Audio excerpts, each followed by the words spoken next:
Sup, my fellas. Don't forget to leave feedback, and enjoy the story. Birds flew in the air between the high cliffs. The warrior swung his weapon. Hajin's face was covered with a cloth, and he said that he didn't have time, so the enemies could all attack him at once. A crowd of enemies stood in front of him, and their leader shouted that the protagonist was too cocky for someone who had only taken down a couple of their guys. The men drew their weapons and shouted loudly. The warrior looked away as the villains jumped towards him. He found himself surrounded by bandages. Hajin swung his sword, cutting their bodies in half. His hands were wrapped in bandages, and he thought he had lost count. The warrior attacked another enemy. A strong wind blew towards the villains. Red splashes flew past the man's face, and he thought that they were all continuing to pursue him, and he was continuing to kill them. The bandits raised their hands up, shouting that these were the last seconds of the protagonist's life. The man gripped the hilt of his sword tightly and thought that the freedom he had been desperately yearning for the past 30 years was just a step away. He took a step to the side. Then he furrowed his black brows and rushed forward, deciding that only his enemies would die here today if it meant he could gain freedom. He quickly ran forward, striking each of his opponents. The warrior swung his weapon, his back to them. The enemies grabbed their swords and shouted that they could let him go. They suddenly looked up in shock, asking how this was possible. Hajin stood at the intersection of their blades. He held his weapon tightly. Then he pushed off the swords and jumped high into the air. The opponents sweated, saying that this was still one of the 10 strongest martial artists. The protagonist swung his weapon. He was the best killer in the world. The man's eyes shone brightly. He used a falling attack, and a loud explosion occurred. A deep dent was made in the ground, and enemies were lying around. The protagonist picked up his sword and thought that he was very tired. The enemies ran forward, shouting that they were going to catch him. Beads of sweat appeared on the man's skin. Beads of blood were dripping from the blade of his sword. He furrowed his brows furiously and thought that his weapon had already become dull, and the enemies were still countless, because they wanted to prevent him from gaining freedom so much. The bandits furrowed their brows and sweated. The warrior's eyes turned red as he told them not to get in his way. A bright light appeared around him. A round moon shone in the night sky. The man dragged a bloody sword along the ground. He walked forward. His name was cursed even in the afterlife, because he killed on command. Hajin breathed heavily through his open mouth. He pressed his hand to the wound on his stomach. Then the man leaned his hand on the ground. Kneeling, he thought that he had to survive, and that he had spent his entire life as a dog for those villains from the Alliance. The old man wiped the blood from his face and thought that he was finally almost free, breaking all the chains they had bound him with. He gritted his teeth and thought that he needed to pull himself together. The man thrust his weapon into the ground. He rose from his knees. Then he continued walking. The warrior furrowed his dark brows and thought that he was almost there. In the distance, a small house was visible, which the protagonist used as a shelter to heal his wounds. He sped up, breathing heavily. Suddenly, the warrior fell down. He lay on the ground, screaming in pain. His face was wet with sweat, and he said that he would die of hunger before his wounds, because he had only eaten a couple of pieces of beef jerky this week. He looked up, saying that he was hungry like a wolf. The moon was shining through the tree branches. Suddenly, someone's dark silhouette appeared. Hajin jumped to the side, avoiding the stranger's attack. A bright white light appeared. The old man gritted his teeth and thought that this guy's stealth technique was so good that even he, the best assassin in the world, did not notice him. The enemy's face was hidden by a black cloth. The protagonist jumped into the air, creating a distance between them. Suddenly, the enemy was right in front of him. He swung his hand to attack. The stranger cut through the trees with one blow. The trunks fell down, and Hajin thought that this martial art was so strong that it was possible to cut down an entire forest with just the aura of the sword. The enemy's face was covered in wrinkles, and he looked to the side. The guy jumped down in front of him. The protagonist was sweating, thinking that this man was definitely the strongest assassin in the South Central Valley. He stood with his back to the enemy, asking why the righteous Heavenly Alliance was chasing him. He turned around and asked if the enemy really thought Murim would recognize someone like him as the strongest martial artist after he attacked a man who was tired from fighting 100 fighters. Hajin furrowed his brows and shouted that although he was exhausted, he had enough strength for one more fight. The stranger's eyes turned red with rage. The two boys jumped up. The enemy's eyes bulged as the warrior approached him. Their swords clashed. The old man jumped forward, but the enemy managed to dodge the blow. He jumped to the ground. The protagonist was behind the enemy. The stranger turned around, glaring at him with hatred. Blood was dripping from the blade of his sword. The enemy raised his hand, dropping the weapon. The old man looked at him silently. He closed his eyes. Then he looked to the side and asked if his enemy would finally show himself. Pink lightning was visible. Hajin gritted his teeth in shock as he saw the demon queen in front of him. The woman stood in the middle of the forest, saying that it had been 6 years since they last met. She smiled and added that it had been a long time since they had seen each other. There was a full moon in the night sky. An old man was riding a white horse. Someone grabbed the first elder's hand. The warrior looked up and said that all of these bodies belonged to members of the Steel Blood Fortress martial artists. Ilrian furrowed his brows in shock. He looked straight ahead and said that no one could have expected that the enemy would break through the network system they had set up and kill so many Steel Blood Fortress martial artists. Someone raised his hand. The warriors began to rise from their knees. The elder raised his eyebrows and shouted loudly for them to follow the Demon Queen's deadly energy, because that's where they would find the protagonist. Hajin stood in front of Sojio. The old man gritted his teeth and sweated in anger. The woman gave off a pink aura, saying that she was honored that the man still remembered her. She smiled, looking at the protagonist. There were two faces of the Demon Queen, who used rejuvenation techniques to maintain her beauty, but in reality, she was over 60 years old and a maniac who constantly took someone's life. The protagonist's mouth opened in horror and thought that the enemies were going to catch him at all costs. Deep wrinkles appeared on the bridge of his nose. He raised his sword and cursed in his mind, but thought that he still had an ace up his sleeve. Sojio smirked and said that he couldn't point a sword at a lady with whom he had a special relationship. The protagonist frowned and shouted at her to stop talking nonsense. The woman raised her hand and said that she doubted that he had enough strength for even one blow. The warrior created energy around himself and replied that they could test how many blows he could take, since he shouldn't be afraid of an old woman who only knew how to talk. Sojio opened her eyes wide and said that if he called her that again, she would make him look at his spine even if he begged for mercy. The old man raised his sword and sarcastically replied that he was very scared. He then smiled and replied that the old woman had become even more sensitive. The Demon Queen gritted her teeth in anger and insulted him. Wrinkles appeared on her face. Then she smiled calmly. Hajin looked at her tensely. Long claws appeared on the woman's hands and she said that she now understood why the Blood Steel Fortress entrusted her with this task. She noticed that the old man's core energy was very pure and belonged to the Great Nine Sects. Her eyes shone brightly and asked how the protagonist was able to deal with all those fighters who were going to catch him alive. She shouted that he definitely learned the martial art of the Nine Sects and the hidden skill. The warrior raised his sword and said that he understood why Sojio was standing still and shaking the air in vain, although at another time she would have already covered the entire clearing with blood. He arched his dark eyebrows and said that she needed information about the martial art of the Nine Sects and dirt on the Righteous Alliance. The woman chuckled and said that the old man was good, and it turned out that he could do more than just swing a sword. There was a bloody body on the floor, and the protagonist guessed that the queen did not need the secrets of the Steel Blood Fortress at all. She smiled and replied that he saw through her, because she really did not care about the Steel Blood Fortress and the Righteous Heavenly Alliance. She introduced a number of people and shouted that she just wanted the Nine Sects combat technique and was willing to let the warrior live if he told her everything he knew about it. Hajin laughed as he looked at her. He raised his weapon and replied that it was not to his advantage because he was now on the brink of life and death. Sojio smiled and answered whether the blood parasite was the reason. The old man frowned tensely. He remembered his friend bleeding and thought that this was the executioner for those who betrayed the Righteous Heavenly Alliance. The young warrior looked at his comrade in horror. This parasite was in the body of a person and did not allow itself to be forgotten, and in case of betrayal, it would execute. Blood flowed down his face.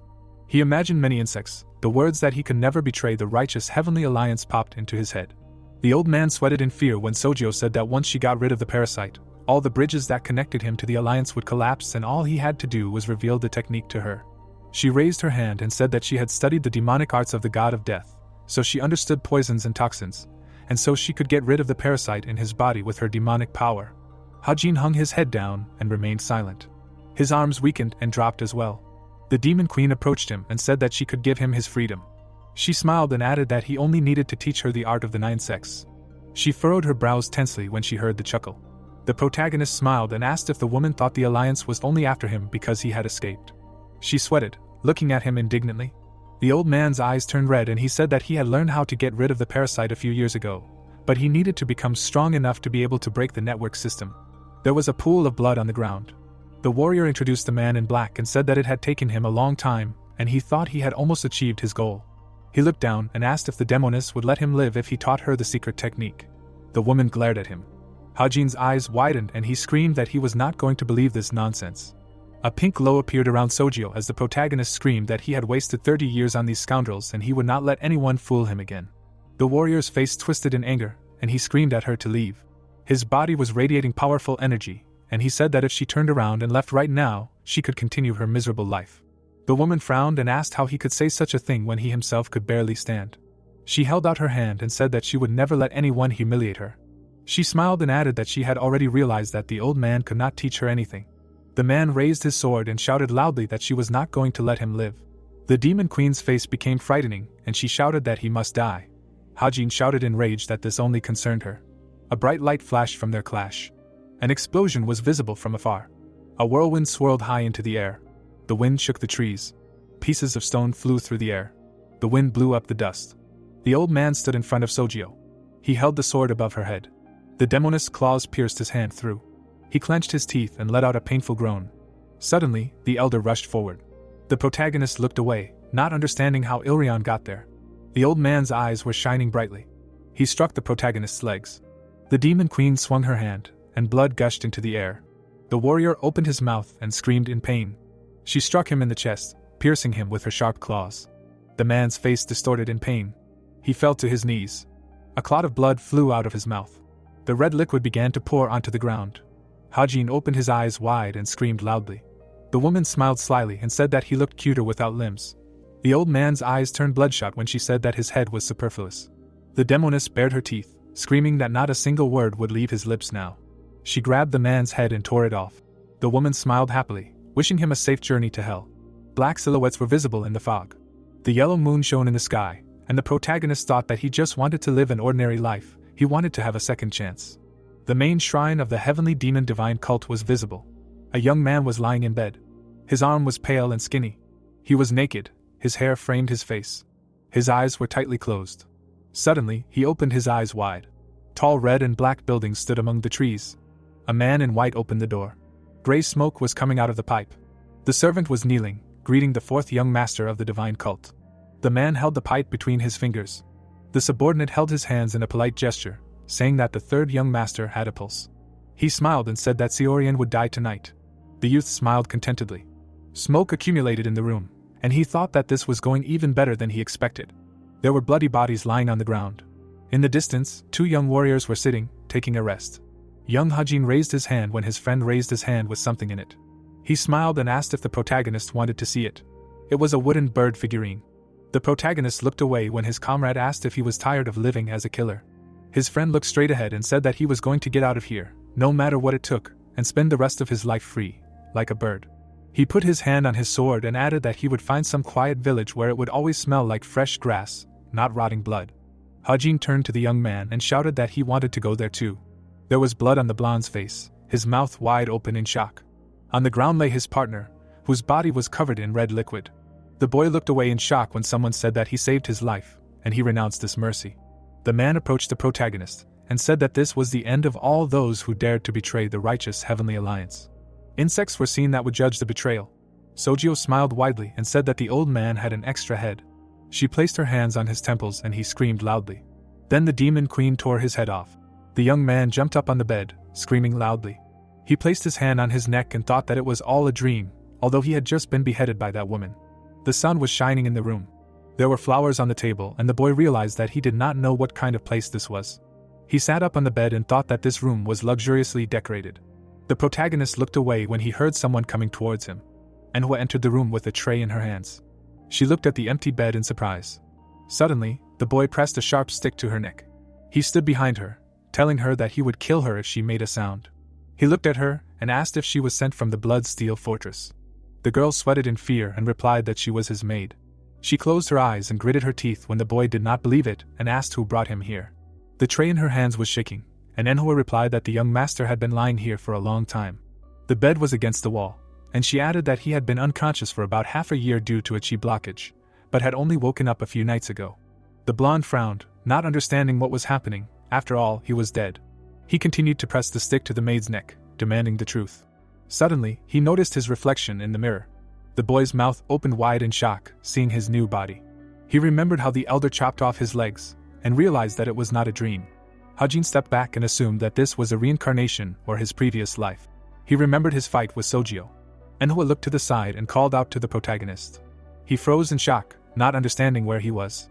The doors slowly opened. He turned around, his eyes wide. Two men were walking towards the building. They stopped at the door where the protagonist was standing. Mutum raised one eyebrow, looking at the young man. The blonde raised his eyebrows in fear, not understanding who it was. Someone fell to his knees. The bearded man opened his mouth wide and shouted in greeting. He made a polite gesture and congratulated the third young master on his recovery. The boy raised his hand and grimaced, realizing that he was in a demon cult. The man walked forward. There were lanterns in the room. A red carpet lay in the center. At the end of the room, someone was sitting on a throne. The subordinate pressed his fist to his palm and greeted the overlord. Mutant knelt before the demon king. Candles were lit around the throne. The man with a calm face asked why his subordinate had come to visit him. The head of the Imperial Guard looked down and replied that he had a report. The overlord rested his cheek on his fist when he heard that the third young master had regained consciousness. The walls were decorated with beautiful paintings. Mutant continued to kneel, saying that this young man had lost all his strength due to exhaustion. He lowered his head and asked what the chief was going to do with him. The overlord's face showed no emotion. Then he placed his hand on the armrest and shouted loudly. A wind arose, causing the subordinate to grab the carpet. The wind gust shook the candle flames. Mutant frowned and told the master to express his will. The man raised his hand to his face. His eyes shone brightly, and he said that no one was to come to him with reports until the closing ceremony in 3 months. His face was hidden in shadow. The head of the guard raised his head, looking at the overlord. Then he nodded silently. There were many candles behind the master, and Mutant hoped that he would fulfill his great will. Warriors with weapons were visible. The divine cult of the heavenly demon was founded by Master Murima in ancient times, and is now considered the most ancient destructive demonic organization. 2 symbols of a crow and a tiger were visible. The cult was larger in number than the righteous Heavenly Alliance and the Fortress of Steel Blood, and these 3 organizations are called the powerful triad in the world. The man stood on a mountain of skulls. Among them, the heavenly demon stood above war and plague. His eyes emitted blue light. It was the most destructive demonic group. The protagonist looked to the side. He stood between the half-closed doors, not understanding how he woke up here, as if he had acquired a second life. The roof of the cult building was gray-red. The young man was angry that he was here. He turned around and decided that he needed to remain unshakable in order to figure out what was happening, and then plan his further actions. Last night, the moon was full in the sky. Hajin hid his face with his clothes, thinking about his stealth technique. The 2 men walked through the territory, discussing the awakening of the third master, which would once again cause rivers of blood to flow in the slaughter for the place in the hierarchy. The cat approached the protagonist, who was eavesdropping on the conversation about the youth having lost all of his skills after awakening. The boy watched from afar, while the stranger said that the awakened master would definitely destroy many people, so it was better not to approach him at all. The boy raised one eyebrow in surprise and thought that the owner of his current body was a master at causing trouble. There were green trees around the territory. The protagonist came to the conclusion that this was definitely a demonic cult. The young man placed his hand on the wall and decided that he needed a well-thought-out plan to escape from here. He sighed heavily and said that he had only escaped for an hour, and the stealth technique had already taken all his strength, but he was glad that at least he had this life. He stood in front of the mirror and thought that his body was like that of an 80-year-old man. He stretched out his fingers and decided that he should first work on restoring his shape. The guy sat down, crossing his legs. His eyes were closed to concentrate. There were energy accumulation points in his body, and he thought that they were in complete disarray. There was a bright light in his hands, and he wanted to get rid of this small and rotten energy center. The protagonist's blonde hair rose into the air while he was meditating. Colored streaks were visible in the room. The temperature began to rise. Blue streams blew around the room. The air thickened. Hajin intertwined his hands and thought that with the endless technique, he was going to expel all the stagnant energy from his body. He began to emit a blue glow, and his hair rose up. He remembered walking through the forest in his previous body, and thought that he had created his own technique called Boundless. He was sitting in the lotus position by the waterfall. For a person with no status, this Boundless technique was salvation. The young man's eyes were closed. He looked down silently. Then he closed his eyelids again. The protagonist looked up and said that this was his limit, but a small victory was also a victory. He looked to the side and thought that a long time had passed since he woke up, but it was still quiet, and no one else visited him except for the doctor. The 2 men bowed and asked the young man to take care of himself until their next visit. Manhwa entered the room, trembling with fear. The protagonist looked at her and thought that the former owner of his body was a real pest, since even among demons he was called a monster. High cliffs were visible. 3 months later, the night sky was above the cult. Someone was holding a pipe in his hand, saying that the young master ate something 3 months ago, but nothing happened. Yeoman stood with his back to the servant, saying that the boy had even improved. The man sweated in fear when the 4th young master reminded him that the more power a person had, the more harm they would receive. The young cult representative exhaled smoke. He said with a slight smile that the protagonist always exceeded his expectations. The servant knelt down, asking what to do. The young master turned around and asked when Yorin would arrive. He frowned and added that her last visit was 6 months ago, and that something interesting was about to happen, Yeoman ordered the servant to continue observing and reporting. Tree branches were visible against the dark sky. The sun was shining on the cult building. Someone clenched their hand into a fist and hit something. Then they straightened their palm. The protagonist frowned, training. He stood in an empty room, his arms stretched out in front of him. The muscles in his shoulders were tense. The floor cracked under the young man's foot. He concentrated the blue energy in his palm. Then, he suddenly executed a punch. Loud sounds could be heard from the building. Hajin was sweating as he looked at his fist. The building was full of cracks and dents, and he said that this was much better. He exhaled steam, thinking that for the past 3 months, he had been trying to bring this decrepit body back to normal, and all the stagnant demonic energy had been expelled. He turned around when the maid brought him a decoction. The young man drank the liquid from the cup. Suddenly, his eyes widened as if he sensed something terrible. There were blood parasites in the drink. The cup broke, falling to the floor. The young man turned around when someone called out loudly. The man stretched his hand down, shouting that he could not escape from the righteous Heavenly Alliance. Wind currents appeared around the young master. His mouth dropped open in horror when he saw the insect inside him, and the villain screamed that even after death, he would not be able to get rid of the righteous Heavenly Alliance. Beads of sweat appeared on his skin. Suddenly, Hajin came back to reality, raising his eyebrows high. Manhwa approached him and asked if he was okay. There was only a decoction in the cup, and the boy concluded that it was just a vision. The girl bowed and said that she would go away then. The blonde looked up and thought that this was the new life he had always dreamed of. The moon was visible through the window, and the protagonist wondered if he could become free. A light towel was hanging on the cup of water. The protagonist was putting on his clothes. He turned around when he suddenly heard someone's voices behind the door. The boy gritted his teeth and thought that a villain from a demonic cult had come to see him. The door was closed, and someone loudly ordered the maid to get out of the way. The young man's gaze became tense. The door to his room suddenly opened. A young girl walked in, saying that they hadn't seen each other for a long time. The protagonist looked at her with confusion. Manhwa was holding her hand to her reddened cheek, tears in her eyes. The stranger looked at the boy with a smile, while he tried to figure out who she was. She walked towards him. He looked at her in surprise when she said that he looked better than she thought. Hajin frowned and thought that he urgently needed to find a way to get out of this situation. Yurin touched his shoulder and said with a smile that she would like a cup of tea. He ran away, shouting that he urgently needed to leave, and the demoness asked where he was going. She snapped her fingers. The young master stopped, looking up. 2 tall men were looking at him. They blocked his way out of his own room. He turned around when the girl said that she needed to discuss something with the guy, but she didn't know how long it would take, so the guards had to stop them from trying to stop her. The doors slammed loudly in the protagonist's face. The girl put her hand to her face and said that they had a lot to discuss. The guy didn't turn around. He then looked at Yurin and said that he hadn't even wiped his sweat from training and asked her to wait until he changed. She smiled and said that she would wait, but it would be great if he didn't have any other plans. The protagonist sweated in fear and thought that one quick glance at her would be enough to tell that she was crazy, but he had no choice. Hajin turned around and ordered Manhwa to follow him. There were black shelves against the wall. The maid's eyes widened in shock when the guy asked who the girl was. The guy touched his chin with his fist and explained that he woke up after a chi blockage and had a severe headache, so he couldn't remember anything. Manhwa blushed and cried, saying that the young master couldn't leave them so early, and he thought that it was too early for him to die. The maid introduced Yurin and explained that she was a demoness who was affiliated with and worked for the religious center of inner enlightenment, and she was strong enough to be called the most talented disciple, and she performed her tasks perfectly. The protagonist raised his hand to his face, asking if she was the 4th young master's younger sister, and the girl confirmed it. He raised one eyebrow and asked what kind of relationship he had with this demoness. The light in the room was on, and Manhwa replied that they saw each other a lot during his last month before his coma, but she didn't know the details.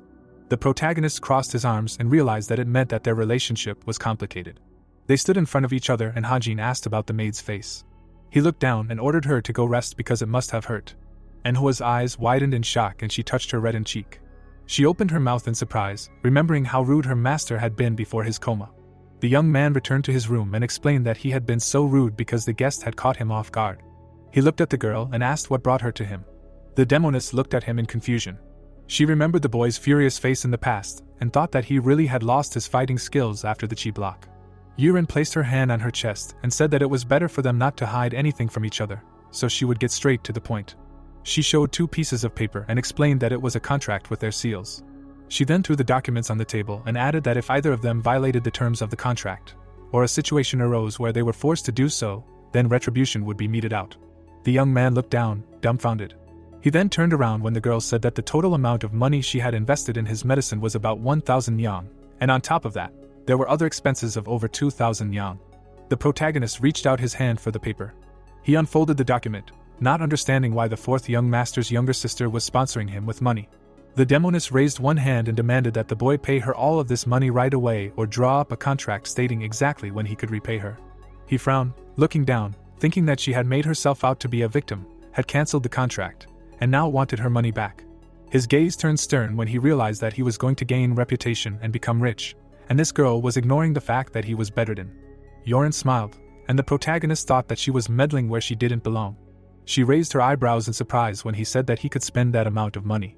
There was a lantern by the wall, and the protagonist ordered the maid to bring paper, brushes, and ink. He walked over to the table and thought that he didn't care if the demoness got into trouble, he would just give her what she wanted because he was planning on leaving here anyway. The girl's sweat dropped and thought that the third young master was not gifted with intelligence to begin with. But now he was just being careless because he signed the contract so easily. The boy raised his head when she said that she remembered something else. She crossed her arms and said that until he could return her money, he would have to come to her whenever she called, like a loyal dog. Her red lips curved into a smile. Hajin frowned in displeasure and thought that she was going to treat him like a dog. He looked down and thought that Yuren was getting on his nerves. The girl stood up from her chair and asked if that was all. She walked up to the boy and said that the contract would end when she got her money, and until then they needed to treat each other with respect because they were bound by the same documents. The demoness smiled and looked at the boy. He asked about respect with a calm face. He looked at the piece of paper and asked if she wanted respect after signing such a contract. The girl took a step back in surprise and the protagonist asked Manhwa to call the commander of the Imperial Guard here. The girl's face turned red and she asked why the boy called him so suddenly. The servant appeared at the door and bowed, asking how he could be of service. The protagonist turned around and asked him to prepare the carriage because he had to go see something. The man raised his head and mentioned that the young master's body condition was not good. The young man opened his mouth wide and shouted that he was going to see the demon lord, so he needed to be informed of the visit. Yoren's thin eyebrows furrowed tensely when he said that he wanted to meet his master. There was a white moon in the dark sky, and the servant replied that he would send word to the palace and prepare the carriage when permission was given. The demoness' eyes widened and she called out to the young man. He turned around and replied that he would not tolerate this, and wanted to know if the demon lord thought the contract was fair. The girl looked at him dumbfounded and asked what he wanted to know from the leader, since he was condemning them both to death. The protagonist closed his eyes and asked if there was a problem. Yoren stood before him, shouting loudly that he would also be in danger if the lord found out that they had made a contract. The boy crossed his arms and replied that she was right, and he could be exiled altogether because he had also lost his fighting skills. He imagined burning buildings and added that everyone knew how amazing the girl's family was, but that excuse only worked in certain cases, and she would not escape imprisonment. The demoness covered her mouth in fear when the boy said that for raising their daughter improperly, the entire Yaksa family would be deprived of everything. Beads of sweat appeared on her face. The boy turned away and concluded that he would go for a walk. He turned around when the girl asked if he wanted to become the supreme ruler. He replied with a calm face that holding such a title with such a body was simply meaningless. Yoren stood behind him, and he asked if she came here with the realization that he had no chance. She clenched her fist so hard that it began to shake. The boy had his back to her, and she asked him what she needed to do. He turned around. The protagonist looked at the girl in silence. She closed her eyes and asked him what she could do to stop him from going to the demon lord. The boy was holding a document in his hand. He held it out to Yoren's face and told her to tear up the contract with her own hands. He frowned, looking at her with anger. The past began to appear before the protagonist's eyes, the women and children he had killed, and the words of an old friend. Hajin couldn't take his eyes off the corpses. The dead boy lay motionless until the killer asked if that was all. One of his comrades turned to him and said that yes, they had looked under almost every stone, but they hadn't found anyone else. The boy frowned and reminded them that these people had betrayed the alliance and committed treason. There must be someone else here, so let them comb the area again. The subordinates bowed, indicating that they understood the order. Hajin looked back. The boy was holding a familiar figure in his hand. The hero crouched down next to him and took the bloody bird. The killer looked at the item, and then his eyes widened and he understood everything. The boy turned around abruptly when he heard someone demanding that he get out of the way. One of his subordinates lay dead near the wall. A familiar figure was fighting with the killers. The old friend's gaze was full of anger. Hajin extended his hand to him, but the young man rushed at him too. The main character's blade was broken, and the enemy carried the bodies of the woman and child to the side. The killer looked back. Water was running down his old friend's face. Hajin dropped the broken blade and took a step towards him. The assassin begged to be heard, his brows furrowed, for he had been told that their duty was to destroy the traitors of the Alliance, and they had called these men traitors. As the young man wept over his son's body, the hero cried out that he truly did not know. Heading toward his friend, the assassin repeated that he knew nothing. But his friend roared like a wounded beast, and only one question was asked: "Is killing people just a job for you?" Rain was pouring down on the devastated village. The Alliance people were leaving its territory. The dying youth grabbed his old friend by the collar and said that taking the lives of others, killing every day. A parasite tossed and turned on the ground as the dying friend asked what Hajin knew about life at all. Closing his eyes, he added that a killer could not know anything. The hero's face expressed confusion when his old friend promised that he would curse him even in the afterlife, and that his life would end in suffering for all those he had killed. At this time, the carriage approached the palace of the demon lord. Lamps were burning in the lord's chambers. His hair was falling down. The maid gathered it all on a kerchief. The servants were helping the lord to dress. They carefully pulled the robe over him. At this time, Mutant fell prostrate behind the curtain, congratulating the lord on the fulfillment of his great will. Then he lowered his gaze. The lord took a bottle of wine. He stood in all his splendor. Raising the cup, the man clarified whether the third one really wanted to meet him. While the lord was drinking the wine, the head of the guard confirmed this, adding that he had just sent a carriage to his residence, so he would be here very soon. The demon lord frowned. Without turning around, he addressed the warrior. Then he poured himself more wine. The man did not move, waiting for the lord's words. The demon lord drained the cup. He put it on the table, after which he said where to take the disciple. And the eyes of the head of the mutant widened when he heard about the demonic pavilion of justice. The lord was pouring himself a drink again. The man lowered his eyes.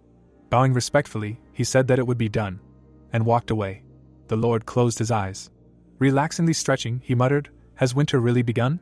At the same time, in the residence of the third disciple, inside the premises of the infirmary, while the youth was being felt up, he thought that he was cold, and that he still could not get used to the aura of chaos that lay every time the doctor checked his pulse. The youth sat up, while the doctor said that it seemed that in the past few days, the damaged veins had recovered a little, and not only the veins. Although the patient took herbs and was treated with acupuncture, his regenerative abilities were still incredible. And the man looked at the hero in confusion. Hajin tensed up. He didn't like that look. The doctor immediately bowed and apologized to the young man, explaining that he was surprised by how quickly he was recovering. And he himself was noticeably frowning. When the third student began to get dressed, the man shared the thought that at this rate he would no longer need acupuncture. It would be better to focus on healthy food and the supreme healing potion. The hero looked at the man in confusion, agreed, and then remembered that he wanted to ask something, and the man was ready to listen to him. Raising his eyebrows, Hajin clarified what this supreme healing potion was, which he had heard about for the first time. The doctor raised an eyebrow. He said that it was a decoction of medicinal herbs for restoring energy. Bowing his head, the doctor added that it was made by their craftsmen and was given only to high-ranking members of their sanctuary, and this surprised the young man. The former assassin frowned and thought about it, but no matter what they called him, the essence was the same. It was just medicine. The hero glanced sideways and figured that if he really did treat him, he would recover even faster. With a bow, the doctor said that he would return in 2 days and wished him a speedy recovery, while Hajin mentally added that perhaps it was all in his body itself. Soon he returned to his chambers. Stretching, the hero admitted that the place was gloomy, after which he looked out the window and thought about the demon lord. It seemed that he would finally meet him, and he wondered what kind of person he was. There was not a single soul in Kanho who was not curious about the supreme demon. This was an obvious fact, because he was the strongest person in the Celestial Empire and never used his powers to the fullest, but was still recognized as the strongest being in the world, and a meeting with him could be dangerous for Hajin. There was a torn contract on the table. Looking back at it, the boy remembered that he didn't know much about the demon cult. Should he have been more careful? But then a picture of Yurin kneeling before his eyes, crying that she was rude to a high-ranking member of the holy demon cult, and he thought that he couldn't stand it, because he was clearly not reincarnated to become someone's dog. Tearing his hair out, the boy screamed that if only this girl, the daughter of a family whose last name he forgot, hadn't dragged herself along with her fucking contract. And then he turned around when he heard that someone had contacted him from the great demon's palace. Manhwa bowed and informed him that the owner could prepare to leave. The carriage was already waiting for him. Resolutely looking ahead, Hajin decided that if things were like this, he should at least see him. The boy opened the doors and confidently looked ahead. The carriage wheels stopped. The protagonist got out. The servant bowed and said that the demon lord had directed him to the demonic justice pavilion and asked him to follow the guide. The youth saw a long road through the rocks. Hajin opened his mouth in surprise, not understanding what the hell it was. The pavilion was at the very top. The demon lord took another sip of wine. Looking at the cup, he thought out loud that today's wine tasted even sweeter. The protagonist climbed the steps. The path seemed endless. Looking around, Hajin thought that it seemed like some kind of demonic cult center. The youth frowned, noticing how many guards there were in this place. It was reminiscent of the moment when he was caught by the righteous Heavenly Alliance and Steel Blood Fortress duo. Figures were visible from behind the rocks, and they were all clearly high-level masters. This place resembled a dragon's or tiger's lair. One mistake could cost him his life. Finally, they reached the door. Coming closer to it, the guide announced that they were there. Peering from behind the guide, the former assassin remembered that this place was called the Demonic Pavilion of Justice, but it did not look like a pavilion. The doors slowly opened, and Hajin decided that it was not the time to tremble in fear. He had to pretend that he knew everything.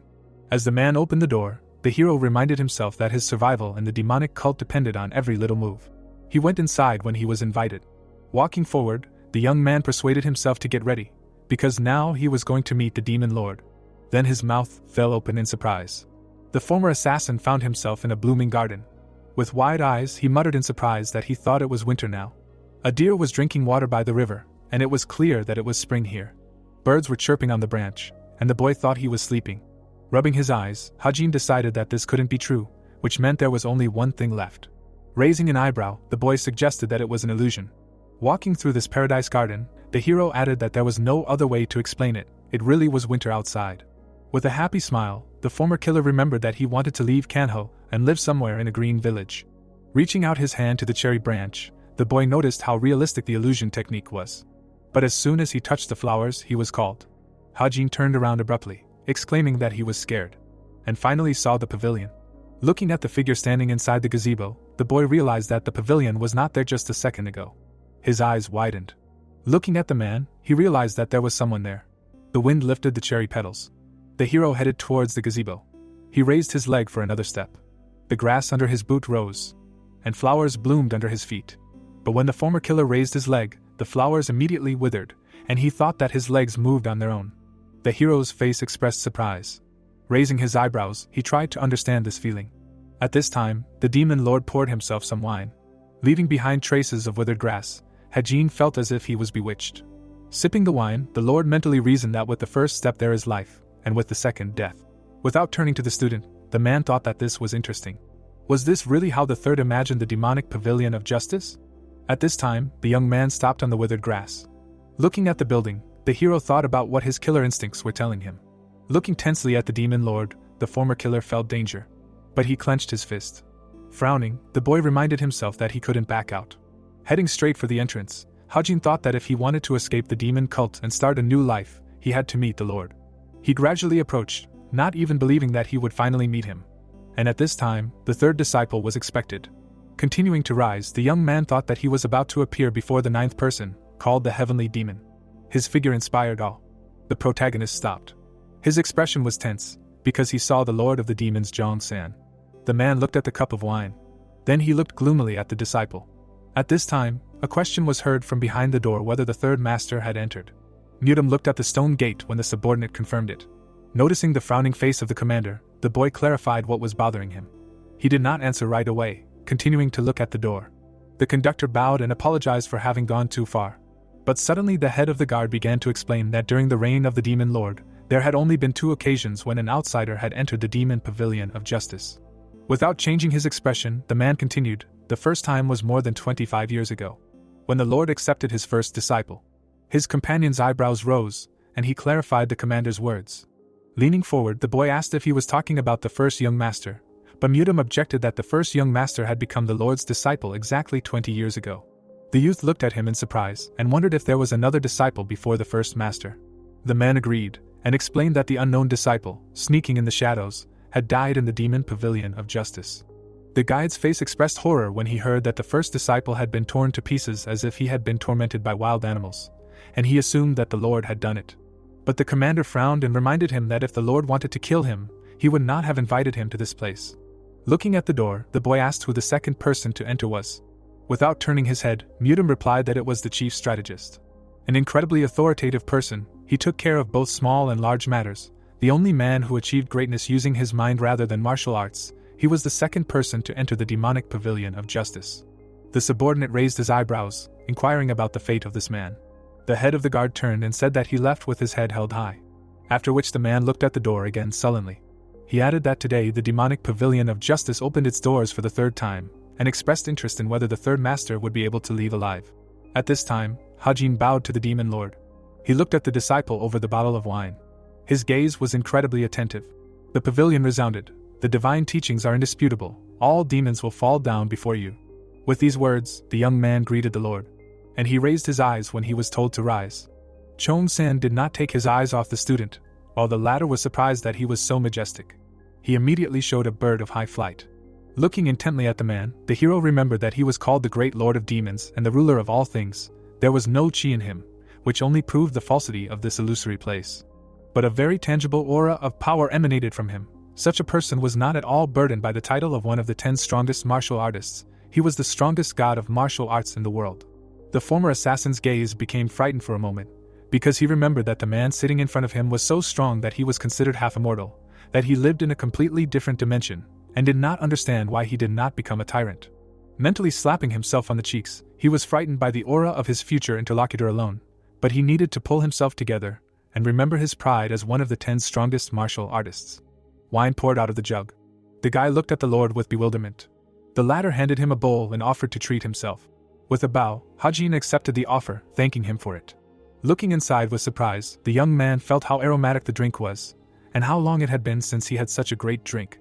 While the hero drained the bowl and thought that this was what the doctor ordered, Jong-san asked if he really wanted to meet him. The former assassin looked back at the man. Raising his cup, the Lord asked for the reasons when he received a positive answer. The boy coughed into his fist, wondering if the other man was being so cold, or if rudeness was the norm here. Frowning, Hajin mentally added that at least this man wasn't beating around the bush, so he should get to the point and just be honest with him. Looking straight at the Lord, the young man stated that he had a request. Looking at the wine in his cup, the man asked what it was. Putting his cup down on the table, the hero began to speak, but very hesitantly. Pursing his lips, the former assassin wondered why he was hesitating like a rag, because he was one of the strongest martial artists, and until he stuck his tongue out of his ass, he would continue to stand here like an idiot. Looking at the demon lord with an intense gaze, the boy asked if it would be a problem if he left the cult, and was surprised by his own words. Clutching his head, Hajin mentally scolded himself for screwing up his own words. He should have asked to go out for a while to rest and get some fresh air. The Lord first took a sip from the bowl. Then he looked at the student again and clarified his question, and he answered positively. Frowning, the young man mentally wondered if this was how honesty worked. Holding out the cup, Chong-san ordered to pour. The hero looked extremely puzzled, and while he was carrying out the order, he thought that he was about to go crazy. Nothing was clear from the face of the interlocutor. Pouring wine, the former killer could not understand what was on the Lord's mind. The wine flowed inside when the man said that the student's request was unclear. Looking at the drink, he asked if the boy wanted to step outside for a while. The boy's eyes widened when he added if he wanted to leave the cult forever. Wincing, Jong-san asked if the guest didn't like being his disciple. Hajin immediately waved his hands and said that wasn't what he meant.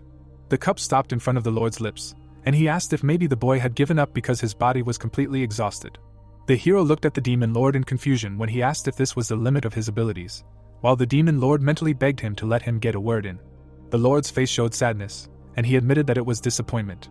The former assassin replied guiltily that he had not intended to sever ties with the cult, but that he had only recently regained consciousness and had lost his fighting skills, and he decided to himself that since everything had gone to hell, it was worth carrying at least something.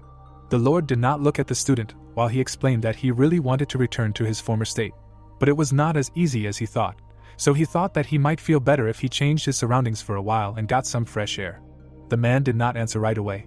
Raising a finger, the boy added that this was the request he had come for. That was exactly it, and he decided to himself that he had convinced him. But Jong-san set the bowl down on the table with a thud. Hajin winced, trying to figure out if he should apologize. The youth looked down when the Lord asked if he wanted to meet him to get permission to leave.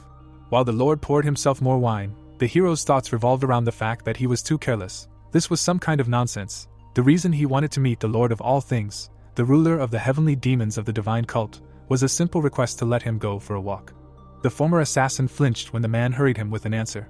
Sweat poured down the guy's face. He demanded from himself not to be distracted and quickly come up with an excuse. Browsing together, Hajin said that he wanted to see the Lord, because the last time was a long time ago.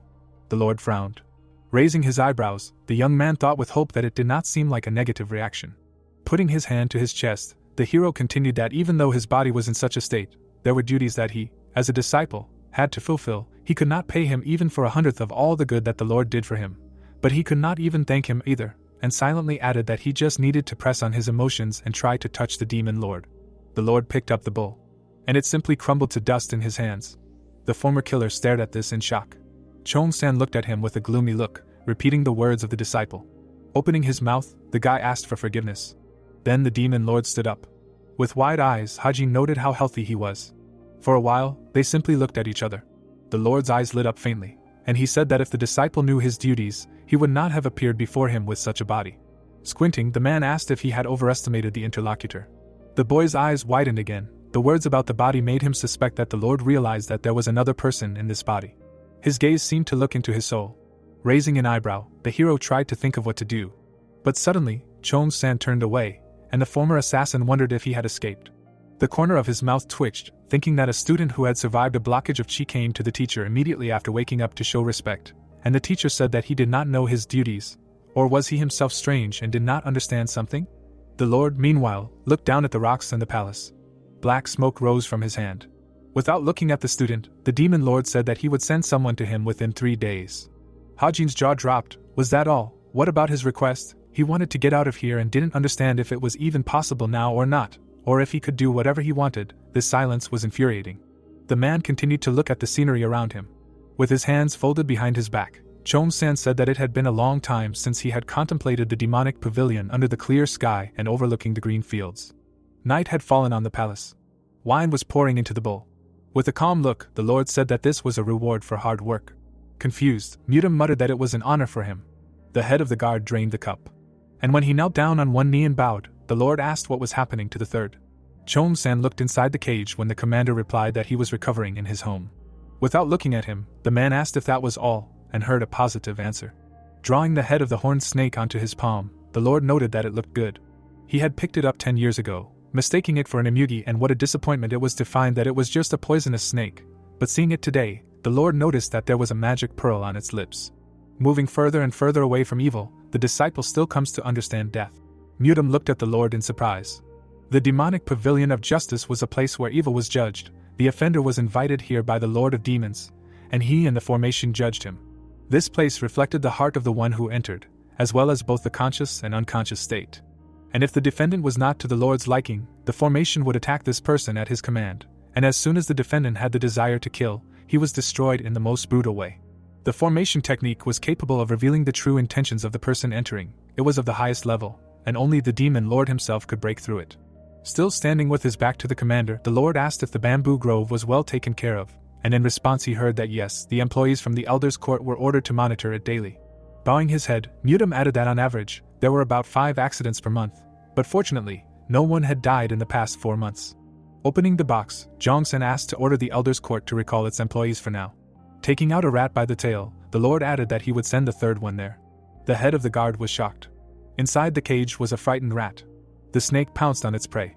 The man propped his cheek on his fist, while the commander clarified whether he understood him correctly. All that was left of the rat was the tail. Looking at his subordinate, Jong-san confirmed his decision. This was the best place to get some fresh air. The creatures appeared from behind the bamboo trunks. The two-headed lizard looked around curiously. It was sitting on the shoulder of the gloomy Hajin, who was walking through the thicket. Gritting his teeth, the young man wondered what was wrong with the demon lord. He wanted to spend time outside the 4 walls, but he was sent to hell. Trembling with anger, the hero wanted to know what kind of evil he did to the lord that he sent him to this terrible place alone. A cry rang out over the grove that the demon lord was a scoundrel. The cry echoed, causing birds to fly over the forest. Clenching his fists, the former assassin cursed that in the lord's opinion this was the perfect place to unwind. But then someone's hand fell on his shoulder. The man asked the third disciple for forgiveness for his impudence. But this remark was quite dangerous for the young master. The boy turned to his companion and asked what he had said, and in response he heard that any rude or offensive remark towards the demon lord was considered a serious enough offense, punishable by death. Hajin raised his eyebrows when his companion added that there were no exceptions even for the lords. Clenching his fist, the young man began to justify himself, saying that he should listen more carefully, that he had not slandered the demon lord. The blonde immediately stood at attention and apologized for the misunderstanding. The hero frowned, thinking that he was not a blue-blooded lord, since he could not be slandered behind his back. Glancing sideways at his companion, the former assassin assumed that for these dark and sinister scoundrels from the demonic cult, he was someone higher than even the emperor, not just a ruler, but a true god. The boy folded his arms across his chest and asked the guide if he really was from the Council of Elders, and the guide confirmed it. To Hajin's surprise, the man folded his arms in a respectful gesture. The muscles in his arms suddenly tensed. His feet rested against the withered foliage. Bowing, the man introduced himself as a humble servant named Danpil, the third leader of the Council of Elders of the divine cult of the Heavenly Demon. It was a great honor for him to serve as his bodyguard. The young man raised an eyebrow. He didn't like it. He didn't give a damn about someone else's honor, just let him stay away. The guide was clearly waiting for a reaction. After which, with a determined face, he swore by Mara that he would devote himself to protecting his master and ensure his safety at the cost of his own life, while the hero mentally begged him to stop dedicating himself and swearing by something. The next morning, everything was calm in the bamboo grove. Leaves fell on the head of the former killer. Leaning against the bamboo tree, he muttered that the view was amazing. But his eyes were red, because the outcome was the same. Placing his palm on the tree, the boy admitted that he couldn't get out of here. Tears streamed down his cheeks as he realized that no matter how hard he tried, he couldn't escape. Starting to bang his head on the bamboo, Hajin screamed that he hated these demonic devils. He just wanted to take a walk. Why did they send him to this hole? Stopping, the young man decided that no one promised that it would be easy. He didn't need to waste time on useless thoughts. Squinting, the hero wondered why he wanted to leave the cult at all. It's just that when he woke up in the body of the third young master of the demonic cult, he had a bad feeling. Straightening up, he thought that someday he would get out of here. But now it was impossible, which meant that for some time he would have to wear the skin of the third young master. Hitting the trunk, the former assassin realized that in order to survive in this body, he needed strength. He simply had to become stronger. The ideology of the survival of the strongest found more support in the divine cult of the heavenly demon than in other groups of Nirim. He could not sit and wait to be considered untalented and thrown out. Raising his eyes to the sky, the boy realized that ultimately, he would have to take the path of martial arts, regardless of whether it brought him life or death. Frowning, Hajin decided that he would no longer fall for dirty tricks and would walk with his head held high, because he had his own strength. Then Danpil's face appeared from behind the trunk, who turned to the young master. He screamed in fear. The young man sat down, and when the blonde said that his food was ready and asked to sit down at the table, he shouted that he was scared. Expressing anger, the hero reminded him that he had said not to touch him. The bodyguard looked at the guy in confusion and noticed that they had been there for 2 days already, and during that time he had not even taken a sip of water. He was simply worried about his condition. Pointing a finger at the big guy, the former killer asked if he always appeared like a jack-in-the-box, and asked to at least warn him. He bowed and said that he understood, and the guy realized that this guy was impenetrable. 3 days after entering the lonely bamboo grove, Hajin began to meditate. To begin with, he brought his fingers together at the level of the solar plexus, deciding to use the infinity technique to strengthen his body and soul. The light of chi embraced the young man. The protagonist shuddered when he realized that the circulation of energy from the infinity technique this time was different from usual. This level of circulation was at the 3rd stage of strength. There were 5 stages of the infinity technique. In his previous life as the king of assassins, he had reached the peak of the 4th stage. In the infinity technique, the unity of martial arts skills and the physical condition of the body is more important than achieving enlightenment. And yet this weakened body that had survived the blocking of chi was at the peak of the 3rd stage, and was literally on the verge of moving to the 4th. The assassin wondered if this boy could be a genius. The bamboo leaves seemed to have begun to give off their energy. The purification technique was automatically activated. It purified the air around him, absorbing the turbid chi from the surrounding space. As a result, the air around him was clean, and the turbid chi became part of the absorbed power thanks to the infinity technique. With the purification of the air, the ability of power to absorb was greatly increased, which greatly accelerated his advancement through the stages, which meant that he would return to his previous level sooner than he thought. The boy tensed up, strengthening the flow of chi. A wind whirlwind formed around him from the growing power. Opening his light-filled eyes, Hajin decided to immediately move to the 4th stage. A beam of light struck high into the sky. 5 days after entering the lonely bamboo grove. Raising his fist in the air, the young man declared that his body had completely recovered. The damaged blood vessels and vital organs had become much healthier, making life in the grove easier than he expected. Looking at a strand of his hair, the hero noticed that it had darkened, and he had heard that after blocking the chi, hair had lost its color. And he was fed to the brim, because Danpil turned out to be an excellent cook. He also slept a lot, while the bodyguard did household chores. And now the former assassin could finally use the abilities he had in his previous life. When he was the king of assassins, he had developed heightened sensitivity. Frequent encounters with death and experience as a hired killer took their toll. And the martial arts that enhanced the heightened sensitivity. Technique of the 6 forces of the heavenly network. The guy clearly heard the lizard crawling. Hajin activated the first form of the omniscient sight, a martial art that increased the sensitivity of the 5 senses to the maximum. Even animals were barely fit to hold a candle to it. Clenching his fists, the young man ensured himself a full view. He didn't even need to turn his head. He grinned. The lizard was grabbed by the bird's paws. Watching the eagle dine, the hero muttered that he hated himself for getting used to this place so quickly. Then Donpil appeared from behind the tree again, addressing the master. The former killer sat down again, and when he said that the food was ready, he began to complain that he was continuing his routine again, and he would see who was who. And when the blonde bowed again, the guy decided that this scoundrel was just pretending to be stupid to mock him. A bird flew across the sky. Looking back, the bodyguard said that the demonic monsters became more active after sunset, so they should return to the house. The two Bamboo Grove residents headed there. Looking ahead with confidence, Hajin thought that he had finally established the foundation required to properly develop martial arts skills, and if he combined the knowledge of his previous life and the abilities of this body, he would become strong again in no time. Donpil, who was following his master, looked calm. But then he frowned. Something was moving between the trees. A shadow flashed by. Gritting his teeth, the bodyguard thought it was a ghost. Leaves were falling to the ground. The wind was gathering around the protagonist. Directing the flow upward, the former assassin reminded himself that thanks to the infinity technique, he had almost completely recovered. Resolutely looking at the sky, the guy decided to try flying. Swiftly rushing through the air, Hajin realized that he had completely regained his two previous skills. Pushing off from the tree trunks, the young man mentally added that the infinite technique had restored his body, and the six heavenly forces technique had restored his senses. Flying further, the hero realized that there was only one thing left to take care of. The tree trunk under his foot broke when the former assassin decided to remember the dark chi energy that was created by combining the hidden techniques of the 10 greatest sects. A smile appeared on the boy's face when he reminded himself that these 3 martial arts were the main art that made him a legend. Flying above the grove, Hajin thought that with them, he could become strong again in the blink of an eye. But then, landing on another tree trunk, the young man wondered if he could study the dark shadow chi.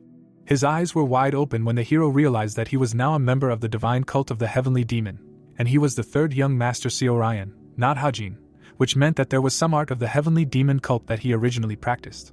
The tree began to fall, while the former assassin thought for the first time about what kind of art was practiced here. And only then did he notice that he was falling. The trunk cracked. His scream was heard above the grove. Soon he returned to the house. Walking through the yard, the boy called out to Donpil. The bodyguard immediately landed next to him, clarifying what the young master wanted, and the latter was again afraid of him. Looking at the branches stuck in the blonde's hair, Hajin said that he had a question, and the latter was ready to tell him anything. Looking away, the young man asked if there were any of his brothers who had not mastered the art of the heavenly cult of demons, or perhaps mastered some martial art that was not demonic. Donpil stared at the gentleman. Then, bowing, he said that he did not understand his question, and the hero realized that this was something from the realm of fantasy. Extending his hand to the bodyguard, the former assassin clarified what would happen if he did not study the art of the heavenly cult of demons. Scratching his cheek, the blonde admitted that he himself was curious about whether it was possible, because if the young masters and ladies did not study the art of heavenly demon cult. The brute bowed his head, and dared to guess that in such a case, the overlord would be very displeased. The boy frowned. To Donpil's surprise, the young master asked him to go to the library immediately. The bodyguard flinched in surprise. Smiling, Hajin said that with the third young master's permission, he should bring all the secret manuscripts he could find about the art of heavenly demon cult. The young man's gaze was full of enthusiasm. In the library, the elder's request surprised everyone. Mutum looked at the blonde, checking whether the third young master really asked for this, and heard a confirmation. Scratching his beard, the commander wondered if Seoriang did not know all the techniques, or if he was trying to stimulate himself with them somehow. Donpil remained silent, bowing his head. Kneeling down, the blonde man addressed the master, apologizing in advance for the rude question. Frowning, the big man explained that as a guard, he should have known about the purpose he was given to protect, and so he would be so straightforward despite the fact that it showed disrespect. The head guard looked at the elder in surprise when he heard the question. Could it be that the third young master lost his memory after encountering the chi block? Raising his eyebrows, the man thought that he did not know if this was true, but no matter how talented the third young master was, his greed and arrogance were so great, he was a true tyrant to whom people of lower rank were like dust under his feet. But thinking back to Seorian after waking up, Mutum realized that ever since he recovered from the chi block, he seemed to have become a completely different person. He remembered how the embarrassed Manhwa told the commander that her master was not the same as before. Sometimes in his words and actions he seemed absent-minded, and if even the maid noticed the change. In addition, he managed to get out of the demonic justice pavilion alive, and Donpil's report made him believe in the amnesia theory. With his hands behind his back, Mutum admitted that he understood why the third leader of the council asked this question, but asked him not to worry. The blonde bowed his head while the master said that the person he served was none other than one of the 7 candidates who could become the successors of the demon cult in the future, who knew whether he had truly lost all his memories. But enough questions. Putting his hand into his bosom, the man continued that one of the few reasons why it was so difficult to protect the successors, that's why he chose him for this. The commander threw a golden key into the boy's hands. The blonde stared at him, asking if he understood correctly. Turning to leave, Mutant reminded him that they only had 3 days, move them with the other texts and take 3 or 4 secret manuscripts. The commander paused, remembering something else. The bodyguard winced when the head of the guard asked if he had told him about the secluded bamboo grove, and replied that he planned to do so today. Glancing at his subordinate, the man asked if he knew how dangerous it was, and although he was sure that everything would be fine, he should make sure of the young master's safety. As Dongpil bowed, Mutum reminded him that his task was very important. Even if he broke his neck, he would not fail, and he promised to do his best. Thoughtfully looking ahead, the head of the guard wondered what the demon lord saw in the 3rd young master that he sent him to the secluded bamboo grove. This demonic forest existed before the heavenly divine cult and arose on 100,000 mountains. A murderer who had taken countless demon lives over 1,000 years, the divine cult had not had much power since the reign of the most powerful first heavenly demon, and it was this grove that helped it become one of the greatest sects. For some, it was the greatest gift. For others, it was a curse. As Mutum stepped out onto the balcony, he thought that the overlord had already tested the 3rd young master for the 2nd time, and he had even been allowed to leave the demonic justice pavilion. Frowning, the man wondered what would happen in the secluded bamboo grove. At this time, in the said place at night, the protagonist was counting books. The former assassin raised his eyebrows in surprise and counted 17. Looking at the stacks of books, the boy asked why the bodyguard had said so many. While the young master was clutching his head, the bodyguard replied that it was not much, he only took the most important ones, but he did not understand how it could be a little. Leafing through the manuscript, Hajin realized that there was enough information to cover himself. Frowning, the young man decided that if he considered the art of the Heavenly Dragon cult lower than the art of the Heavenly Alliance, he would not be able to see its true nature, he could not be biased. Placing his palm on the stack, the blonde said that there was something else important. Out of the 17 texts, 3 had to be returned in 3 days. Taking a look at the books in question, the hero asked why. While the former assassin was studying the manuscript, the thug explained that these 3 books described the 10 great demonic arts, which were secret texts in their school. As he already knew, they were only available to the 1st, 2nd and 3rd young masters, which surprised the boy. Frowning, Dongpil remembered that the 10 great demonic arts were the highest level. If you successfully learned at least one of them, you can look down on the world. It was an art that everyone in the divine cult knew about, even if the master did not remember it. Turning to the bodyguard, the former assassin asked why he was looking at him like that.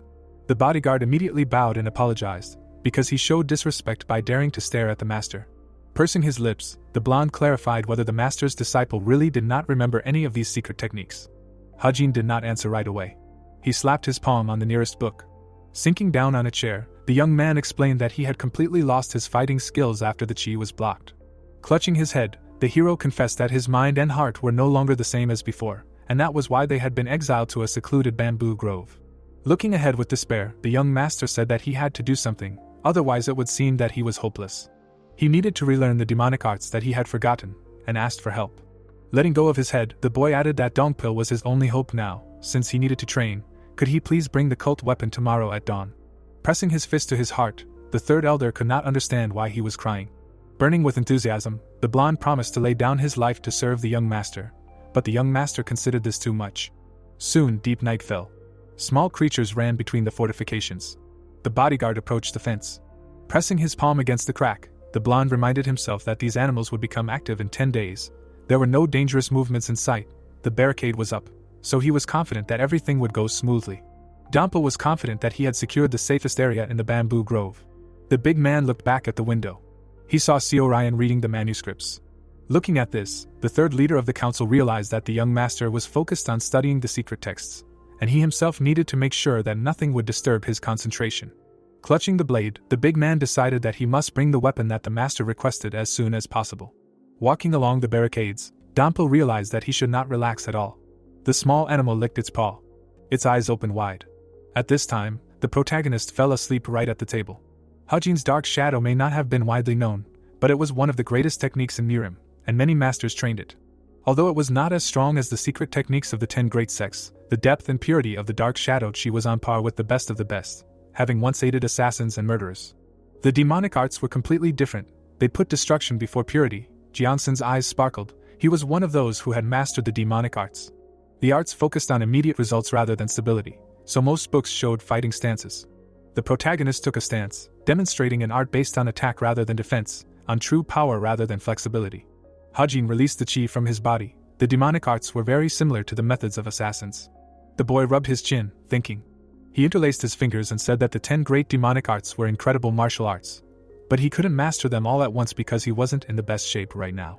Opening one of the books, he asked himself what he could do to improve his dark shadow chi using the 10 great demonic arts. The boy's eyes widened. Looking at the book with the technique of the true demonic art, he decided that it should work. Opening the book, Hajin began to read the description of the technique. He abruptly closed the book because of the nonsense he read, deciding to awaken his senses first. A light shone in the courtyard of the bamboo grove. The wind swirled around the protagonist. The boundless technique worked well when a person had too many thoughts. The wind streamed into the forest. The boy's ear twitched. He heard the footsteps of a man. Without raising his eyelids, Hajin decided that Dongpil had come to him. He couldn't help but remember how the man held a slotted spoon in his hand. He could become serious at any moment. Dongpil could seem naive, but he still continues to look at the protagonist. Hajin began to stand up, saying that that was enough for today. A chicken with 4 legs entered the house. The protagonist turned around, thinking that it was Dongpil. The rooster's eyes were looking at him attentively. The young man frowned when he saw him. The bird blurred, rushing towards him. The guy barely managed to dodge the attack. The monster smashed the bamboo in the yard with its body. Hajin, falling on one knee, said that it was very dangerous, and this beast broke through the palisade. The 3-headed bird rose to its feet. The protagonist frowned, while simultaneously opening his mouth in shock. The bird's eye flashed. The central head roared like a beast and rushed towards the protagonist. Hajin began to sweat heavily. He was also shocked by the sight of the rooster. The monster had 6 legs. Its wings were the size of a human. It also had 3 heads. Hajin, retreating, screamed, saying that this rooster looked like a mutant of the great King Nialuo. His whole body trembled, saying that this territory was complete nonsense. The monster rushed forward with a scream. The youth bent over, dodging the attack. The clothes on his chest were torn. The bird flapped its wing. The rooster flew up and crowed using sound art. The protagonist covered his face with his hands. He felt a gust of chi. Hajin frowned deeply. The events take us to a bamboo forest. The man was carrying various weapons on his back. Looking at the weapons, Dongpil decided that this should be enough. As he walked through the forest, the man said that the 3rd young master used a sword, and as a swordsman, he should be skilled enough to create his own style. Closing his eyes, Dongpil said that the young master would be able to regain his memories when he picked up his sword again. Though judging by how cruel he had been before, he wasn't sure it was in his best interest to help him regain his memories. The boy could beat him up just for eating a bad meal. Dongpil stepped forward, deciding not to think about it. After all, he was just the young master's bodyguard and he shouldn't give in to emotions. He suddenly froze in place. The man frowned, smelling the emanations of chi and the scent of blood. Looking into the distance, he became worried. The monster's heads rushed forward. The protagonist clenched his fist in anger. He struck out, telling the rooster that he was too loud. The rooster grabbed his hand with both paws. The monster sat right on the boy's hand. Hajin gritted his teeth in anger. He pulled his hand away and struck the monster's head. The other 2 heads stared at the boy in shock. The central head opened its beak and began to howl. The protagonist had to defend himself from the gust of chi again. His legs slid backwards while the boy cursed, asking what kind of rooster it was that used sound art. A powerful wind tore the leaves. Hajin, covering his face, said that this was no ordinary mutated rooster, and he didn't even have a weapon. He looked to the side, trying to find something that could be used instead of a weapon. He found some cut bamboo to the side. Suddenly, the monster rushed at him. The protagonist ran past him at great speed. The boy pushed off the wall. The rooster turned one of its heads. Hajin jumped up with the bamboo in his hands. Frowning, he screamed, calling the rooster a future shashlik. The monster roared in pain. The bird's feathers fell to the ground. The protagonist froze on the monster's back. His bamboo broke, never penetrating the bird's body. Hajin, not seeing this, was breathing heavily, assuming that the monster had died. One of the heads trembled. The protagonist immediately frowned, understanding everything. The bird threw his body back with a blow. Hajin crashed into the fence at high speed. The bamboo broke. The guy fell to the ground. The rooster's head opened its beak. Hajin rubbed his shoulder and said that it actually hurt. Looking at the swirling wind, he said that it seemed like he couldn't pierce its feathers with just his physical strength. The mutant rushed towards his prey again. The protagonist took a stance, saying that he never thought he would use this technique on animals. The monster raised one of its paws. Clenching his fist, Hajin said that he had to try. The protagonist stood still, waiting for the monster to approach. The mutant opened its beaks and crowed. The youth's eyes lit up. He used the 6 forces of heavenly net technique. The youth's eyes widened. His body began to blur from the speed. The second form of the technique allowed his thought process to greatly accelerate due to the energy of chi. This in turn seemed to slow down the world around him in his eyes. The youth ran to the side in an instant and took the bamboo in his hands. With his new vision, he saw where the heart was located. Frowning, Hajin screamed. A moment later, he threw the bamboo. The bamboo stem pierced the feathers and skin. The protagonist immediately grabbed it, trying to push it. In this night, the shadows of the fighting were visible. The wall of the house was destroyed. Dongpil rushed into the territory of the house, calling for his master.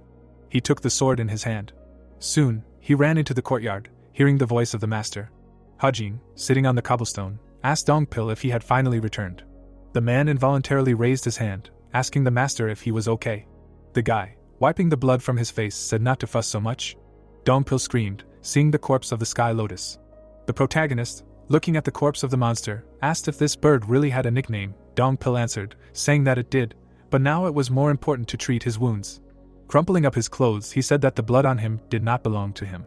Dongpil, with his mouth open in shock, realized that, apart from a few scratches, his young master was almost unhurt. The boy standing before him had defeated the azure lotus, which was as dangerous as a leopard. The man asked the master if he had defeated it himself, and the boy turned around and asked if there was anyone else there. Stepping on a corpse, he asked if they had a large cauldron. Taking one bamboo in his hand, the boy ordered Dongpil to pour water into the cauldron, add bamboo shoots and bring it to a boil. He would cook them dinner today. The boy, with his lips parted, said that he also needed an explanation. The sharp bamboo rushed towards the man. Frowning, he asked Dongpil how he knew about the bird. The boy, clutching the bamboo tightly, asked what kind of secluded bamboo grove this was and what else he didn't know. The secluded bamboo grove had existed since before the creation of the heavenly demon cult. Compared to other famous mountains, it had the densest spiritual chi. Looking at the pot, Dongpil said that the dense spiritual chi energy spread throughout the area, but only circulated in the bamboo grove. With time, the concentration of spiritual chi energy here only increased.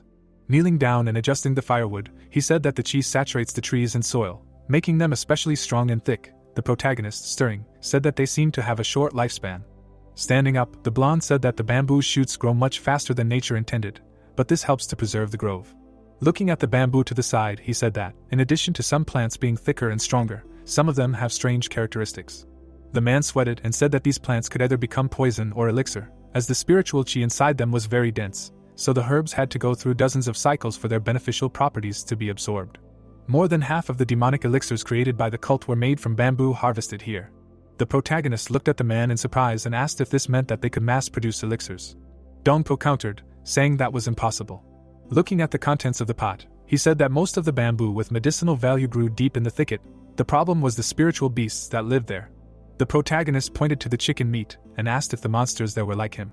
Dongpil raised his head and said that the azure lotus was the weakest of them all. The azure lotus was the weakest species in the grove, with some mid-level beasts being as strong as the top-level masters. The latter came to the grove twice a year to collect divine bamboo along with the first guardian. The protagonist's eyes widened when Dongpil said that the depths of the secluded bamboo grove were dangerous even for them. This small fortress was considered the safest part of the grove. Bowing, Dongpil said that he did not think that this monster's time to walk had come, and apologized for failing to protect it due to his arrogance. The man built a palisade around the bamboo fortress in a couple of days, and also added an octagonal wall to the outside. Dongpil frowned when the young master told him that he had done more than enough to fulfill his duty of protecting him. Handing over a bowl of soup, the youth said that he would rather eat the soup. The man picked up the bowl. He couldn't believe that the slain monster was cooked so easily. He frowned, wondering if it was edible. While stirring the pot, the boy said to Dongpil, "Is his stomach weak for not eating? Even though it looks strong, it may not be divine bamboo, but it is also a kind of elixir." Dongpil quickly picked up the bowl. After emptying it, he asked for another portion. Hajin frowned, mentally saying that this place is really dangerous. He was sent here by the demon lord, and thinking about it, he came to the conclusion that he must master the demonic arts as soon as possible. A shadow covered the boy's eyes. Soon, only bones were left in the bowl. While devouring the rooster meat, Hajin said that the octagonal wall was very good. Although it was improperly built, it was very functional. Dongpil, who was standing next to him, expressed his joy that his work was recognized. The boy pointed towards the boy and said that there was nothing to recognize, it was a fact. Taking the leg in his hand, the man asked if he had studied formations before. The boy turned away, saying that it was just luck. Dongpil froze with his mouth open. He knew that formations were not the same as martial arts. It was not something that could be learned from books. Looking at the boy in front of him, He mentally said that the more he learned about him, the more questions he would have. The protagonist finished reading more than 10 secret manuscripts on demonic arts in just 3 days. Dongpil was shocked when the master told him to take all the books. Soon, the boy easily defeated the Azure Lotus again. Although he had not fully recovered yet, he may seem frivolous and reckless. Hajin laughed at Dongpil, saying that he had a weak stomach. However, when he was serious, he gave off an aura that was hard to approach, and he was not too upset when he lost his martial prowess due to the blockage of qi. Dongpil, looking at the sleeping gentleman, thought that there was probably something else he didn't know. The protagonist, sitting in the courtyard, said that he had decided to master the demonic arts. Reading one of the books, he said that he should not rush since this was his first time learning these arts. If he wanted to become strong in the near future, he could not give up the dark shadow qi that he was familiar with. Dark shadow qi is a martial art that he created by combining the 10 secret techniques of the great sects during his time as an assassin. On the other hand, the true demonic art is the basis of everything, depending on how he mastered it. A drop of ink will turn pure water black. The demonic art was like this ink, especially the true demonic art, which is akin to the parent of all demonic arts. The fact that I appeared in the heavenly demon divine cult with my dark shadow qi may be the fate of an old man who fell into the body of a youth. The protagonist closed his eyes. His spiritual body also closed its eyelids. He began to combine the true demonic art and the dark shadow qi. The two Hajin bodies were trying to test whether the demonic arts and secret techniques of the 10 great sects could be combined into one. Dongpil was sweeping the courtyard. He looked at the house anxiously. It had been 12 days since his master locked himself in his room with orders not to disturb him no matter what. Looking at the window, he tried to figure out what he was doing there. Hajin, sitting on the floor, said that many people say that opposites attract. Now he should test if it is true. The youth frowned, feeling a strong pressure. His spiritual body dissolved as he created a completely new martial art. The old man's entire being flowed into the boy's body. His art was now more destructive than the dark shadow qi, and more stable than the true demonic art. The boy opened his eyes when everything was ready. A strong wind blew. He felt demonic energy rushing through his body for the first time. Dongpil gripped his broom tighter from the sudden surge of demonic energy. The protagonist's eyes shone, calling his new technique the dark shadow of demonic art. The events take us deeper into the grove. The shaggy monster rushed forward with a scream. Dongpil took a stance. He swung his sword, striking the beast. The corpse fell to the ground. Breathing heavily, the man said that it was not an easy walk. Looking at the young master in front of him, he said that it was too dangerous to go deeper into the thicket. Besides, he had no strength left. It would be wise to retreat to the bamboo fortress for today. The youth stepped on the monster's body. Sweat poured down his face. He raised his sword. Frowning and looking at the corpse, Hajin said that the Xingxing was a pack animal. The protagonist chuckled, saying that 3 Xingxing were too few for a pack. The bamboo trunks trembled. Dongpil turned around abruptly. A flock of Sinsin burst out of the grove. Running towards his master, Dongpil said that they should retreat. Smiling widely, the young man told the guard to relax. But in his mind he agreed with the man. He had been fighting monsters all day and his internal energy was almost at zero. Releasing qi from his body, the boy said that he had no time to waste. He needed to master a new technique to get out of here faster. He had to step over his limit. Hajin's eyes shone brightly. The 2 swordsmen rushed towards the monsters. The events take us to the palace. Zhongsan, sitting on his throne, asked if the 3rd young master was really hunting flocks of azure lotuses and Sinsin in a secluded grove. The servant immediately answered, saying that it was so. The man narrowed his eyes. Looking at the scroll in his hand, he said that it was interesting. If he were to kill the black dragon, it would be hard for him to avoid the beast's terrifying cries. Mutam's eyes widened in surprise. Looking at the technique books, Zhongsan said that none of these techniques were suitable for this kind of battle. The red phoenix might be better, but if he had good eyesight, he wouldn't have mastered it either. Closing the scroll, Zhongsan said that he had to give him 3 secret manuscripts about demonic arts. The man responded by saying that they were Blood Flame, Heaven Seizing, and Red Phoenix. Rubbing his chin, the overlord said that in his condition, it would be hard to deal with the Red Phoenix, as it would be poison to the body after blocking the qi. It turned out that he had mastered other demonic arts. He probably gave him some other secret manuscripts from the library. Mutam bowed sharply, asking for forgiveness for his willfulness. Narrowing his eyes, Zhongsan said that he had the right to access the secret library. Mutam, not daring to raise his head, said that he did not report his action. The lord then asked him if he regretted giving the 3rd lord access to the secret library. The servant, looking at the floor, said that he did not regret it. He frowned when the lord asked him if he could take full responsibility. The servant responded by saying that he expected punishment. Unexpectedly, Zhongsan, sitting on the throne, said that he respected his decision. The Sinzins glared at their enemies. The protagonist jumped up. He grinned. Zhongsan, pouring soak, called his first guard. The protagonist swung his sword. Standing next to the table, The man asked if he knew why a child's battle was more frightening than an adult's. It was because children did not know when to stop. Hajin slashed at the monsters with a smile on his face. Jongsen narrowed his eyes and said that it was quite frightening, because they thought that honor was honor no matter what. The youth swung his blade again. Frowning, the master said that when a child realized where the line was with pure ignorance in armed combat, then he became a man. The Sinzins rushed at the enemy with fury. Dongpo gritted his teeth. He was quite tired. The man's body trembled when he heard the master's warning. Streams of chi rushed past him. Gusts of chi struck the monsters. A huge amount of dust rose. The protagonist, standing nearby, told Dongpo to remain vigilant. The boy smiled and said that these Sinzins wanted to take him with one amount, but in his mind he noted that the continuous use of the art was very smooth. At this rate he could even try to reach the center of the grove. Someone rushed towards him at great speed. Hajin's eyes widened at the sight of the fast monster. The monster struck with its hoof. Blood spurted out from the wound. Hajin gritted his teeth. A horse appeared right in front of the boy. Looking at the toothy predator, he decided that it should not be underestimated like that chicken. Donpil had been constantly fighting them for the past few days and was able to significantly strengthen his chi. However, the monster still knocked him down with one blow. Holding his sword in front of him, he said that this creature was much stronger than all the creatures he had encountered before. The veins on the monster's head bulged. It exuded an unimaginable desire to kill. Releasing chi from his body, the protagonist said that he should connect with full force from the very beginning. The boy's eyes widened. The horse was in front of him in an instant.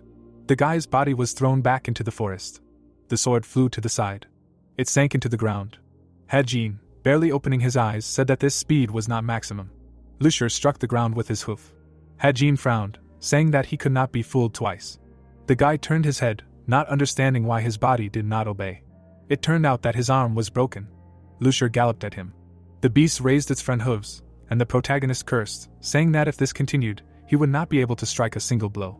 Gritting his teeth, he said that he could not let his guard down in this forest. The monster neighed and stuck out its tongue. The blade rushed at the horse, but bounced off Lucier's neck. Donpil, standing up, shouted to the monster that his enemy was here. The horse sharply turned its head. The protagonist, holding his hand, told Donpil that he would not be able to defeat this monster alone. Lucier turned to the man who was shouting, saying that they would see how this fight ended. Donpil, sweating heavily, sighed. He turned around abruptly and ran away. Lucier glared after him, trying to catch up. Donpil ran through the grove. Seeing a clearing, he ran there. The man jumped up sharply. Lucier, stepping on bamboo, fell down. Donpil landed calmly. The bamboo fell into a hole. Some bamboo injured the monster. Coming to the hole, Donpil said that the monster should be dead. The man opened one eye. At the same moment, Lucier's eye opened. The monster jumped up, trying to escape from the hole. The man fell to the ground, saying that this freak was too tenacious. Getting up, he said that as punishment for wounding his master, he should cut off his head. Lucier puffed, growled and kicked his hooves. Donpil turned around abruptly and ran away, saying that he would cut off the head later. First he had to save the young master. So the man's cries were heard in the forest. 8 months later, the cape finds itself in the divine cult of the heavenly demon, in the court of elders. Gunsan, stretching his neck, said that it was very difficult. Jian smiled, saying that he would go this time, so he could sit down and rest. While he was pouring tea, Gunsan said that if they changed the guard, the subject of the guard would be uncomfortable. He would go himself in an hour. When the man sat down at the table, Jian asked why the patriarch of the demon sword family decided to come today. His interlocutor replied that he had no idea. Taking the cup in his hand, he said that the patriarch was an extremely important person. Maybe he wanted to discuss something with the head of the cult. He lowered his hands and said that he heard that they were trying to make the eldest son of the demon sword family one of the demon lord's disciples. The man continued by saying that it might not be true, but considering that his 2 disciples were from 7 families, it was quite possible. In terms of loyalty, there was no family more outstanding than the demon sword family. In addition, since the Lord trusted them so much, he must have taken special care, since the patriarch and his family were considered to be among the strongest in the cult with decent skills. However, it was unclear whether the Lord would accept another disciple along with Yimin and Hajin, since he had 7 disciples.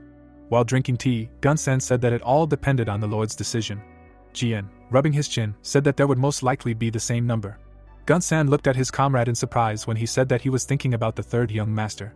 Having overflowed the chi block, he lost his combat prowess, and now he is in a lonely bamboo grove. It is not an exaggeration to say that he is very far from victory. Gunsan frowned and said that this is a very dangerous situation. Jian raised his hand and said that everyone already knew that the bamboo grove is an extremely dangerous place. Even they do not know when the 3rd young master will return. If the master does not give permission, the young man will probably be locked up there forever. The man slammed the bowl on the table, telling him to stop saying such things, because he might be heard. The young man froze, understanding his words. The first elder crossed his arms and said that this was why they sent the third head there. Out of all of them, he was the one who was most qualified for the lonely bamboo grove. He was sent there by the order of the master of the elders' court, and he treasured the third head incredibly. The man turned his head when the servant approached the door. Opening the door, he said that the third head had come to meet them. The elders smiled and immediately demanded to call him here. Soon, the door opened again. Dongpil walked in. Radiating an aura of death, he greeted the elders. The two elders gaped in shock, sensing the sinister killing intent. Dongpil frowned at his comrades. He was emitting a bloodlust so strong that it could not be hidden.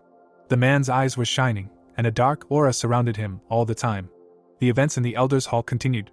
Gongsun handed over the herbs and asked if this was enough. The man parted his lips and asked why he needed the cave conifer tea leaves.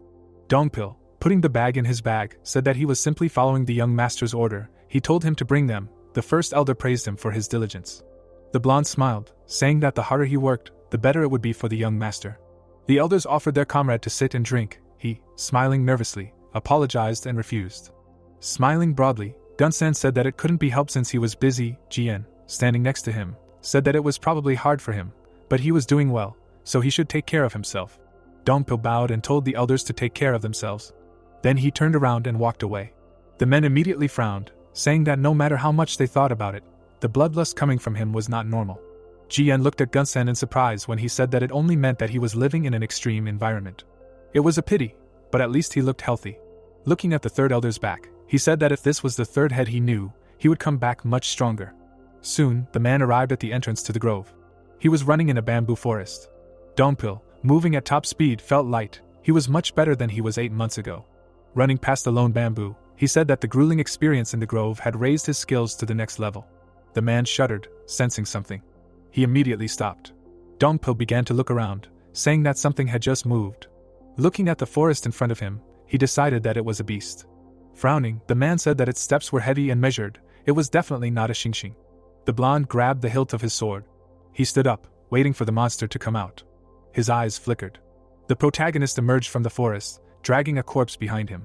Hearing Dongpil's screams, he looked at him in confusion. Continuing to drag the horse's body, he said that he shouldn't have come back so quickly. After all, he told him that he could take his time and chat with his comrades. Looking at Lusher's corpse, Dongpil said that he had taken too many risks by catching another monster. Hajin straightened up, saying that he was just bored, going outside and seeing him. He couldn't let him go. After their last meeting, just the sight of them had been driving him crazy. Wiping his sweat, the guy said that they were having horse meat for dinner, so he needed to wash the pots when he got back. Dongpil's mouth dropped open and he froze. He shouted sharply, saying that he could take off the splint on his right arm now. It just looked like it was completely healed. The protagonist immediately looked at his arm. When he broke his arm, he would yawn and ask the man to make his bed. When he sat at the table, he would ask for food. Sometimes, being too impudent, the youth would ask for his butt to be wiped. Scratching his cheek, Hajin said that he had used Dongpil too often in the past few months, and life was so good during this time. Soon, night fell in the grove. The protagonist sat and meditated while Dongpil washed the dishes. She burst out of the boy's body. The man, turning around, mentally said that he never thought that the master would defeat Lusher alone. No one would believe that he survived the blockage of chi. But this place is full of creatures that even the best masters cannot defeat. He cannot just continue to watch. Dongpil stared at the meditating master. The boy's hair flew up. After a while, his hair fell down. The blonde walked up to the master, asking if he was finished. The protagonist shuddered and screamed in fear. He stood up abruptly, asking what he was going to say this time. Frowning, Dongpil said that he was certainly strong, but he promised him not to go to dangerous places alone. Scratching the back of his head, the protagonist said that time was running out. The blonde frowned even more, asking what he was talking about. Dongpil froze when his master said that this place was dangerous now, or rather, it would become dangerous for them. Standing in front of his master, the man asked what he wanted to say. Frowning, the boy said that it was all quite mysterious. High concentrations of spiritual chi not only produced bamboo, but also created monsters like a rooster with 3 heads. The horse also mutated, turning into a Lushu. The humans' bodies were also changing, their muscles growing larger and the strain on their bodies increasing. Pointing to the weapons on the ground, the protagonist said that although they were putting in a lot of effort, under normal circumstances, such a result would not be achieved in 8 months. Dongpil's own body had changed greatly, with muscles filling out his body. The boy crossed his arms over his chest and said that this was precisely why it was dangerous here. Too much was as deadly as too little. The bamboo and the beasts might have adapted to this environment, but the same could not be said for the humans. Raising his hand, the boy asked the man how long it had actually taken for his arm to heal. When the makeshift cast fell off, the boy said that the bones were broken and dislocated, so it should have taken at least 2 months. Clenching his fist, Hajin said that his arm had healed in just 1 week, and the wounds he had received in the battle with the Lushu had healed in about 2 hours. Dongpil frowned, knowing that this was not normal. When the skin is torn, the body heals the wound.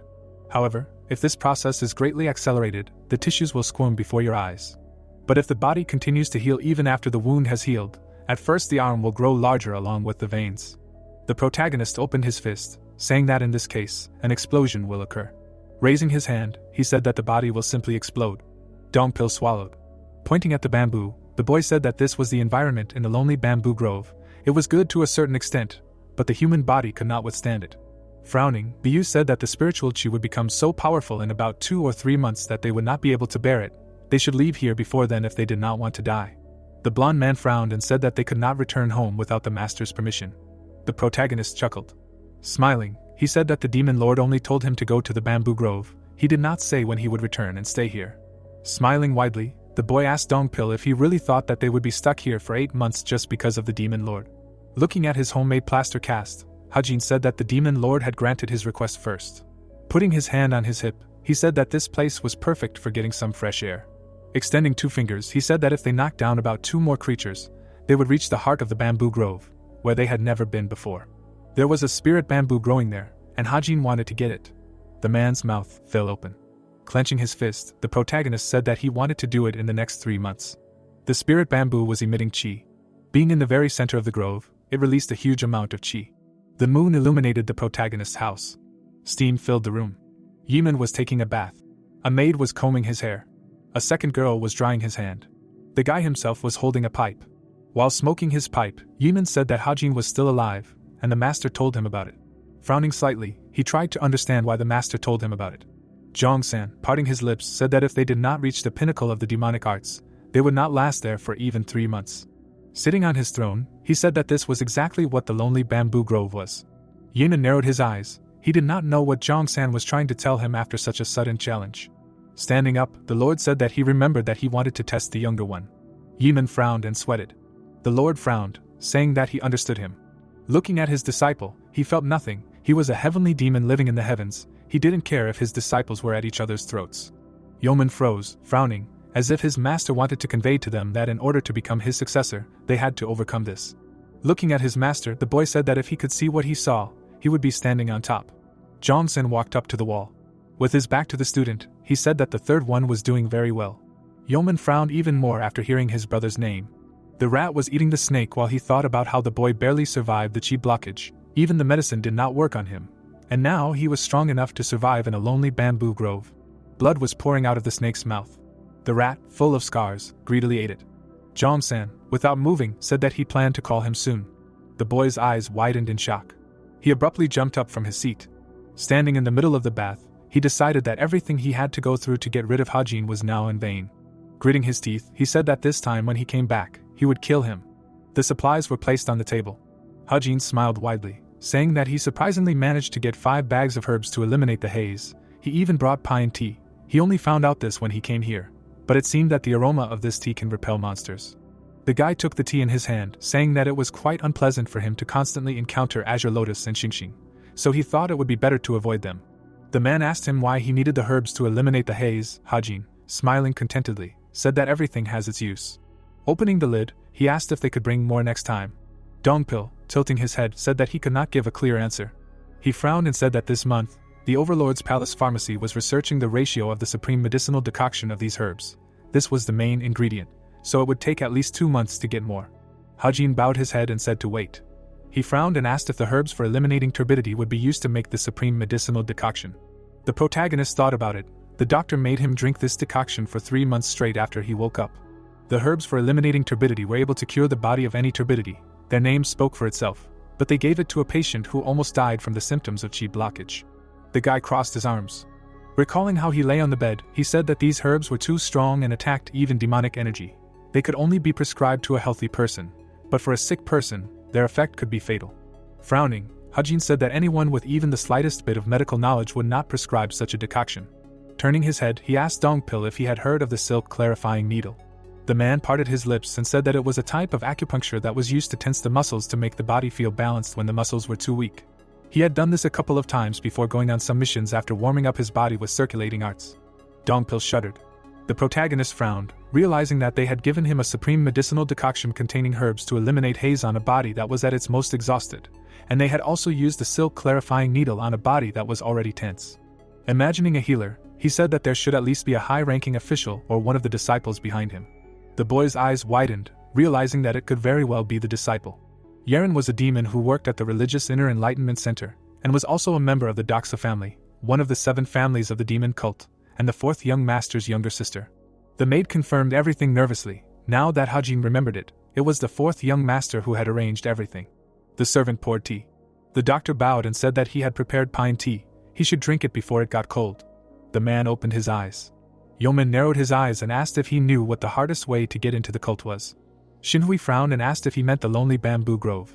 The boy turned around and said that the grove was impregnable. Even those of high rank could not enter without the teacher's permission. His question was not whether they could enter themselves, but whether they could put their eyes and ears there. Shinhui stood up straight and said that the military department would be the best in that case. He heard that the strategist general's control over the organization was so strong that even the elders couldn't touch them. The boy moved his chair and said that it was quite easy to infiltrate. After thinking about it, he said that the strategist general who oversaw the military department was considered a genius of this century. At any rate, he would have turned the tide, found out who had infiltrated the troops, and determined who was involved in the power struggle. Taking the cup in his hand, he said that not everyone would dare to do that. Shinhui frowned and said that the elders' court would be the most loyal in that case. The boy put the cup down. This organization is far from everything else. It only exists to protect the demon lord and the cult. It is different from other organizations that can change their position depending on who is involved. Releasing mana, Yeoman said that touching them is the same as challenging the demon lord himself. The tea boiled and then he said that this is why no one pays attention to them, because they are untouchable. Frowning, he said that it was he who did not pay attention to them, and that was his mistake. Taking the teapot in his hand, Xinhua said that he did not understand him. The boy stood up. Looking at the wall, he said that Hajin was still alive.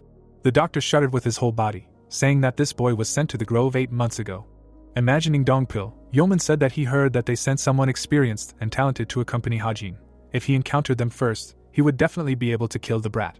Horrified, Xinhua said that even if that were the case, it was impossible. Even the masters of the elders should be on guard in this place.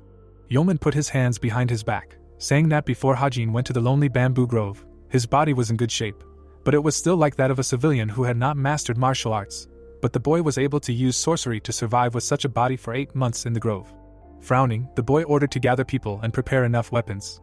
Turning around, he said that neither the chi-blocking poison nor the demonic forest could kill his enemy. Today was the last day he expected it to happen. Shinhui, raising his eyebrows, asked if he would personally participate in this. The boy, looking at him, said that he would not do so, for the battle should not turn into a dog fight. The man bowed when the boy said that there were those who would dance to his tune. The doctor nodded his head and was horrified. Releasing his chi, the boy said that he ordered to gather those who harbored a desire to take revenge on Hajin even before the chi was blocked. They will only put swords in their hands. The tea actively boiled and began to bubble. Shinhui was horrified again when his master said that their teacher was doing exactly that, leaving them to do whatever they wanted and throwing them into real hell. Smiling, he said that it was genius. The events take us to the protagonist's house. Dongpil tried to dissuade the boy from going to the grove right now. Standing behind his master, he told him to calm down, because he did not even know what kind of creatures lived there. Adjusting his hair, the young man said that no matter what danger lurked there, it would not change the fact that they had little time, and he was not going to give up the spiritual bamboo. Dongpil, sweating, told the young master that he would ask his teacher about who lived there and how to prepare for the battle with them. The protagonist frowned and said that it made no difference whether they knew it or not. He took his sword and asked why he thought the demon lord would send a high-ranking person to gather the spiritual bamboo. He raised his blade and said that if he could prepare, he would send any demonic person. The reason he didn't was because it made sense to send someone as strong as them. Dongpil raised his hand and said that this was another reason not to go. He frowned and said that although he had become incredibly strong, he was not even close to the level of the elders. His words pierced the boy like an arrow. The protagonist sighed, saying that he really couldn't compare to the 9 great elders. The man bowed his head and apologized. Turning to the man, Hajin said that he had a talent that they didn't have. Dongpil frowned even more, not understanding the master. Dark shadow arts and dark god phantom, and also the hidden technique of the king of assassins. When the guy lived as an assassin during the war, He couldn't leave the hidden technique, but now he can say that he was excellent in it as the best assassin in the world. Looking back, the boy said that in the past 8 months, he had no reason to use that technique in the grove, because for him, it was a training ground. He couldn't help but recall the fight with the 3-headed rooster. After that, he fought with the Xingxings. Lushu, having rammed him, broke his arm. The depths of the bamboo grove were a place where life and death fought among themselves, a place where the boy must achieve the goal by doing whatever it takes. The protagonist took the vessel in his hand, saying that since he had transformed the dark shadow chi into a demonic art, he could not use the dark god phantom no matter how much he wanted to. That was why the boy needed herbs to eliminate the turbidity. He needed to somehow suppress the demonic energy in order to activate the dark god phantom, and he needed the herbs in his hand. As he left the house, he mentally said that once he took the herbs, he would have half an hour. Judging by the size of the lonely bamboo grove, 30 minutes would be more than enough to reach her heart. Suddenly, Dongpil moved forward, saying that he would not allow him to go alone. The youth shifted his gaze. The man stood in front of him and said that he could not obey the order to retreat. If he wanted to go himself, he should kill him first. Hajin frowned, then said that he could accompany him to the entrance of the heart, but he would not allow him to go further. After that, the two of them rushed into the forest. Both moved at great speeds through the grove. The youth landed. Hajin, raising his hand, said that this was the last time he hunted a lusha. Most likely this was the entrance to the heart. The forest in front of them was full of chi. Dongpo carefully stepped forward. Covering his mouth with his hand, he said that something stinks here, as if something was rotting. The blond man frowned deeply and shouted, calling out to the young master. There were corpses of the azure lotus lying on the ground. Even the corpses of the Xingxings were lying on the ground. Lushu was no exception, they had all died after vomiting blood. The entire forest in front of them was filled with corpses. Dongpil stood next to the master and said that there were corpses of monsters. The young man's eyes widened in shock. Pointing to the corpse, he said that there were a couple of creatures that they had not seen before. There was a monster that looked like a menji lying on the ground. This animal occupied a leading position in the hierarchy of the grove. They usually did not leave the heart of the grove unless absolutely necessary. Hajin looked at the guard when he said that they were the second in spiritual energy possession in this place. The protagonist, surprised, asked who was first then. The man, frowning even more, said that it should be that creature on the side. Pointing at the snake, he said that it was called the split serpent. This snake had 2 tails, but now its body was merged with the ground. The protagonist turned his head and asked if this was the strongest monster in the lonely bamboo grove.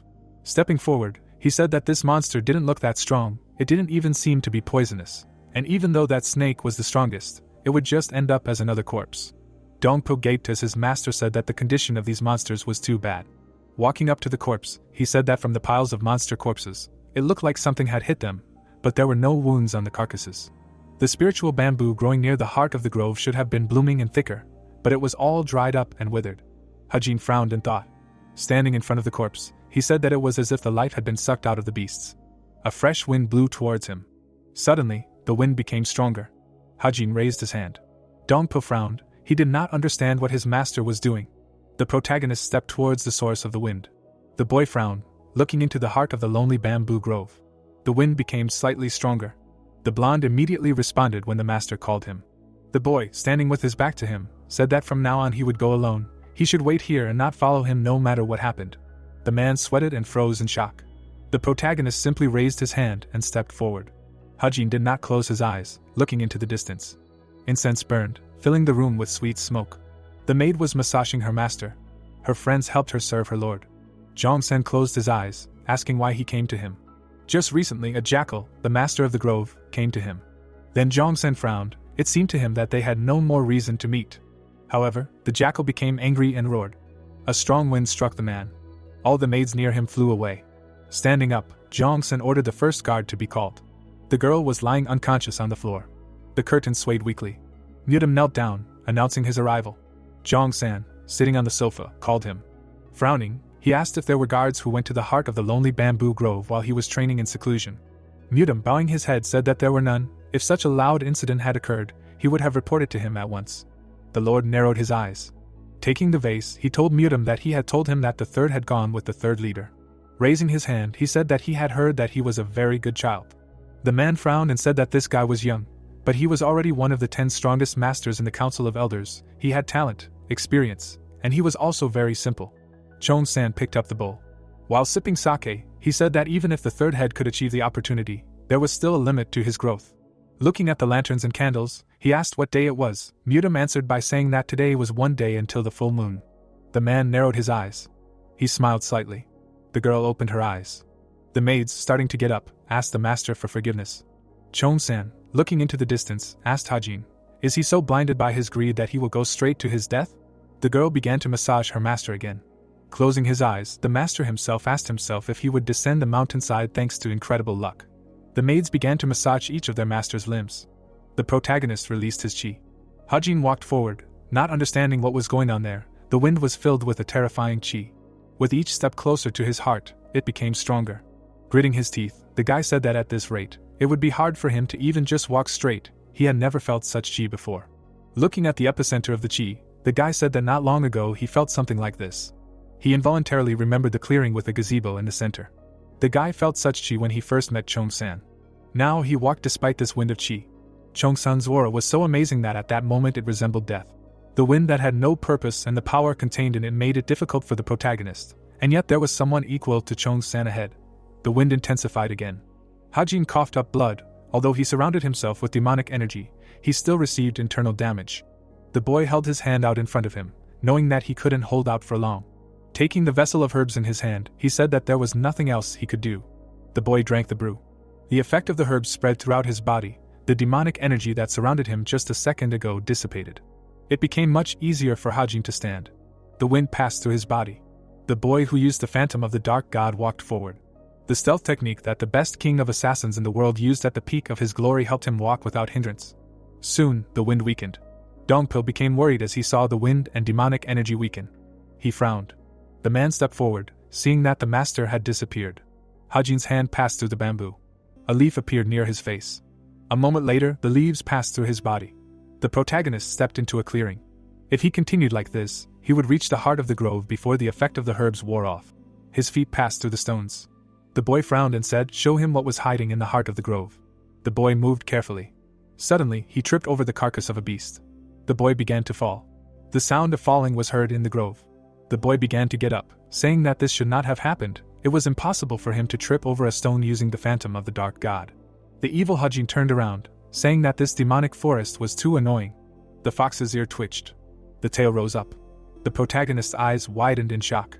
The cute fox was sleeping. The young fox was sleeping right in the middle of the grove. The protagonist stood up. Looking at the fox in surprise, he asked what it was doing here. And Donpil said that the deeper he went, the stronger the creatures he would meet there. But this cutie did not look like a monster. The boy frowned and said that given the nature of the place he was in, he shouldn't judge by appearances. Hajin looked at the fox cub again. He smiled. The boy quickly moved away, realizing that he almost fell for its cuteness. Turning around, he said that this little guy captivated him like a nine-tailed fox. The boy froze when he saw a huge bamboo full of chi. He frowned, saying that the grove was smaller than he thought. Stepping forward, Hajin couldn't believe that he reached the end so quickly. He approached the bamboo. The boy froze and mentally said that he had finally found the spiritual bamboo he had been looking for. The protagonist gently touched it. Feeling the spiritual energy, he was amazed. Holding onto the bamboo, the boy said that the energy was more saturated here. The strongest spiritual bamboo in the entire lonely bamboo grove grew here. If he purified just 3 pieces now, he would become the strongest master of internal energy. But he couldn't be so greedy, because his body wasn't strong enough to accept such a quantity of chi. Closing his eyes, Hajin said that he had achieved his goal, so he would take one. The boy turned his gaze to the sprout. He stared at the bamboo shoot in surprise. The fox cub was sleeping. The protagonist grabbed the shoot and realized that its spiritual chi was so pure that he could obtain it without the purification technique. Hajin gritted his teeth, saying that he was only taking one bamboo trunk, so he could take this one too. The fox's ears twitched. The protagonist managed to pull out the shoot. At that moment, the fox opened his eyes. He stood up from his place. Hajin, without waiting for anything, began to devour the bamboo shoot. Chewing on the bamboo, he asked why he did not feel anything, because it was clearly filled with spiritual chi. He should have already felt a ton of chi pouring into him. The guy began to stand up. Grabbing his sword, Hajin said that he would have to cut down the real spiritual bamboo. Soon, the young man stood in front of the bamboo with a sword in his hand. He raised the blade. A moment later, he struck. His sword did not leave even a scratch on the bamboo. The young man's eyes widened in surprise. He looked at his sword, saying that his sword was too weak. After a couple of strikes, the blade was able to pierce the bark.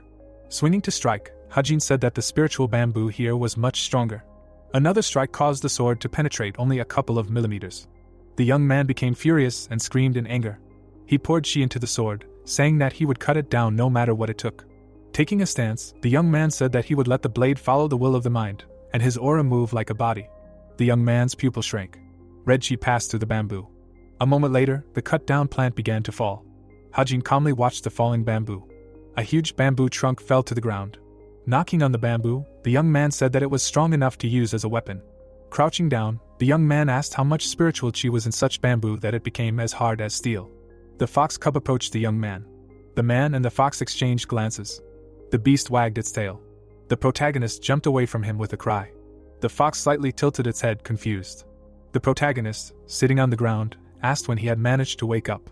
The boy looked at the beast in shock. He was distracted by the spiritual bamboo, but he should have noticed that it had come. Suddenly, the fox approached the boy. Hajin, looking at it warily, asked what it wanted from it. Looking at the beast, the protagonist realized that it might look cute, but it was still a monster from a lonely bamboo grove. The boy jerked his hand, realizing that his hypersensitivity was telling him that everything was fine. He reached out his hand to the fox. It suddenly bit him. Blood spurted out from the wound. Soon, Dongpil arrived in the heart of the bamboo forest. He stopped in front of the fallen bamboo. Frowning, he told the master that he really got it. Hajin, putting his hands on his hips, said that it was natural. Besides, the bamboo was very strong, it was not easy to cut it down. Looking at the sword, he said that he even had to use the aura of the sword. Looking at the cut, Dongpil realized that the aura of the sword was amazing. He couldn't help but look at the young master and wonder if he could do the same even if he had the best blade. The guy, stretching his neck, looked at Dongpil. He pointed at the fox next to him and asked who he was. The protagonist, looking at the fox wagging its tail, said that it followed him all the way here. The fox and the man looked at each other, then Hajin said that he found him sleeping in the center of the grove. Looking at his hand, he said that it almost bit off his finger when he wanted to pet it. The guy was surprised to realize that the bite mark had disappeared. An angry Dongpil grabbed his sword, deciding to teach the fox a lesson, who dared to bite his master. The fox yawned. The protagonist crossed his arms and told him to calm down and come to him. The bamboo was too big to carry back, so they would clean it right there. The man raised his hand and said that he would help him. The boy placed his hands on the bamboo. Dongpil frowned. He always found it interesting to watch. She began to swirl around Hajin. In an instant, all the impurities disappeared and the air around him became clean. The wind made the man's hair curl while he thought about his master's deep understanding of chi techniques. Looking at the boy's back, he said that the boy seemed to be an experienced fighter who had lived for decades. The boy closed his eyes. His hands were enveloped in chi. Soon, the bamboo began to dry out. After a few seconds, it began to fall apart. A few seconds later, it turned to ash. The huge bamboo was crumbling from both sides. The protagonist, who closed his eyes, felt a strong pressure. The spiritual chi inside the bamboo turned into water. Hajin's eyes widened. He and Dongpil were both happy, because the juice of this spiritual bamboo was the best elixir. The man smiled broadly and said that it was a great job. Standing up, the young man told Dongpil to drink first, but he objected, saying that he didn't dare drink it. The boy, picking his ear, asked if he was tired of being so accommodating. The man, holding the bamboo, said that this was different, it would be right for him to drink it, because he did everything without his help. Straightening up, Hajin asked if he really intended to be like this until the end, because they were on good terms, so he shouldn't be so cold. Putting his hands on his hips, the young man told the man that he had saved him more than once, and therefore he fully deserved it, and it was embarrassing for him. He should give him everything, but he was only giving half. Dongpil looked at his master sadly. The young man narrowed his eyes and said that they were stuck in such a lousy place only because of him. Smiling, he said that he had worked hard, that was what he wanted to say. Dongpil's lips trembled. He suddenly knelt down, saying that he would protect him until the last day of his service. No danger would touch him, unless it was over his dead body. Hajin raised his hands and said to stop this and just drink. Dongpil shouted, saying that even after finishing his duty, he would never forget his great mercy. He would remember it until the end of his days. The man frowned and shouted, saying that he had to return to the court of elders as soon as they left this place, but he would always be with him in his heart. A few drops of juice spilled out of the bamboo. The protagonist, unable to bear it, began to pour the juice into the man's mouth. And then, the screams of the angry Hajin were heard in the bamboo grove. The monster stepped towards the boy. The youth frowned as he heard footsteps. Holding a bamboo in his hand, he said that something was coming. A crowd of monsters began to emerge from the forest. Huge flyers were hovering above the forest. Dongpil clenched his fists. Frowning, he said that all the creatures of the lonely bamboo grove had come here. Leopards, harpies, Sinsin, and Lushu all came out of the forest. The protagonist drank the spiritual juice. Hajin, lowering the bamboo, asked if Dongpil had memorized the layout of this area. Hearing the confirmation, the youth smiled. His eyes widened. The fox, as if he hadn't noticed anything, was sleeping. The boy stared at him in horror. He couldn't just leave this little one behind after all the time he had walked after him. The youth glanced at him. Dongpil. Looking at the elder, he told him to hold him in his arms and run away. He needed to make sure he wouldn't get hurt. The monsters began to approach the boy. He closed his eyes. Releasing his chi, he walked towards the beasts. Dongpil, who was standing behind him, said that he could safely go forward. He would block their path. The protagonist struck, saying that he just needed to listen. A gust of wind caused the man's body to fly away. He flew back at great speed. The fox cub in his arms was surprised, as was he. The three-headed rooster rushed towards the protagonist. The boy's eye flashed. His blade was enveloped in chi. Hajin swung his sword. One of the monster's heads separated from the body. The boy grinned. His ultimate technique of the King of Assassins, which had to be hidden during the practice, would now work in all its glory. The events take us to a gazebo on the edge of a cliff. Zhongsan stood with his hands behind his back. The jackal was gone. The owner of the lonely bamboo grove left the spiritual land and went away. Looking up at the sky, the man tried to figure out why this had happened. He closed his eyes. The bamboo began to shake. The huge bamboo trunks were shaking. Zhongsan looked at the bamboo forest in front of him. Inside the forest, the protagonist was now standing. Zhongsan saw his student. Looking at the guy from behind, he decided that this was the reason. Frowning, Zhongsan said that his student had changed after blocking the chi. Now the guy was a completely different person. He rushed straight at his opponent. The head of the Sinsen separated from the body. The essence that Zhongsan saw in the pavilion of demonic justice was death. With a swing of the sword, the boy separated the head from the body again. Inflicting wounds on 3 monsters at once, he screamed, demanding to be released. The young man stepped on the corpse. Looking at his disciple standing on the corpses, Zhongsan assumed that he was in the afterlife. The boy's eyes were hidden by a shadow. Right in front of him lay the corpses of the Sinsen. Zhongsan poured himself some sake. Taking a huge bowl in his hand, he said that he was glad that he called him to the pavilion of demonic justice. Looking closely at the jackal on Dongpil's shoulder, he called it. Looking into the eyes of the fox, he asked what he saw in the third disciple. The youth was reflected in the beast's pupil. The protagonist stood motionless. A huge saber-toothed leopard stood in front of him. The boy frowned and said that he was quite big. He was probably the head of the grove or something. The boy jumped up, dodging the attack. He gritted his teeth, asking. He was quite impolite to attack when he was greeted. Landing, Hajin said that he really didn't like this damn forest. Bars rushed towards him. Opening his lips, the boy used an ascending jump. The boy struck the cat at high speed. The monster roared in anger. The boy's body flew out of the battlefield. He landed a little to the side, saying that if you combine demonic arts, a leg technique like an ascending jump can also be a great attack. Looking at the destruction in front of him, he felt disappointed. Smiling, the boy said that he thought he was one of the strongest in the lonely bamboo grove. Looking at the smoke in front of him, he said to stop pretending he didn't have much time. The shadow of a leopard figure appeared in the smoke. Hajin bared his teeth. The beast also bared its teeth, being angry. Having calmed down, it struck the protagonist. The guy's body was thrown to the side. Another leopard approached the battlefield. The bamboo broke. The sword fell to the ground. A pack of leopards began to approach the protagonist. Hajin, lying on the ground, coughed. His eye flashed as he called the monsters overgrown cats. Hajin lay on the ground and tried to cough. Suddenly, his eye lit up red and he, turning to the tigers, asked if these overgrown cats really wanted to die. One of the monsters pounced on him with an enraged cry. The boy clenched his fist and thought that this attack was insanely powerful, and if he took another hit like that, he would go straight to the young king in the afterlife. He took off his outerwear and said to the tiger that even though he had tasted every creature here once, did the tiger really think that he couldn't do the same to the beast? His fist was burning with red energy flames when Hajin realized that the power of his demonic arts felt different. Looking at his hand, the hero realized that it was because of the spiritual bamboo, and the spiritual chi received from it had not yet completely turned into demonic energy. It also reduced the strength of the demonic energy, thereby weakening his demonic arts. There were now 2 tigers, and they were growling aggressively towards him. He was noticeably nervous because he was thinking about the situation around him.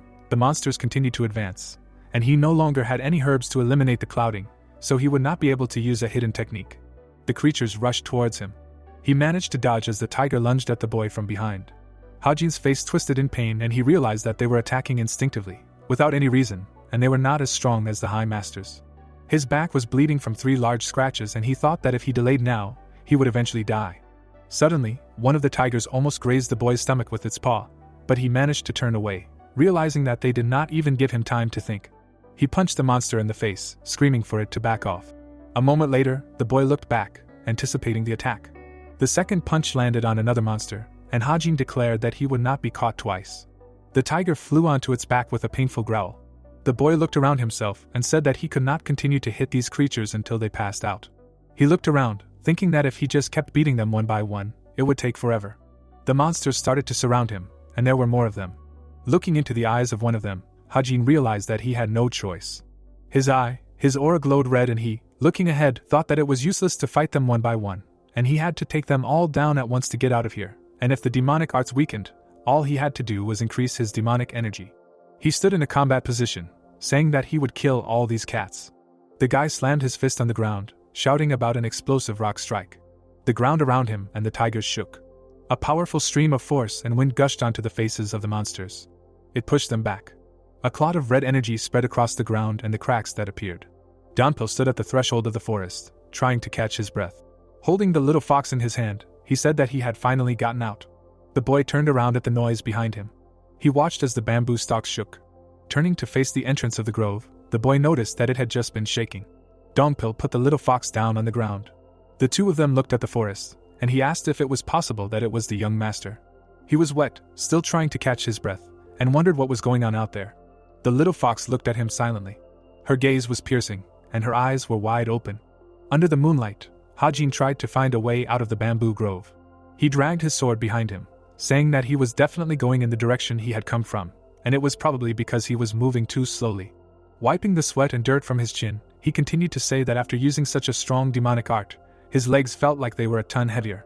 Looking around, he realized that he had to get out as quickly as possible, otherwise he might run into other creatures.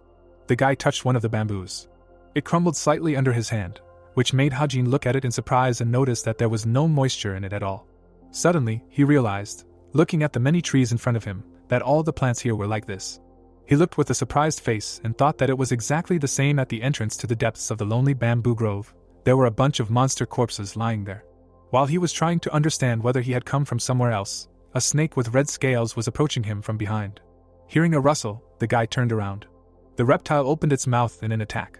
Hajin managed to defend himself with his sword, which it bit with its teeth, and said that it was the excommunicated snake, which he had already seen.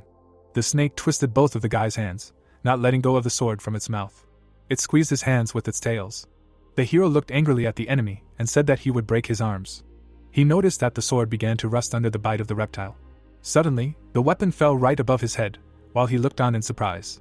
The snake hissed, while Hajin thought that the enemy was known for causing drought, and was all this bamboo dried up because of him, because then it was true that the enemy was stronger than Menji. The boy fell on his back under the pressure of the reptile. With a cry for this vile worm to get away from him, the snake opened its mouth to attack. The hero's gaze was tense when he realized that he could not push the enemy away, since his hands were tied. The snake's mouth opened to attack. Suddenly, in front of Hajin's face, the snake's head was pierced by a sword. Dampil held the reptile by the neck with one hand. With the other he grabbed the sword that entered the head, and asked if the young master was okay. Hajin shouted his name in relief as he stood there with a tense expression. The man threw the snake's carcass aside with one hand. The reptile fell to the ground, bleeding, with its eyes bulging. The bodyguard looked down, saying that he was glad that the boy was not seriously injured. Hajin looked at him with confusion and asked how he could be okay when Dongpil's sword scared him to death. Holding his hands, the boy continued that he told them to leave here, but the man replied that the guard could not leave his master. Helping him up, he added that he would make sure that he got out of this place. Suddenly, the trees rustled. The ground shook under the hero's feet. Dongpil and Hajin looked ahead with slight fear when the latter said that they got here faster than he thought. And then he added that there were even more of them when a pack of tigers came out of the forest towards him, and the guard asked if they had been chasing him for so long. With his back to his comrade, Hajin asked how far it was to the exit, to which he heard that it was about 2 kilometers. The hero's gaze tensed when he thought that it was too far to run away, and they would definitely catch up with them. As the tigers and other monsters approached, Dampil said that this time he would stay and hold them back. Let him go, turning to the young master, but he remained standing. Confidently facing the enemies, he told the bodyguard to stop talking nonsense, and they would leave here together, and he resigned himself.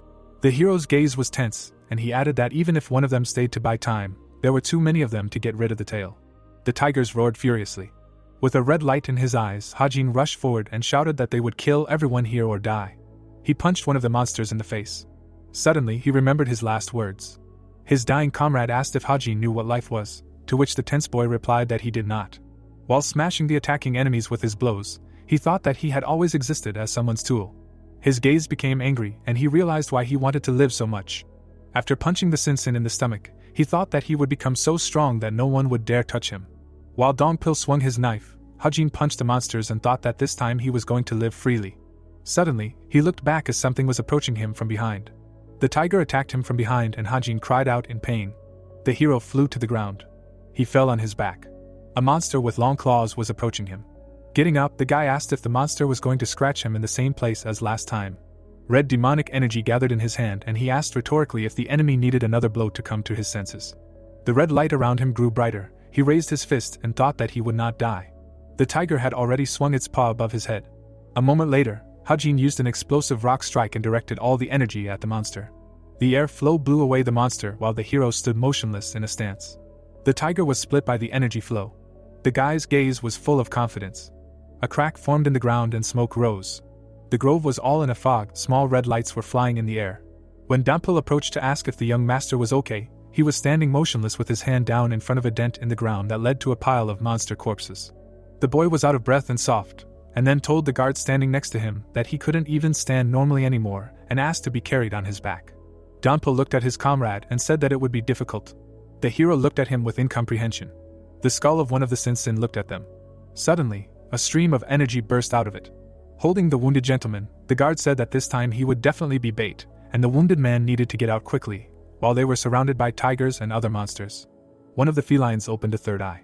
Hajin looked ahead in fear. At this time, a small yellow beast walked forward. The jackal entered the bamboo grove. Looking ahead tensely, Hajin was overcome by memories. He thought about his death at the hands of Sojio and realized that he had managed to resurrect himself after such a horrific death, and he could not allow this life to end so stupidly. Dampil looked at the young master pleadingly and, saying that they did not have time, asked him to go back the way he came. The tigers looked at them with grins and growls. Suddenly, something distracted them. The three-eyed monster backed away in fear. A fox was walking along the ground. Her gaze was piercing and bright. All the monsters were afraid of her and immediately turned around to leave. Hajin and Dampil looked at the small beast in front of them in confusion. The young master was the first to ask what she was doing. Lightning flew from the beast's eyes. One large lightning bolt struck the animal directly. The place where they were standing was illuminated by light. The hares looked in that direction in surprise. The birds flying by also noticed the light. The animal was licking its owner's face. Hajin lay on the ground while the beast continued to lick him. Not far from them, Dampil was curled up. Hajin slowly began to open his eyes. In front of him, he saw a smiling fox. Getting up, he asked what happened. Did he really die again? He looked at the animal next to him and said that since his whole body was aching, it meant he was still alive, and then asked Jackal if she had done something. He perked up in surprise and asked again. The animal jumped on him and he shouted for her to get off. The guy looked at her with fear, afraid that she was going to eat him. The main character shouted for her to leave, but Jackal only looked at him peacefully. They were lying near the entrance to the forest. Hajin shouted for Dampil to do something, but he did not respond. The sky was blue with white clouds, and the young master continued to shout for the convoy to wake up and move. Under a slightly hazy sky, the capital of the heavenly demon cult was located. Grown men were bowing and reciting praises to the Lord and the heavenly demon cult. Many of them stood with their eyes closed and their heads bowed. Many people were kneeling in the great hall and said that they were moved to tears by the blessing of the sacred god. Among them sat Yanshim, her head bowed. Nearby sat the younger lords. The ladies bowed their heads. On the throne sat Zhang San, the great ninth heavenly demon. He looked sternly at the people in front of him. The lights in the hall were burning.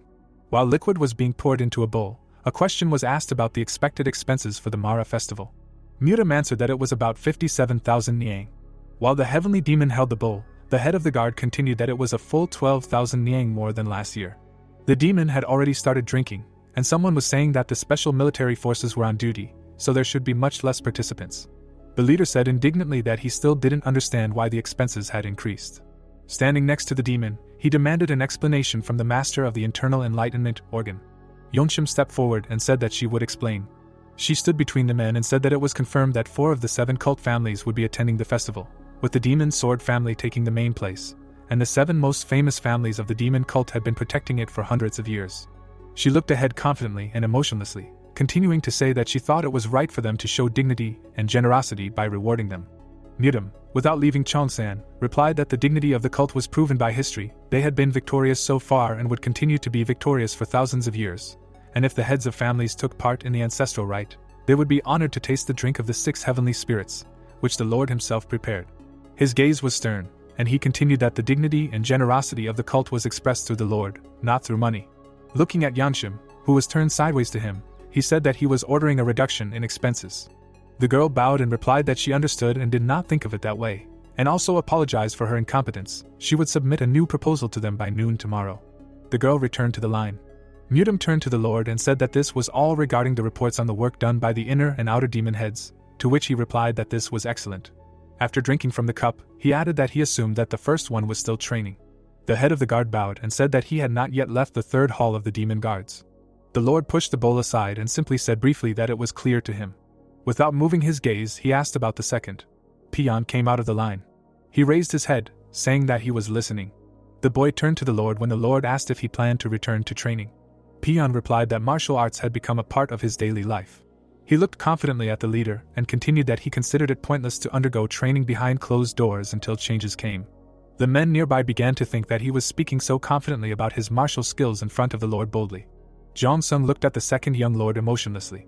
Then, sitting in his throne, he said that there was no need to train those who knew their place, and added that Peon should do as he saw fit. The men looked at him in surprise, because he was so harsh in his assessment of martial arts. They looked at the gentleman who had come forward and received such a compliment, and continued to think that, apart from the first young gentleman who was still in seclusion, the second young gentleman might be the best candidate. Bian folded his hands, lowered his head, and thanked him. The Lord called the fourth, and Yimin came forward. Jongseon said that he had changed recently, and it seemed that he had been studying hard. The young gentleman lowered his head in a bow and thanked him. His gaze became tense when the Lord said that it was already late. The man looked at him and continued to say that if he wanted to surpass the others, he would have to train even harder, and even then it would be difficult to reach their skill. Yimin bowed and said that he would take this into consideration. The Lord lowered his eyebrows in anger and told the boy to dedicate himself to this. The fourth was visibly nervous and thought that he shouldn't panic. The Lord always told him that now he shouldn't focus on martial arts but on using the power of his followers. He just needed to continue doing what he was doing. Jong-sung called the fifth, and Seo-yoon responded. She stepped forward from the line. Her gaze was unreadable. Jong-sung, without taking his eyes off her, praised the girl. Yimin and Byun turned to look at the girl when the Lord spoke up, that there was a limit to how much her martial arts could exceed her talents, and let her go to the senior court master after this meeting. The man sat on the throne and held a bowl in his hands, saying that she should choose one of the 10 great demonic arts. The girl folded her hands and bowed, saying that she would never forget his generosity. Yimin glanced at her, and wondered if the Lord had just praised her, should he change his plans. Then a question rang out in the hall about when the sixth was returning, to which he was told that he was to attend the festival with the patriarch. The Lord called out to the youngest as she came forward and said that she was neglecting her health. Yimin was shaking and exhausted, asking for forgiveness. The Lord, seated on a throne in front of a huge hall, said that the cult was not a place for spoiled children. The girl clutched her sleeve and listened as the man said that if she was stronger, she would not be in this state. The fourth and fifth stared ahead tensely. The man told Yimin to work harder, to which she agreed, still shaking. While a drink was being poured into his bowl, Jong-sung asked if she was afraid of death. The girl began to cry, but replied that she was not. She returned to the line when the demon on the throne said that he had never taught them to rest. Jong-seon looked stern and said that if they really wanted power, they should overstep their own limits. At these words, Byun looked blank, Yimin tensed up, Seo-yoon continued to look ahead, and Yimin looked down with tears in her eyes. The man took a sip from the cup and asked if they understood everything. He put it down with a bang and called the third one. Looking down thoughtfully, he said that he was late. The Lord ordered that he be told to come in, and the doors slowly swung open. 2 servants opened the doors where Hajin stood and introduced him as the third young master who had heeded the call of the sacred Lord. The boy stepped onto the carpet. His robes fluttered. The young ladies turned to look at him in bewilderment, thinking that he had recovered, but from what Seo-yoon heard, he had lost his fighting prowess. Byun and Yimin looked at the entrance in surprise and wondered how he managed to get out of the secluded bamboo grove. Hajin stood at the front of the hall and greeted the Lord. Jong-san looked at him sternly. And the third Lord looked at him with a smile and thought how long it had been since they had seen each other. Jong-san looked ahead when he was greeted. Hajin smiled. The 9th heavenly demon's brows furrowed and he imagined the guy standing in front of him, glowing with red energy. He saw how powerful and wild it was. He thought about how much this boy trained that he began to boil with demonic energy. Hajin stood in a beautiful hall in front of the demon, sitting on the throne. Looking at the main character, Jong-sen was in admiration. The men standing nearby opened their mouths in surprise. They were all shocked, because this was the highest praise the Lord had ever given. Jong-san, sitting relaxed on the throne, asked Hajin how the lonely bamboo grove was. It was a good place to get some fresh air. The protagonist smiled and said that it was fresh there, but he only thought that he had experienced so many strange things that would last a lifetime. The Lord frowned. Rising from his seat, he ordered the boy to come with him. Hajin was scared, thinking that he had treated him too rudely, although he went to the grove and returned as ordered. Behind the 9th heavenly demon stood the first guard, to whom the Lord addressed, ordering him to take care of the rest, to which he nodded. Jongsin walked in front, and Hajin behind him. The men bowed and the Lord left, saying that the royal meeting was over and everyone was free. Hajin walked behind the demon with a frightened look, thinking that it was going to send him to an even worse place. Since he survived in the lonely bamboo grove, he was afraid that it heard the young master talking badly about the Lord. The sun was shining outside. The men gathered around Yangshim, pitying her situation, since it was hard for her and she would have to recompile the expenses. Looking at one of the men, the girl said that everything was fine and it would not be easy for them either. One of the men said that this is what must be done. The gray-haired man reminded that the strategist was not present at the meeting today, clarifying the reason for his absence. But Yangshim did not know her, only noting that he was always busy. With a serious look, she said that she did not think it was because of the Mara festival, most likely because of the northern traditional schools, which recently began a very interesting case. The men gaped in surprise that this was the north. One of them stated that no matter where they were from, he had never met a sane person who would complain about being in a traditional sect. Most likely they were doing something meaningless again. The strategist general must be having a hard time. The mustachioed man cut into the conversation and everyone turned to him. He was interested in what happened to the third young master, since this was the first time he saw a demon lord give such a high assessment. The other young man replied that he heard how he survived the Chi block, but you can't tell from him that anything happened at all. No one noticed Yemin, standing nearby and eavesdropping on how they were talking about Hajin, who not only returned alive but also attracted everyone's attention. The guy did not understand what the Lord saw in this young master. Yemin frowned in anger, and thought that he should have killed him when he was weakened from the Chi block. The Lord's cloak was hanging on the railing. The pavilion stood in the middle of the pond. Hajin looked around. Jong-san was sitting at the table. The guy was standing opposite, looking at the pavilion and thinking that there was such a cozy garden here that it was not at all suitable for a demonic cult. The 9th heavenly demon ordered him to sit down. Hajin was scared and obeyed. He sat down in the chair opposite. Confidence was visible in his eyes. He thought that he had survived after 8 months in this hellish lonely bamboo grove. The guy clenched his clothes into a fist, ordering himself not to be afraid, because he had done everything as the Lord ordered, so he had not done anything bad. The Lord poured a drink into Hajin's cup. While the cup was filling, the third young master thought that he had not drunk alcohol for a long time. Jong-san, still holding the bottle in his hand, advised the guy to study the technique of moving the Black Dragon Mountain. Hajin held yours in his hands and looked at the Lord in surprise, not knowing what kind of technique it was.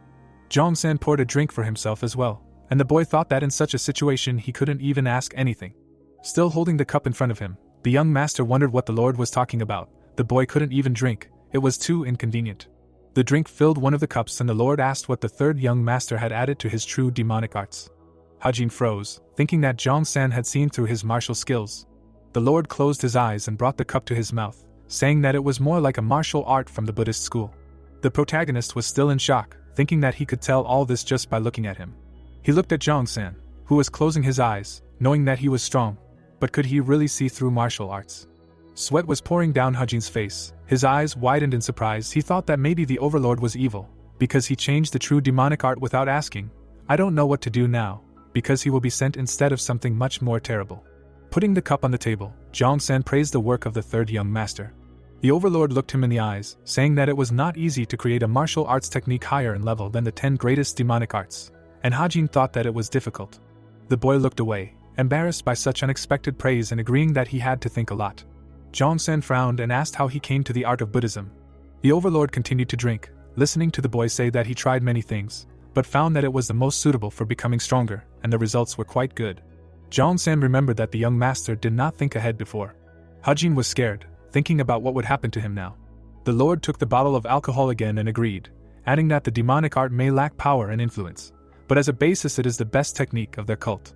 Looking at Hajin's face changing to even greater fear, he continued to say that he should have thought a little more and then I would have had to combine the demonic arts with others.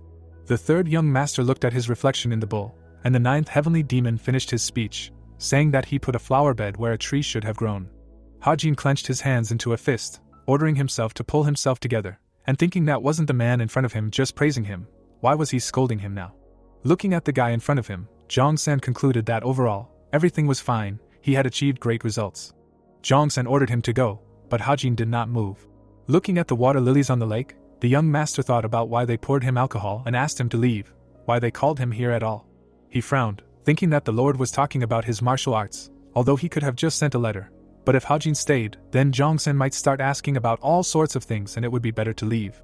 The protagonist pressed his fist to his palm and was about to leave. Jongsan pointed his finger at the bottle, offering to take it with him. He pointed to the alcohol, saying that it was a reward for the work done, and thought to himself that the guy added the art of Buddhism to create a new one, which amazed him. Hajin froze in surprise, thinking about the remains of alcohol. Jongsen looked at the fish in the pond, thinking that the guy could not know about the difficulties of the Supreme Demon, and this was just a coincidence. Then he looked at the sun and wondered if the third young master would surprise him again someday. Imagining what a gazebo in the middle of the water looked like, the Lord thought that the winter would be interesting. The wheels of the carriage rushed forward. From it came the voice of Hajin, who could not breathe next to the Lord, and the more he thought about it, the funnier it seemed. The guy raised the bottle above his head, declaring that the Lord was giving a half-empty bottle of alcohol instead of a full one. His monologue was interrupted by a shout. Donpil snatched the bottle from the hands of the protagonist, shouting that it was a drink of the 6 heavenly spirits. Hajin was scared and pressed himself against the wall of the carriage, not understanding what he was talking about. Donpil was also surprised that the Lord did not know about the drink that only the most respected masters of the cult can drink.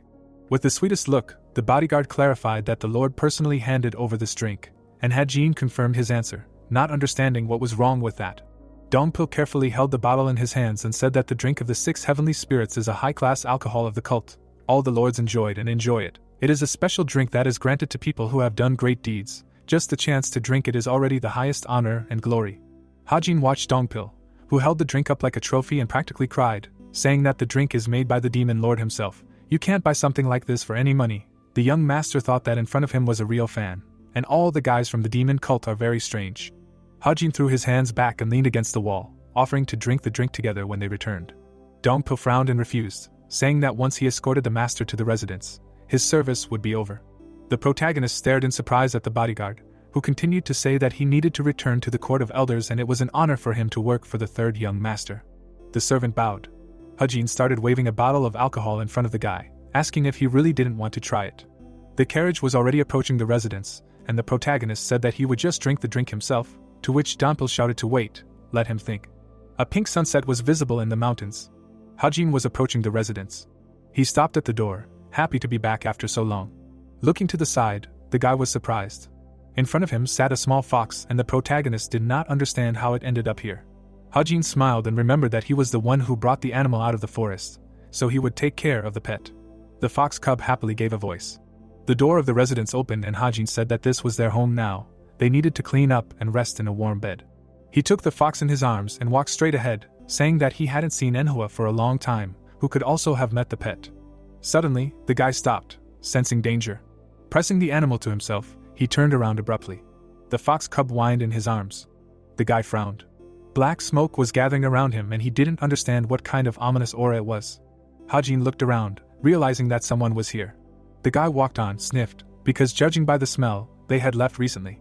He looked behind the house, realizing that the said guests had headed there.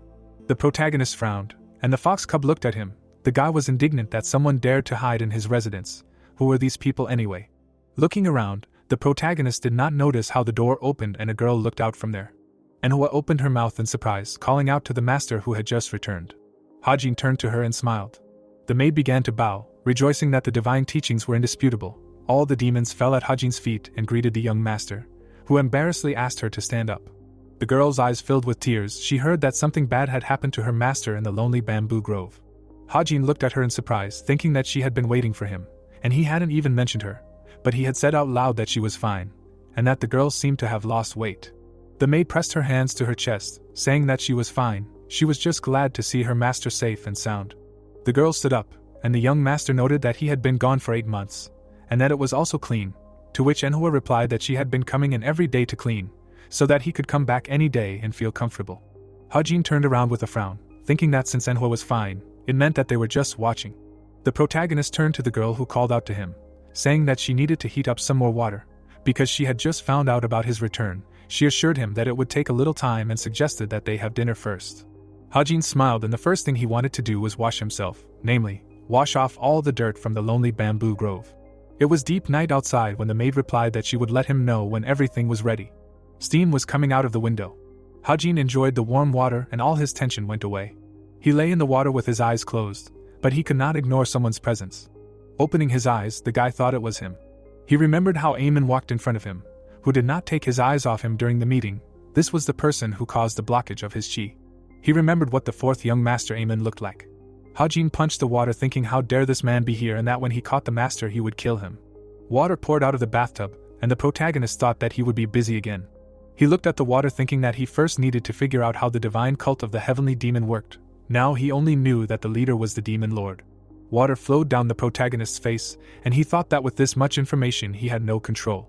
Sitting in the water he looked towards the window and thought that he could not predict how the lord would act, so he was out of the question. He needed to find out who he could ask for help from, then he would recruit them to his side and gain the right to enter and leave the cult at will. The third young master looked at the moon and decided that in this way he would be able to leave here someday and be free. The boy smiled, thinking that at least there was good news. After all, he was the third disciple of the great demon lord. No one should know what he was planning, but his high status should serve as a support for him. The moon was coming out from behind the clouds when Hajin decided that he would climb the social ladder and then have fun. The moon illuminated the roofs of the houses. The boy exhaled smoke. Yeeman was sitting on the window and smoking a pipe. When someone called out to him, he turned towards the person calling him. The servant, standing in front of the master sitting on the window, advised him to smoke less for the sake of his health, to which the master replied that he had hardly picked up a cigar lately. He would quit when the time came and thanked the servant for his concern. The man bowed and clarified why the master had called the people away from the third young master's residence. Yeeman thought about it, and Shinhwa thought that the fourth young master could be understood, but this time he couldn't see the reason for his actions, since he just kept smoking instead of finishing what he started. Shinhwa swallowed nervously when he heard that his master didn't know something. Yeeman turned away, saying that he didn't know how Hajin would react, so he had to order them to come back. Shinhwa leaned a little closer, saying that he already guessed what the reaction would be, and based on that, they planned everything. The fourth young master furrowed his brows and stated that he thought he knew, but he was wrong. The servant was surprised that the young master admitted that he was wrong. Yeeman climbed down from the window, saying that he saw Hajin at the meeting today, for the first time since the chi blocking incident. Looking out the window, he continued to say that Hajin had changed a lot and was much better. Yeeman did not know what happened in the lonely bamboo grove, but it seemed that he had regained his skill. At this time, the moon was hidden behind the clouds, and the young master said that the reason why he deviated from the plan was not for that. He remembered what the third master looked like and thought that he looked like the Hajin he always knew, but it felt like he was looking at a completely different person, as if he had become someone else. The boy remembered his confident gaze and thought that it was directed at him, as if Hajin knew everything he did. While still looking at the moon, the master raised his hands behind his back, saying that he did this not because he had regained his skill and became a little stronger, but he just needed to rethink everything he thought about Hajin. Shinhwa frowned, thinking that Eamon was lying now. He was confused by the changes in the third young master. Eamon held a cigar in his hand, asking what the subordinates were doing after his order.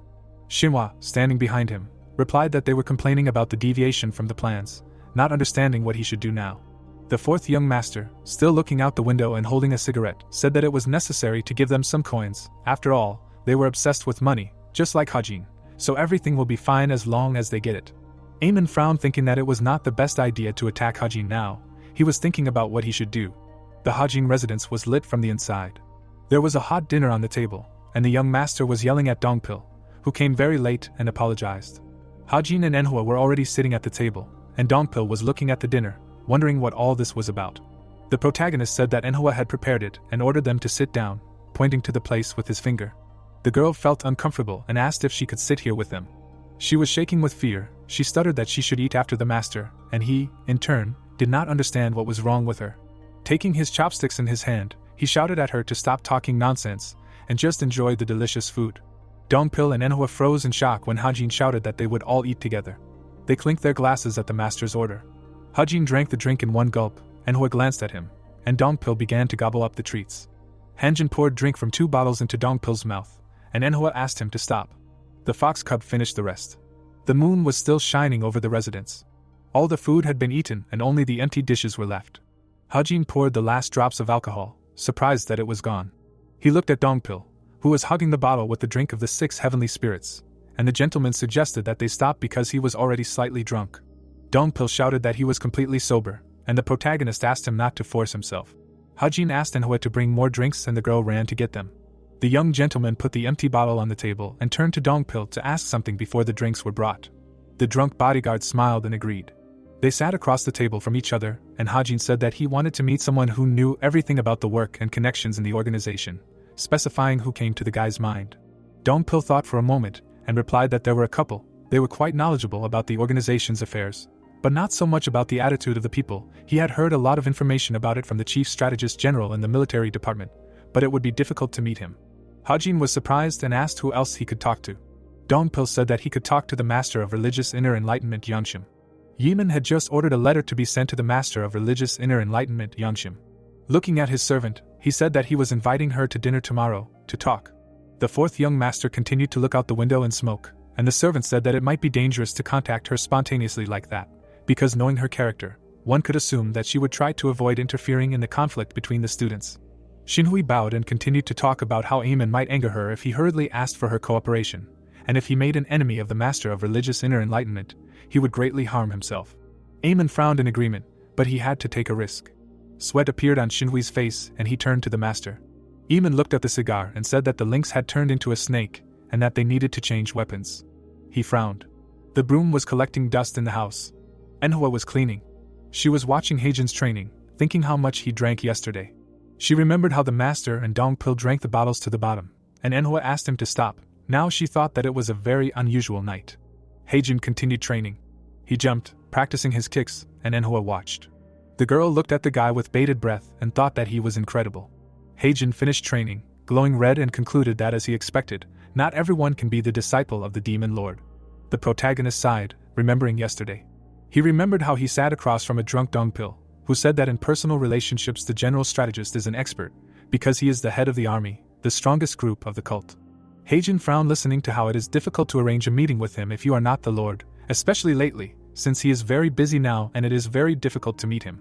Dongpil pointed his thumb at himself, smiled, and stated that they, the Elders' Court, were also pretty good. After all, they were the ones protecting the Demon Lord and the cult. He even shouted out of joy that they were the best organization in the heavenly demon divine cult. Hajin pressed his hand to his forehead, realizing that the bodyguard was too drunk, and asking if there was anyone else who was familiar with the relationship figures. Dongpil picked up one of the dishes with his chopsticks and replied that there was also Yangshim. The guys sat across from each other at the table, and Dongpil explained that the Master of Religious Education was definitely well versed in this. Hearing this, Hajin raised his head in surprise, and the bodyguard continued to talk about Yangshim being in charge of the cult's internal money flow, so she had a huge influence. While gobbling up his food, Dongpil said that since she was in charge of finances, she most likely had extensive information about the relationships between people. Hajin frowned as he listened to the bodyguard think that she wouldn't tell him anything just like that, since it was forbidden to spread information that contained personal opinions. While continuing to eat, Dongpil wondered why the gentleman was even asking about this. Suddenly, Manhwa interrupted them, bringing drinks, which Dongpil was very happy about, but Hajin was the opposite. The protagonist continued training, practicing his punch. He thought that this meant that the Master of Religious Inner Enlightenment Yangshim, it really wouldn't be easy with her. The next punch, and his thoughts were still occupied with something else, namely, the one who is in charge of the department responsible for finances has great authority, and if Hajin thoughtlessly approaches her, everything will go wrong. The protagonist stopped. His eyes were burning. He remembered the moment when he felt the ominous aura and thought that the fourth one was openly sending his subordinates after him, even in the cult. The boy was wrong when he thought that he would return to a safe life once he left the lonely bamboo grove. It didn't matter if he was in the cult or outside it, there would be those who would hunt him. He continued to practice his strikes and thought that he needed people to cover his back and be by his side. Hajin looked at the floor with cracks left after training and thought that in his past life he learned what happens when you fight alone, without friends. Manhwa, who was watching the gentleman who stood in the ruins, covered that she would never finish cleaning here, even though the main character looked cool. Hajin decided to leave the ruins because he was tired. He looked at his feet and realized that it was all because he had a lot of thoughts in his head. What a mess he had made. Looking at the marks, he thought that he shouldn't leave so many traces. The protagonist turned around, hearing Manhwa calling him, saying that Dongpil had arrived. Hajin was getting dressed, greeting the bodyguard who was running towards him. Dongpil extended his arms forward, showing the sword that the young master had spoken of. It should be similar in length to the one the master had used before. The protagonist drew his sword and thanked the man. Hajin wasted no time in lunging with his sword, which startled the bodyguard. He pressed the sword to Dongpil's neck, saying that it was just a light swing and that he had brought a pretty good thing. Hajin closed the sword. Holding it in his hands, he said that he was leaving. The surprised bodyguard asked where the master was going. Hajin replied that he was going to build his future, but Dongpil didn't understand anything, his mouth open in surprise. Suddenly, A small animal jumped onto the protagonist's back, and the guy smiled. He began to pet the pet and invited Dongpil to come with them if he was not busy. The high-class pavilion, the spring flower pavilion, was drowning in silence. Yimin stood in the middle of the room and addressed his guest. The master of religious inner enlightenment greeted him. Yimin moved away, motioning for her to come in. He also asked for the best dishes, but he did not know if she would like them. Yeonshim walked forward saying that the spring flower pavilion was under her management, so she knew very well how good the food was here. Yimin was a little surprised that he invited the owner of this place and the player role of the host here. They sat at the table, their servant stood next to them. Yimin asked why he called her here. Yimin, adjusting his sleeves, replied that there was no special reason, he just wanted to treat her. After all, she always worked so hard for the cult. Yeonshim smiled with her eyes closed, saying that it was nothing. The fourth gentleman frowned and thought about the woman sitting in front of him. He imagined her sitting behind the papers. After all, she is the woman who lived for decades on the battlefield called the Divine Cult and rose through the ranks to the rank of Master of Religious Inner Enlightenment. She has a lot of confidence, and she knows her own worth. The guy thought that he should be careful. It is not easy to arrange a meeting with her, like with the chief strategist. The servants left the kitchen, waiting outside the door. Yeonshim said that since they left, she is ready to listen to why they really wanted to see her. Yimin extended his hand with a cup forward and said that he needed help, and also asked her to extend her hand forward. The girl put her hand near her cup. She stood up, thanked him for the drinks and said goodbye. Yimin brought the drink to his face, asking if his request really caused her inconvenience. Yeonshim, standing at the table, said that this was not the problem. She simply did not take sides when it came to candidates. Yimin asked why she said that. The woman frowned and said that she did not know about the other organizations, but she could not accept such an action. Her department was in charge of the internal affairs of the entire cult. If they did not remain neutral, the cult would falter. The fourth gentleman frowned and tried to drink the drink, but thought that even though the girl was the master of the internal education department, this was only one of the many organizations of the cult. He thought that for making an arrogant statement right in front of the air, the girl said that she thought the master knew all this. Yimin put the cup on the table, saying that the master was wrong. He was only asking her to extend her hand to him, not to join. Turning around, Yeonshim said that she didn't think there was much of a difference, and the guy replied that there was. However, as she said, he knew how important the Department of Internal Education was. The girl replied that then the gentleman should also know that they would not support any of the candidates. Yimin looked at her and said that this was not written into the cult's laws, and the girl, looking back, said that it did not matter. This was her expression of loyalty. The fourth gentleman frowned, thinking that she would change her mind. The woman turned away and thanked him for the treats as she left. The guy made the girl stop, saying that he heard how much she needed a green turtle's four-leaf clover. He looked at the back of the girl's head, saying that it was a very rare plant, one that could not be found even in Yunnan, where most of the cult's herbs grow. It could hardly be found even near the eastern seas. The young master brought the cup to his face again and said that he would give the clover to her because he did not really need it. The girl turned around. She asked how the master knew this, to which he asked if it was important. The master frowned and answered that it was important to her, asking for an answer to her question. Yimin, pouring the drink, asked that shouldn't she give him something in return. He does not make deals in which he loses something. The woman looked at him with a frown and said that this sounded like a threat. The young master filled the cup to the brim and said that he could not threaten the master of the Department of Internal Education. It just so happened that he found himself in a difficult situation, so he hoped for her understanding. He rose from the table saying that for successful negotiations, one must offer something that will be useful to the other. He believed that the green turtle four-leaf clover was a good example of this. Yeonshim did not know what to say, boring into him with her gaze. She took hold of the chair and pushed it back. Yimin grinned. The master sat down and said that she would listen to him. Yimin stood up and said that his request could be considered a friendly favor. He began to move the cup with the drink, saying that he would like the girl to give a secret order to the servant. The young master leaned over her ear and asked if she knew a servant named Manhwa.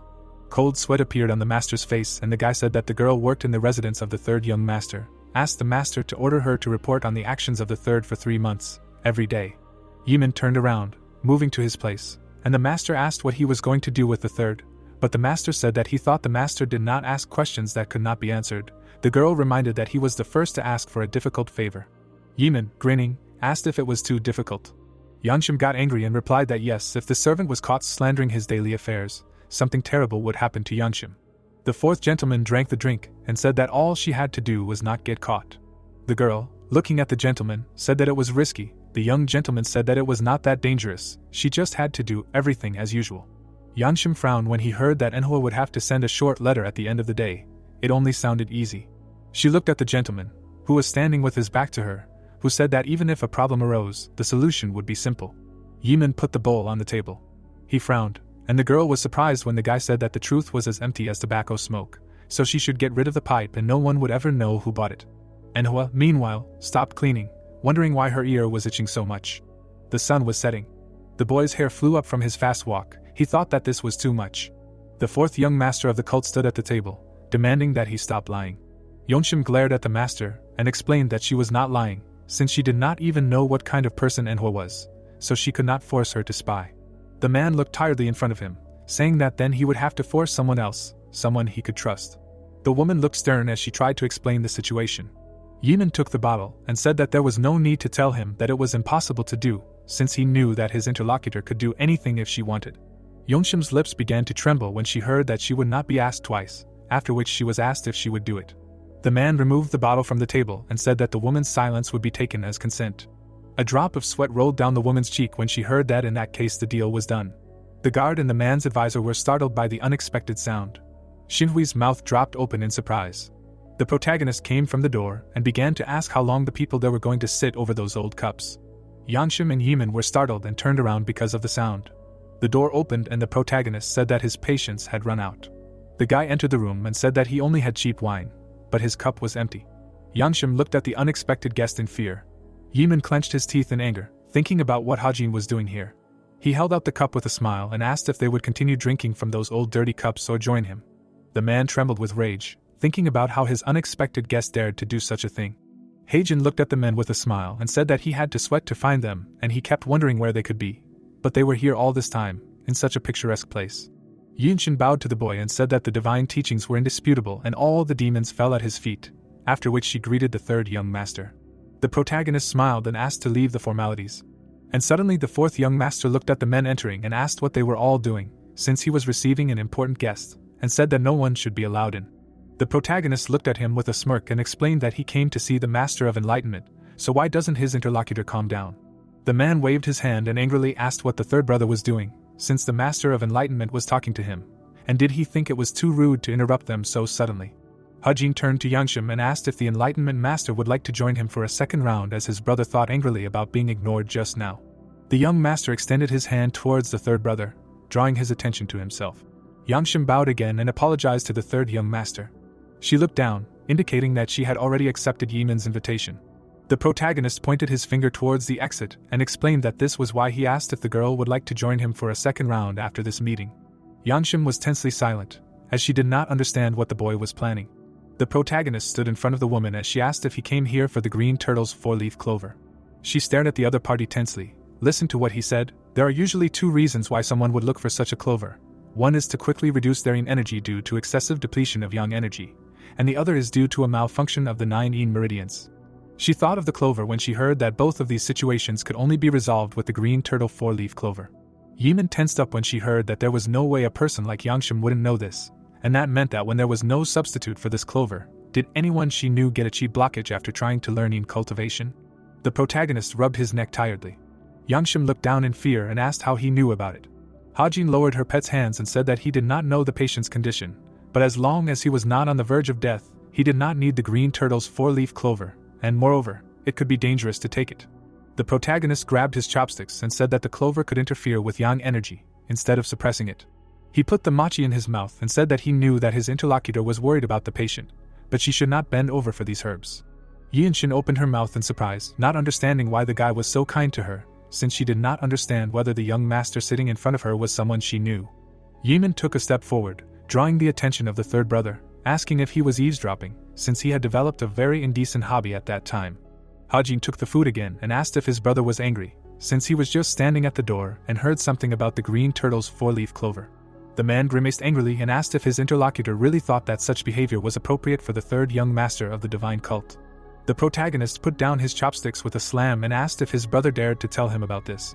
He glared at the interlocutor and said that trying to secretly kill his brother to gain power was really appropriate for the behavior of the fourth young master. The man frowned and asked what the guy was talking about. The protagonist looked at him carefully and asked if he was being asked because he didn't know what it was about. Yimin looked tense when he heard that if he really didn't know, he was a fool who couldn't control his own subordinates, and if he was just pretending to be a fool, it would only tarnish his own name. Hajin stood up from the table and said that he could understand. Yimin gritted his teeth nervously, listening to how he shouldn't have done that even to his juniors. The protagonist suggested to watch his brother closely, saying that she was just a child who had barely turned 10. The protagonist thought about Yimin, and the house that the 7th young lady looked very weak, because the one who made her like this was Yimin. The man stood up from the table and said that he would not tolerate slander, even if it was his brother, to which the protagonist said that this was too gentle an address after the murder attempt, and let his interlocutor endure, since he survived although he was dying, so his brother should at least endure impudent remarks. The pet jumped on the protagonist's shoulder when he said that since he had no evidence, there was no point in empty talk, he just wanted to complain. He looked at Yangshim, asking what the master will do, since he thinks this deal is meaningless now, will it really still stay here? The woman looked at him suspiciously and asked if there was a way to improve the condition when Block C, since the Blood Spirit Pavilion said that it was necessary to observe. The protagonist grinned, asking if she had forgotten that he had also been subjected to a C block, but was able to recover despite stupid attempts to kill him, under the medicine. The 4th young gentleman grimaced angrily and asked if the Enlightenment Master was really going to listen to this nonsense any longer. The woman looked down sullenly, thinking that if this was the same case, then she had no reason to stay with such an evil man. She put the money on the table and thanked him for the invitation, explaining that she would pay for herself. Yeonshim and the protagonist turned to leave, saying goodbye, to which Yimin tried to stop her. Hajim smiled at his brother and said that he would go with his guest. He coughed into his fist with pleasure, thinking that this bad man was barely holding back. The protagonist looked at the master's back, asking if she was not disgusted by cheap wine, but the woman replied that everything was fine as long as the cup was clean. Yimin was left alone when his servant asked for forgiveness. With his back to Xinhua, the man asked how long the third had been listening to them. The servant looked down tensely and said that the boy had entered so suddenly that they had not been able to stop him. Yimin continued to stand with his back turned. Xinhua began to shake in fear when he heard that everything had not gone according to plan, so he had no choice and they would have to do it themselves. The man's energy surged when he thought that he wanted to avoid personal intervention, but he would make his brother pay for this humiliation and pain. The moon rose above the building. The protagonist was writing something on a piece of paper, saying that he should not consider this as some great favor, since he was only telling the woman about the method of treatment, not counting the explanation of martial arts. Hajin looked at the interlocutor with a smile, saying that although this does not mean that it will be easy, it will probably take her about 3 days to just understand and try the treatment, because at first there will be no big changes. And he cannot be completely sure, since he does not know exactly what condition the patient is in, but with patience and perseverance, it will take about half a year to return to mobility. Yeonshim perked up and asked in surprise what he was talking about. The protagonist looked at her carefully and reminded her that he had already said that everything depends on the patient's efforts and attitude. He looked at his notes, saying that if his condition is not so bad and he has all the data, then perhaps he will begin to move calmly in 6 months. The woman frowned slightly. I think about 6 months, because it is a lot. But considering that the doctors of the Blood Spirit Pavilion could not even prescribe treatment. She looked at the interlocutor and said that since he says so, she will cast aside her doubts, and will also be honest. The main characters perked up in surprise. Yeonshim frowned and asked what they wanted from her in return. The wind swayed the leaves of the tree. The girl stretched her arms up, warming up. Manhwa continued to warm up, saying that she had finally finished cleaning. The girl hugged herself and praised herself for her excellent work. She turned around when she heard a knock on the door, thinking that it was the young master who had come. She immediately rushed to the door. Manhwa pulled the door handles, saying that she would open it now. She was scared, and did not finish saying that the bathroom was not ready yet. The man grimaced with anger, saying that he should not open the door to just anyone. Xinhui looked at the girl with an evil smile, saying that there might be someone behind the door that she did not expect. Cobwebs hung from the beams. The bloody weapon was lying in the water with water, when it was said that Manhwa should not worry so much. There were shreds of skin left on the hooks when the man said that he brought her here just to ask for one small favor. An empty jar was standing on the table when Xinhua asked the captive to raise her head, as he wanted to show her something. A bug was crawling on her finger. The man asked if the girl recognized it. He looked at the bug closer, saying that it is called a poisonous insect of slow corrosion, and it is a parasite that takes over the human body. Xinhua pinched the insect between his fingers, saying that it begins to act 2 days after entering the host's body. The man turned away from the table, telling that the insect then makes its way into the internal organs and eats everything in its path, and as a result the owner dies in agony. However, if you drink the antidote before the insect begins to act, all this can be prevented. The sword was presented to the throat of Manhwa, trembling with fear, who asked why I was telling her all this. The hut was in the forest, when it sounded in it that the story was told because the girl would come here every day and report on the actions of the third young master for the sake of the antidote. Xinhui looked at the captive with a smile and said that she would do this in secret from everyone. Suddenly her hair was squeezed with force, pulled on the head. The insect was getting closer and closer to the girl, when the servant said that she should not be afraid, since as long as she followed his orders, she would not be hurt. Manhwa looked at the insect with fear and heard that she could even lose her sight if the insect accidentally got into her eye, so she should open her mouth. The girl closed her eyes, mentally asking the master to save her. The full moon rose above the building when the question was asked what they wanted from her. Yanshim looked ahead with sadness, saying that she knew that the young master came to her because he needed something from her, and his knowledge saved her man. As a sign of gratitude, she will do everything in her power. The main characters were silent and thought about gratitude. He remembered how buildings burned, and then he saved lives, even when he lived as a murderer. The man remembered how he killed several people, and that was during the time when he killed the political enemies of the master of the righteous Heavenly Alliance. Hajim in his memories looked at the victims indifferently. Then a servant ran up to him and said that they found 2 girls. The subordinate looked at the commander with tension, saying that it seemed like these girls were serving the dead. The girls hugged each other when one of the warriors asked if they thought they wouldn't be found if they hid, then called them little rats. The man held a rope in his hands and said that fortunately, their names were not on the list of those to be killed, so they would get a lot of money for these girls. He grabbed one of them by the hair. The second man grabbed the sister and began to pull her away. The younger girl kicked in the warrior's arms and screamed that they were monsters and demanded that he let her go. The warrior turned back to her and said that she should be grateful that they did not kill them, so she should just obediently wait until she was next. The warrior grabbed the hand of the captured girl, saying that he would calm her down. The younger girl continued to call out for her sister when Hajin approached the warriors and asked them to stop. He frowned, saying that the task was completed, so they needed to let the children go, since they were coming back, and they needed to quit this useless activity. He turned around with displeasure and asked what they were talking about. He was holding the crying girl by the throat, saying that the protagonist had no idea how much money they could make from selling them, and the task might have been completed, since they killed those who needed to be killed, but for them it was about to start. The protagonist narrowed his eyes, listening to how he shouldn't interfere, since they would get more if he didn't take it off. The warrior turned around with glee and reminded that the protagonist had killed his best friend's wife and children without blinking an eye, and now he had suddenly become kind, and it didn't suit him. Hajin raised his bloody sword when his interlocutor turned away from the girl who had dared to hit him. The protagonist swung his sword. Listen, what kind of curse he was. His eyes seemed to glow with light. He pushed off the ground, and from the blow, blood shot up into the air. The protagonist gripped his sword tighter. A scream was born, and blood gushed out again. Hajin grabbed the hilt of the sword more comfortably. The question of what he was doing sounded in the residence, engulfed in flames. The sisters were sitting between the bloody corpses of men. The blood of those just killed was dripping from the blade. Hajin, without turning around, demanded that the girls leave, since there was a village 10 kilometers to the east of here. The sisters hugged each other with tears in their eyes. Hajin, barely turning around, hurried the girls before he changed his mind. The younger one suddenly grimaced and said that he had so cruelly killed their family, and now he was pretending to be kind. She put her hand on the floor and screamed that he should just kill them too, and did he really think that they would thank them for saving him? The girl continued to cry. They were screaming there that the protagonist was no different from these bad people. The houses continued to burn. The protagonist thought about how hypocritical it was. He took a step forward, thinking about killing their family right in front of them, and then playing the role of the savior. The protagonist watched as the ashes filled the space, remembering the phrase that he would be cursed even after death. He looked at the bloody corpse of one of his comrades. Then he looked at the second, thinking that he felt bitter not because they insulted him after he saved them. Hajin looked up at the sky, thinking that it just felt like his whole life that he had entered was already hell, and that was why he felt sad. He continued to look at the sky. Already in the present, the protagonist said with a smile that this was actually something he needed. Yonshim Strebanovich, I don't understand what you're talking about. She looked at the interlocutor and said that he wanted to get something in return, but then decided not to do it. The protagonist confirmed this. The woman continued to look at him warily, asking what it meant that she was given valuable knowledge for free, why the protagonist was doing her such a generous favor.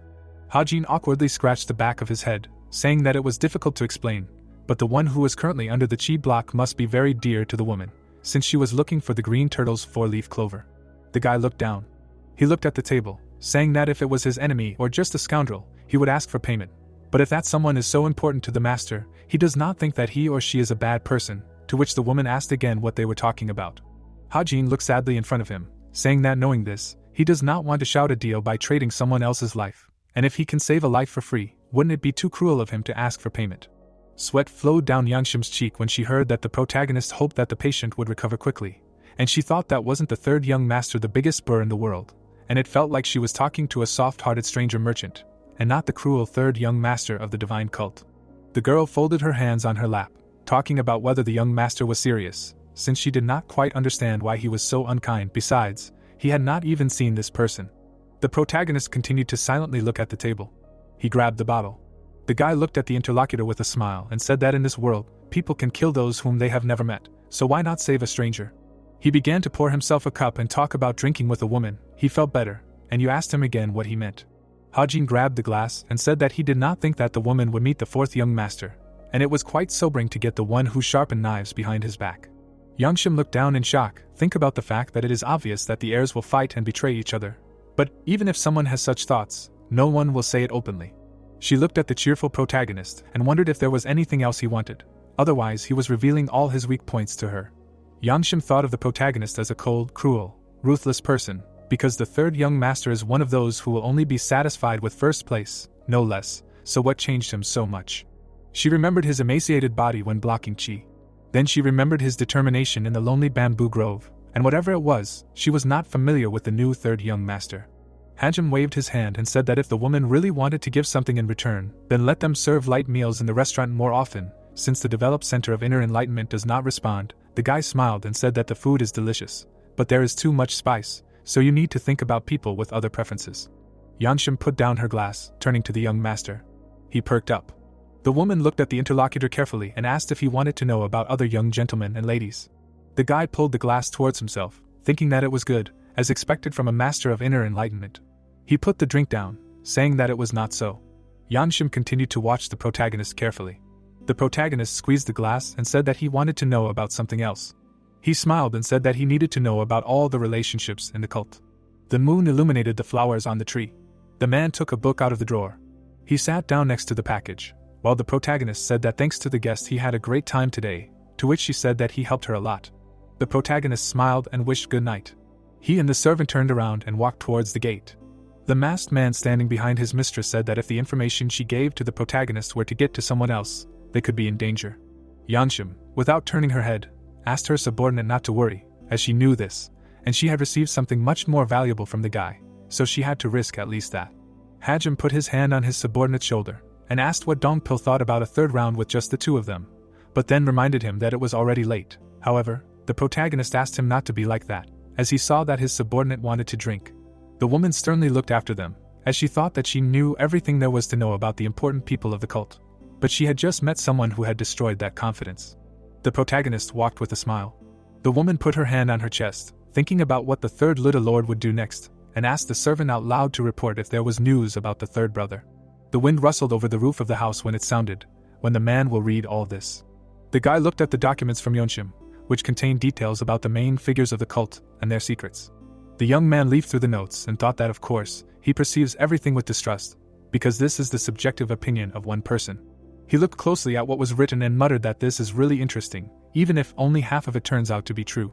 The young man imagined the scheme of the divine cult of the heavenly demon and thought that at first glance everything looks like a vertical organizational structure, where all organizations obey only the orders of the demon lord. But according to Yonshim's investigation, everything is not like that at all. He imagined a tangle of snakes and thought that the woman had written down all the secret battles for increasing influence, as well as all the alliances, betrayals and grievances, and in this battle they, the students, were no exception, although they should be independent of the cult's power system. The protagonist looked closely at what was written, muttering that people really did have a difficult life. He ran his finger over the sheets, asking himself about the commander of the squad of furious demons. Kajim grinned, thought that this sounded more interesting, so he decided to read here carefully. The guy looked around when he was asked if he would eat. There were different dishes on the table. The protagonist tried one of them and said that it was delicious as usual, more bland. Eshim looked at her master with a smile and said that lately they had been buying more mild-tasting ingredients, because the master himself had asked for it. The protagonist thought about his recent interlocutor and the fact that she remembered even such trifles. Eshim sat down next to the pet and asked him to try the food. She looked at her master when he asked why the girl called his pet Mr. Fox, and replied that it seemed to her that he did not have a name. Hajim looked away thoughtfully and said that this was true, despite the fact that the pet had been living with them for some time, but the guy still had not given him a name. He leaned forward and asked what they would name the fox cub, but was somehow surprised that she could actually come up with a name herself. The girl looked at the pet's golden ears and asked if she could call him Ushatik, since he had such big ears. Then her gaze fell on the luxurious tail, and the maid suggested the name Kvastik. Hajim shook his head and said that he would come up with a name himself, Suddenly the thought came to him that this was a golden fox, so they would call him Zelots, to which Eshim immediately asked how this name was different from those she had come up with, to which the protagonist smiled and replied that the names of the maid were suitable, and Zelots just flew off his tongue. A pretty fox cub came up to them, and the protagonist realized that he liked this name. Hajim went to the table, pleased, saying there that he was a genius. The guy came to the door and said that he would not be there tonight, so they could have dinner without him. He turned to the maid and asked not to miss dinners, be sure to eat. Eshim saw her master off with a smile. There were shouts on the training ground. Danpil, are you training? She thought about how his young master's art would change. He rushed into the attack, breaking the dummies. There was a crack in the wall. He looked at these cracks and furrows left behind, and then thought that his master quickly changed tactics and could think outside the box. Perhaps that was why he was able to become stronger so quickly. The second head began to clap for the servant now, saying that it was amazing. Jian looked at the guy with a smile and said that the sword of the demon guard is the red glow of the sun. Who would have thought that he could break a boulder from such a distance with just a basic technique? Danpil stood dejected and said that this is not enough either. The second head looked at him again with a smile, saying that it seems like the guy has grown while working with the third young master, to which he replied that he taught him a lot. Jian folded his arms and said that he was watching the subordinate train and forgot that he wanted to say something, after which she remembered that the third young master was looking into the courtyard with the guards. Danpil perked up when he heard that the protagonists were looking for him, but he was told that the guy was training, and he immediately left. The man narrowed his eyes, listened to what the protagonist said about wanting to attend the meeting of the frenzied demon squad today. Jian saw the subordinate suddenly rush to the side as soon as he said that Hajin asked him to come if he was interested. Dinpilso ran towards his master as fast as he could, thinking that he shouldn't get involved with the frenzied demon squad, since they were all madmen. The frenzied demon squad was a group whose name reflected all the madness of its members. The subordinate thought of a group of people with glittering faces. He imagined a battle and thought that these people had adopted a fighting style that spared no one and knew no compromise or agreement. They were the most terrifying squad of the cult, and they were known for not stopping until their enemy was torn to pieces. And moreover, they did not differentiate between friend and enemy. Petals flew over the house as the group of people asked how long it had been since they had gathered, and then decided to drink themselves to death. The man kicked open the door, saying that they were here. However, there was no one in the tavern except the protagonist, and the man did not understand why it was empty. He angrily looked towards the owner and asked if it was open, and it was the second commander of the frenzied demon squad, Chagwan. He saw the protagonist in the center at the table and asked who it was. The protagonist was playing with a fox cub when he heard an impolite address to himself. Hajim continued to smile, despite the fact that the man approached him and rudely asked if he heard him. Chagwan slapped the table hard. He leaned towards the protagonist and asked who he was and whether he was a person of high rank and cult, to which the guy replied that one could say so. The man's eyebrows came together on the bridge of his nose when he asked if the protagonist did not know that they had rented this entire place for today. Hajim continued to watch the fox cub when he said that people rented it, or the owner kicked everyone out because he was scared, and is there any official document about the lease? Chigwani immediately clenched his fist and began to curse. Suddenly, footsteps were heard and an order was given to step back. Hajim glanced sideways at the new person, thinking about the fact that she was here. A girl entered the tavern. The protagonist thought that this was the youngest and at the same time the most brutal squad leader in the cult. He carefully examined the woman's face, thinking that this was the commander of the squad of furious demons Yun. Chagwan immediately turned to her, to which the girl asked her to stop acting like that and ordered her to step aside. She approached the table, asking if the protagonist knew who they were. The protagonist smiled and said that it was impossible not to know who they were. He looked at his interlocutors and called them a bunch of psychos who did not know manners. Yui frowned. She folded her arms across her chest and said that the protagonist didn't seem to be in a normal position or that he was madly asking for a fight, to which the guy replied that he found it funny because it was the people who were asking for a fight, after which he suggested that they sit down if they had anything to say. The girl looked more closely at the intruder and asked why she should listen to him. Hajin frowned. He touched his neck and said that it hurt him to look at the girl from below. This surprised Yui greatly. The protagonist looked closely at the interlocutor and thought that her demonic energy was quite good. At that moment, the servants brought in food. The innkeeper demanded that they speed up and watch their feet, since these are the best dishes for their highly respected guests. Chagwan clenched his fists, not understanding what was happening. The owner probably rushed to the new guests and began to say that the commander cannot do this to the protagonist. His eyes widened in horror as the man pressed his sword to his neck. Chagwan was still threatening the man with the sword as he demanded that he repeat what he said. He frowned as he said that he needed 30 reasons why they couldn't do this, and then he would let the other man live. Beads of sweat began to roll down the tavern owner's face. The protagonist smiled as he was introduced as the third young master of the divine cult. Yu frowned as she heard that the person in front of her was the demon lord's disciple. Questions about when the food would be ready began to sound in the tavern. The warriors sat at the tables and demanded that drinks be brought to them as often as possible. Two men sat on a platform and talked about why the third young master was here, or so the people thought. He was suffering from a chi blockage, and that was the state he was in before they left. Chagwon looked at the protagonist and guessed that he must still be weak, and they would intervene as soon as the guy started to get on the commander's nerves. His interlocutor awkwardly extended his hand and said that there was no point in touching the third young master, since he was a potential heir. They looked at the talking couple and the warrior muttered that this guy could not achieve anything by returning from the gate of hell, especially with such a body. And even if he was the heir, what good would it be if he was weak, since that was what this place was, a divine cult. Chagwon smiled ominously, saying that even if the potential heir of the demon lord was beaten by a combat squad, he would not be able to say anything in defense of his reputation, and it would be funny. The glass was on the table when the offer to drink was made. Yui was sitting opposite the protagonist, and said that she was sure that the guy knew in advance that they would be having dinner here, so she decided to get straight to the point. The girl looked at the interlocutor seriously, and asked what they wanted from her. Kujin poured himself a drink, and said that he was glad that the interlocutor got straight to the point, since he also did not like to beat around the bush. Yui frowned. The protagonist looked at her intently and said that she should surrender to the court, and he was giving her a chance. The girl's lips curled, since she did not even think about surrendering. An aura began to emanate from her body when she heard that the protagonist understood what he was talking about. The guy raised his glass to his lips and said that if the warrior surrendered, it would be considered a minor violation, and everything would end with an analysis herself or a pay cut, which would not be a big problem, but no one would imprison her for this. Yui continued to frown, thinking about how this guy appeared out of nowhere, and now acts like he knows a lot. She leaned back in her chair and said that she didn't know what she was talking about since she hadn't committed any crimes. Hajin looked up at her, and said that then how could the raging demon squad spend thousands of nyans every month? The girl's face showed disbelief as she listened to how they were number one in cruelty. They were strong, and even the first heavenly demon army spent about 800 nyans a month, and they were more than 1,000. The protagonist remembered how I became a book, reading about how the Yangshim department was in charge of the cult's finances, and the information she gave him included from a record in the budget. He remembered reading the record and thinking about the raging demon squad, since there was no way that a small squad consisting of a few uncontrollable scumbags who came and went would have a larger budget than the main army. The protagonist's lips curled into a grin as he thought about what this meant, that they were getting money from more than just the cult's budget, and there was only one person here who could do such a treacherous thing. Wine was pouring from the can as it was said that the protagonist believed that the warriors had somehow accidentally gotten the money, like at dinner or something, and if they surrendered, the protagonist would not make it public, but in return, they had to name the person who gave them the money. He looked closely at his interlocutor. Yui smiled impudently, thinking that she had not been his target from the very beginning, and in this fight of the young masters, the others were treated like pawns. She stood up from the table, saying that she did not know where they had heard this nonsense.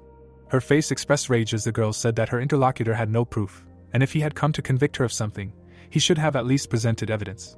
Kanzan took a sip from his glass and said that apparently, in the girl's opinion, a crime without evidence is no longer a crime, and apparently it was her hobby to complicate things. He closed his eyes when he heard that it was the third young master who was complicating things. Yui took a step away from the table, thanking the guy for the drink.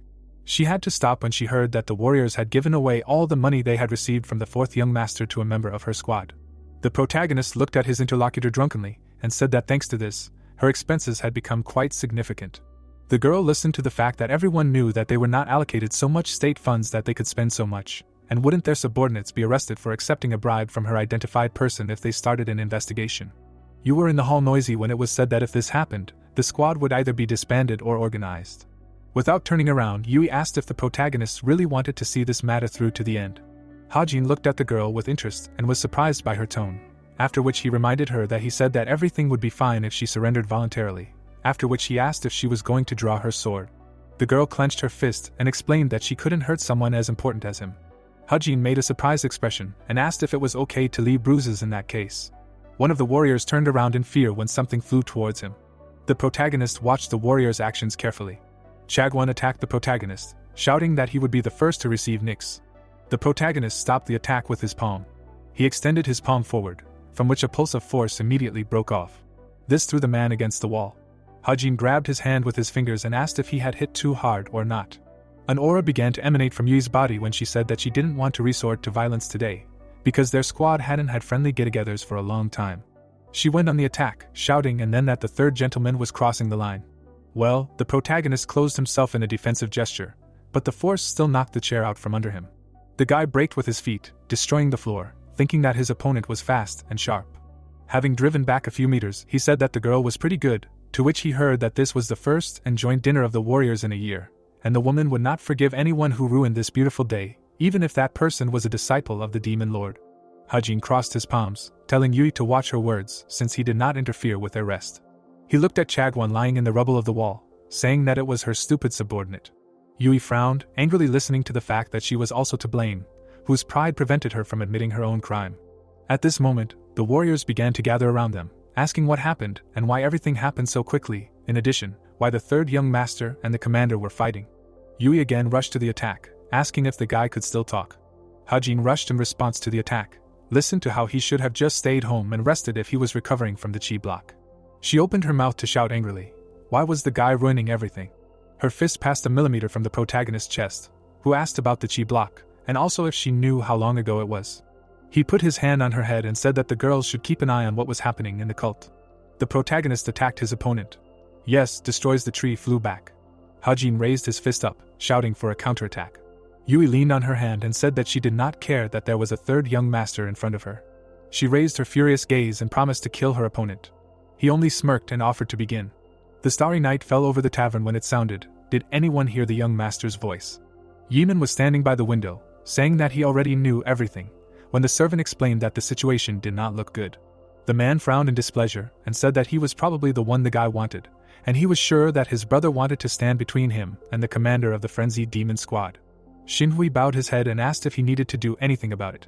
However, the fourth gentleman looked at his pipe, asking the servant not to worry, since the commander of the frenzied demons does not blabber around, and moreover, she will become even more withdrawn if the third one hurt her pride.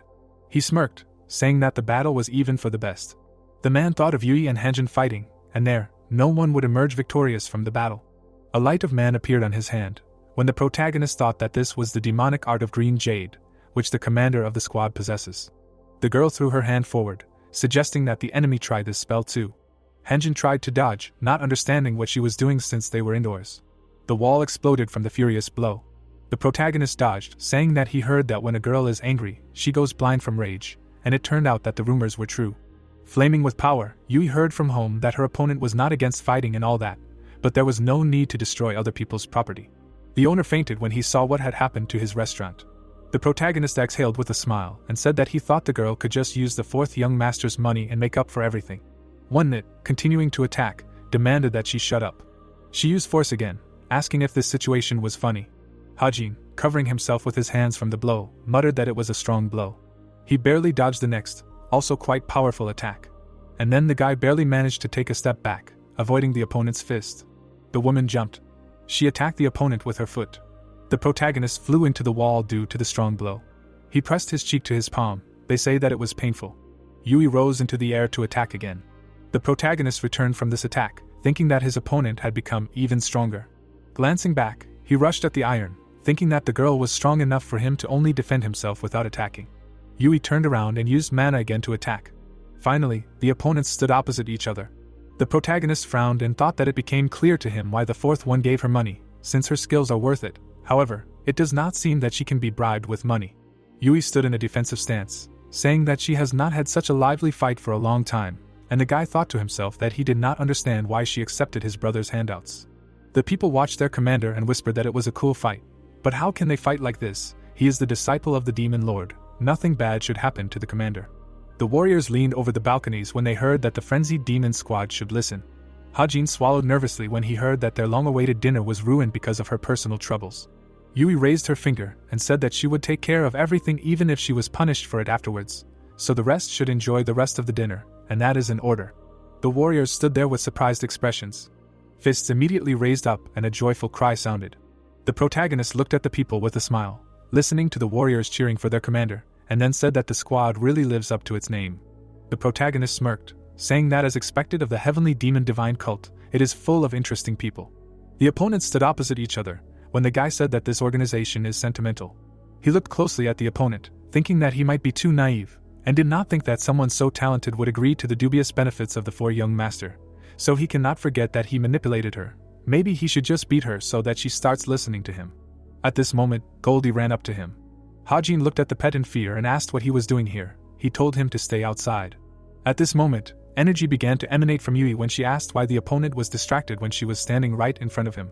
The girl raised her hands and said that she was really underestimated, and the protagonist thought that he felt a wave of energy, which he was going to use again from the power of his palms. Zalotz with a happy face offended the owner. From the tension on the woman's forehead, Wenj appeared, and she demanded that the third young gentleman die. Out of fear for the pet, the protagonist opened his mouth and asked to listen to him. He put his palms forward, asking to wait a little with the attack. Since his baby's name is Zalotz, he is his little furry friend. You need to first take the pets to a safe place, then continue. However, the girl was already unstoppable. She released the attack from her hands, asking if she was being bullied. The fox cub ran, as if not noticing the attack. With tears in her eyes, the protagonist called him. He rushed to save Golden, thinking about the technique of the heavenly net of 6 forces, and the second technique of hypervision.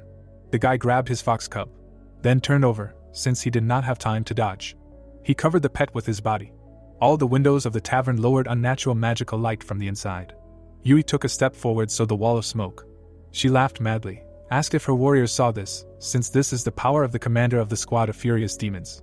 She turned to her subordinates, and said that now that the intruder was finished, they can continue their wonderful dinner. Yui raised her fist and suggested that the warriors have a good time. The protagonist lay on the stones swearing, saying that he would not forgive this opponent. Yui froze, smiling, saying that it seemed that her rival could still speak, after which she asked someone to carry the third young master to his residence. However, energy was coming from the place where Hajin had struck, when one of the warriors approached him and said that the young master should go home instead of lying around here.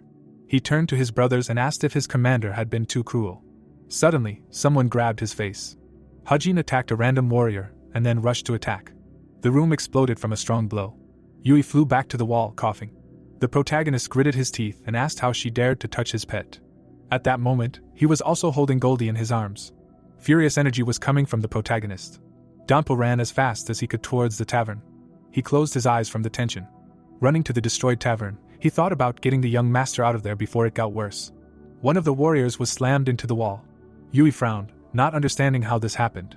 Waves of power emanated from the protagonist as the girl thought that he had been hit by the green jade demonic art, so she did not understand how her opponent was still standing.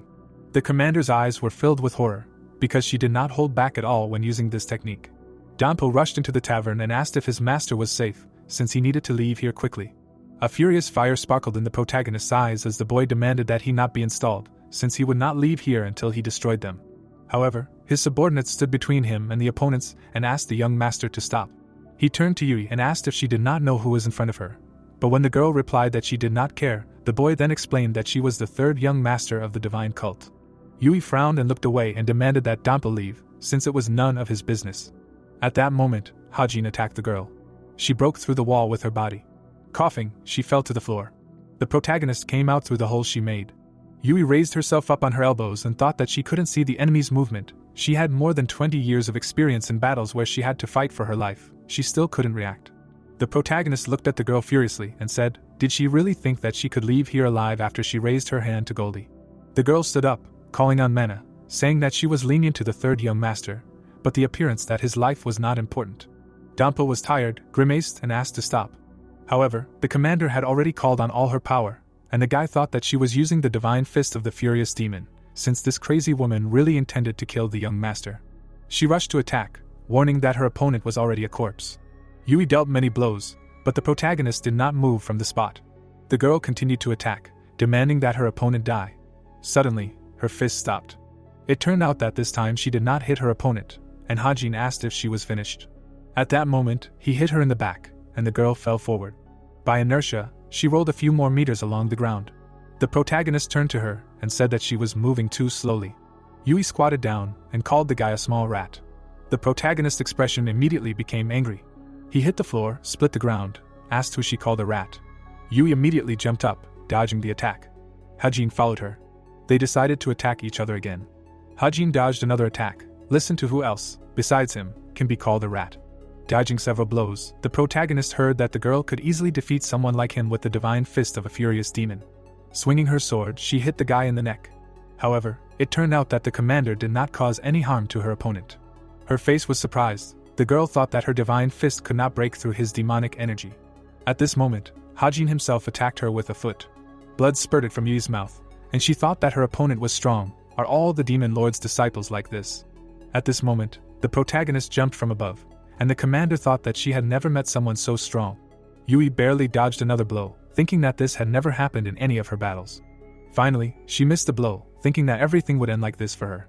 From another blow, blood came out of the yort again, and Yui thought that she would die after experiencing countless dangers, and all this because of some fox. The protagonist rushed at her again. Chagwan pressed his hands to his chest, and Yui thought about why they looked at her with such pity, because it was humiliating. Her legs buckled. The girl realized that she looked pathetic, but she could not do anything about it. Hajin swung his fist, shouting that this was the end. Light flooded the commander's face. Ono remembered herself as a child, listening to how strange it was that someone from the family would join their cult, because the family was destroyed after pressure from the cult, and this girl was not liked by the 7 families, not by them. Ono remembered how she was the only girl among men, and she did not care about the relationship with her as long as she could survive. And when her family fell, she joined the Divine Council. She was sent to the squad of the Furious Demon. They said that they were just a bunch of people that the cult did not care about. As a child, Yui fought against experienced warriors, and even there she was not recognized because she was an outsider. Only after attacking one of the opponents with a ball, she said that she was not going to give in just because there was an adult in front of her. Yui had been through countless battles, and killed again. She remembered how many times she had to attack. By defeating opponents, she survived. Yui remembered her sword. She once had a fight to the death with the former squad leader. Then her eye was cut. She looked confidently ahead and thought that she had taken the place of the commander of the Frenzied Demon Squad. Yui held the moisture in her hands and thought that the Frenzied Demon Squad had become a family for her, which had to be introduced and protected, and no one in the cult dared to pronounce their name just like that. But was she really going to die here? The girl saw a fist flying towards her. Hajin attacked her with fury. Chagwan extended his hand, calling for the commander. The guy's legs slid back. Hajin looked at the opponent with a frown and asked her to look at herself, as she had gathered her strength while being beaten, and he admitted that she was tough. Waves of strength emanated from Yui's body as she demanded not to underestimate her. The girl's eyes were blazing with rage. She gripped her sword more comfortably and said that she was the commander of the Frenzied Demon Squad. The ground cracked with her step. The tip of the sword was pointed at the protagonist, who thought that her ball had a blue aura, and she was at the level where the sword followed her instructions, and it was a good sword. The guy's body flared with a scarlet aura. He thought that as a martial arts student who trained with the ball, he should demonstrate both his weapon and show what this sword can do. The blade pierced the ground. The protagonist thought that he understood the feelings of the opponent due to his hypersensitivity. The girl swung her sword, shouting that she would kill her opponent. The protagonist felt anger, anxiety, shock, and stubbornness. Yui's eyebrows drew together, and Hajin recognized the feeling of honor, loss, and recognition. He looked closely at his opponent, and repeated to himself again about recognition. Yui attacked furiously, while the protagonist thought that she also understood that she had already lost, and he thought that the woman had gone crazy, but it seemed that she had some common sense left. The girl attacked, destroying the stones in her path, and the protagonist thought that then as the winner he would teach her a lesson. The explosion did not reach Hajin a few meters, and he mentally asked his opponent to watch carefully. His face expressed calm. He stretched his hand forward, using a steel wall. The blocks were illuminated by the light of mana. Hajin continued to stand with his hand outstretched. Yui's legs trembled from overexertion. The protagonist looked at his opponent and said that the steel wall was broken through. It was impressive. Although he did it in a hurry, he still used a lot of dark shadow chi. The guy looked at his injured arm and thought the arm of the rest of the wall is a hand technique, and from the Chronicles of the Myriad Kingdom, this skill goes against the explosive mountain punch that increases internal strength, and it is also a deadly technique that turns the hand into something similar to steel to destroy everything it touches. The protagonist looked up and thought that it must be that his opponent understands swords much better than he expected, since she was able to break through the steel wall and injure his arm. Blood spilled onto the ground. A trickle of blood flowed from Yui's nose. The girl did not understand what was happening. The protagonist of the show to her, saying that it was amazing, but here is her end, and it seems that she used all her strength for that sword aura, as she can barely stand on her feet. Yui looked up at the interlocutor with a tired look when she heard that she would be given an election. The protagonist grabbed the hilt of the sword and said that the girl sits down and says that she received money from the fourth young master, or she would give her life for showing disrespect to the third young master and attempting to kill him. The commander, trembling and looking at the enemy, demanded that he close his mouth. Hajin took out his sword and asked if she would really act like that, and this time he thinks that she did not like that someone suddenly came and began to tell her what to do. He swung his sword, saying that he behaved rudely, forgetting about her fragile ego, to which the opponent replied that it is necessary to stop talking in vain and end everything here and now. Hajin swung his sword and bid farewell to his opponent. The girl's eyes were clenched. Suddenly, she opened her eyes wide, surprised by what was happening. The sword was an inch away from her face when it sounded that she acted like a mad dog, and now she looked like an obedient lamb. Hajin was still pointing the weapon at her, asking why she did not dodge, to which he received the answer that it was impossible. He looked closely at the girl and asked if she accepted death. Yui lowered her gaze and said that the losers must die, that's how it always happens, and thought to herself that all the battles she participated in were decided by the death of one of the combatants. The commander rested her hand on the ground and said that she did not have a carefree life, so that now on the threshold of death she would regret something, and she knew that one day she would die from someone's hand, like all those she killed herself. The protagonist frowned and asked if it would happen today, but she replied that she thought so and didn't know if it made sense. Hajin looked at the girl with a smile. And that, he threw his fist forward. The protagonist hit the girl in the face. Putting his sword back in its sheath, he said that he struck her for disrespect and other crimes. Yui, wiping the blood from her lip, said that the protagonist shouldn't think that she would be his obedient dog just because she was spared. The protagonist turned away and angrily said that I didn't mean to think that way since he crushed the bait himself. And do they really think that the fish will bite now? And she thought to herself that he was going to use her to put pressure on the fourth young master. But it turned out that they fought to the death. Hajin approached the tavern owner and put money in his hands, since he didn't know if the master could hear him, but it should be enough for the repairs. He turned to the opponent and said that if he heard that the warriors stole his money, he would really kill her, to which the commander was indignant. Did they really consider her some kind of petty hooligan from the street, and she would not do this? The protagonist clenched his fist and said that compared to them, hooligans are holy people.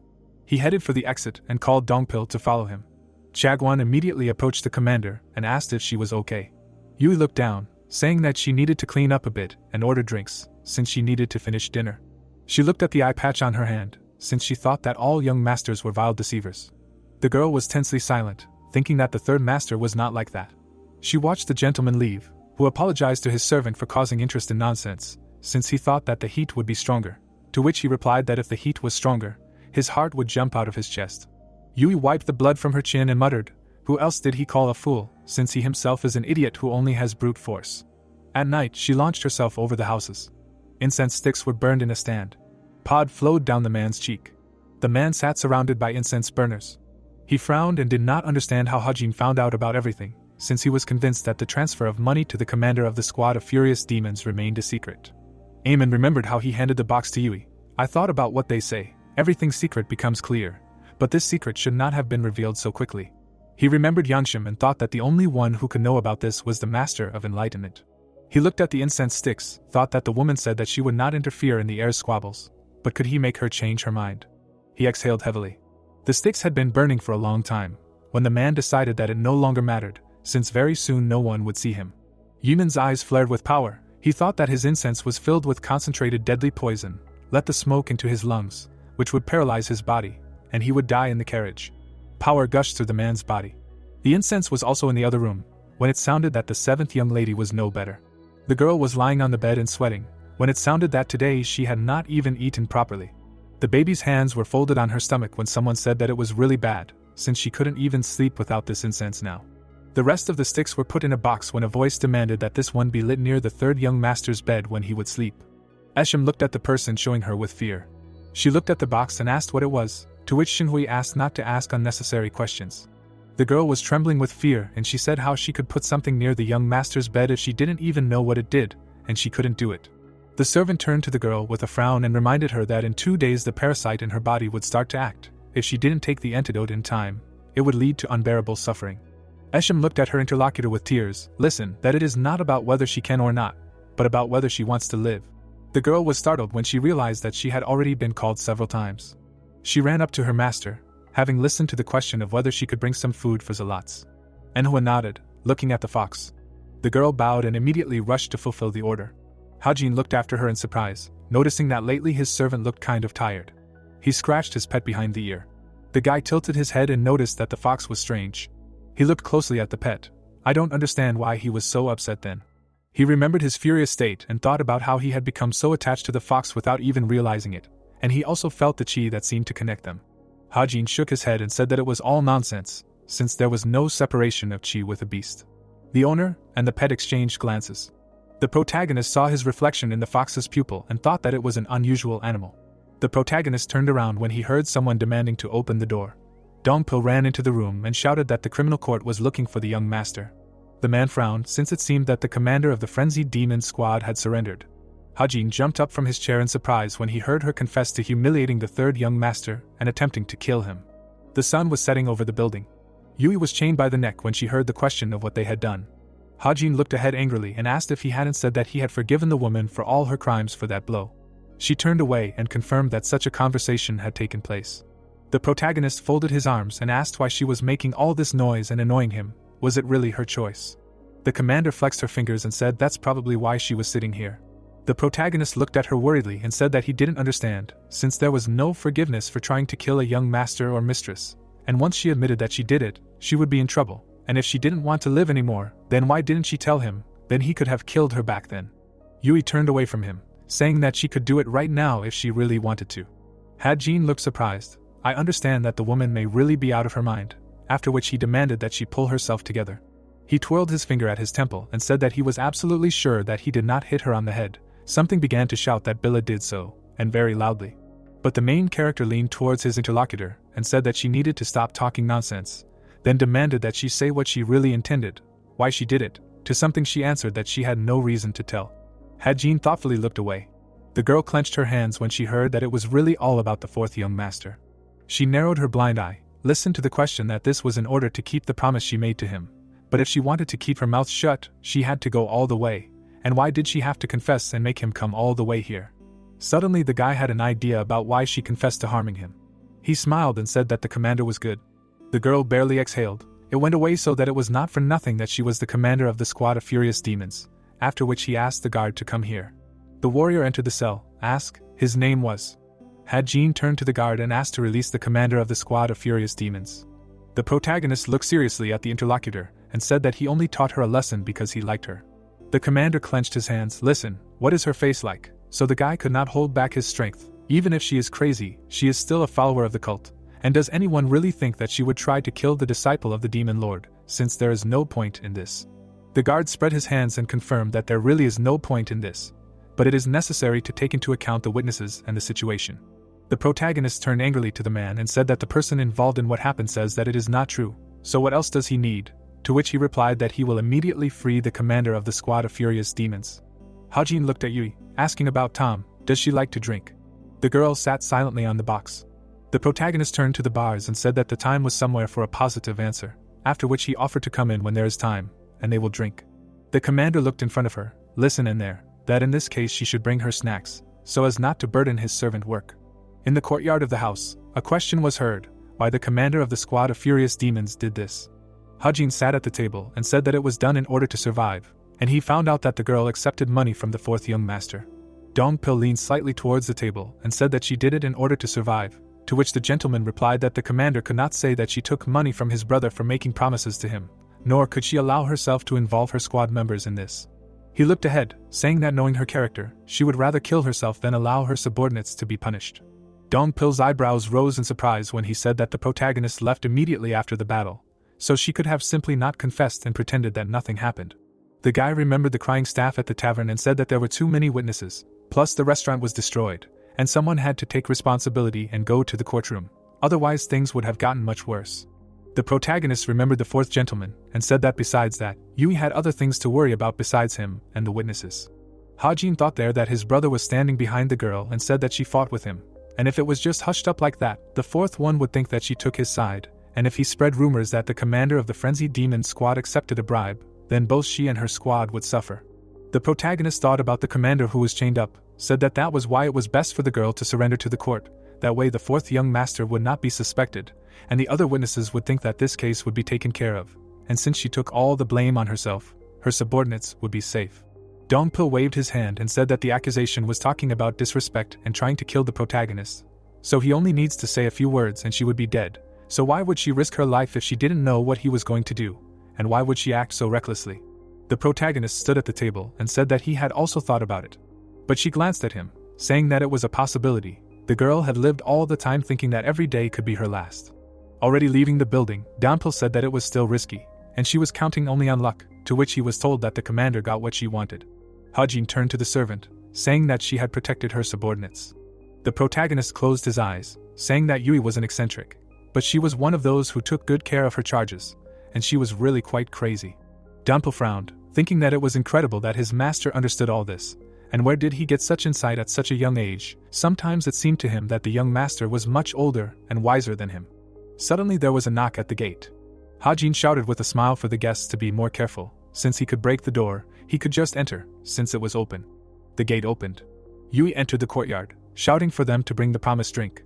She held out a package and said that she took the food. Hajin and Danpo leaned over the table.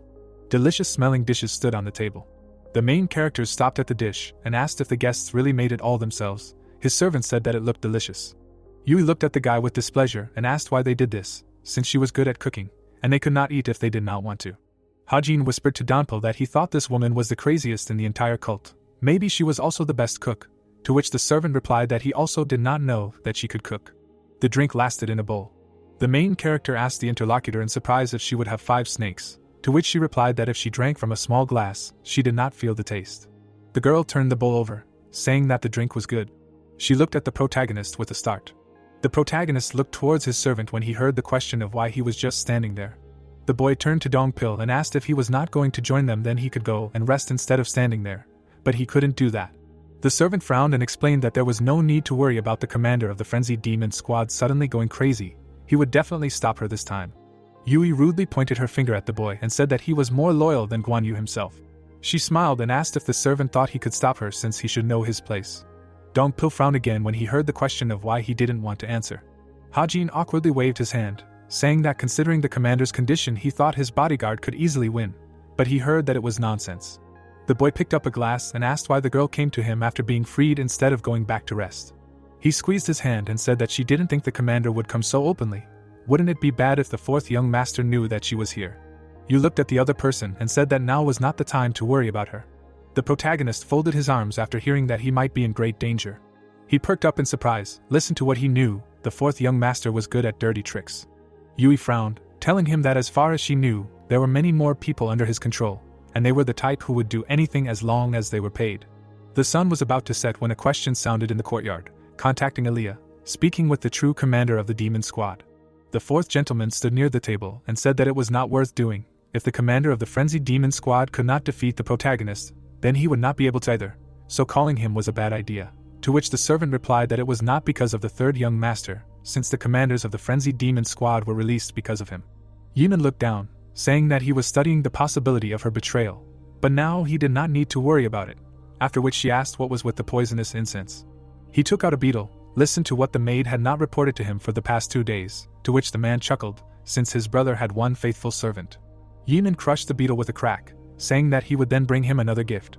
The man grinned sinisterly and said that he hoped his brother would like it, thinking that while he was walking around here, acting so arrogant, he most likely didn't even look into his own house, and the man would show the enemy how to feel helpless. The sunset rays illuminated the courtyard when it was said that the 4th young master had bribed the people.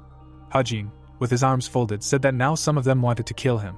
He looked at the woman and asked why she was telling him all this, since technically she was one of them. The drink in the thicket reflected the sunset rays. Yui leaned forward and explained that this was her payment. The protagonist smiled contentedly. He poured another drink into the guest's cup. The stars shone in the sky when Yui wanted to ask Dongpil a question. She looked down and asked if the protagonist was always like this, to which the servant warned her just in case that she should refrain from criticizing the young master in his presence. The woman abruptly turned to him and angrily asked him to shut up, since she had no intention of doing so. Hajin was training downstairs when the commander explained that he was showing them his training. She said that she was going to leave, and he offered to watch if she wanted, which was surprising. Dongpil lowered his head and explained that the protagonist always says that there is no world more dangerous than the sea. The protagonist tensely attacked with his sword when it was said that if this is a world where a person can only survive by being constantly on guard, he would prefer to show both strength and weakness. Yui turned away, saying that the world is dangerous so one must show one's weaknesses, and she does not understand what the point of that is. The girl straightened up, and Dongpil said that his master says that this is how he stays vigilant and stands his ground, and sometimes admits that he worries, and he also believes that true freedom begins with honesty, since his path is already destined, no matter what others see or say, he will walk his own path. The servant narrowed his eyes, saying that the protagonist lives every day with such a mood. Yui watched the training with interest, thinking about how one can reveal oneself in order to gain true freedom, because honesty is the first step to freedom, and she has never met anyone like the protagonist. Hajin stopped abruptly. The woman thought that she could not even imagine that someone with such a mindset even existed. She pointed a finger at the guy and asked if he was the youngest, to which she received the answer that age does not matter when it comes to training. The protagonist took a few steps forward, thinking that even if he does not focus on the heavenly ascension technique, it will still go well with the demonic arts. The guy paused for a second, thinking about how at first he did not intend to do anything with the heavenly ascension technique, which while he was an assassin, because he wanted to focus on the demonic arts of the Dark Knight, but there is no need to abandon his assassin technique to learn demonic arts. He remembered himself as an assassin and thought it was arrogant of him to separate martial arts like that.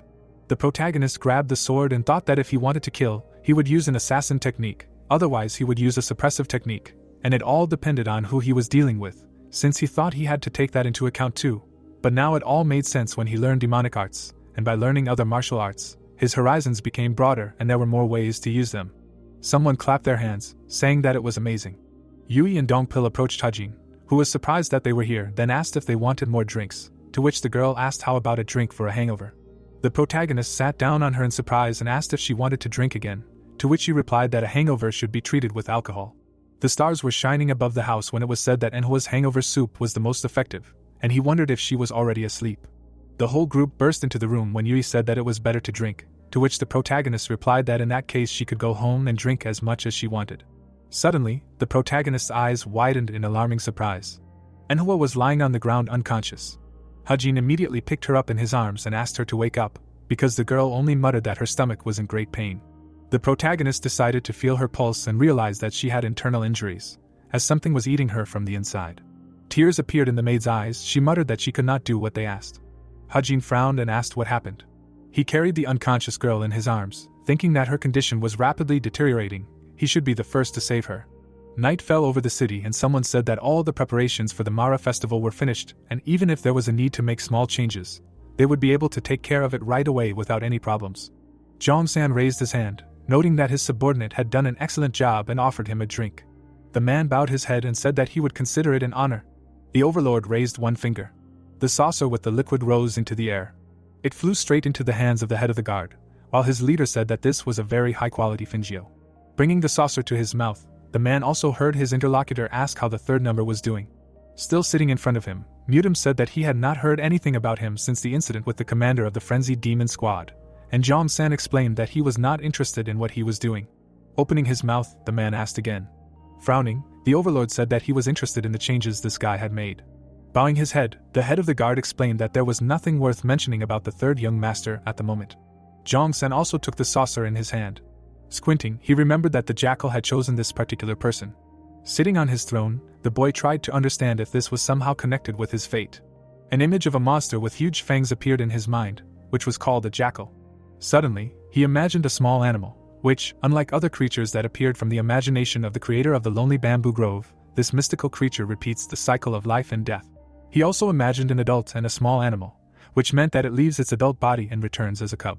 An image of the animal in front of a pile of corpses appeared in his mind, and he remembered that this creature absorbs all the life force around itself, and because of this is one of the most unholy creatures in the world.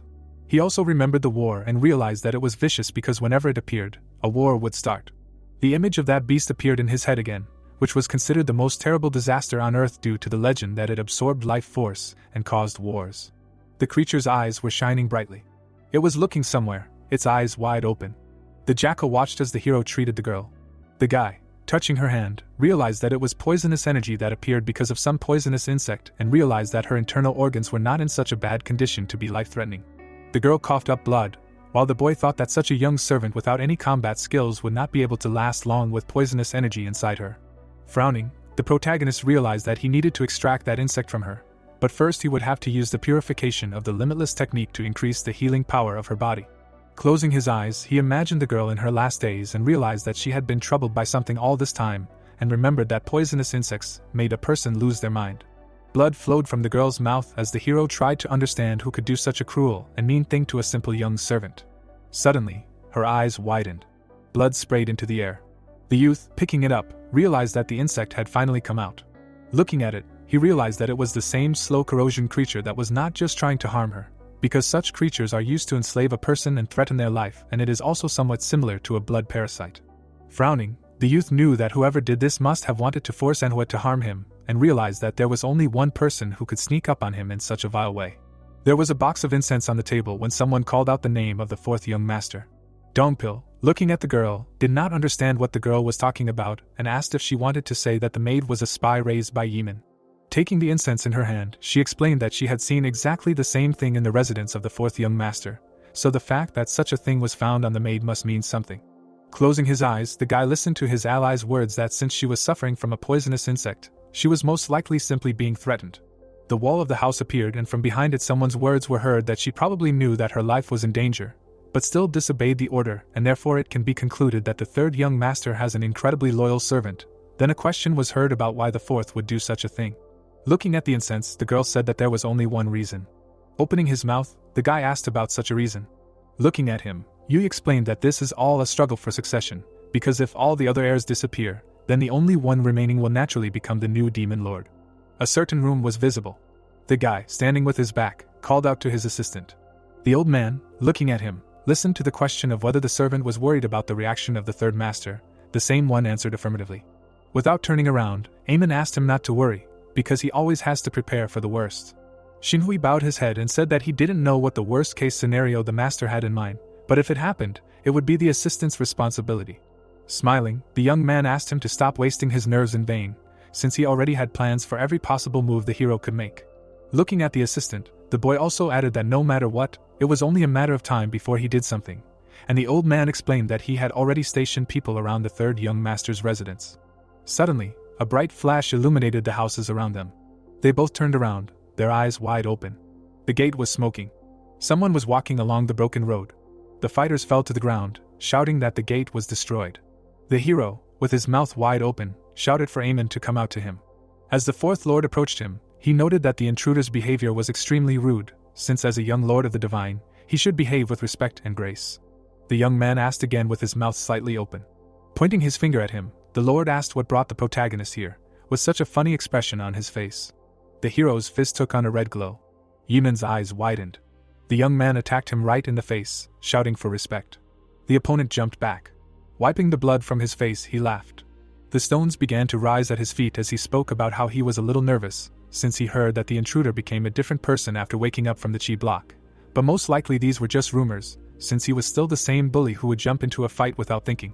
Gritting his teeth, Hajin told him to stop talking nonsense, because now the guy will rip his dirty hands, with which he pulled off all these tricks. Grinning, Eamon shouted that he himself started this fight and therefore he should not expect any respect for him just because he is older. Because just 8 months ago the hero was no different from a corpse. But now he is here, full of energy, and therefore he needs to personally find out where all this impudence came from. A huge purple snake appeared behind him. The protagonist, wide-eyed, realized that this is the demonic art of his family. Eamon rushed to attack.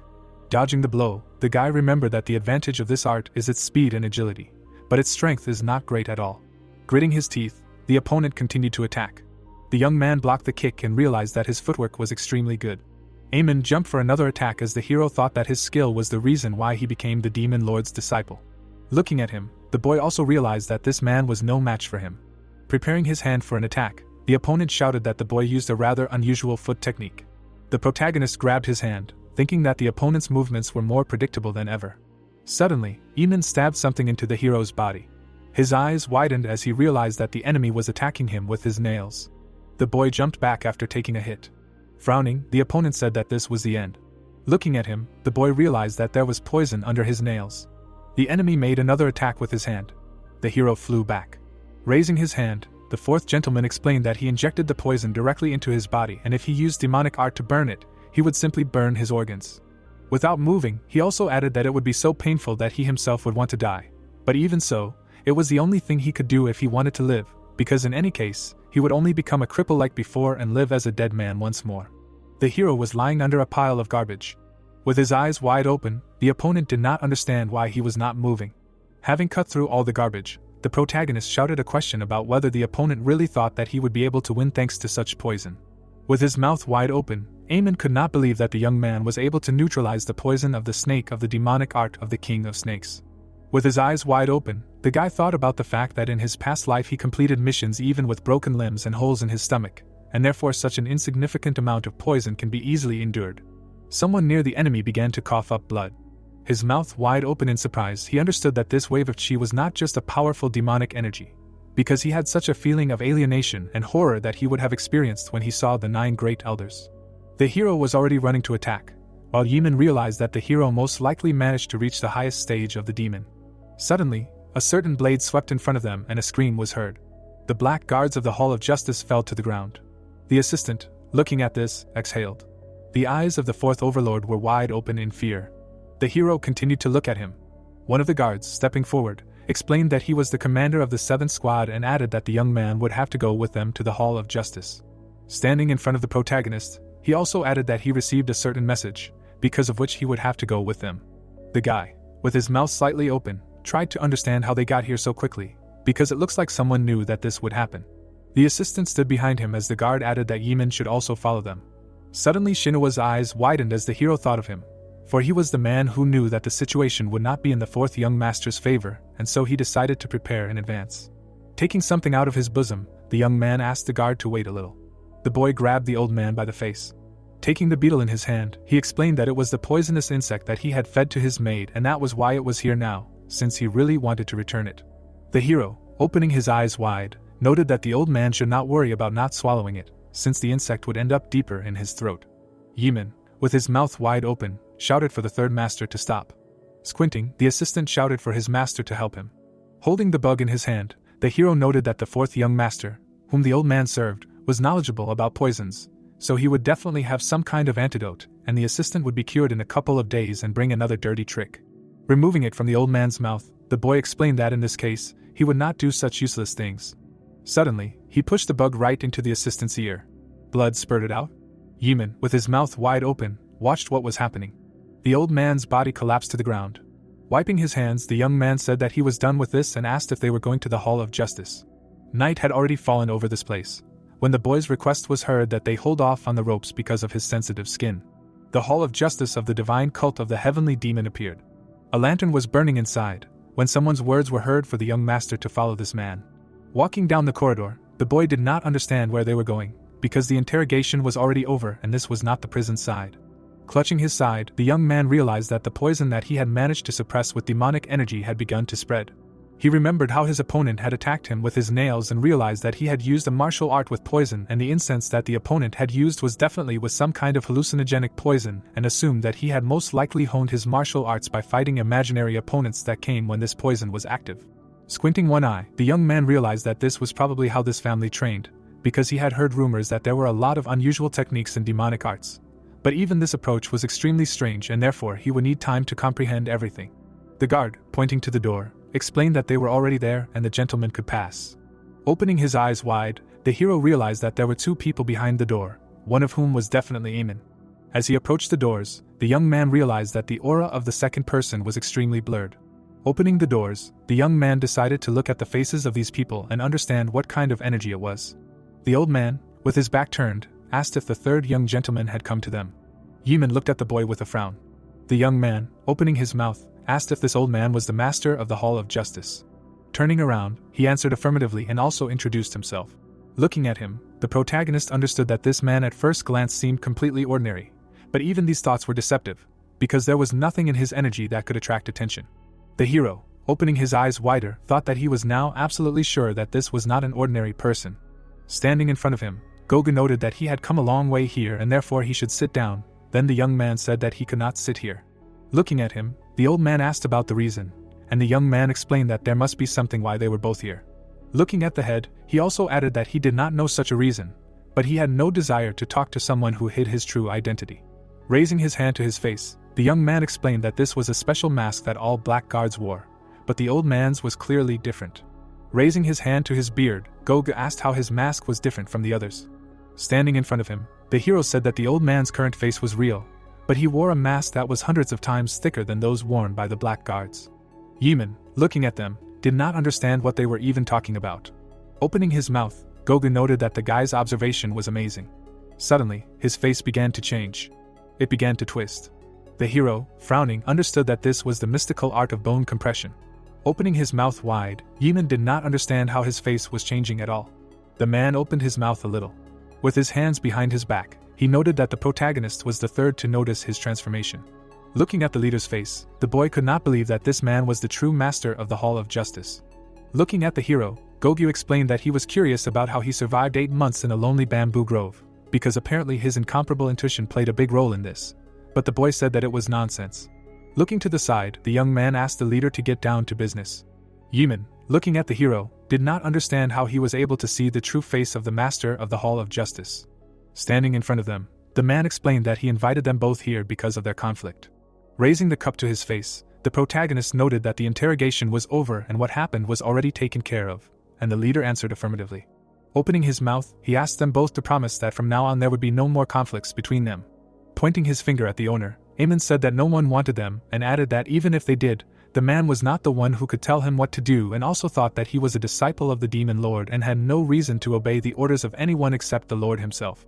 Closing his eyes, Gogu noted that he was right, because he had no authority to impose anything on him. Then the interlocutor asked why he was saying this at all. Frowning, the man explained that Eamon had no right to enslave others, because despite this, he was trying to control the commander of the combat squad with money. Gritting his teeth, the guy shouted a question about what the man was even saying. The fourth young gentleman, clenching his fist tightly, listened to the leader's words that this should not be denied, because the evidence is already more than enough, and most likely the gentleman knows better than anyone else that the world is not so simple, because here everything flows according to superficial things such as wealth, status, and relationships. Trembling, the young man asked if Gogyu was threatening him. The man answered affirmatively with his mouth open. Leaning towards the table, the man explained that the Hall of Justice protects the laws of the cult along with the Court of the Guardians, but even so they are different in nature, because the Court of the Guardians focuses on communication and perception, and in other words, they simply have no choice but to act indifferently. After introducing both organizations, he also added that everything is different for them, because they are an organization that protects the cult, and also assigns punishments as they see fit, and in special cases, they pass sentence, and of course, this does not mean that the leader has the right to impose anything on the gentleman. Frowning, he explained that as someone who actively defended the cult, he had the opportunity to give both hooligans experience that they did not have. Turning his head, he asked the third young gentleman about his opinion. Eating something, the hero asked again. Chewing his food, the guy said that it would not be so difficult for him to no longer create conflicts. Opening his mouth, the leader noted that his words were not a joke at all. Drinking, the young man said that no one would want to make enemies in the Hall of Justice, because we would not want to fight with anyone at all, since it is better to live peacefully. Picking up the bottle, the protagonist noted that it was very tasty and asked about the name. The man explained that he made it himself. Smiling, the young man asked him if he had thought about selling such a drink. Gogyu said that if he wanted, he could send him a few bottles directly to the residence. The protagonist replied that in that case he would look for something to thank him with. Biting his lip, Eamon listened to their dialogue about this drink. Turning to him, the man asked him about his opinion on this situation. Suddenly, the chair fell. The fourth gritted his teeth in anger. Standing near the table, he said that no one would forget this humiliation. The hero, looking at the door, shouted that they should close them when leaving. Getting up, Gogyu noted that this was all he wanted to say and asked if the protagonist had any questions. Smiling, the guy answered negatively and thanked for the drink, but immediately added that he still had something he wanted to ask. As he stood up, he spoke about how the man had an extremely well-honed art of bone compression and asked if he had a reason to use it to meet them, since he didn't seem like the type to test people or make fun of them. The leader closed his eyes and remained silent. As he left, the boy noted that he didn't have to answer that question if he didn't want to. Gogyu watched him go. Looking ahead, he thought about how it had been a long time since he had encountered a person who was so hard to read. His gaze was fixed somewhere, while in his head he was thinking that the protagonist's scent was also familiar to him. Night had fallen over this place as well, and the driver's words were heard that the master's carriage was ready. The master replied that he was fine, and that he needed to go alone to think about something. As he walked through the forest, Eamon wondered how a simple master of the Hall of Justice could threaten the young master of the divine cult. As he continued walking, he knew that he was clearly mistaken if he thought that all this would be forgotten, and he also knew that the hero would soon receive a gift in return. Frowning, the master realized that he would make sure that no one would disturb him this time. Suddenly, he turned around when he heard someone say that everyone needed to see that bloodthirstiness in his eyes, because it felt like he was ready to kill someone right now. The boy noticed the protagonist sitting on the roots of a tree. Picking up a bottle, the young man called his brother to drink together. Standing in front of his brother, the protagonist noted that the master of the Hall of Justice was indeed a little annoying, but he was definitely good at making alcohol. Looking at the boy, Eamon tried to understand what he was planning, because he was really going to do something here, right on the territory of the Hall of Justice. Bowing his head, the young man asked him not to worry, because it was just an offer to drink to end the interrogation.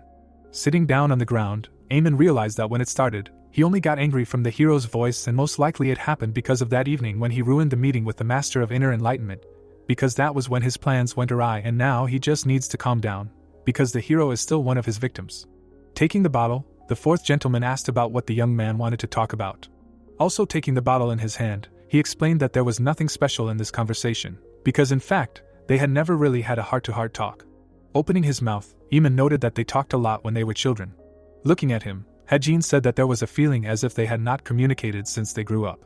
Opening his mouth, he also asked if his brother was going to continue to behave like this, because was he really just trying to make his life difficult? Closing his eyes, the interlocutor asked if the hero really wanted to know about this, because wasn't it all obvious? Opening his mouth, he explained that all of them, the 7 children, would have to fight one day, because the moment they became the Demon Lord's disciples, they also became enemies. Frowning, Eamon added that that was when the battle began and asked why the boy was even asking him about such a thing.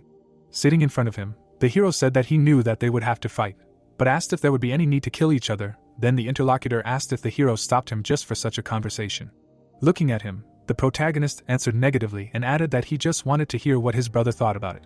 Frowning, Eamon explained that he would find out if he simply looked at the royal family of these lands, because the fate of those who could not become king is only to drag out miserable lives, and therefore it is better to die. Raising the bottle to his mouth, the brother also added that they are no different at all, and in order to avoid such a fate, he would have to kill even his brothers and sisters in order to become the ruler. Opening his mouth, the hero asked if his brother was afraid of this, because did he really want to gain power, or was he simply killing because he was afraid of being killed? Hitting the bottle on the ground, Eamon said that he had lost all appetite here, because if he had called him only to ask such questions, then it was time for him to leave. Drinking from the bottle, the protagonist noted that he meant exactly what he had said to the Master of the Hall of Justice, because he did not want to live a life consisting of battles and chaos, and also asked what his brother was going to do now, because would he really try to get rid of him again? Eamon, opening his mouth wide, shouted a question about what would happen even if the answer to this question was positive. Frowning, Hajin said that he would then leave everything to chance, and added that not everything would be as his brother wanted. Small pink particles began to rise into the air. Standing with his back turned, Eamon noted that since there was no point in lying, the answer would be honest. Suddenly, the bottle broke. Gritting his teeth, he said that he would definitely kill the hero someday. Suddenly, his eyes widened. A bright red flash lit up the entire forest. Jumping back, the fourth gentleman shouted a question about what the protagonist was doing, realizing that this was another attack and he could not fall for it twice. Putting his hand in front of him, the boy reminded him that his brother was going to kill him, and therefore he could not just let him leave. Opening his mouth, he added that he would kill him himself right now. The area of the Hall of Justice appeared. The man, standing by the window, thought about the fact that both young gentlemen had already left, and also about the fact that the fourth young gentleman would hardly listen to his words. Frowning, Gogyu understood that the cult would not be shaken by the childishness of his kind, but he also remembered the third young gentleman, whose behavior he could not predict. Suddenly, he turned around, hearing a shout from behind the door that it was the commander of the third squad of guards. The guard, entering, shouted that it was very urgent.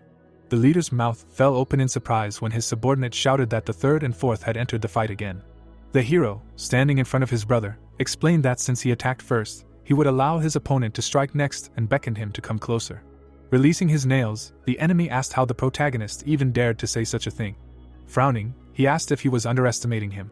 Clenching his fists, the guy said that the opponent's martial arts technique takes some time to prepare, and that is why he cannot properly react to such an attack. Preparing for the attack, Eamon shouted that the young man was simply begging for death. Sticking out his tongue, he also added that he had made a daring mistake. Suddenly, the enemy jumped. Soaring into the air, the brother shouted that he would kill him. Their hands were a millimeter from colliding. A bright flash lit up the forest again. Holding his hand in front of him, the hero noted that his brother was extremely arrogant, and asked how he was going to kill him with such a technique. Eamon slowed down with his hands and feet. Frowning, the young man understood that everything was as expected from the student of Chongsan, because he was definitely stronger than the commander of the squad of furious demons, and most likely he would be able to kill Hungryang in 10 attacks. Holding his side, the boy understood that this poison was preventing him from winning, and therefore he would not be able to finish the fight until the poison was completely neutralized. Grinning his teeth, his brother shouted something at the hero. The protagonist, opening his mouth, noted that the enemy's tone was not very respectful. Rushing into the attack, Eamon shouted that the hero did not deserve respect at all, and it was time to wipe this feigned calm from his face. The boy again parried the attack, saying that the enemy should have been faster. The young man dodged another attack and asked how the opponent was going to do anything, being so slow. Gritting his teeth, Eamon turned to him. Attacking with his foot, he shouted that it was time for the protagonist to die.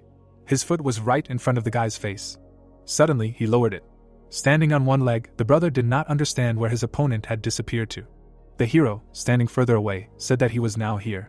Opening his mouth, he added that he would only show this move once, and therefore the opponent should open his eyes wider. The young man made 3 quick dashes, saying that this is how legs should work. Attacking the opponent with his fist, the protagonist shouted a question about whether the opponent understood. Eamon flew back from such a blow. Breaking with his hands, he tried to understand how he attacked at all, because not a single movement was visible.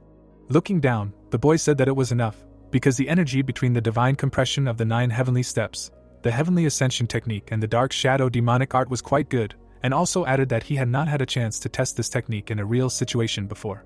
Frowning, Yemen insulted his brother, and asked how he dared to use him to test his martial arts. Suddenly, black lightning began to emanate from his body. The ground beneath him began to collapse. Jumping up, the boy shouted that it was useless, because such an attack would not work on him, because did the enemy not understand this, did not even see how the boy's legs worked. Grinning, the brother laughed and added that the hero had not changed at all, because he still looked down on him. The protagonist looked down when he said that the hero always looked down on everyone and never had the chance to look up himself. The boy immediately looked up. Raising his hands, Eamon shouted that he was caught, because this is the largest form of the poisonous palm of the snake's shadow. Lowering his hands, he also shouted a question about whether he would be able to dodge it at all using his blunt leg technique. The purple beam hit the hero directly. Standing in front of the epicenter, the brother said that the poison of the palm was absorbed into the wounds on his body that he received earlier, and therefore he definitely would not survive this time. Raising his hand, he shouted that he poured all the deadly poison into this technique. The guy stood in purple smoke. Closing his eyes, the hero realized that the poison penetrates through the skin and wounds, even if you hold your breath, and also realized that no one would have thought that his brother owned such a monstrous technique, and decided to get out as soon as possible. The hero grabbed the handle of the katana. The guy quickly got out of the poisonous fog. Having risen, the young man did not understand where he disappeared, when suddenly he heard someone's words. The maid crawled towards him, saying that her body was burning and also asking for help from the young master. Picking her up, the young man shouted that she must be recovering from a serious injury, because she was not allowed to move at all. Suddenly, her eyes took on a pink tint. She attacked the hero. Jumping back, the young man shouted a question about whether the fourth had turned into Manhwa. Opening his eyes wide, he heard her laughter, but did not understand what it was at all. The girl's hand changed. Her face also changed. Then the hero shouted a question about how the demon queen ended up here. Sojio, standing in front of him, said that now that he had no arms or legs left, it was time to get rid of his head. The young man, opening his eyes wide, looked at his hands and did not understand what had happened to them. He also paid attention to his legs and did not understand what had happened. Looking at him, the fourth said that he was too pathetic and asked him to admire what it was like to suffer in the illusions of the poisonous palm of the snake's shadow. Sticking out his tongue, he also noted that he was sorry that he was the only one who could watch this, and added that his arrogance did not lead to anything good. Preparing his nails for an attack, the brother said that he would kill him right here, as he was going to do to him, because after all, the hero could come back later and become a hindrance if he was not killed right now. He rushed to attack with screams. Suddenly, the protagonist grabbed him by the neck. The guy stood with his head bowed. Taking his hand, the opponent asked how he was able to get out of the illusions, because he completely fell into them. Then the young man said that when he saw the vile face of the enemy, it was as if he was doused with ice water. Opening his mouth, the guy asked if this was the technique he had been hiding all along, because it was as insidious and evil as its owner. The protagonist attacked him with his fist, asking if the opponent really thought he could gain strength with such a pathetic trick. The brother flew back from such a blow. Standing in the fog, the hero said that he had already completely removed the poison from his body, and all thanks to the poison that he had given him beforehand, and realized that when he was an assassin, he trained resistance to many types of poisons, and thanks to this, he was able to quickly get out of the illusions of the fourth young master, and all this training that he went through was in order to remove the bloody parasite. Getting up from the ground, the brother shouted a question about what he was talking about, because he must be at the level of elders to remove the poison of the snake's shadow palm, and even then it would take much more time. Coming closer, the young man noted that it took him longer than expected, but even so, it is not worth mentioning, because the opponent undoubtedly caused more trouble than originally expected. The protagonist opened his mouth and added that it was now his turn to show true demonic art. The enemy stood up and asked again. Red lightning began to envelop the hero as he spoke of the true revelation of the dark shadow demonic art. As he went on the attack, the boy shouted that this was the first form of the ninefold stable blade of death, 6 continuous hellish winds technique. The opponent's legs began to slip due to such a flow of energy. With his mouth wide open, he did not understand what was happening. Looking at him, he did not understand whether he had raised the blade, because all this time the hero was simply standing in place. Putting his hands in front of him, the fourth realized that his body was simply being torn to shreds. Gritting his teeth, Eamon realized that the protagonist was tearing apart the barrier of energy of the King of Snakes' demonic art core, like a piece of paper. The youth stood in place and the enemy noticed this, not understanding what was happening. Rushing to the attack, the opponent decided to behead him and run. Opening his eyes, the boy said that his brother had come to an end. Passing through the enemy with lightning speed, he used a triple strike of splitting the sky. The boy brought the tip to the enemy's face and asked if he had anything he wanted to say for the last time. Standing above him, the young man answered himself and said that he definitely had nothing to say. Opening his mouth, the hero said that this is what death means, because people's lives are meaninglessly disappearing, like tobacco smoke emanating from his cigarettes. Looking down, the enemy could not believe that death awaited him. The hero gripped the hilt of the sword tighter and said goodbye to his brother. Suddenly, something flew at him and someone's scream was heard. Reyes embraced the protagonist's sword, but he could not understand what kind of formless energy it was. The man, using some ability, shouted that they promised not to create conflict situations anymore. Holding his blade, the leader also shouted that he could not watch this anymore and ordered the third to let go of the sword. Holding the hilt, the hero realized that this was a void grab or a skill that allows you to control the movement of an object without touching it, and such a skill requires deep knowledge of martial arts. Frowning, the youth explained that he could not stand this bad taste in his mouth and asked why he needed to be kind to someone who wanted to kill him and thought that the master of the Hall of Justice was extremely unpleasant. Bracing his feet, the leader explained that the hero was still on his territory, and even if they were young masters, he still could not let them fight here. The youth, holding the blade, noted that he most likely did not know his place, because did they really want them to tremble in fear in front of the Hall of Justice, regardless of their position? Cutting the chains, the protagonist shouted that he did not want to do this. Frowning, the man realized that the man had cut through his internal energy chains with a single strike and asked if the boy was going to feud with the Hall of Justice, since he could really take responsibility for it. The boy widened his eyes and asked again. The boy rushed forward and shouted that the man needed to worry about it. The leader dodged the attack, realizing that his opponent was too fast. The boy looked at him as he thought that the depth of this boy's demonic energy was comparable to the highest, but his skills did not match it at all. Suddenly, he kicked off with his foot. The hero attacked with his blade again. The man, sliding on the ground, realized that his opponent's movements were comparable to his own. The protagonist raised his sword above his head, using the second form of the ninefold steady blade of doom technique.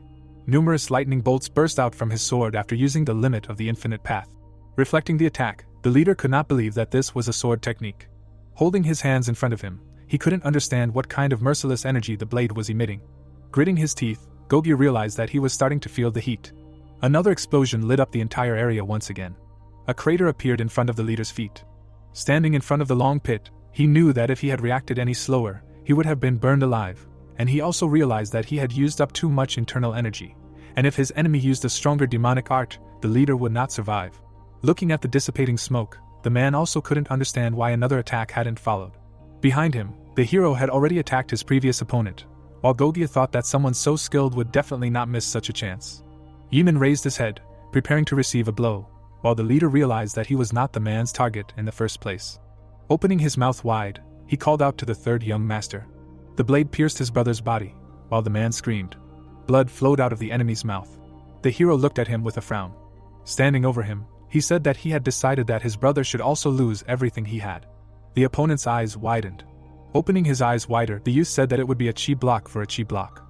He pulled out the blade from his body, saying that it was despair for despair. Blood dripped onto the ground.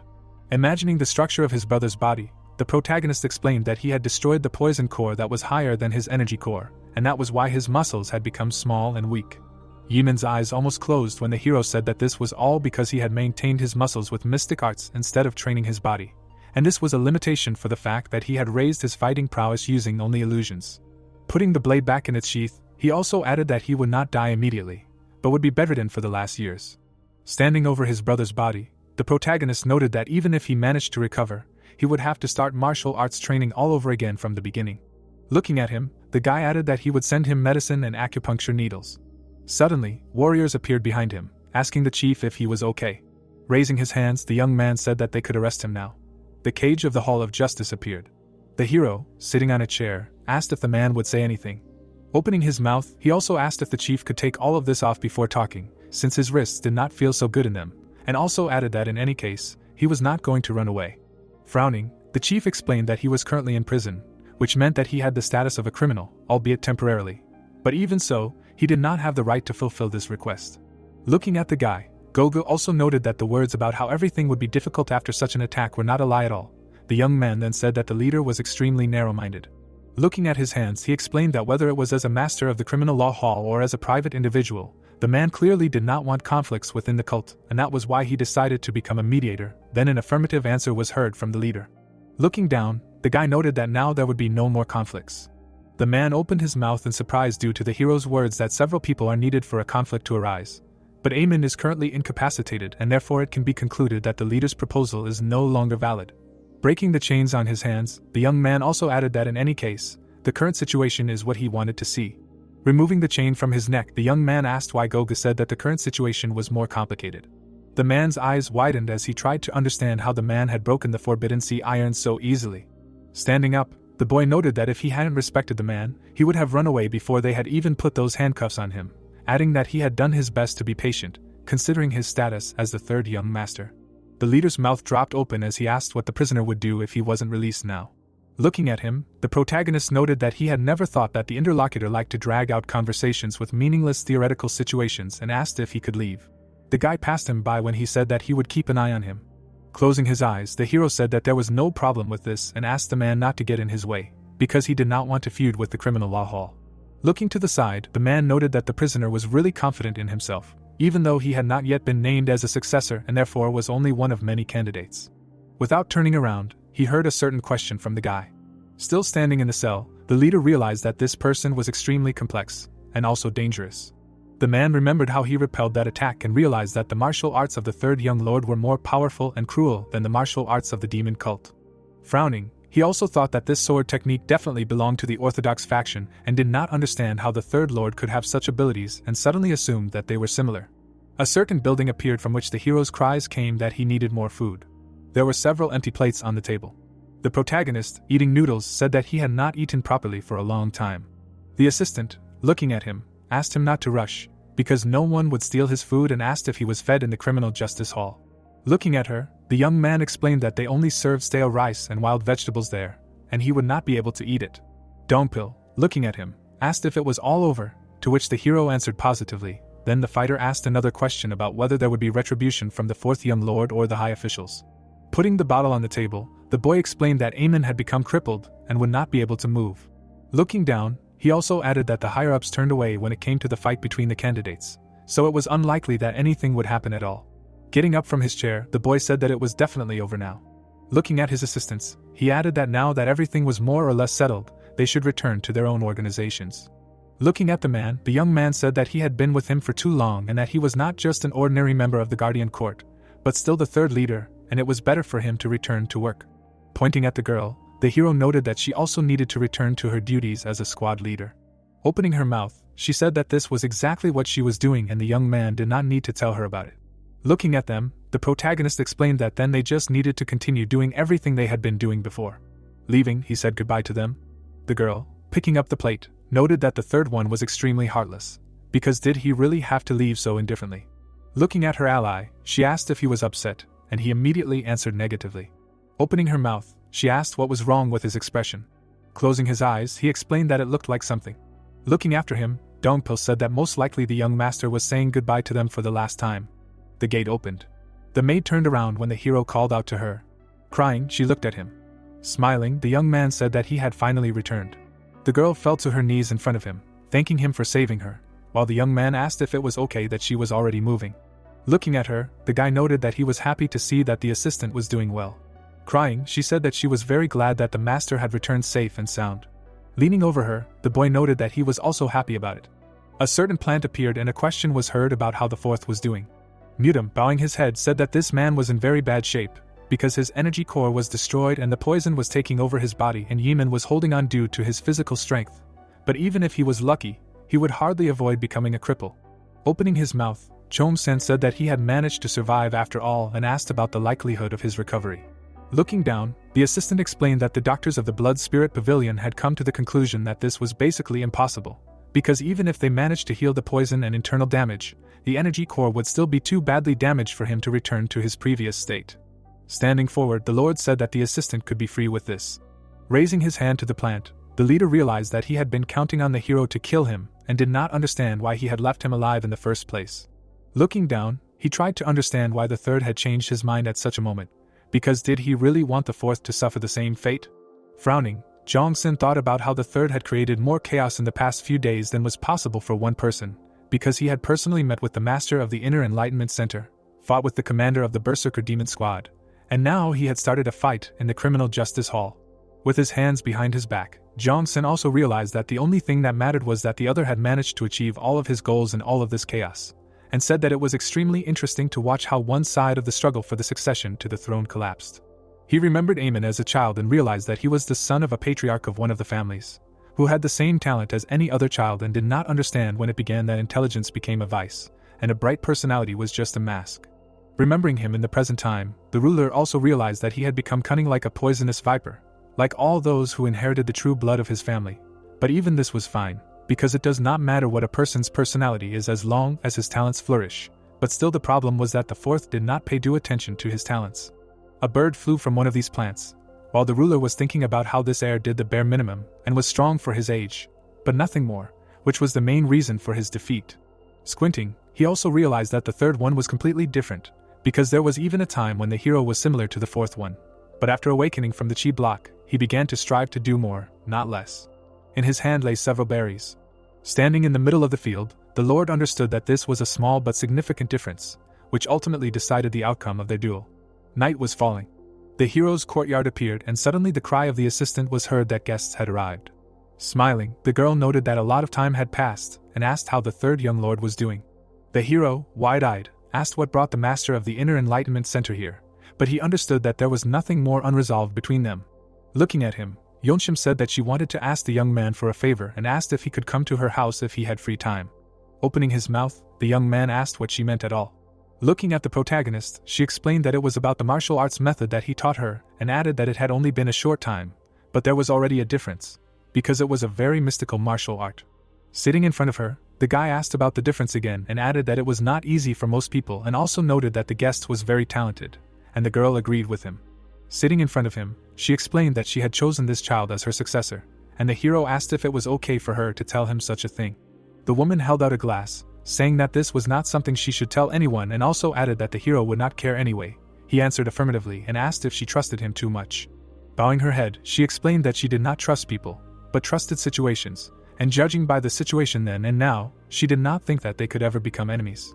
The protagonist looked at her, a little confused. Placing his hand on the table, he asked about the reason for coming to her residence if her successor's recovery was going well, and the guest explained that it was also related to the child. Frowning, she said that she made all the final decisions in the Inner Enlightenment Center, but the child was responsible for commanding and implementing decisions, and therefore, the head's hands and feet were practically tied now. The young man looked at her, listening to her words about how if this situation lasted for more than a month, the cult could suffer serious losses. The woman watched the boy closely as he thought about how the Master of Inner Enlightenment, who had a strong ego and who knew better than anyone how this cult worked, was turning to him for help and realized that Yeonshim would do anything to try to convince him if it was for the sake of the Inner Enlightenment Center. He looked straight into her eyes, realizing that the master of this center was indeed difficult to deal with. Crossing his arms over his chest, he knew from her eyes that she would not take no for an answer. Pouring himself some alcohol, the protagonist noted that it would be better if they came to an agreement, since the girl would feel burdened if the hero just helped her one-sidedly, and she replied that she would be very grateful for that. She looked at him while he said that there was no point in thanking her, since he would also get something in return, and then Yeonshim asked him what he wanted in general. Putting his hand to his chin, the hero explained that he had nothing that could come to mind and realized that in any case, what he wanted was not money or fame, since he still wanted freedom and that was not something that someone else could do for him. Suddenly, his eyes widened upon realizing that he could just leave. There were some delicacies on the table.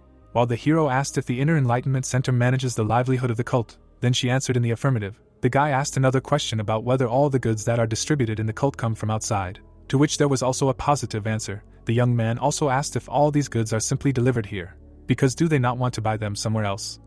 Then Yeonshim explained that they go out for important things in about 2 weeks. Suddenly, the guy took her hand. With his mouth wide open, he shouted that the recovery of her precious successor is above all else, and he will make sure that he fully recovers in 2 weeks. Smiling, the guy realized that he finally had a chance to escape from the demonic cult. Dongpil was meditating on a stone. The man, covered in sweat, remembered the words that he should return to his own organization. With his hands behind his back, Hajin told his assistant that he was the third leader, so he should get back to work. Sitting on the rock, the boy realized that the young master was right. After all, he had been with him for too long. Looking at the leader, the boy told him that the first leader wanted to see him. There was talk from the house about someone wanting to see Dongpil. Sitting at the table, Gunsen informed his subordinate that his duties had changed. Handing his assistant a piece of paper, the first leader said that every 3 months, the Center of Inner Enlightenment sends out members of the cult to deliver important goods, and this month was that month. Looking at the document, Dongpil realized that he was supposed to accompany the cult members due to the upcoming Mara festival. Opening his mouth, Gunsen said that it was unlikely that anything would happen, but given the situation, they couldn't be sent alone. Looking at his subordinate, the first leader said that the dispatch would begin in 2 weeks, and all the important details were written on the paper, which was to be burned after reading. Bowing his head, the third leader promised that he would successfully complete any task given to him. A house was visible against the bright sun. Looking at the sick girl, the protagonist asked if it was her. Folding her hands, and Shim explained that the girl's name was Juhua. Opening her mouth, the lady added that this girl was in charge of part of the center, but at the same time performed the functions of an overseer that no one knew about. Lowering her head, the master of the Internal Enlightenment organ said that the Center of Internal Enlightenment had almost stopped after Juhua fell into this state, which indicates how well she coped with numerous responsibilities. Looking at the patient, the protagonist thought that she was the same age as him, but already led such a large organization, and besides, she partially deciphered the infinity technique. Taking the sick girl's hand, Hajin decided to first look at her condition. The guy began to be covered in a red aura. With a surprised expression, the lady couldn't believe how pure this demonic energy was, despite the fact that this energy was used in extremely small quantities. Looking at the face of her ward, the lady couldn't understand how this was possible. The lady looked at the red aura emanating from the healer. Closing his eyes, the boy realized that it was easy to relate her limitless technique to his, since he had already partially mastered it, so it was enough to simply remove the toxic energy. Looking at how Zoa's nose was bleeding, the young man was happy, because this was how the toxic energy left the body. 10 days later, the warden opened her eyes. The day before the end of 2 weeks, the girl saw Hajin's face. Lying in bed, the young lady was completely awake. Some words were heard from the room. The protagonist was smiling widely. Enshim, opening her mouth, asked the young man if he was asking her to make it so that he could get to the delivery department without the cult leader noticing. Looking at the interlocutor, the woman asked him if he understood how ridiculous this idea was, to which the boy reminded him that it was not a favor, but a deal. Sweating, the lady asked why they didn't just end the proposal. Smiling, the protagonist stated that the ship had already sailed. Enshim clenched her fists, expressing her dissatisfaction with the current situation, and Hajin was amazed that she could say such things. Closing her eyes, the protagonist explained that this was why he was so diligent in treating her successor. With her mouth wide open, the woman screamed that she would not do it. Leaning on the table, the lady asked the boy if he really wanted to deceive the leader of the sect, to which he replied that such an action would deceive others, but not the leader. Sweating, Enshim asked what the boy meant. Looking forward, the boy explained that the cult leader did not care about the disciples, as he simply reigned over them, and did not dominate them, as that was what it meant to be a god. Opening her mouth, the woman said that if anyone found out that the successor candidate had snuck into the shipping department, others would become suspicious of the Inner Enlightenment Center. Smiling, the young man said that his interlocutor had the power to stop such rumors. Raising her hand to her mouth, the lady admitted that she did indeed have such power, to which the young man expressed his joy. Slamming her hand on the table, Enshim shouted at the protagonist to wait until she finished speaking. Looking away, the lady explained that if things went wrong, other cult organizations would also try to interfere with the candidates, which would lead to the destabilization of the divine cult. With wide eyes, the woman listened to the words about what she owed after the protagonist resurrected a man from the dead for her. Folding his arms, Hajin said that he did not want to discuss the value of human life anymore, since he did not like to feel guilty or anything like that, but it had to be a deal, since the lady herself insisted on it. Lowering her head, Enshim admitted that she had no choice since she had made a deal. The life of a person dear to her was at stake. Beaming with happiness, the boy was glad that the lady made a wise choice. Closing her eyes, the master of the internal organ of enlightenment said that she would need time to think of a way, and also that the girl already wanted to lead the squad right after she woke up from her coma. Raising her head, the lady complained that her ward was not yet in the shape to take on such a role. Raising a finger, the boy said that he had a plan. A house was visible in the rays of the sunset. Turning her head, Juhua heard someone ask for permission to enter. Entering the room, the protagonist noticed that the girl was very strong, since she was already moving. Opening her mouth, the young lady asked who he was, to which the protagonist replied that he was some kind of doctor. Standing still, the lady explained that she was not asking about his job, but about his identity. Closing his eyes, Hajin said that he was the one who helped her free herself from the chi blockage. Looking away, Juhua realized that he was the man who gave her the martial arts technique. Bowing, the girl thanked the young man for the service he had rendered, to which the guy asked why she trusted him despite not even knowing who he was. Opening her mouth, the warden explained that suspicious people cannot simply enter the center of inner enlightenment. Looking ahead, the protagonist realized that this girl was quick to assess the situation. Looking at his companion, he declared that if he restored his basic energy a little and warmed up for half a day, he could safely set off. Seeing Yeonshim enter the room, the young man told her that Juhua was in better condition than he expected, so as long as she was with him, nothing would happen to her. With a furrowed brow, the woman shouted that her charge had just woken up from bed rest. With a determined expression, the girl declared that commanding the delivery department was her duty, so she would rather die than be useless. Watching the wheels of the cart turn, the protagonist was glad that they were finally leaving. Smiling, the young man thought that it had been almost a year since he woke up in the body of the third young master of the heavenly demon divine cult. But only now could he breathe fresh air after a gap of 10 years. As he advanced in the column, the young man hoped that if he succeeded, he would be able to escape forever. Crossing his arms, the young man knew that their destination was somewhere in Jiangxi. Imagining a map of the area, Hajin remembered that there were 2 shelters for hired killers in Jiangxi. Imagining an old house in a ravine, the young man knew that both shelters were quite far from the neighboring areas of Guangdong province, but with his current ability, he could get there if he ran for 3 days without rest. Looking away, the young man heard someone apologize to him. Opening her mouth, Juhua expressed her regret for being rude to the boy, as she did not know that she was the third young master. Smiling, the protagonist stated that it did not even bother him. Bowing her head, the girl thanked the young man for allowing her to be here today. Opening her eyes, the young lady said that if it were not for the healer, she would never have been freed from the chi blockage on her own. Opening her mouth, the boy stated that he just happened to know this method, and the one who saved her was the master of the center. Suddenly, the protagonist raised his palm. Looking to the side, the boy realized that he felt a familiar energy. On the street, Yun's words could be heard, saying that he was the deputy commander of the delivery squad. Clenching his fists, Dongpil introduced himself by name, and explained that he would be accompanying this squad. Sweating, Hajin could not believe that Dongpil would be the one accompanying him. Pointing his finger, the man ordered the guards to take up positions in front and behind the column. Baring his teeth, the protagonist was displeased that the delivery team, consisting of experienced fighters, was assigned an escort. Opening his mouth, the protagonist asked Juhua how she was feeling, to which she replied that she had been exercising for about 2 hours this morning. Taking her hand, the guy offered to repeat just in case. Looking at the young lady, the young man stated that sleep is the best medicine. Dongpil heard something. Turning his head, the man realized that it was the voice of the third young master. Opening his mouth, the fighter realized that the young master was calling him to the carriage. Clenching his fists, the assistant asked the boy if he was part of the delivery team this month, to which the boy asked him not to speak out loud, but using the distant whisper technique. Holding his hat, the young man asked why the delivery team needed an escort. Sweating, the third leader explained that the atmosphere before the Mara festival seemed a bit off, so they were assigned to accompany the delivery team. Looking at the carriage, the man added that it could be considered a secret mission. Opening his mouth, Hajin declared that no one should know that he was riding in this carriage. Making a disappointed expression, the protagonist was unhappy that the closest person in the sect would be here. Moving forward in the convoy, the boy began to doubt that he would be able to escape at all now. Words could be heard from the forest that someone was unhappy with being sent on such a trivial mission with these freaks. Bowing, the assistant advised the captain to choose his words more carefully, since their targets were a well-prepared organization. Sitting on the ground, Kyunghwa yelled at the boy for telling him to watch his language. Pointing his finger, the man ordered the boy to bring him a drink. Looking away, the team leader was confident that the Iron Blood Fortress was still the most powerful organization, so robbing the cult's delivery team would be easy. Looking at some creatures, Kyunghwa was dissatisfied with having to work with monsters that called themselves the Palace of the Southern Wild Beasts. The captain offered his assistant to watch how these monsters ate. Looking at the wolf's face, the man couldn't understand how anyone would want to work with them. Leaning on his knee, the team leader said that it had been more than 50 years since they had seen people from the demon cult.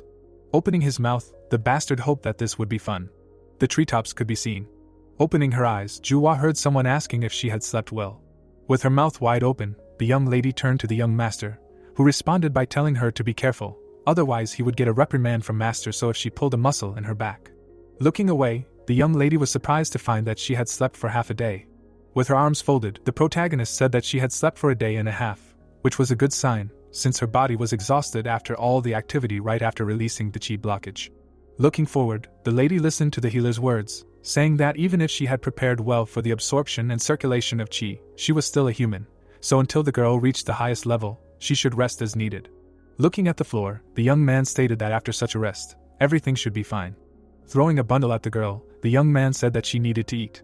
Looking at the rice balls and dried beef, Hajin advised his companion not to eat until she was full.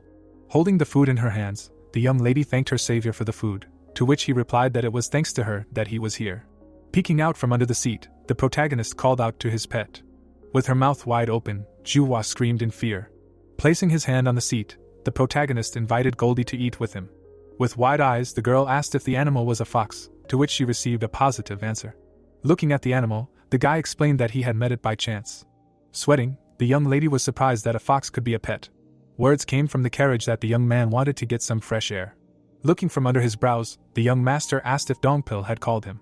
Lowering his head, the third leader apologized for calling the young master into the forest. Holding his hat, the guy said that there was no need to speak to him so formally. Looking at the boss, the warrior asked if he had encountered any inconveniences in the carriage, to which the protagonist replied that he wanted to know why they were here. Putting his hand into his robe, the assistant said that he had to show it. Holding a piece of paper, the man said that here was the reason why he was assigned to this mission. The protagonist's eyes widened. Opening his mouth, Hajin could not believe that this was true. In the room, two people could be heard talking about what this world used to be like. Looking at the fabrics, the elder said that the fabric was not meant to be worn. Raising a cup to his mouth, the old man asked the guest how his life was in Jiangxi. Opening his mouth, the fat man said that the land here has always been good, but there were also hard times. Sitting at the table, the man said that the demon cult festival would soon be held, to which the old man said that it was the Mara festival, which was the most important event for the demon cult members. Putting down his cup, Ilrin shared rumors about the cult members going around collecting valuables. Words came from the house that it was time for the elder to leave. With his hands behind his back, the old man promised that he would put in a good word for his comrade. With his hands folded, the fat man thanked the old man for his help. Raising his hands, the man added that everyone knew that the elder's cultivation had reached the enchantment realm, so he should be more careful with the cult members. Smiling, Ilrin said that he was old but still vigorous, so he could fight back even against the cult leader. Baring his teeth, the Ajin realized that the elder was involved. Standing in place, the protagonist heard someone speaking to him. Looking forward, the elder asked the man what it was like to be the Alliance leader's hunting dog in their day. Looking back, the protagonist listened to words about him doing the wrong job at his age. Looking at the interlocutor, the warrior said that his efforts were nothing compared to the efforts Ilrin had put in to become the leader of the Alliance. The old man said that Hajin was not as careful in his work as before, so he was now called the best assassin and martial artist, which was bad for an assassin. Frowning, the assassin guessed that the leader was upset that some assassin was valued more than the first elder. Looking ahead, Ilrin heard words about how he could take the title of the best martial artist if he could. Looking after the interlocutor as he left, the old man said that he had advice for him. Without turning around, the assassin heard that he had better be on guard. A moment later, the leader of the alliance rushed towards the enemy. The old man's eyes were white. In the last moments of the protagonist's life, Ilrin cut off his right leg. Clenching the piece of paper, the boy realized that his sworn enemy was here. The boy peeked out from under his hat. Looking at the boy, Donpil asked if he was okay. Opening her mouth, Yui offered a drink to celebrate the young master's arrival. Moving forward, the girl asked the servant why she did not sense the protagonist's presence. Holding a broom in her hands, the girl said that he was not there, to which the guard replied that she was asking about the boy's whereabouts. Sweating, the worker said that the boy was talking about training. Baring her teeth, Yui was surprised that such a strong fighter was going to continue training. Placing her hand on her hip, the lady noticed the young lord's sword. Looking at the blade, the girl found it strange that the young man went to train without a sword. A carriage was visible among the bushes. Closing his eyes, the protagonist thought that he needed to calm down. Clenching his fist, the boy remembered that his goal was to escape from here, and to do so, he needed to visit all the shelters he had prepared in the central plain. Looking at the floor, Hajin decided not to give up on his dream. Baring his teeth, the young man decided that he wanted to kill the elder. Stroking Goldie, Zhuwa asked her companion if he was okay. The animal jumped out of the girl's hands. The fox landed on its owner's face. Grabbing the pet, the boy could not understand what was wrong with it.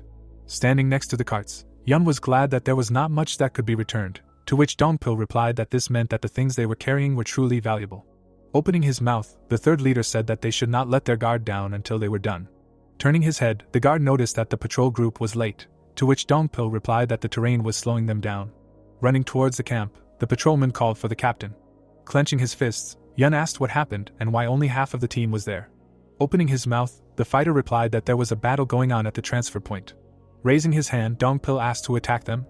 Opening the door of the carriage, someone was listening to the patrolman say that there was a very experienced martial artist among the attackers. Baring his teeth, Hajin asked where the master was. A destroyed village was visible. Looking at the boxes with some resources, he asked if all of them were stolen. Putting his hand to his chin, Kyunghwa said that all of these were rare medicines, so it was unclear why they were buying them in bulk. Keeping his hands behind his back, the man decided that it was none of his business. Bowing his head, the assistant said that there were no survivors on the enemy side, and only 3 of theirs received minor injuries. Opening his mouth, the commander shouted that the enemy was so strong that they injured their fighters. Turning his head, the leader of the group asked how many enemies they had let go intentionally, to which the young man replied that there had only been 4 or 5. Turning to his interlocutor, Kyunghwa ordered him to ask the boys to unload the supplies. Looking at the man under the rubble, the captain stated that he was quite strong, since he had survived a blow from his palm. Frowning, the wounded fighter promised that the demon god would not let the bastard go. Looking down, the leader of the group stated that those who worshipped the demon god were simply crazy. Raising his leg, the man said that since they liked their god so much, why don't they all die and join his side? Putting his boot on the enemy's throat, Kyunghwa stated that since he did not have the courage to die, then he needed help. Looking at his victim, the captain advised him to hope that his deity really existed. With his hands behind his back, the leader of the group shouted that the demon god would punish him for his follower dying for nothing. Standing in front of the ruined house, the man asked to meet the demon god, if he existed. Yuliang approached his boss. Turning his head, Kenwa asked what he wanted. Looking down, the warrior asked for some food since he needed to feed his children. Looking at his subordinate, the captain asked if he was giving orders now, to which he replied that it was a request. Frowning, the disciple of the master of the beast palace reminded him that he had been promised food for the squad. Opening his mouth, the man shouted that he should think about what he had already eaten. Making a surprised expression, the savage stated that he was only making a request because they needed more food. Frowning, the captain listened to the words about him breaking his promise. As he walked away, the leader of the group offered his subordinate to eat the demon cultists. Baring his teeth, Kyunghwa thought about burying all the idiots after they were done. Yuliang silently looked ahead. The man placed his hand on the head of one of the wolves. Sweating, Dongpil said that this was terrible. Looking at the destroyed houses, the leader of the Council of Elders suggested that the attackers destroyed the building in order to erase all traces, to which Juhua replied that it was done hastily, because if they wanted to cover their tracks, they could have done it better. Looking ahead, the girl reasoned that either this was a trap or the attackers hid in a place where they could not be found. Turning to the subordinate, the lady asked if they sent a message to the nearest branch, to which he replied that the message was sent, but due to the distance, it would take 3 days to arrive. Placing a hand on her hip, the lady asked the assistant to deal with the corpses. While she thought about it. Looking away, Juhua thought that there was no time to wait for the commander's orders, so it was better to sort everything out first and then report. Looking at his companion, Dongpil suggested that she take a rest, since she had recently suffered from a chi block. Opening her mouth, the girl explained that the healer had helped her recover most of her martial arts, so she did not need to be treated as a patient. Lowering his head, the guy realized that the supervisor was trustworthy, since if she were a person who was obsessed with achieving success, she would never have taken such actions. Looking at the woman, the young man assumed that she meant the young master when she spoke of the healer. Sweating, Dongpil heard his master calling him. A house was visible, standing in front of green hills. Looking at the sword, the assistant noticed that this was the very blade that the boss had asked for. Grabbing the hilt of the weapon, the protagonist said that the enemy's trail could be found about 20 kilometers to the northeast. Looking away, the protagonist explained that the Guardian ship's initial task was to safely escort the delivery party to the cult with the goods, so before finding out who the enemy was, they needed to move as quietly as possible. Opening his mouth, Dongpil asked the young master what would happen to him. Looking ahead, Hajin stated that they had better hurry. Watching the protagonist jump up, the boy called out to him. As the protagonist moved forward, he thought that something was wrong, since the first elder of the Heavenly Alliance was here. Sweating, the young man decided that he needed to find out what was going on here. A jackal peeked out from behind the boy's robe. Wolves were eating meat. Watching the animals gnaw on the corpses, Kyunghwa noticed that they were very greedy. Raising the vessel to his mouth, the man couldn't wait for a person to come. Stepping onto the ground, the man asked if the captain was waiting for him. The leader of the group turned his head. The wolves looked at the stranger. Smiling, Ilrin greeted his old acquaintance. Folding his arms, Kenwa asked what had taken the elder so long, to which he replied that he had some business. The old man looked back. Looking at the pack of wolves, the man realized that they were the famous beasts. The captain confirmed that they were the same beasts. Looking at the leader of the pack, Kenwa said that he thought they were stinking beasts. Frowning, The old man asked what the name of the leader of the wolves was. Looking at the elder, Yuliang introduced himself. With his hands behind his back, Ilrin explained that the martial arts of the palace were less bizarre than the martial arts of the Central Plains. Opening his mouth, the old man declared that he was sure that even the most outstanding martial artists of the Central Plains would not be able to withstand 10 attacks from this guy. The captain furrowed his brow and asked his friend why he was being so kind to the savage, to which the savage replied that he was simply making small talk. Looking at Yulin surrounded by wolves, Ilrin explained that each of the 4 palaces was an organization with very skilled martial artists, but one should find out as much as possible about who would be your ally or enemy. Closing his eyes, Kenwa stated that if they were allies, they would work together, and if not, they would be killed. Opening his mouth, the elder advised the other to do something about his character if he wanted to rise even higher than he was now. There was talk in the forest about the captain wanting to live his life the way he was living it, and then die. Turning around, the old man asked if the promised goods were ready. Taking something out of his robe, the man complained about having to work with an animal to get it. Taking a small pouch, Ilrin thanked the captain. Looking at the strange ball, the old man knew it was the Jade of Calamity. Placing his hands on his hips, Kenwa asked what it was. Putting the stone in his pocket, the elder asked him to think of it as something he needed. Frowning, the group leader thought about how deceitful this old man was. Folding his arms over his chest, the captain invited the guest to have a drink with him. Smiling, Ilrin said that he would love to chat like in the good old days, but he was very busy right now. Placing a hand on the elder's shoulder, Kenwa invited him to join the Steel Blood Fortress. The old man silently looked at the captain. Looking away, Ilrin was surprised that the man was asking him to join the fortress. Removing his hand from the old man's shoulder, the group leader asked what was wrong with luring a talented person into his organization. Turning around, Ilrin heard words that he should seriously consider the offer. The old man stood still. Looking back, the elder asked how a person of such a low rank could offer him such a thing. Closing his eyes, the man asked why he had to humiliate him like that. A moment later, the captain made a face in pain. The old man's hand pierced the group leader's body. Looking forward, Ilrin recalled the words of the wounded man about killing allies. Kenwa opened his mouth. Looking to the side, the elder said that he should first find out who his enemies and allies are. Clenching his fists, the fighter called out to the captain. The group leader's body fell to the ground. Turning his head, the old man was surprised at how many henchmen were here. Looking at Yuliang, Ilrin asked him if the wolves were ready to eat another portion. The men in the fortress began to sweat. Smiling, the savage said he wouldn't mind a second helping. The scene took place in a village. The man placed his hands on his hips and ordered everyone to unpack and be ready. Another man came up from behind and asked when the first elder would be arriving, but the chief replied that the elder had gone somewhere quite far away, so maybe in about half a day. He then turned around and asked if they knew where he had gone. The red-haired man looked at him and said that he assumed he had gone out to take bribes again. However, the chief frowned and immediately ordered him to shut up, and warned him to watch what he said. He placed a hand on his shoulder and said that the first elder had gone to honor his mother, which he said was what they should say if the alliance asked why they were staying in Jiangxi. The man then stretched and said that they all depended on the first elder. He lowered his head and told his companions that they should be careful not to let information about him leak out, because if something went wrong with the first elder, it would be a problem for them too. The red-haired man pointed his finger forward and asked about what was over there. A strong wind and aura was coming from the forest. They wondered what it was. The man frowned and said that he did not notice anything. Shoryang flew forward and destroyed trees. A terrible grimace was visible on his face. He gripped the hilt of his sword tightly. Then the protagonist jumped up and swung. He looked down at them. There was an explosion and his aura burst out. He grabbed one of them by the throat and began to interrogate him, and so the man told them that the elder was going to visit his mother's grave. However, Shoryang frowned and shouted at him to stop talking nonsense, because then he would kill the man if he did not tell the truth. The protagonist let him go and thought that this was already suspicious enough, since the first elder had left his escorts. The protagonist grabbed the sword and thought that since he was already here, he could kill the elder. He frowned and mentally exclaimed that he would do so before leaving. He gripped the hilt of the sword and thought that if worst came to worst, he would take his leg. Seorion frowned and mentally said that just thinking about the elder made him feel pain in his right leg, which was cut off in his past life.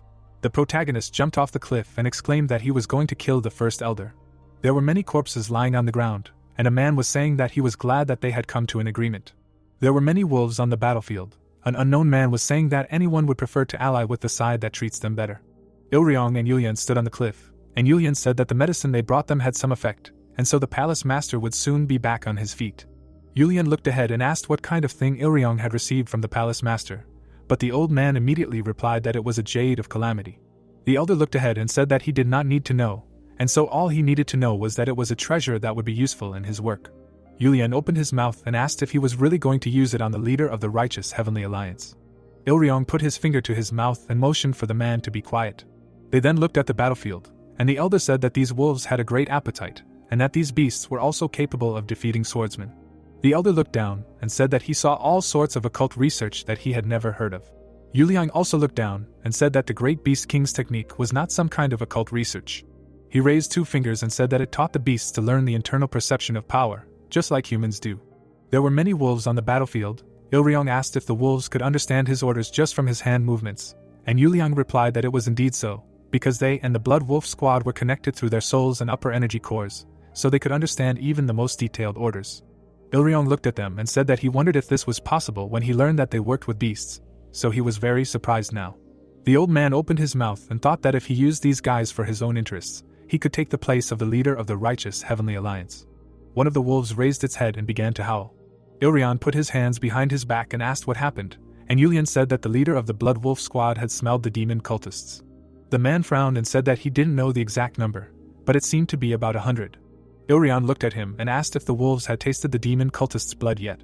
The wolves raised their heads and began to howl, and Yulian said that they had ambushed them nearby. According to him, they had missed a few dishes, but it was not a bad meal.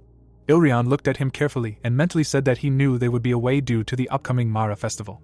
They stood on a cliff and the elder asked how they compared to the Blood Wolf squad, and Yulian replied that there were a lot of them and some were very strong. Ilryong scratched his beard and asked if Yulian could show him how good his Blood Wolf squad was, and that they wouldn't interfere, and he said it would be okay if it took a while. Yulian lowered his head. An aura appeared around him, and he said it would be over before sunset. A man was running forward. Dongpil looked ahead and was surprised. He immediately stopped and shouted for everyone to stop too. The entire group stopped, and he said it wasn't demonic energy, but it was very violent. Juwa stood behind and said that they were almost not human, and she could smell a strong scent of blood, and Dongpil said he was sure it meant many people had died. He then turned around. He saw Yuliang standing on the cliff with many wolves. The man opened his mouth wide and asked him in shock who he was, wondering at the same time if they were the same people who had attacked the delivery service earlier. Yuliang frowned and ordered the wolves to tear these people apart. Many wolves immediately ran forward. Dongpil drew his sword and ordered all the warriors to disperse. Juwa began to use magic and asked everyone to be careful. The wolves ran towards them with anger and bared their teeth. The wolves immediately tore apart many warriors, and Dongpil watched from the side. He frowned in displeasure. The man then immediately rushed into battle. He slashed one wolf and wondered where such monsters came from, because these wolves were bigger than cows. Dongpil turned around and opened his mouth wide in surprise, and mentally exclaimed that their skin was like steel. He looked at the living but wounded wolf and said that he could easily cut through the boulders using only his internal energy, but all he could do was leave scratches on them, and even if he tried to infuse the sword with his chi, the wolves would move too fast for him to do so. Dongpil took a fighting stance in front of the wolves and realized that simply attacking them outright would not work. The wolf bared its teeth and looked at him with its bright red eyes. Dongpil opened his mouth in shock when he was asked to retreat. Juwa used her magic on the wolf. The wolf opened its mouth wide and growled, but it was frozen and could do nothing about it. Juwa turned around and ordered the delivery team to stay inside so as not to interfere with the members of the Guardian Court. She then looked at the council leader, and they both agreed that at this rate, they would all die, and therefore they should retreat. The wolves continued to attack and kill them. Juwa watched with a frown. Dongpil opened his mouth wide and loudly ordered the third squad of the Guardian Court to form a rotating formation. The warriors immediately began to stand next to each other. They began to run at high speed, standing in a single row. Dongpil stood with his sword in his hands and thought about how they would endlessly spin at high speed to make the wolves dizzy. The vines formed 2 circles and began to spin in different directions, and behind them stood the weak members of the delivery team. The 2 men stood on a cliff, and Iryong said that this was quite interesting, since he did not even have much combat experience. Dongpil cut off the wolf's head. Iryong said that the council leader had created a defensive formation and was using the features of this formation to his advantage to attack the wolves. Juwa, meanwhile, was also fighting, and Iryong wondered if everything would be okay with the Blood Wolf squad. Yuliang looked at him and said that it was okay, because wolves could easily break an amateur formation like this. Many wolves continued to advance with their teeth bared, and Yuliang said that the enemy did not know how terrifying a squad of blood wolves could be. The men watched from above, and Iryong asked how long they could withstand the wolves. Meanwhile, in the forest, a squirrel found some food. Something flew past it at an incredible speed. A gust of wind threw it back. Xiaoryang flew forward, furious and eager to meet the elder. Dongpil slashed at the wolves. Juwa also fought the wolves, and Iryong wondered how long they could withstand the wolves. Juwa attacked the wolf with magic, but it dodged. The girl was shocked, because the wolves began to predict her attacks. Dongpo ran towards her, shouting that it was dangerous. He opened his mouth wide and shouted the name of one of his techniques. He slashed with his sword and killed several wolves. Juhua looked at him and called out to him, and he said that they needed to stay closer to the formation. Dongpo opened his mouth wide and tried to catch his breath, and the girl looked at him and was surprised by how powerful the aura of his sword was. She frowned, because she realized that it was dangerous and he looked too tired. Dongpo knelt down and thought about how much of his internal energy it took. The man opened his eye and mentally said that the demonic energy had become rough and his breathing was unstable. He looked at his warriors and wondered what he should do now, because everyone was starting to get tired, and besides, they would not achieve anything by simply defending themselves. Dongpo opened his mouth wide and shouted for them to break formation and run, because they needed to get out of here. The warriors immediately began to run in formation, and the third leader continued to shout that they needed to run as fast as possible to their branch. Ilryon frowned and said that this was a very boring choice. He looked down and asked Julian what he would do now, since they were doing much better than they expected, and the wolves had also suffered many injuries. One of the warriors hit the wolf on the head, and Ilryon meanwhile said that even if they were injured and exhausted, they were still members of the demon cult. The old man looked at him and warned that if they allowed them to return to the cult, there would be consequences. Dongpo continued to chop down the wolves. An aura began to emanate from Yulian. Ilryon asked if Yulian would show them the terror of the air to the southern wild beast palace. Yulian immediately jumped down onto the battlefield. Dongpo turned around and felt that it was not a wolf, since he felt an enormous thirst for blood. Yulian immediately hit him with his head. Juhua saw this and started screaming. She extended her hand while casting magic and thought that he was a martial artist, so she had to stop him no matter what. She froze Yuliang's hand. However, he only smirked. He broke the ice and exclaimed that this kind of martial art was child's play. Zuo's mouth opened wide in surprise that her martial art was so easily destroyed. Yuliang immediately kneed her in the stomach and said that it was time for paying. Ilryon watched this and said that he thought that she was no match for him, and besides, it seemed like the demon cult was on the decline. Yuliang held the girl by the hair and said that she had turned her body in time to avoid the blow to the critical point. The warriors looked at him in shock. Yuliang held the girl by the hair and said that they better not even dream of escaping if they did not want to see their leader eaten alive. He then raised his fist and ordered the Blood Wolf squad to stop and stand by. The wolves stood still. Yuliang asked if more than 10 wolves had been killed by those insects. He looked at the heavenly demon cult members and said that they had done very well and had killed quite a few of his wolves. Juhua frowned in pain, and Yeldian said that he could of course just raise more wolves, but he was not so kind as to simply forget that he had spent a lot of time and effort raising them. One of the warriors took up a sword in her hands and shouted at him to let go of the leader now. Yuliang raised his finger and said that a dog was barking. He looked at it and ordered it to die. Dongpil held onto her shoulder and shouted at the girl to move. However, the wolf immediately bit off her head. Yuliang watched this and said that he liked the sound. He then lifted the girl by her hair and told her to watch carefully as her subordinate was eaten alive. Meanwhile, someone attacked with a sword. Yuliang managed to dodge the third leader's strike. Yuliang immediately extended his hand and was about to grab him, wondering where the third leader got the strength to perform such a technique. Dongpo bared his teeth and said that this was the last attack he could make. Yuliang slammed him to the ground and exclaimed that he admitted that he was very determined. Dongpo lay on the ground covered in blood and thought that Yuliang's destructive power was enough to defeat first-class martial artists with external arts alone, and therefore they would all die here if they did not get out of here. Yuliang dragged the third leader along the ground. Then, he threw him into a cliff. Juhua and the others watched in shock. Dongpo lay unconscious. Yuliang put his foot on the third leader's head and told the wolves that it was time for food. Juhua opened her mouth wide and shouted for everyone to run and warn the sect of what was happening. However, the man raised his hand and said that there was food for the wolves everywhere, and they could eat as much as they wanted. The wolves bared their teeth, preparing to attack. The other beasts he had summoned were also visible on the cliffs. The warriors stood around their leader, surrounded by blood wolves, while Yuliang spoke of how their bodies would be torn to pieces and they would die an unimaginably painful death. Ilryong opened his mouth and said that this was a very interesting scene. The beasts of the demon cult were obeying real beasts. He stood on the cliff and spoke of how this Jianghu was littered with illusions, but the Jianghu was just one facet of the world. The wolves continued to attack, and the old man said that this was not something he liked, but the world revolved around one rule that the demon cult monsters loved to chant, namely, that only the strongest survive. The elder put his hands behind his back and said that in the end, humans are also beasts. No matter whether they tear someone to pieces or trick them to death, they kill and are killed in order to reach the top.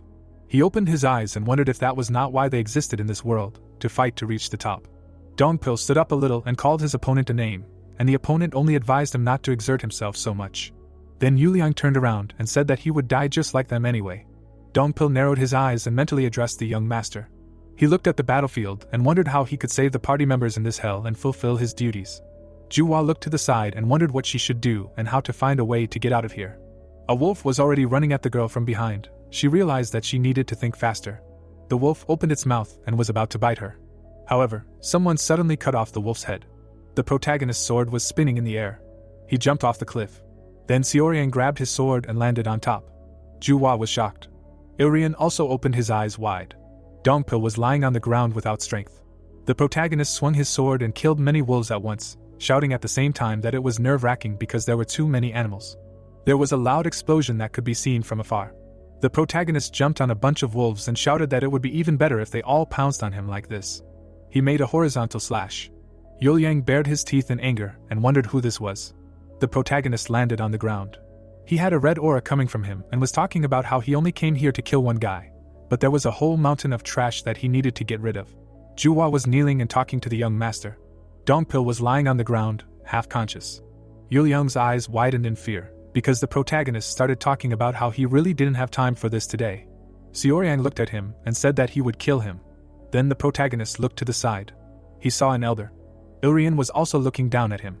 A terrifying aura immediately appeared around the protagonist. He grinned evilly and asked the elder to wait a little while, and he would make sashimi from his flesh. The scene moves to some palace. Yosan holds a mug in his hand and says that one of Yanshim's countless virtues is that she is very honest. The girl looked at him and said that she had said something like that to him before. She said that the other person would be caught off guard if he suddenly changed the topic like that. He looked at the teacup and said that he thought that was a bit unexpected. The chief strategist of the Heavenly Demon Divine Cult smiled and said that he was talking about the third young master. The girl frowned and wondered if he was spying on her since Yosan said that she had been meeting with the protagonist a lot lately. Yosan folded his hands and said that as everyone knew, the chief strategist's position was quite a lonely one, so he had been keeping a close eye on what was going on lately, which was quite funny. He shed a tear and said that otherwise, he wouldn't have been able to survive here. They sat across from each other and Yosan talked about how she had been called a cold-blooded dictator and cult killer, but lately she hadn't lived up to her nickname. The chief strategist then smiled and said that it was not a sin to speak ill of someone, even if it was the cult leader, while he was not around. Utian raised his hand and shouted for her to reduce his workload and increase his salary. Yanshim narrowed her eyes and mentally said that if something went wrong, he would be able to manipulate her. She imagined the chief strategist and mentally said that he acted like an impulsive person, but he was the most fearsome and picky representative of the divine cult. Yosung took the cup in his hands and said that he was curious if the Inner Enlightenment Center was violating its neutrality and supporting the third young lord. Yanshim frowned and said that she emphasized it once again, but the Inner Enlightenment Center would not interfere in the succession struggle. Yosung looked at her and asked if she was doing this personally. A bead of sweat appeared on her cheek, and she wondered if he was deliberately provoking her to see if she would break. Yosung folded his arms and said that he couldn't interfere with the choices she made because he knew how much she cared about the cult, and so he trusted her. Yanshim closed her eyes and thanked him for that. But then her mouth opened in shock, because Yosung had said that he was curious about why someone so devoted to the cult would send the third young lord outside the cult without telling him. He held out his hand and told her not to take it as sarcasm or a threat, because he wasn't going to send her to the criminal justice hall or anything, because he was sure that she had her own reasons. Yanshim looked at him and asked why he was so interested in the third young lord. Yosung smiled and said that it was just innocent curiosity. He then recalled the image of the protagonist and mentally said that all the members of the divine cult were focusing their attention on the third young lord. Yanshim also recalled the protagonist and thought about how he was the successor candidate who was becoming more influential and powerful at a very fast pace ever since he removed his chi block. Sweat appeared on the girl's cheek and she mentally said that she was also interested in him. She extended her hand and said that she could not describe what he was really like, since Yosung, according to her, had to meet the protagonist himself. The general strategist smiled and exclaimed that it was even more interesting since he had never seen her talk about someone in such a manner. Yanshim took the cup of tea in her hand and said that she knew that they could meet him whenever Yosung wanted. The chief strategist took off his glasses and said that he really wanted to meet him, because whenever he got too bored, something interesting would happen. He held the glasses in his hands and said that he was thinking of treating the protagonist to tea once he got back, and for now, he was going to do all the things he had to do until Xiorian got back. The dead blood wolves were lying on the ground. Juhua was holding her side. The warriors had spent almost all of their strength. Ilryong watched from above and wondered if this youth was also from the demon cult. The protagonist stood on the battlefield against several wolves, and the elder thought that this was strange. The protagonist had a raging aura around him, and all of his bloodthirstiness was directed at the elder. Yuliang, who was standing opposite, asked the protagonist how he dared to kill a squad of blood wolves in front of him. Sirian frowned and asked if he was the leader of these mongrels and also asked why he obeyed that old man, but he immediately said that there was no point in listening to a dead man. Yulian frowned and an aura appeared around him. One of the wolves ran towards the protagonist from behind, preparing to attack. Yulian extended his hand and said that he did not know where the protagonist came from, but he would kill him if he was also from the demon cult. A small animal peeked out from under the protagonist's kimono. Zealots jumped to the ground. Yulian clenched his fist and ordered the wolves to attack. The blood wolf was behind the protagonist and immediately began to run towards him. The protagonist stood with his back to the wolf and began to understand that Yulian was commanding the wolves using the connection through their energy core. Zealot's eyes widened. Suddenly, he bared his teeth and an aura raged around him. The blood wolf was terrified. The warriors covered their ears with their hands. Yuliang also covered his ears and wondered what kind of power this was. A bright light was visible behind the rock. The blood wolf was defeated. The little animal stretched out its paw. It sat on the head of the blood wolf and seemed to be cursing at it. Yuliang looked forward and wondered what kind of animal this was. According to him, it was another creature, in the skin of a beast. The crows fell to the ground. Zealots calmly sat on the defeated enemy, and Yuliang said that it could be a divine or demonic creature that causes all sorts of mysterious events in legends.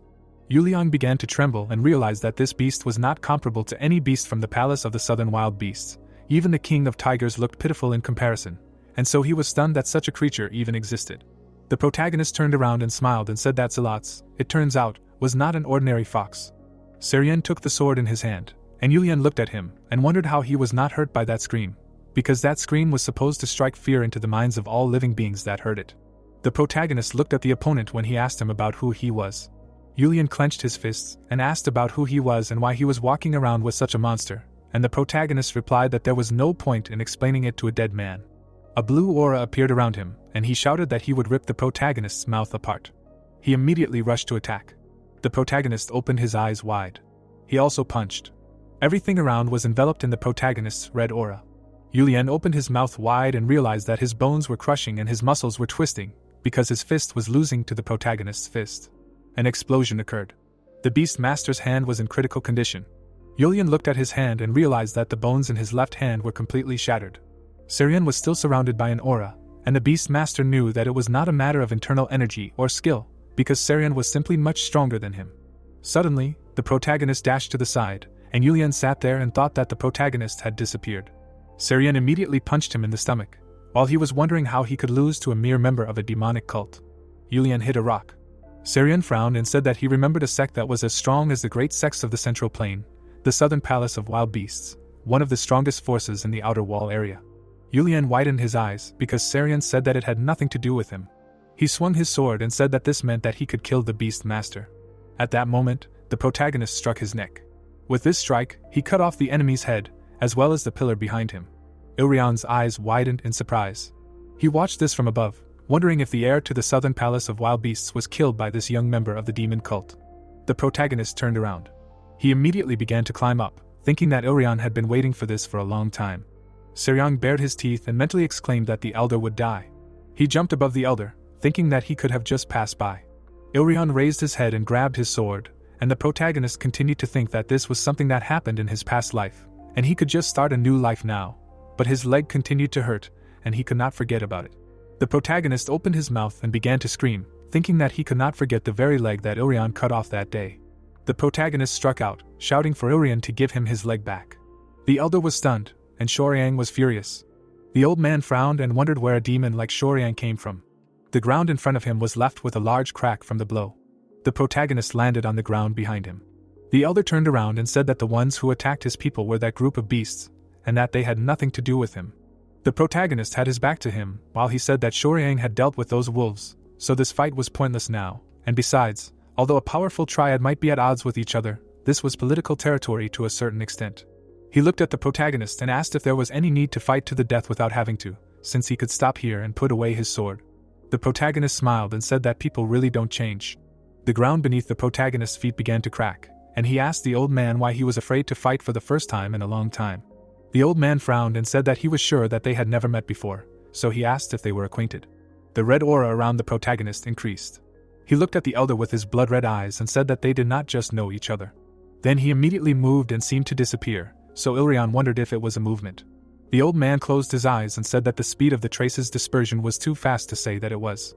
He immediately blocked the attack from above. The elder grinned and said that the protagonist was very powerful. Xiaoryang continued to strike, saying that he would be very disappointed if Ilrian died from one blow. The old man frowned and said that the demon cult had created another vile demon, while he thought that the protagonist was stronger than he expected, but he couldn't lose to such a young man. He held his sword in front of him and started using some techniques. The protagonist repelled the magic with his sword. However, these attacks pushed him back. Xiaoryang gritted his teeth and mentally exclaimed that his body's aerodynamics were lower than his, so he would receive internal damage from such an attack. The elder held the sword in front of him, and the protagonist looked at it and realized that this was his hidden move, white funeral swordsmanship, although the dance of the white sword may seem beautiful. Many projectiles were directed at the protagonist. Xiaoryang narrowed his eyes and looked at him. He took a fighting stance to use the ninefold elastic blade of Calamity Form 3 technique. The elder's blades were covered in ice. A lotus-shaped aura appeared around the protagonist, and he repelled all the blades. Ice was visible at the elder's feet. He lowered his head and seemed to recognize this blade technique. He widened his eyes and mentally exclaimed that he had definitely seen this before. He seemed to be in the dark and began to think about what was the most fearsome secret weapon of the righteous Heavenly Alliance that killed all sorts of masters under the command of the major powers. The rocks were covered with ice. The sun had already begun to rise from behind the rocks. Ilrian looked at the protagonist and realized that this was the blade technique of the assassin King Hajin. He gripped the hilt of the sword and asked the protagonist who he was. The elder bared his torso and asked who he was to use the blade technique of this trash Hajin. Xiaoryang frowned and asked if he remembered now. Meanwhile, the warriors were loading supplies. Juhua turned around because Dongpil asked her to take something. He handed her an orange life-sustaining pill and asked her to take it. Juhua looked at the pill and said that he also had serious injuries, but he said that he could get more when he returned, but for now he would be on guard, so she needed to circulate her chi. The girl looked at him and thanked him. Dongpil clenched his fist and mentally said that the worst thing was that he couldn't protect anyone properly at such an important moment. The third leader turned around and thought about how he had once again received the help of the young master. He remembered the protagonist's gaze and mentally said that he had never seen the young lord so furious before. Dongpil looked at the rocks and thought that Xiaoryang seemed to be deeply offended. Juhua held her hand and said that the search was over and she could ask the demon transport squad to guard her, so he should help the young master. Dongpil lowered his head and said that he wouldn't even need help. Juhua looked at him and said that it would be right for all the demons to go help the young master, not just Dongpil. The man lowered his head and Juhua said that the only person who could help the young master was Dongpil. Suddenly, the fox started barking at them.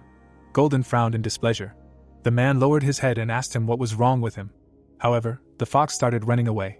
Ilrian frowned and thought that he had definitely killed Hajin. He noticed the protagonist's legs and mentally said that he had cut off Hajin's legs and killed him in a more cruel and pitiful way than anyone else. They stood opposite each other. The old man wondered if Hajin had raised an heir without anyone knowing, but the strange thing was that he was a half-demon. The elder was surrounded by an aura. He asked the protagonist who he was. The protagonist looked at him and said that he could find out with his sword since he was so curious. The old man swung his sword and many blades appeared around him. Many blades aimed at the protagonist, who continued to stand still. Ilrian pulled out his sword and ran forward, thinking that he even had a white crane sword, so this was not a body that would lose to a half-demon. The blades began to attack the protagonist. Xiaoryang bared his teeth and asked if the old man really thought that the white burial swordsmanship would work on him. He bared his teeth and said that it was time to summon demonic energy if he wanted to tear this trash to shreds. He released demonic energy, and an aura enveloped the surrounding area. The elder's eyes widened in shock. Xiaoryang immediately swung his sword. The beam of energy from his attack struck forward. The old man slid back and was stunned by the youth's enlightenment surpassing his own. He then immediately charged, saying that the protagonist was just an insect from a demonic cult. Ilriang's eyes widened in surprise. It was as if he was drowning in a river. His limbs were heavy and he was having trouble breathing.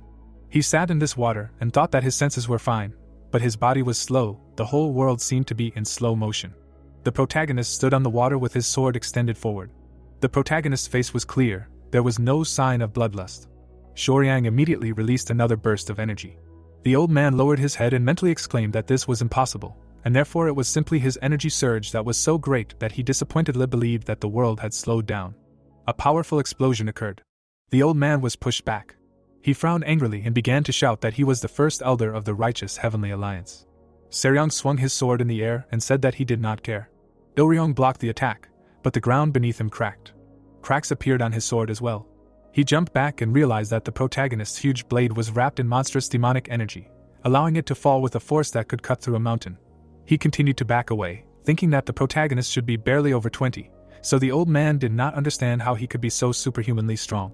The elder frowned and looked at the protagonist, who said that he brought such a huge sword because he knew well that when they were at the same stage, his white funeral swordsmanship was especially weak to heavy blades. Xiaoyang smiled evilly and said that if he were stronger than him in enlightenment, the elder would be nothing. The protagonist began to flicker, dispersing his body in all directions. Ilryong took a stance, but he did not see the protagonist in front of him. The protagonist cut off a lock of the elder's hair. The protagonist was behind him.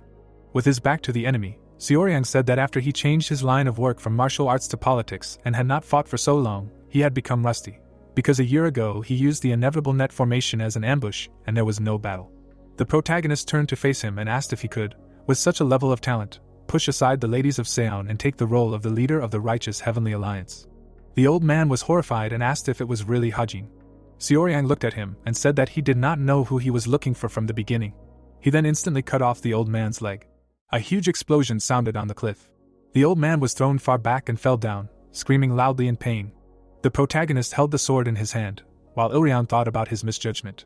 The enemy's severed leg was lying to the side. He realized that this guy was the first one to inflict such serious injuries on him since he joined the righteous Heavenly Alliance and began practicing martial arts. He sat on his knees, thinking that he should not have fought the protagonist at all. His opponent was standing in the distance, and the old man decided that he needed to run away if he wanted to live. Ilryong frowned and thought that the youth's condition had changed. The boy suddenly puffed out his cheeks as if he was holding back a cough, and streams of blood flowed from his nose. Red liquid dripped onto the ground, and he thought that he did not have enough demonic energy, and the vision of the highest gate of heaven and earth that he forcibly closed was trying to close again. He put his hand to his bloody face and thought that if he continued to move like this, the small amount of demonic energy remaining would flow upstream, causing the chi to be blocked, so he needed to find a way to replenish the demonic energy. Hajin looked ahead, frowning his black brows. He tightly gripped the hilt of his sword and decided that he would have to use the primordial energy. The old man arched his brows and thought that the youth suddenly turned pale and his breathing became more ragged. He had clearly used up most of his internal energy. There was a red light around the protagonist. Ilryong began to rise from the ground and thought that the opponent was only able to corner him due to his unusual martial arts technique. But if he was running out of internal energy, he would definitely win because he was at a higher level. The wind blew through his beard and he said that it was illogical for a child from a demon cult to be at a higher level than him, and he would use this chance to defeat him with one decisive attack. The old man rushed towards the youth, shouting that his days were over. Hajin's eyes turned red and he replied that he would kill the enemy. A bright streak of energy appeared in front of Ilryong. He opened his mouth in shock, blood flowing from a fresh wound. The protagonist frowned and shouted that this was the reason why the villain should have left him alone. There were red stains on the sword and the protagonist thought that right now he didn't need anything he wanted in his past life. The enemy was lying on the ground and the youth just wanted to kill him several times. The boy gritted his teeth in rage. Sweat was pouring down his face, his emotions did not subside. Dongpo ran from afar, loudly calling for the protagonist. Hajin started falling down, his eyes rolled back. He then fell to the ground while the third council leader ran towards him with the jackal. A red building was seen while someone was saying that there were only 5 victims in the Inner Enlightenment Center, and 22 people died in the third squad of the Guardian Court. Juwa lowered her head down and apologized to the center master for not being careful enough. Yangshim looked at her subordinate in shock and replied that she didn't need to apologize because the ones who attacked them were at fault. The woman put her hand on her shoulder and added that she had completed her mission and she didn't need punishment but consolation. She turned away and walked away while offering her friend something to eat. The center master hid her hands in her sleeves and thought that the protagonist had restored more than half of his martial art in just 10 days and dealt with all the monsters single-handedly. She frowned and concluded that the third young master was a very scary person, but she would have to meet him again soon. There were many warriors in front of the building. The third leader stood in front of his comrade, who said that he did not think he was not qualified enough. The blonde man clenched his hands into fists and said that he would visit the families of his fallen squad members himself. Gunsan stood up from his chair and showed the report he had written for the Guardian Court Master. He said that the third leader should not worry too much about it because he would take responsibility for the consequences of this mission. Dongpo closed his eyes when the first leader added that the essence of their job was to protect their loved ones. He put his hands behind his back and concluded that the blonde man still had to take some responsibility as the leader of the squad. He turned his head to the side and said that he would punish the third leader instead of the court master, and he would be relieved of his duties in the Guardian Court until the end of his punishment. Dongpo closed his eyes and replied that he had no objections. Gunsan looked at him and said that the blonde was suspended from work indefinitely from today onwards, and would not be reinstated as the third executive until the directive was fully carried out. Beads of sweat appeared on Dongpil's skin, and he thought that it was painful, but he wouldn't be surprised even if he was expelled. He opened his mouth in shock when Gunsan said that the blonde would act as the third young master's personal guard from now on, and that his disciplinary action was over. The first executive smiled and wished that his comrade would learn a lot from the protagonist before he returned back. There was a white staircase leading up to the building. The beast was kneading the soft surface with its paws. Hajin suddenly opened his eyes and thought that it was a dream. He remembered being carried to the carriage. The boy opened his mouth and thought that it was very awkward. Suddenly, he threw off the jackal and shouted that he did not want to inspect the shelters, gather information, and run away. He walked out of the building and thought that after he heard the name Urian, all he saw was a bloody light. He remembered his fight with the old man and thought that he did not even know that the resentment in him was so deep. The youth imagined himself attacking the enemy in a jump. He frowned and doubted that what he really wanted was freedom. He turned around when suddenly someone called him. Dongpo bowed and said that he had just arrived here. The protagonist's eyes widened and invited him to eat together. He stroked the jackal and the man said that he had something to tell him. He fell to his knees and loudly swore to dedicate himself to protecting the youth as his personal guard. Hajin's mouth opened in shock when the blonde said that he would protect him with his life. The boy's eyes widened in horror and asked if the third leader was going to live here. There was a blue sky above the buildings, and he thought that his dream of escaping was slipping away from him. There were plates of food on the table. Manhwa was sitting at a round table while Dongpil ate and praised her cooking skills. The man smiled and gave her a thumbs up. The protagonist frowned and thought that he came back alive, but that fight with Urian was very dangerous. He remembered how he started coughing up blood and thought that the gate of the highest heaven and earth of demonic vision was on the second level, and it exploded the demonic energy itself to endlessly accumulate the essence of the demon essence, and it negatively affected the body. He looked down and decided that he needed a replacement until his dark shadow demonic art was completed, and it would be nice if he had a skill that worked against different types of martial arts. Dongpil furrowed his black eyebrows as the boy asked where he got the blade he brought him. There were writings on the paper, and the man said that he got it from the Demon King's weapons storehouse. The boy imagined the weapons storehouse that was available to ordinary cult members, and most of the members purchased their weapons from here. The boy then imagined the Demon King's weapons storehouse and thought that this was where the cult's treasured blades and swords were stored, and only the captains of the combat squads and those of higher rank were allowed to enter. The tall building of the Heavenly Demon Weapons Storehouse was visible, and it was the best weapons storehouse of the sect with very limited access where only the cult leader and his successor could enter. They sat at the table and Hajin asked if he needed permission from the sect leader to enter the demonic weapons storehouse, and how he could obtain that permission. The blonde man sat opposite the boy, saying that each of the cult leader's disciples was given one opportunity to enter the storehouse.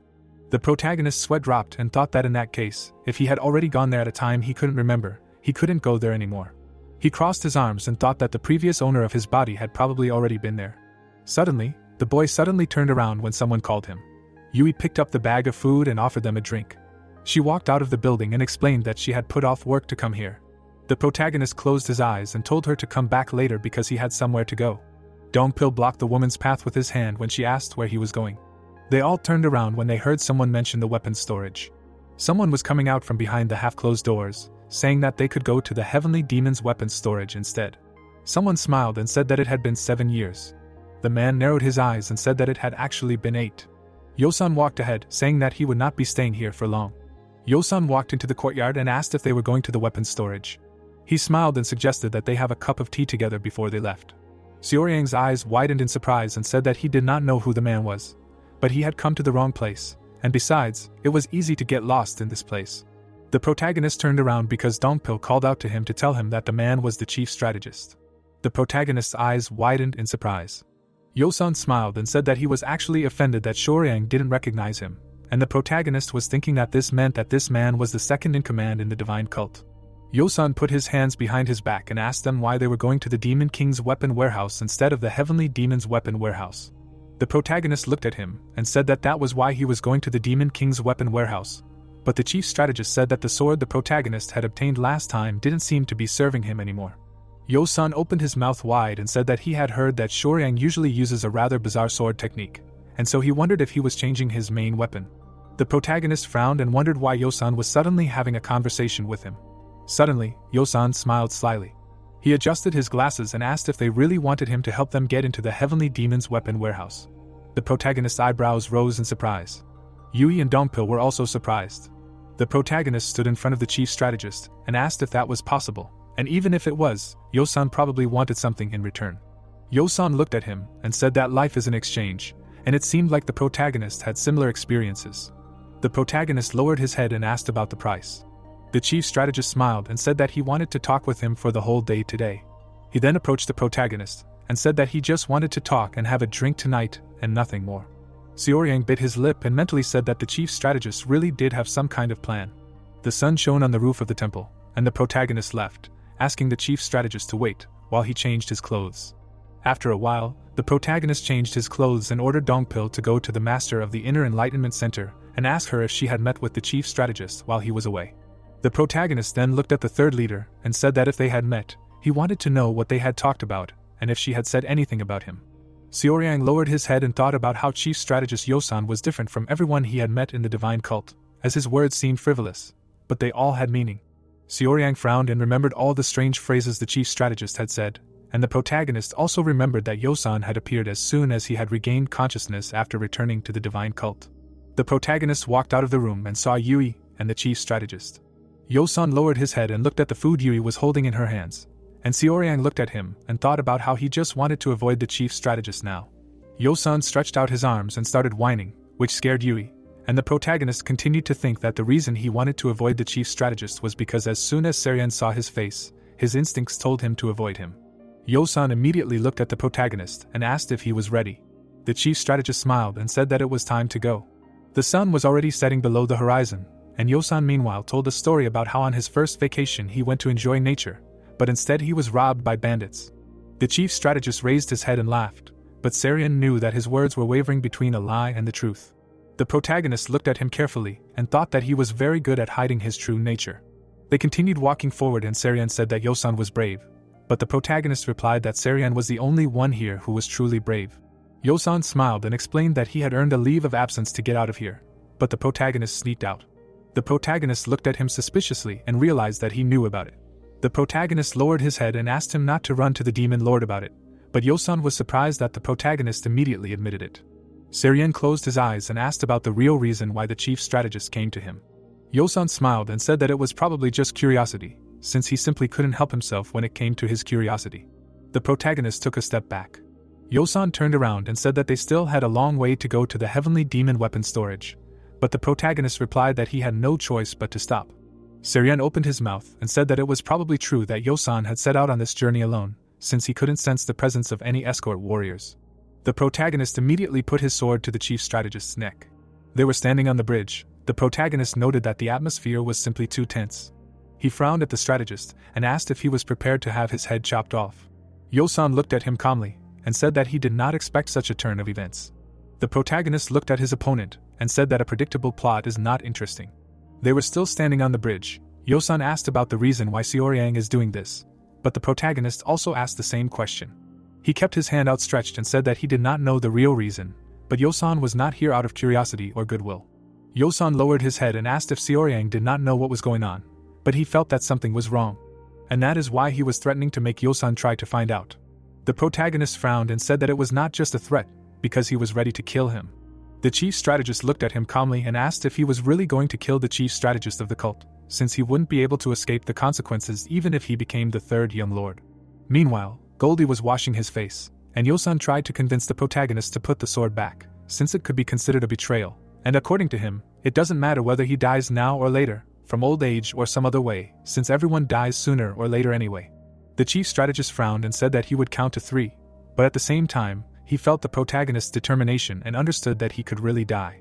The protagonist looked at him and asked him one last time why Yosan had come to him, but he would kill the strategist if he said that it was out of curiosity. A drop of the strategist's blood had already appeared on the protagonist's sword, and at that moment the strategist asked how Seryong had found out. Goldie stood between them and watched, and the protagonist warned once again that this was the strategist's last chance to tell the real reason. Xiaoyang frowned and said that his intuition told him that something was wrong. He said that he had a sixth sense, and he already knew that the world did not function logically. The chief strategist's mouth fell open in surprise, and the protagonist continued to talk about how when his logic and emotions collided, he acted as his emotions told him to. Then he knew that at least he would not have any regrets. Yosan widened his eyes in surprise, because he did not expect to hear those words here. Suddenly, he was lost in memories. He was standing in a room with candles and trying to convince someone that he was not good enough to be the chief strategist. Zhong-san stood with his back to him and said that reasons were not important, but Yosung insisted otherwise. The great ninth heavenly demon stood with his back to him and said that it was his sixth sense.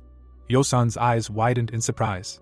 Zhong-san turned around and said that the world was not built on logic alone, but smart people like Yosun often forgot about it. The chief strategist continued to look at the Lord in amazement, and the Lord only advised him to work on his intuition, because logic could give him answers to questions in the present, but intuition would give him answers to questions in the future. Zhong-san turned around and added that this was where true wisdom came from. Yosun bowed, remembering that he had not even bowed when he met the Imperial Prince, but he could not help but bow to the Lord of Demons.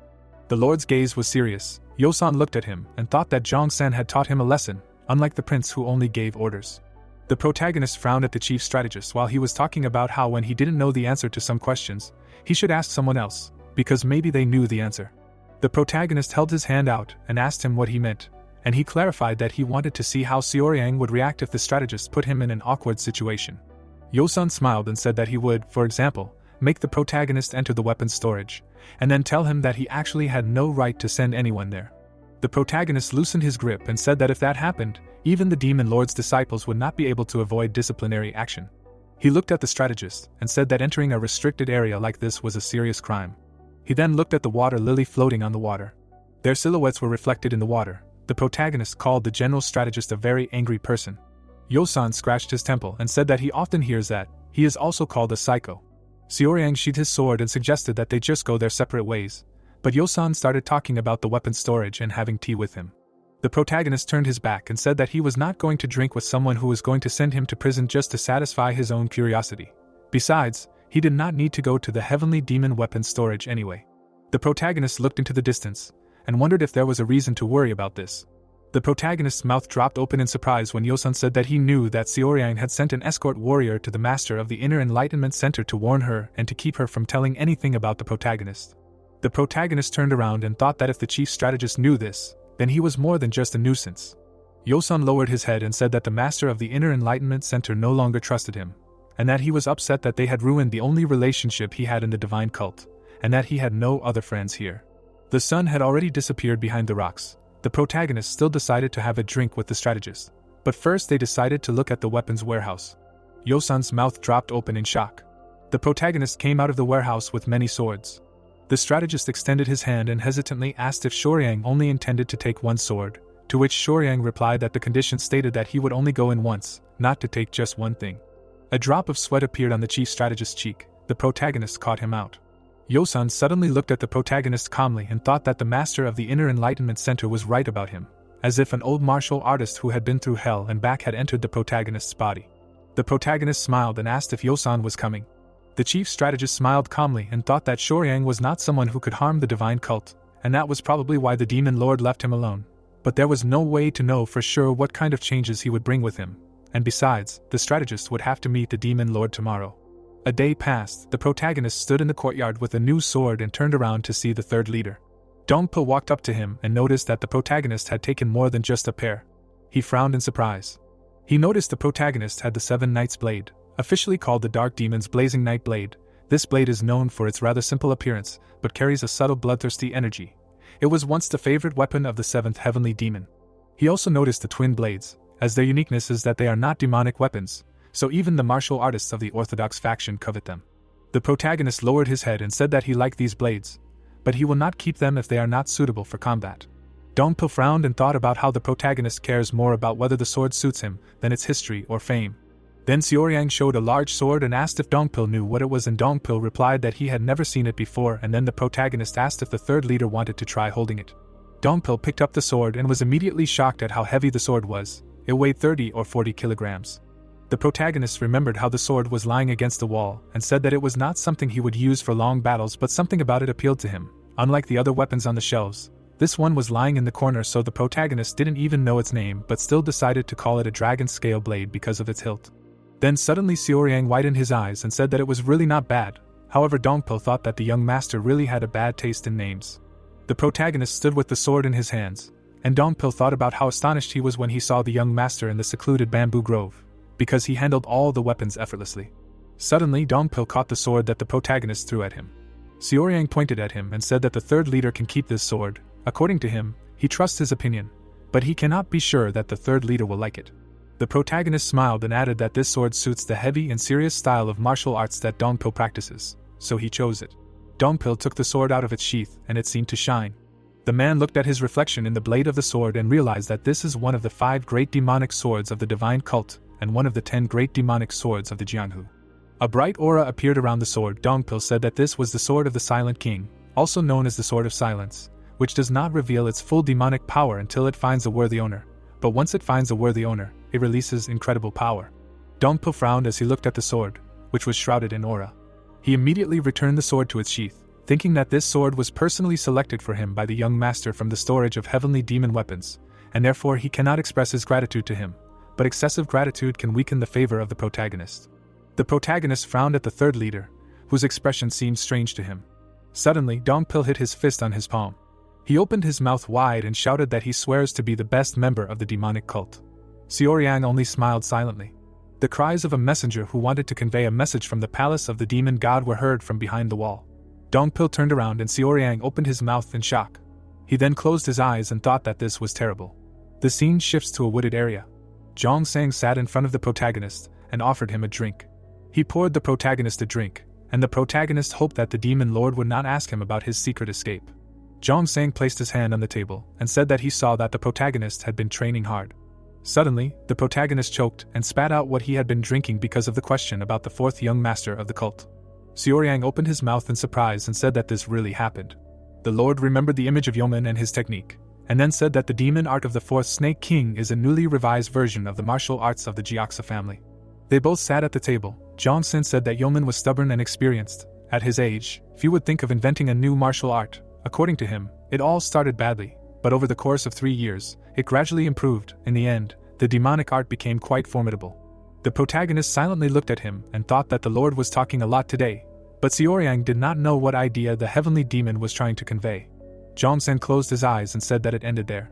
Xiaoryang looked at him worriedly, because the heavenly demon said that Yeoman's demonic art was not complete, although he had talent, but he wasted it on making plans. Zhongsen brought the cup to his mouth, and then said that someone who does not know about his own talent is simply ignorant, and he hates those who are ignorant. The protagonist still stared at him silently as he spoke of how disappointed he was with the 4th, as he should not have wasted his life like that. He remembered how Xiaoryang killed the 4th master, and said that it was unexpected. Zhongsang closed his eyes and added that he knew about Yeoman's ambitions and that he would never take the place of the heavenly demon. The lord turned his back to the protagonist, and said that he did not expect Yeoman to drop out of the race for the throne so soon, and then said that he admired people who defied his expectations. The heavenly demon then turned around and said that Xiaoryang did just that and more. Zhongsang opened his mouth slightly and stated that this is why he admires and respects the protagonist. The protagonist's eyes widened in surprise, because the best demon in the world respected him. Leaves rustled because of the air. Water lilies floated on the water.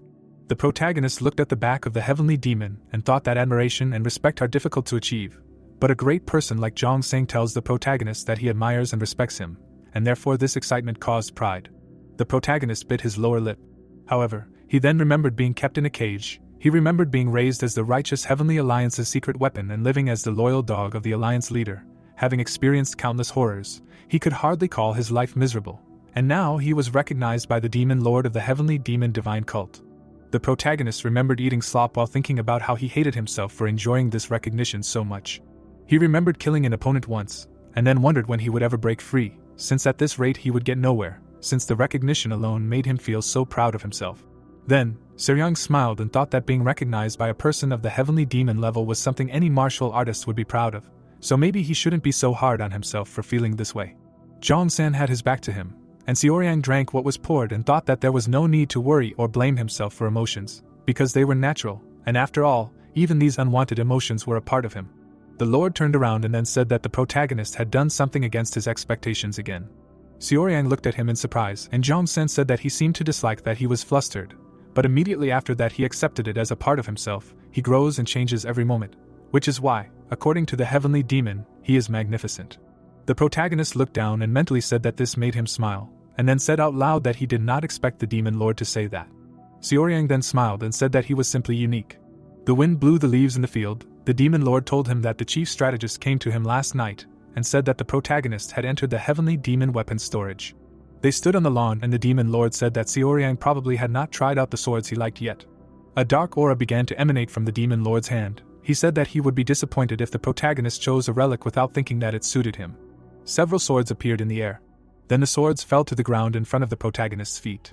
The protagonist opened his eyes wide in surprise because the demon lord's void capture was at the highest level, because he simply moved the weapon from the entrance with his willpower. Jong-san raised his head and said that this was all a reward for the protagonist.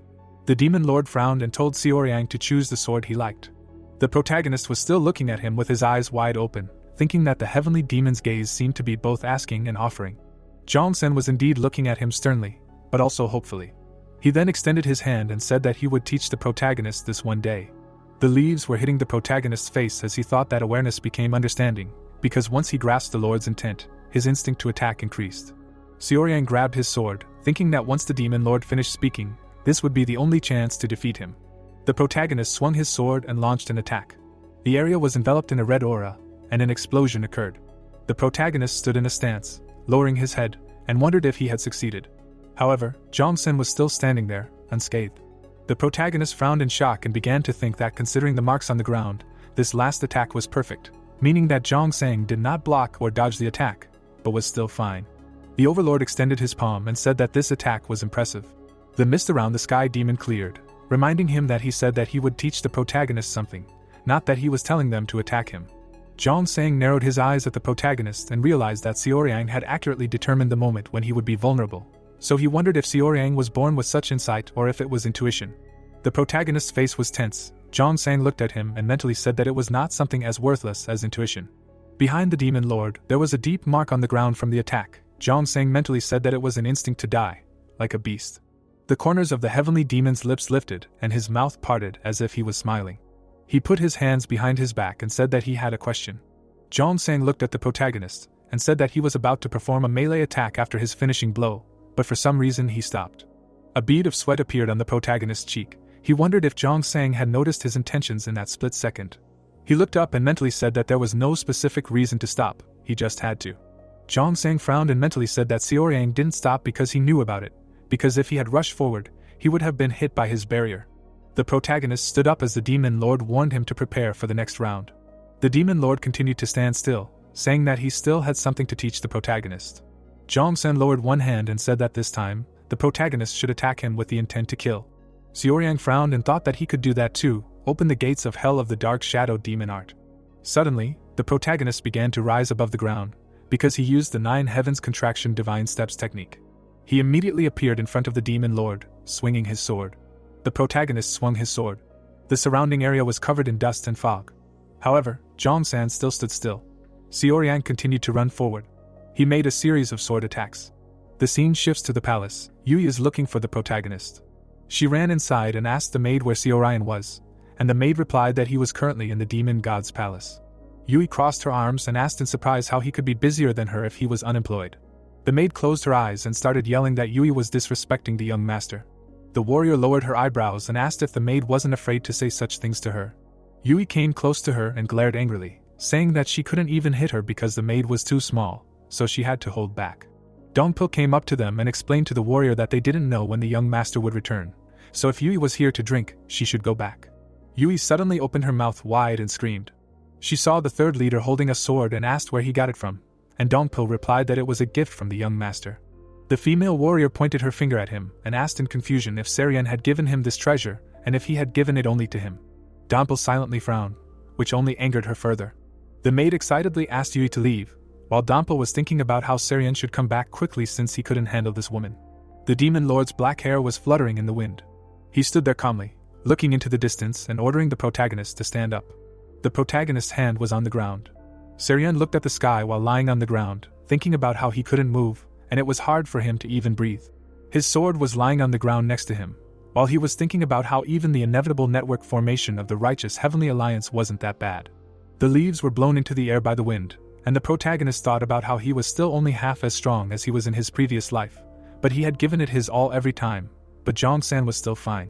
The protagonist started to stand up, thinking that fighting someone as strong as Jong-san was a lesson in itself. Seoryang looked up and said that the demon lord had always made him worry, but he had finally done something good. With his back to him, the demon lord said that this was enough and the protagonist could return to the pavilion. The sun was shining on the roof of the pavilion, and the protagonist said that this half-day felt like half a year. Zhong-san put his brush on the table and asked if Xiaoyang had learned anything. He then handed the protagonist a black envelope. The protagonist's eyes widened in surprise, because Zhong-san said that these were the missing parts of his martial arts. Xiaoyang stood and looked at the scroll, and the demon lord said that his demonic arts were not up to par with the 10 great demonic arts. But there were problems since it was a recent creation. He poured himself a drink, and said that this scroll should help. The protagonist looked at the scroll in shock and thought about how Zhong-san had discovered the weaknesses and necessary changes to the dark shadow demonic art in just half a day, and Xiaoyang had never received anything like this before. The heavenly demon drank his drink, and the protagonist looked at him, and thought about how he never knew he had such a side. The protagonist looked at him, and wondered if this was the lesson he had taught him. He clenched his fist and thanked the demon lord. Zhong-san closed his eyes and rejected the thanks, saying that it was an obvious reward that a student who had surprised his teacher should receive. The protagonist opened his mouth wide in admiration, and wondered if the great ninth heavenly demon could say such things. Xiaoyang closed his mouth and his eyes shone. He lowered his head and said that he would not disappoint the heavenly demon, and the heavenly demon said that he would look forward to it. Dark clouds covered the sky. Heavenly Day raised his head and said that it was interesting. He walked across the bridge and said that being interested in someone meant that they were still under the demon's control. He remembered the protagonist's attacks and said that it had been a long time since someone had last aimed a sword at him. There was a cut on his clothes. He said that he could see traces of the supreme blade that the protagonist had managed to master, and that was why he had grown so much. The water lilies began to flood with water. Zhong-san remembered that there was a legend about a mythical fox that brings war to a nation. He closed his eyes and thought that if this legend was true, the one who would bring war must dance with death, and he understood death better than anyone else. Rain fell on the face of the heavenly demon. Raindrops fell on the image of a golden dragon on his clothes. Zhong-san raised his head and wondered if the time had already come. The scene shifts to the military department of the heavenly demon cult. Mutum looked at the general strategist and asked what the third young lord was like. Yosan sat at the table and said that he did not understand the essence of the question, but Mutum asked again that he wanted to know what the third young lord was like. The chief strategist folded his hands and began to think that he hated repeating what other people had already said, but the only answer he could give was what the master of the object of inner enlightenment had said. Yosan took a sip and said that it was difficult to know everything about a person in just one meeting. Mutum frowned and said that Yosan was right, so he was asking him, the person with the keenest understanding of the cult. The strategist happily raised his hands and exclaimed that the first guard had praised him. There was a tea set on the table. Mutum said that 2 days ago, the third young lord was summoned by the demon lord to the palace of the demon god. The man frowned and said that the demon lord taught the protagonist for half a day, but no successor candidate had ever received his teachings. Yosan opened his eyes in shock, because this was unexpected. While the chief strategist was pouring tea, he said that the rumors about him opening the heavenly demon weapon vault for the third young lord were true, and then Mutum said that he couldn't stand aside while the internal balance was being upset, but he still didn't think they should take sides. Yosan smiled and said that Mutum was probably here to reprimand him. The first guardian looked at him and said that he lacked the authority, experience, and wisdom to reprimand the strategist, and so he was simply here as the head of the guardian court to express his concerns about the person who was at the peak of the cult's political activity. Yosan narrowed his eyes and said that back then, when Mutum asked about the third young lord, he was asking if he was someone worth opening the heavenly demon weapon vault for. The first guardian also narrowed his eyes and confirmed it. Yosan took a sip of tea and said that there was no need to open the vault for him. Mutum's mouth dropped open in surprise as the strategist said that someone who had already outpaced others did not need a divine weapon. They sat in a small room. Yosan continued to say that he could not say for sure what kind of person this third young lord was, but from their conversation that day, he understood him a little better. Yosan poured more tea and said to himself that he was the one who sought to understand and measure the differences between the members of their cult, according to him, all in order to help the demon lord make an accurate assessment, and therefore all the first guardian's fears were unfounded, which meant he could rest easy. Mutum looked at the buildings of the military department, and realized that he had misunderstood the chief strategist all this time. The first guardian turned around and mentally said that his eccentricity was not all that there was to him. Besides, his devotion to the cult was real.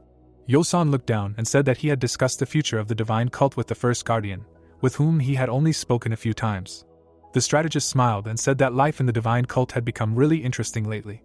The scene shifted to the palace. Dongpil had fallen back while fighting someone.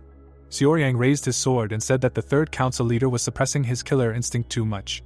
Dongpil opened his mouth wide, trying to catch his breath, and the protagonist continued to talk about how his nature as a guardian probably pushed him to protect the protagonist.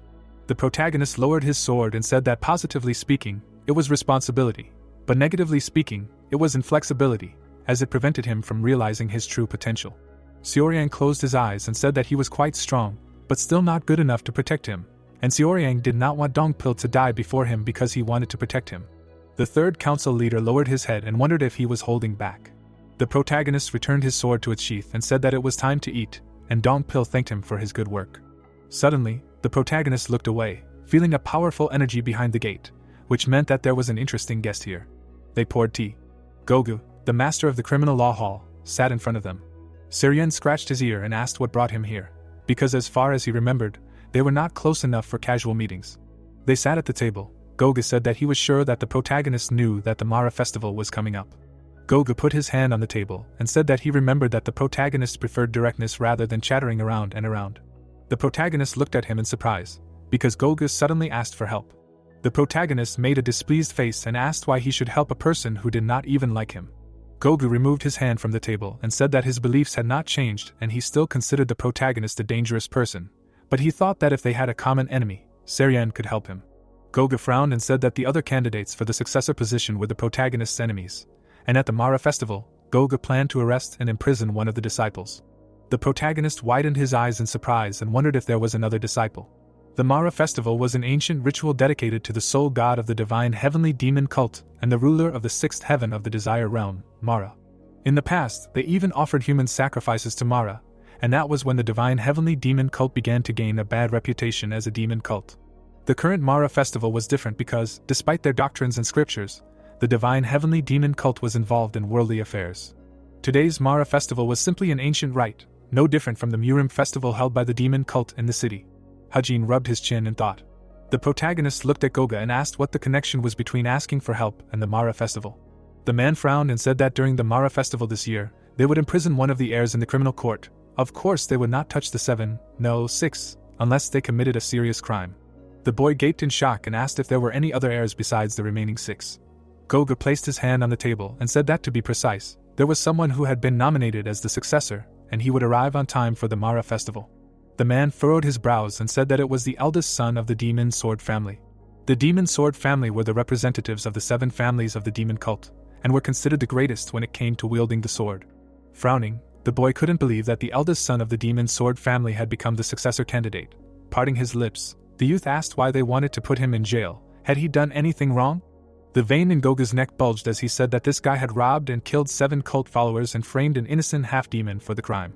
Hajin froze as he listened to the man say that the cult had made a grave mistake. The culprit was still alive and well, and the innocent half-demon who had given his all to the cult had been wrongly executed. The man, motionless with shame, said that it was a disgrace to the cult, and they had to catch that bastard. They had to catch and deliver the half-demon who had died unjustly to the grieving family. Hajin, frowning, asked how they were going to catch him. The man, narrowing his eyes, said that he didn't know, that's why he came for him. The events take us to the center of inner enlightenment. When Yanshim entered the room, the protagonist said that he must be busy, but he still came unannounced.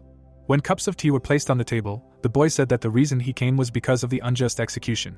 The boy parted his lips and said that 2 years ago, one of the maids working at the Inner Enlightenment Center was murdered. He needed information about the victim.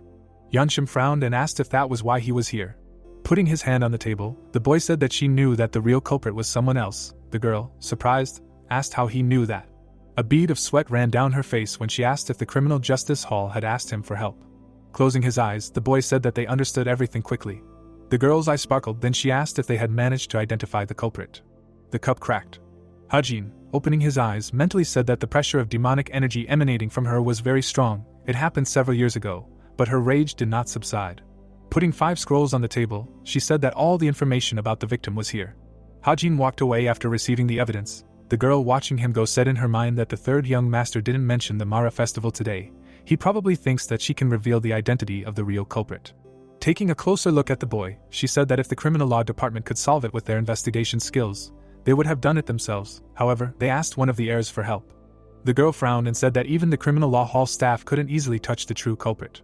Narrowing her eyes, she said that it was likely that the true culprit was a high-ranking demi-demon official who was participating in the Mara festival. Turning around, she told him to bring her a list of the high-ranking officials participating in the Mara festival this year. The events shift to the manor. The protagonist placed the book on the table.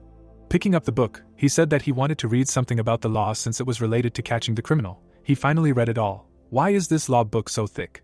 Lying down on the bed, He said that he couldn't ignore this, any heir could step in and handle it better. But wouldn't it be better to spend this time looking for a way to escape from here?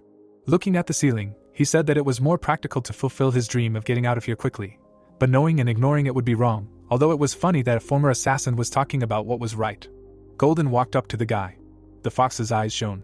Walking outside, Hajin said that when faced with such a request, people should at least share the outrage even if they can't help. Dongpil, who was waiting outside, said that this was one of those cases. Approaching the blonde, the boy asked how he was. He replied by saying that it was amazing, he never imagined that he had such power. Smiling, the boy said that it turned out that he had been cruelly suppressing his potential. Closing his eyes, the man said that he was now ashamed to look him in the eyes.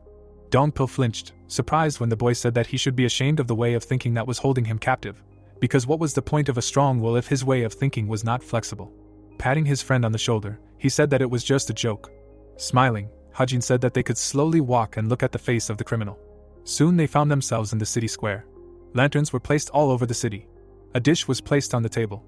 Hajin, eating along the way, said that the Mara festival was very good. No wonder Manhwa was so happy to have the opportunity to walk.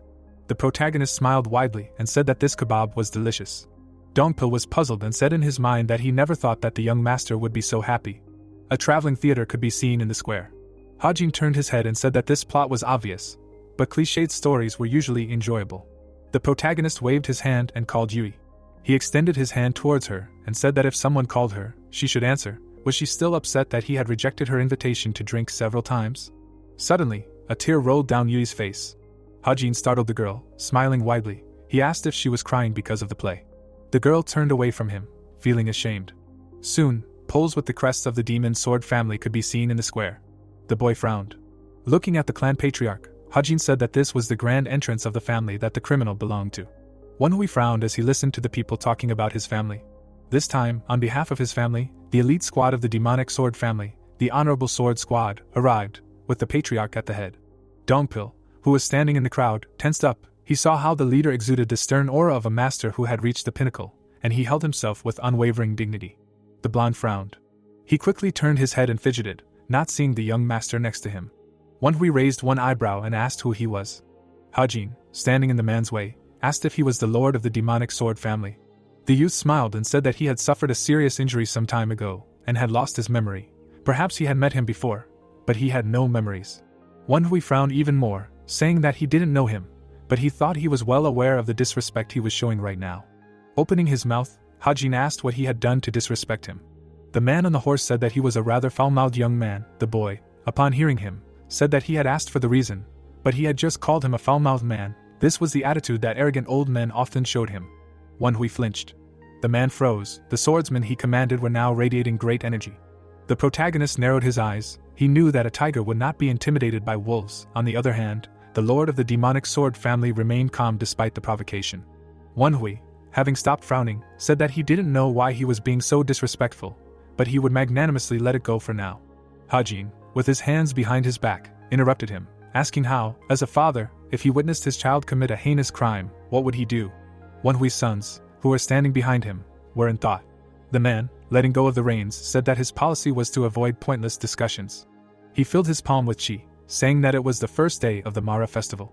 Forming a sword, he said that he would allow this display of disrespect to happen one more time, and that he needed to leave now. The man's chi startled the crowd and made them cover their faces. Dust rose. Dongpil and Yui, who were standing to the side, realized that this hand technique was amazing. It was powerful considering that he was simply using the energy of the sword to amplify the chi surge in his hand. The protagonist stretched his neck, saying that he had enough of hand techniques. Manhwa's eyes widened. He couldn't believe that the guy was completely fine. Wrapping his leg in chi, the protagonist asked if his questions were that difficult. The man frowned, realizing that this guy was actually using martial arts in front of him. The ground beneath the guy's foot shattered. Manhwa gritted his teeth in anger.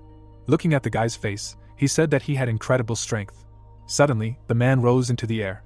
Hovering over the boy, he asked about how the hero dared to attack him with his puny martial arts, when the boy thought about how this opponent controlled his descent using only his inner strength.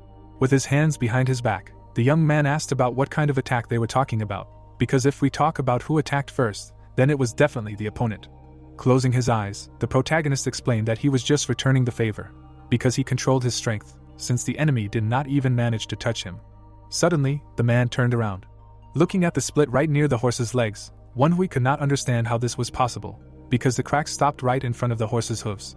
The hero smiled while the head of the family thought about how such a young man could learn to control his inner demonic energy to such an extent, because it did not seem like he used a weapon and apparently he managed to control the effects of the attack by simply moving forward. Frowning, he realized that this man was a first-class expert. The youth standing in front of him asked about his question, and the enemy explained that he was not obligated to answer someone he did not know. Opening his eyes, the boy noted that he did everything without thinking. Opening his mouth, the enemy ordered him to introduce himself. Frowning, the hero said that he was definitely not the type to talk to in such a tone. Suddenly, the man looked away when he heard someone shouting that the divine teachings were indisputable and all demons prostrated themselves before him. Someone raised a blade into the air. Suddenly, the blade of the sword pierced the ground. Dongpil, appearing next to him, shouted that he paid his respects to the third young lord of the divine cult. Manhwa asked again, his mouth open in surprise. The swordsman bowed his head, introduced himself, and explained that he had come here to escort the worthy third young lord of the cult.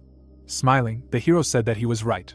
The heavenly demon cult's criminal law hall appeared and the messenger's words could be heard that the protagonist and the demon sword family's leader were currently in a state of confrontation. Gogyu, standing in front of the window, pointed out that this could cause an emergency and therefore needed to send the party members outside without the cult members knowing, while the subordinate accepted the leader's order. Frowning, the man couldn't believe that the third young lord was planning to make the first move and also knew that he was a double-edged sword, but who would have thought that even the hilt of this sword would be sharp? The youth still stood in the middle of the street while people's cries could be heard around them, saying that they were seeing this lord for the first time and that he was really as handsome as they said.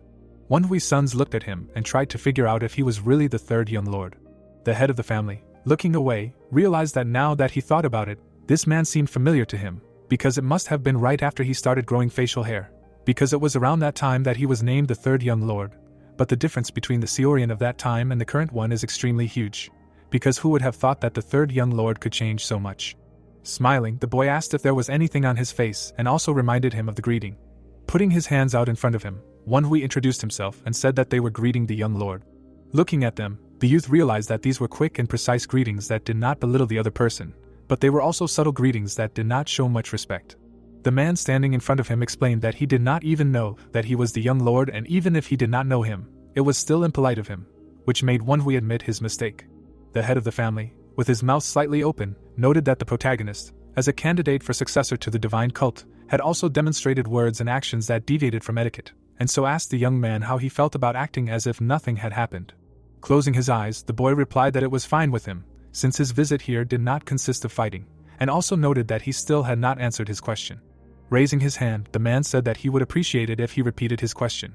The hero, looking at him, explained that he could repeat it as many times as he wished. Opening his mouth, the boy asked how he would react if he witnessed the shameless crimes committed by his child. Frowning, Manhwa tried to understand the guest's purpose in asking such a question, but realized that everyone was watching, and therefore there was nothing good in dragging out a conversation with a high-status monkey. The man, holding his hands behind his back, explained that in the event of such a crime, he would follow the laws, and the young man asked again. Raising a finger, the boy noted that the law was ambiguous, because did this really mean that the interlocutor would follow the laws of the family? Frowning, the head of the family remained silent. The two sons watched what was happening as the father said that the laws of his family were stricter than at any other time, and if such a moment ever came, he would not hesitate to hold the child responsible for the crime. The protagonist, with his mouth slightly open, asked if the assumption was true that since such a person was his child, he would be held more strictly accountable for his crimes. The man, looking at him, understood that although he was exaggerating, he could not argue with him when so many people were watching, and so he agreed, adding that how could he be the head of the family if he could not even control his own child. Placing his hand on his chest, the leader shouted that he believed that his children, and of course the other members of the demonic cult, would never act shamelessly. Grinning, the boy understood that these words reflected his pride as the leader of the demonic sword family, so everyone else could hear the sincerity in these words. Raising his hand, the young man apologized for holding him up and congratulated him on joining the divine cult. Turning around, the interlocutor noted that this was just nonsense. Looking at his sons, the hero remembered who they were. They turned to look at him when the protagonist realized that they considered him an eyesore, and what could he do if they looked at him like that? Dongpil, with his mouth slightly open, noted that the leader of the demonic sword family looked impressive and added that the chi path of the eldest son was also not bad, to which the hero agreed. The young man looked ahead and explained that this man had the aura of a killer, and it was not the kind of aura that could be felt in a war zone, otherwise the aura would not be so bright and thick. Introducing this man with a blade, the boy said that this son probably killed a person every day, or even every other day, because this is the aura of someone who killed a person who did not resist. The assistant, with his mouth open, noted that if he killed someone every day, then there would be too many victims. Then the young lord said that it seemed that the head of the demonic sword family did not notice this at all. Frowning, the hero also realized that it was not the killer who was more suspicious, but his younger brother. They all looked at him as the young man thought about how he was just as young, but hiding such ridiculous strength. The protagonist remembered his eyes and realized that it was a fragment of such power that could be felt with the sense completed with the ninefold demonic art, and therefore one could be sure that Yonghyun's inner strength was either equal to or even greater than the hero's. Smiling, the young man realized that everything was starting to get even more interesting. Night fell and someone asked why they only gave the treasured sword to the interlocutor, the commander of the third squad. The same one asked if they were the same, because did the young lord really give him the treasured weapon? The girl, with her mouth open, said that she did not even expect the young lord to be like this, because human relationships are not built like that and it simply discriminates against her. Then Dongpil asked to keep her drunken antics under control. She was crying and saying that this was not just any ordinary precious sword, but one of the 5 great demonic swords of the divine cult, the blade of the Silent King, and she was very sorry that the huge amount of aura sleeping in the sword went to the yellow toad. Holding the blade in her hands, Yui said that this was a sword that would recognize its owner, and her comrade would never be able to demonstrate the true value of this weapon even if he trained all his life. A man turned around and watched them while some screams were heard from behind their table. Manhwa, jumping up from her chair, asked what she should do, since the girl had passed out and the man needed to carry her. But he said that it was already dark outside and he needed to hurry up and go back before the castle gates closed, so he needed to leave first. Trying to wake up her companion, the girl said that she also wanted to receive a weapon from the young lord. Yui, with her mouth slightly open, noted that he only favored this toad and also added that if you look closely, there is a lot of good in her. She glanced to the side when the maid shouted for someone to pick her up too. Looking at this person, the girl realized that he had a lot of demonic and murderous aura. The crowns of the trees appeared and a question was heard about why he was told to come and go during important matters, because he urgently needed to go somewhere. Gogyu, frowning, asked about the reason for his action this morning. The hero, looking to the side, asked again and inquired about whether he meant when he appeared before the head of the demonic sword family, because surely the head did not hear that they were able to settle everything. The man standing in front of him explained that the fact that the swords were not drawn did not mean that everything was settled well, and the boy asked what he did not like about his actions. The leader, looking at him, noted that he was too hasty, because what was the point of this ambiguous question, since the words of the third young lord would make the real criminal even more careful, and the boy explained that if they were the kind of people who hide because of such words, there would not be so many victims. The hero's mind was filled with the image of the younger brother of that family. Looking up, the young man explained that the man would not stop killing in any case. Turning around, the protagonist also noted that he could confirm one thing, because the leader answered in front of all these people that he would demand even stricter standards from his children. The leader listened with his eyes widened as he said that one Hui wouldn't say such things thoughtlessly as the demon sword family's leader, since he couldn't brazenly cover for the real culprit even if he wanted to with so many people watching. The hero frowned and explained that it was because he would lose face as the family's leader. Recalling that man, Hajin said that respect was the key to determining the rise and fall of a nation, and he couldn't believe that the demon sword family's leader would be so foolish as to sacrifice his family for his eldest son. Gogyu opened his mouth and said that he understood the boy's reasoning, but that would only happen after the real culprit was caught, and if they pressed too hard without any evidence, the demon sword family's leader's enraged sword would be aimed at them. The boy turned away and said that everything would work out on its own. The man frowned and watched him go. Bowing his head, the leader asked what the other man really wanted. Turning around, the boy asked what prompted such an unexpected question. Standing in front of him, Gogyu explained that when he first met the other man, he had the thought that he was not interested in the divine cult at all, and it was strange. If he was chosen by the demon lord himself as a disciple, then how could he not have even a trace of ambition? Closing his eyes, the young man noted that he was clearly overestimating him. The boy glanced at the man when he asked if his ambitions were too high. Opening his mouth, the leader noted that the hero spoke like a person from the righteous faction. The protagonist's eyes widened when the other man said that all this was about the desire to achieve a higher position, because wasn't the thirst for power the basis of the demon's essence? Bowing his head, the young man explained that ambition only complicates life and that he simply wanted to eat well and sleep well. Opening his mouth, the leader noted that the other man had not rejected his request, because if he had said just one word of refusal, the boy would definitely not have found himself in such a difficult situation. Gogyu, looking at him, explained that this was most likely the reason for his behavior, because now he understood why he considered the young man dangerous and inexplicably anxious. The protagonist's eyes widened after the man said that the third young lord was not the kind of person who would suit the cult. The full moon appeared and the leader's words were heard that tomorrow, high-ranking members of the demonic fighting factions would pay their respects to the demon lord, and after the ancestral ritual, a tournament would be held that would determine the future of the demonic mutant faction. Turning away, the hero asked what he should do about it, and the interlocutor explained that on that day, reports of all sorts of recent unpleasant incidents would also be published. Suddenly, the young man stopped when the man was talking about the fact that the incident in which the great elder of the Heavenly Alliance died would also be reported. Opening his mouth, the hero asked why Gogia hadn't grabbed him earlier if he knew about it, because isn't leading the sect without permission a great crime? The man, opening his mouth, explained that the demon lord didn't want that. The leader, looking at the protagonist's back, said that the demon lord looked at him favorably, because he wouldn't want the hero to end up in prison under criminal law, and Hajin noted that this didn't mean that he specifically ordered them not to do that. The boy, without turning around, listened to the words of the interlocutor about how he let him go, knowing what a great crime the hero had committed. An aura began to gather at the headman's feet when he asked if the protagonist could overlook one of his crimes. Looking at him, the boy asked what crime the interlocutor could commit. Rushing to the attack, Gogia shouted that he was going to commit it right now. The protagonist blocked the attack with a wedge. Holding the sword in front of him, the young man realized that this man had become faster and stronger than last time, because then the enemy simply reflected his attacks. Suddenly, the man appeared behind the swordsman.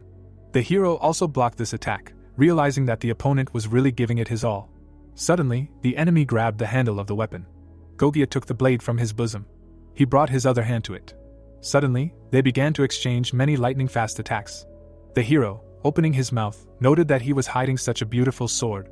Frowning, the opponent said that the third young clan had not yet shown him his true martial art. Frowning, the protagonist noted that he continued to talk as if he knew something about him. Swinging his sword, the boy shouted that it was unpleasant and used 6 consecutive hell winds.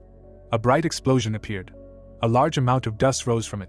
Holding the sword in front of him, the leader asked if it was a righteous sword, realizing that even when he increased the energy of the core, it only lost strength and bent the blade. Looking forward, Gogia realized how incredible the pressure of the young lord's sword was. Opening his mouth, the youth asked what was happening, because was the enemy trying to raise his fighting spirit before they began the real battle, and suggested that he end this nightly sword dance. Lowering the blade, the leader noted that he now understood why the demon lord was interested in him. Turning away, the youth explained that it was not his problem at all, because as he promised earlier, he would not pay attention to it. Looking at the back of the young man, the chief asked him to be wary of the demon lord. Imagining a temple on a mountain, Gogia spoke of how this man's personality was so dark that he had not yet been able to see its end, and also so bright that human eyes could not see it. The man also recalled the image of Jongsan and said that within him there was a heartbreaking anger and all-consuming resentment that had already cooled down. But even so, the lord was like a volcano ready to erupt, because he was the kind of person who found entertainment in everything, but at the same time was afraid of all of it. The chief also imagined his gaze and explained that the lord was someone who entered hell while looking at the sky, and before he could look back, he was standing on a cloud, looking down at hell. With his mouth slightly open, the interlocutor said that the demon lord was just such a person. The hero turned to him and noted that he could not understand anything of what the man said. The man explained that he did not expect understanding, but also asked the young man to remember these words and recall them when the time came. Keeping his hands behind his back, Gogia added that besides, the leader in this matter was the third young lord and therefore he should lead them all well. The guy did not understand why he was telling him all this out of the blue, causing such a headache. Dongpil walked through the forest. As he walked, the man said that it was true. Opening his mouth, the fighter noted that the third lord was right, because this man was the killer. The man from the bar was peeking out from behind a tree. Suddenly, the guy put out his hand and went on the attack. Youngyun, holding his hand in front of him, prepared to attack. The crowns of the trees appeared from behind which someone's screams were heard. Standing in front of his opponent, the swordsman realized that he remained unharmed even with his full strength. The enemy raised his hand and asked the swordsman to give him the sword, while the swordsman thought that this man had changed a lot compared to this morning, as he was clearly a healthy and sensible young man back then.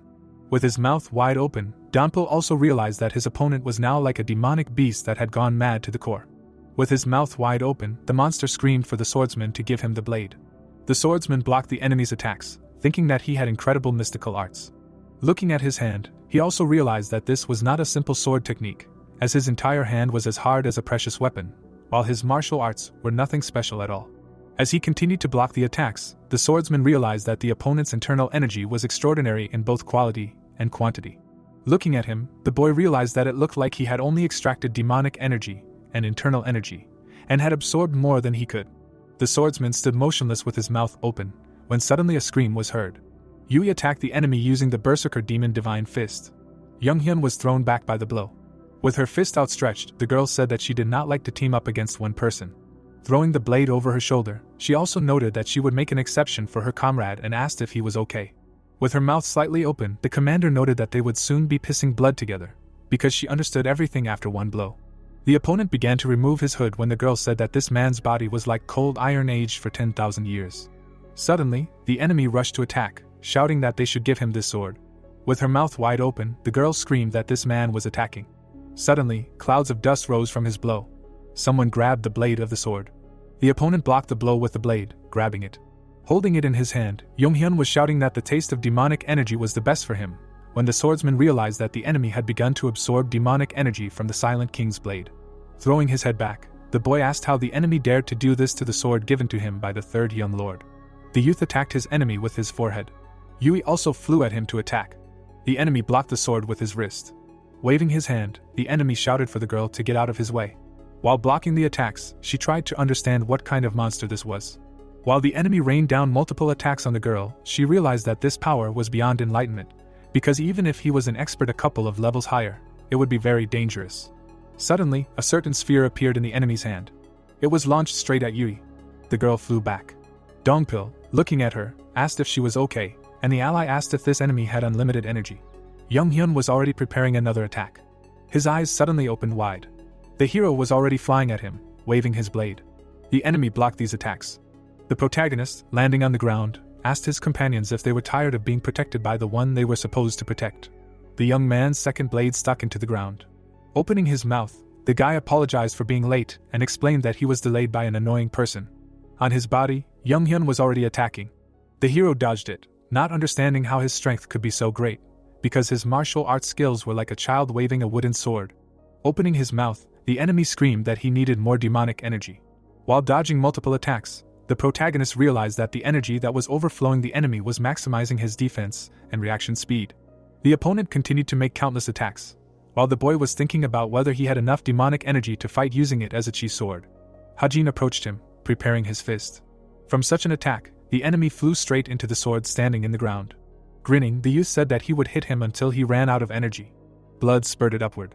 The two assistants watched this with their mouths open, while the hero shouted that this bastard definitely knows how to take a punch and therefore he wants to see how long he can hold out. 3 red beams struck the enemy after using a chain waterfall strike.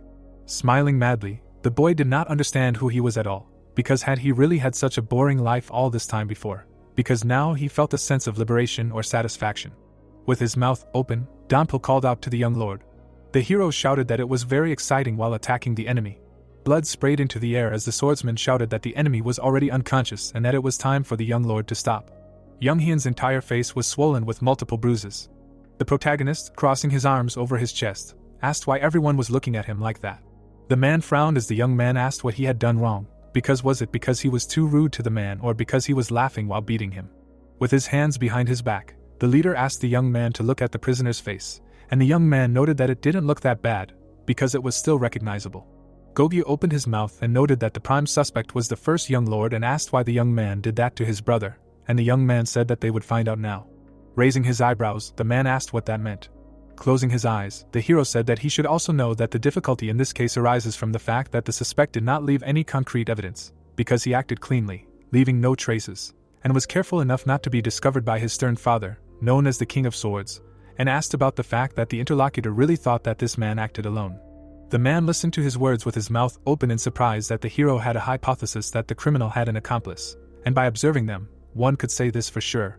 Introducing the two brothers, Hajin said that the older brother with a murderous aura acquired as a result of constant murders and the younger brother hiding a strange demonic energy, and therefore it can be concluded that they are the main culprit and accomplice in this case. Looking at him, the chief noted that this case is extremely difficult, because the main culprit will deny everything. The boy picked up the package and said that it was the hallucination powder that he had managed to extract from the Joxa family with great difficulty, which was also a medicinal plant known for its hallucinogenic effects that would cause a person's will to weaken.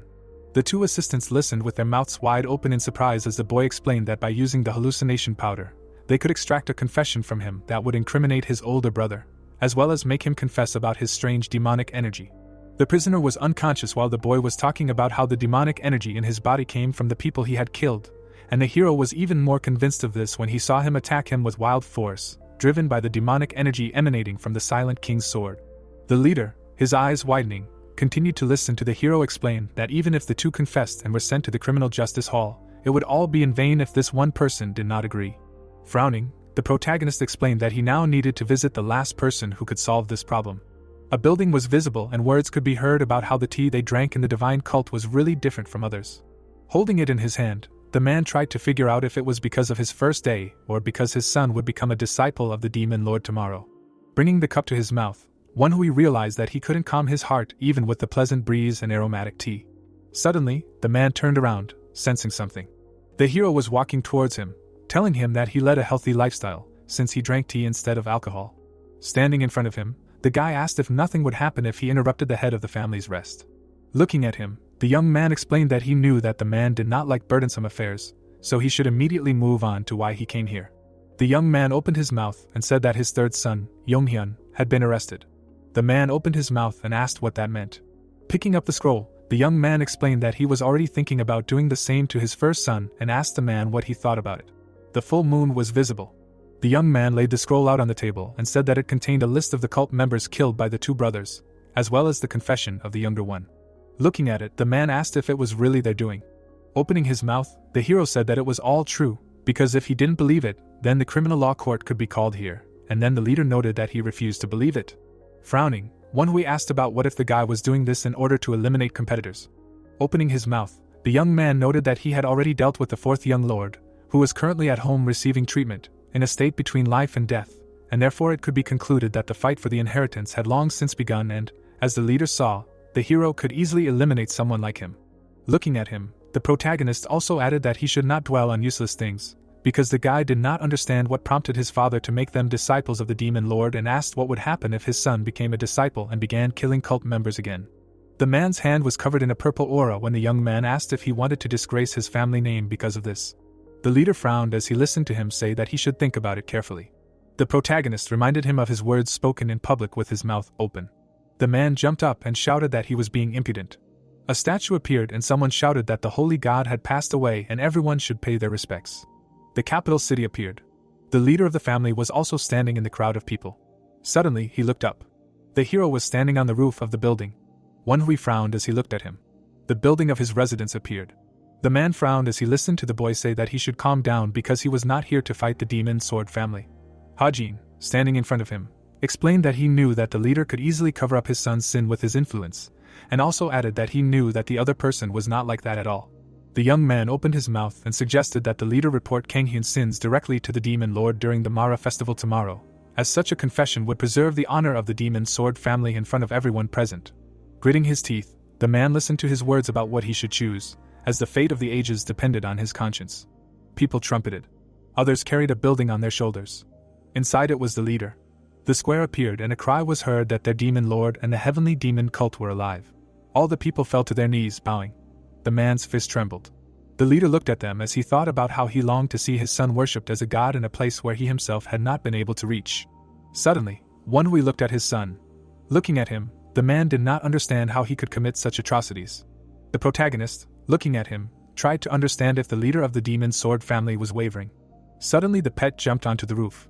The ruler's cloak was flapping in the wind. Raising his hand, Jong-sen thought that they had not seen the jackal for a long time. The animal was watching him closely. Its gaze was directed straight at the ruler. Jong-sen also looked at the jackal. Looking at it, the man noticed that it was still just a child. Bright energy was emanating from the animal. Grinning, the man asked if the jackal wanted to say that, despite its childish body, it was as strong as before. The animal's eyes were shining brightly. Standing in front of the crowd, Jong-sen said that he did not like loud words and therefore decided to end the meeting with a few words. The man, bowing his head, listened to the ruler's speech. The son, with his eyes wide open, looked somewhere, while the leader tried to understand if this could not pass without any problems, because why should he condemn his son and defame the honor of the family? Frowning, the protagonist knew that this was the only chance for the head of the demon sword family. Wan Hui closed his eyes. Opening his mouth, Jong-sen said that he would take Kanghyun, the eldest son of the demon sword family, as his disciple. The man jumped up, apologized, and shouted that he needed to speak out even under threat of death. The youth's eyes widened.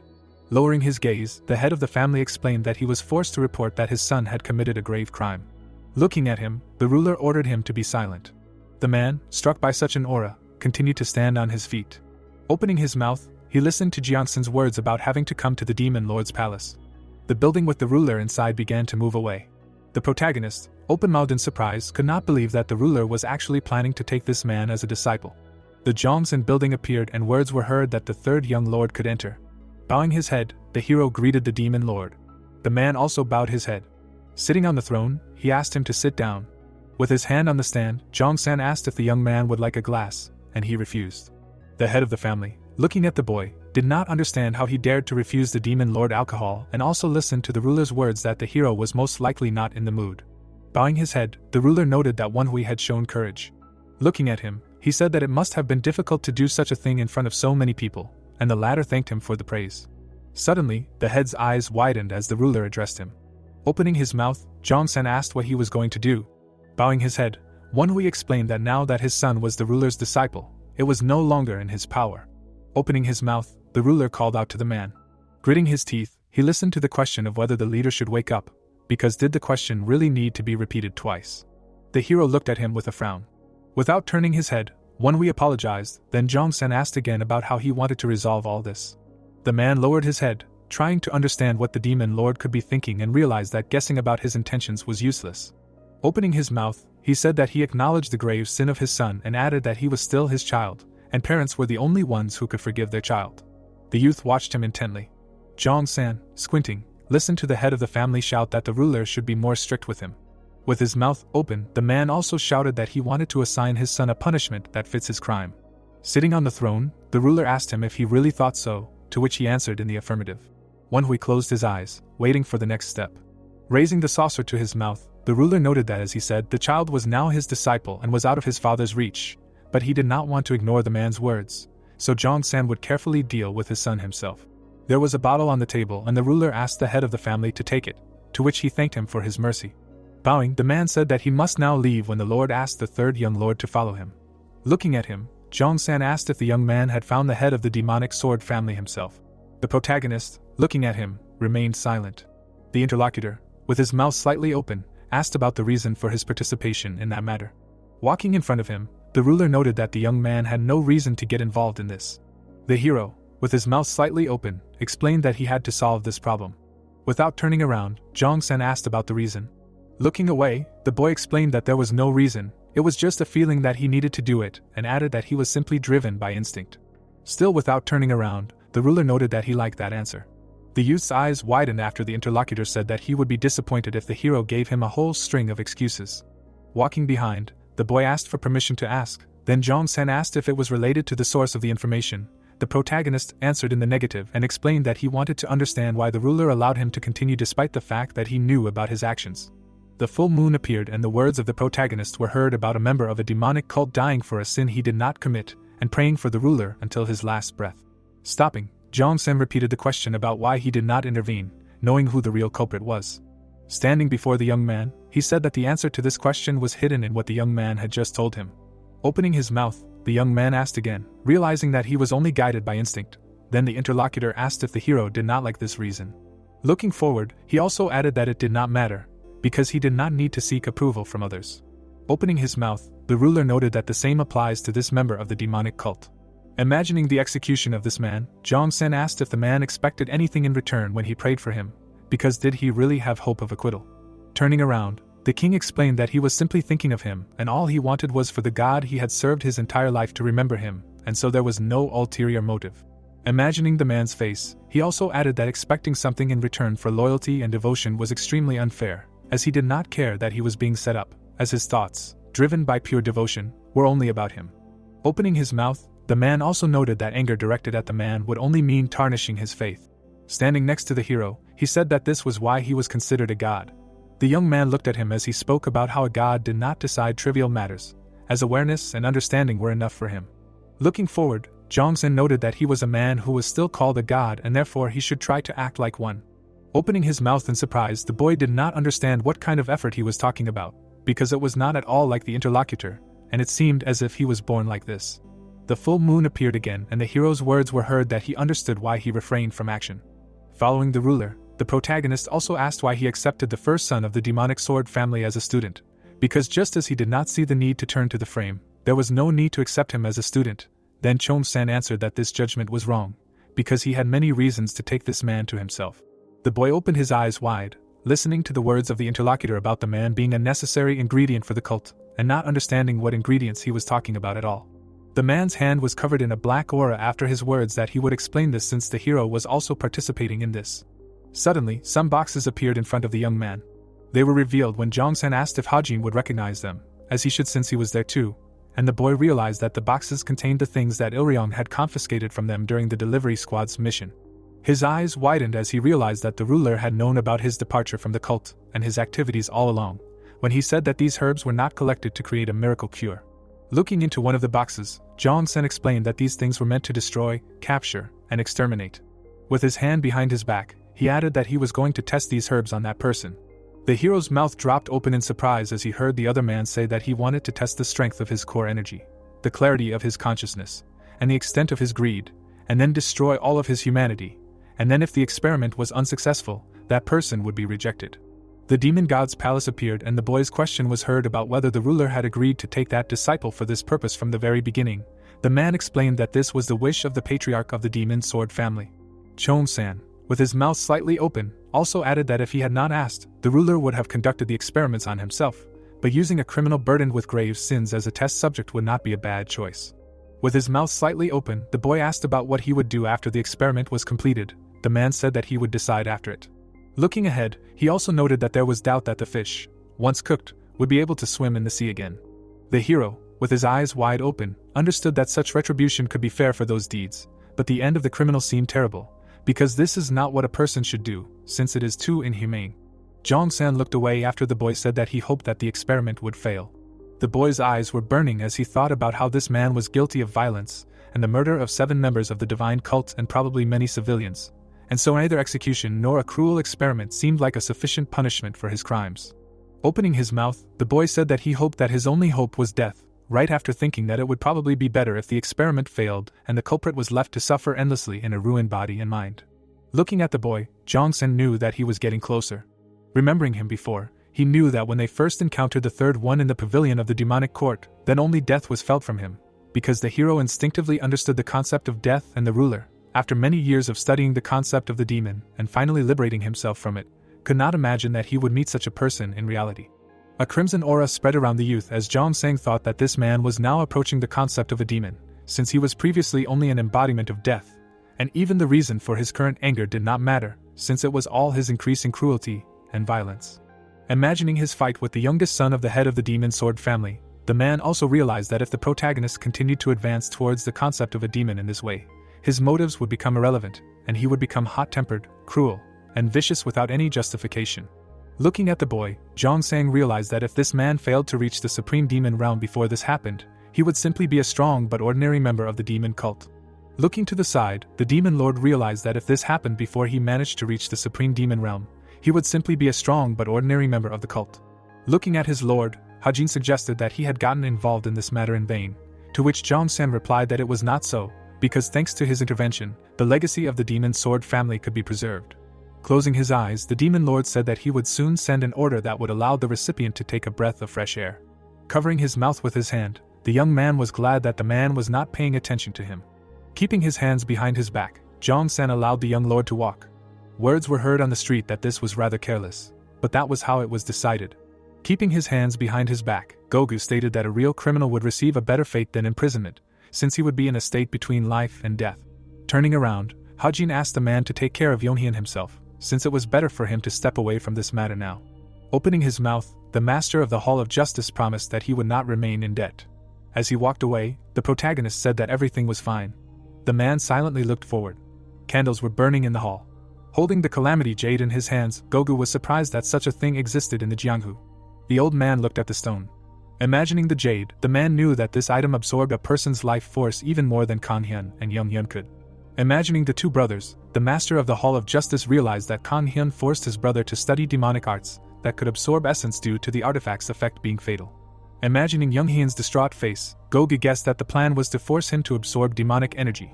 However, the side effects caused the boy to lose control of his insatiable craving for demonic energy. Imagining the mad fighter, the man remembered that the madman ultimately sought the sword of the Silent King, seeking to absorb its energy. Looking at the jade, Gogu was glad that the third young master was helping him in all matters. A huge entity loomed over Hajin. Closing his eyes, the protagonist realized that anger had almost blinded his mind when he faced the demon lord. Remembering Yonhyeon's face, the boy remembered that the same thing had happened with this fighter. The red entity opened its mouth. Baring its teeth, the boy knew that it was becoming more and more cruel and rude. Remembering the series of blows from the recent battle, the protagonist knew that his rage did not want to subside. The young man lowered his head. Covered in a red aura, Hajin realized that this was the essence of the demon. Red lightning flashed over the building. The protagonist opened his eyes slightly. Standing up, the protagonist was surprised by how Jong-sen constantly exceeded his expectations. Looking at the note, the boy noticed that it was just a manuscript on martial arts with 200 characters. Recalling the last battle, the young man realized that the demon lord could not comprehend the essence of the demonic arts. But he recognized the gaps in the technique solely from the demonic energy, and then wrote everything down in order to correct the shortcomings of the technique. After tearing up the scroll, the young man was glad that thanks to it, he completed the dark shadow demonic art. Looking at the scraps of paper, the young man knew that he had nothing more to add or subtract, because now everything was perfect. While burning the note, Hajin thought that he should raise his dignity to reflect the greatness of martial arts that supposedly opens the gates to hell. Looking at the burnt piece of paper, the youth noticed that it was the last words of the manuscript of the Mastery of the Nine Depths. Looking at the fire in the air, the protagonist decided that from now on, he would call this martial art technique by this name. From outside the house, words were heard that the Lord of the Demons had summoned someone. With his mouth wide open, the general strategist asked if the man was painting an orchid. Holding a brush in his hands, Jong-sen asked if all the preparations were complete, to which he received a positive answer. Smiling, Yosan said that when a tiger hunts its prey, smaller cats often follow it, hoping for scraps, meaning that they should be disposed of, to which the Lord of the Demons ordered to leave them alone. Lowering his head, Yosan was surprised by such an order. While painting the picture, Jong-sen said, "They should not be underestimated, otherwise there will be consequences," to which the strategist suggested sending a tiger to destroy the cats. Putting his hand to his chin, the bespectacled man suggested steaming a few of the top 10 of the 108 demon generals for this. Closing his eyes, the chief said that these warriors had other important tasks. Making a surprised expression, the assistant was surprised that the leader decided to send some troops to the northern sea. Looking at the lord painting the picture, the assistant said that there was one person who was the answer to their question. Smiling, Yosan said that this person has been causing a lot of trouble lately, but also showed impressive abilities. Jong-san looked ahead. Handing over a note, the demon lord ordered his subordinate to give it to their target. Taking the letter, the strategist said that he would give it to the third lord. A powerful thud was heard outside. Falling to his knees, Dong-pil heard someone asking him if he was okay. Looking at his friend, Hajin stated that he was improving every day. Smiling, the protagonist thought that his friend was learning quickly, because he had not used his abilities before and preferred stabbing rather than cutting techniques. Grabbing the blade, the man stated that this was his first sword. The warrior raised the weapon above his head. With wide eyes, the protagonist could not understand why his partner was swinging the sword from such a distance from which he could not reach it. The fighter made a sweeping strike with the blade. Hajin, looking at how the strike was rushing towards him, thought about how the attack did not have an aura and was very slow. After blocking the strike, the guy asked what his friend was doing. The protagonist, looking at how his foot was pressed into the ground, realized that the pressure of the sword was very strong. Sweating, the boy guessed that such an attack weighed 600 kilograms. Having dispelled the opponent's ability, the protagonist shouted that such a simple attack would not be enough. The youth raised his head. Looking at Dong-pil, the young master noticed that he had become faster and was aiming for his solar plexus. Looking at his friend's face, Hajin realized that it was too late to use the dragon scale blade now. Raising the katana in front of him, the youth decided that he would block the blows with the blade of the seven knights. Dust rose on the battlefield. The third leader began to cough up blood. A furrow from the blow was visible in front of the wounded fighter. Putting the katana back in its sheath, the protagonist explained that this was the price for fully feeling the blade's blow, so now he would fill his minigman with demonic energy. Closing his eyes, Dong-pil heard a question about how he came up with such a strategy. Watching his wound begin to heal, the third leader explained that he was unable to strike using only strength and speed, so he decided to use what he was good at to increase the effectiveness of his martial arts. Holding his friend's shoulder, the protagonist praised him for his good thinking, to which he replied that he didn't think a simple attack would accomplish much. Opening his mouth, Dong-pil added that he received a hint from his mentor's martial art. Looking down, Hajin listened to his friend say that the hint was his nine-fold elastic wedge of calamity technique. Recalling how the young master used Blade Storm, the third leader said that using ice wind after such a skill was the pinnacle of martial arts. Introducing the ice projectiles, the warrior stated that using the extreme yang art made the wind even more terrifying. Looking down, the protagonist asked his friend if he alternated between a rough attack and a fast attack, to which he replied that his mentor's strength was too overwhelming for him. Sweating, Dong-pil heard himself being called an idiot. Folding his arms, the protagonist stated that his partner could not see his own genius. Closing his eyes, the youth stated that innovative thinking was as important as diligence, because such innovation comes from creativity, and creativity can only be used if you know yourself. Dong-pil listened with his mouth open as he was told that his understanding of the strong sides in martial arts led him to this strategy, and this is the kind of thinking that paves the way to greatness.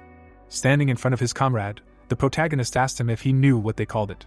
Opening his mouth, the young man said that it was called enlightenment.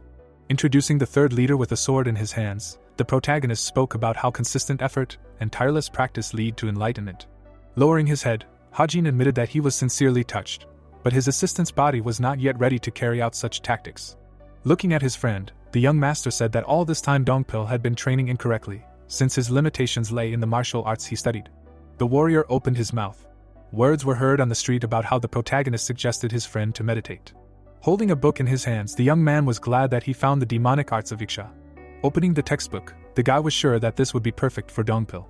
Smiling, the boy reasoned that despite his assistant's current level, he would be able to learn it in a day, although it would take some time to replace the demonic energy with another one. Reaching for another book, the protagonist decided to choose this book along with some others. The little girl looked at Heijin. With her mouth wide open, the protagonist could not understand who he was seeing. Clutching the book in her hands, Yimin greeted her brother. Sweating, Heijin realized that this girl was the youngest in the family.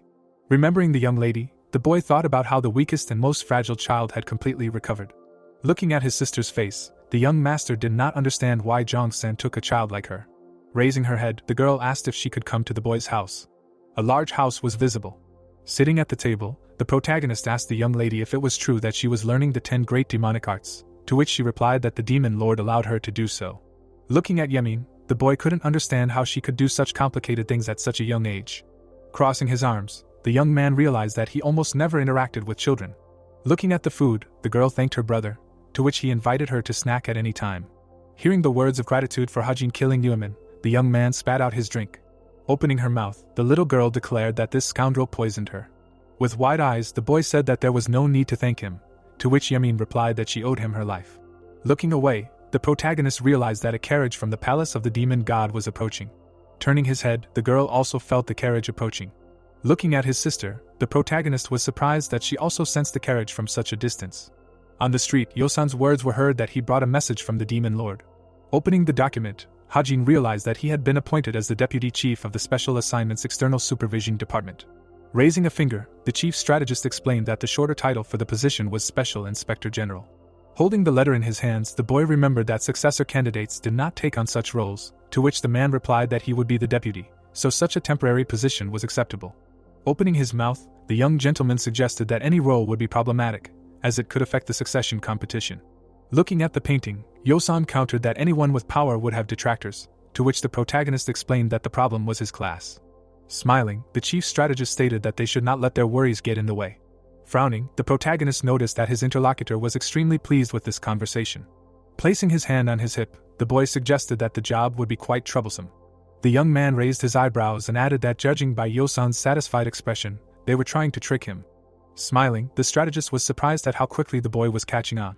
Looking at the message, the man said that this was a direct order from the demon lord, so they would have to leave in 2 days.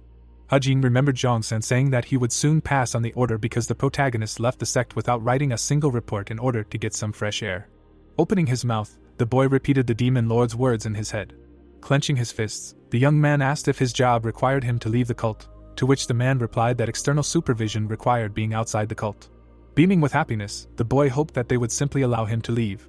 Handing over a piece of paper, Yosan asked the young master to explain in more detail what would be required of him. Snatching the document, Hajin said that his job was to eliminate anyone who misbehaved. Sweating, the strategist said that he would love to drink some tea, but he was very busy right now, to which the protagonist tried to quickly see the guest out. Waving his hand, Yosan warned that he would hardly be able to see the young master out, to which the latter advised not to worry. Goldie climbed onto the master's shoulder. Raising her head, Emin turned to her brother. With wide eyes, the girl asked her brother if he was in pain, to which he replied that he should not be in pain no matter what. Twisting his sister's hand, the boy shouted that he was free. Looking out the window, the general strategist was interested in how the young lord would handle his prey. Watching the sunset, the man thought that they were not the kind of people who easily submit to fate.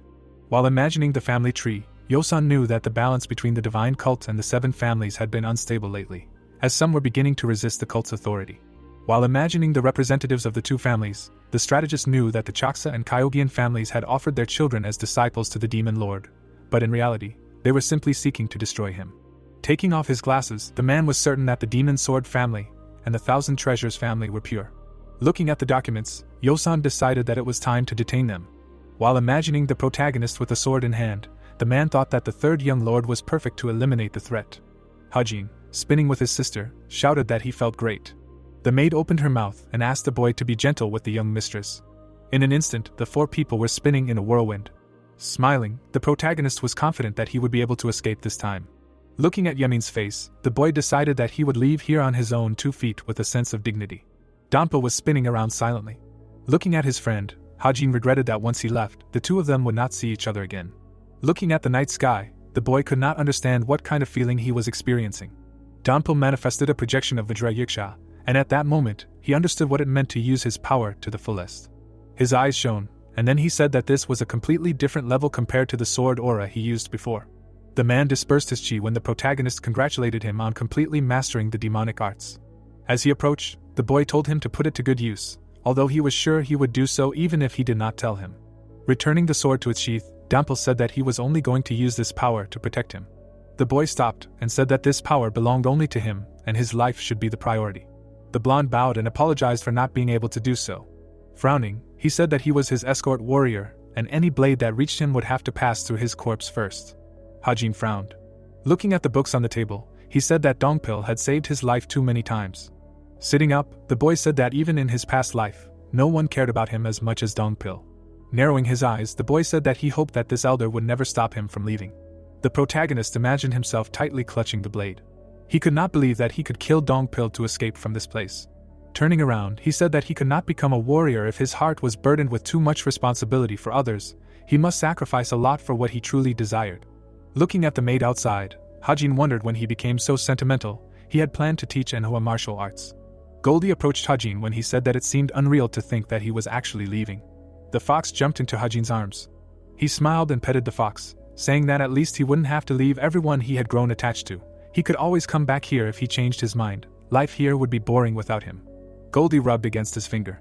Hajin, becoming serious, thought that the escape from the divine cult, which he dreamed of so much, was still ahead, but he was already feeling unwell. Looking at the sky, the girl shouted, demanding that her subordinates show some determination. Were they really going to lie there just because they injured their arm or leg? Standing up, the warriors said that they were not dead yet. Yui, throwing her sword over her shoulder, said that it was not for nothing that they say that meeting a berserker demon means certain death. If their arms are broken, they must fight with their feet. If their legs are broken, they must tear the enemy apart with their teeth. This is the way of the berserker demon squad. Swinging her sword, she said to put their heart and soul into it, to fight as if it were a real battle. Kicking the enemy away, she told him to approach her. The girl grinned, saying that this is exactly how it is done. When only a few were able to stand up, Yui said that the training was over for the day. The healer approached her and said that she was badly injured and he should help her. Yui refused, saying that she was fine, instead he should look after these guys. Walking towards the tent, she said that she couldn't do this anymore. She knew that every moment was an opportunity to learn, but sparring with less experienced opponents was not helping her improve. Frowning, she said that she couldn't reach the top here. This third young lord should have looked after her. Walking inside, Yui said that she wanted them to be given a task or something. The man waiting for her inside said that he brought just such an opportunity. Goga parted his lips and said that he had a task that was perfect for the demon berserker squad. The red-haired girl bared her teeth. Enhua's voice was heard in the protagonist's mansion, announcing the completion of the preparations. The youth handed her a book, saying that her internalization of power was stable but not outstanding, so he prepared this for her. Perhaps it was not valued too highly in the cult, but in other places it was first class. The girl took the technique in surprise, then Hajin said that if he had more time he would have helped her with it himself. He provided comments for her to understand. Although he did not know how good the notes were, she had potential but she was not unusually talented. The maid could not hold back her tears when the boy said that instead she had consistency and seriousness that others lacked. The protagonist, who had changed clothes, was surprised. Enhua raised her head and asked if he could not entrust this task to someone else. He could not leave. The boy's mouth fell open in amazement. He owed her a great debt, but she seemed to know that he was leaving the cult. Patting Enhua on the head, he told her not to skip meals just because she had no one to cook for. The gate opened. Yui knelt down to greet Hajin, then announced that she was currently serving as the Deputy Inspector General. Raising her head, she greeted the Deputy Chief of the Special Assignments External Supervision Department. Kneeling down, the crowd cheered, welcoming the Special Inspector General. The youth chuckled. On his shoulder was an embroidery that said he was the Inspector General of the Divine Cult. Now leading the two deputies, the youth walked forward. Given the speed of the carriage, they should reach the Choksa family in a few days. If they didn't take more breaks than planned, it might take an extra day or two. Sitting in the carriage, the protagonist didn't understand why he felt so strange. After all, he was in the freedom he so dreamed of. Closing his eyes, he mentally asked himself where this discomfort was coming from, his heightened senses on high alert. Frowning, he mentally said that this was worse than when he was trapped by the net of the righteous Heavenly Alliance and the Iron Blood Fortress, or when he encountered Zhang San. Clenching his hand, he wondered if he couldn't escape like this. Recalling the images of his enemies, Hajin tried to figure out what he had missed. His eyes widened when his two lieutenants, worried about him, asked if he was okay, as he was sweating profusely. Yui and Dongpil, who were sitting opposite him, were surprised when the boy said that he was just thinking for a bit, otherwise he was fine. As the sky began to darken, the inspector ordered preparations for the night. Soon, the carriage was stopped and prepared. Dongpil, coming outside, said that he thought the young master wanted to be alone. Yui agreed, saying that he was making her worry since he hadn't even eaten. The girl, looking at the blonde, asked if he knew anything since he was closer to him than her. The man replied saying that he didn't know either. Looking at the carriage, the girl said that if the mission leader was compromised, the entire mission would be in jeopardy. The protagonist suddenly appeared between them, saying that their concern was so touching that he almost cried. Yui, looking at him in surprise, said that he should have at least informed them of his approach. His stealth methods were simply terrifying. Hajin screamed, saying that it was a stealth technique and they were just inattentive. Looking at the burning wood, the young man ordered to give him some dried meat or something. Sitting down, Yui said that he was eating as if it was the most delicious dish in the world. The guy looked at her and said that he had tried dried meat before. It was much worse, and this was practically a delicacy. The girl held out a flask of alcohol, offering it. The protagonist picked it up and drank. Looking at the flask, he said that she was so eager for this quest, although it was usually a quest for the criminal law hall or the main hall, and yet she brought alcohol. Yui objected, saying that it was for the celebration after the mission. While Hajin was drinking, Dongpil turned to Yui, asking if he could have a sip too. The girl pointed at him and got angry, saying that he definitely shouldn't drink. Offended, Dongpil said that he only wanted to take a small sip. The protagonist, seeing this, asked since when did the two of them become so close. Looking at the sky, the girl screamed, saying that they were not close at all. The blonde also objected, saying that he was not close to her either. A few days later, the motorcade arrived at the gate and territory of the Choksa family. Sanho stood in front of the gate, saying that they were currently in the middle of construction. They could not accommodate everyone who wanted to, so they would move the guards to another location. Yui frowned, clearly angered by his words. The protagonist stamped his foot. Stepping forward, he asked the man if he was the patriarch. Releasing Chi, Sanho said that he was the second patriarch. Frowning, the youth asked where the patriarch was then. Looking at the men in front of him, the boy said that they did not show basic respect, so they should write that there was nothing to report because they looked down on the divine cult, so they should go straight to the Jianyang family. Sanho drew his eyebrows together. Turning around, the protagonist said to document exactly what happened, since it was obvious that they didn't respect the divine cult since they were trying to separate them from the guards under the guise of construction. Hajin stopped as the second patriarch shouted, telling Mr. Inspector to calm down. The youth glanced at him and noted that Sanho refused to call him by his official title. Frowning, the man said that they didn't even listen to their side of the story, and what kind of situation justified cutting ties midway and allowing him to handle things as he saw fit. Looking over his shoulder at the man, Hajin said that was exactly how he acted. Besides, he had no reason to stay after being greeted with such aggressive demonic energy. He definitely wouldn't want to stay and talk if he were in his place. A bead of sweat rolled down Sanho's face. He knew the boy was a disciple of a demon lord, but he had quite the tongue. The second patriarch stepped forward a little and said that they had just finished training and the subordinates had not controlled their demonic energy properly, so he sincerely apologized on their behalf. The protagonist turned around and asked if it was true. Sango narrowed his eyes and said it was true. Releasing his chi, the boy said that he didn't like the look in his eyes. Taking out his blade from its sheath, he asked if he was really undermining the demon lord's authority right now. The man's entire body shuddered and said that he was saying something too absurd. Chi enveloped Hajin's body as he asked who he thought he was representing right now. The protagonist's eyes flashed. The man's eyes widened. He knew that if he admitted it, he would die. Hajin suddenly shouted, ordering him to answer. The boy's chi made the patriarch's group stagger back. Sanho gritted his teeth as he said that he was representing the demon lord, but in his mind he noticed that he could barely stand on his feet due to the terrifying chi. The protagonist, not even thinking about dispersing the chi, said that they should try again now. Sanho bowed his head and introduced himself, saying that it was an honor to be in his presence. The man, trying to ignore the spreading chi, apologized for the fact that the residence was currently under construction, so they did not have the capacity to accommodate so many guards, and they prepared a temporary resting place for them. Hajin, frowning, asked Yui if she would go to the temporary residence to rest. She probably would not be so comfortable considering that they only built this place for short-term use. Sanho gaped in shock, realizing that this woman was the infamous commander of the Berserker Demon Squad. When Hajin asked her if she would behave herself, Yui chuckled and released chi, saying that she had always behaved herself. Dokyun and Chakwan, who were standing behind her, bared their teeth, expecting a fight. Sanho sweated in horror, then Hajin asked them if they were okay with it, considering these guys were barely under his control. The protagonist frowned and ordered them to leave. A stream of chi crashed into the gate. Hajin smashed through the gate. The second patriarch recoiled, horrified that their gate had been destroyed in a single attack. Walking along a makeshift road, the boy said that they could build a new gate since they were already building it. Looking over his shoulder at the man, he said that they could also ask the demon lord for money, since he was penniless. The events take us to the palace of the demon god. Zhong-san, sitting on his throne, said that he heard that a squad of berserker demons had been assigned as guards. Yosan, standing in front of him, said that they simply had no other choice, but they were also perfect for this role. Smiling, he said that their notoriety alone should help them avoid conflicts.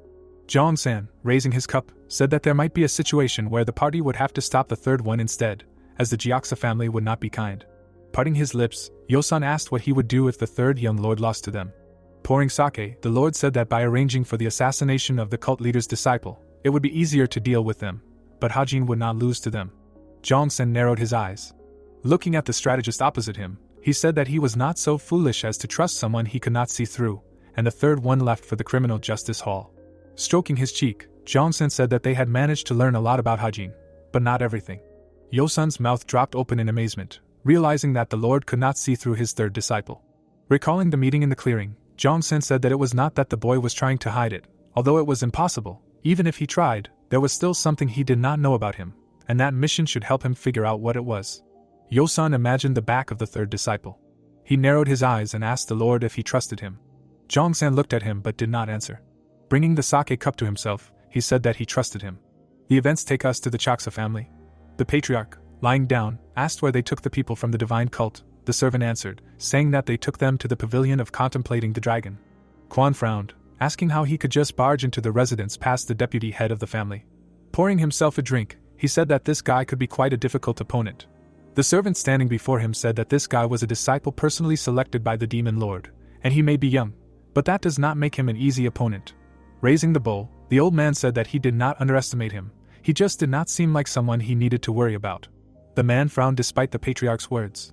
Pointing to his head, the patriarch said that the rumors about the third disciple were excellent, but when someone was talented in martial arts, he was bound to be dull, and his insight was hard to overcome even for someone with much experience. Glancing at the screen, he said that if anyone asked about him, he should say that he was recovering from an illness, and that he would formally invite them to dinner. Taking the bowl in his hand, Quan said that he was interested in him. The girl, coming out from behind the screen, asked if he was being too stern. Coming out of hiding, she said that he was the one who killed his son, and he was not angry at all. Frowning, Quan said that he did not want to consider some idiot who lost in a stupid fight as his son. Instead, he should have died a courageous death for the sake of the family.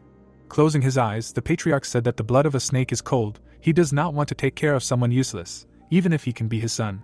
Smiling, Ren asked when he will continue the treatment. The patriarch, chuckling, said that they can start at any time. Throwing her Haori on the floor, the girl said that she wanted to say something. The protagonist, looking at the buildings of the Chaksa family, mentally said that he was here before when he had to kill the head of the best squad of this family. Opening his lips, he said that this place is as luxurious as before.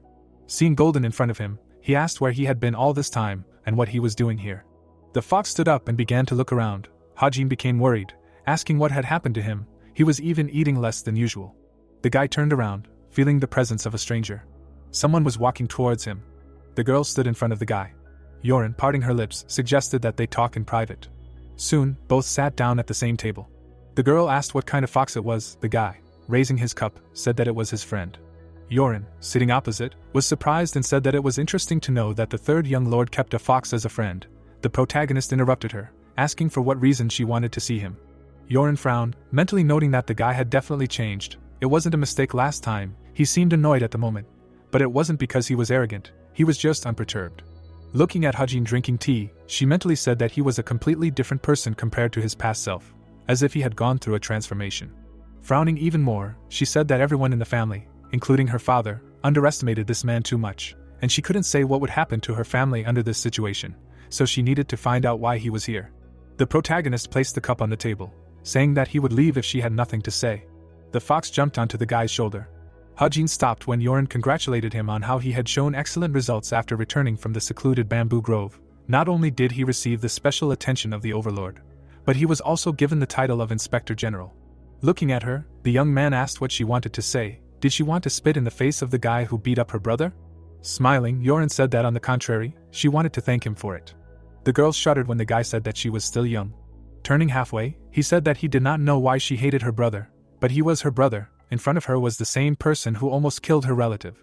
But she wanted to thank him. The girl, hearing him, said that her brother was nothing more than an obstacle in her way.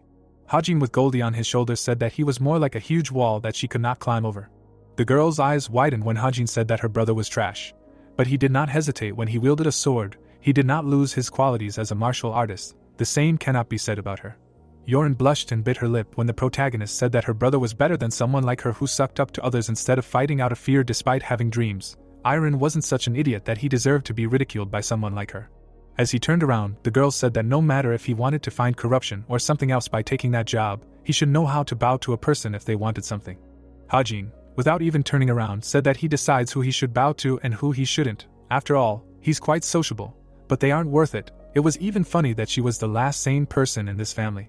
The girl's mouth dropped in shock when Hajin said that since he really thinks that she needs to gather up the courage to do something when she meets him. The boy's eyes sparkled, and he said that if she really valued her family, she should tell them to stop playing petty pranks on him. Hajin stroked Zolitz, asking if he was sick. Looking at his hand, he said that the fox had been sleeping since they arrived here.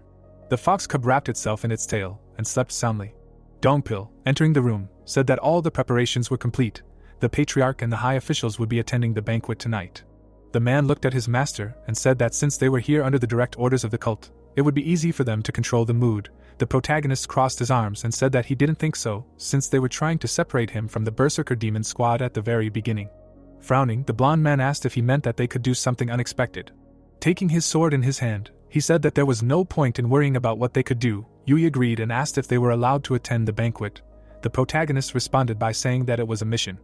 Attaching his sword to his back, he asked if she was going to cause trouble. However, that was what he wanted. No one could cause chaos better than her if they needed that kind of trouble. Yui chuckled. So, walking behind his bodyguards, the protagonist headed to the banquet hall. The group soon found themselves in a backyard garden that looked bigger than the 1,000 treasure gold families, and they were known to be the richest of the 7 families. Yui gaped in amazement, and said that she had never seen a garden like this. It should be on par with the royal garden. A servant approached them and said that the patriarch was waiting for them in the pavilion. He raised his head and asked them to leave their weapons there. Yui frowned and asked if he really wanted to try again. He handed over his sword and said that they were not here to quarrel. What was he so angry about? He was here as the Inspector General, but he was just showing respect because this was still his territory. Dongpil looked at the servant and asked him to be understanding, because he could not part with his weapons, since his duty was to protect the Inspector General. Releasing his chi, Quan ordered to stop inconveniencing the guests and let them pass. Hajin frowned and realized that he was strong. His chi was sharp enough to sense it without even seeing him. Looking at the second floor of the pavilion, the boy mentally said that the patriarch was half a level better than him. He had a stronger presence than Wanhui. As he walked up the steps, he said that he should not underestimate him. Soon, the group entered the hall where all the elders were present. Quan smiled as he greeted the guests. Putting his hand on his heart, he introduced himself, saying that it was an honor to be in the presence of the Inspector General. A shadow covered the protagonist's eyes. He bowed and introduced himself, saying that it was an honor to meet them. Smiling, Quan said that they were too polite, which made him not know how to act. Straightening up, Hajin said that if he came as the 3rd young lord of the cult, but he was here as the Inspector General, so he should act accordingly.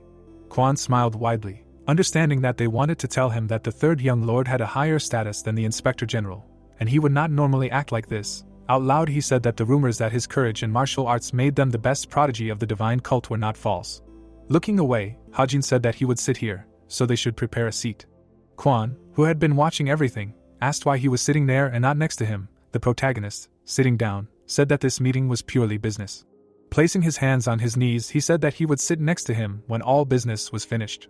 The elders stared in shock at the youth who rejected the patriarch's offer. The atmosphere had become too tense. Closing his eyes, the man said that he understood everything, then they would have fun after work.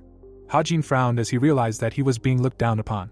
Looking at the grinning man's face, Hajin told himself that he thought that no matter how talented a person was, if he was younger than him, he should be superior. However, he was just a typical old man that could be seen wherever a person went. Hajin closed his eyes, mentally saying that the only thing that made this old man different from others was that he actually held an influential position and was just as experienced. Placing the scroll on the floor, he said that it was a report on who was the subject of the inspection. The scroll flew up. Seeing how the man grabbed the scroll, Hajin realized that they were trying to show him the difference in strength. Opening the scroll, the old man listened as the protagonist said that for hundreds of years, this list had remained unchanged according to their agreement. Quan frowned as he saw the contents of the scroll. He bowed his head slightly, asking if it was true. The tables and the floor vibrated with spiritual pressure. The protagonist grabbed the cup and asked if he really meant to say that he had forged the document. Quan shifted his gaze, surprised that the boy could telekinetically control the cup and the table at the same time. His telekinesis was beyond his expectations. Hajin frowned and said that, as it was written on the parchment, the branches to be checked were all the branches of the Chaksa family. The old man frowned deeply and asked if he really should approve of this nonsense. Hajin smiled faintly and said that they should have raised their son better. Yeoman had abused his privileges as the fourth young lord by taking advantage of the servants. The patriarch narrowed his eyes and asked if he wanted them to take responsibility for what he had done. The protagonist sitting across from him said that if that were the case, the criminal law hall master would have come instead of him. Quan retorted, asking what the criminal law hall master could do to him, the head of the family. The tea in the cup boiled, then Hajin said that he was getting off topic. He only needed to say what was necessary. The water began to bubble. The old man's eyes widened, surprised that the boy had made the tea boil without even touching it. His ability to control the core energy was at its peak. Hajin slightly tilted his head and asked why he thought the criminal law hall master couldn't do anything to him, or that he believed that he wasn't part of the cult. Looking at the family crest, he said that the Chaksa family and the other 6 families of the demon cult were part of the heavenly demon divine cult, as an offshoot of the cult. When the old man opened the scroll again, the protagonist said that even the agreement was ridiculous. It was only tolerance and respect. They should not confuse it with mutual consent. They are not in the orthodox faction, it is a demon cult. Sweat began to flow down the man's face. Taking the cup in his hand, Hajin said that he hoped that they would cooperate with them during the inspection. Placing his hand on the scroll, Quan said that they were indeed an organization that was part of the heavenly demon divine cult, and they had served this cult for centuries. The patriarch looked at the elders and said that it was also true that they had mutually agreed and negotiated on many things. They talked about tolerance and respect. But wasn't it because of these two concepts that the cult partially recognized their independence? Raising his hand, Quan said that for this reason, he himself should contact the divine cult. It might take a few days, and they should be understanding about it. Yu frowned, realizing that the old man was trying to resolve the situation peacefully. Hajin slammed his cup on the table, asking if he knew the reason why the demon lord had sent him instead of someone more experienced in this matter. Quan narrowed his eyes and became serious. The elders frowned when the protagonist said that he had eliminated his eldest son under the pretext of a succession fight, but the reason was that he had tried to kill him first. The boy furrowed his brows and said that the reason he had come was because the demon lord wanted him to be aggressive in this matter. Quan, who was sitting across from him, asked if he had to be so aggressive. The man gritted his teeth in anger when the youth asked him if he had expected him to smoothly wriggle out of it, mocking the young inspector general with his snake-like tongue. The servant standing next to the patriarch shouted, saying that they were crossing the line even for the inspector general. This family was definitely part of the divine cult, but the patriarch was a person of high status that no one but the demon lord himself could handle. The cup hit the wall next to the servant's head. The cup broke, and then Hajin said that this was between the patriarch of the Chaksa family and him, the inspector general, and this was not a conversation that anyone outside should interfere with. Blood flowed from the guy's face. Chi burst out of his body, and then the guy said that he would only forgive him once, and if he ignored his warning, he would destroy him at his own discretion, and now he would check all the documents right here, right now. Everyone in the hall froze. Quan closed his eyes as the protagonist told him to order the servants to bring all the accounting books for the past 3 years. He would give them half an hour, and if they did not provide him with the books within that time, he would report the branch as non-compliant. For Quan, Hajin was now a titan, as if he was talking to a politician who saw through everything. He underestimated him because of his youth. But all this time he could not take the initiative. Faint light illuminated the gazebo. The protagonist, sitting in the middle of the hall, thought that it was easier than he thought, although he did not expect that his experience as a slave of the leader of the Righteous Alliance would be so useful. He simply copied his actions when he pestered his subordinates, but it worked surprisingly well. Taking a cup in his hand, the guy felt that the technique of the 6 forces of the heavenly network was activated again by itself. His hypersensitivity was warning him of danger. The back of the guy's head trembled. He did not understand what was so dangerous here. Taking off his Haori, the patriarch said that there was one thing he did not mention. He was overtired during training, so he needed treatment every day. Now he was going to call a doctor for acupuncture. The protagonist closed his eyes. He didn't care what the old man was doing. He felt like his ears were going to fall off right now. The girl entered the hall. Hajin, remembering the queen's creepy appearance, said that this was all similar to what he had felt before. Closing his eyes, the boy said that a very traumatic situation had formed here. The patriarch, smiling at the girl, said that he was starting to hurt all over and needed her treatment. Ren, closing her eyelids, said that in that case she would be grateful if they forgave her. Hajin suddenly opened his eyes. Looking at Ren, he felt that she possessed the spirit of the secret demon queen. Hajin, smiling, told the boy that he should be surprised by her beauty. The boy clenched his teeth, pronouncing the name of the secret demon queen. The girl's eyes widened. The protagonist jumped up and, releasing chi, asked what connected her with Sojio. The events take us to the neighboring quarter of the Chaksa family. Sanho, angry and frowning, shouted, saying that this guy clearly looked down on them. The servant, wiping away the blood, said that the inspector general emphasized that their clan was part of the divine cult, and they could not answer, saying that they were not involved. Clenching his fist, the man shouted, saying that this brat was too arrogant. He would deal with this inspector himself when this was over. Suddenly, an explosion occurred in the residence. The patriarch and the servant immediately turned around. The man released his chi, realizing that a battle was going on there. Looking at the servants, he shouted, ordering all the martial artists of the clan to be gathered. The building was heavily damaged, the marble cracked. The interior of the room was almost completely destroyed. You frowned and asked Dongpil, who jumped back why the young master suddenly acted like that. The blonde man replied, saying that he didn't know, but if these 4 elders entered the battle, a battle would definitely break out. At this rate it would be an unfair fight, and she needed to call her squad. The man threw her a blade. The elders, releasing their chi, said that they could consider the attack as a declaration of war on them, the Chaksa clan. Frowning, Dongpil said that he would stay by the young master's side and protect him. The protagonist, squeezing Ren's throat, said that he would only ask her once. The chi was seething through the boy's body when he asked Ren how she was related to the secret demon queen. Picking up the girl, he asked her if she really wanted to die. Quan rushed towards the boy. He clenched his jaws, demanding that he let her go now. Hajin had to jump back to avoid being hit. The boy jumped back. Standing in front of Ren, the patriarch asked if he knew where he was. The boy raised his hand, telling him to get out of the way. Hajin pulled his sword. Without holding back the chi in his body, he said that if he did not leave, he would die. The events take us to the Dragon Contemplation Pavilion. Yui ran along the roof. Raising her sword, she shouted, ordering her squad to gather. As the crowd gathered, she said that from now on, the Chaksa clan is a code yellow enemy. They are heading to the back garden of the Patriarch's quarters. Their goal is to protect the Inspector General. The Berserker's eyes shone, they accepted the order. As the warriors rushed across the rooftops, she said that these people insulted the Inspector General and challenged the dignity of the cult, and anyone who tries to interfere with their mission will be an enemy. She slung her sword over her shoulder and said that anyone who encountered the Berserker Demon Squad would meet death.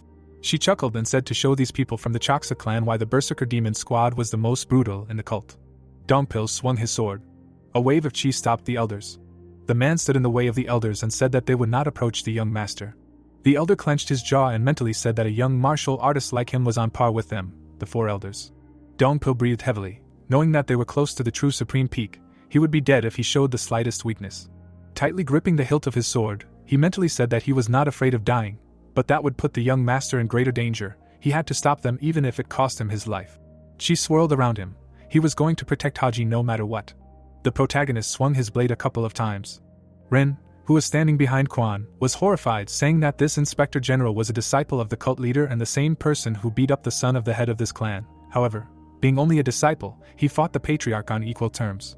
Watching the guy continuously attack, she tried to understand how he knew her master, and moreover, who she was. With her mouth open in shock, she assumed that the guy saw through her deception arts that could fool even a true master of the highest level of martial arts.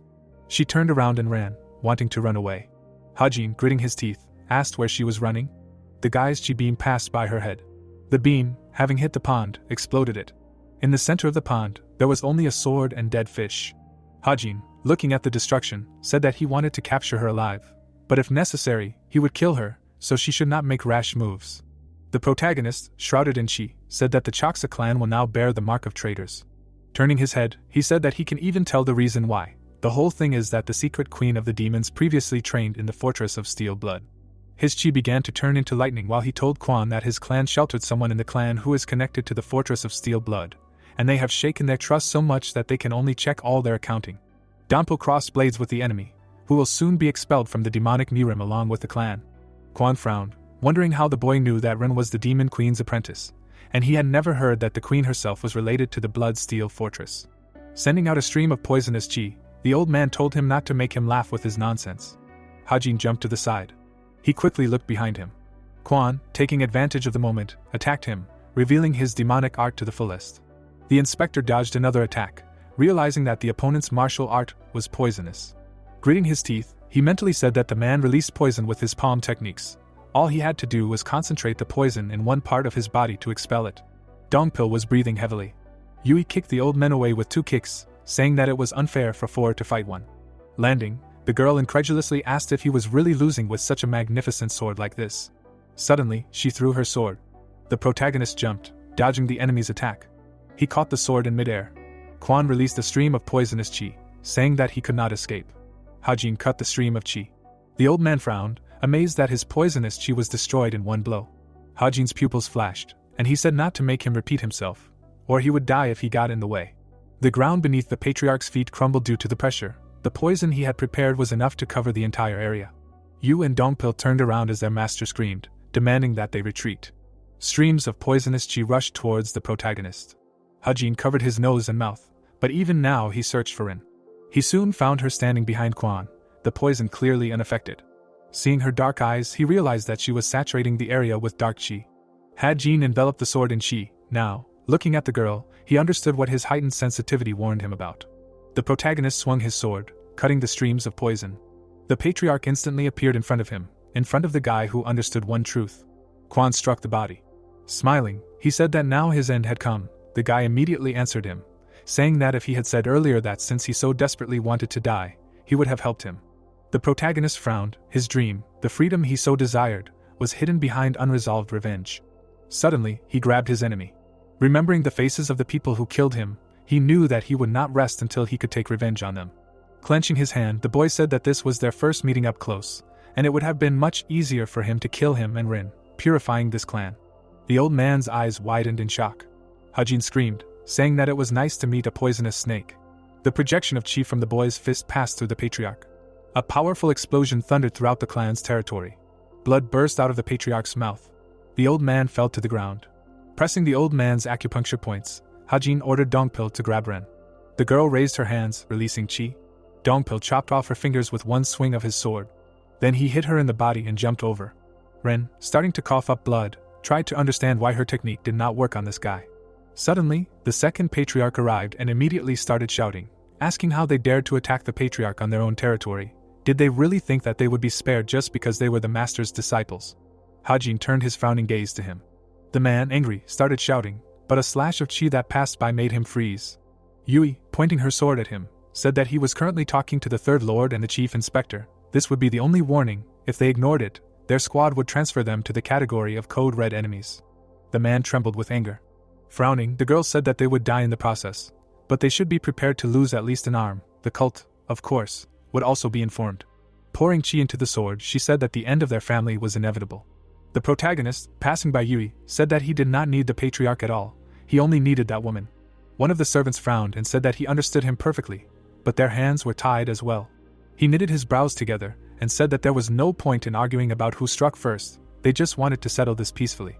Looking at the young man in front of him, he told him to release the patriarch and give an honest report. Then they would be released. Although he was wary, he would still trust them in this matter. Sanho, looking over his shoulder at the man, saw that he was remaining calm and trying to settle this peacefully. The servant, being tense, said that if they persisted in their decision, they had no choice but to resort to violence.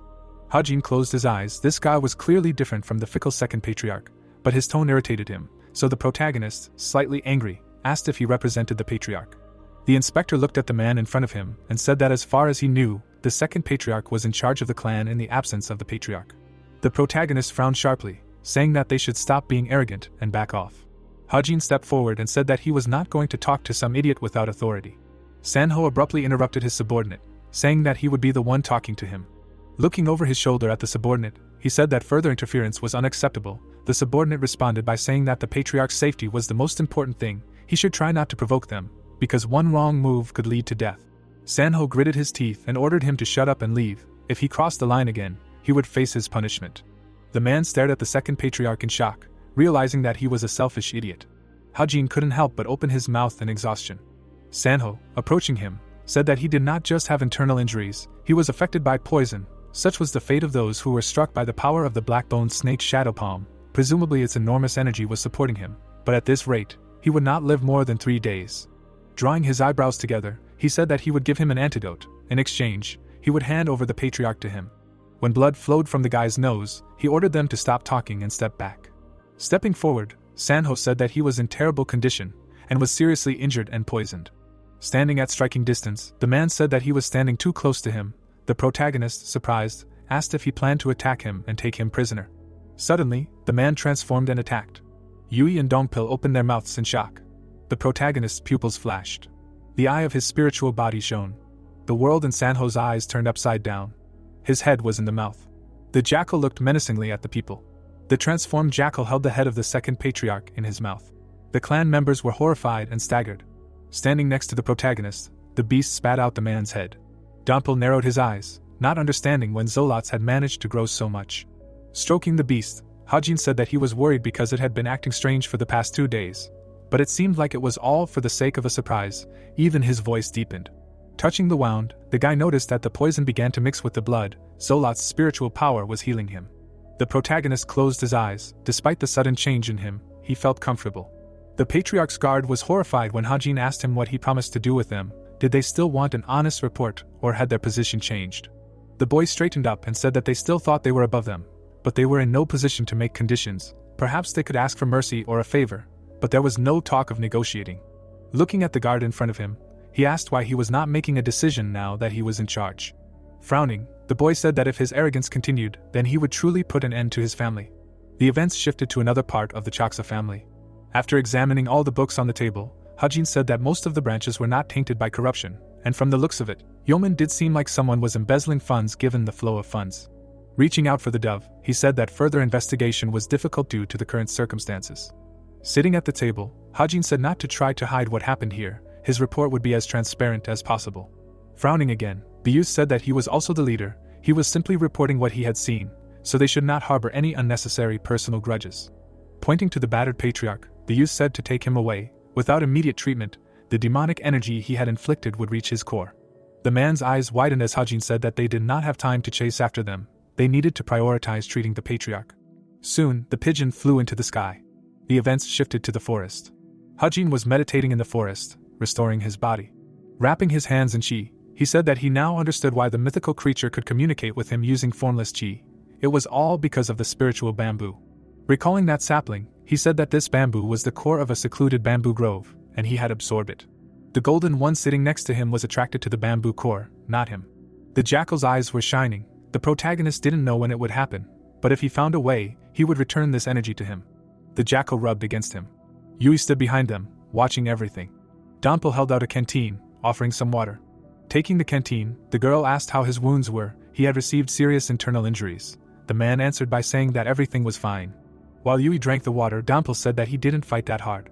The girl looked at him, puzzled. Lowering her hands, she asked why he looked so depressed after leaving this snake den. Looking at his master, he said that he was just curious to know what this situation was, if there was any point in continuing to protect him if this fox, previously no bigger than his shoulder, had now become like this. The jackal raised his head and looked at the blonde. Remembering when he and Hajin were in the bamboo grove, Dongpil wondered if the tiny fox was really the guardian of a certain bamboo grove. Raising her hand, the girl asked if he was upset because he was a better escort warrior than him. The man responded by saying that he couldn't deny it. Yui turned her head and said that envy should only be for humans. Even if he was a mythical creature, he was still a beast. Closing his eyes, Dongpil said that he just didn't know what to do now. Yui frowned. Soon, the protagonist approached them, asking if they were okay. They responded by saying that everything was fine. Massaging his neck, the young man said that they had something to talk about, but they could do it later. Opening his eyes, Hajin said that it was time for them to go to the Kagan family to check on something. Looking at the girl in the carriage, he said that he needed to know how she came to be in the Chaksa family, and where the secret demon queen was now. The girl was lifted by telekinesis. Soon, she flew out of the carriage.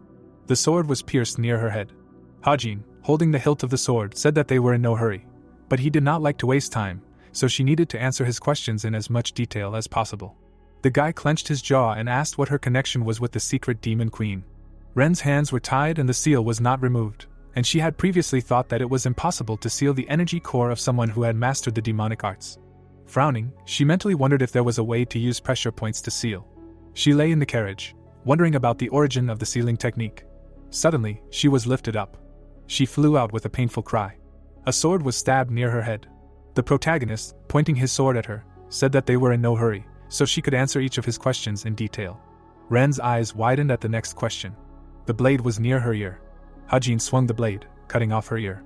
Gritting his teeth in anger, he asked how she met the patriarch of the Chaksa family. The girl, trembling all over, said that she could not answer that question. The boy swung the blade. The severed fingers fell to the ground. Putting the blade to his eye, the protagonist said that her sorcery and the patriarch's demonic arts were a good match. Could it be that there was a deal between them?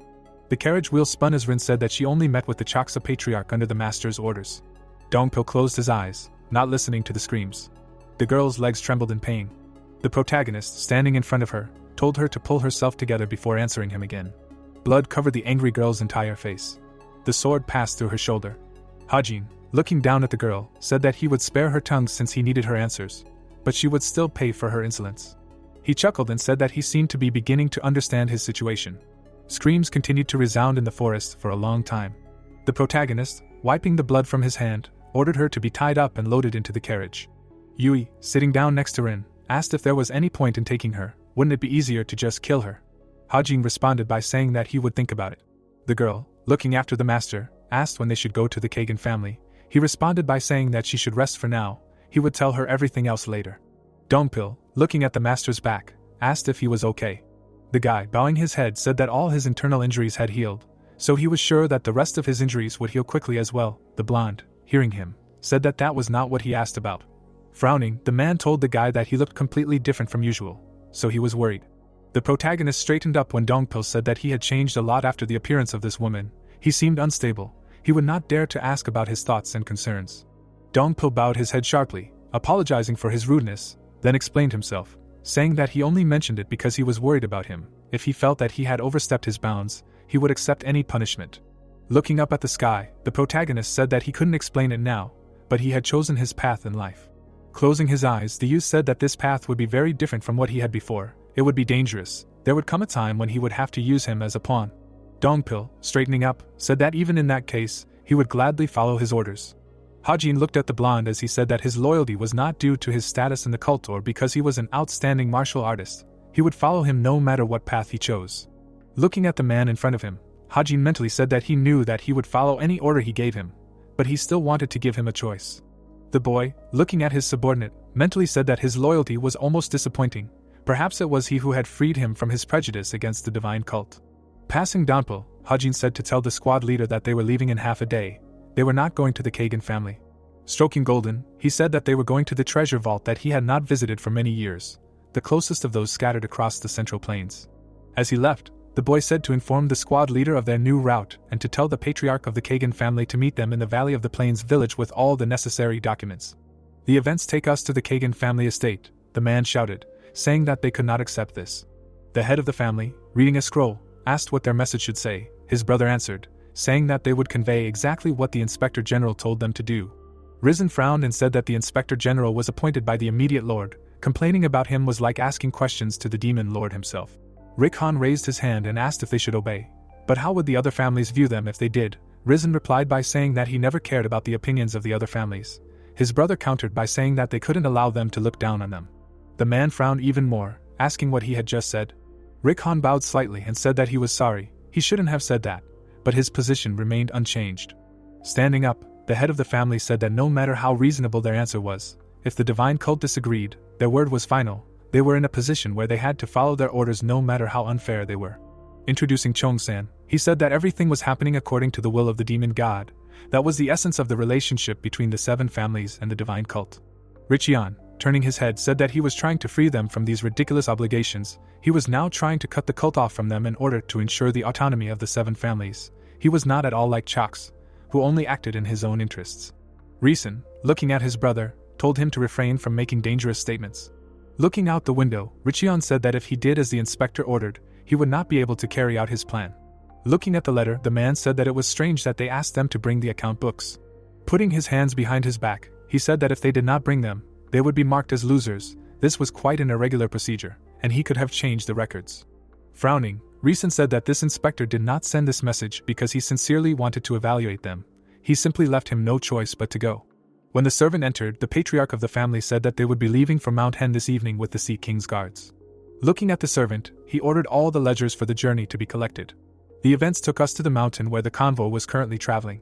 Getting out of the carriage, Hajin said to leave the carriages and horses here. They were with a squad of berserker demons. The entrance was narrow, and the inside was not spacious enough for 100 people. Yui, who was standing next to him, asked if this meant that they would keep them ready here. The boy, lowering his hands, said to inform his team to avoid any rash actions. If the Patriarch Kagan was wise, he would arrive within 2 days. Until then they must complete their task. The girl opened her mouth in amazement, asking what kind of task. Looking at the mountain, Hajin said that she would only understand when they entered.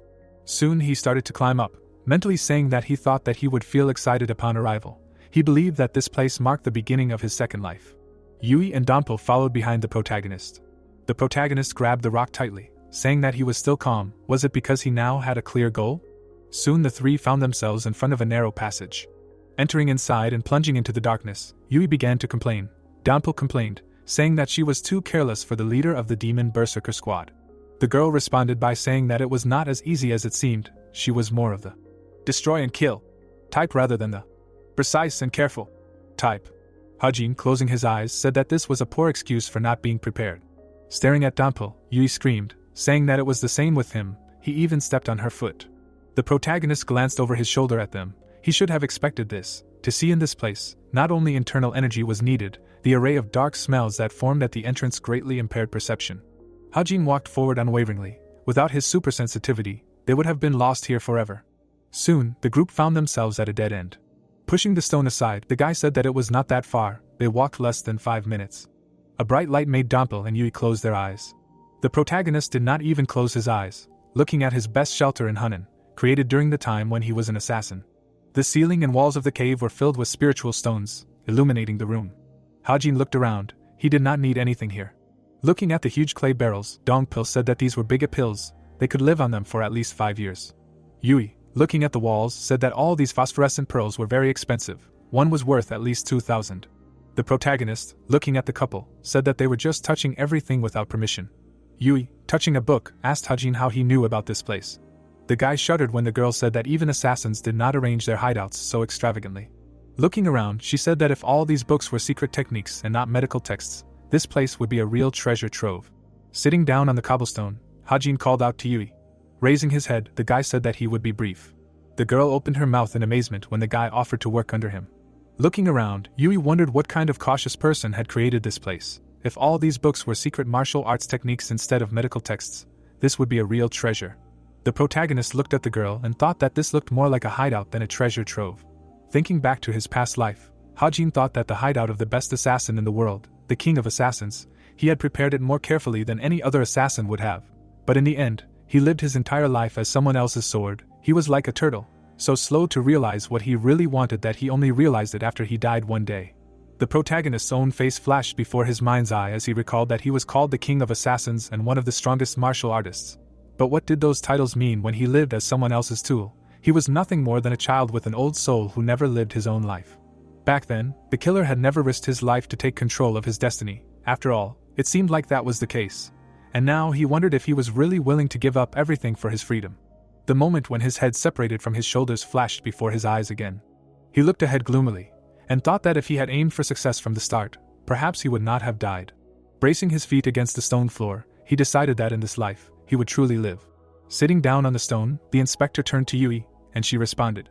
Looking at the warrior seriously, Hajin said that he would be brief. The girl's eyes widened when she heard the request to become his person. As a drop of water fell into a puddle, Yui noted that it seemed like now was not the best time to confess his love to her. The young man folded his arms when the warrior added that he shouldn't have looked so serious if he was joking, and he retorted that he wasn't joking.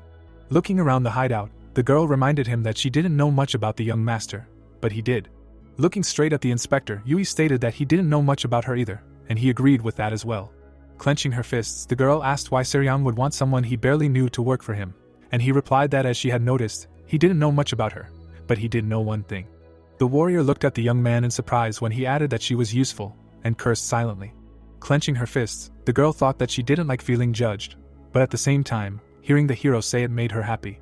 Yui felt like something was wrong ever since they left the cult, but she didn't want to pry into other people's business. Even when the inspector was trashing the Chalk's family, she thought he had his reasons. Folding her arms, the warrior added that after hearing the young master say that to her, she should have asked why he had changed so much. Raising his eyebrows, Hajin thought that he needed to convince Yui no matter what. Together with Dongpil, they had faced life and death situations in a secluded bamboo grove. In fact, he had saved the young man many times. But with this girl, it was different. They didn't have such a deep history, and she couldn't trust him blindly. But she was the captain of the combat squad. If she moved, the entire Berserk Demon squad would move. That was why he wanted her as his subordinate, and why he needed to be more serious now. Taking the box from the shelf, the protagonist explained that he had a grudge against the Iron Blood Fortress and the righteous Heavenly Alliance that they couldn't understand. Yui raised an eyebrow, noting that any member of the divine cult would hate those two organizations. Frowning, the former assassin retorted that he didn't just hate them. And turning to the others, he explained that he hated them so much that he wanted to kill every single one of the orthodox and unorthodox bastards from the two organizations, and both were shocked. The bodyguard even opened his mouth when he heard the young master say that he wasn't very interested in the succession competition, but this was different. Looking away again, the former assassin added that if the divine cult didn't plan on eliminating those two, he would make sure it happened by force, and the warrior clarified if she understood him correctly.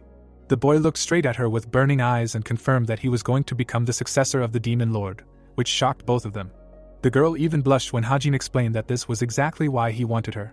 Looking at Yui, the boy said that she didn't care who her opponent was, be it a representative of the righteous Heavenly Alliance, the Fortress of Steel Blood, or even the divine cult. You will aim your sword at his throat if there is a reason.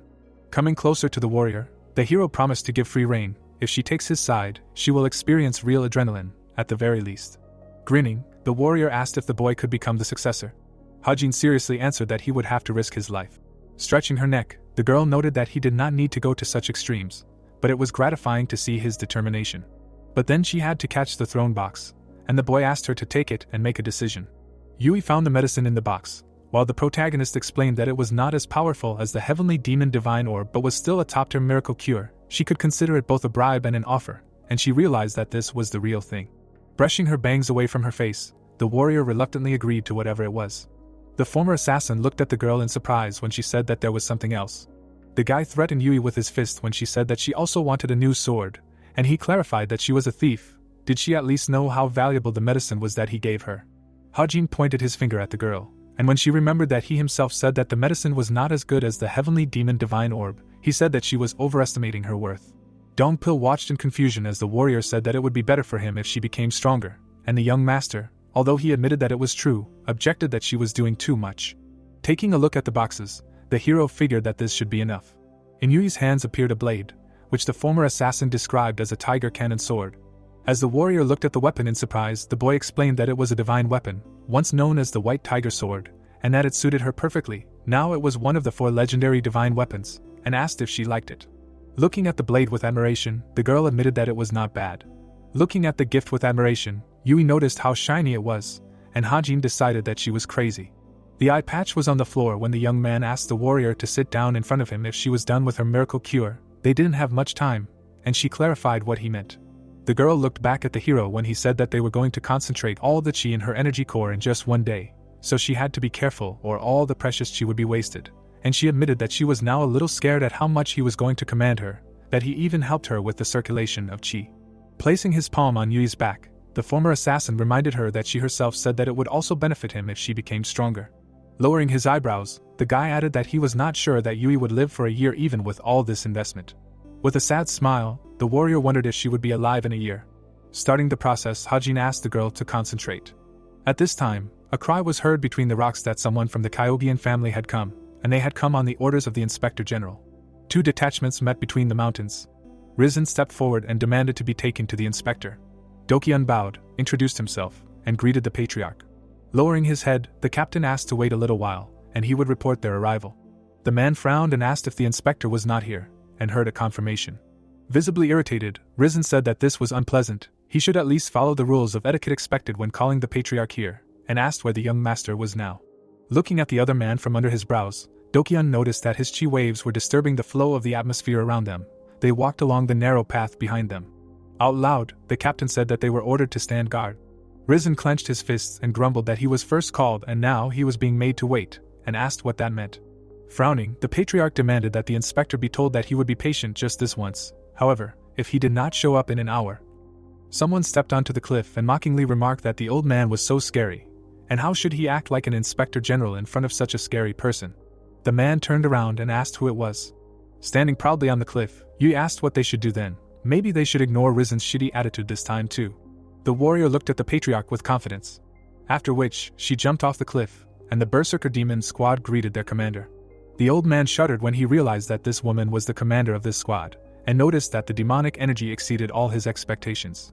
When the warrior stood in front of him, the patriarch said that this was not how a simple squad leader should address the head of the 7 families of the demon cult. But she retorted that if he wanted good manners, he should not have acted so arrogantly from the beginning.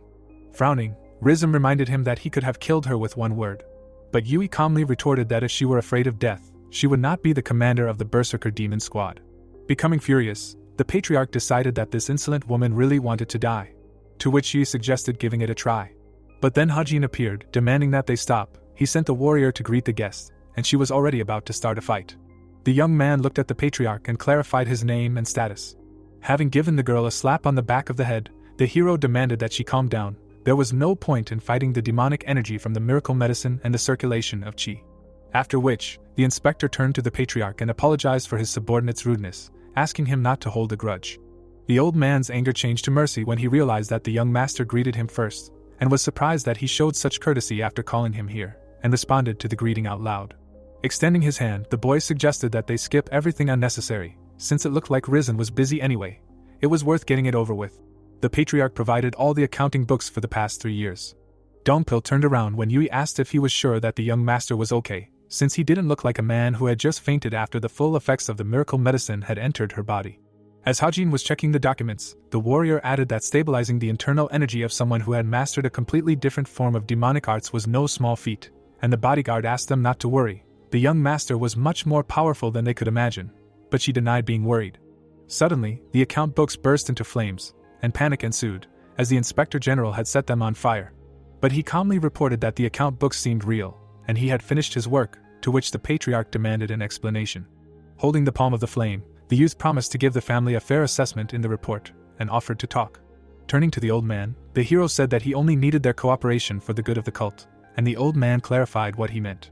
Sweat poured down Risen's face as the inspector said that there was an organization they needed to destroy, but they were short on people. Looking at the patriarch seriously, the youth explained that they were aiming to destroy the demon clan of the martial king. The old man's face showed shock. How could he destroy one of the 7 families of the demon cult? Clenching his fists, Risen asked what the inspector's reasons were for doing this, and in response he heard that who knows, he was simply following orders from his superiors. Looking angrily at the young man, the patriarch barked that this was nonsense. After all, they were one of the 7 families. There should be a reason for such a significant act. But in response, the hero smirked, and noticed that he was doing the same thing as the Chaksa patriarch. Standing in front of the young master, the man still did not understand anything, so the latter explained that the man named was disappointed by the lack of argumentation from the divine cult, and he wondered if it was not obvious that they reacted like this. Frowning, Hajin clarified, shouldn't they have just done what they were told? No explanation was required, or they would not obey the order of the divine cult without a reason. The family representatives only darkened. Standing in front of Risen, the youth reminded her that the inspector general could share his reasons if he wished. But there was no obligation here, and he was curious about how they felt about the divine cult, or if they considered themselves equal to the cult, as those orthodox fools thought of their allies. Beginning to get angry, the old man retorted that it was not true. Glaring menacingly at the patriarch, the hero pointed out that even the Righteous Alliance had the right to command their clans and sects within it, but they complained about something that even the orthodox bastards would not complain about. Risen's face showed shock as the inspector before him suggested that they had lost their loyalty to the demon lord. His subordinates tensed up, deciding that the boy was overstepping the mark, even for the inspector general, if the patriarch had simply given them an order. A blade struck the ground. Holding the weapon in his hands, Hajin recalled that the old man said that they were the Sea King's guards, adding that he had tolerated his arrogance until now for the sake of their patriarch's image, but they had no right to his patience. With a threatening look, the youth threatened that if they showed their bloodthirstiness again without knowing their place, he would kill them all. Stabbing the blade into the ground, the hero said that they knew what a busy man he was, so this was the last time he asked, and asked them to answer seriously. Holding the weapon by the hilt, he asked if they would help him or leave. The patriarch looked at the youth in shock when he asked again, since they were still affiliated with the divine cult. Frowning, Hajin continued to ask if they had abandoned their allegiance to the cult. The outer wall areas usually referred to the areas north of Shongyuan, but it was not used to refer to the regions beyond it. There were 4 representative sects in the outer regions: the Northern Sea Ice Palace in the north, the Sword Palace in the east, the Heavenly Dragon Palace in the west, and the Beast Palace in the south, and they were known as the 4 palaces of the outer wall. They were underestimated due to their regions and the overwhelming strength of the Murim Zhongyuan forces. However, history would change if they were to get involved in the struggle for influence in Zhongyuan. Looking at the piece of paper with tired eyes, the strategist wondered to himself if the 4 palaces of the outer wall were training with orthodox and unorthodox forces and infiltrating Zhongyuan. Yosan read the scroll, muttering that this time it was the Sword Palace. This was in the residence of the Heavenly Demon Divine Cult's general strategist. Mutim entered the strategist's office and asked if he remembered the shameful incident where the Inner Enlightenment Center's delivery team was ambushed by the Beast Palace forces. The man looked at the first guardian in surprise and admitted that it would be even harder to forget such an incident. Mutim explained that unidentified martial artists had been spotted near the northern regions of Guangdong province, and that they had not yet managed to assemble a proper surveillance team so their origins and identities remained unknown. Pouring tea into the teapot, the strategist said that everything was clear to him, and when asked if he knew about it, he replied that he did. Without looking at the man, Yosan explained that given that the Guardian Court was assembling a surveillance team, it seemed that there was someone in the region that they needed to protect. Looking at the strategist tensely, Mutim thought that the strategist was as perceptive as ever, and had only come to this conclusion from their brief exchange. The boy's eyes widened as the guard confirmed his guess, and asked if it shouldn't be a secret. He had admitted it so easily. Looking at the first guard's face, Yosan realized that he was not hiding anything. He was not like him, who used a smile as a shield for hidden attacks. Looking closely at his interlocutor, the strategist decided that he would not get anything out of him with empty talk. The first team was moving towards the target secretly, but they had to be prepared for any possible risks. Pouring the tea, Yosan explained that he understood the Guardian's concern, but that these experienced martial artists would not pursue a target. Taking the cup in his hands, the youth clarified that their target was different from Mutim's, and the man asked if he knew who their target was. Sipping the tea, the strategist replied that this was a matter solely for the Guardians to judge. Looking directly at the interlocutor, the first guard asked how he could be so sure. Picking up the cup, Yosan replied that he knew who they were hunting, and the man clarified who these people were. Setting the cup down, the strategist said that was enough. Any detailed information was strictly his business.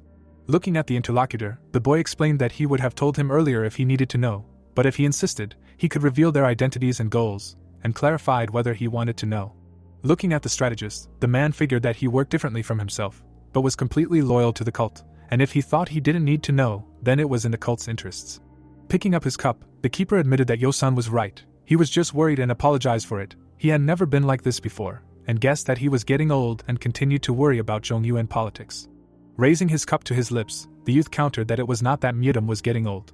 Looking closely at the keeper, Yosan mused that this was simply the instinct of a martial artist. Despite his age, he had once been the fiercest of beasts.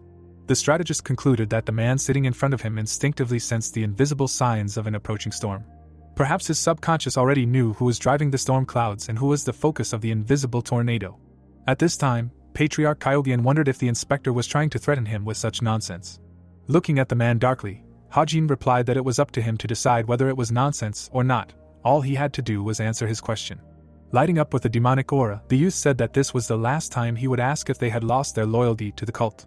Looking straight at the hero, Risen replied that they had not, and the inspector concluded that it was decided then. They would be heading to the Demon Martial King clan tonight. He would simply contact the family to gather all the forces he could. Frowning, the Patriarch said that he had not lost his loyalty, but he would not help them destroy the Demon Martial King clan, as they were one of the 7 families. Despite their loyalty to the divine cult, their ties had lasted for centuries. The boy's eyes reflected hatred and he interrupted his interlocutor, giving orders to Yui to inform the sect that the Kyogian family was now considered traitors. Reinforcements needed to be requested to replace the Kyogian family's forces. The warrior looked at the young master seriously, and when he added that in addition to that, additional martial artists and a team needed to be requested in case these traitors resisted, she informed him that she understood everything. When Hajin turned his back to him, the Patriarch panicked, loudly addressing the Inspector General, but he was already giving orders to his men to rest, as they would be leaving tonight. The ground cracked under Risen's feet when he barked that he had shown respect to the inspector. And activating his aura, he added that he had underestimated the value of his respect. A crimson light enveloped the boy, and he asked if the old man would mind if he regarded his chi and bloodlust as a challenge. Snatching up his weapon, the patriarch barked that he did. Raising his spear, Risen shouted that he respected the inspector and the divine cult, but that they had staged some kind of circus and made them look like traitors, and it became clear to him that they had never been on his side. Turning around, the hero replied that he was right. The patriarch became angry. Frowning, the boy repeated that he was right, he had decided to brand them as traitors. Hajin's eyes widened as he added that he would do so if they refused to help in eliminating the fighting demon king. Swinging his spear, Risen loudly asked what kind of nonsense this was. But the boy managed to parry his attack. Flying to the side, the patriarch asked how it was possible to hold such a high position and be so petty. Pulling the blade aside, the hero loudly asked if he was wrong, could he swear that they were still loyal. Becoming furious, the old man reminded him that he had already said this. But the inspector frowned and said that seeking independence from the divine cult was treason. The patriarch's eyes widened. Looking at his opponent, the boy wondered if they really thought that they would not notice their wishes. They were lenient for him and his family. The documents were not the problem. His mindset was important. All the ledgers were real. If they were forged, they would immediately be declared traitors. The patriarch lowered his head when Hajin added that from this he concluded that the clan wanted independence, but did not intend to deceive the cult, which is why he gave them another chance. Demonic chi spread around the boy in waves, and he clarified if his opponent was really that upset, really wanted to fight that much. The pupils in the man's eyes shrank to dots when he realized that the demonic energy of the Inspector General exceeded everything he imagined. A rumble passed over the rocks. The members of the Kyogian family looked at each other in fear, not understanding what it was. The carcass of a tiger had been dumped on the ground. Risen looked at the bloody mouth in fear, wondering what kind of animal it was. Looking intently at the young master, the patriarch wondered if he had made a mistake in his judgment. The huge fox growled over the body of the fallen tiger. The beast looked menacingly at the man. Its eyes were shining. Opening his mouth, Risen did not even immediately believe that this fox obeyed the Inspector General. Stroking the pet, the hero clarified whether the patriarch had anything else to say. Lowering his spear, the old man asked if everyone in the divine cult really knew that he was thirsty for independence, and the young master confirmed it. Lowering his head, Risen realized that this was why they sent the Inspector General instead of troops, to destroy them all, but sending him in itself was a chance. The weapon fell to the ground. Looking at his opponent carefully, the boy asked if this action meant that he was going to cooperate with the arrest, but he said that no one else knew. A shadow fell on the patriarch's face as he explained that he wanted to break free from the divine cult, but he did not share this desire with anyone. Looking seriously at Hajin, the man suggested that they finish with him. He was the only one who had stained himself with this virtuous and dangerous ideal. No one in his clan knew about it. The young man did not immediately answer when Risen asked to kill him here and now, but to spare his clan. Heading towards the hero, the old man added that he knew that his life was of little value, and asked to understand him correctly. The inspector calmly asked again. Looking at the main forces of the Kyogian family, the boy reminded that they were on the way to eliminate the demonic clan of the martial king, and they did not have enough strength. Extending his hand, Hajin again asked for help. The patriarch's face stretched in surprise. He could not understand the young man's motives. With a puzzled face, it dawned on Risen that this could not be solved by his death alone. If he did not help the Inspector General, he would have no choice but to seek help from the divine cult.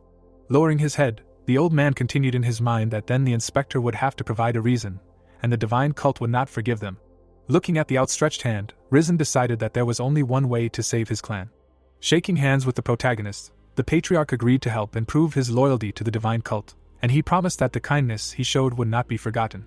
At this time, near other mountains, cracks appeared on the stone, after which it fell apart.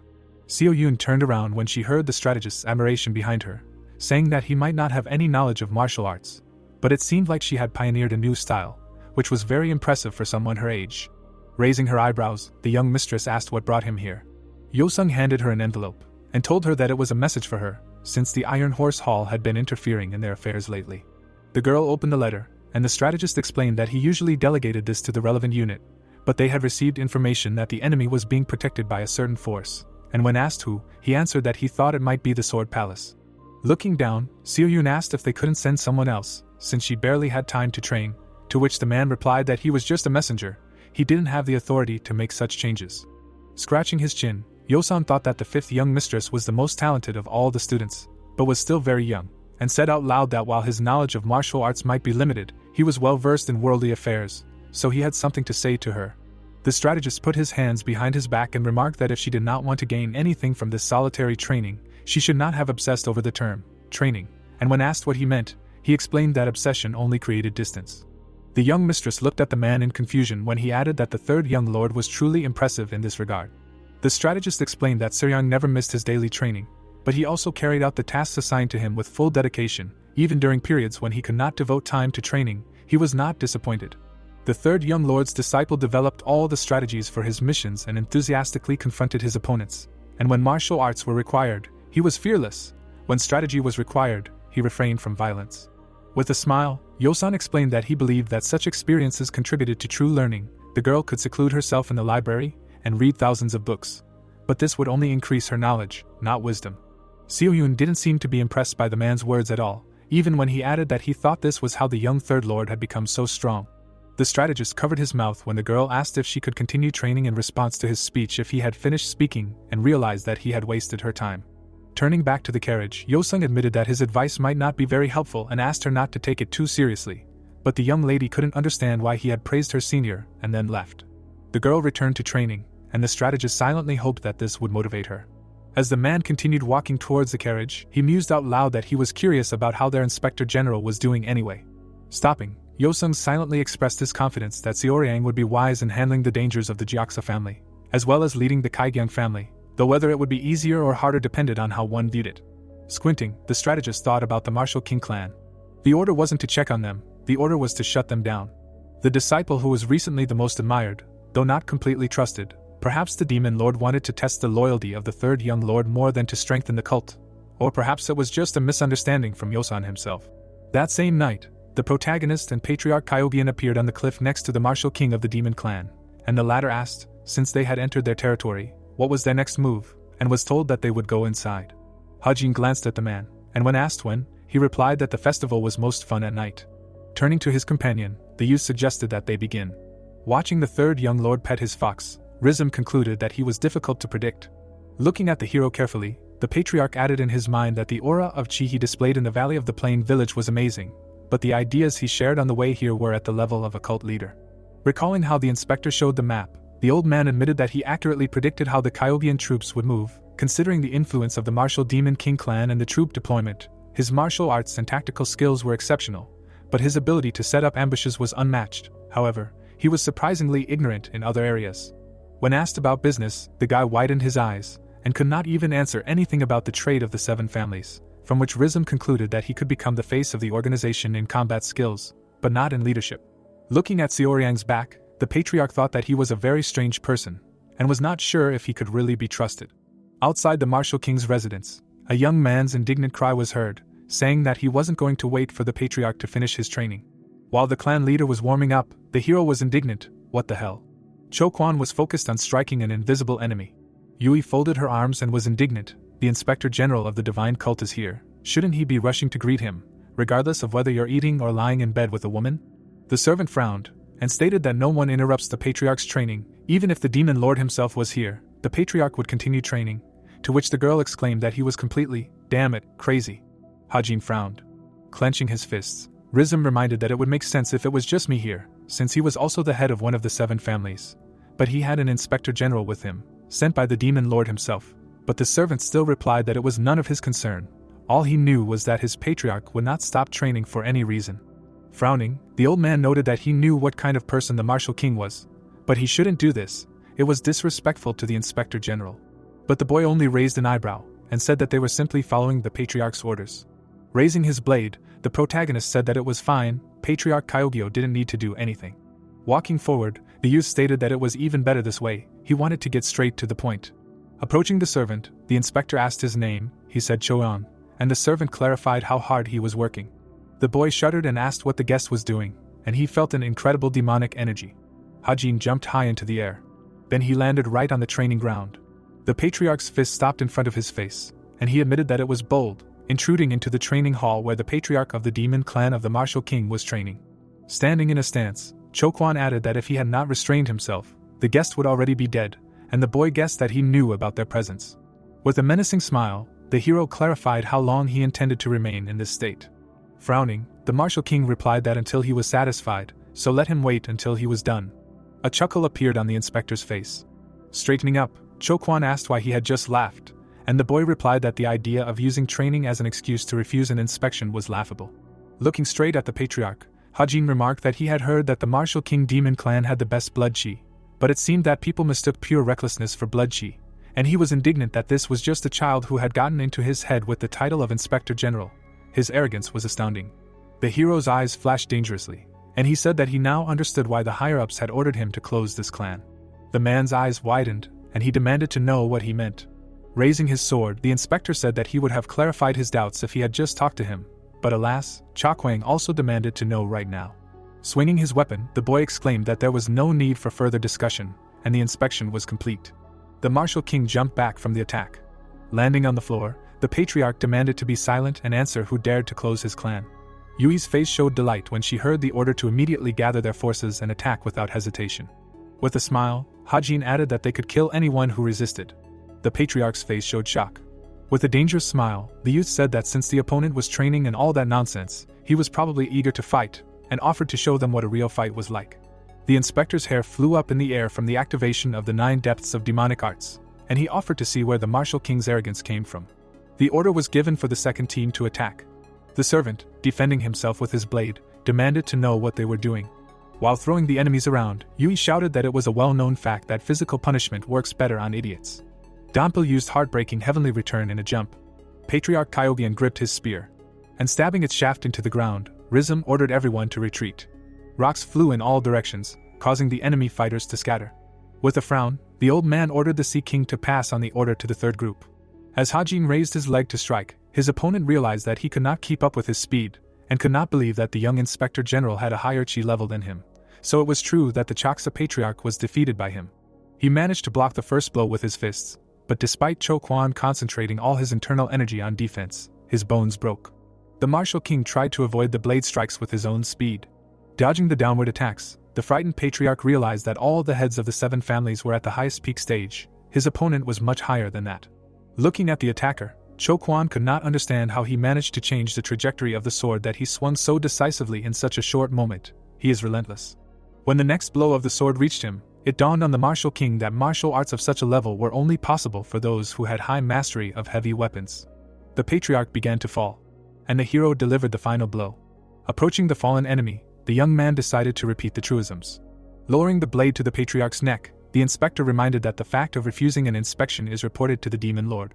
Frowning, Hajin clarified whether it was necessary to explain to him the consequences as well. Approaching Cho Kwan, the young man said that the Chaksa and Kyogian families faced the same situation. He offered them a choice, and now he was offering it to him. The patriarch tensed up when the question was asked whether he wanted his clan to be closed or completely destroyed.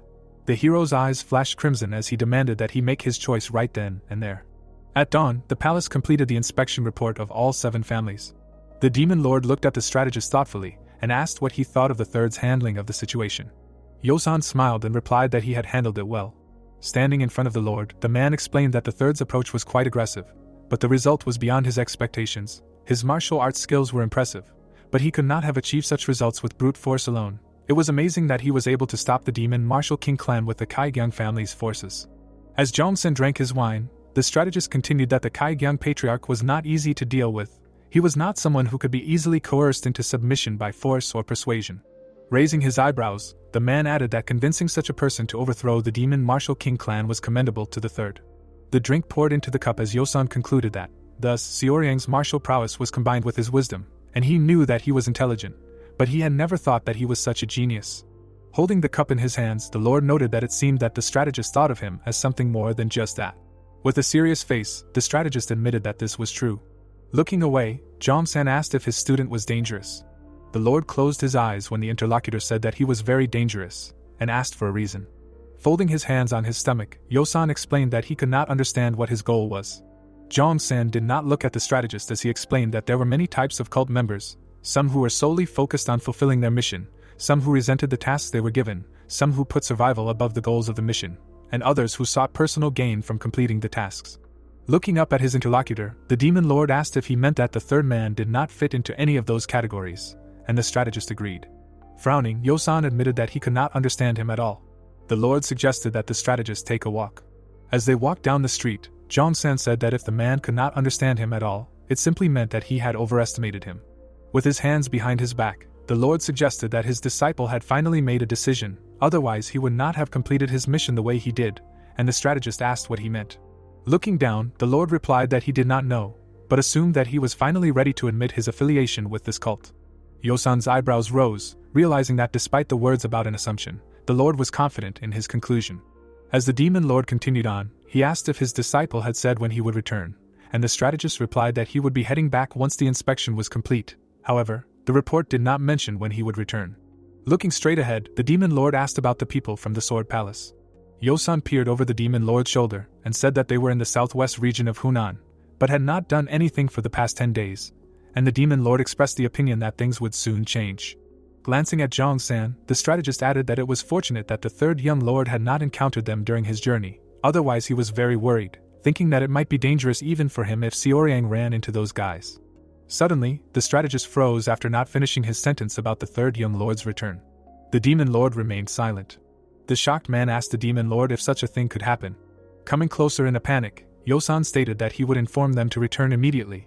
He would not need to fight these scoundrels once the inspection was complete, but the Lord ordered him to leave him. Calmly looking forward, Zhang-san said that if his disciple encountered them, they would fight; if not, he would simply return without incident. Visibly worried, the strategist reminded that the third young lord was currently the Inspector General, meaning that he was acting as a representative of the cult. With an indignant look on his face, Yosan added that involving him in this fight could provoke a war. The Lord smiled faintly.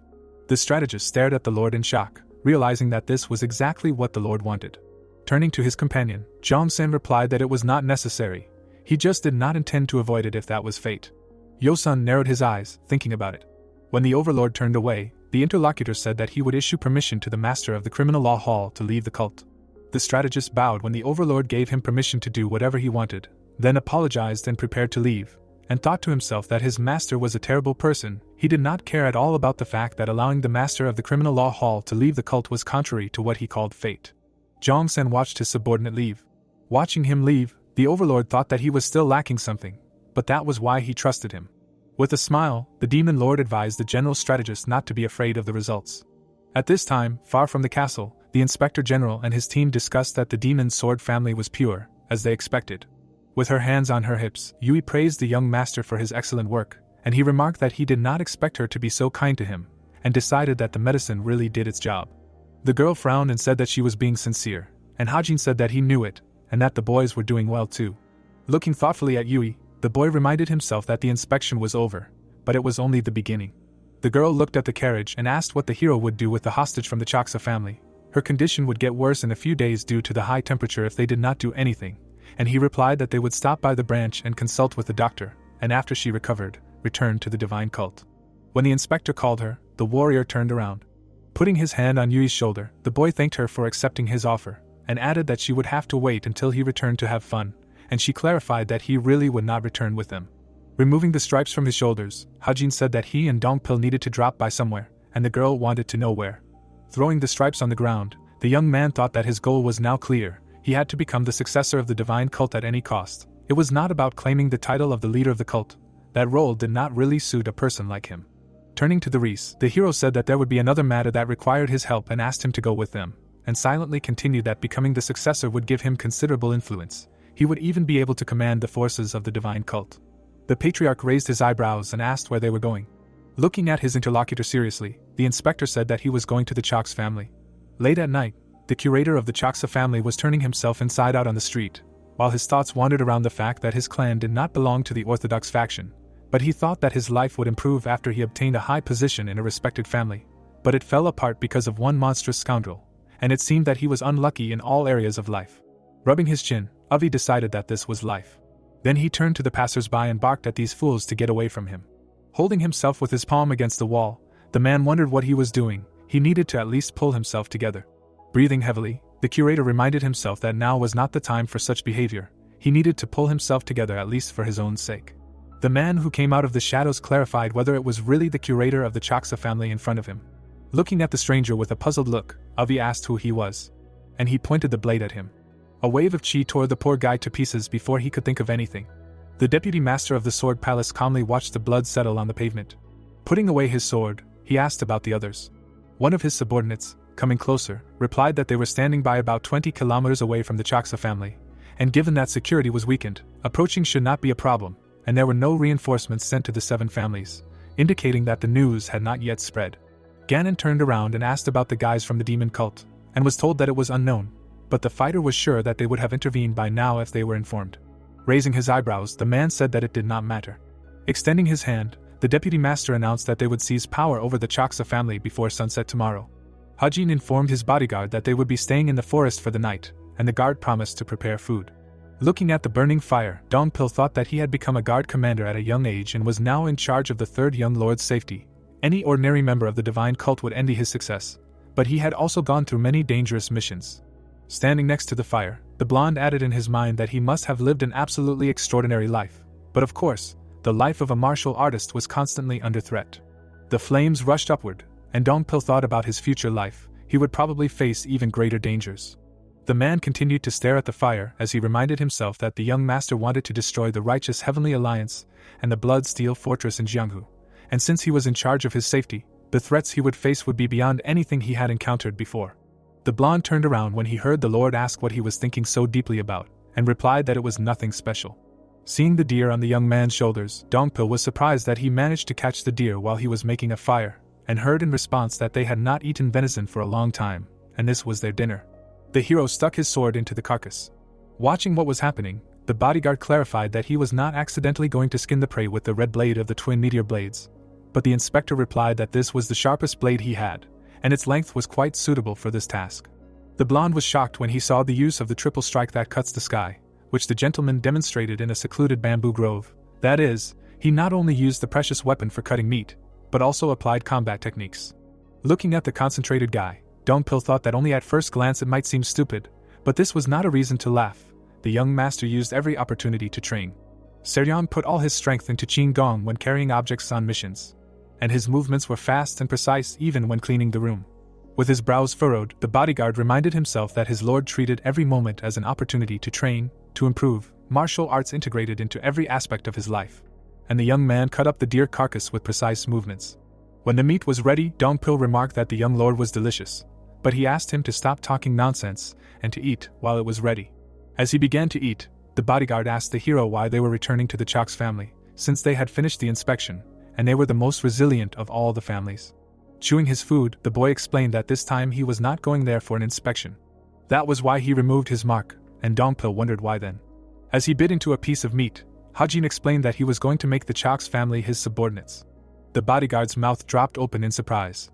While the fox was finishing the rest of the deer, the young man explained that the patriarch's wound would not heal in a few days. It would take at least half a year. Moreover, the position of the second patriarch was also vacant, which meant that there was a power vacuum. Frying a raw piece over the fire, the hero added that now was the best time for him to take control of the situation. A family like theirs would be very useful in the struggle for succession. Looking at the inspector with concern, the man clarified that even if it was possible, would the patriarch Kyogen allow such a thing? And when asked why not, he assumed that he would be worried about one of the families gaining more power. The blonde man's face looked puzzled when the gentleman replied that it was not a problem. Finishing his portion, the guy said that he was going to lead the Kyogen family as well. Leaning forward, Dongpil reminded that Rizm was the father of the sixth young master. Was he sure that this was possible? To which Hajin replied that he did everything he did not because he knew it was possible. Looking at the fire, the young man continued that he simply believed that this was the case. He would try, and if nothing worked, he would adjust his strategy. But from now on, he would give it his all. Looking at the hero seriously, the bodyguard promised to help in any way he could, to which the hero replied that of course, he had to serve him all his life, for everything he gave him. At this, the inspector looked up, barely having time to think that the Chok's family was unlikely to be a big problem. But suddenly a bad feeling came over him. Hearing footsteps, the boys jumped up. The blonde grabbed his sword, but the boys slowed him down. Yoren came out to meet them with a sword in her hands. Sobbing, the girl screamed at Hajin that this was all his doing. Stopping the bodyguard with a gesture, the young man asked what she was talking about. But still crying, the girl rushed at the hero with a sword at the ready. He stopped her with one punch to the forehead, asking if she had gone crazy. Dust rose into the air, and Dongpil noticed that the daughter of the clan now looked like a homeless person. Looking at Yoren lying on the ground, the bodyguard noticed that she was all wounded. The inspector quickly looked back. From the sounds, he was able to understand that 5 people were approaching them, and they were all armed. Covering the young gentleman with his body, the blonde announced the approach of people, and he agreed, but he did not feel any demonic energy from them. A squad landed in the clearing. The leader looked gloomily at the strangers and asked who they were. Hajin frowned in response.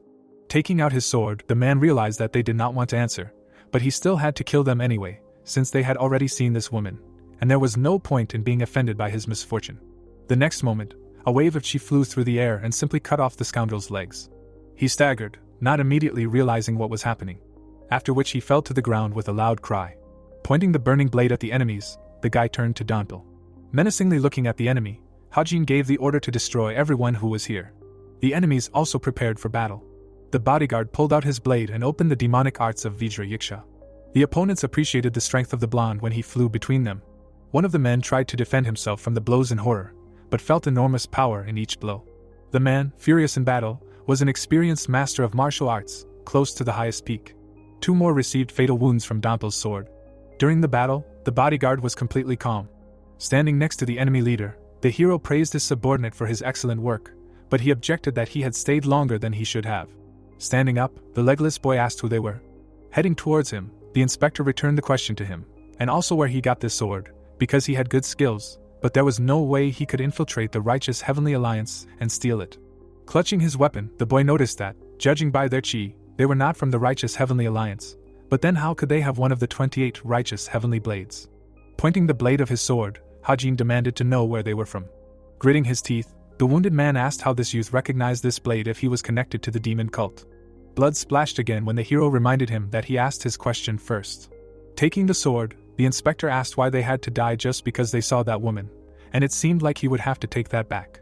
The man's eyes widened as the inspector added that the moment he picked up that disgusting sword, his fate was sealed.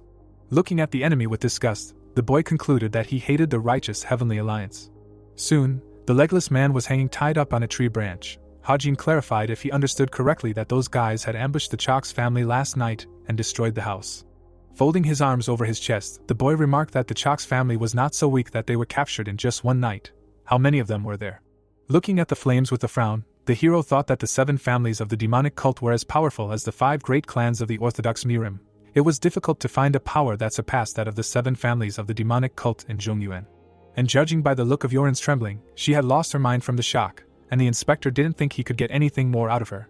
The boy turned to Donpil when he remarked that he didn't think these guys were from the righteous Heavenly Alliance, and asked why he thought that. Frowning, the blonde explained that the martial artists from the Guardians were trained in the martial arts of the Orthodox Mirim, especially focusing on those from the Heavenly Alliance. They were undoubtedly strong, but their methods were different from the methods of the Orthodox Mirim. They were more like assassination methods. Hajin narrowed his eyes when the bodyguard added that no sect in the Orthodox Mirim taught martial arts like this, and thought that it wasn't always the case, considering that the righteous Heavenly Alliance was the one who created him. But there was one thing. Looking at Yuren's wounds, Donpil deduced that these guys weren't from the Steel Blood Fortress, and the youth remembered that the righteous Heavenly Alliance encouraged cooperation and fighting for a great cause, so they claimed. But what about the Steel Blood Fortress? The hero looked ahead tiredly as the bodyguard replied that they always put strength above everything else, and admitted that they were similar to them in that way. Glancing at the legless man hanging on the branch, the blonde recalled that the Steel Blood Fortress was like a huge scarecrow, lacking the historical basis that their cult had, but their martial arts were very practical and deadly, indicating a long history. It was not something that was created in a few generations. Donpil raised his eyebrows in surprise when he heard the master say that they were not from Zhongyuan. Frowning, the inspector deduced that these guys were from the Sword Palace. The bodyguard looked at the prisoner again, and admitted that he did not understand where the Sword Palace got the courage to do such a thing. Defeating the Chaksa family was not that easy, but it was clear that the divine cult would strike back. What were they thinking? With a thoughtful face, the blonde added that the only way out for them was to go north. With a frown, Hajin finished for his subordinate that the righteous Heavenly Alliance was in the north. The youth's face was dissatisfied as he stated that this was not what was important at the moment. Screams and the clash of blades were heard throughout the Chaksa family's territory. The entire area was littered with corpses, and Ganon only added to their number. He was wiping the blade of his sword when one of his subordinates reported that the Patriarch's room had been taken care of. Turning around, the deputy palace master promised to come soon. At this time, the disgruntled protagonist stated that the real problem was that some random guy stole his loot. The sword was in its scabbard leaning against a tree. A voice could be heard in the silence of the night, asking the last thing the other person had said and then telling him not to jump to conclusions, considering that it was difficult for organizations like the Heavenly Righteous Alliance and the Sword Palace to work together. A girl was kneeling in front of Hajin. He asked what their leader was doing. She replied that he had left before the attack and they had not seen him again.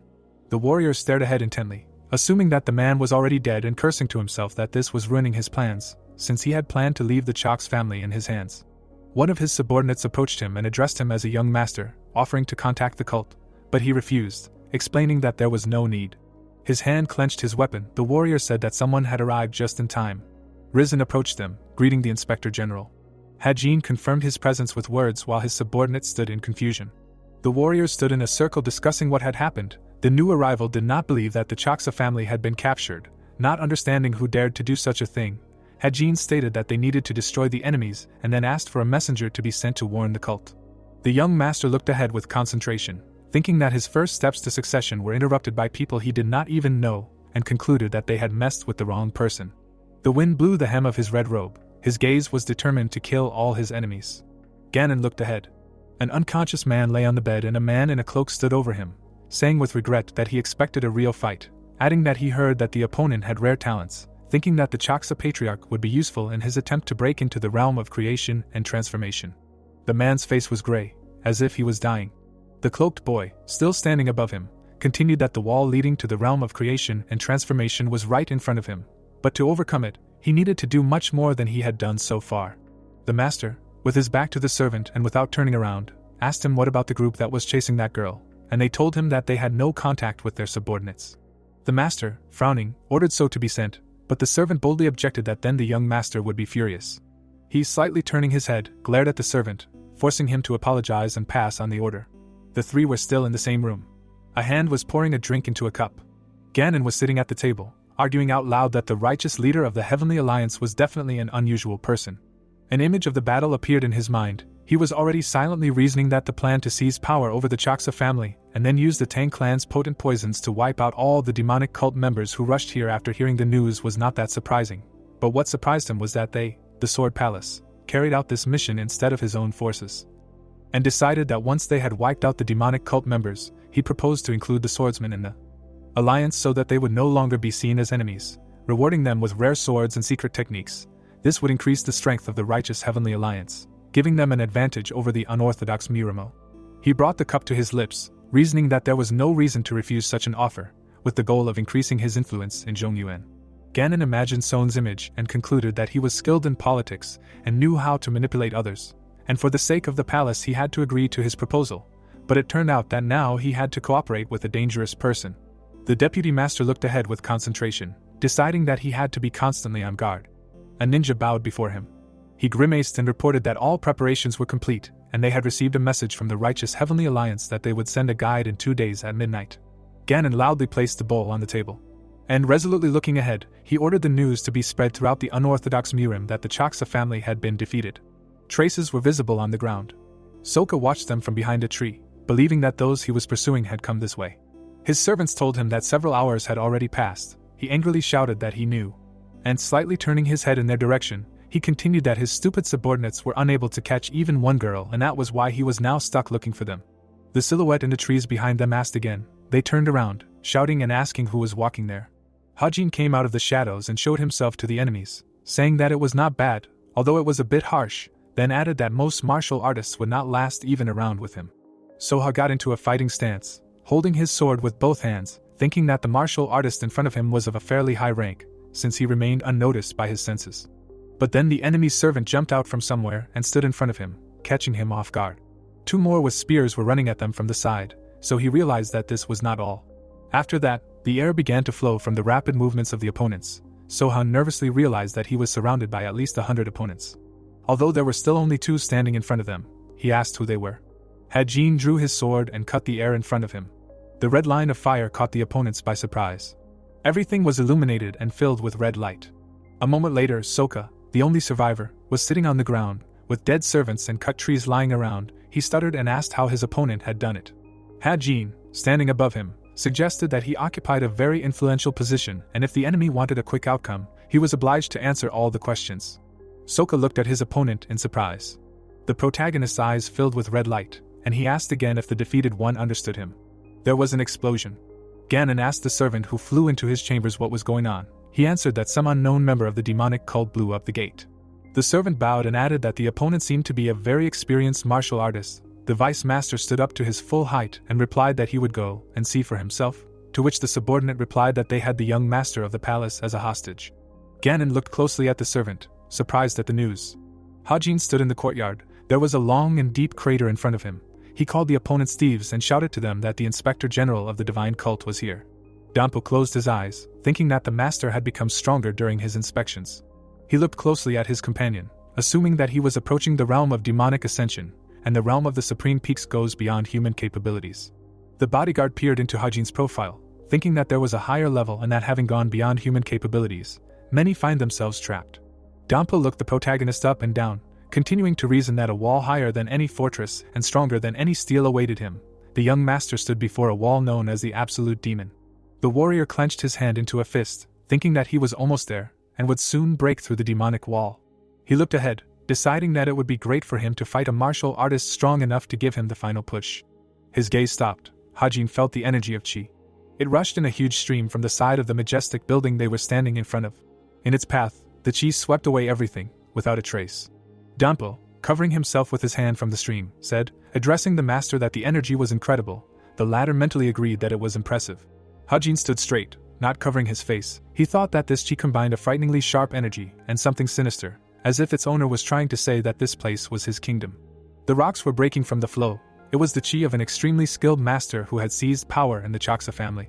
The enemy stood on the protruding part of the building and looked at the opponents. Hajin knew from his energy that he was the vice master of the Sword Palace, because no one else could have such a presence. Finally, he said, confidently looking ahead, that his guest was the Inspector General of the demonic cult and asked if they had Soha. Hajin and Dampo were still standing at the place where the gate was. Ganon invited them to come closer and talk. Hajin noticed something important. There were huge cauldrons to the side, but he said that he had heard that the Sword Palace was an organization of people who would live their entire lives with only a sword, and he thought that they understood the honor of swordsmen, if not the ethics of martial arts. Then he confidently and brazenly looked at the enemy, adding that the enemy had thrown away even this honor, and was now playing with poison, then concluded that he was ashamed to approach his opponent now that he had fallen so low. Ganon frowned, wondering if the enemy knew about the god-killing poison and the 7-stage soul-destroying powder that were common here. He then grabbed the hilt of his sword, saying out loud that he didn't know what the Inspector General or whatever was. He was very good at talking, and wanted to see how his martial arts matched his chattering skills. Hajin held the huge sword in his hand, again inviting the enemy to come down. Ganon assumed a fighting stance, shrouding himself in a white haze. Hajin's eyes widened in surprise, realizing that it was the aura of the sword, thinking that this was good enough for a start. A huge white energy stream burst forth from Ganon's sword. The hero realized that the enemy had used the way of the formless sword. Dampo, barely enduring the attack, told the young master that it was dangerous. The building was engulfed in red energy. Dampo called out to the master, defending himself with his hand and sword from the stream. There was an explosion and a hurricane-like air current lifted stones into the air. Ganon looked ahead confused. In the middle of the whirlwind, a silhouette of a man approaching could be seen. A crazy smile was on Hajin's face. He concluded with satisfaction that the battle would not be easy. And, holding a sword in each hand, he released red streams of fire. They united in the air and seemed to cross out the enemy's house. Ganon watched in surprise. Then he drew his sword through the air, as if cutting the stream. The energies clashed. The red beam crashed into the column. The building was damaged. Smoke was coming out of the place of impact. A trickle of blood came out of the corner of his mouth. Hajin, with blood on his temple, asked if that was a good enough answer. Ganon, wiping the blood from his face, answered affirmatively. The horses galloped. Red flags fluttered. Gogu rode at the head of the army. Many thoughts were in his head. A certain group had seized power over the Chaksa family. It was assumed that the third young lord was heading there after completing his duties as the Inspector General, and if they were strong enough, the lord might be in danger. The rider's gaze was focused. He cursed out loud, realizing that at the current pace, they would arrive there too late. The boy turned his horse sideways and ordered the army to stop and dismount. Gogu was the first to dismount, explaining to his subordinates that they needed to arrive at the Chaksa family before 6 today, so they would have to run the rest of the way. He clenched his fists and bent one of them at the elbow, saying that those who fell behind would be left without a head, and the warriors accepted the order. The boy gave the command to move forward and rushed to carry out his own order first. Hajin and Dampa were still standing with their swords drawn. The protagonist, looking at his opponent from under his forehead, said that he was a patient man, but it irritated him when someone took his prey away. Ganon also stood with a naked sword. He asked again, and then said that he would cut them all into pieces, so that they should not even think about running away. Risen was looking tensely into the distance when he heard the inspector mentally address him, explaining that the inner part of the Chaksa family's territory was saturated with the poison of destroying deities and powder that destroyed the souls of the 7 stages. The patriarch and his subordinates stood on the edge of the cliff, wondering what Hajin had planned. The protagonist summoned his fox, thinking that he would leave it to its discretion. Golden sparks flew in the thick of the tree. Ganon looked in surprise, unable to understand what kind of energy was in front of him, a beast or a person. It was clear only one thing, that it was definitely something strong. Hajin called Dongpil and they rushed to attack together. Their opponent, standing on the balcony, ordered everyone to prepare for battle, and in his mind, was wondering if the inspector was attacking, knowing that this place was soaked with poison that would dissipate internal energy and a person would be disabled for the rest of his life if he did not take the antidote. He looked down at the opponents, thinking that the palace swordsmen had taken their dose, but the two opponents would lose their internal energy and fall to the ground as soon as they crossed the goal line. Hajin, without stopping his movement, asked his companion, who was also keeping up with the young master, to keep a distance of 6 meters from him, who took it as an order. Ganon found himself on the roof, thinking that the opponents were fools, since they were running straight to the grave. He released a stream of energy from his sword, wishing for his opponent to die. The attack almost reached Hajin. He stopped, glad that the opponent fell for their trick, and he made a counterattack. A powerful explosion was heard. Hajin stood in the middle of the crater, his companion a little further away. Ganon, his mouth open in surprise, could not believe that the poisonous fumes of the deity destruction poison had disappeared, realizing that the enemy had provoked him for this very reason. He looked ahead in disappointment, concluding that the explosion from the collision of their attacks was used to disperse the poisonous vapor everywhere, and the enemies could enter the gate. Streams of blood flowed from Hajin's mouth and nose. He cursed, annoyed, realizing that it was too painful, and the loss of internal energy from the poison was quite large. He proudly raised his head, declaring that this did not mean anything, and silently added that he would calm the enraged demonic energy. The hilt of the sword was squeezed tighter. A blue haze enveloped his legs. Hajin, standing in the middle of the circle of energy, decided to concentrate and closed his eyes, planning to compensate for the demonic energy with the 4th level of the Infinity Technique. The Patriarch, who was watching from the edge of the cliff, announced that he had passed through the gate. He frowned, unable to believe that the Master had managed to dispel the divine poison of destruction and that the third young lord had come face to face with someone more formidable than himself, yet he had still managed to break through. In the next few minutes, the man watched as poisonous clouds from various places soared into the sky, finding it mysterious. The third young lord's fox was dispersing the poison. Risen frowned even more, thinking that this was just the beginning. He then raised his spear up, ordering the Sea King's guards to attack the Chaksa family. An explosion rang out. The guards, standing with their swords at the ready, could not believe their eyes that the entrance had been destroyed. Dampo gripped his sword tighter, thinking that they had finally managed to penetrate the courtyard. Now they had to decide what to do with the 7-stage soul-splitting powder. Dampo tensely raised his sword to his face. He began to direct the powder with his strength. The opponents ordered each other to move. The foot stepped onto the roof. Ganon, standing opposite Hajin, admitted that he was shocked that the opponent managed to dispel the poison of the destruction of the deity and push the 7-stage powder that ruptured the soul onto them, then asked if the opponent really wanted to kill them at his own expense. He confirmed that the 7-stage powder is not inhaled, but penetrates through wounds.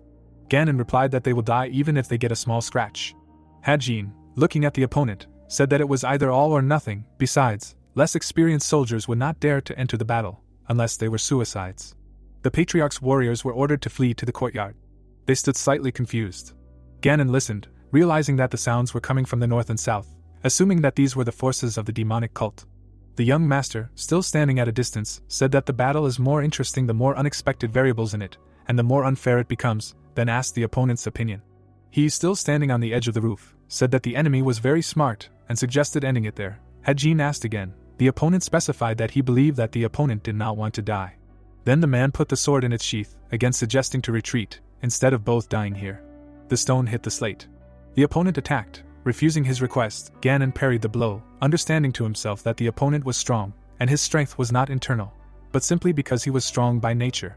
The man tensely held back the blow, continuing to observe that the opponent was not pressing on him only with brute force. The technique of wielding the blade looked simple, but because he knew how to control it, it was becoming increasingly difficult to push him away. He muttered through his teeth, asking the opponent if he really wanted to die that much.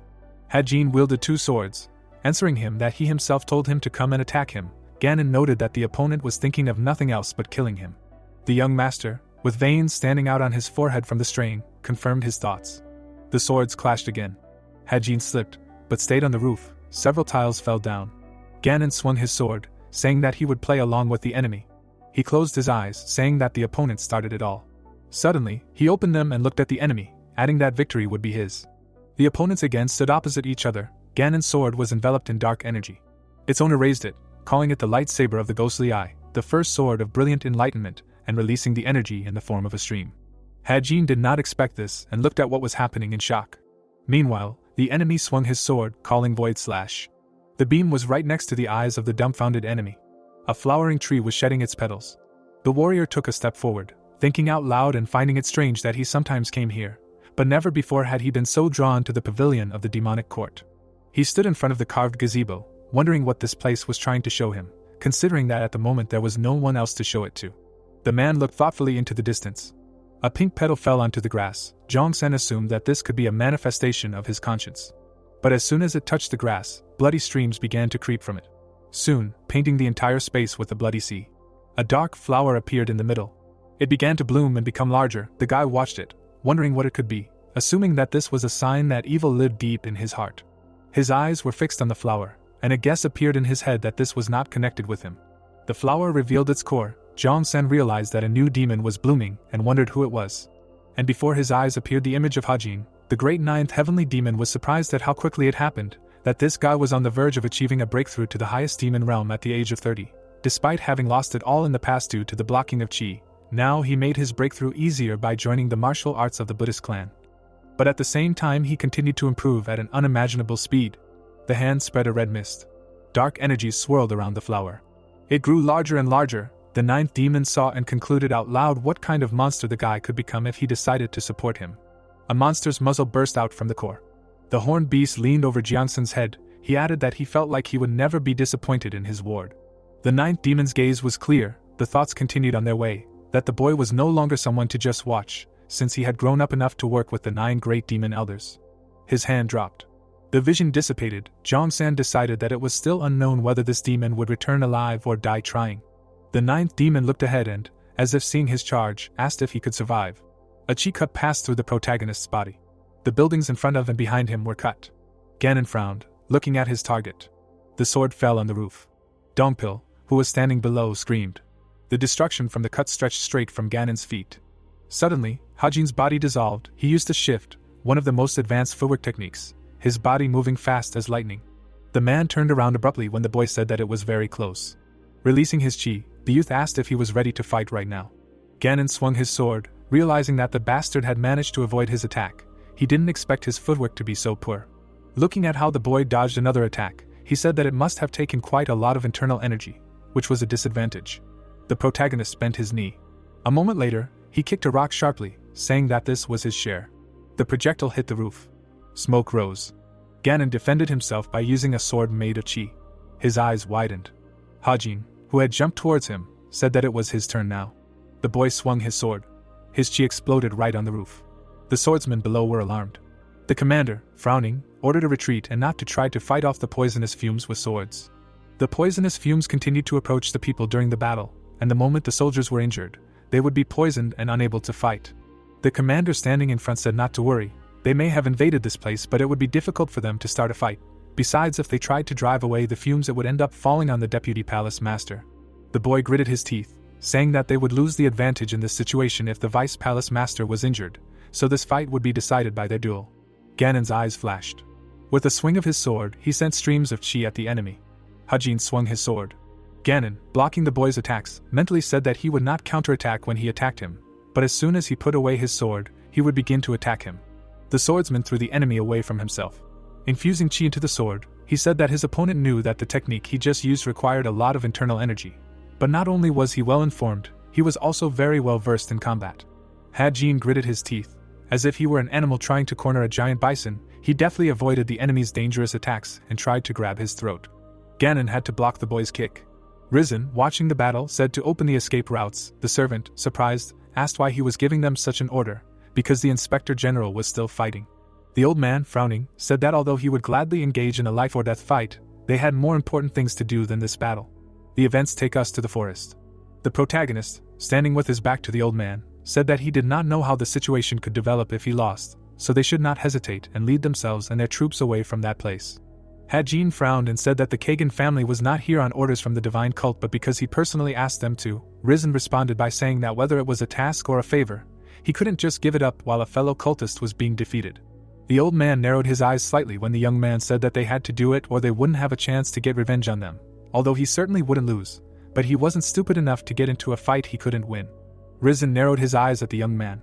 The young man smiled at him, telling him to promise him. The old man began to sweat profusely, asking the young lord not to make cowards out of them. Ganon slid across the ground after blocking the attack, finding it hard to believe that the enemy wasn't even 30. Watching the enemy charge at him, the man said that he was on par with him, and he was the deputy palace master, and although he was slightly weaker, it meant nothing in a real fight. The protagonist rushed towards the boy. The longer this fight went on, the harder it was to predict who would win. Ganon gripped his sword tighter, saying that he would end this as quickly as possible. Releasing the chi from his body, the boy prepared to use his technique. Hajin's eyes widened, realizing that the danger had increased. Ganon raised his sword. Gusts of wind forced the people on the side to cover their faces. Risen, frowning, said that the attack contained a huge amount of chi. Donpo crossed his arms over his chest. Ganon lowered his sword. Hajin froze, his mouth open in shock. A chaotic net of chi appeared in the air in front of him. An explosion thundered a moment later. Smoke began to rise. Ganon, who was standing in the middle of the smoke, was surprised. He couldn't believe that it was possible to survive after this. The protagonist was bleeding, kneeling on one knee. Blood was gushing out from the wounds on his arm. Suddenly, steam began to come out from the wounds. When he stood up, Risen, who was standing behind him, said that the bleeding had stopped, but it wasn't his doing. The 7-stage soul destruction powder had penetrated all the wounds. The old man's mouth opened in shock, realizing that at this rate, his blood would completely coagulate, and Hajin would not be able to fight. The protagonist slammed the ground. Blood gushed out from the wounds again. Enveloping his body in chi, the protagonist said that this powder was working well. Ganon shuddered, surprised. He saw that the demonic energy in his body was pushing out all the poison from the powder. The youth chuckled, saying that he had learned to separate what was useful to him. Suddenly, he threw his sword. Ganon blocked the sword. Seeing how Hajin started to walk towards him, he couldn't help but wonder if the guy was giving up since he dropped his blade. The sword suddenly flew up. Many other blades flew up. All the swords started flying towards Hajin. Ganon couldn't stop frowning, seeing how the swords were controlled by the power of thought, an unattainable area that only absolute demons could master. The swords started to circle around Hajin. He had become stronger while they were talking. Ganon took a low stance, realizing that he needed to kill the enemy. Barely lifting his leg, the swordsman didn't understand why his legs were barely moving. The protagonist, frowning, said that he couldn't move no matter how hard he tried. Releasing a huge amount of chi from his body, the guy roared. The people covered their ears. Some grabbed their spears, trying to wait out the gusts of chi. Ganon raised his hand, wondering why he couldn't move. He couldn't help but look at the ground. The flames on the rocks were as hot as magma and full of chi, but at the same time they were colder than the Arctic Sea. Suddenly, icy bonds wrapped around his legs. The man felt like a criminal, bound hand and foot in front of the Enma. Now he couldn't react to the enemy's next attack. The sword swirling around the boy accelerated. Ganon gritted his teeth in anger. With incredible effort he tore the bonds. All the tips of the blades pointed at the enemy. Ganon froze with his mouth open in shock. The swords rushed forward. 4 blades approached Ganon at the same time. His eyes widened. 2 waves of chi spread out from Hajin's body. The swords exploded upon hitting the enemy. The boy froze with his hand outstretched. Donpo raised his hand, worried about his master. Ganon's followers screamed. They were angry and scared at the same time. The swords rose into the air. Hajin summoned his swords to himself. Risen and his faction froze in surprise. They thought that this was a technique that only a martial arts god could master. But now the boy in front of them calmly manipulated the swords with chi. Hajin pointed the blades at the enemy. A moment later they rushed forward. The swords exploded upon hitting their target. The blade rose. All 4 swords rose up. Hajin screamed in rage. The swords immediately dived down. Immediately after that, the blades fell to the ground. A huge amount of smoke rose from the bottom of the crater. Suddenly, blood burst out of the boy's nose and mouth. Hajin began to vomit blood. His mind had long since reached the absolute realm of demons, but his body and internal energy could not keep up with it. Raising his head, the young man said that this damned body was not perfect. Ganon's blade was broken. The outline of his figure appeared in the smoke. The protagonist frowned. His opponent had definitely gone crazy. Now the swordsman's intelligence that was visible before was not visible in him. The swordsman managed to survive only by taking the attack head-on. He was able to withstand because his internal energy, martial arts and body were on equal terms. But now half of his body was covered in burns. Gritting his teeth, Ganon asked in anger if someone like him could really use sword chi control. He said that it couldn't be, jumping at his enemy. Hajin grabbed his sword, knowing that he could actually die if his opponent struck. He screamed as he rushed towards Ganon. The swordsman screamed as he ran, telling him to shut up. The two clashed. Ganon's sword was made to help him gain control over his sword chi and the mind blade, the pinnacle of swordsmanship. Now he couldn't believe that his opponent was using a technique far superior to his. Hajin and the boy swung their swords. Mud landed on the protagonist's leg. He kicked his opponent in the face. The swordsman clenched his jaw in anger. Hajin barely managed to move his body away from the blade. Blocking the subsequent blows, he mentally said that he had no way to stop Ganon right now due to the lack of internal energy right now, and it had been a long time since he thought he would actually die now. The sword pierced the boy's side. Hajin clenched his jaw, furious. He shifted his gaze and calmed down. Finding himself in the darkness of the subconscious, Hajin asked himself what he was doing now. Until now he had fought with the sole intention of killing the enemy. He acted like the people he hated the most. The swordsman formed a sword from chi on his hand. Hajin's eyes widened. His life was the most important thing to him. The blade of chi swept across the boy's entire torso. A huge wound formed on his chest.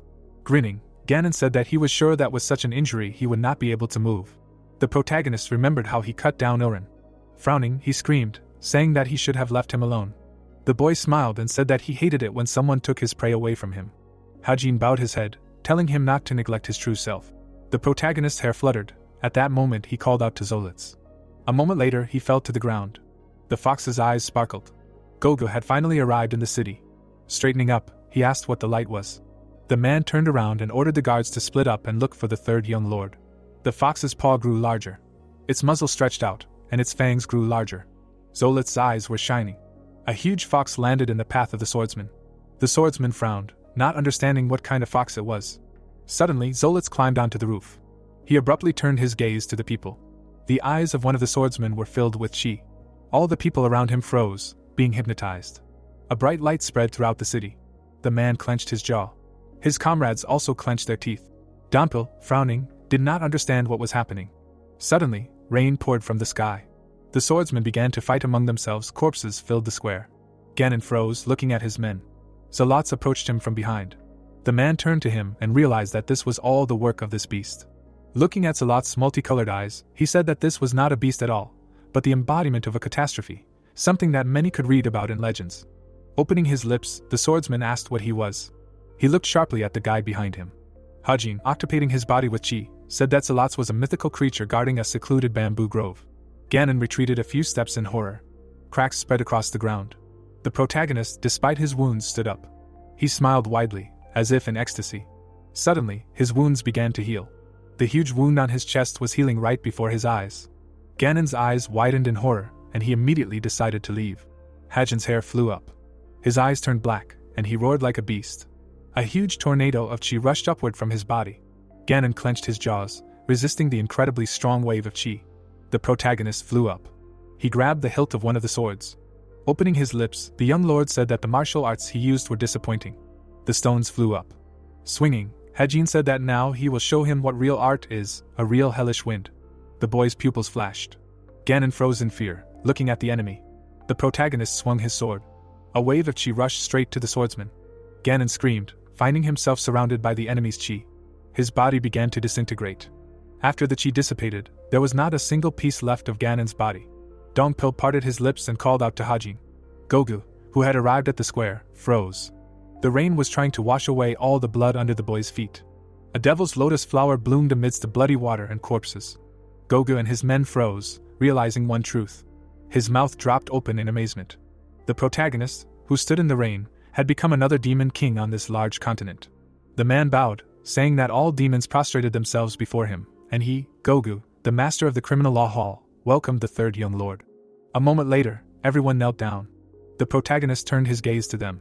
Looking at the kneeling man, he said that he did not expect to see him here, who responded by saying that the chief strategist had sent them. The youth narrowed his eyes and said to get up, or they would embarrass him. Standing up, Gogu asked if he was okay. The boy's body only had scars, no injuries or bruises. Even the wounds on his torso had healed. Those who had reached the peak of the demonic realm like him could use their innate core energy to speed up healing. Hajin stroked Golden, his body making the impossible possible when moving to a new realm. Gogu approached the boy and congratulated him on reaching the highest demonic realm. Lowering his eyelids, the boy said that he was just lucky. Frowning, the man said that he was now one step closer to becoming the heir to the cult. Turning around, the boy said that it was funny to hear him say that, since he didn't like him. Turning around, Hajin said that it didn't matter what he thought of him, since he wasn't interested in him.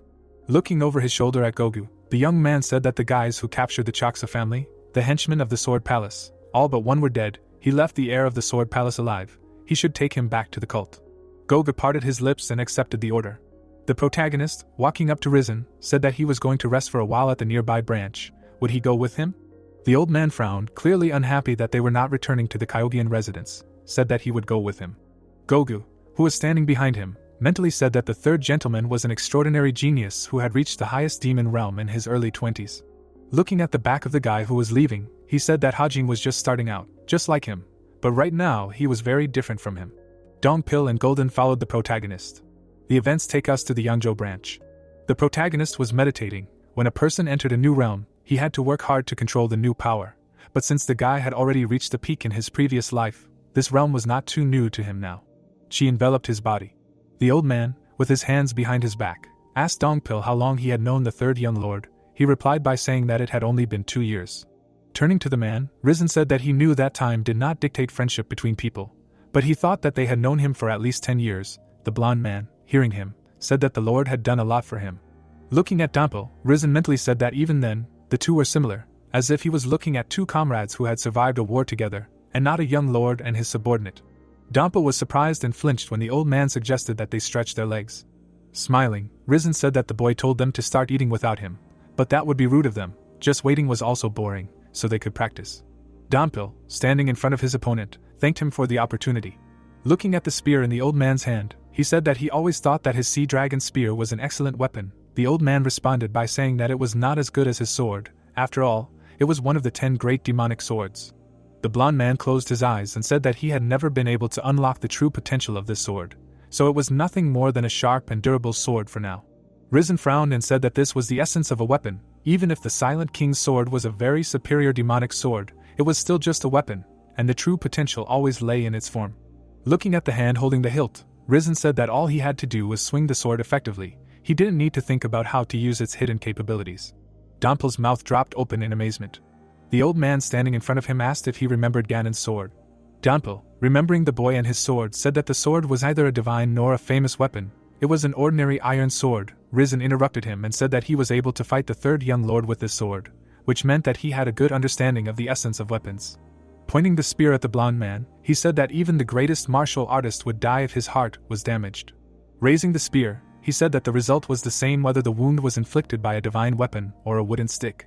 Dongpil frowned, the name of the sword weighing on him all this time, unable to focus on something so basic. Raising the sword, the man said that he would begin. Risen chuckled. The man charged. His sword was easily blocked by the spear. Watching Dongpil swing the sword, Risen mentally called him amazing, for he was fulfilling his duties as a warrior to accompany the young lord, while devoting himself to martial arts. The old man blocked the blade, saying that it was not talent per se, but such an attitude towards martial arts was harder to possess than talent. The pair sparred for another hour in the ring. The downpour did not subside. Clinking their cups, Hajin said that everyone had worked hard and now they could have fun. The boy sitting across from the patriarch apologized for not noticing how time had passed, and the patriarch responded by saying that he knew how long it took to learn a new world of martial arts when they reached a new realm. Lowering his cup, Hajin turned to the old man. Parting his lips, he said that he would be frank. He needed a man like him. Risen's eyes widened in surprise. Looking at the incessant rain, he asked if he wanted to make him his subordinate. Pouring himself a drink, the boy said that it was indeed so. The old man frowned. As Hajin poured for everyone, Risen said that he had 2 questions. What would happen if he declined his offer? Straightening up, the boy said that most people would ask what they would get from accepting the offer, but he instead asked what would happen if he declined. Risen continued to frown as he listened to the boy say that he would give him 2 offers if he became his subordinate. He would ask him for many things. Of course, if he wanted to, he could also ask him for many other things. The protagonist, with his hands on his knees, said that it would not be a relationship between a servant and a master. The old man, surprised, asked if he meant that they would use each other. While drinking tea, the boy said that it was so. Upon hearing the answer, the old man asked what would happen if he rejected his offer. Smiling, Hajin said that they would just rest here and then go their separate ways. Looking into the space beyond the pavilion, the boy asked if he really thought that he would harm them. The old man, thinking, said that in the struggle for succession, there is no neutrality. There are only enemies and allies. However, he would become his enemy as soon as he rejected his offer.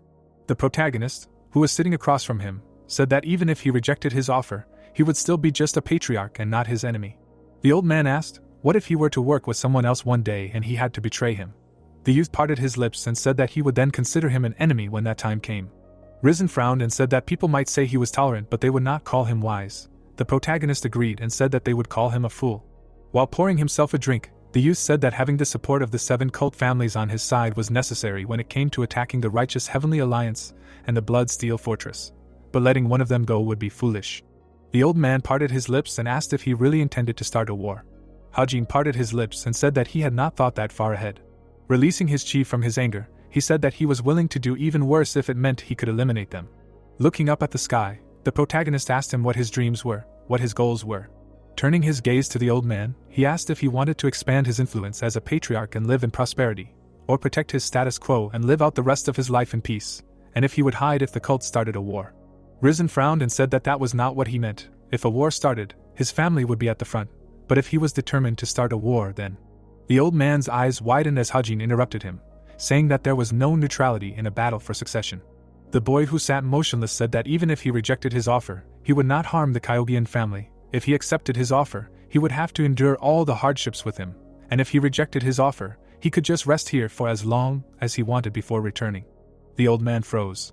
While everyone was sitting in the gazebo, the protagonist said that he now understood his intentions, and this should have relieved the tension from his shoulders. But what was his answer? Hajin's mouth dropped open in astonishment when the old man said that he had already answered that question. Looking into the distance, Risen said that he needed to know what kind of person he was before he could answer his offer. Putting his cup down on the table, he said that he told him that his goal was to get rid of the righteous Heavenly Alliance and the Blood-Steel Fortress. But for that to happen, he would first need to become the successor. The boy's pupil widened. Risen frowned and said that he would shed a lot of blood in this process, and he was currently asking the father of the 6th young lord, one of the candidates for successor, to support him. Everyone froze for a moment. Hajin narrowed his eyes and said that he was aware of this. The old man picked up his cup. He handed it to the boy and asked him to pour him a drink. When Hajin raised his hand, Risen said that his son was not fit to be the leader of the cult. When the cup was full, he said that he did not think his son could defeat the 1st or 2nd young lord. Moving his lips, he said that if there was any bloodshed during the battle for successor, and his son was there. Risen frowned and told Hajin that he would kill him no matter what. The boy smiled, saying that would not happen. Then they clinked their cups. Risen stood up. He bowed his head, saying that he would serve the 3rd young lord as his lord from now on. The protagonist did not move. If he stood up too, it would be disrespectful to the one who chose to serve him as his master. The youth moved his lips, saying that he was looking forward to working with him. The demon god's palace appeared, with the words in the background that the report was finished. The man was pouring milk into a saucer. The man knelt down in front of the lord sitting on the throne. Presenting the saucer of milk to his mouth, the boy said that the demon court pavilion asked him 10 days ago. Gogu, his eyes bulging in surprise, thought that it seemed that the demon lord already knew. The master of the justice hall, still kneeling, said that the last time he was here was 26 years ago. Without raising his head up, he also added that he had been in charge of the criminal law hall for 10 years. Looking straight at his interlocutor, the man began to tell him that he had once visited the prisons of the criminal law hall. It was an underground fortress. Placing his hands on the floor in front of him, he replied that there was nothing special about it. Jong-san, with his fist raised to his face, said that he greatly appreciated him, because he used his talents well. Tears appeared in the dark-haired man's eyes. The demon god's palace stood in the middle of the fog. The 9th heavenly demon, looking at the departing youth, wished that he would not dwell on what was not working out and not get bogged down in disappointment. Calling him his dear disciple, he continued to look at him leaving. Dark hair fluttered in the wind. Hajin, standing in the center of the sword surrounding him, thought that he had finished testing his demonic arts. The blade of one of the swords stuck into the ground. The protagonist, looking somewhere to the side, thought that after he reached the highest demonic realm, the demonic art of the 9 depths completely changed. He frowned slightly, continuing to think that out of the 5 gates of hell, only 3 remained. The young man, moving away from the gate, thought that he would never open this gate again, since he had reached this realm. He took a few steps forward. The man stood facing the door, thinking that when it fully opened, he would be at the level he was at in his previous life before he died. The monstrous demon clenched his fist, thinking that this would happen very soon if he continued to train as hard as before, but the problem was that demonic arts called for change. He thrust his fist forward and created a whirlwind out of the air. The 3rd young master, looking at the broken bamboo, wondered out loud where all the precision and detail had gone. Memories of the battle, with words in the background saying that after learning demonic arts, his technique had become destructive, so he would not be able to use it in series like before. The man took a step back. The light bounced off the bamboo. Turning around, he thought that the technique and energy were in conflict with each other, so he needed more time to release the pressure on his body, which was slowing him down, since his body had changed since he reached this realm. Memories of past battles, with accompanying thoughts that his experience as an assassin was higher, so he could freely use these techniques. but now his body wanted new martial arts. The hero grinned evilly, realizing that at that moment, he had come to the realization of what he really wanted, because at that moment, his body and mind became one. The leaves from the wind rose above the ground. The youth stood in front of his past body, realizing that he had no choice. The king of assassins looked straight ahead, thinking about the heaven-raising technique, the divine stages of 9 heavens compression. Looking at the boy, he thought that he would have to forget about these techniques, and they helped him survive when he was still an assassin. Hajin frowned at the image, realizing that the technicians were now standing in his way. Looking at the empty space in front of him, he mentally said goodbye to the past. The Enjo branch appeared, with a dialogue in the background that Manhwa was very happy to see the third young lord. Smiling, the woman congratulated the lord on his great achievement. The protagonist, standing in front of her, replied that it was not so great, since he had a long way to go. She poured tea into a vessel. The matriarch held the tea in her hands, while the hero thought about her reason for seeing him, since she came after finishing the inspection. The woman, sitting not far from Rin, said that she heard about the Choksa family being exterminated, so she could not help but go and check on them. Sitting in front of her, the demon said that she was very loyal. Still smiling, the matriarch said that she had heard that Hajin was going to lead the Choksa family. Looking at her in response, he answered positively, adding that, unfortunately, the Sword Palace had destroyed this family. The old woman sipped her tea. Frowning, the young master decided to ask a question in return, whether she had decided to financially support the Choksa family. After hearing the question, she put the mug on the table. Still looking at the interlocutor, he asked why she had made such a decision. Frowning, Rin answered for her, that such a decision was because of this child, because she was determined to restore her family. Still looking at each other intently, she added that she was next in line for the post of patriarch, but she had no experience leading so many people. Taking the cup in his hand, the lord asked if he was taking responsibility for the Choksa family. The woman stopped smiling, hearing the words that the young man was going to take over what was left of the family in response to her positive answer. He grinned and added that he thought they weren't leftovers anymore since she was taking care of them. Risen looked at the man standing next to him with displeasure. Donpil narrowed his eyes and asked why she had come to him since the inspection was over. Frowning, the patriarch replied that the 1,000 gold treasures family was very famous, so if they were on their side, it would be very useful to the young lord. The transport drove closer. The two came out to Hajin, saying that it was a good job. Embarrassed, the guy replied that they were putting him in an awkward position, so let them just call him lord. Slightly angry, he thought that the man was too stubborn. The moon was high in the sky. Crossing his arms over his chest, the lord began to recount the conversation with the matriarch, that she would support the Choksa family for 3 years, and he, in turn, was going to take a third of the family's shares.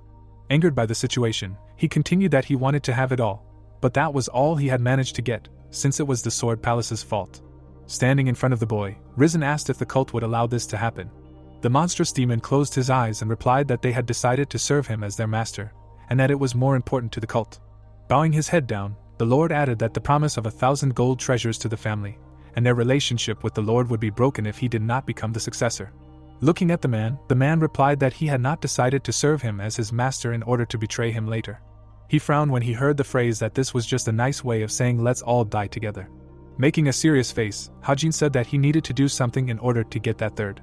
Frowning, he explained that in order to do this, he would need to heal all of the Choksa family members, and if he could not remove the effects of the deity destruction poison, he would not be able to get that third. The boys looked at the buildings, continuing the dialogue about how this was already a private deal. The young man was going to fight for a bet with the head of the Choksa family. But now he was gone, so he needed to take the sick people, because that was all that was left. The sick people were lying on the floor.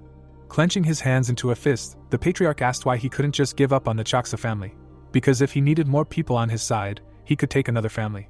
Closing his eyes, the dark-haired man replied that he could no longer interfere in the affairs of the 7 families, because this was more than just a matter of money and competition. Risen froze from hearing the answer.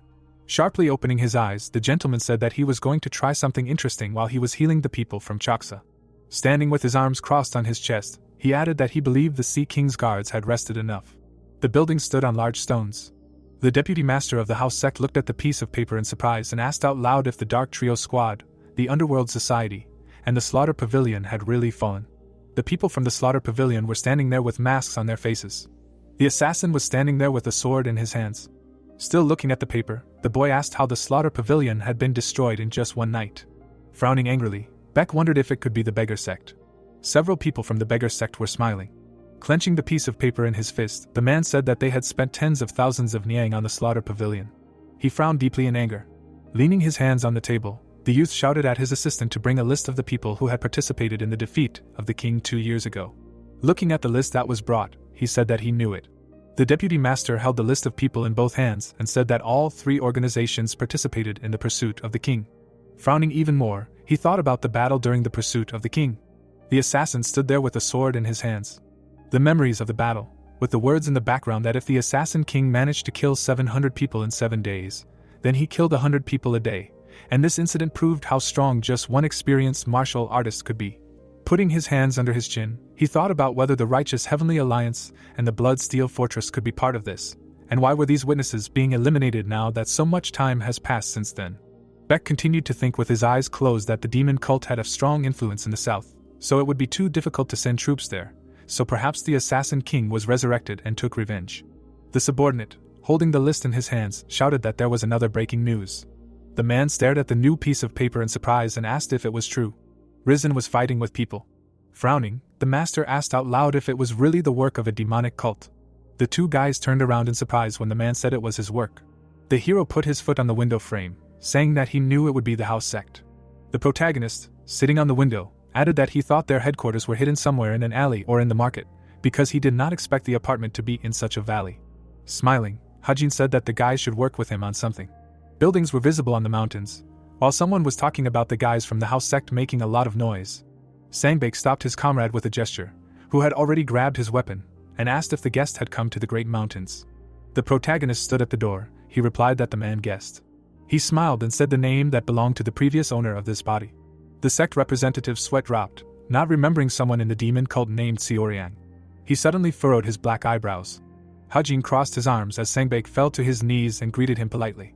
The boy smiled and thought that as expected of the second most powerful member of the house sect who had all the information about Mirim, he still recognized him. The youth passed by the deputy and asked if they were close to the Steel Blood Fortress. After all, their roots were not orthodox. Sangbake looked away in shock when the protagonist suggested that they were also close to the Slaughter Pavilion. The man was very afraid that he might screw up and destroy his sect. Hajin put his foot on the table and said that he was not here to blackmail the deputy, or anything, so he could relax.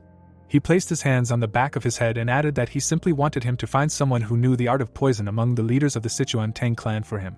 The man's eyes widened in fear and his voice trembled as he asked if the youth meant the Tang clan.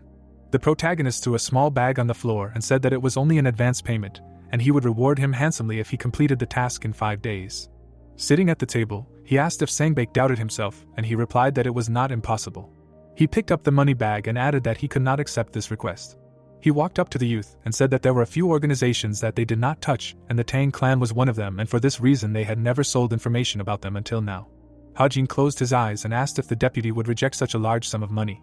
The man raised his eyebrows and thought that the house sect would be finished once it was revealed that they had sold the Tang clan's information to the demon cult, and in some ways the Tang clan was known to be more brutal and decisive than the demon cult. He suddenly opened his mouth in horror when the protagonist asked if he was afraid of the Tang clan's retaliation. The guy placed his hands on the table and said that the Blood-Steel Fortress would not protect them. He stood up and added that they called it training, but he knew that the house sect was treated as someone who could fulfill any request. He scratched the back of his head and said that he had been recruiting too many new people to his side recently, but what he lacked the most was information power, and within the cult it did not matter, but it was important in order to be more active outside of it. Hajin raised his hand and said that he would make sure to protect the house sect from enemies even if they were stronger than him. He stood in front of Sangbake and offered him to work for him. The youth shouted angrily when the man bowed and refused the offer. He closed his eyes and said that he was not lying to the guest just because he was from the Great Mountains, but asked him to be understanding. The protagonist frowned and thought that this was not bad. He crossed his arms and concluded that he had no choice then, but he still wanted to get information about the Tang clan, and that he had a gift that the house sect might like. Hajin snapped his fingers and said that it was a list of the deals he had received from the Slaughter Pavilion. A stack of notebooks appeared on the table. He began to flip through the pages and said that he was not that curious, but he felt that many people from the righteous Heavenly Alliance would definitely be interested in this. Sangbake gritted his teeth in rage when the boy asked if he knew how resourceful those righteous people from the Heavenly Alliance could be, and they would try to finish off the house sect if they found out about this. The protagonist smiled and said that he would give the deputy 4 days instead of 5, so he had better hurry or this list would end up in the righteous Heavenly Alliance. The residence of the Choksa family of the Heavenly Demon Divine Cult was visible. A man was kneeling while someone was talking about Hajin eliminating 3 assassin organizations in the south, sending requests to 3 others to block the entrance to Sichuan, and threatening the house sect and kidnapping that person. The boy touched his face and replied that it was correct, and the matriarch thought that he was acting like a wild dog, not like a disciple of a demon lord. She stood in front of him, saying that she understood that he had chosen the path that required the least amount of time to obtain results. The woman pointed at the prisoner, and added that this was not just an ordinary Tang clan member, but the poison dragon pavilion master. The young man closed his eyes and replied that he believed that this man knew how to make an antidote to the deity destruction poison. He furrowed his brows when Ranhwa shouted that this prisoner was the Tang clan patriarch's brother. Hajin walked past the matriarch and said that she was worried about the consequences of this kidnapping, but she was missing the point. He had his back to her, saying that the demonic cult held a grudge against the Tang clan, and they even passed the poison to the scoundrels of the Sword Palace, which ended up causing great damage to the cult, so they were the ones who started this battle. The protagonist walked up to the pavilion master and added that the bad guys from the Tang clan have a motto that goes like this: repay favors twice as much and offenses tenfold.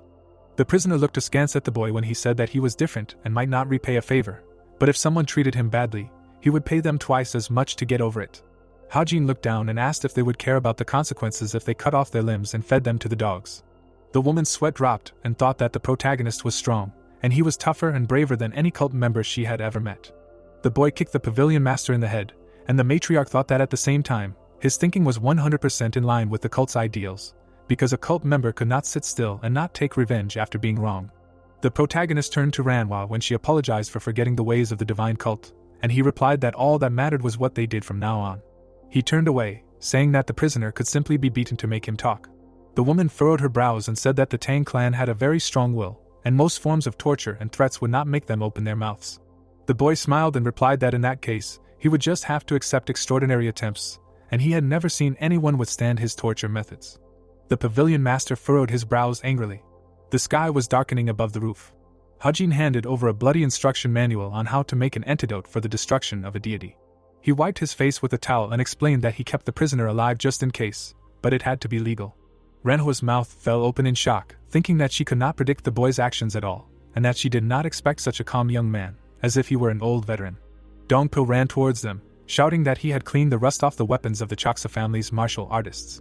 There were swords lined up against the wall, and the protagonist said that the poison would make it hard for them to move around like they used to, and it would be better to train with better weapons. He closed his eyes and added that weapons definitely required a lot of maintenance. The matriarch looked straight ahead and thought that this guy was truly mysterious, and at times he was so rude, but at other times he looked like a righteous, orthodox martial artist. She turned to him and thanked him, to which the protagonist replied that he simply did what he had to do to get his share.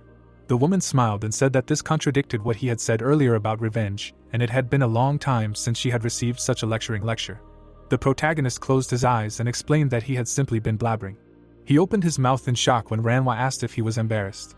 He raised his hands and said that he was not helping the Choksa family, but was simply taking advantage of them because they had helped him too. The boy sighed tiredly as the matriarch did not believe his words. A red building was visible. The woman thanked the boy, but he replied that he was the one taking advantage of her goodwill. He made a polite gesture and told her to visit the divine cult someday so that he could treat her to delicious food. Ranhwa smiled and replied that she would definitely find time to visit him someday. The protagonist and his bodyguard then walked away, bidding farewell to the woman. She bowed back to them. She stood at the gate, saying that in this case, it was difficult to determine who was the orthodox faction and who was the demonic cult. There were white clouds in the sky. Someone was discussing the return of the third young lord. The three warriors stood in a circle, saying that Hajin taught a lesson to the patriarchs who resisted him during the inspection mission. The young man chuckled and said that it was impressive because he was one of the first to carry out the demon lord's orders so flawlessly. He raised one eyebrow and asked if his comrades felt sorry for the other disciples. The other warrior crossed his arms, asking what he meant, and his friend said that the first young lord had always done well, and other than him and the protagonist, no one else could make such an impression.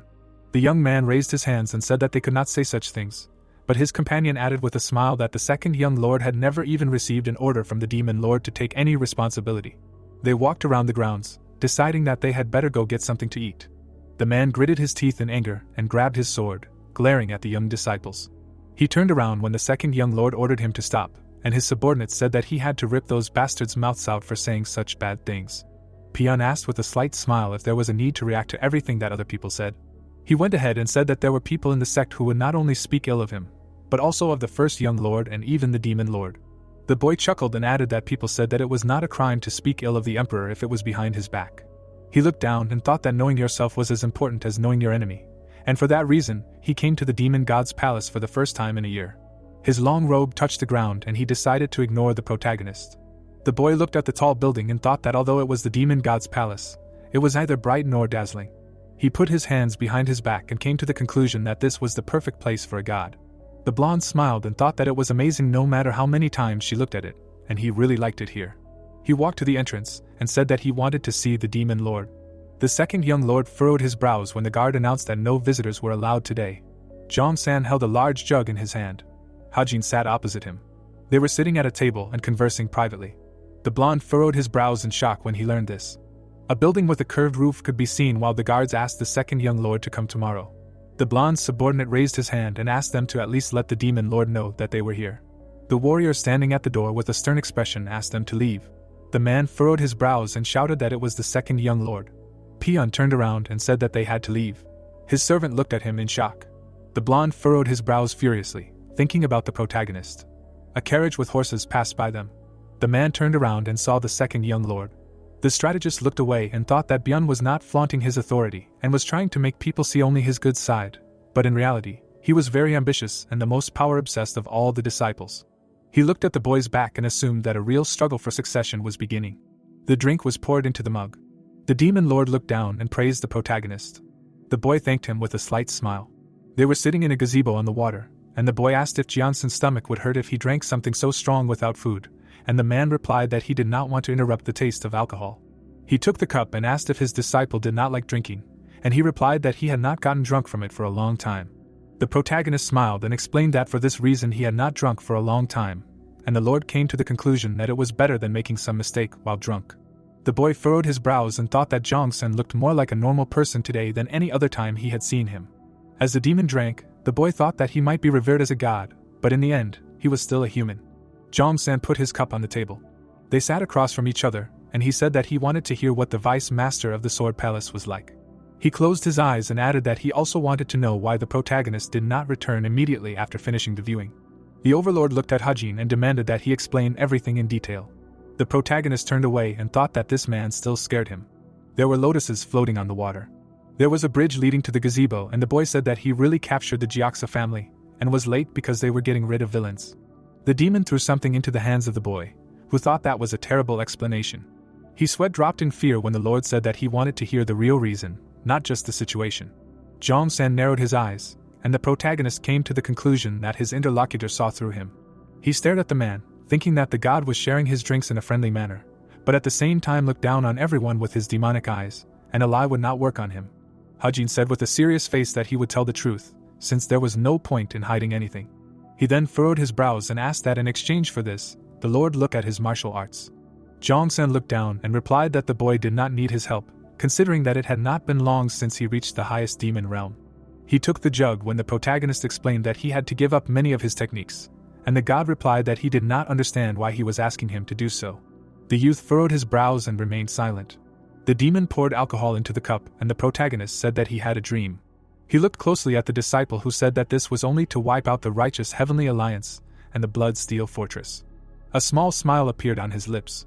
Sitting in front of Hajin, the man said that it was best to have a large force to destroy the alliance. He took the cup and added that both groups were enemies of the cult, but until now, the protagonist had never shown any concern for the two. The god drank the alcohol and asked if anything had changed since meeting the first elder of the alliance. The youth furrowed his brows and replied that he hated them. The demon looked at him closely and realized that there was resentment in him.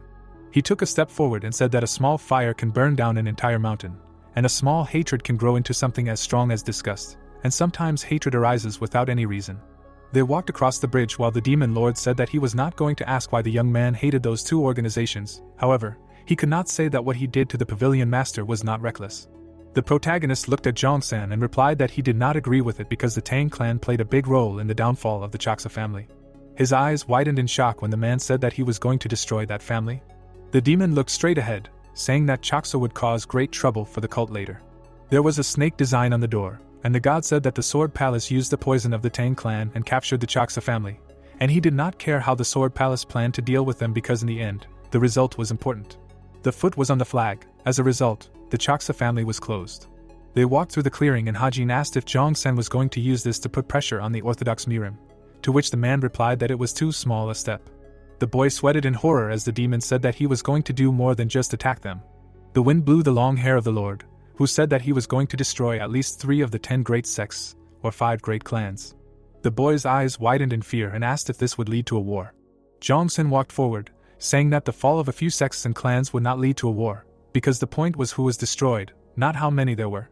He put his hands behind his back and added that a war would not happen no matter how many people died because they were the wrong people, but the death of just one important person could shake the entire world. Hajin opened his mouth in surprise when Jongsen said that if the boy was killed by the Sword Palace like the Inspector General, it could lead to a war. He approached the god, who said that this was the reason why everything was calm despite the death of the first elder of the righteous Heavenly Alliance. He imagined the silhouette of the old man and thought that he had been good for nothing for a while, so his death did not matter. They stopped and the god said that the protagonist had changed his plans by helping the Jiaxa family. The boy frowned and said that he would repay him for that. He looked at Jongsan and added that he would try to make it so that the demon could destroy the 3 clans or sects. The overlord smiled and asked how he was going to do that. He remembered the captive lying on the floor and said that she had connections with the Blood Steel Fortress. Then he remembered the stunned face of the vice master of the Sword Palace. The boy imagined the master of the Poison Dragon Pavilion kneeling. These people had influence in these 3 forces. The boy frowned and explained that he was going to use these 3 people in the house sect to do something very interesting. The demon looked at him silently. They were standing by the water, and Jongsen said that he would trust the boy this time because his work as the general inspector was excellent. The boy turned away and thought that he was very grateful. Suddenly, a sword flew through the air. The weapon pierced the ground right in front of the protagonist. The demon lord stood in front of him, saying that the boy asked him to look at his martial arts. The protagonist grabbed the heavy sword and sighed heavily. Jongsan raised his hand and told Hajin to attack him. Leaves flew through the air. They stood opposite each other. The boy furrowed his brows and thought that the last time they had a duel, the man's stance was flawless. The leader silently looked at the protagonist, who thought that his opponent now had many openings, but he still intended to teach him. The sword began to emit a red aura, and the boy thought that he would not be able to defeat the demon no matter what, so he should try to attack properly. His entire body emitted a bright light, and he decided that there was only a small difference between perfection and imperfections, and he needed to strike in a way that would kill a god in one blow. Jianson's face was calm, and he thought that he had participated in training duels with the 9 great demon elders many times. He remembered the old man holding the sword and thought that the result was always the same. No matter how much time passed, they could not even attempt to attack, and in the end, they knelt down. The demons silently looked at the enemy. They praised the greatness of the god and left, admitting that they were not good enough. He frowned and thought that the protagonist was different. Hajin raised his sword while there was a crimson light around him. The youth frowned. The god looked at him closely and realized that he was really going to kill him. The youth quickly ran forward. He jumped and swung the weapon. The demon lord's face was unperturbed. A white streak appeared in the air, and the man thought that the protagonist was much weaker than the demon elders, but he was attacking him with full intent to kill. Hajin wrinkled his nose. His gaze was determined. Jongsan touched the blade and thought that the protagonist's aura was now closer to that of a demonic martial artist than death, but deep down, he still had the instincts of a grim reaper. The god stopped the youth's attack with one hand. The protagonist clenched his teeth tightly from zeal. Jianson's face was calm. He held the sword tightly, and scratches appeared on it. Then the man threw Hajin away from him. The boy flew into the air, screaming loudly. He fell to the ground and cursed in his mind. Then he stood up and thought that he couldn't move his legs, and he couldn't use the 9 heavens contraction divine stages anymore. The sword blade was emitting red energy. The god raised his hand, and the protagonist didn't understand what he was looking at. He frowned and said that he would continue. Jianson's gaze was stern. The youth took a fighting stance, and the demon suggested that he try a different approach this time. He raised his hand and told the protagonist to try blocking his attack. Hajin opened his mouth in fear, and realized that his opponent was distorting space, and now he couldn't feel the wind, heat, or sunlight. The youth was left standing in the middle of the darkness. Black energy swirled around the demon lord.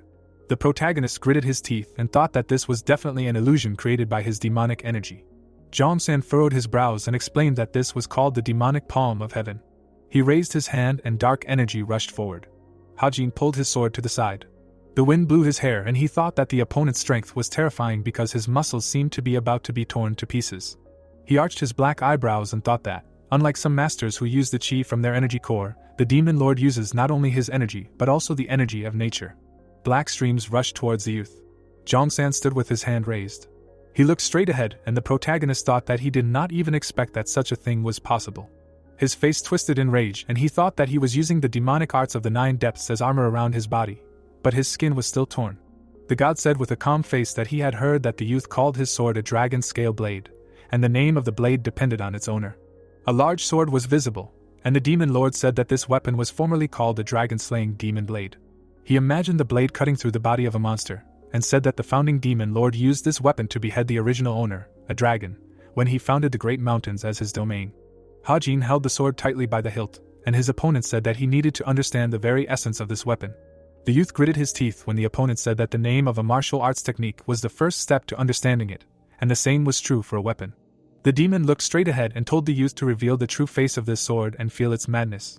The protagonist's eyes widened and he thought that he shouldn't just pour his demonic energy into the sword, he needed to soften the nature of the demonic energy so that the blade and the energy itself could resonate. He looked straight ahead. Suddenly, the eye on the dragon pattern shone brightly. Jong-san frowned in shock. The protagonist with an angry look shouted that he didn't quite understand what the true power of this weapon was. He grabbed the hilt of the sword with both hands. He then swung it and shouted that from now on, he would make it his own demonic blade.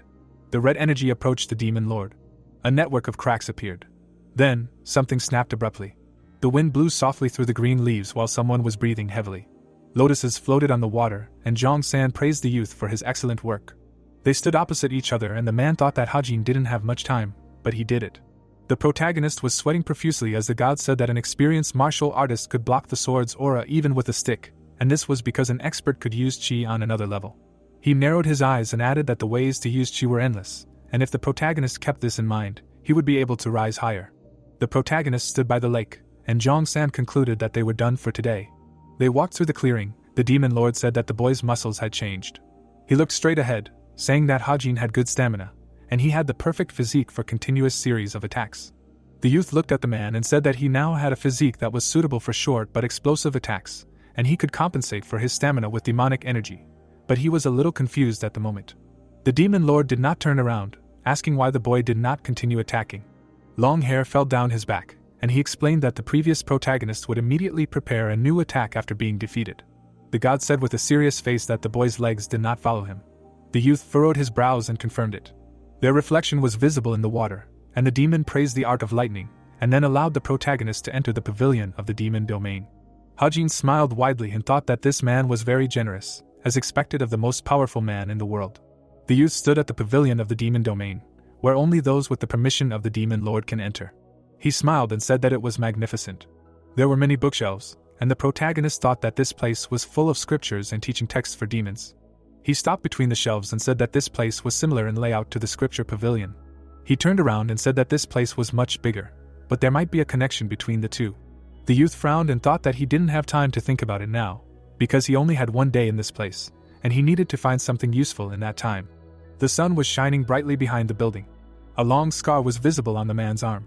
The demon lord was sitting on the throne, saying that the protagonist had managed to break through his chi. He imagined the young master's face and decided that he was a very mysterious person, and his skill level was 10, but he always managed to show a strength equal to 12. Jong-san poured himself some alcohol and thought that there were people who could do more than they were supposed to, and such ability couldn't be compared to ordinary talent. God closed his eyes and concluded that the protagonist was still not good enough despite all this. The cup was filled to the brim while the man thought that this guy was a very strong candidate, but he still couldn't take on the duties of the cult leader. There were huge shelves of books. Hajin held a book in his hands. He found what he needed. On the blue cover was the inscription, Heavenly Demon Lightning Fist. The boy imagined the warrior in a fighting stance. He read that 3 centuries ago, the divine fist Mach, called the strongest fist under the heavens, possessed a technique from the combination of demonic arts. The youth stood in front of the shelves, saying that, unlike the technique of the heavens, this technique consumes a lot of internal energy, and it is fast, but not difficult. The protagonist smirked and thought that it could be quite useful if he mixed the new technique with the explosive mountain blast. Someone was standing on the green grass. The demon had his back to the boy, saying that he would give him a new footwork technique that he should learn. Hajin opened his mouth in surprise when the Lord said that it was called the best of the demonic martial arts. The youth reached out for the book. He frowned tensely. Then he took out a red-covered scripture called Sovereign Steps of the Demon Emperor. The doors slowly opened. The strategist entered Jianson's chambers, who asked why the boy had come to him. He smiled and asked if the god had given permission to enter the demon pavilion. The Lord was sitting on the throne, and Yosan asked who had been given such an opportunity. He then smiled and realized that it was the protagonist. The youth put the scroll in his pocket and confirmed the god's guess that he was happy about it. Zhongzhen furrowed his brows and said that Hajin had ruined the strategist's plans. The youth looked at the demon and replied that he could always come up with a new plan because it was better than war. He stood in front of the Lord, who explained that the boy was not satisfied with the techniques he already possessed, which was why he wanted to enter this pavilion so much. The youth opened his mouth in shock when he heard the protagonist complain about this to the demon lord. The third young lord looked at the book in his hands, and the strategist thought that he was an amazing person. Zhongzhen sat on the throne while Yosun thought about how this man started talking to people after meeting the protagonist. A bamboo forest could be seen while someone was talking about the subject of protection being under the care of a doctor. The lord narrowed his eyes and said that this guest was a real troublemaker. The strategist looked at him and replied that he did not agree with that. There was a fog in the secluded bamboo grove. The boy was sitting on a bench. Sweat was running down his face, and he complained about the hot weather. His graceful palm was emitting white light. Suddenly, the surfaces around him were covered with an icy crust. There was even snow in the air. The boy was sitting in the lotus position, creating a cold around himself. His eyes were closed. Beads of sweat were running down his skin. Then he touched his chin and said that he felt much better now. The maid was sweeping the ground. Suddenly, someone opened the door and called her. Manhwa looked up in surprise. She smiled and cried with happiness when she saw her master. The protagonist asked her with a smile if everything was okay. The girl fell to her knees and greeted him. He imagined putting his hand on her head and thought that he had already given up hope of seeing her again, and he gave her a book so that she would not be bored. The boy opened his eyes wide and thought that you can never predict life. Manhwa looked at the protagonist in surprise when he asked her to show him her hand. The boy took the maid's hand and said that he felt quite a lot of internal energy. The girl smiled happily and said that she practices for 4 hours twice a day. Her cheeks turned red. Hajin imagined her in a meditative pose and thought that consistency and patience are very important for accumulating chi. Manhwa smiled brightly when the boy said that he was proud of her. She then raised her eyebrows in surprise and asked where Goldie was. She assumed that the jackal was hiding on the boy's head. The protagonist's eyes widened in shock upon hearing this. He imagined himself in the predator's mouth and said that there was no way the jackal would fit on top of his head. The protagonist crossed his arms and told the maid not to worry because Goldie would return whenever she wanted. The predator sharpened his claws on a tree. He stood next to the defeated boar. There were white clouds behind the large building. Dongpo furrowed his brows and said that a specially guarded target wanted to see the protagonist. The boy ate while asking what the assistant meant. They sat at the table and Hajin asked what value this person had to the cult. The blonde man looked straight ahead, saying that this person was the first priority of the Guardian Court. He raised his hand and added that for this reason, experienced martial artists from the Guardian Court's inner pavilion were assigned to guard such people. A crowd of people were walking towards the mountains, and the man explained that this referred to the hidden martial artists in the Guardian Court, and there were even former demon elders and demon generals among them. The protagonist's eyes widened when he heard that old men were doing such things instead of retiring. His sweat dropped, not understanding where such loyalty came from. Dongpil smiled happily, and the boy guessed that he was proud to talk about the inner pavilion. The protagonist stood up from his chair and said that he didn't care because he was busy and those people could knock on his door if they wanted to see him. He turned around when the assistant said that they couldn't leave their residence. The man frowned and explained that when a special guard was brought into the sect, they confined them to their quarters to prevent any mishaps. There were various dishes on the table and Hajin asked where those people were. A green bamboo grove was visible, that's where they were. Gangwei turned around when someone asked if he was used to the surroundings. The man knocked the prey to the ground. Yanzhong rested his foot on the animal's body and said that those beasts no longer acted in groups like they used to. The animal had several bird heads and the man said that he had been working here for 8 years. The blonde man smiled and said that most experienced martial artists couldn't last even a few months here. The young man stood dumbfounded when Yanzhong said that there would be chicken soup for dinner tonight. The air was filled with smoke. Gangwei covered his nose with his hand as the man picked up a plate of meat. He brought the cup to his mouth and sipped the broth. They sat at the table and the blonde man admitted that it was indeed delicious. He smiled and thanked the hunter. He then placed the empty plate on the table. Gangwei furrowed his brows and asked if there was any response from the third young lord. The man replied with a slight smile that the boy had recently returned to the sect, so he was busy and so it was worth waiting for a while. The blonde man looked at Yanzhong intently and said that he would like to meet the protagonist in person. The hunter brought the spoon to his mouth and suggested that they continue eating until the soup got cold. Gangwei arched his black eyebrows and thought about betting on the protagonist if the rumors were true. He imagined the demon lord and thought that he originally wanted to meet him, but changed his mind on the way because it was practically impossible. The youth looked straight ahead and thought that Hajin was the most popular candidate for successor. Yanzhong looked at the blonde and asked why he wanted to see this guy so much. Gangwei smiled and replied that he didn't really have a special reason and was just curious to meet him since he heard that he fought the Sword Palace. He imagined the protagonist whose hair was blown by a strong wind. The sun was setting in the third young lord's residence. Hajin furrowed his brows and thought that he had memorized a total of 5 techniques from the demon domain pavilion. He imagined many books and thought that the bloody hill palm attracted him with its amazing destructive power, but it was not something he could use right away. On the red cover was the title of the book. The youth was sitting on the floor learning a footwork technique that was perfect for him. He furrowed his brows and remembered that this technique was only mastered by Zhong-san, the first young lord and the head of the council. He imagined these 3 people and thought that the demon lord was the only one who had completely mastered this skill. There were red sparks under the youth's feet as he thought about how difficult this technique was. A bright aura appeared around him, and he decided that he would start training right away because he did not have time to rest. The protagonist closed his eyes and thought that he would gradually learn all 5 techniques. He then stood in a fighting stance and a wind appeared around him. The ground beneath him cracked. Hajin quickly moved around the area, thinking that he should properly distribute his strength. He stomped his foot on the floor. He then quickly turned around and thought that it was not an exaggeration to call this the best footwork technique in demonic martial arts. The youth sweated and decided that this suited him better than the divine steps of the 9 heavens contraction. He widened his eyes and thought that the new technique would help him use his other skills much better. The warrior raised his hands. He then quickly spread them out to the sides and thought that he believed that he could become stronger. There were swords by the stand. The matriarch looked straight ahead and greeted the third young lord. The youth turned around and asked what brought her here. Yanshim walked up to him and answered that she came because she heard about his return, and the youth did not believe that it was true. The woman smiled and replied that he wouldn't notice if she really wanted to trick him, and Hajin reluctantly agreed to that. He turned away and asked her to wait for a bit while he finished his business, which wouldn't take long. He smiled when the matriarch asked if she could watch him train, and gave her permission. The youth's body began to emit red energy again. The woman stood behind him, thinking that he was already concentrating, and not everyone could have such concentration. The protagonist furrowed his brows, and Yanshim thought that only because of that was he able to reach such a level of martial arts at this age. Her mouth dropped open in surprise, thinking that the current cult leader also reached the level of an absolute demon around his mid-30s. The guy's muscular back was visible, while the woman thought about how he managed to reach the same level 10 years earlier. It was reflected in her eyes and he came to the conclusion that the protagonist could indeed become the successor.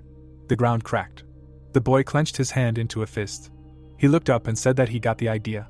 He turned around and smiled when Yanshim recognized the move. She looked at the protagonist and said that her main martial art was the lightning fist, and then she asked why the boy practiced it. The boy opened his mouth in surprise when the woman offered him a light sparring match after their conversation. There were 2 cups on the table. They sat at the table and the protagonist asked why Gangwei wanted to see him, but the matriarch did not know either. She drank alcohol and said that Hajin should visit this boy. She looked at him and added that the blonde man asked to meet him specifically, so he must have a good reason. The protagonist's eyes widened in surprise and asked if the guardian court or the cult leader should have checked this.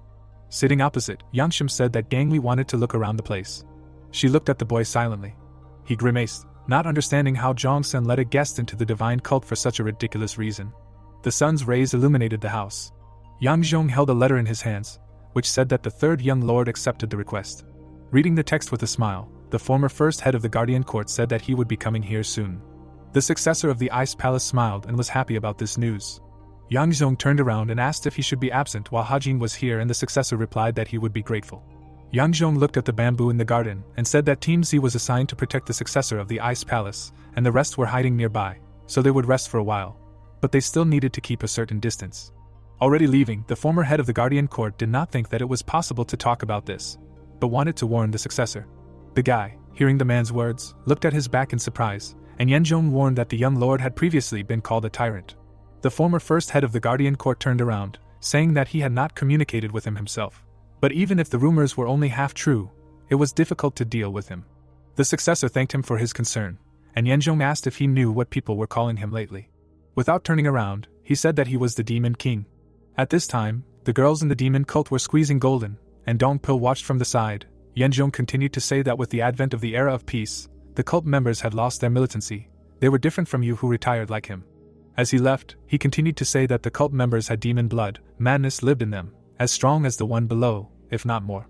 He remembered the third young lord, who was called the Demon King, nothing more and nothing less, a name that spoke of the respect that the demonic martial artists had for him. Yan Zhong looked into the eyes of the successor and said that he was sure that he had his own reasons for wanting to see Hajin, which he did not want to know about. Almost at the door, he continued to say that since the successor wanted to talk to the third young lord, it was better not to provoke him, and the boy thought about his words about the Demon King. He remembered how he rode here on horseback and heard many rumors about the third young lord. Then on the way, Yanzhong also said that he heard that the demon lord appointed the third young lord as a special inspector general, and the successor of the Ice Palace was surprised, specifying, instead of the first or second young lord. The boy turned to the former first head of the Guardian Court and listened to how Hajin had dealt with the 7 patriarchs and destroyed the demon clan of the martial king, and Yanzhong also noted that it was very brave. His martial arts were impressive, but his determination was even more impressive. The successor frowned and thought that the third young lord was an interesting figure, and the important thing was that he was experienced. The rays of the sun illuminated Hajin's house. Dongpo called out to the young master. The protagonist was adjusting his hat, and the bodyguard clarified where he was going, to which the boy replied that he needed to go somewhere. Dongpo was about to go with him, but Hajin practically ran past him, assuring him that everything was fine, and for now Dongpo should practice the technique he gave him, because it would take some time to get used to it. Watching the gentleman run out the door, Dongpo wondered why the protagonist was covering his face to go outside. He turned around when he heard the girl's voice saying that Hajin was awkward. Dongpo bowed and greeted the master of the Inner Enlightenment Center, and the girl only stated that there was no need to be so formal. They stood opposite each other, and the guy clarified what brought the master here, who came to convince Hajin that it was best to meet with the special purpose of the guard, and then she had a little warm-up. Dongpo was surprised to learn that Yanshim sparred with the young master because it seemed to be quite intense. She frowned and thought that the third young lord was growing up frighteningly fast. She clenched her hand in her hands, thinking that this was a more meaningful experience than she expected, since there were many people in the cult who were stronger than her, but she could count those who were better with the lightning fist on one hand. The girl remembered Hajin throwing punches, thinking that he was able to push Yeonshim well, maybe because he had reached the highest level of the demon realm, or because of his talent. She remembered the opponent's attack that broke the floor under her feet, thinking that he had just reached the highest level of the demon realm, but was already seeing through his fate. Once again, the guy appeared in front of her eyes in motion, and she thought that with each such move, he was mastering the technique at a frightening speed, and at this rate, it would not take him long to master it. Yeonshim looked at the man in front of her in surprise, who called out to her, tearing her out of her memories. Dongpo looked at the master and asked her to fight him too if she was not busy, but she was always busy, and she was sure that in terms of being busy, she was second only to the general strategist. Both of them were embarrassed, and Dongpo apologized, but Yeonshim had already agreed. She stretched her shoulders, saying that a day spent playing the game was not so bad. But first, the girl suggested a snack, because she was exhausted, although she did not use any internal energy in her attacks, and Dongpo rushed to cook food right away. At this time, the successor of the Ice Palace was meditating, sitting on a stone. Footsteps were heard nearby. The guy heard them and thought that the steps were very even and the speed of walking. The one walking did not hide his presence, and did not try to show himself. Hajin walked through the bamboo, and the successor thought that he was definitely a well-trained martial artist. The successor of the Ice Palace opened his eyes, realizing that in front of him was the third young lord. Closing his eyes again, he released energy, deciding to see how strong Hajin was. The protagonist immediately felt that something was wrong. The successor's energy was flowing. She walked right up to the third young lord's feet. Without looking up from under his hat, Hajin stated that he never wanted to come back here while he was alive, but sometimes he missed the breeze here. Water was dripping from the bamboo leaves.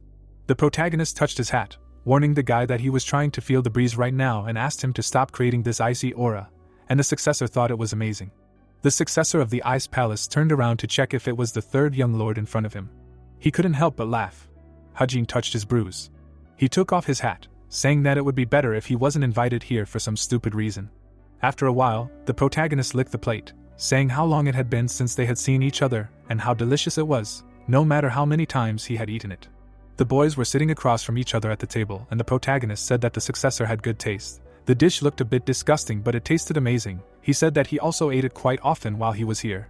Hajin blew on the dish on the plate, and the successor asked what happened to his eye. The protagonist covered his eyes, saying that it was an injury he got during training, and then thought that Yeonshim looked like she barely had the strength to hold chopsticks. But her fist was definitely powerful.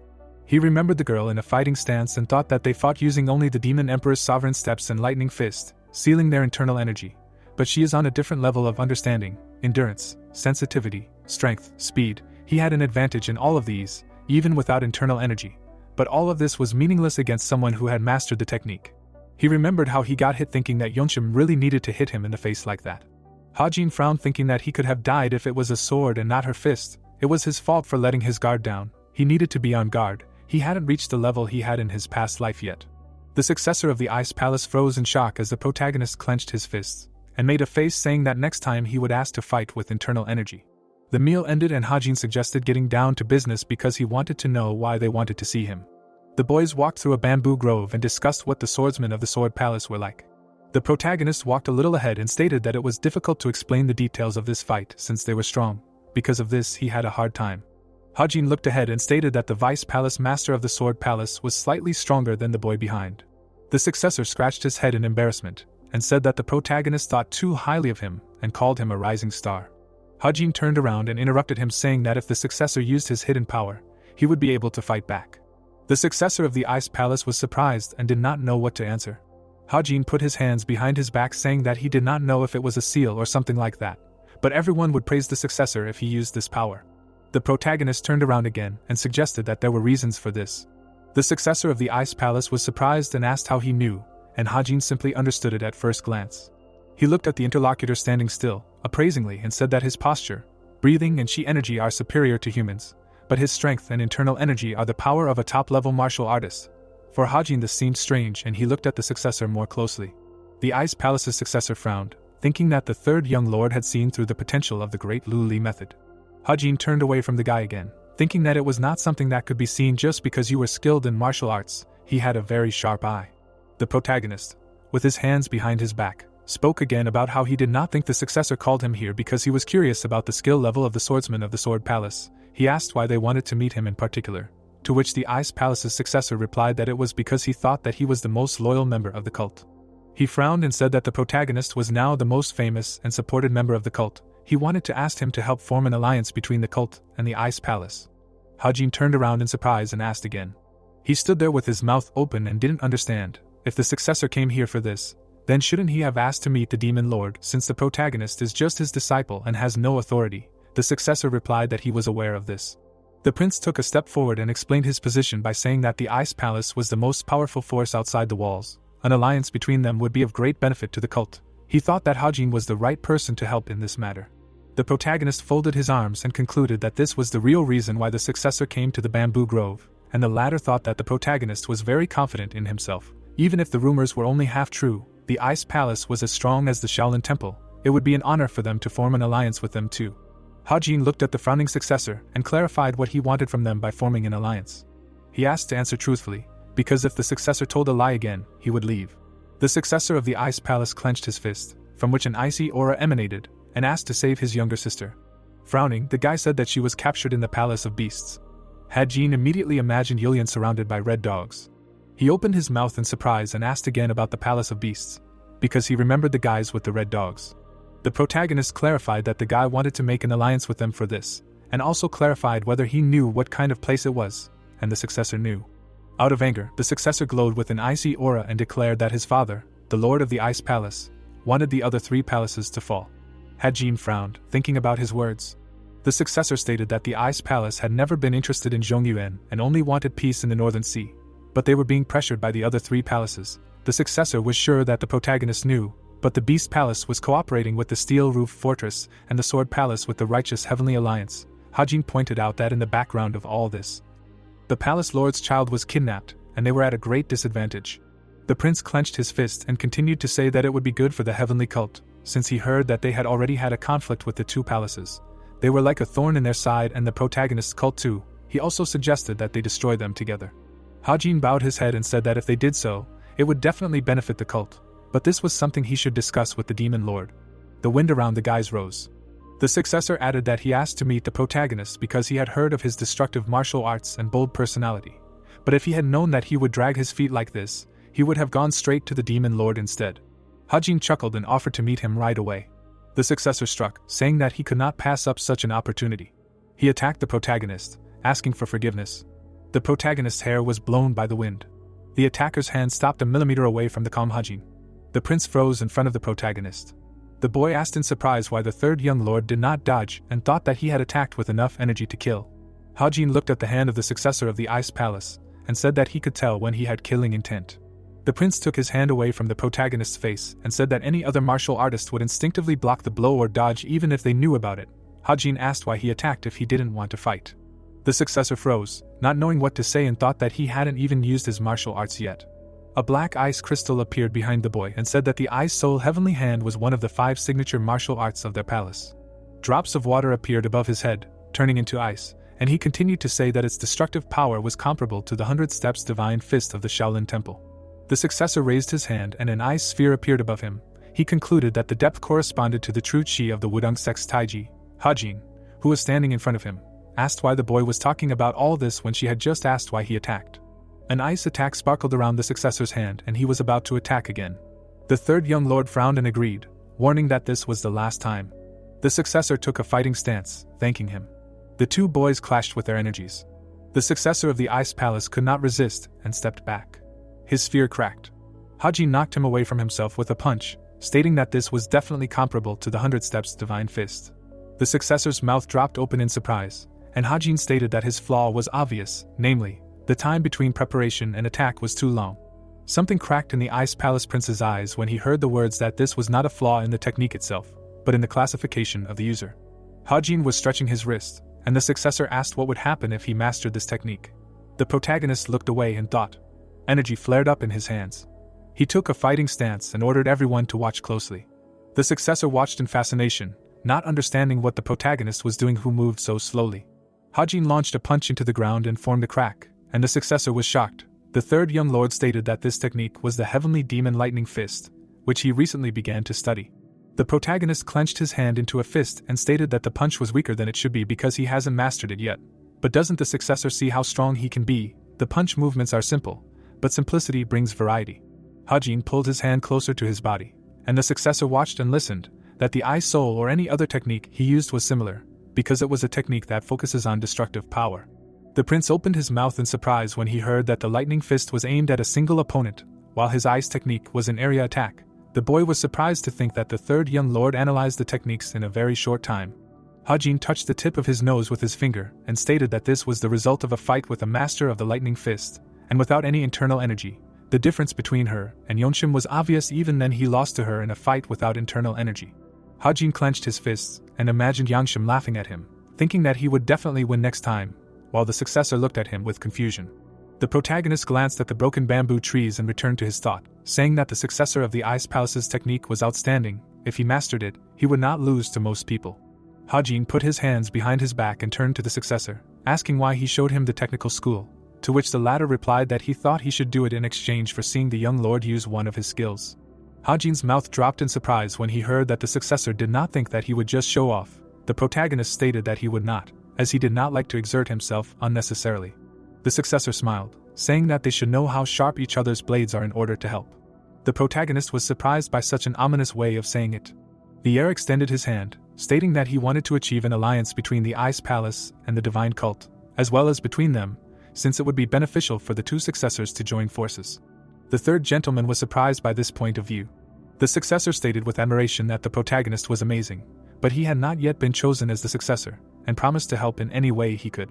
Hajin frowned, realizing that he should also help in return, but also realizing that the successor of the Ice Palace had too much to lose from this deal, to which the boy agreed, adding that many hated him. The protagonist looked at the interlocutor and concluded that he wanted him to help get rid of his enemies, instead of doing it himself, to which the successor replied that choosing the right allies also shows wisdom. The protagonist frowned, asking if saving his sister was just an excuse. The prince leaned forward and said that nothing bad would happen if the third young lord rejected his offer, but he was serious about his sister, because if he could save his sister then everything would be fine even if they became enemies.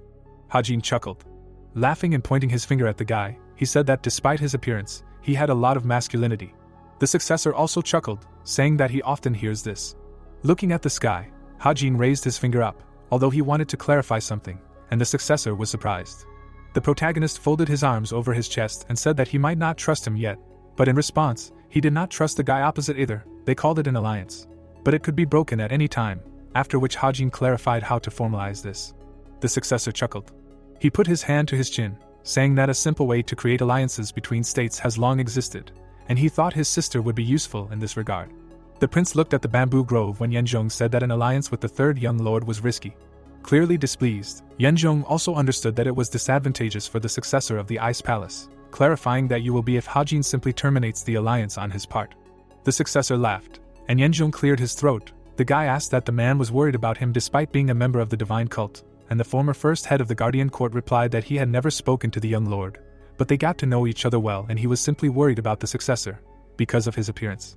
The heir of the Ice Palace remembered how the protagonist left, and said that he understood why the martial artists of the divine cult respected and admired the Lord so much, because he would not break his promise. The successor and the former first leader of the Guardian Court stood up and the wind swirled around them as the boy stated that Hajin was grumpy on the outside but he was confident that he would do more than what was needed as an ally, and Yanzhong asked if there was a reason why the successor believed that. The boy looked ahead and mentally agreed. The successor walked along the grove and thought that he understood the third young lord's goal was more than just becoming the successor. At this time, in the demon god's palace, Zhongsen was praising a subordinate for her good work on the room for the railway horse. The girl stood in front of the lord who was sitting on the throne, who praised her for having achieved such remarkable success, and she must have worked hard for it. Zhongsen looked at her and said that this was proof that she knew and understood the path to developing her martial arts. Cold sweat broke out on Sion's forehead as the lord stated that he was disappointed with something. The girl who bowed before him asked him to teach her. She sat and looked at the floor in front of her, listening to him say that her martial art was too limited. It was nothing more than a martial art, that is, the strengths and weaknesses of the fighting technique were trivial. Her art lacked the most important thing. Zhongsen poured himself a drink, saying that this could not be learned from someone else, she had to figure it out herself. Looking again at the bowed girl, he added that even a scholar who had read thousands of books could not call the whole world. For this he needed to see the world himself, and the girl was like this scholar who only read books. She remembered her conversation with Yosan, who told her that Hajin thought a lot about solving problems and came into conflict with other people. He was brave when he needed to use martial arts, and when he needed to use his brain he avoided violence. And progress combined with experience completes the training. Then the girl frowned and thought that this was why the third young lord had become so strong. At this time, in the hall, a servant told the lord that the third young lord wanted to see him, and Zhongsen called him. The door in front of Hajin opened. Seoyun looked back, realizing who was about to enter. The protagonist walked in. The girl stood up, looked at the guy and thought that he did not emit any chi, but his presence was so powerful that she could not take her eyes off him. She even thought that it was demonic energy. Hajin passed by her, not paying attention, and Seoyun did not take her eyes off him, thinking that this was an exalted realm that went beyond the concept of martial arts. The protagonist looked at the girl and said that they had not seen each other for a long time. Seoyun frowned, scared, thinking that he was an absolute demon. The sun was already setting when the lord let Seoyun go. Zhongsen placed the empty bowl on the table. He looked at the boy who had arrived and asked how the girl looked in his eyes, to which Hajin replied that she was not bad, but he thought to himself that she was sensitive enough to understand that he had reached the highest demonic level, and seemed quite talented. Zhongsen narrowed his eyes and said that if we were to consider only her talents, she was the best in the culture, and the youngest was comparable to her in age. Hajin thought about it when he heard that she had not eliminated a single problem. The boy remembered her heavy gaze and stated that he understood what was going on. This was a wall that most people with the same talent as hers faced. He imagined Seoyun walking forward and stated that she would become frighteningly strong once she overcame this wall, and the lord agreed with him. Sitting on the throne, Zhongsen suddenly asked how the conversation with the successor of the Ice Palace went. Hajin looked at the floor and replied that he had made a wonderful offer and was about to tell him, and he noted to himself that the overlord already knew about their conversation. Zhongsen abruptly interrupted the third young lord and said that he did not want to know. Hajin was surprised. The overlord refilled his cup with drink, saying that a powerful figure from one of the 4 palaces of the outer wall was showing activity after all this peace and quiet, so it must be something large-scale, and whether he proposed an alliance or war, it would happen after Hajin spoke with him. Looking away, the protagonist stated that the overlord did not know what they were talking about, but he did know that the successor went to the third young lord, and not to him. Looking down at Hajin, Zhongsen said that talking to the master and not his child, right after the Palace of Swords and the Palace of the Beast caused a commotion, would lead to the successor either harming the cult or benefiting it. It dawned on the protagonist that Zhongsen was not interested in the only thing that others wanted to know, because it was not the cause that was important, but the result. Hajin watched the lord drink the drink and thought that he had mastered not only martial arts, but also world affairs. Perhaps he did not have the ability to predict the future, but he did not need it, because he saw through everything. They stood opposite each other and Zhongsen came to the conclusion that Hajin would be busy again. Then he clarified whether this problem could be solved within the cult, or whether it was necessary to go beyond it, and both options were suitable. The protagonist was surprised when he heard the lord come to the conclusion that this was an alliance. Looking at the third young lord, he said that he had not met the guy, but you need to be very strong to become the heir to the Ice Palace, because they are strict, but even stricter to their blood. In other words, the guy Hajin met is not a weakling. Frowning, Zhongsen warned the young master not to let himself be manipulated, but to do the opposite if he wanted to achieve his dreams. Hajin exhaled on that note and asked the overlord for a favor. Zhongsen frowned and asked what it was. Hajin looked him in the eye and asked to use the cult's powers. With a determined look, Hajin asked the demon lord to allow him to use the cult's powers. The overlord did not answer right away. Looking at the disciple, Jong-san explained that it was impossible if it was something that had to be done secretly, and the disciple admitted that he thought he would say that. Frowning, the youth remembered that the reason he could bring a squad of berserker demons with him to inspect was because it was an official mission, but it had to be taken care of secretly. It would be difficult for him to bring troops with him. The overlord raised his hand while the protagonist scratched the top of his head, admitting that he had no choice and would think about it some more. A scroll flew into the surprised inspector's hands. Looking at the paper, the boy realized that it was simply a report on the current duties and missions of the cult troops. But why did he need it? Hajin's eyes widened when he noticed that it also recorded details on where and when each squad would be. Placing his palms on the armrests of the throne, the Lord said that the boy could use this as he wished. The hero smiled. Holding the open scroll in his hands, the inspector thanked Jong-san. Pouring himself some wine, the Lord let the student go. Without looking at the boy, the Lord warned that if he saw him clumsily using his legs again next time, he would take this technique away from him. Spreading his arms, Hajin replied that he knew he had to improve so as not to embarrass himself. The boy left the throne room. Jong-san watched him go. Taking a sip of wine, the Lord muttered that everything was fine. The Ice Palace was on a different political route than the other 3 palaces of the Outer Wall. The younger sister of the Ice Palace heir was traveling through the northwest region of Zhongyuan when she encountered beasts from the Beast Palace. A fight broke out, and they captured her. As the hero walked through the streets of the palace, he thought about what kind of mess this was. What was important was what he could gain from this situation. Remembering that guy, the inspector thought about an alliance with the Ice Palace heir. It meant that he would have a strong ally in his quest to become the successor. He had the share of the Chaksa family, as well as the support of the Kaigyan family, but they could only help him indirectly because they were officially loyal to the divine cult. The Ice Palace was a different story. Since they were not affiliated with the divine cult, they could be of great help. Looking thoughtfully ahead, the boy figured that he could not trust them yet, but it was worth a try. With his hands behind his back, Hajin reminded himself of one and he heard footsteps behind him. Turning around, the young man asked if the pursuer had anything to talk about. Seo-yoon, following the elder, answered that she did not. Turning around completely, the hero asked why she continued to pursue him then, and in response he heard that she had business with him. The inspector's face became confused, not understanding how, under these conditions, she had nothing to talk about. The young lady silently looked at him, and the guy mentally got furious that she was dragging out the beginning of the conversation. Hajin's gaze became surprised when the girl asked what she needed to complete her martial arts training. Folding his arms over his chest, the young man clarified what she was talking about, but in response he heard that Seo-yoon did not know how to explain it. The hero's mouth opened in surprise when the girl said that she was simply watching him. Looking at the elder seriously, the young lady added that she wanted to know how he was able to improve so quickly, since he had already reached the highest demon realm. The inspector frowned, realizing that this lady was already trying to catch up with him. Without changing his expression, the boy explained that it was not something that could be explained in words or shown with actions, but in response, he heard that even if that was the case, she had never tried it. Raising his eyebrows, Hajin realized that this was why she wanted to see for herself. Sometimes you need to prove that something won't work, even if you know that theoretically it won't work. Turning around, the young man said that he didn't know what Seo-yoon wanted, but she could do whatever she wanted, although he was busy today and asked to come back later. But the girl simply suddenly appeared in front of the hero, and said that she couldn't let him go, since it was very important to her. With an indignant face, the inspector clarified that she wanted him to give up his plans because of her persistence, but she replied that she would simply stay by his side.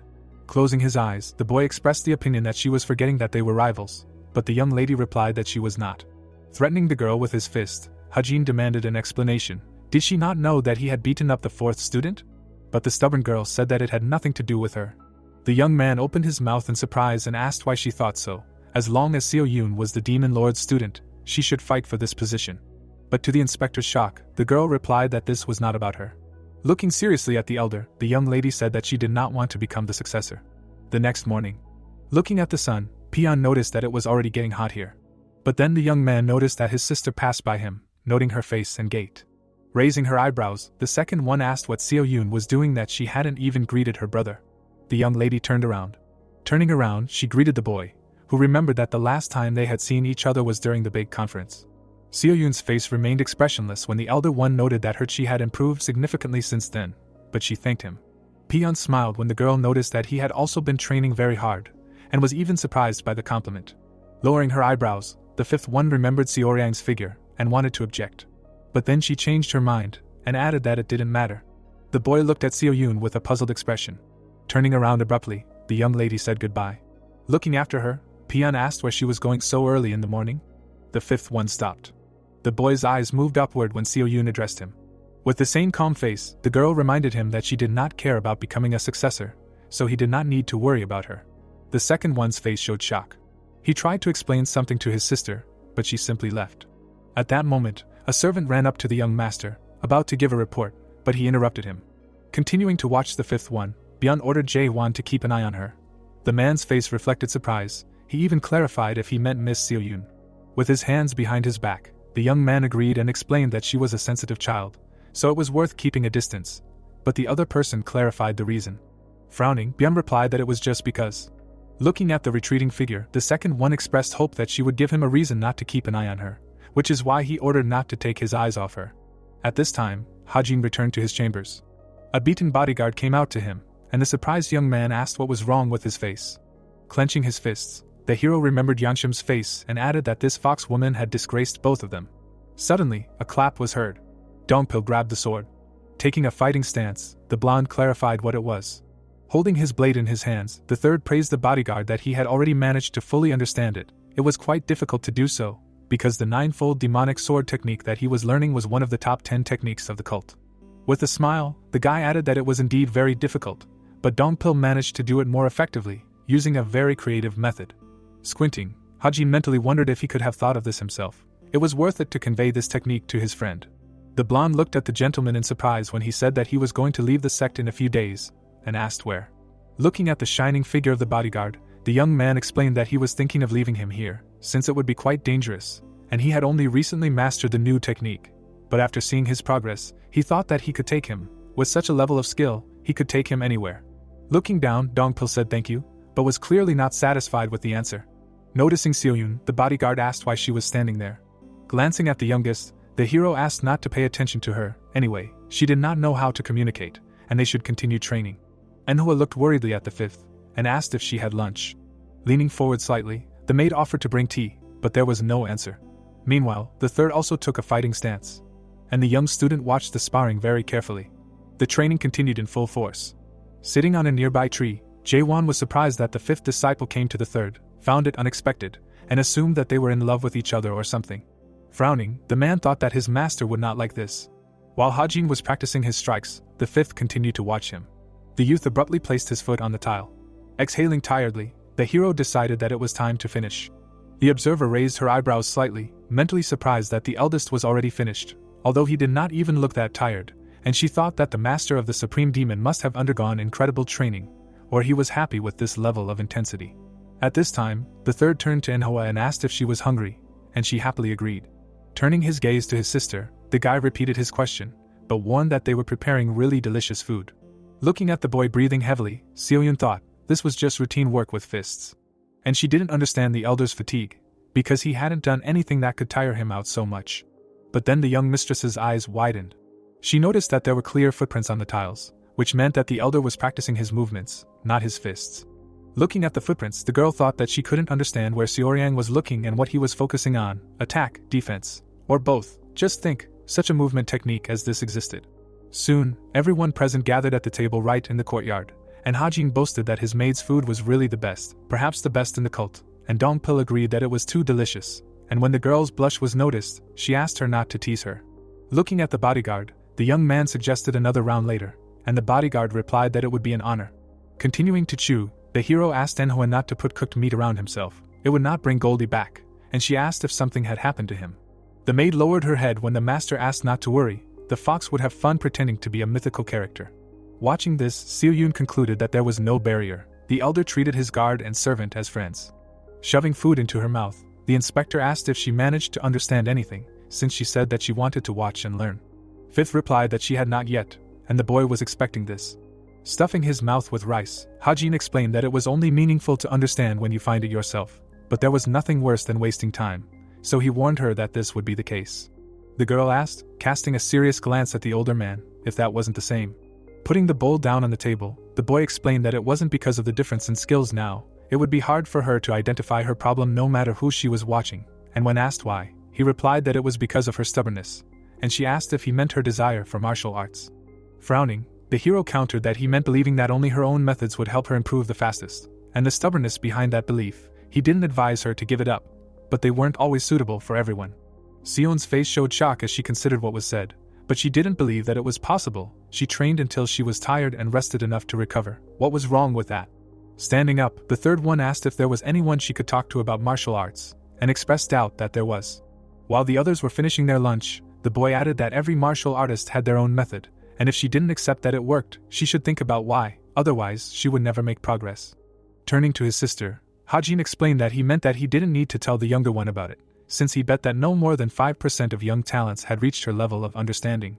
The boy's face twisted in displeasure when his sister said that she was not satisfied with this, and advised her to broaden her horizons. Puzzled, the girl looked at the hero's back, not understanding what he meant when he said that her mind was too constrained. Looking at the third one, Seo-yoon thought that she believed in the flexibility of her mind when it came to martial arts, and she could understand what made them different. Turning to Dongpil, the boy addressed him. Squinting, Hajin gave the order to catch the one who was eavesdropping on them. Jae-won, who continued to observe, noted that the third and fifth not only trained together, but also ate together. Sitting on the tree, the man thought that the Lord's advice to spy on the fifth princess was correct. If for some reason they joined forces, it would be a hindrance. But then the servant looked back when he realized that the blonde man had disappeared, and did not understand where he had gone. And he missed the blade flying towards him. The blade fell on his shoulder, and Jae-won cursed inwardly when he heard the order to not move. Dongpil, standing behind him, reminded him that this was the third prince's house and asked how he dared to spy on the young master. Putting his hand into his bosom, the man decided that there was nothing he could do. There was an explosion, and poisonous smoke spread around. Covering his face, the blonde realized that it was a poison bomb. The servant ran away, mentally scolding himself for escalating the situation. With a panicked expression on his face, Jae-won knew that if he was caught, his master's name would also come out. But the bodyguard managed to knock him down with a punch. The man rolled on the ground. Dongpil assumed a fighting stance. Looking at his opponent in confusion, the servant could not understand why he had gotten out of the poisonous fog so quickly, and thought that if he raised his fighting energy now, it would not be too late. But the next moment, Jae-won was covered by a wave of powerful demonic chi. The veins on his face bulged from the tension, but now not only was he unable to use his energy, he could not even move. The dust began to settle. Approaching the spy, Hajin warned him that he did not like to talk much. Throwing his sword over his shoulder, the young man demanded that the stranger state his affiliation, his name, why he had risked using a poison bomb to escape, and generally tell him all his secrets. Jae-won's face was filled with horror as he realized that his energy core was blocked. He couldn't move a single muscle. Was that possible due to the expulsion of his energy? Glaring at the spy with rage, the hero threatened that only by answering his questions would he be able to get out of there unharmed. It was soon revealed that the spy was sent by Byun, the second young lord, and the third stated that being nice to his sister was good, but listening to a servant spy on her already seemed quite creepy. Seo-yoon frowned when she heard the boy say that she was very popular. Folding his arms over his chest, Hajin asked the girl if she knew where Byun lived. He needed to talk to him, but she said that she didn't need help, and it was none of his business. The boy's eyebrows rose when the young lady added that she was solving her own problems, and he retorted that she had mixed everything up again. Seo-yoon's face showed surprise as the hero informed him that he wasn't doing this for her, but for himself. Looking straight ahead, the third explained that being spied on was her problem, but that servant had caused a disturbance in his quarters. His guards had been attacked, so he couldn't just sit back. Hajin remembered that guy, Jae-won. He didn't have any negative energy at all, only positive. Even with demonic arts he shouldn't be able to move with such an imbalance. Frowning, the youth reminded himself that the spy was also severely limited in the amount of energy he could use. Despite having much more, something was wrong. Turning to Dongpil, the hero asked how much was left until the day he said he would leave, and he replied that it was 3. Grinning, the third stated that it was enough. He would draw something on that scumbag's face before he left.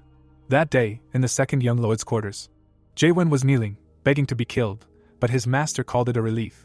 The servant looked at Byun in surprise, not understanding what he was talking about, and heard that since he had returned without any major injuries, that alone was enough.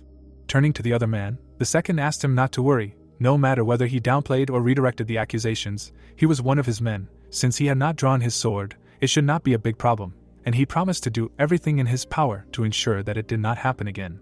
Turning back to the window, Byun said that he believed in him. But watching him go, the youth muttered that it was too late for effort. He thought he had found someone with brains, but he had just proven himself worthless. Putting his hands behind his back, the second expressed regret. He held out longer than the others. Frowning, Byun wondered if feelings had really developed between the third and fifth. At that moment, there was a knock at the door and they turned to the young master, who asked what was wrong. The man turned around abruptly when he heard that Seorian was already there, and thought that he had acted faster than he thought. Looking at the one who entered, the second ordered that the younger one be allowed through the gate, and asked to wait an hour, and he was surprised by this. Peon's face expressed irritation, and he added that an hour would be enough. At the same time, in the guard of the demon chamber, one of the doors began to twitch. The guard turned around in fear.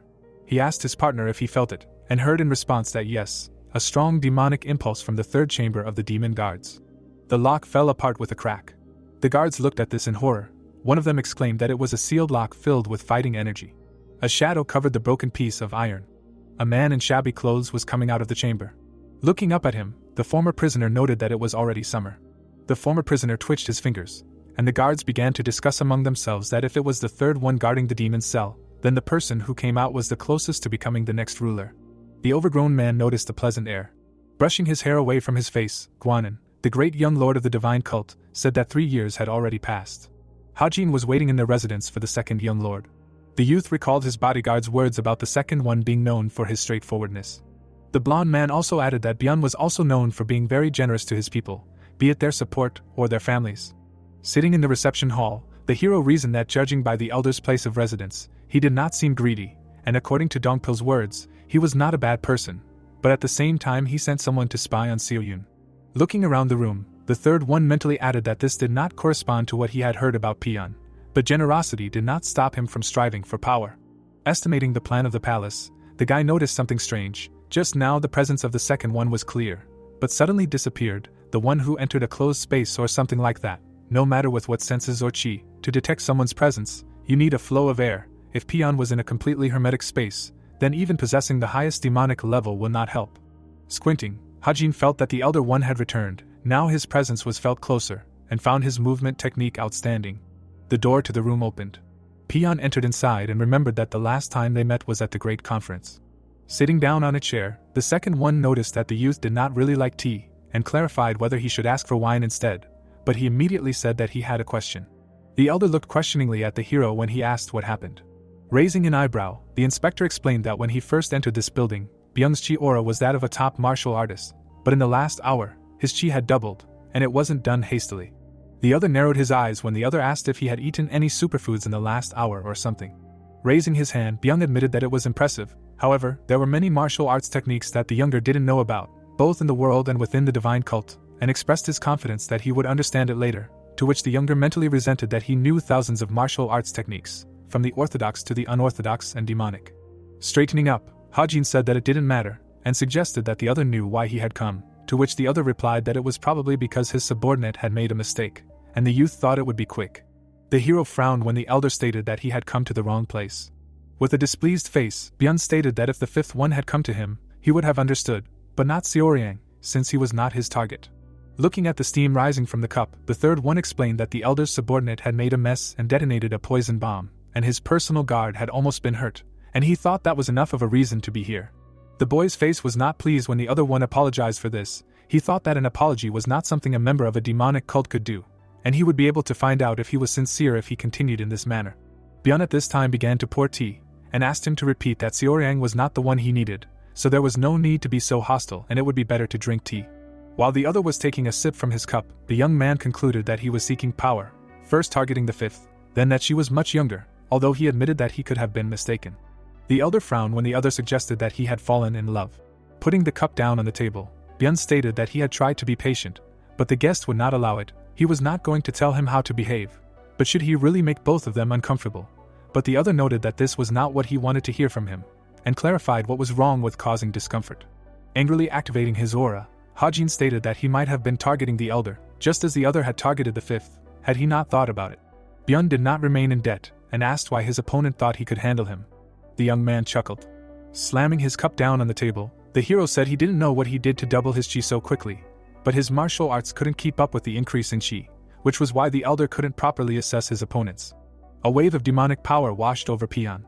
His eyes widened when he realized it was a wave of chi. Placing his palm on the table, the inspector asked if Peon really said he couldn't handle him. The latter's mouth dropped open in surprise when he realized his opponent was biting into the table using only his internal energy. This was a whole other level.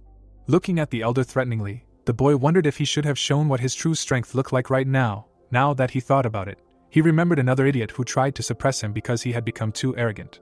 On the table, Hajin scratched the name of the fourth lord. With a dangerous smile, the young man asked if Byun wanted to end up like him. The table shattered into pieces. Looking at the younger man in panic, the younger man couldn't believe that he had reached the ultimate demon realm. The pieces of the table lay on the floor. The protagonist placed his hands on the armrests while his opponent thought that the ultimate demon realm at such a young age was certainly impressive, but now was not the time to be in awe. Sweat poured down Byun's face as he realized that if he had fought the inspector, he would have lost.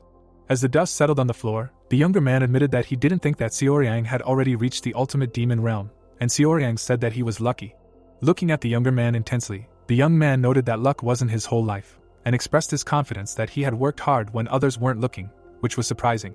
Frowning, Hajin didn't understand why Seoryang was praising him. Straightening up, the second expressed regret, because he thought that among the brothers, he was the strongest after the first, but now the strongest was his interlocutor.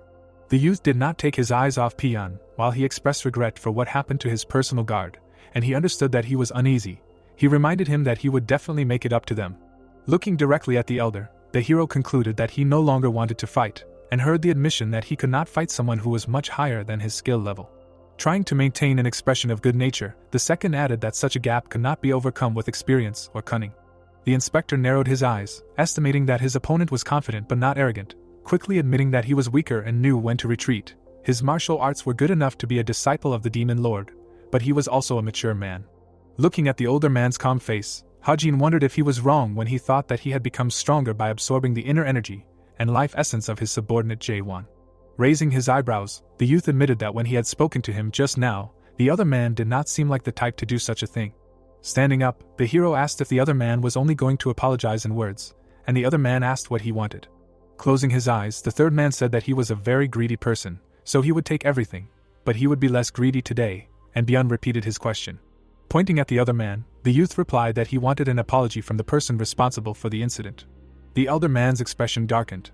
Hajin walked over to the window, and when the other asked if his apology wasn't enough, he explained that the culprit should have taken responsibility. Although it was very touching that he was willing to take such responsibility, he didn't really like it. Frowning, Byun reminded that he was the one giving orders to his subordinate. In other words, his apology was needed. Turning around, the hero countered that if his personal guard had died from the poison bomb that Jae-won had detonated, he would have expected Byun to take responsibility as well. But he would have already killed him before that. That's how responsibility worked.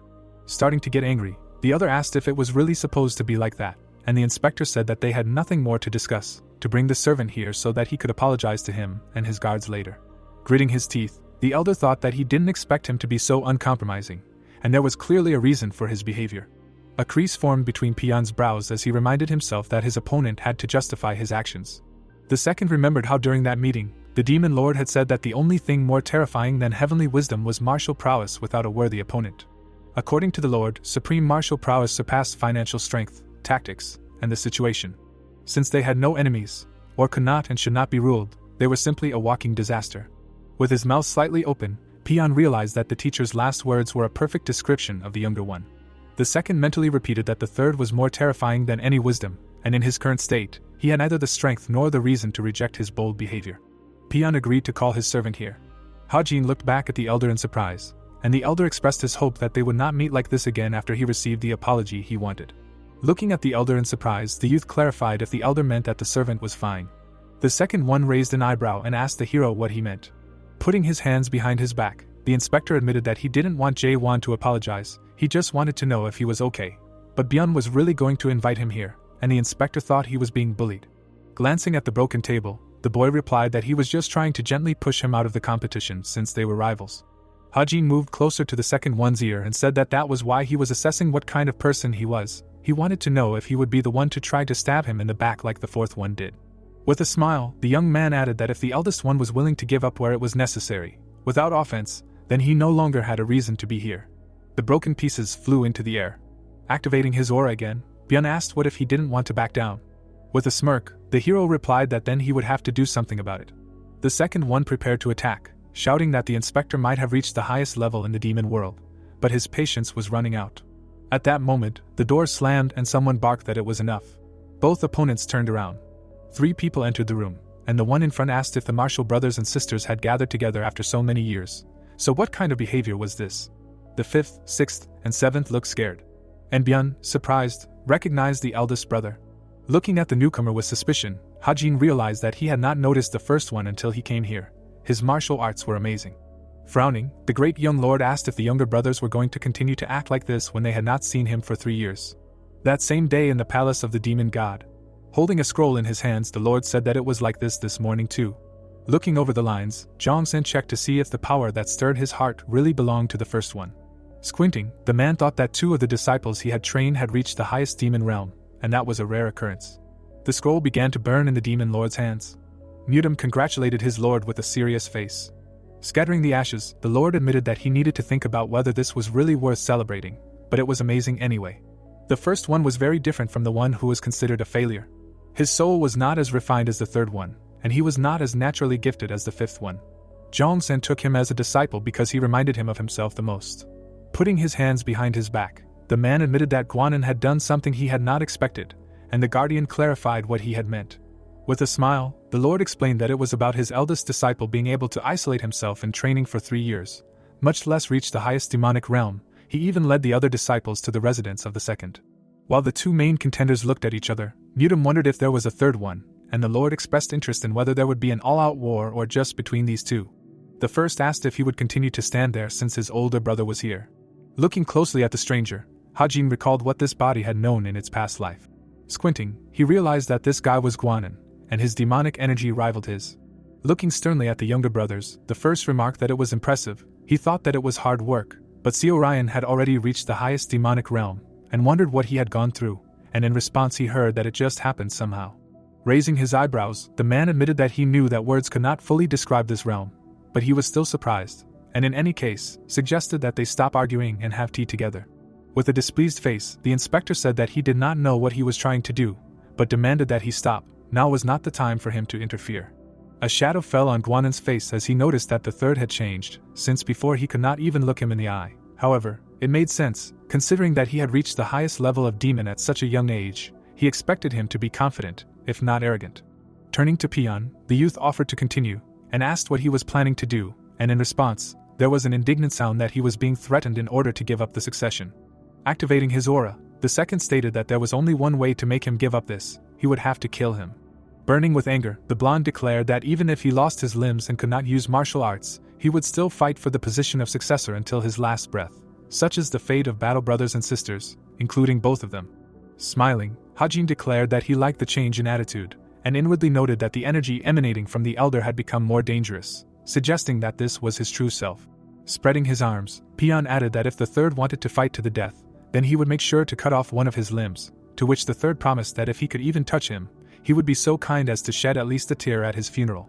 Grinning, the youth was about to show how much stronger he was. Then he rushed straight at the surprised blonde.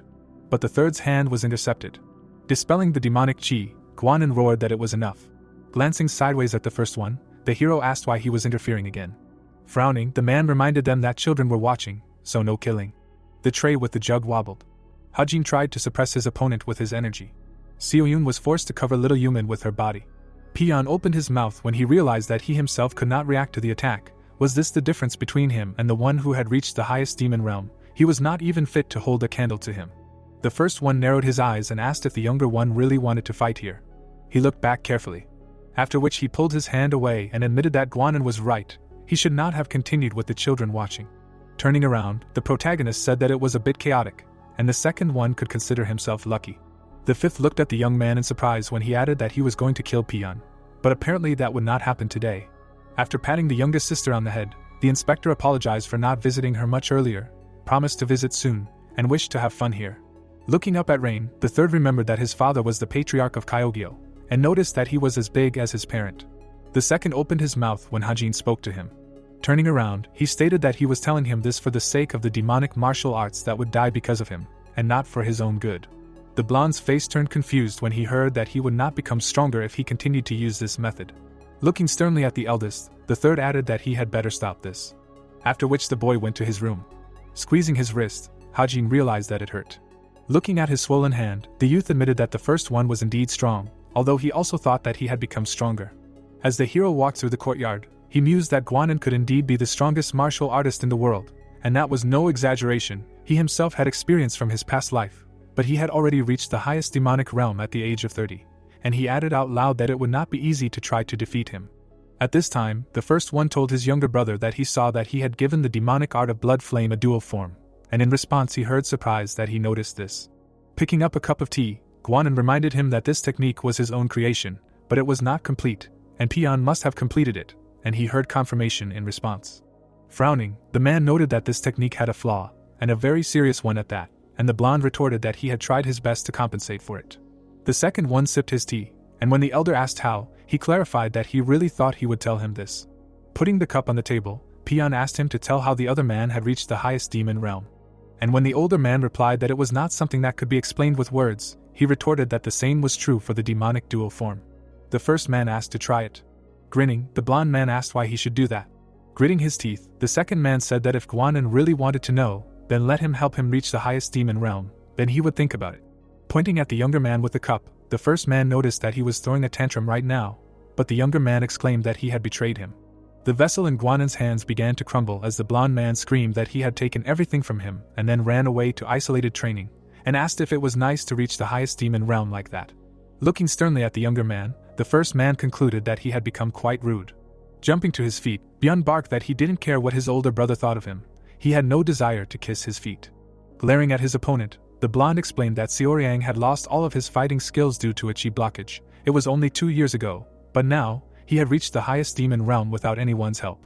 A shadow fell on Guanan's face when he heard that the younger one didn't know if the third one had used a shortcut like him, but most likely, he wouldn't be able to defeat him like that at the moment.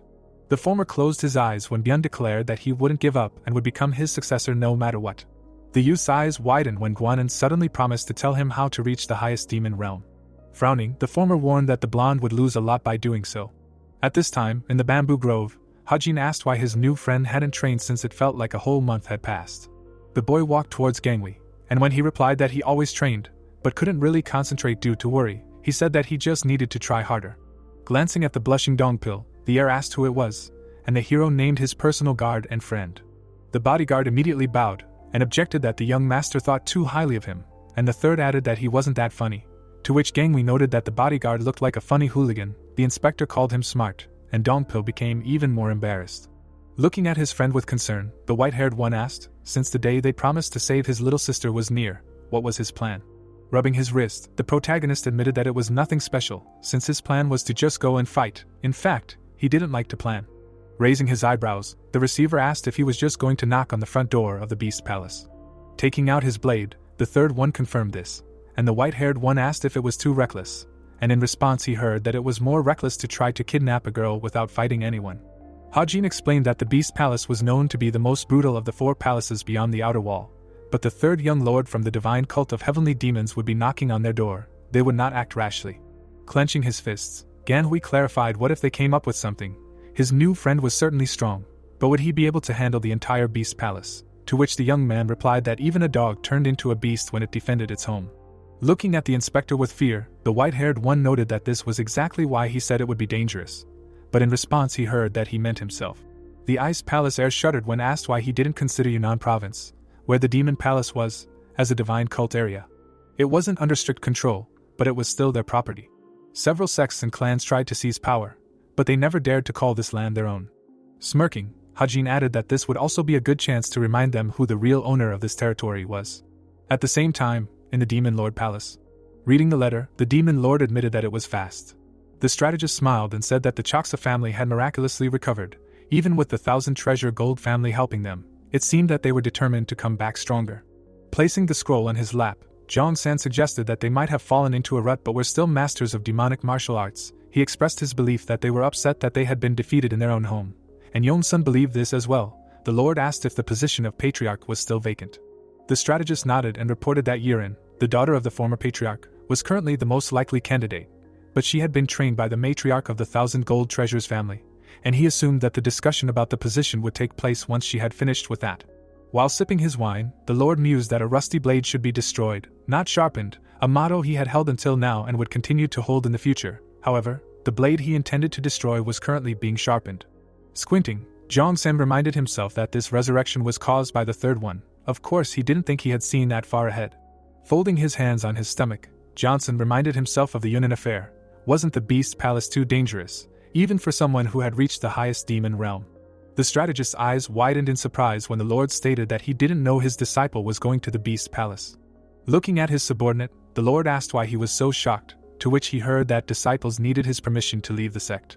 Frowning, Jong-san reminded himself that this was the rule, but the strategist was the one who strictly followed the rules. Looking at his lord in confusion, Johnson admitted it was true, but he was the demon lord and his master. He was sure that the third one had said something before leaving. The Lord rested his hand on his face and said that his disciple knew that there was no point in this permission, and thought to himself that he knew very well that he did not care about such trivial matters as long as he brought good results. Rubbing his chin, Chong-san reminded them that Yunnan was under their control, they just did not care about it. This was a good opportunity to show them who was boss. With a nervous smile, the strategist wondered if the third young lord had taken a step closer to the demon lord. He was immediately disappointed when the Lord said that if he did not say anything to him, he could go, and asked if he would not even be treated to tea. At this time, the area around Guangxi was still hot. While stopping the horses, Hajin asked the heir of the ice palace if he could make it colder with ice arts, but he replied that he had decided not to do so. Raising an eyebrow, Gangwei explained that trying to constantly make yourself comfortable, making yourself cooler when it's hot and warmer when it's cold, didn't help much when you were in situations where you had to endure all sorts of hardships. The third looked back at his friend as he continued that if such an uncomfortable state was the default, it would help you endure hardships better. Looking seriously at the heir of the ice palace, the hero concluded that he had good insight. The inspector's eyebrows rose when Gangwei suddenly asked if everything would be okay with his sister. Looking around the forest, the white-haired one admitted that it was strange coming from him, but his sister was very beautiful. Looking ahead with concern, the heir of the ice palace added that he knew the Beast Palace would not do anything rash unless they wanted to start a war, but he was worried because they preferred instinct over reason. Raising his eyebrows, Hajin remembered that the guys from the Beast Palace were known for their cruelty, and he wouldn't be surprised if the girl had already been abused. Looking at Gangwei's fingers clenched on his knees, the boy continued in his mind that the only thing holding him back from rushing was that it wouldn't help him save his sister, and guessed that he was very worried about her. The white-haired man stood up when the hero told him not to worry. His fears would not come true.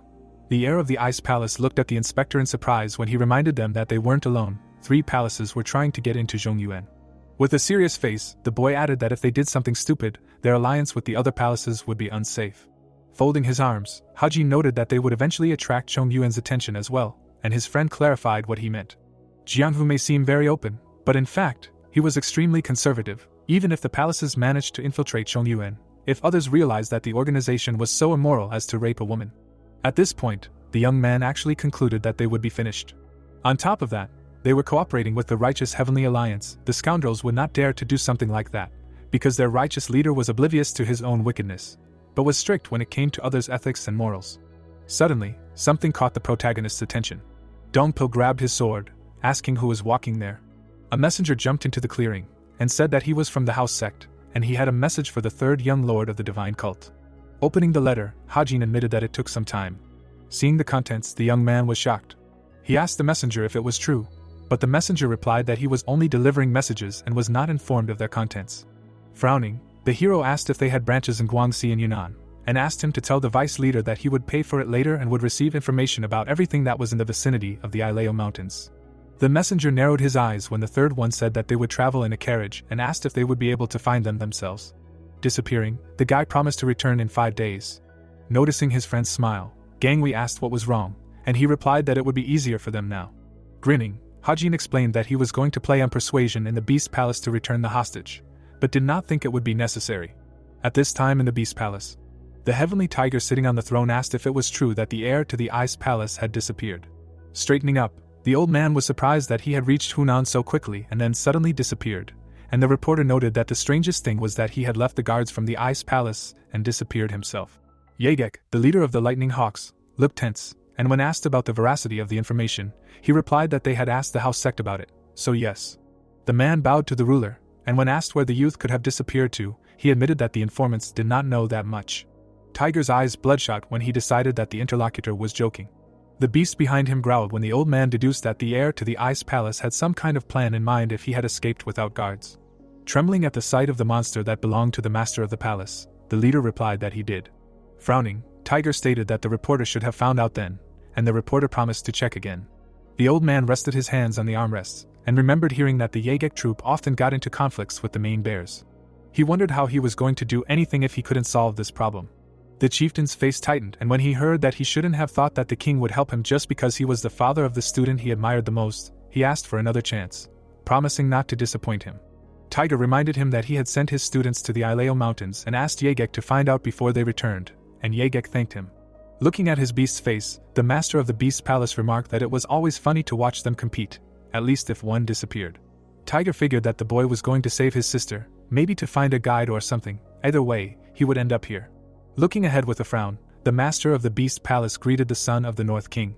At this time, not far from the Ileo Mountains. Breathing heavily, the girl was surprised that they had already run 200 kilometers.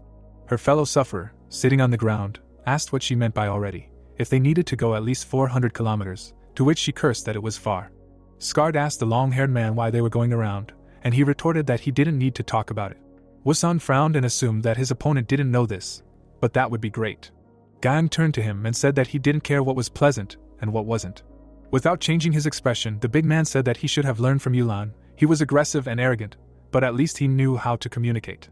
Squinting, Hawk clarified whether his opponent had talked about a loser who had failed his building, and about whom they didn't even know whether he was alive or dead.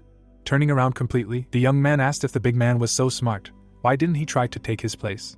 Wusan gritted his teeth when he heard his rival say that they were heading to the eastern part of the Ileo Mountains, and that was all he needed to know.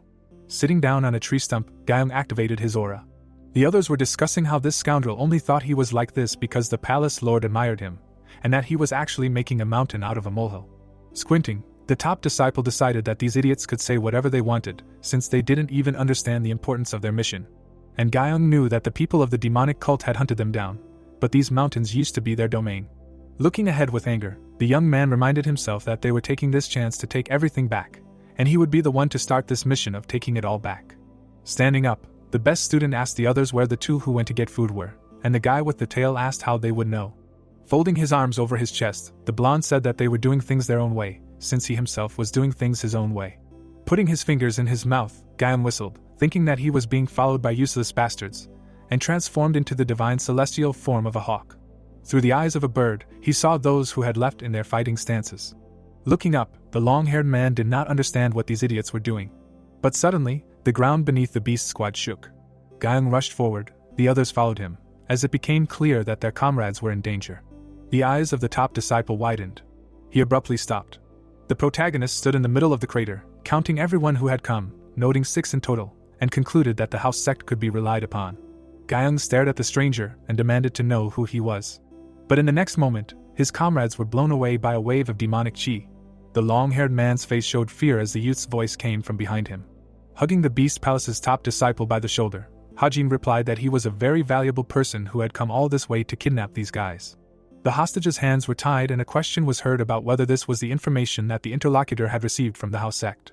The Beast Palace hostage was lying tied up on the ground and an affirmative answer was heard from the messenger, and the words that he had been told that the disciples of this palace were trying to do something in the Ileo Mountains. The successor of the Ice Palace, his mouth open in surprise, shouted that it was too dangerous. After all, why would they kidnap all the heirs of the Beast Palace instead of 1 or 2? The hero, holding one of them, noted that he did not know which of them impressed the master of the palace, so he came up with the idea of taking them all. The successor asked what he meant and suggested that they all be released. The young man, looking at him, asked why he would do this. Then the successor shouted a question about whether the ally was really going to start a war against the Beast Palace. The guy, bowing his head, explained that there would be no war, because how could they start it when he had all their successors? Then the interlocutor shouted that this palace could do this if they all lost their minds. Holding the hair of one of the hostages, the protagonist asked if they would do this, knowing full well that he had the opportunity to kill their students at any moment, and added that in that case, his sister would also be finished. Opening his mouth wide, the successor shouted that he was very well informed. Turning around, the young man explained that this would not happen. Then a question was heard about how he knew. Picking up one of the hostages, the hero said that the Beast Palace could do this if the interlocutor was the one they captured, because then the Ice Palace would also lose a successor, and added that the ally's sister is not an heir and therefore they will be at a loss if they start a war. Introducing the owner of the Beast Palace, the guy noted that he is currently 70 years old and there is confidence that he will live to be 100 years old, because the head is skilled in martial arts, but he will not be able to accept new students at this age. Looking at them, the successor said that he only mentioned the age of their opponent, but did not take into account his character, because he can definitely do something unexpected. The boy replied, arching his back, that in that case everything would be over, and added that the master of the Beast Palace would be in a worse position if he did something unreasonable, so he would never do it, and also asked the other not to worry about it, because in any case the boy would make sure that their enemy could not do anything impermissible. Standing in front of the coachman, the boy told him that they were now going to the Ileo Mountains. A certain rock appeared and a question was heard about why these mountains in particular. After all, this was not the Beast Palace. Opening his mouth, the boy explained that he was going to tell the master of the Beast Palace to come to them himself with his comrade's sister. The successor's eyes opened wide. The carriage was moving on the grass. There were several hostages lying on its roof, and the hero could be heard saying that he wouldn't have to do all this if it weren't for the hostage-taking. But even so, they had the advantage, and also asked whether it was okay for him to go into the tiger's den himself, since in such a situation they needed to assert their superiority, especially considering that their opponent was the Beast Palace. The young men folded their arms over their chests, and said that they needed to be very aggressive if they wanted to subjugate the Beast Palace. The successor bowed his head and said nothing. The boy smiled and said that this was how he would deal with a bunch of idiots who were behaving like animals. They rode deeper into the forest, while the hero realized that this wasn't all he had come up with. Someone was holding a piece of paper. The Lord, squeezing it tightly in his hand, asked if what was said in the letter was true. Looking at the messenger, the man shouted for him to send a leopard in disguise and order him to kill them all. Yegek, with his mouth slightly open, asked the Lord to calm down a bit. The beast's paw appeared and the leader's cry could be heard that the students he had raised himself were being held captive by some guy he knew nothing about, and did the chief really want this calm? Coming closer, the Lord noted that one of the hostages was the chief's son, and the interlocutor explained that this was precisely why he was asking the chief to calm down. Frowning, the man asked if the interlocutor wanted him to just sit there and do nothing when they didn't even know who their enemy was or why they were doing this at all. Looking up, Yegek said that if they acted rashly, it could endanger the lives of the hostages. Hitting the messenger's head on the floor, the Lord told him to shut up. Looking at his body, the leader asked how he dared to contradict him, because did he really want to lose his teeth? A messenger ran into the room, saying that a letter had arrived from the house sect. Taking it, the man asked what had happened there this time. Suddenly, his eyes widened. Looking at the messenger, the Lord asked if it was true, and the other man answered in the affirmative. Looking at the letter, the leader did not understand why the demonic cult's combat unit was heading towards Mount Ileo. Realization made his eyes widen. Imagining the successor of the Ice Palace, the man now understood where he had disappeared to, because the son of the Northern King must have joined the demonic cult. Kicking his foot, the Lord cried out. Clenching his fists, the leader could not believe that the successor of the Ice Palace had chosen them all to ally with the demonic cult. The chieftain stood up and said that the kidnapping might be the work of a demonic cult. The man also said that if the Sex combat team headed to the Ileo Mountains, there might be problems with the Tang clan. Sitting in front of the Lord, Yegek explained that they had to make sure that the demonic cult did not run into the clan itself. The Lord bared his teeth. The man opened his mouth and told the chieftain to bring the girl here, because now they would meet as their enemy wanted.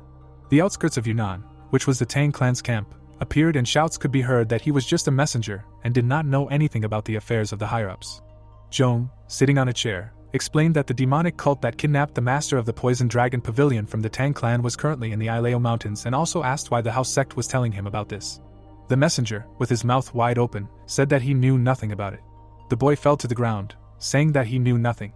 Standing over him, the leader asked how much time they had before they reached the Ileo Mountains, and the assistant explained that they would need 3 days if they did not take breaks. Holding the threads with needles, the man tried to understand how the kidnappers from the demonic cult dared to underestimate them. Looking at the corpse of the messenger, Zhong thought that they came here anyway to take over these mountains, but given the situation, they probably did not even have to pull any strings from behind the scenes. Frowning, the leader said that he would make the kidnapper pay 10,000 times more for raising a hand to one of them. The treetops were visible, and someone's words were heard that this person did not even know that the Ileo Mountains were so huge, because now it seemed like it was easy to get lost here.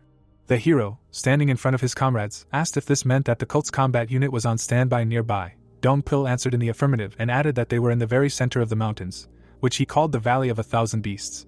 Looking at the map, the ally also noted that they had this thing so as not to get lost, and the protagonist said that it was great, because he had never seen such a detailed map before. The hero remembered Yosun telling him that he would need this map for what they were doing after his comrade said that there was someone in the divine cult who really understood such things. Pointing somewhere on the map, the guy explained that in this place there was a Valley of 1,000 Beasts, and next to them, of course, there were many things. Pointing his finger at the myriad beast forest, the young man said that they were heading there. Opening his mouth, the protagonist noted that the house sect told him that people from the Beast Palace and the Tang clan had gathered together several times, and then the successor asked if these clans trained together.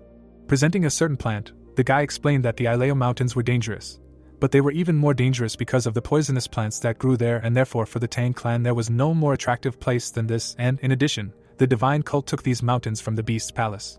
Looking at him, the ally said that in that case they would have a common goal. Raising his hands, the hero answered affirmatively and added that the beast's palace was going to capture these mountains, and the Tang clan would simply take the herbs growing here, because for them this was also a chance to destroy the divine cult. Taking a hostage, the young man suggested that his comrades set off. Throwing 2 bodies onto his shoulders, the guy suggested that they also take 2 people each. The forest of myriad monsters appeared. Many legs appeared. These were the warriors of the beast's palace. They were all standing in front of the cliff. At their head stood the chief. Opening his mouth, the protagonist ordered them to stop. He stood right above them. Looking up, the chief shouted a question about who was walking on the cliff. His beast, opening its mouth wide, roared. Birds soared into the air. The young man, looking down, noted that the aura of the Chi Lord certainly corresponded to the rumors that the very strong man was outside these walls. Putting his hand on the tiger, the man asked if the guy had sent the letter. Smiling, the protagonist said that it was nice to meet him and called him something. Opening his mouth, the leader asked again. Still grinning, the hero said that he had a cat next to him and that was why he was called that, and asked what he fed his pet, that he had grown so much, because now he felt sorry for Goldie. Frowning, the man was about to say something. The protagonist, standing over him, noted that the enemy should have controlled himself, because they still had to negotiate. Then the man shouted that he would now get down to business and asked where the child of the Northern King was. Smiling, the young man realized that the opponent knew that the successor of the Ice Palace was on their side, and that was why he looked impatient and hot-tempered, although not stupid at all, and therefore asked about who the son of the Northern King was and what kind of Northern King he was, and also whether it would be polite for a man to ask about the person standing in front of him. Looking at him, the Lord shouted that it did not matter to him, because he did not want to listen to a single word of what he was going to say. Looking at his opponent, the boy understood that they were definitely standing far from each other, but did he not feel his strength, despite the difference in their experience? Introducing his comrades, the hero realized that assigning names to combat realms was just the vanity of people who needed labels, because the ultimate peak, the supreme peak and other realms were just names that had been used and established for thousands of years. But in the end it was meaningless to try to designate a combat level, because this all happens because each person grows and learns in their own way. Imagining himself in his past life, the hero also realized that at the peak of their development, they were all the same. He also remembered his battle and realized that even if they studied different martial arts, but when they reached the top, they become similar. Looking down, the protagonist realized that his opponent definitely should not have behaved like this if he had reached the level of the Supreme Demon or the Evolutionary Realm, because in this case, the enemy should have immediately understood the youth's combat level and prepared for battle. After all, the Beast Palace is a sect that, by communicating with animals, gains strength inaccessible to humans. The man looked at him and told the boy to bring him the heir of the Ice Palace who had kidnapped his heirs. Opening his mouth, the hero explained that he had done it himself and was the one who had kidnapped his puppies. Raising his fist, the leader asked how he dared to lie. Lifting the body of one of them, the young man explained that it was too heavy for him to carry them all alone, and so they split into 2 groups and asked if this person was his disciple. Looking up, the Lord did not understand why he was unable to sense their presence of chi, because those who had mastered the beast art should not be able to escape his spiritual vision. Suddenly, the man noticed an aura and realized that the entire mountain was saturated with demonic energy, and that was why he had not been able to sense anything, and also assumed that his enemy was one of the demon elders. Frowning, the young man asked if the leader had brought the daughter of the Ice Palace, because otherwise the heads of the disciples would be torn off for not following orders. Opening his mouth, the man said that first of all he had a question and asked why the demonic cult had entered into an alliance with the Ice Palace. Looking at him, the hero noted that this question was extremely stupid, because there was only one reason why 2 organizations could enter into an alliance with each other, and explained that it was the desire to help each other, like the Beast Palace and the Tang clan. Opening his mouth in surprise, the man could not understand how he knew about their alliance, because could it be that someone from the allied clan had told them? Still standing on the cliff, the guy asked if the enemy was going to seize power in these mountains with the help of the Tang clan, and in exchange give them the herbs that grow here, and added that if the Lord had no more questions, then he should bring the daughter of the Ice Palace. The man raised one hand. The warriors began to carry out a certain box, and the protagonist thought that it was a coffin, because did they really decide to mock him? Opening his mouth, the guy noted that if the hostage was dead, then negotiations would not take place. Raising his head, the leader said that the girl was not dead, and the guy asked why he brought her in a coffin if she was still alive, because the enemy was trying to tell him that the hostage would soon die. The box fell to the ground when the Lord was talking about how he should ask her himself when she would wake up, because the girl was in suspended animation, as she wanted. Opening his mouth, the man noted that the hero could check it himself. The young man began to fall down. He was flying down straight to the enemy troops. The hero landed on his feet. Walking to the coffin, the protagonist did not understand why he needed to check the hostage's state of life himself, and realized that something was definitely wrong with this. Because why did the enemy give him access to the girl so easily? Suddenly, the lid flew up. Looking inside, the guy tried to understand if this was all some kind of trap for him. Inside was Sanrin, the daughter of the Ice Palace Lord. Looking at her face, the young man realized that they were indeed related, because the girl was very beautiful. Standing over her, the hero decided to check her pulse. Frowning, the Lord looked at him. Suddenly, the girl's eyes opened. She rushed to attack the young man. Dongpil, standing on a cliff, asked if his comrade was upset, but he replied that he could not say that he was not. Looking somewhere, Gangwei explained that he was here, while his sister was in another place, and someone else was fighting to save her, and although he knew how skilled the third young lord was, he was still uneasy. Without turning around, the boy also noted that the hero's goal was not just to save his sister, since he was originally going to take care of other things while saving her, and added that he was not upset about it, since the protagonist was not violating any contractual agreements, so it was just a concern that someone might get hurt. The ally, with his mouth slightly open, asked the successor not to worry, since there was faith that their leader would be able to resolve this situation better than anyone else. Then the interlocutor asked why he thought so. With his mouth slightly open, Gangwei listened to the fighter's words about what he knew about the protagonist's hatred. Frowning, the swordsman explained that he did not know anyone who would have more hatred for the cult's enemies than this man, since the young master was the one who would achieve his goal and would show no mercy to his enemies. Some people appeared, and Dongpil noted that they were already approaching, just as the hero had warned them. Looking at them, the swordsman said that now it was their turn, because they needed to lure these warriors into a trap. The girl attacked the protagonist. Looking at her, the guy realized that she was fast, like a bird of prey. Having repelled her attack, Hajin thought that he knew that the hostage would do something, but certainly not something so simple. The girl's eyes were almost completely white, and the boy assumed that she was under some kind of spell. Opening his mouth wide, the Lord shouted for the army to bring him the students. They suddenly began to jump onto the rock. The protagonist, looking at the girl's face, realized that she most likely would not regain consciousness on her own. The boy touched her neck with 2 fingers, thinking that at this point he should knock her out. The girl fell when the young man thought that the rescue was successful after all. Suddenly, the Lord jumped up. Preparing to attack, the man shouted that he would make the hero pay for mocking him. The boy's gaze was directed somewhere to the side. 3 swords were flying in his direction. They landed right in front of the Lord, who assumed that this was a manipulation of the blades. Looking at the hero, he shouted that if he had foreseen that this would happen, the boy's head would have exploded, because he was really trying to kill them together. Opening his mouth, the boy noted that it was great to hear from someone who had resorted to such a dirty trick when handing over a hostage, and immediately called out to his pet. The beast stood on a rock. The warrior opened his eyes wide when he saw this. Goldie, opening his mouth, roared. The warriors covered their ears because of the volume of his roar. A bright beam rose into the air. The eyes of the beast also burned. The warriors of the beast palace began to fall down. The man's beast, opening his mouth, also roared. Blood came out of the leader's ear. Looking up, the Lord did not understand what kind of beast it was, because it looked like a lion or a wolf, but its body was like a tiger's, and he also could not understand what was wrong with the eyes of this beast.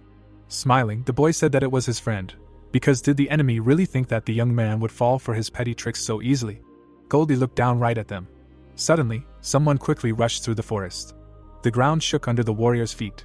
Many animals appeared, and the protagonist noted that apparently his pet decided to call for reinforcements. Birds soared into the air when the hero asked if the enemy knew why this place was called the Myriad Monster Forest, and immediately said that it was all because the most cruel creatures lived here, which were essentially smart and determined. Many animals appeared behind the Beast Palace army when the boy said that now he should try to fight them off. Holding his hands behind his back, the boy also noted that negotiations would be terminated at this point. Frowning, the man listened to his words about the Lord himself putting his precious students in danger. Smiling, the hero said that this was exactly what he wanted. Swinging his fist, the Lord ordered the youth to close his mouth. The hero also prepared to attack. They were already in front of each other. The Sky Tiger received a punch to the face. Blood spurted from Hajin's mouth from the enemy's attack. The 2 fighters dealt each other a series of blows. The man swung for another attack. The boy slid along the ground. Clenching his fists, the southern savage ordered his opponent to hand over his disciples, to which he replied that his enemy would have done the same. Opening his mouth, the warrior promised that if his disciples did not return, the protagonist would be hunted by the entire Beast Palace from now on. Smiling, the youth said that from now on, the cult would activate a quasi-military system to destroy the Beast Palace. Looking at his opponent, the savage said that this was nonsense, because the demon elder did not have such power, to which the young man replied that he was not the demon elder. The ground beneath Hajin's feet began to crack. Frowning, the protagonist explained that he was the disciple of the heavenly demon Jong-san. The leader of the Beast Palace widened his eyes. Covered in a red aura, the protagonist declared that she was the third young lord of the divine cult. Looking at the shadows, the boy noticed someone approaching. Opening his mouth, the beast captain ordered his subordinates to prepare for battle. Looking back, the heavenly tiger could not understand what was happening, to which the boy replied that his pet had gathered all the beasts that lived on Mount Ileo.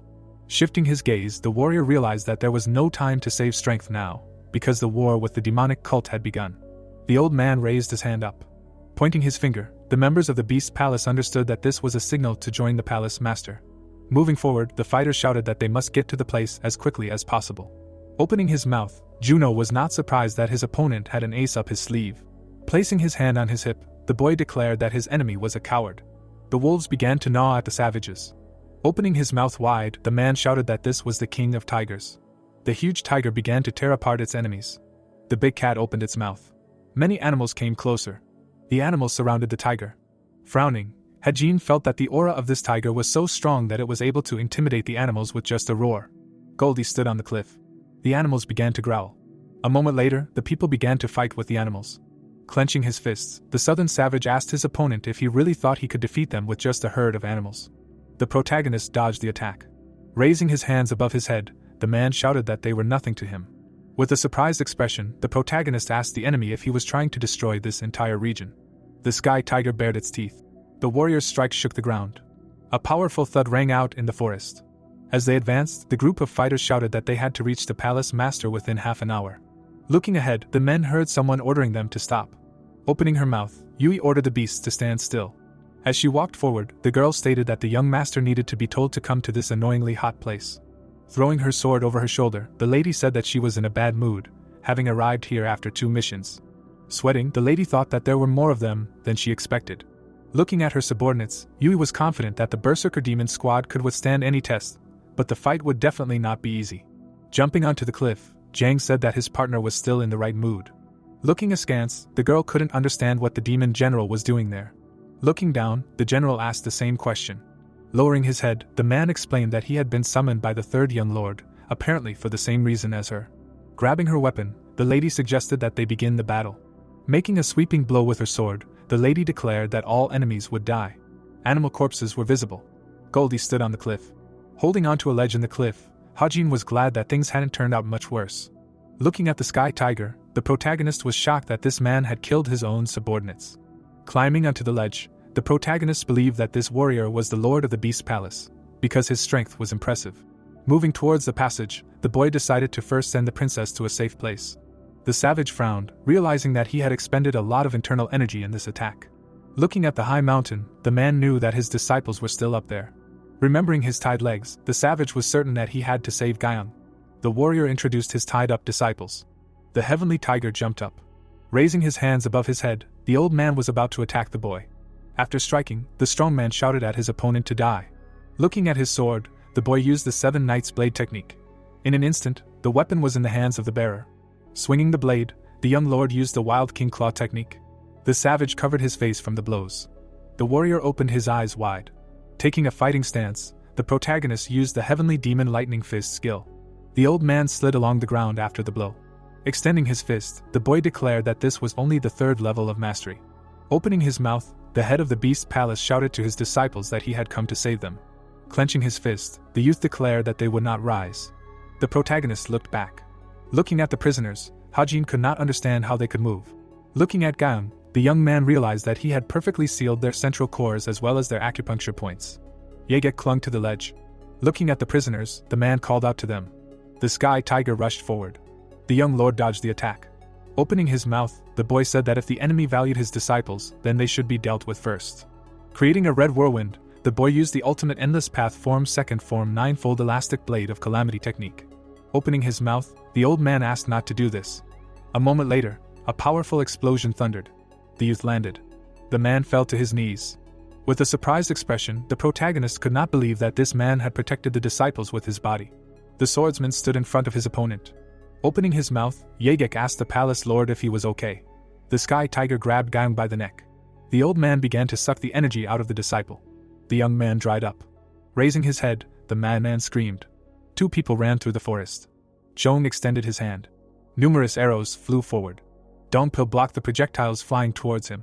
Baring his teeth, the warrior thought that these arrows were much faster and stronger than usual, and the opponent's strength was comparable to the skills of one of the heads of the 7 families of the demon cult. Opening his mouth, Gangwei said that this man did not look at anything except his target, to which the swordsman replied that their enemy had accurately captured his demonic energy. A powerful explosion was heard in the forest. Stretching out his hand, Zhong ordered his disciples to ignore the explosion and chase after their targets. Sweating, Dongpil noticed that the roar came from where his master was. The youth dashed forward, suggesting that they hurry. The top of the mountain was visible. Looking at how the heavenly tiger leaned over his disciple, Hajin realized that it had just absorbed his chi. Looking at the boy's withered face, the protagonist was surprised that the beast's palace had some kind of demonic arts that absorbed energy. Seeing the enemy's face, the protagonist realized that he was making the absorbed chi his own. With his eyes wide open, the boy decided to end this immediately. With his mouth wide open, Yegek screamed that the sky tiger was a bastard. Clenching his fists, the man did not understand how he could do this to his disciple. Looking down, the strong man asked him to leave him alone. Swinging his arm to strike, the leader of the Lightning Hawks declared that he could not forgive him. Yegek was torn apart by a powerful explosion. The remains of the man remained on the rocks.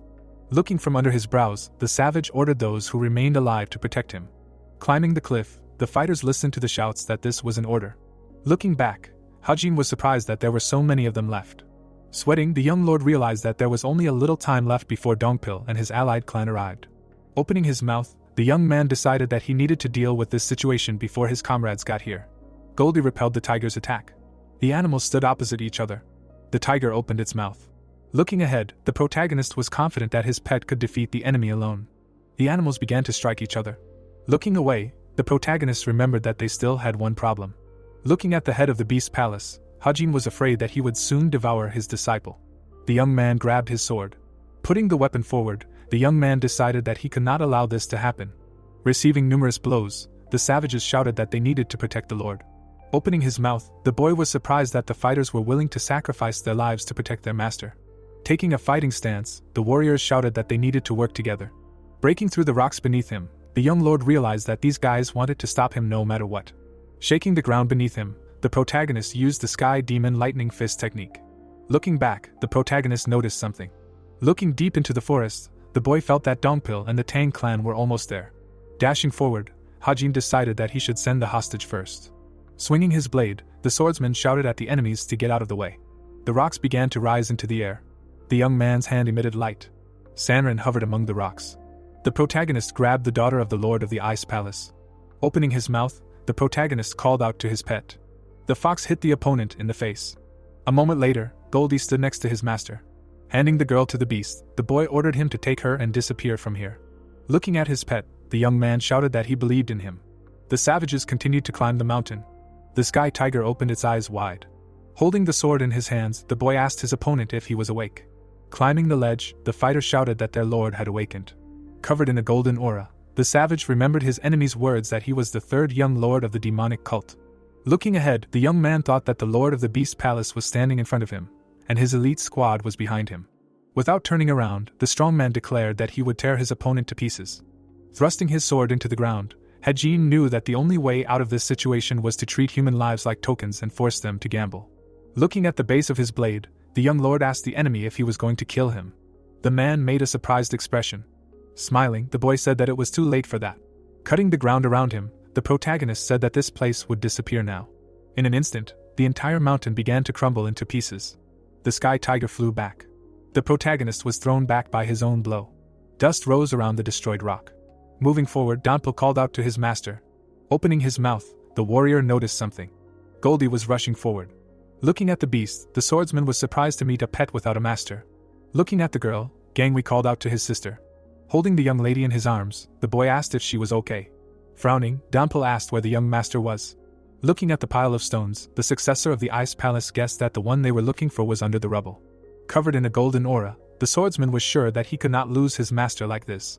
Taking a fighting stance, the man promised to save him no matter what. With a blow of his katana, the warrior cut several stones. Opening his mouth, Dongpil noticed a tiger. The animal was lying on the ground. Someone grabbed onto a piece of rock. The assistants looked ahead. Smiling, Hajin said that the game was a success, because he was alive. Near the destroyed mountain, questions were heard about whether everything was okay with the young master. Leaning on his comrade, the protagonist assured that it did not matter now. Looking to the side, the protagonist asked what happened to the guys from the Tang clan, to which the assistant replied that they were approaching about 100 meters away from them. Looking at the many people, the young lord realized that this was the last bell of the puzzle to put an end to the conflict. Covered in a blue aura, the boy knew that there was no second chance. Looking ahead, the young man decided that he needed to defeat them in one try. Making a dash forward, the boy called Dongpil to join him. Baring his teeth, Zhong was glad that the cult members were coming to him. The man bent over and used the technique of pouring rain from the needles of a flowering pear tree. Dongpil blocked all the arrows flying at him. Opening his mouth, the patriarch of the Tang clan asked where the second boy was. The blade flew forward. The blade hit the boy in the hand. Turning his head, the leader asked if everything was okay with his ward. Writhing, the young man asked to deal with the enemies. Grabbing the patriarch by the hair, someone ordered everyone to take a break. Holding the hostage's hair in his hands, Hajin advised everyone to listen to him carefully. Zhong bared his teeth.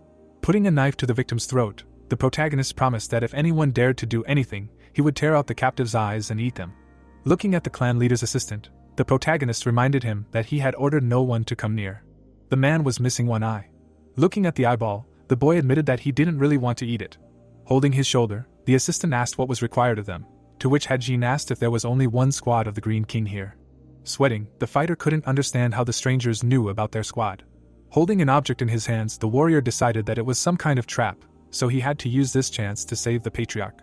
Looking at how the protagonist plunged a dagger into the master's shoulder, a squad member asked what he was doing.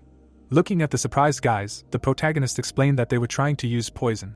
Looking ahead, the young man listened to the enemy's words about whether he really wanted his patriarch to go blind.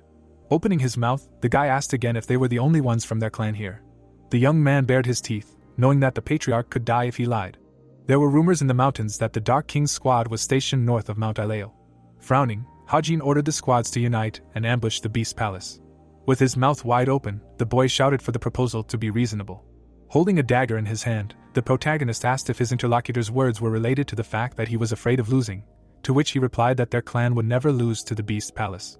Smiling, the protagonist offered to prove it. Standing in place, a member of the Green King's squad asked how they could trust the captor, to which he promised to behave well. Introducing the master of the poisonous dragon pavilion, Hajin promised that he would let this man and the patriarch go, because they were brothers. Looking at the fighters, he was sure that they would be satisfied with the proposal. Biting his lip, the squad captain listened to the words about him having to make a choice. Lowering his head, Zhong ordered the student not to accept this offer. The protagonist looked down. Looking from under his brows, the man explained that one cannot trust the demonic cult, because they are not trustworthy. From the forest, orders were heard for the Berserker demon squad not to retreat. While receiving blows from their opponents, the fighters listened to the shout that they needed to hold their formation. Yui's eyes widened. She knew that at this rate they would lose and the enemies would head straight for the young master. Turning his head, the general asked the squad leader to retreat, to which she replied that they could hold out for a little while longer. Sweating, Zhang felt some kind of aura. Looking at the Green King's squad, the man could not believe that they would now have to fight everyone at once. Turning her head, the girl noticed that the invaders were heading in the other direction. Baring his teeth, the squad captain and the Tang clan ordered his men to attack the members of the Beast Palace. Lowering his head, the patriarch ordered not to accept the offer. Looking to the side, the man declared that the demon cult would not spare them even if they begged them. Opening his mouth, Hajin reminded that the Tang clan had destroyed a village and 2 sects just to test their poison. Sweating, Zhong asked how they knew this. Raising his head, the protagonist heard the words that they would accept this offer. Opening his mouth, the master of the Dark Cloud Pavilion promised to return soon. Sweating, the man said that they would kill every single beast, but this was an unfair deal. Looking at Dongpil, the squad leader demanded to take him hostage as a guarantee. The protagonist raised his blade. A moment later, the sword cut off the patriarch's hand. The warriors looked at what was happening in surprise. Frowning, Hajin repeated the words about an unfair deal. Trembling with fear, the Green King's squad listened to the words of the captor that he was breaking the deal with the master of the Poison Dragon Pavilion. Raising his dagger in front of him, the protagonist declared that if they did not move in 3 seconds, their patriarch would die. Putting his sword to Zhong's throat, the boy began counting. Looking ahead, the young lord continued counting. The pavilion master looked at his leader. The man turned around and ordered his squad to follow him. Opening his mouth, Dongpil could not believe that the young master's demonic energy was so overwhelming that someone with such a high skill was so obviously affected by it. Looking at the fleeing fighters, the third leader of the Council of Elders realized that their leader was so overwhelmed by the demonic energy that he himself did not realize that he was following Hajin's orders. Looking at his boss, the warrior was extremely surprised that he had turned the Tang clan against the Beast Palace, who were their own allies. Baring his teeth, the protagonist declared to Dongpil that they would stay together. After all, arrogant freaks had no right to demand his friend as a hostage. The territory of the Ileo Mountains could be seen. The hero, standing in front of his ally, noted that he had fulfilled his part of the promise, and the latter thanked him. Opening his mouth, the boy told him to leave here with his sister right now, because it was not the time to interfere with the Ice Palace, and therefore he would have to finish here and meet later. Ganvi, holding the girl in his arms, said that he could not do this and asked the boy to wait until his successor took her to a safe place and returned. The protagonist, looking after him, tried to call out to him. Suddenly, Goldie got into a fighting stance, and the boy asked him what had happened. The tiger of the Beast Palace was lying in the distance, and the boy explained that it had tried to pursue them and was apparently tired. Taking the blade out of its sheath, the comrade asked what they should do with it, because the beast was crushed by all these boulders, so it probably would not be able to move even if it woke up. After introducing the wolves, the protagonist asked if his comrade remembered those wolves in the Beast Palace, and he answered affirmatively, adding that they were as strong as true martial artists. Introducing the Beast Palace Lord's tiger, Hajin noted that this beast was even stronger, larger than an ordinary tiger. But even so, its speed, endurance, and all other characteristics were simply off the charts. Placing his hand on the beast, the guy explained that this tiger was the culmination of the Beast Palace's sorcery. His hand took on a red glow immediately after thinking that the essence of his sorcery was in the tiger's head. Opening his mouth in surprise, the young man tried to understand why this was all done so poorly and realized that it would not be difficult to fix, because it was the same as removing a blood parasite. Imagining the core in the tiger's head, the hero realized that it was essentially just a clot of concentrated chi, which meant that it had no physical form and therefore did not even need precious medicinal herbs, like a blood parasite. Looking at the beast, the boy also understood that this core was connected to the owner of the Beast Palace, who instilled his thirst for blood in it, causing the animal to go crazy, and apparently it was originally raised to be someone's tool and realized that he was the same. A bowl of scraps landed on the floor and a cry was heard for them to eat it, and remember that they were alive thanks to the mercy of the righteous leader of the Heavenly Alliance. The guards, looking at the children, said that this was all their food for today. Among these children was Hajin. One of the children, standing up, asked the guards to let him out, because he really wanted to go home, because his mother was waiting for him. The man glanced at him. The door of the prison cell appeared and a guard's cry was heard for them to open this door. Another child, looking up, listened to the warden's screams that he did not have a home, because his parents sold him here. The hero bowed his head and told his comrade not to look at it. Bringing the food to his mouth, the boy explained that if his friend did not want to end up like this, then he should not pay attention to it. The guards kicked the child, shouting that they would make him forget about home. Looking down, the protagonist understood that the essence of the sorcery was deeply rooted in the tiger's head to suppress the instincts of the beast, and it also lost itself, and lived as someone's slave. Placing both hands on it, the hero knew that he could kill it for everything it did, but he would not be able to make a decision after the chain of restraint was broken. Suddenly, the tiger's saliva began to evaporate. The full moon appeared and the hero asked if his comrade had any medicine for internal injuries. The same one answered in the affirmative. Bringing the pill to his mouth, the youth understood that he did not receive any internal injuries even when he fought the vice master of the Sword Palace. Remembering the last blow, the guy also realized that if only he had not had the chance to receive that blow before the collapse into the cliff, otherwise everything could have ended badly, and if he had to take the blow on himself in full, then he would definitely not have been able to get out from under the stones. Chewing the medicine, the hero noted that this monstrous cat would not wake up for a long time and therefore his comrade should circulate chi. The same one replied that he was fine. The territory of the mountains was visible and the words of the protagonist were heard that this was not the end and their last fight promised to be brutal. Some stones appeared near the cliff. The guy, opening his mouth, said that his opponent was still alive. His comrade opened his mouth in surprise. Suddenly, a hand appeared from under the stones. The master of the Beast Palace began to crawl out of a pile of collapsed rocks. They began to fall. Opening his mouth wide, the man screamed. His gaze was directed somewhere. The young man, sitting on a rock, asked if it was difficult for him to figure all this out. Walking towards him, the Lord asked what the hero did to the Tiger King. The boy explained that he killed him, because wasn't it obvious? That beast was after all the enemy's strongest weapon. Frowning, the leader asked how he dared to kill that beast. Rushing into the attack, the man shouted that it was all nonsense. Frowning, the hero understood that with this one move he would be able to gain the upper hand in this fight. The boy raised his fist, using the lightning of the heavenly demon. Suddenly, their hands collided in a blow. The Lord flew back. Gritting his teeth, The hero realized that he had put all his strength into this attack, but the enemy did not even fall, so one can conclude that he was definitely stronger. The leader's arm was broken and the boy realized that he would not be able to use it. Suddenly, the arm began to recover and the boy immediately could not understand how bones simply recover by themselves. The enemy bared his teeth and laughed. Raising his fist, the man said that the hero was chatting non-stop, despite the fact that this was the limit of his capabilities. Opening his mouth in surprise, the protagonist realized what a monster his enemy really was. Dampa was watching from behind the rocks. Looking at them, the fighter realized that this was the master of the Beast Palace, whose chi aura was much more terrible than rumors said. Opening his mouth, the swordsman did not understand whether he would really get to fight someone like that, when such a person was on a completely different level. The crown of one of the trees appeared and the words of the hero were heard that the ruler was alive, because it was impossible for him to die so easily. As he left, the young man ordered his pet to keep an eye on the tiger while he and his comrade went to the cliff. Looking at his ally, the boy also noted that the Beast Palace master should have become stronger after absorbing his disciple's life essence, and in his current state, the boy would not be able to defeat him. Opening his mouth, the hero explained that he desperately needed his comrade's help. Without opening his mouth, Dongpil listened to his words about risking his life. The protagonist noted that if he did something amazing, then perhaps the heavens would reward him. Cracks were visible on the rocks, and the Lord's question was heard about how the boy dared to kill the Tiger King. Standing in front of him, Hajin noted that this was not all, because the people the leader took with him just in case were also dead.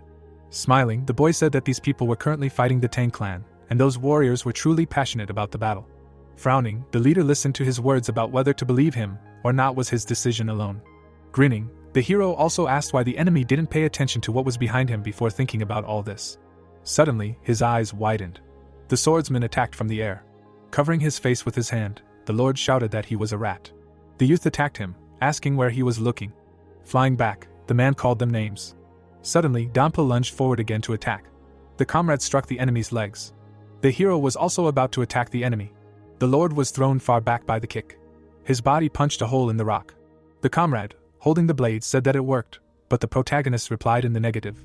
In the clouds of dust, the enemy's image appeared. Frowning, the man asked if they really thought such cheap tricks would work.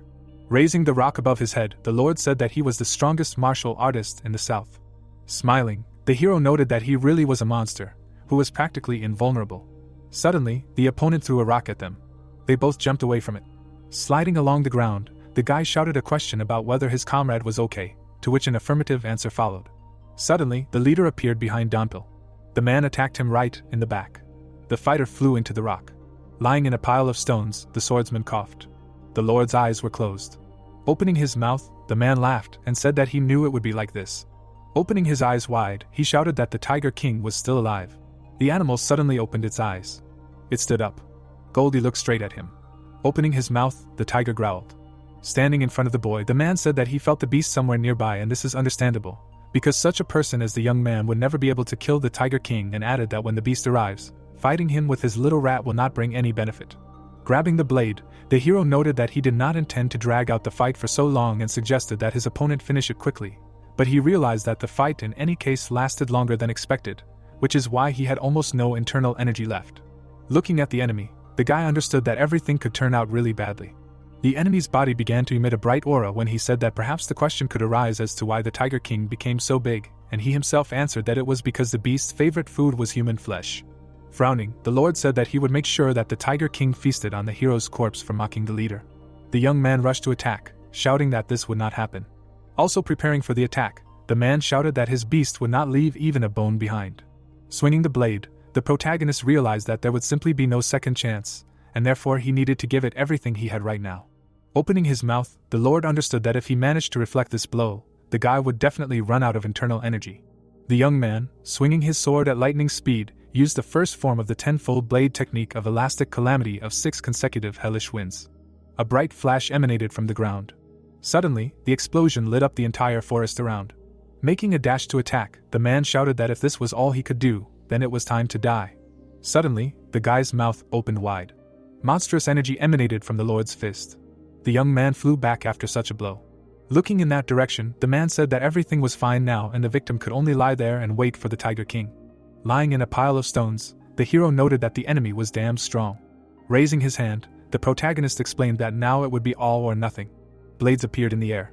Looking at his opponent, Hajin realized that he only had a third of his internal energy left, but he had no choice but to use the soul floating in the sky, because it was the only thing that could affect him, since he needed to narrow the range and concentrate his power.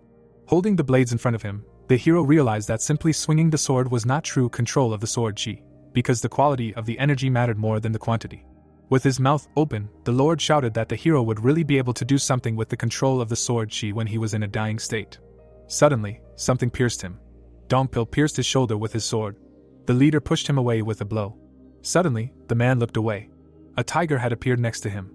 Looking at it, the Lord noted that the beast had finally returned. Opening his mouth, he ordered the pet to go and eat this arrogant boy and not leave even a bone behind. Suddenly, the beast grabbed his leg. The man, looking at it, did not understand what was happening, because why was the king of tigers attacking him? Smiling, the hero noted that apparently the king had accumulated too many grievances. The blades were aimed straight at the Lord, when the young man said that in this case, fights were really useless. Raising his hand, the protagonist used the soul soaring into the sky. Suddenly, the swords pierced the enemy's flesh with lightning speed. Bright explosions again illuminated the forest. The hero still held the sword in his hand. Bowing down, he said that it was very dangerous. The dust began to settle. The comrade, approaching the guy, asked if he was okay. The young man asked if he liked this fight. Looking at him, Had-jin also noted that the ally missed his chance. The same one asked again, not understanding what was being discussed. Opening his mouth, the young man remembered that Donpil was stuck in the highest peak and the master of the Beast Palace would be a good opportunity for him to get out of this kingdom, and asked if he really did not understand. The comrade, with his mouth open, listened to the words of the interlocutor that everything was okay, because explanations would not help here. The Lord's hand was lying on the ground when the hero asked the ally to carry him. The body of the head was also lying on the ground and the young man noted that he was really very strong.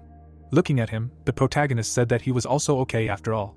The Tiger King was lying on the ground when the boy said that it also concerned him. Then the comrade asked why this beast attacked the owner of the Beast Palace. Looking at the beast, Had-jin assumed that it was very offended by the owner. Looking down, the boy thought that this beast had become a monster, but now it had the opportunity to live its own life without being attached to anyone. The comrade, turning around, noted that he felt some kind of demonic energy, and assumed that this was a squad of berserker demons. Bowing down, the man shouted that the divine teachings are indisputable and all demons will prostrate themselves before them. The girl, standing in front of the army, shouted that she was the commander of the berserker demon squad and also greeted the third young lord.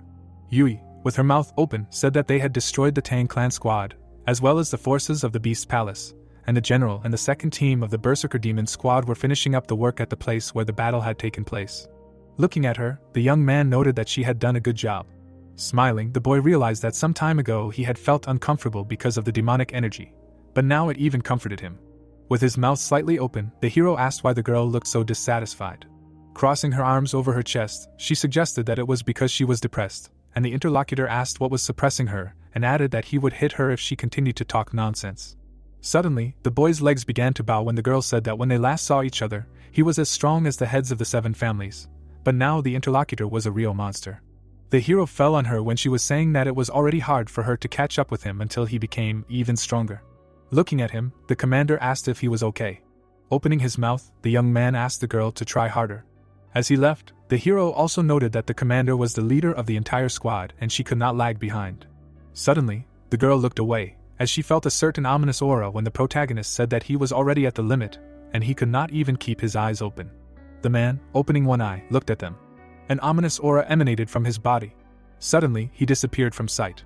The girl, with her mouth open in surprise, did not understand where he had disappeared to. The young man also opened his eyes wide. The man was already flying towards them to attack. His mouth was wide open. Suddenly, Dongpil appeared next to him. His eyes were shining brightly. The palace of the demon god appeared. The leader, with his back turned, asked about the results. The assistant, standing behind, said that 3 groups from the Beast Palace were fatally wounded and most of the Tang clan also died, and the Berserk Demon Squad and the 4th General easily defeated them. Chong-san, with his mouth slightly open, asked about the patriarch of the Tang clan, and the interlocutor said that he was captured, but had not been sent here yet. The ruler looked down and noted that this was the right decision, because if they left the patriarch here with the master of the Poison Dragon Pavilion, it would only lead to more trouble. There were many jars next to him as the assistant spoke, congratulating the demon lord, because now one problem of southern Manchuria was over.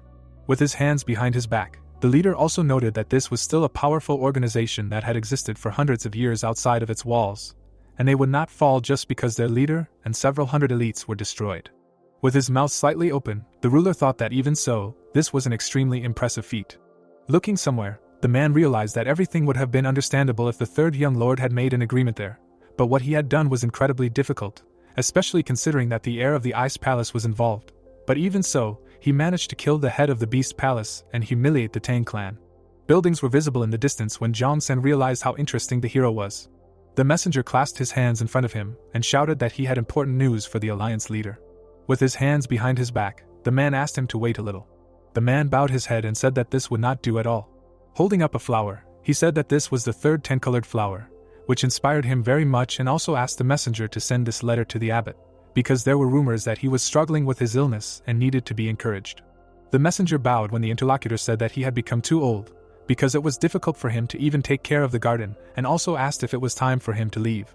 His mouth dropped open in surprise when the messenger said that the Southern King was dead. Walking through a field of pink, lush flowers, the leader of the Heavenly Alliance, Sa Yun, asked about what was there, and in response received the news that the Southern King was dead.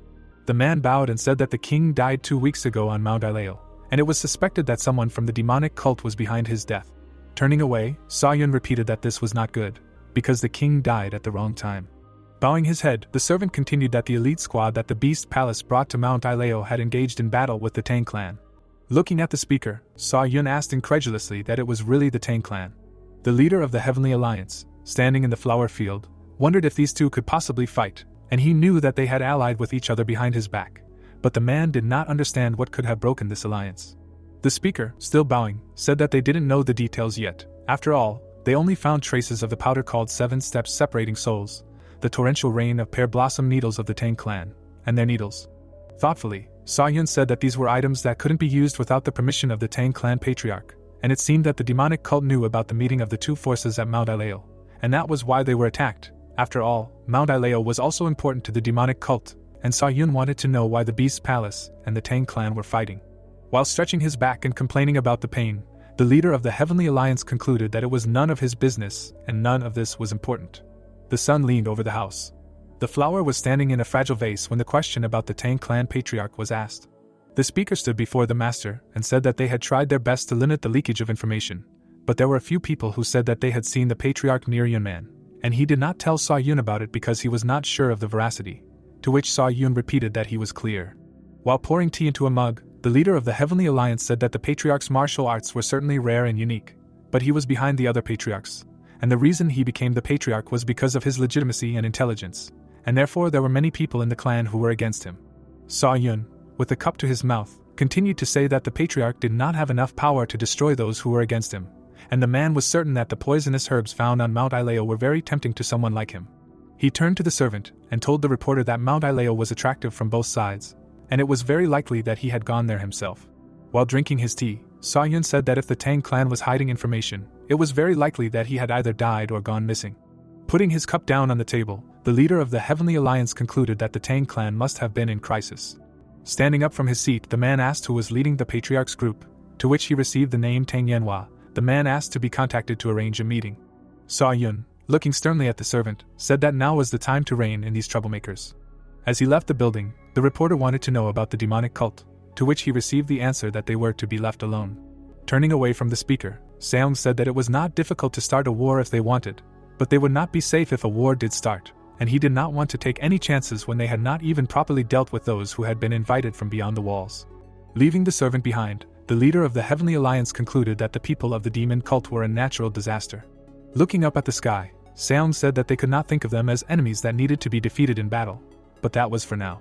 Thinking back to Hajin, Seong realized that if he had not escaped, it would have been doable. Near Mount Ileo, cries could be heard asking the berserker squad of demons to listen, and those who were injured were to focus on healing, while the rest were to stand guard until the young lord finished his recovery. Fire torches were lit here. Hajin folded his hands and knew that his wounds had not yet completely healed, but his energy core was stable, and if he was someone who studied traditional demonic arts, he could return his body to normal in a second. Meditating, he still knew that this was not always the right answer, and treatment that did not take into account the balance of the energy core could become a hindrance to leveling up. Continuing to think, he thought that if he studied traditional demonic arts, he would not be in the upper demon realm right now, and while the traditional demonic arts of the divine cult emphasized pure destruction, his demonic arts emphasized balance. Widening his eyes, Hajin was certain that this difference would not really matter once he reached a higher level of weapon mastery. But right now, this difference did matter. Thinking back to the flag of the Beast Palace, he knew that now that he had killed their lord, the righteous Heavenly Alliance would take action. He thought back to the image of the leader of the Heavenly Alliance, wondering what he would do in this situation. The protagonist closed his eyes again, as it was hard to predict what he would do because he was so strange, but there were two things he was sure of. But he knew that he would do nothing about the demonic cult. After all, he had used 3 palaces to try to seize power in Jianghu, and one of them had just lost their leader, and the other had lost his arm, and there was nothing Hajin could do at the moment. The protagonist imagined the symbol with the eagle. He then thought back to the 2 warriors. Hajin thought about the dead man, and that the second thing was that he would try to annex the Tang clan into the righteous Heavenly Alliance, since they were weakened. He remembered the Heavenly Leader, and how he was a greedy man, and his greed was unmatched by anything, even when it came to demonic martial artists. Saying, with his hands behind his back, asked him to listen to him carefully. Hajin bowed and heard that the sword that he could not wield whenever he wanted was not a sword. Sane looked at his interlocutor carefully. Hajin, looking carefully in front of him, understood that these were the words that the leader of the Heavenly Alliance always said, and also that it was good that he was able to leave Patriarch Tang alive. Continuing to meditate next to the mountain, he thought about breaking the sword when someone tried to take it. Closing his eyes, Dongpil stood in the middle of the dense forest. He closed his eyes. Holding the sword in his hands, the boy thought about how this was possible. The servant, swinging his sword, thought that at that moment when he realized that the sword dance strengthens the quality of demonic energy, he was able to break through the wall that naturally restrained him. Yui and the young man were hiding from his swings, and Dongpil understood that this was the top. The guy remembered how he cut off the enemy's head. Yui, holding Hajin, asked how he was feeling. Standing over the corpse, Dongpil thought that he was able to break through the wall that naturally restrained him. He sighed heavily, thinking about the top. As soon as he turned around, someone asked how he was feeling. He perked up, because he realized that the young master was here. The blonde, looking at his interlocutor, said that there was nothing to be done and he was sure that with time everything would come by itself, to which the young master replied that he spoke wisely.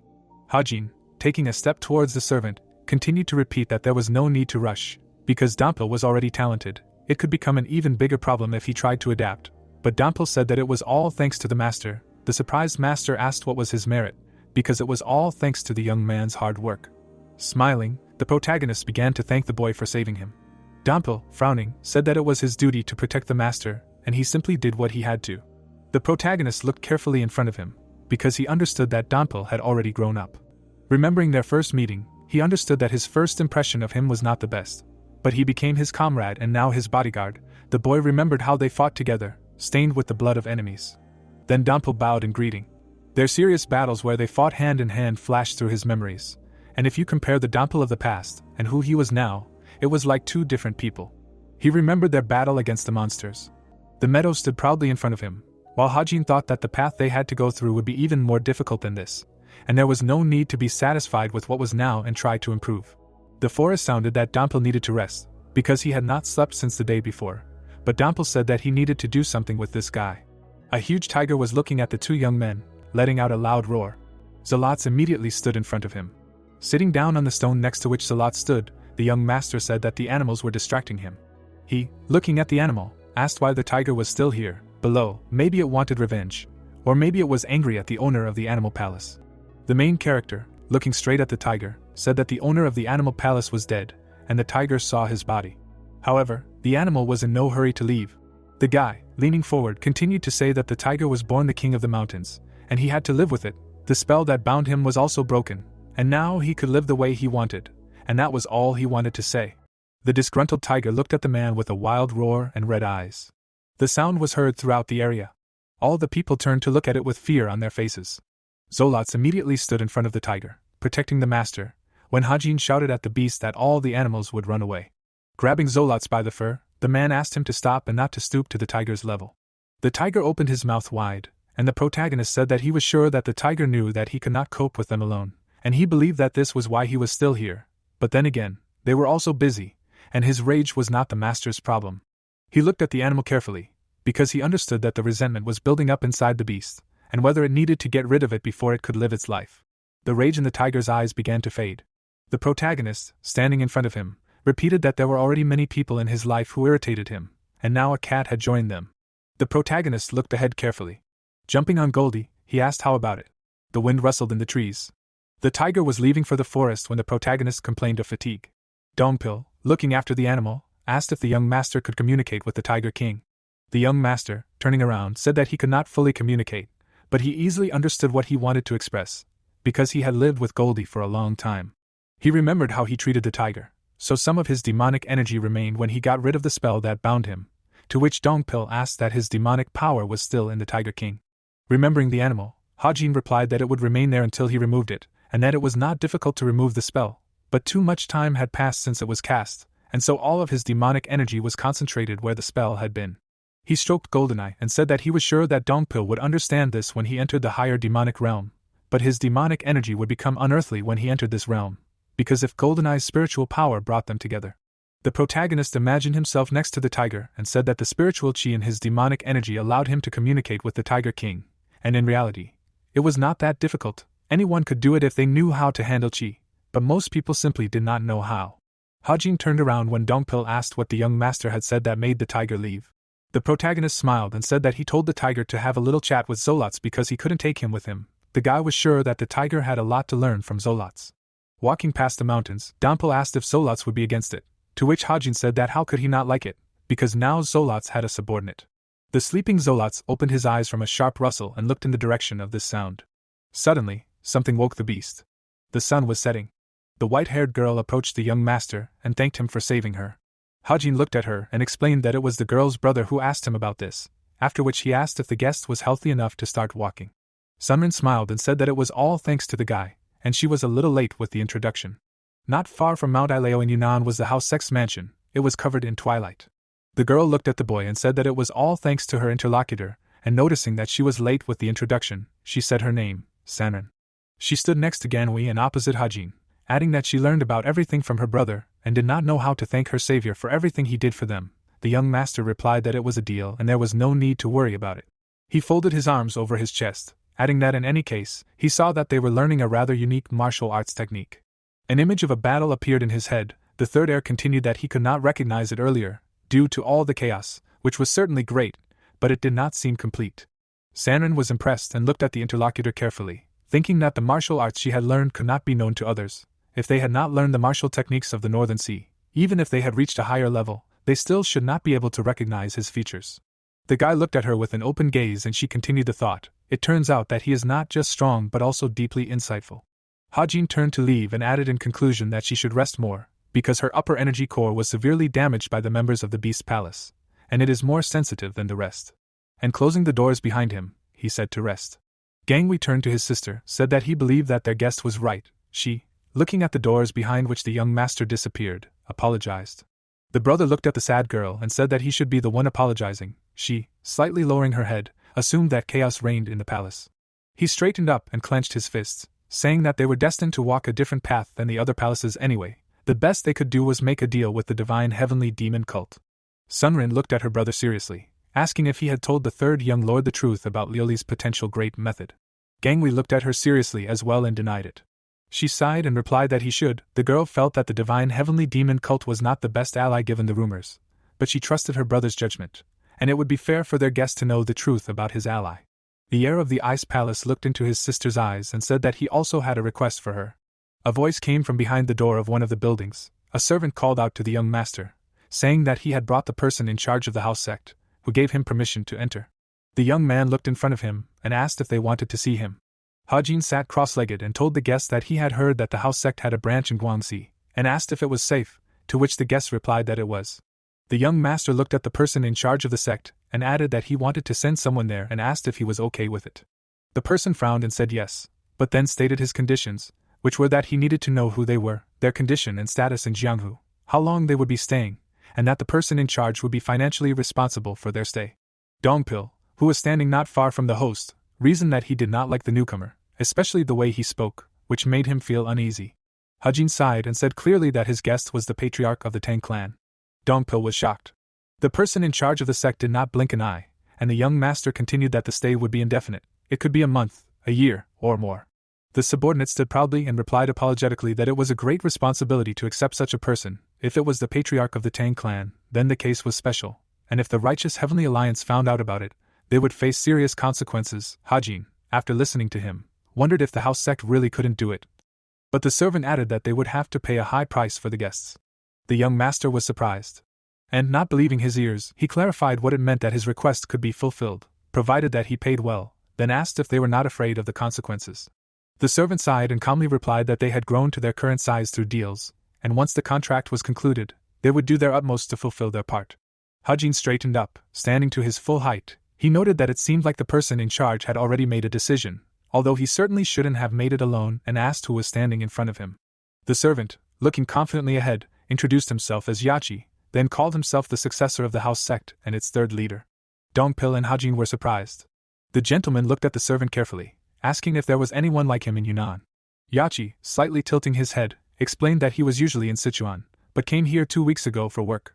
Hajin perked up, noting that no matter if it was temporary or not, there were few things that would bring such an important person like him here, and asked if it was because of him. The latter calmly and honestly answered with a statement. His posture showed confidence. The person in charge stated that he came to see the young master. The protagonist sat back down and continued the conversation, suggesting that they take this opportunity to be frank with each other, which the other person agreed to. He frowned, adding that he did not know if the guest knew that Guangdong was the only region where the house sect did not have a branch. A map appeared before his eyes and he explained that they had several hidden outposts in the western part of Guangxi, but they could not be called full-fledged branches, and he was sure that the interlocutor understood that this was because the sect did not want to provoke the divine cult of the heavenly demon. Hajin was slightly surprised and asked again. Yachi confidently looked at the interlocutor, assuring that he would say directly that they wanted to open branches in Guangxi and Guangdong. Dongpil grabbed the hilt of the sword, shouting that the guy had crossed the line, but the gentleman stopped him with a wave of his hand, answering that he had addressed the wrong person. And just as seriously, he added that if he were the leader of the cult, he would not have such authority. Yachi also stood in front of the third heir, telling him that he knew about it. The latter asked again if the man who came to him wanted to say that he would help him become the leader of the cult. The guy answered that he did. In a way, the gentleman clarified that this was a question with an unambiguous answer. The person in charge of the house sect was silent for a while and looked at him, and then said that if the righteous heavenly alliance were to fall because of him, he would most likely be chosen as the successor. The young master was dumbfounded by his words. The leaves of the trees outside were green, and a voice asked what they knew about him.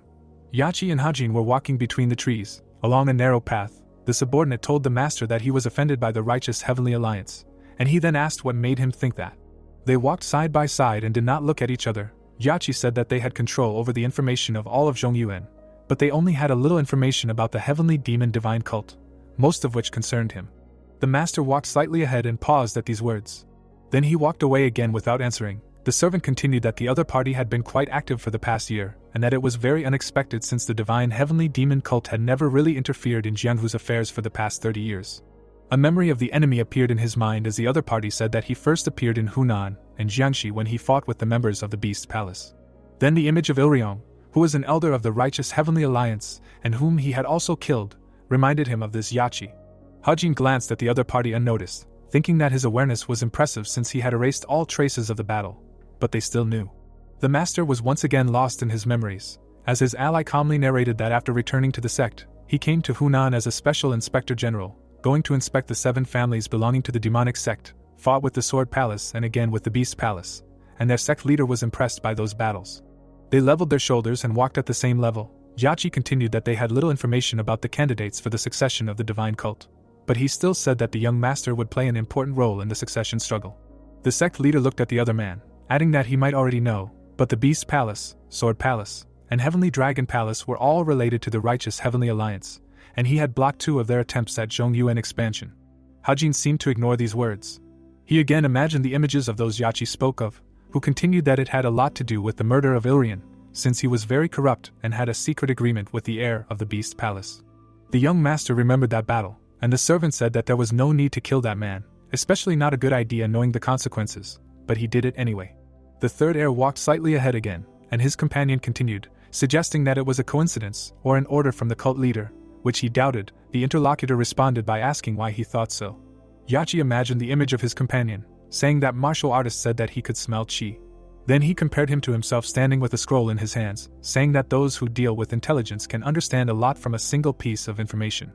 Hajin stopped. Then he turned around. His interlocutor continued saying that he was convinced that his suspicions were correct and his companion despised the righteous heavenly alliance.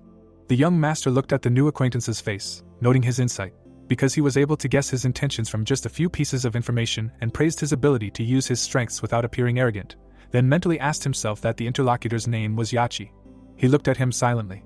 The third heir stood sideways to the one accompanying him, with his hands behind his back. He clarified that he wanted to help him become the leader of the cult, and in exchange, open branches in Guangxi and Guangdong. The interlocutor answered in the affirmative. Hajin turned his back to him, and the guy continued that he did not need an answer right now and asked him to just think about such a proposal.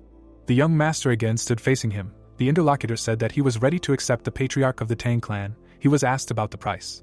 Yachi slightly bowed his head, saying that the price of his life, for his arrogance in this conversation, should cover it, and said goodbye. Hajin, looking at his companion once more, noted with satisfaction to himself that he had not met such a talented person for a long time. The full moon rose in the sky. Hajin, sitting on the railing of the gazebo, reasoned that now it was a complete mess. Although nothing was difficult, but too many things needed to be thought through, he sighed, thinking that his past life was much simpler. He looked at the sky, thinking that this made sense, since he was just someone's tool, then ordered himself to stop whining, because he knew that it would not be easy to take revenge on the Righteous Sky Alliance. A voice was heard in the darkness. Someone came quite close and said that the guy looked worried, which was not like him. Gangwei picked up and showed the bottle in his hand, offering it to his guest. He extended his hand towards him, asking the meaning of the words, that he was not like himself. The friend explained that in his opinion, the guy was one of those who acted first and thought later.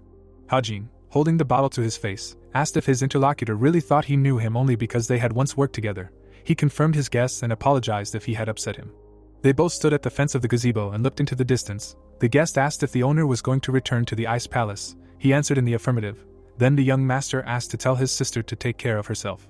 Ganvi smiled, noting that the third lord would protect her, and he was not worried about it, then reminded him of the deal they had made earlier.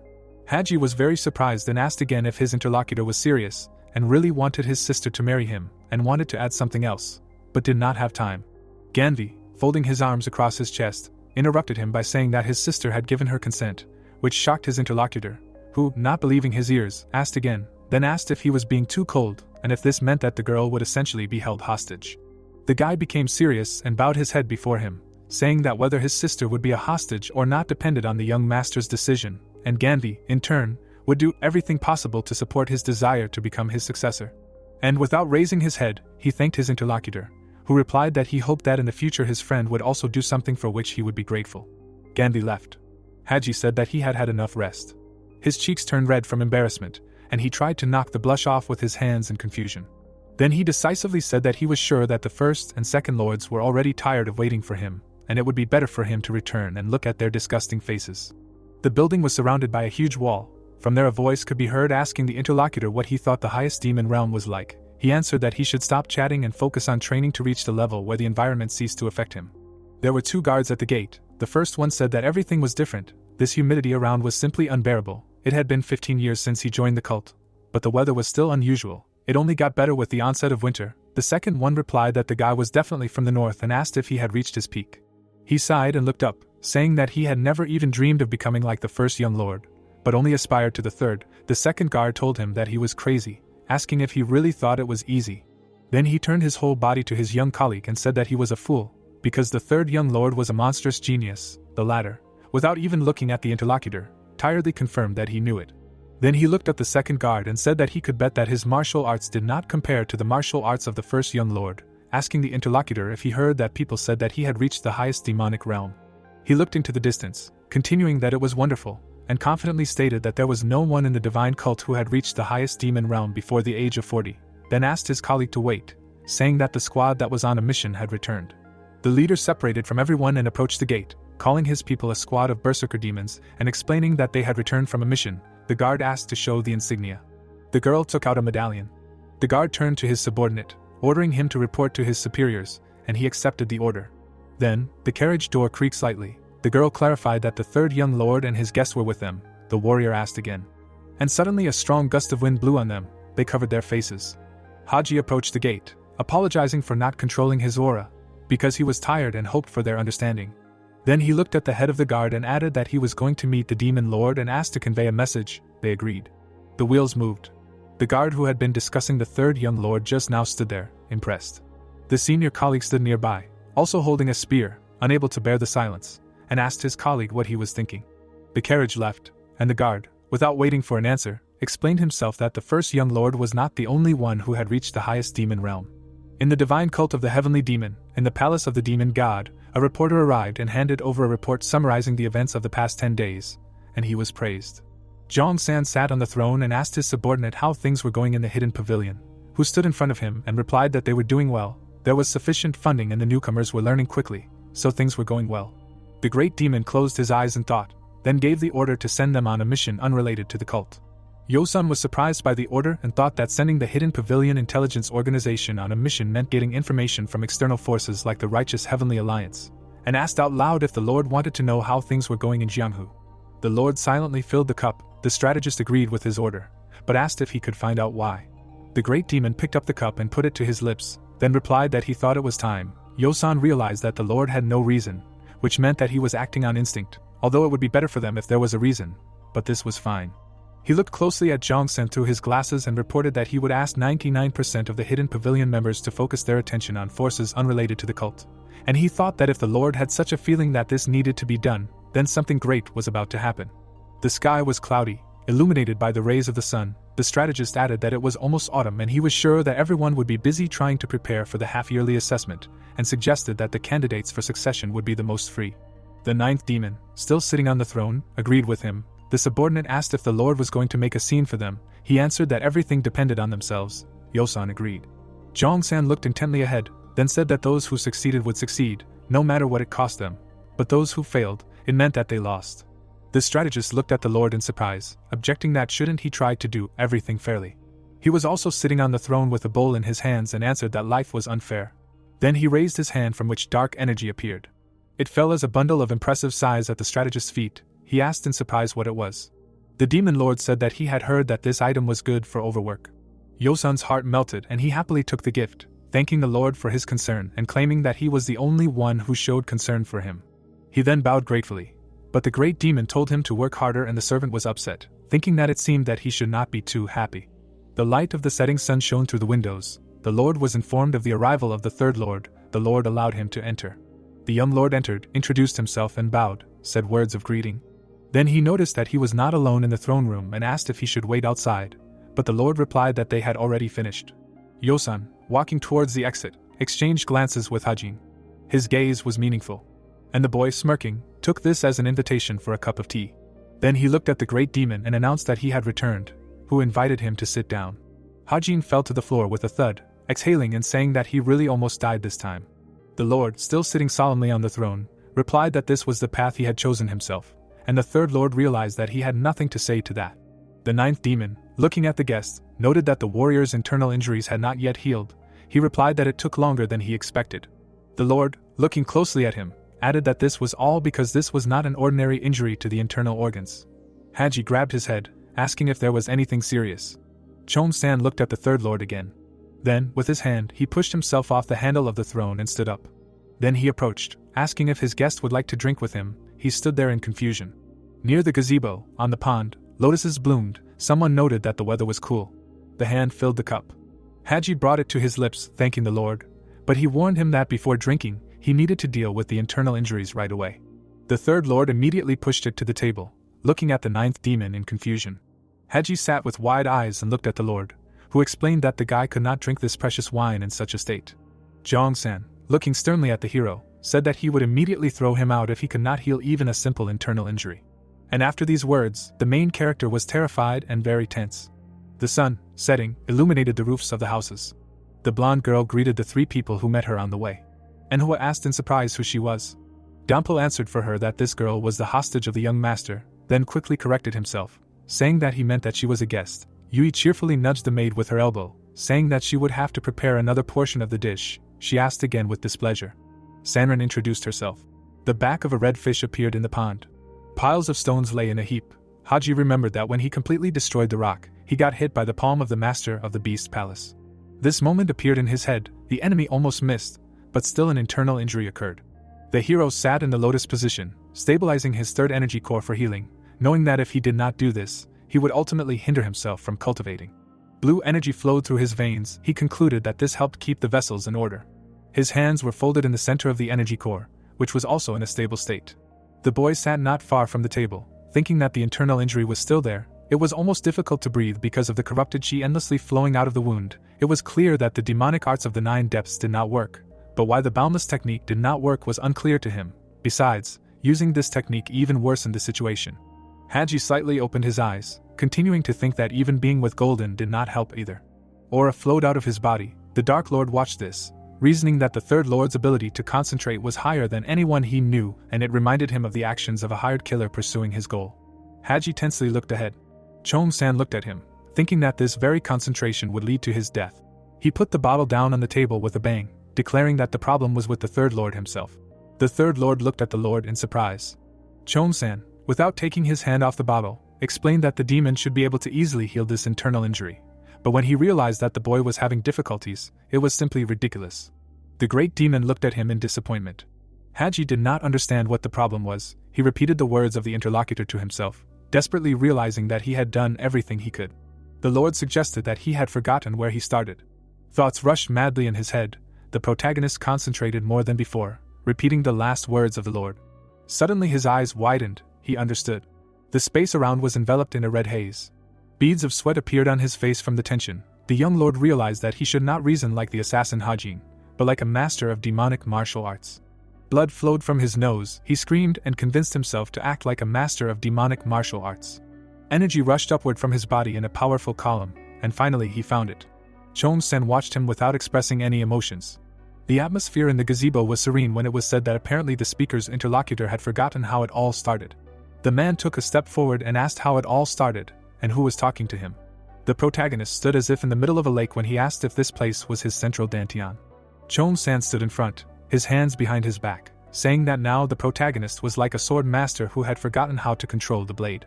His face was still not visible when he said that his interlocutor's internal injuries had not yet healed due to mixing the techniques of the mastery of the 9 depths with other techniques. Hajin looked at the leader in surprise and asked if it was all about the mastery of the 9 depths. He imagined a nameless warrior and thought that if the master uses the upper dantian when using divine techniques, then when using demonic ones, he uses the central dantian. The protagonist thought of himself in a combat state.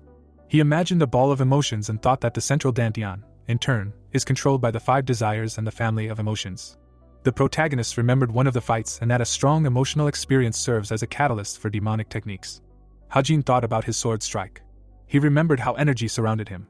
Hajin approached the leader and said that he knew about it, but the man replied that even so he used different techniques for healing and for attack, and this is the reason for the accumulation of corrupted energy around the boy's lungs and heart.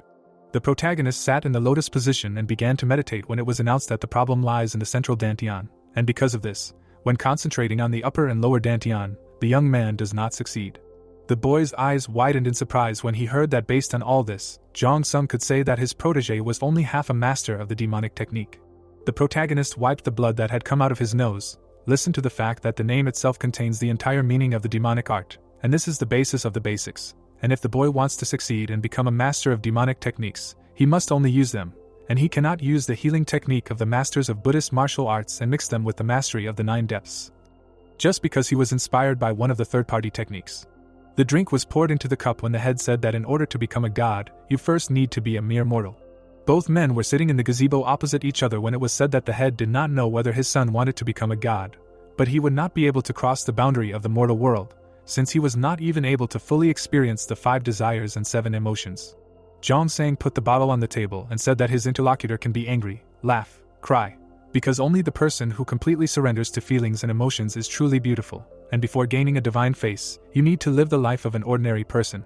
A drop fell into the drink. Hajine thoughtfully scratched his chin, because he considered these words strange. He looked down, thinking that what Jong Sang was talking about now strongly reminded him of the basics of the art of ancient Nirim. The head of the cult closed his eyes when the protagonist thought that he'd probably already reached the level of true ascension. The protagonist raised his cup and said that today he showed his worst side. Jong Sang also raised his cup and said that from now on he does not leave students who have made more than one mistake near him, and the guy sadly thought that he was almost touched by his word, so why ruin everything? They clinked cups. Hajin put down his cup and said that the Beast Palace Lord was stronger than him, and if it weren't for his physical abilities, he would have fallen in that fight. The cult leader looked at his protege carefully and explained that the masters beyond were comparable in strength to the 9 elders, and the guy was able to defeat the Palace Lord only thanks to his knowledge of demonic techniques. If he had demonic mastery, he would have had to leave. The man put the cup down on the table with a bang. He looked slyly at his interlocutor, and asked him to tell him what happened in Nanan. The leaves rustled above the pavilion.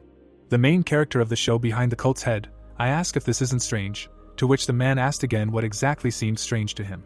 Hajin frowned and explained that the technique his opponent used was very similar to the demonic absorption technique, and in order to become stronger, he took away the life energy of his own disciple. The protagonist looked after his interlocutor and said that he had already encountered similar techniques before he began studying this issue, but he still did not understand why they did it. Chom-san walked forward, asking if the guy thought it was strange. The cult leader put his hands behind his back and said that someone might say the same about his wards, seeing how he used his techniques, to which the protagonist replied that he did not devour another person's life energy. The guy's eyes widened when he heard that instead he absorbed the power of spiritual bamboo in a bamboo grove. And the protagonist remembered how he ate then, heard that the cultivation method was a way to cleanse one's own body by circulating chi throughout the body. He imagined a scarlet sphere, listen, and there, that by moving along small m, he gradually accumulates chi in the dantian and turns it into true energy. The men were standing by the pond when the cult leader said that people, birds, and animals were all creations of the great nature. In other words, they all studied martial arts in a similar way. But if you ignore the norm and morals, it is no different from the Lord of the Beast's palace. Jong-san stared ahead, saying that the main thing is not how you develop your abilities, but how you do it constantly. Hajin looked at the Lord with interest and thought there that he definitely knew more than others, and perhaps thanks to this, he became who he is now. The pond reflected the sun's rays when the question was asked if there were similar techniques in the cult. Jong-san walked along the pond, saying that there was a lot of information about this in the remote control library, but no one ever took up studying them because he personally saw it. Jong-san said without turning around that absorbing someone's essence is not the best technique for a demonic cult. The protagonist raised his eyebrows in surprise, thinking that usually it is the techniques that take away the energy of others that are called demonic arts. But at the same time, absorbing essence is not the best technique for a demonic cult. Jianson's robes fluttered from his steps when the man said that such techniques could be useful for someone more cruel, since true demonic mastery values knowledge obtained through sudden enlightenment much more than the divine art of the ancient Nirim. The protagonist frowned, thinking about sudden enlightenment and that it is significantly different from absorption techniques. He looked at the water lilies when it sounded that sudden enlightenment and improvement through obtaining new knowledge are the achievement of the need to learn gradually. He thought about how he would stand in front of a demon, and how demonic mastery distorts the central dantian to oppose the basic instincts and desires, and if one penetrates the very essence of this principle, that would be training. The tree branches moved in the wind as it sounded that the heir of the ice palace must have already left, and they had already bid him farewell. The protagonist nervously glanced at the back of the head when he heard his question about the house sect, since he heard that thanks to them the guy made a noise in the beast's palace, but that he thought that nothing could be hidden from this man. Hajin looked at the interlocutor seriously, and said that they would take the patriarch of the Tang clan. The lord's eyes narrowed. He turned to the guy and asked what they wanted in return, but that he received the answer that they needed the destruction of the righteous heavenly alliance, and they would also help the heir in the struggle of the successors. Jong-san turned away and said that in addition to Hajin, there were many people who dreamed of destroying the righteous heavenly alliance and the fortress of steel blood. He looked at the leaves flying past and asked what his wards thought about it. The protagonist looked at the man in surprise and asked if he meant the chance to become the heir. The cult leader sighed and asked if the guy really wanted to become his heir. He turned around and looked at the protagonist seriously. The protagonist's mouth dropped open in surprise, thinking that they had never brought this up before. He clenched his fists and said that he did not wish to become the successor. Jongsang's expression did not change. Hajin looked at the leader intently and said that he did want to try, however. The guy clenched his fist tighter, saying that it was not a matter of wanting to take the place of the Lord, but that he thought that by taking the position of leader after him, he would have more opportunities to destroy both of these organizations. The protagonist frowned slightly, saying that this was precisely why he wanted to fight. Without turning his head, Jongsang said that he understood everything, to which she asked if the protagonist's selfish reasons disappointed him or not. The leader frowned, saying that it did not matter what goals his successor pursued, since the main thing was that he took the opportunity to achieve them, and if this was his true desire, the man had something to offer him. They were standing by the pond again when it was announced that there would be no Mara festival this year, since he planned to name his heir this year. Jong-san looked at the boy sternly and demanded that he complete all his business before that moment if he really wanted to become his successor and the great master of the demonic arts, who would have hundreds of thousands of warriors under his control, and if he really wanted to destroy the righteous heavenly alliance and the fortress of steel blood, then he had already informed the other successors about it. Hajin looked at the Lord in surprise. What am I selling him? They were silent for a while. The protagonist thought about the other heirs and that the announcement of the heirs being chosen on the day when the Mara festival was to be held meant that he was not going to take into account the youngest of them, which meant that only 3 would fight for the right to explore the Lord's place. He thought about his brothers. The water lilies were floating in the water when it was announced that the protagonist would leave his lord in that case. The protagonist took a step, but stopped abruptly. He smiled at the man and said that he would return for another lesson. Jong-sen just looked at him silently. The wind rustled in the reeds. The ruler looked at the water, muttering that this guy did not even understand that he was soft on him because of his internal injuries. He looked at his reflection and thought that the development of this young man's gate technique was not going as fast as he would like. He should scold him for this. But he did not because of his injuries. Jong-san grinned, thinking that he would return for another lesson. The leader walked along the path, telling himself that he was being treated so insolently by his own student. Perhaps he had matured. A scarlet sunset descended over the village. The protagonist walked on the tiles and muttered about choosing an heir, and he really needed to make this decision now. He frowned, thinking that if there was a reason for this, it was clearly not due to the cult's affairs. Perhaps something was happening in Zhongyuan. The protagonist looked around and thought that the Lord could be doing this at the behest of his own heart. After all, he was a terribly unpredictable person. The protagonist stopped, thinking that in any case, he wanted the guy to take everything seriously. Hajin stood in the middle of the houses, asking why the person who was chasing him didn't come out. A person appeared from behind the alley. The protagonist turned around. The first successor of the Lord of the Divine Cult of the Heavenly Demon looked at the guy intently, and said that unlike their previous meeting, he recognized him immediately, and then asked if he wanted to take him along for a cup of tea. Guanan, with his hands behind his back, said that he heard that the protagonist had just returned from Yunnan, and then offered to drink a cup of tea with him if the guy had time. The protagonist reached his little finger to his cheek and said that it was not difficult, but very unexpected. The man looked at the interlocutor intently, and said that maybe it was unexpected for him, but not for the one who slandered, since he wanted to talk to his brother since he left the solo training, to which the protagonist replied that he agreed, but he had a request. The guy rolled up his sleeves and said that it would be nice if it was considered payment for tea. Hajin grabbed his hand and offered to fight. Guanan frowned at the interlocutor. I do not understand what he was thinking. The brothers stood opposite each other, when the elder asked if his brother wanted to build a duel right there, to which the protagonist agreed with this statement, but Guanan offered to pay him in another way. The protagonist looked at the interlocutor and said that he wanted to test one combat technique, to which he received a question, which combat technique exactly he wanted to try. Guanan looked at the boy closely and thought that he was invited to the fight to test his technique, and that was surprisingly presumptuous, and said out loud that he asked the master of the Inner Enlightenment Department to clear out the Zinnia Pavilion, so it should already be ready. Hajin frowned, saying that his brother cleared out an entire pavilion just to have tea with him, thinking to himself that there should be something there. The protagonist sighed heavily when he realized that the elder did not see a problem with this, so he replied that everything had already been decided, so he could not refuse him. The protagonist looked closely at the interlocutor and expressed hope that he made good tea, since he should know that the guy was quite picky. Guanan also did not take his eyes off him and asked him not to worry, since he prepared the best possible thing. The meat was fried in a frying pan. Yui grabbed Enhua's hand and said excitedly that it smelled so good that she couldn't help herself, then asked to try a piece, to which she received the answer that it was for guests. The woman frowned and asked if she was a guest too, to which the maid replied that the woman was the young master's subordinate. Dongpil began to drag Yui out of the kitchen, but the cat was arguing with the maid. They went outside, and the woman demanded that she be let go. Dongpil frowned at the woman, saying that she was very arrogant for someone with such childish fighting techniques. The man, silently looking at his interlocutor, heard that he was full of confidence. Yui took out her sword with a smile and said that now that she thought about it, they had never had a real fight, so she decided to show the guy who was the boss. Dongpil took out his sword and agreed, since he was ready to fight at any time. The dish stood on the table. Sunrin looked at the food with a smile. She looked at the dish with delight and said that there was a lot of food here, but the maid replied that she hoped that the guests would like it. The princess tried a piece and thought about how she came to the divine cult of heavenly demons as soon as she was freed from the beast palace, and she did it under the guise of visiting the third young lord, but depending on his decision, she could become a hostage again. The girl's eyes widened with pleasure, while she thought that she should not lose her persuasiveness. Sunrin, grabbing the plate, shouted that it was very delicious. She looked at Enhua with delight. They say that the meat is very juicy, and the girl's abilities are excellent. The princess ate another piece and said that Enhua is really good at cooking. She has been to several famous places in the north, but none of them were as delicious as here, to which the maid thanked her. She smiled and said that she was glad that the guests were pleasant. Sunrin looked thoughtfully ahead, thinking that it seemed like this place was just crawling with villains from all over the world, but these people were nice.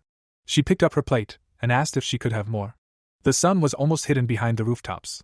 Both brothers were walking past the houses when Guanan asked if the protagonist had heard anything about the fifth. He said, looking ahead, that she didn't care who would be the successor, and the protagonist thought about his interlocutor raising this topic. He silently walked on, listened, and then that the girl had always been like this, and she was only interested in martial arts. He thought about the fifth lady and that despite the fact that she was the most talented in the cult, she was not interested in power or politics, and the man was wary of Seo-yoon. Gwanin frowned slightly, saying that there were people who believed that no matter how talented a woman was, she should not become the leader of the cult, but this was a ridiculous thought. The protagonist glanced sideways at his interlocutor. He thought about the women of the cult and that the divine cult of heavenly demons was a place where a person was judged solely by his abilities, and not by gender or class. Gwanin turned to the boy and said that the leader of the cult is the one who is blessed by the heavenly demon Mara and carries out the will of the deity, and gender has no meaning in the presence of the god, so there is no reason why a woman could not become the leader of the cult. He thought about the fourth heavenly demon, who was actually a woman too. Gwanin, with his hands behind his back, said that he did not think that Seon's talents were inferior to those of the fourth heavenly demon. However, she said that she was not interested in becoming the successor, and he was glad to hear this. Hajin's eyes played with and thought that this meant that the elder truly wanted to become the successor, and said out loud that he was being honest. The man stopped and said that there was no reason to hide it now. He let Hajin go ahead, saying that ever since he became the master's disciple, he had been working hard to become a god, and it goes without saying that he did not welcome competition. The man frowned at the other man's back, saying that he couldn't say that he welcomed his presence because he was a rival. The main character didn't turn around, listening to him say that he had lost all of his martial arts due to a chi blockage, but had reached this level in just 2 years, and that he had become so strong despite not being as talented as Seo-yoon, and the man didn't understand how that was possible. Hajin, walking forward, said that it all depended on how you looked at the world, because one could learn a lot just by observing everyday life, while another would have to be on the verge of death to learn. Guanyin frowned. He stopped and said that his interlocutor was right, and then asked how it felt for the guy. He stared at the other man and asked who he thought he would be like. The guy clenched his fist and explained that he was constantly learning. The protagonist took a step forward, talking about whether it was walking, breathing, or eating. All of this provided an opportunity to learn. In addition, just considering that the man wanted to go to the Zinnia pavilion, it would activate his demonic energy. Mana began to gather around the protagonist's body. Guanin opened his mouth in anger. The protagonist turned to him and heard that his interlocutor understood everything. Since wanting to fight someone who had reached the highest level in the demon world to test something, it meant that he only cared about his own growth. The man chuckled, saying that no matter who the man's opponent might be, it would still happen. The protagonist's eyebrows knitted together when he realized that his brother had made the decision to kill him. The man's expression was cold. Hajin stepped aside and said that he wanted to go to the pavilion with Aini as well. He was curious to see what his brother had prepared for him, but he had a family and shouldn't take too many risks. The boy smiled and said that he might have gone if Dampel had been with him, but the boy was busy right now, so he invited someone else. Guanin immediately inquired as to who exactly was invited. He frowned when he heard that the protagonist was wondering if he could contact him using the frequency whisper technique since they were so far away, but it seemed to work. The master of the criminal law hall came out to them. Hajin, looking at the men, realized that they were familiar. Guanin turned to the unexpected guest and said that he only came running because the third heir called him, and he didn't think that was something a man should do as the head of an organization that was supposed to be neutral. Gogu calmly looked at the heir and said that he thought it was rather narrow-minded to think that drinking tea together would threaten neutrality. Guanin took a step towards the other man and said that it all depended on who was drinking tea, to which he asked not to worry, since he didn't really like the third young lord. The men stood opposite each other when the first lord said that Gogu ran here himself because someone he didn't even like called him here, but that he received the answer that one shouldn't mix personal feelings with work. Hajin watched the men closely. I thought that there was tension in this conversation, and there must be some kind of conflict between them that he didn't know about, and also, he didn't understand what it could be, but it seemed like he made the right choice by contacting the master from the criminal law hall. Guanin turned around and said that he didn't expect it to be this person, after which he called the guy's instincts frightening. The man's eyebrows drew together. He left, throwing in the end that he would drink tea next time. The protagonist promised to invite him. Gogu, looking after the departing heir, asked the third milord to be careful. The guy narrowed his eyes, listened, and then, that although he is a dragon, but at the same time a demon. Looking at the back of his older brother's head, the protagonist listened that this man is not only skilled like no other, but I am ready to do anything to achieve my goals.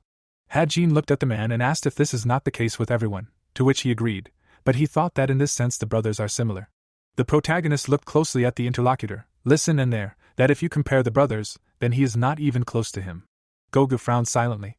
He looked at the starry sky and said that this is because the first heir is a real demon who does not have the slightest idea of morality and ethics. The men smiled contentedly, listening about the family. He frowned, saying that he would teach the protagonist to watch what he said when talking to him. With his hands behind his back, Hajin said that it had been a long time since he was home the last time, then added that it was too hard for him to go back. Smiling, the protagonist said that he had returned home. Yui slid backwards across the floor and screamed loudly. Dongpil noted that this was the 43rd time and suggested that the girl stop there, to which she opened her mouth wide and screamed that he should shut up, since she would not leave until she heard him. Approaching the guys, the protagonist asked what they were doing there, to which he was told that they were just training, and he objected, "Is it called sparring if the third leader of the elders of the cult one-sidedly beats up his opponent, while she loudly calls for them to come to her?" Sunrin muttered something, when suddenly the heroes turned in her direction. The daughter of the Ice Palace Lord lowered her hands and said that she needed to talk to them. The pink sky at sunset could be seen through the windows. The assassin crossed his elbows and asked if something had happened. The girl's eyes widened as she thought about how she wanted to be of use to the third young master. Raising her eyebrows, the lady said that she wanted to ask about what she could do to help him become the successor of the divine cult. The servant of the righteous Heavenly Alliance lowered the corners of his mouth and asked if she wanted to help him. Lowering her chin, Sanrin explained that their palace, or rather her brother the heir, had formed an alliance with him, and then added that because of this, she had to help him as a member of the Ice Palace. The monstrous demon closed his eyes and admitted that he liked this attitude, but he didn't really need help at the moment, and added that there were many people both inside and outside the sect who could help, but he felt it would be better to talk about it after he became the successor. Facing him, the daughter of the Ice Palace Lord politely asked him to let her know if he ever needed her help, to which he remembered that there was something he was curious about.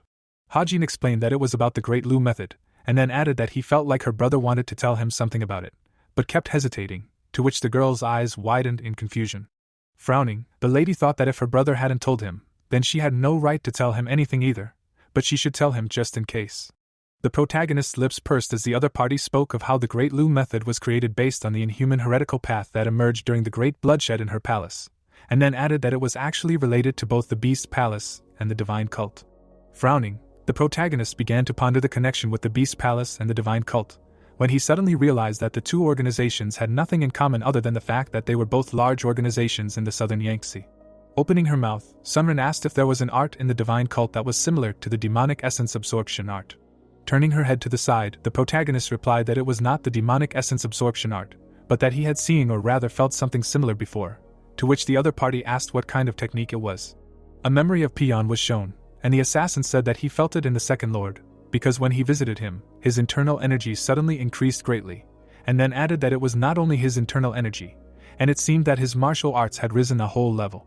With her hands by her feet, the daughter of the Lord of the Ice Palace stated that this was a technique of fusing two souls, and it seemed to be higher than the third level, to which she was questioned. Raising her eyebrows, the girl suggested that it was not exactly the same as the technique of fusing two souls since it was part of the method of great potential of Lu, and then added that if his martial arts, and not just internal energy, increased, then it meant that he had already done this many times. Lowering his head, Hajin thought that he understood this, which meant that Peon really did kill his subordinate. Sunrin explained that such techniques for absorbing internal energy or life essence have their own levels, so she believed that the second young lord had almost reached the peak, to which the protagonist folded his arms and noted that in that case, the technique of fusing two souls was part of the great potential of Lu. The silhouette of her brother appeared behind the lady, and the protagonist said that in order for this guy to complete the great method of Lu's potential, he would have to use this technique once, after which he stated that it was likely that it would be used against her. With wide eyes, the daughter of the Lord of the Ice Palace said that her interlocutor was right, to which he clarified whether she was upset. Sunrin replied that of course she was not upset, because it did not matter that much whether she died or not, her internal energy would be taken away, although in fact it was even better, to which the assassin lowered his eyebrows in bewilderment. The girl explained with her fingers that the most wonderful thing about the dual soul fusion technique was that it was based on the harmony of yin and yang, and then added that the earlier part of the Lu Great Potential method had once leaked into Zhongyuan, and she felt that this was how the second young lord and the Beast Palace Lord had come to know the corresponding techniques that they were using. The lady's pupils widened and she pointed out that without the principles of yin and yang harmony that were present in the latter part of the method, the Great Lu method was very sinister. The Ice Palace Lord's daughter added that if he failed to fully master the Lu Great Potential method, the second young lord would lose his humanity and turn into a monster worse than the Beast Palace Lord, to which the righteous Heavenly Alliance servant closed his lips. The sky filled with white clouds appeared and someone greeted the third young lord, who thanked the woman and said that she was the only person who greeted him every time he returned. Yanshim smirked and said that everyone knew what he had achieved in the last mission. The monstrous demon turned around and asked if it had already happened, to which the woman replied that there were many people who had participated in that mission, so it was only logical. The circle's inner enlightenment organ master lowered her eyebrows and noted that there was a rumor going around that she didn't like. Hajin widened his eyes and asked what rumor it was. A drink was poured into a cup and the woman began to speak, to which she was asked again. The protagonist stood up from his chair and asked if it was true that she knew how unpleasant it was when someone said something so vague, testing his reaction, to which she apologized and said that it was just a very strange rumor. With her eyes closed, Yanshim said that she heard that the demon lord had ordered the disciples to end the succession war before the Mara festival, to which the interlocutor asked how she knew about it. The master of the inner circle's enlightenment organ explained that she learned about it from gossip, to which the protagonist's mouth fell open in confusion and wondered what it was that was usually referred to as a rumor. Holding a cup in her hands, the woman noted that there were also rumors that the righteous Heavenly Alliance's servant would kill the seventh young lady to start the succession war. The third young lord turned down the corners of his mouth and asked her why he needed to kill Yumin, since if it came down to it, he would have killed Byun or Wanning. The woman lowered her jaw and admitted that she thought the same thing, since he had no need to worry about the seventh young lady and wasn't the type to do so, adding that the rumor still existed and most people had heard of it. Hajin closed his eyes and assumed that someone had started this on purpose. Sitting at the table, Yanshim asked the man if he thought it was the first young lord, to which he replied that no one knew, so it was impossible to say for sure yet. The protagonist lowered his head and thought that the problem was that whoever started the rumor might harm Yumin. The protagonist opened his eyes wide and thought about the person behind the rumor. As he recalled passing by the boy, the assassin thought about how when he saw the general strategist in the demon god's palace, the general looked at him as if to say that he should come over for tea sometime. Yosan narrowed his eyes, and the king of assassins realized that this meant that he already knew about it. The tall buildings of the military department of the heavenly demon divine cult came into view. There were stacks of boards on the floor, when someone suddenly said that a guest was here. As the righteous Celestial Alliance minister walked forward, he said that he had never seen such a mess in the office before, to which the owner of the room asked if he understood that this was order and chaos. The young third lord widened his eyes and admitted that he really didn't want to know. Yosan smirked and explained that it might look like a mess to someone who didn't understand much, but to a sage, it would look pretty. The monstrous demon said that this was the best nonsense he had heard in a long time, to which the interlocutor smiled broadly and cried out loudly. Hajin asked about the reason why they wanted to see him, to which the general strategist of the divine cult of the heavenly demon poured tea and clarified whether they were getting straight to the point. Raising his hand, the protagonist asked if he knew about the rumors that had been circulating recently, to which he asked in return whether the guest wanted to know who was behind these rumors, and then said that he did not know what they wanted from him, since he could not tell him.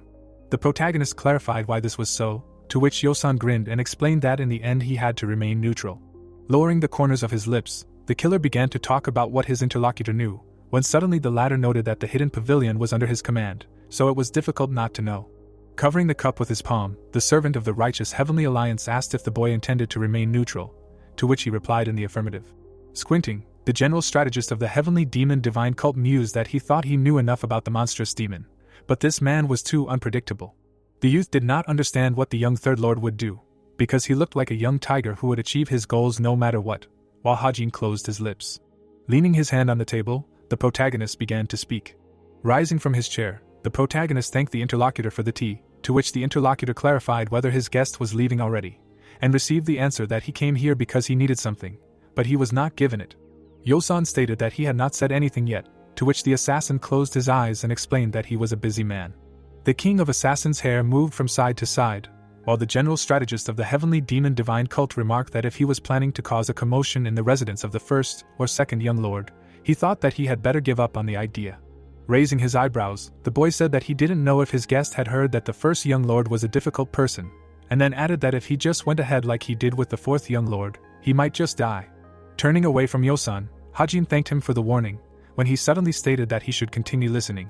The protagonist turned around when the general strategist of the heavenly demon divine cult asked him why he was so stubborn, and then added that he understood that something bad would happen because of his stubbornness one day, and he certainly wasn't stupid enough to not understand that. Suddenly, the boy's eyes widened in confusion. Placing his hand on his fist, the protagonist stated that they weren't that close, but he was always grateful to him. The assassin smirked and politely asked him to continue doing his best for the cult, adding that in the end, his work for the cult was also beneficial to him. The red building appeared and a suggestion to end their conversation was heard, and then the king of assassins said that he would return in 3 days and they could talk more after drinking something stronger. Looking at the guest from the balcony, Yosan wondered if it was beneficial for him to do his best for the cult, and what he was trying to say. With his hands clasped behind his back, the general strategist of the heavenly demon divine cult wondered why the young third lord would return in exactly 3 days, and was sure that he had some kind of plan. His pupils bulged in confusion, and the boy suddenly realized what his interlocutor meant. Yuman's eyes widened in delight, and she called out to Hajin. The protagonist smirked and said that they hadn't seen each other for a long time. Rushing to embrace the protagonist, the seventh young lady asked about when he returned, to which he replied that it was only yesterday. With her mouth wide open, the girl asked about how he was in Yunnan, since she heard that it was much hotter there than here. Closing her eyes, the young third lord asked her not to even mention it, since not only was it very hot, but it was also raining heavily, so she couldn't imagine how terrible it was, which surprised her. The righteous Heavenly Alliance servant leaned his knee on the floor and asked if Yuming was busy, to which she exclaimed that she was free, since she had finished her morning training, and the interlocutor asked if this was true, and if she wanted to go for a walk with him and see the first one. The girl smiled widely and loudly agreed. Suddenly, a woman approached them and said that she apologized, but she had classes scheduled for the afternoon, to which the assassin thought about the fact that this was the head maid who people said was like a strict mother. Looking away, the monstrous demon said that it would be fine if the seventh young lady missed one class, and then asked why the maid was so strict. The woman lowered her eyebrows and apologized, then said that she had to stick to the schedule, because that was how it was and would be, and it was none of his business. While wondering why this guy came now, and given the rumors, he couldn't let him get close to the young lady.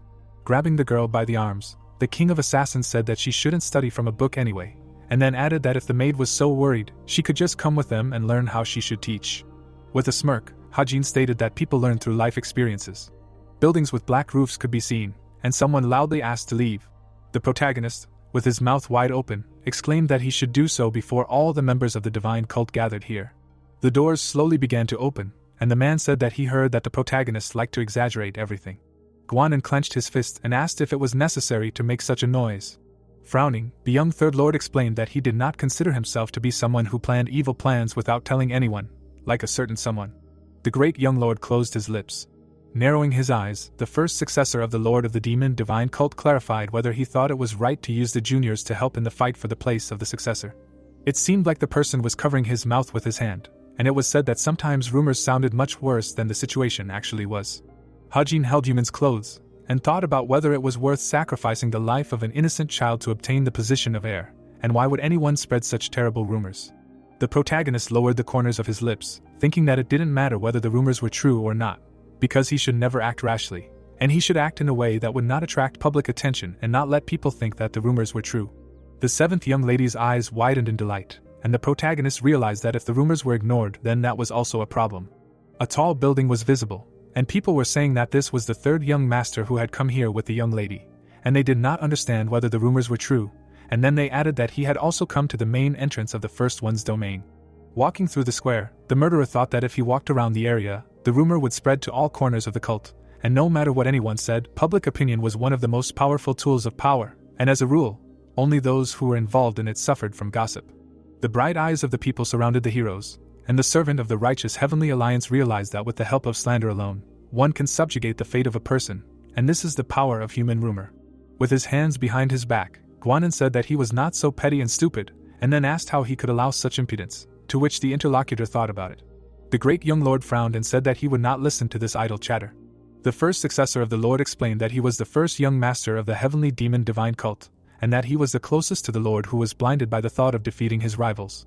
But at the same time, he did not seem like the type to spread dirty gossip. The eyes of the people lit up brightly. Frowning, Hajin realized that this was exactly what he was trying to show the crowd of onlookers that had gathered here, and it was a good move. Yuman and her maid opened their mouths in confusion.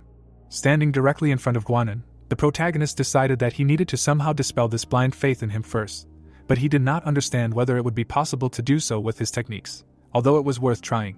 Opening his mouth slightly, the protagonist began to inhale air. The great young lord narrowed his eyes and did not understand what was happening. The assassin opened his mouth wide and shouted a dispelling spell. At that moment, a powerful vortex of energy formed in the main square. The subordinate covered his face with his hands and screamed loudly. People bowed to the ground humbly. Extending his palm to the side, the servant of the righteous Heavenly Alliance admitted that he did not know what method Guanan used to cloud the minds of all these people, but he could not cope with it so quickly, and then added that those gathered here were far from stupid either. Closing his lips, the first young lord realized that this was the roar of the Shaolin lion, and wondered where this boy knew this technique from. Turning away, the first successor of the lord of the divine cult of the heavenly demon asked him to follow him. Embracing Yumming with his arms, the monstrous demon said that he somehow did not want to die in the domain of a person who was capable of spreading such disgusting rumors. The assassin objected that he did not agree to such a condition, to which Guanin lowered the corners of his lips. Lowering his eyebrows, Hajin suggested that he go to Jamira. The protagonist took a step forward, when suddenly the seventh young lady called out to him, to which he responded. The girl raised her head and said that people were not so stupid as to believe that her brother could hurt her, and then asked if it was true that he would never hurt her. Lowering his jaw, the protagonist replied that it was true, but some people believed in it. Worriedly, Yumin widened her eyes and admitted that she was curious about something, to which he clarified what it was. Raising her eyebrows, the seventh young lady clarified why the third young lord decided to fight for the place of the heir. The head maid opened her mouth wide and shouted that it was impolite to ask such questions. Placing his palm on the girl's cheek, the servant of the righteous heavenly alliance told her that he simply had a dream that he wanted to fulfill, to which she asked what that dream was. Grinning, the king of assassins admitted that he was afraid that he might scare her if he told her, after which he added that in order to fulfill it, he needed to become a successor. Yumin's eyes widened in delight, and she replied that she understood everything. The child opened her mouth and said that in that case she would give up the fight for the place of heir. Guanin frowned indignantly. Turning her head to the side, the maid cried out that the young lady should not throw around such words, because she was the disciple of the Lord himself, so she should make every effort to become the best of the best. Raising her eyebrows, the girl asked if her brother was also the disciple of the Lord, to which the head maid exclaimed in alarm. Kneeling down, Hajin asked if the seventh young lady really did not want to become the heir, to which she replied that she did, and received advice that in that case she should not be ready to give up, and if she herself said that she wanted to fight for this place, then she should not retreat like that. Yumin bit her lips and said that this was also true, then declared that she would only agree to become the heir for Soden's sake. The girl explained that she was the one who did everything for her, to which the protagonist lowered the corners of her lips in disappointment. The child folded her hands behind her back and noted that all this was far from her dream. Opening his mouth wide, the protagonist shouted at the head maid that her mistress had such a kind heart, and was trying to realize her desires with her help, to which she replied that in fact, everything was not so. Lowering his eyebrows, the servant of the righteous heavenly alliance thought about how, although she was the closest to Yumin, she always managed to hide from prying eyes. Turning his head towards the child, the killer thought about the enormous burden of responsibility on these small fragile shoulders, because she was one of the successors of the Lord. A pouring rain was falling on the ground. An inscription was visible on the wooden signboard. The man's pupils widened and he asked what brought the third young master here. Smiling, Hajin said that they hadn't seen each other for a long time, and that it was very cozy here, and he thought that a lot of money had been spent on it, after which he asked to prepare a table for them, drinks for two, and something for the child. A bright light could be seen through the windows, and a subordinate could be heard shouting that everyone needed to pay attention, because they had honored guests, so everything needed to be done in the best possible way. Exquisite dishes appeared on the table. Bringing his fingers to the cup, Guanin noted that he and Yumin were quite close, to which the protagonist replied that they were indeed close. The girl's eyes widened as she said that the third young lord had saved her, to which the first successor of the lord thought that this was probably the same case when the fourth successor tried to poison her. The boy narrowed his eyes and asked if their young lady was planning to give up on the heir apparent position. The boy said that if that was the case, she should leave, to which she raised her eyebrows in confusion. Lowering his chin, Guanin explained that only those who were allowed to reach such a height could do so. Keeping his hands under the table, the first young lord pointed out that if the girl was going to give up at the very beginning, it would be the same as giving up her own status, and then told her to leave. Lowering her head, Yumin began to explain her words. Holding the pasta with his chopsticks, Hajin said that everything was fine and she could stay. Turning his head to the side, the protagonist asked if they could eat all of this food, then asked her to eat properly. Smiling, the seventh young lady exclaimed that she agreed. Frowning, Guanin said that the younger ones should listen to the older ones, and then asked if she had any hearing problems. Slamming his palm on the table, the protagonist expressed indignation at how tired he was of this. Spreading his arms out to the sides, the servant of the righteous heavenly alliance asked why everyone loved to pick on the child so much, and then added that it was bad manners. Biting her lips, Yumin remained silent. Closing his eyes, the king of assassins admitted that when he saw such injustice, he could not stand aside. With his mouth slightly open, the first successor of the Lord asked what to make of this. Lowering his head, the monstrous demon declared that they would end here. Lowering his eyebrows, the young lord asked him again. Grinning, the protagonist offered to determine the heir. A bright light was visible through the rain in the clouds. Stepping on the mud, the boy exclaimed that it was a curse. Gritting his teeth, Peon cried out that this was the last day he could come and go as he pleased. A powerful bolt of lightning struck the sky, and the second successor of the heavenly demon divine cult lord declared that it was the third young lord's turn. It was raining heavily outside, and a question could be heard asking if his goal was to determine his opponent, and whether he thought there was anything else they should talk about. The protagonist could be seen standing near Guanying, and he remarked that not long ago, when they met in the Demon Lord's palace, the Demon Lord said that he was going to buy out the entire Purple Mist Pavilion to have tea, and then added that he must have tried to kill him. Sitting at the table, Hajin said that he did not know what he had done with this place, and then asked if he was confident that he could kill someone who had reached the highest demon realm, since he was confident enough, but not so stupid as to not understand that there were many variables in combat, and asked how he could be so confident. The young lady looked at the protagonist in surprise, and he said that as if on cue, a strange rumor had spread here that he planned to use Yumin as a hostage in the fight for the place of successor. Raising his glass, the assassin reasoned that maybe it was not him, and perhaps it was due to the loyalty of the demons who followed him, or someone else besides him, and at the same time asked if he did not think that the situation was too strange. The great young lord lowered his gaze and heard the question of whether it would be better to stir things up little by little in his absence if he wanted to spread such rumors, and it would be even better if he spent time disguising the source of the rumors, as that would be much more effective. The righteous Heavenly Alliance servant slammed his mug on the table, exclaiming that there were people here who were intentionally spreading such rumors, and they knew that he would leave immediately. The King of Assassins lowered his eyebrows and added that they wanted him to meet him in person. Guanin's mouth parted, and he noticed that he was very attentive. The first successor of the demon cult Divine Lord frowned and explained that as soon as he heard the rumors, he knew that he would come to him, but he didn't expect that he would bring all the demonic followers as spectators, but that was okay. As long as he lured him into his territory, he was ready to act. The boy watched as the third young master poured the liquid into the glass, and at that moment he said that he was surprised by the unexpected action, because instead of breaking into his territory, he threw him out, and then he realized that he had brought spectators. The girl held a cookie in her hand, and Guanin said that he was not sharp enough to see that far, and only sensed danger at that moment, to which the monstrous demon replied that it was even more impressive, and then his instincts far outweighed common sense. Squinting, the first successor of the Lord of the Divine Demon cult assured that his current martial arts were superior to his, but when he imagined that they were actually fighting, he did not see the result. Hajin, lowering his eyebrows, wondered if he openly admitted that his martial arts were better, and then thought that this was not arrogance, because he truly believed it. The warrior asked about the protagonist, who asked him again with a raised lip. The boy frowned and asked if he had the confidence to face him and win. The young lady of the cult widened her eyes in surprise. A moment later, the protagonist, adjusting his sleeve, replied that he had never retreated in his life just because he was not sure of his victory, and then the boy asked if he could guarantee the result. The assassin, tapping his finger on the table, explained that victory and defeat are unknown until the very end, and simply makes a choice without thinking about it, and asked him to decide now whether he wants to fight or not. Guanin, looking ahead, objected that, unlike him, he does not enter into a fight that he may not be able to win, to which the servant of the righteous Heavenly Alliance noted that he is very cautious.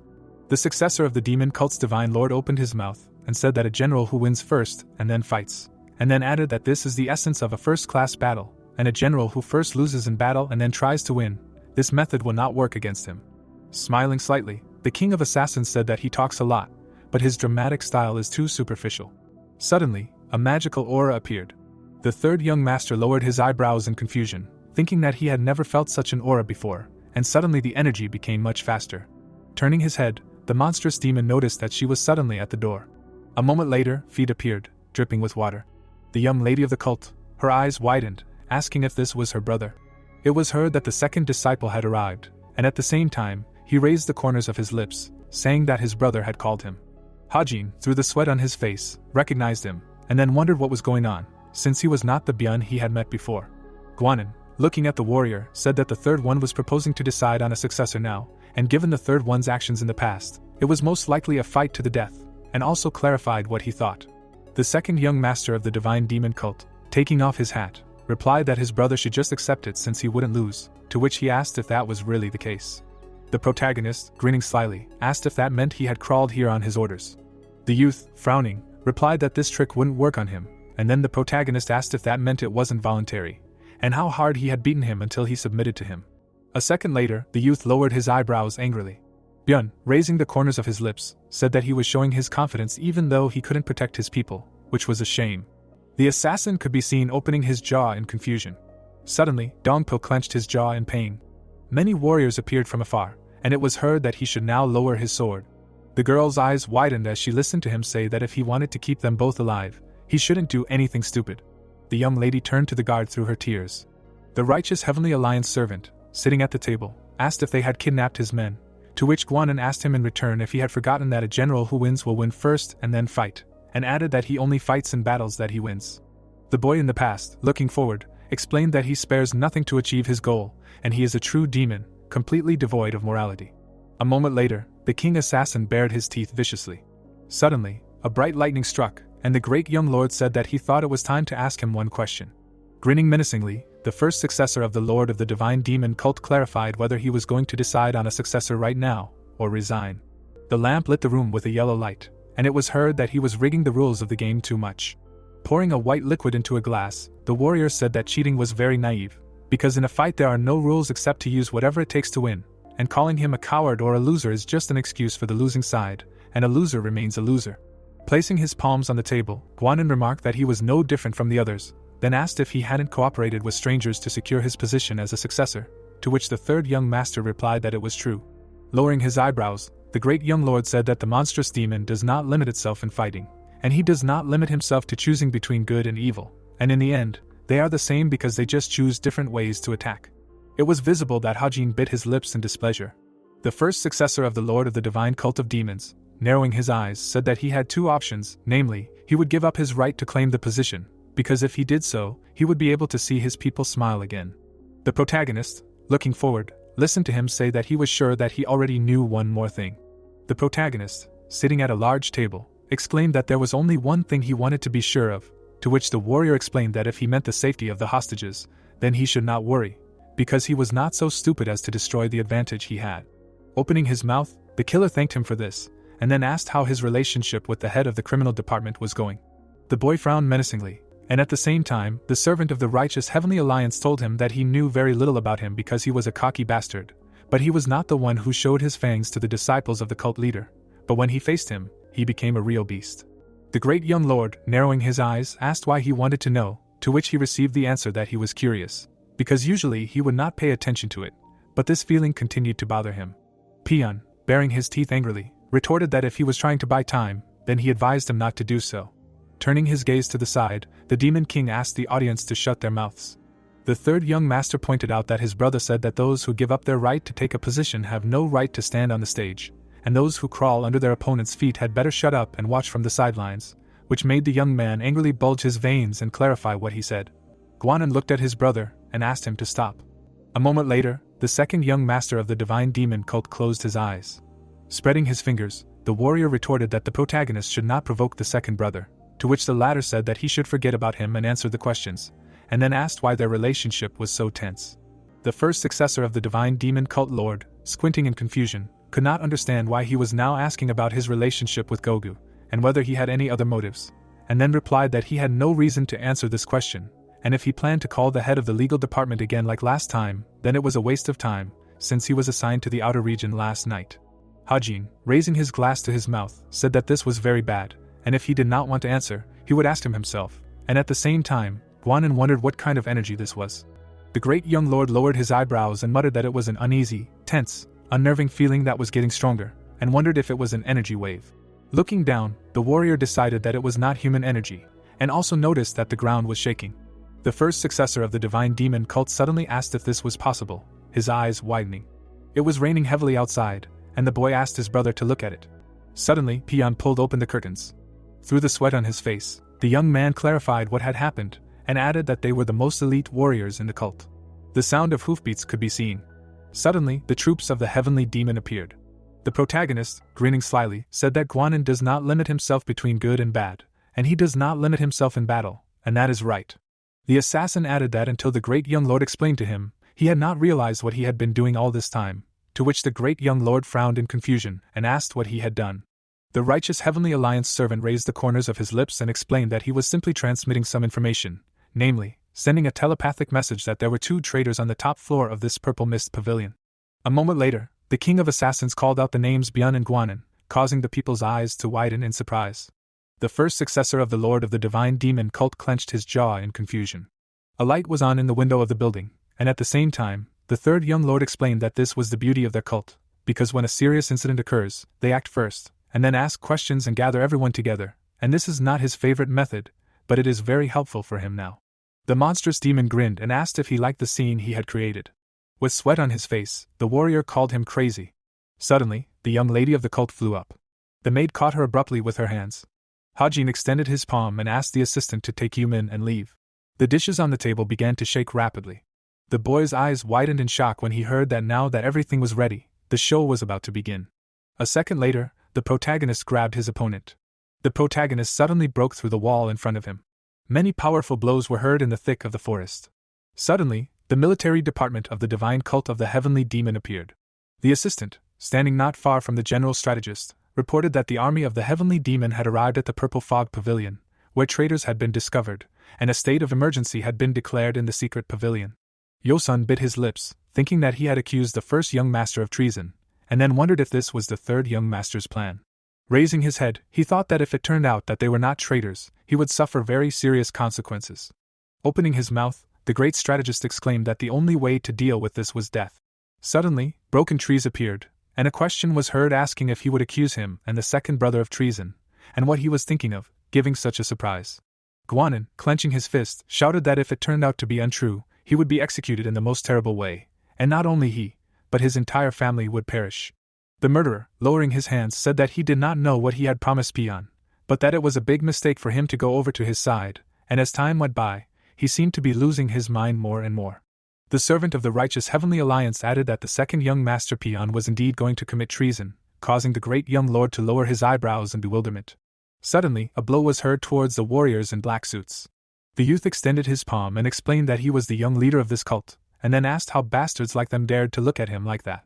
The youth bared his teeth fiercely, and it was heard that the suspected traitors had attacked the heavenly demon army, and the traitor was wreaking havoc. The king of assassins looked ahead and said that his master, first young master Guanin, was also a traitor because they were working together, and as the next leader of the divine heavenly demon cult, he would execute the traitors. The demon god's palace was visible, and at the same time, the assistant told the Lord urgent news about the traitors, to which the Lord asked him to calm down, saying that these were not real, and therefore there was no need to panic. Mutum, standing in front of Chongsan, reported that the entire city had been declared a state of emergency, and the entire heavenly demon army was in place, and all the combat troops were supporting the heavenly demon army as a precaution, and the leaders were taking their posts, and the people from the criminal law hall were arresting the traitorous subordinates and combing their homes. The first guard of the Guardian's court heard the question about the chief strategist, and then, with his jaw open, he replied that he was in his office, as were the other leaders, and he had also sent an urgent request to the hidden pavilion, but they had not done anything yet. The great ninth heavenly demon, sitting on the throne, said that everything was clear to him. The Lord raised the saucer to his mouth and thought that it meant that the chief strategist also knew that this betrayal was not real, otherwise the hidden pavilion would have already taken action, and also knew that he was going to do something grand, but did not expect it to be so dangerous, and then wondered how he was going to deal with the consequences. In the past, the protagonist smiled and said that he would simply make him a real traitor, because only the result was important. A moment later, the cult leader bit his lips. Mutum crossed his arms and explained that if he spread false information to win the succession struggle, then it was an extremely serious crime, and Zhang San pointed out that they still did not know whether the two children had committed treason. The great ninth heavenly demon added that sometimes lies become the truth, causing the first guard of the Guardian courtyard to open his mouth in confusion.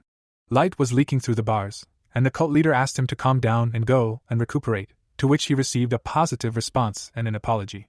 Leaning on his fist, the Lord muttered that it was praiseworthy that he did not limit himself, because he was also responsible for the consequences of his actions. A moment later, the saucer in his hand cracked. Zhang San looked menacingly at his palm. Turning his gaze to the side, the great ninth heavenly demon said that if he did not achieve the results that pleased him, he would not stand on ceremony with him, even if he was the one he valued most. Suddenly, a hole appeared in the building, and a cry was heard that it was a traitor. The maid, descending the stairs, exclaimed that the traitor refused to be arrested, and also asked to catch him. The woman, looking at the protagonist in the past, remembered his words that as soon as everything goes wrong, then let human take and get out of here, because he was sure that after that they would be able to decide for themselves what to do. Through the sweat on her face, the assistant could not understand what the third young lord told her with the frequency whisper technique, and how he knew that this would happen, and which side the young lady should take in this crazy fight in order to be safe. The warriors stretched out their spears, and the maid said that they should stop and reveal their identities, and also added that she was serving the seventh young lady, and one of the traitors was causing chaos there. The guy, looking forward, asked again about the seventh young lady. Yumin, with bulging eyes, said her name. The youth lowered his head and greeted the seventh young lady, and then said that he hoped that she understood their rudeness given the current situation. Suddenly, The commander-in-chief ordered that the young lady and the maid be taken to a safe place, and the rest of the soldiers surrounded the zinnia pavilion, and all the warriors rushed out and obeyed the order. The woman, with sweat on her face, thought that he was too dangerous. Turning around, the maid muttered that she needed to keep the young lady away. A dense forest was visible, and the maid asked where the young lady was. Broken tree trunks appeared, and at the same time, Guanan clarified whether he had dragged the heavenly demon army into this by making up a crime that he did not commit. Clenching his fists, the great young lord asked that he really thought such nonsense would work, to which he received a positive answer. The first successor of the demon god cult lord frowned and said that he would drag him to the demon god's palace and prove his innocence. Hajin turned his head and remarked that he must be scared, since he was talking more than usual. A moment later, the warrior rushed forward. Swinging his hand, the guy ordered the protagonist to shut up, calling him a bastard. It was clear that the protagonist was defending himself from the enemy's blow. The assassin firmly planted his foot on the ground. Baring his teeth, the servant of the righteous Heavenly Alliance said that it was a powerful blow, and also thought that it was strong. Guanan suddenly jumped up, after which the king of assassins muttered that his speed was also impressive, since it seemed like all his muscles were full of strength. The great young lord frowned angrily. A red aura surrounded the third young master. Suddenly, the monstrous demon powerfully attacked its enemy in the head. The first successor of the demon divine cult lord was thrown back by the blow. The warrior, looking forward, could not understand what kind of movement that was just now. Hajin, clenching his fists, remarked that he was too confident in himself. Smiling, the protagonist said that he had said earlier that his martial arts were superior to his, and then added that this overconfidence was what would hinder him. The guy bit his lips in confusion. Suddenly, Guanan began to take out his katana. The protagonist, noticing the sword, widened his eyes in surprise. The great young lord, holding the weapon in his hand, said that he had no sense of urgency. With wide eyes, the assassin thought that his sword handle, the way he drew it, as well as the intent to commit murder, were all exactly like the martial arts of the master of the criminal law hall. The righteous Celestial Alliance servant smirked and said that this was the same martial arts as the criminal law hall master, and asked if his relationship with him was not normal. The successor to the demon cult divine lord threateningly drew his sword and said that he was just a loser. The king of assassins lowered his brows and asked if he knew that he reacted very harshly every time he mentioned him. A moment later, a katana swung. The third young master leaned back, dodging the blow. Looking up, the monstrous demon thought that this was the blood demon explosive sword, and it was explosive, and had tremendous killing power. A second later, Hajin rushed forward. The protagonist launched a powerful attack with his leg. The warrior clenched his jaw in fury. Suddenly, the young man opened his mouth wide and shouted that his opponent should die. Drops of water flowed down the sword. Guanan's eyes widened in confusion. The protagonist, standing on the sharp weapon, remarked that it was a good attack, and did not know how to improve it. Lowering his hands, the assassin added that when it came to assassination techniques, he was a little lacking, and his skill level was not even close to the Death Lord, one of the top 3 assassins in the world, after which his opponent inquired who the Death Lord was. The leg of the righteous Heavenly Alliance servant was visible, and he replied that he did not need to know the details. Suddenly, the king of assassins attacked the enemy's head, exclaiming that he needed to know that he would also die by his hand. Suddenly, a powerful explosion was heard from the thick forest. Looking forward, the third young master explained that the fact that he had reached the highest demonic level before the age of 40 was certainly praiseworthy, and was also worthy of the title of the most powerful future martial artist. Guanan was seen sitting on the ground. Facing his opponent, the monstrous demon said that, however, he was still lacking something, so much so that he did not understand where his confidence came from. Opening his jaw, Hajin said that he was not the only one who had reached the highest demonic realm, and then asked what gave him such confidence. A moment later, the great young lord, opening his mouth wide, ordered him to shut up. Suddenly, his body was surrounded by a dark force. The protagonist put his hands in front of him. The palm of the successor of the lord of the divine demon cult was burning with blue flames. Coughing up blood, the protagonist was surprised by the demonic energy. Suddenly, many drops of water appeared. Thick tree branches were visible. The warrior, clenching his fist, asked if he dared to doubt his martial arts. Sweat was pouring down the face of the killer. The righteous Heavenly Alliance acolyte wondered if this was the demon Emperorchi technique, and at the same time, the young man smiled slyly and said that he didn't want to use it, and regretted not killing him earlier.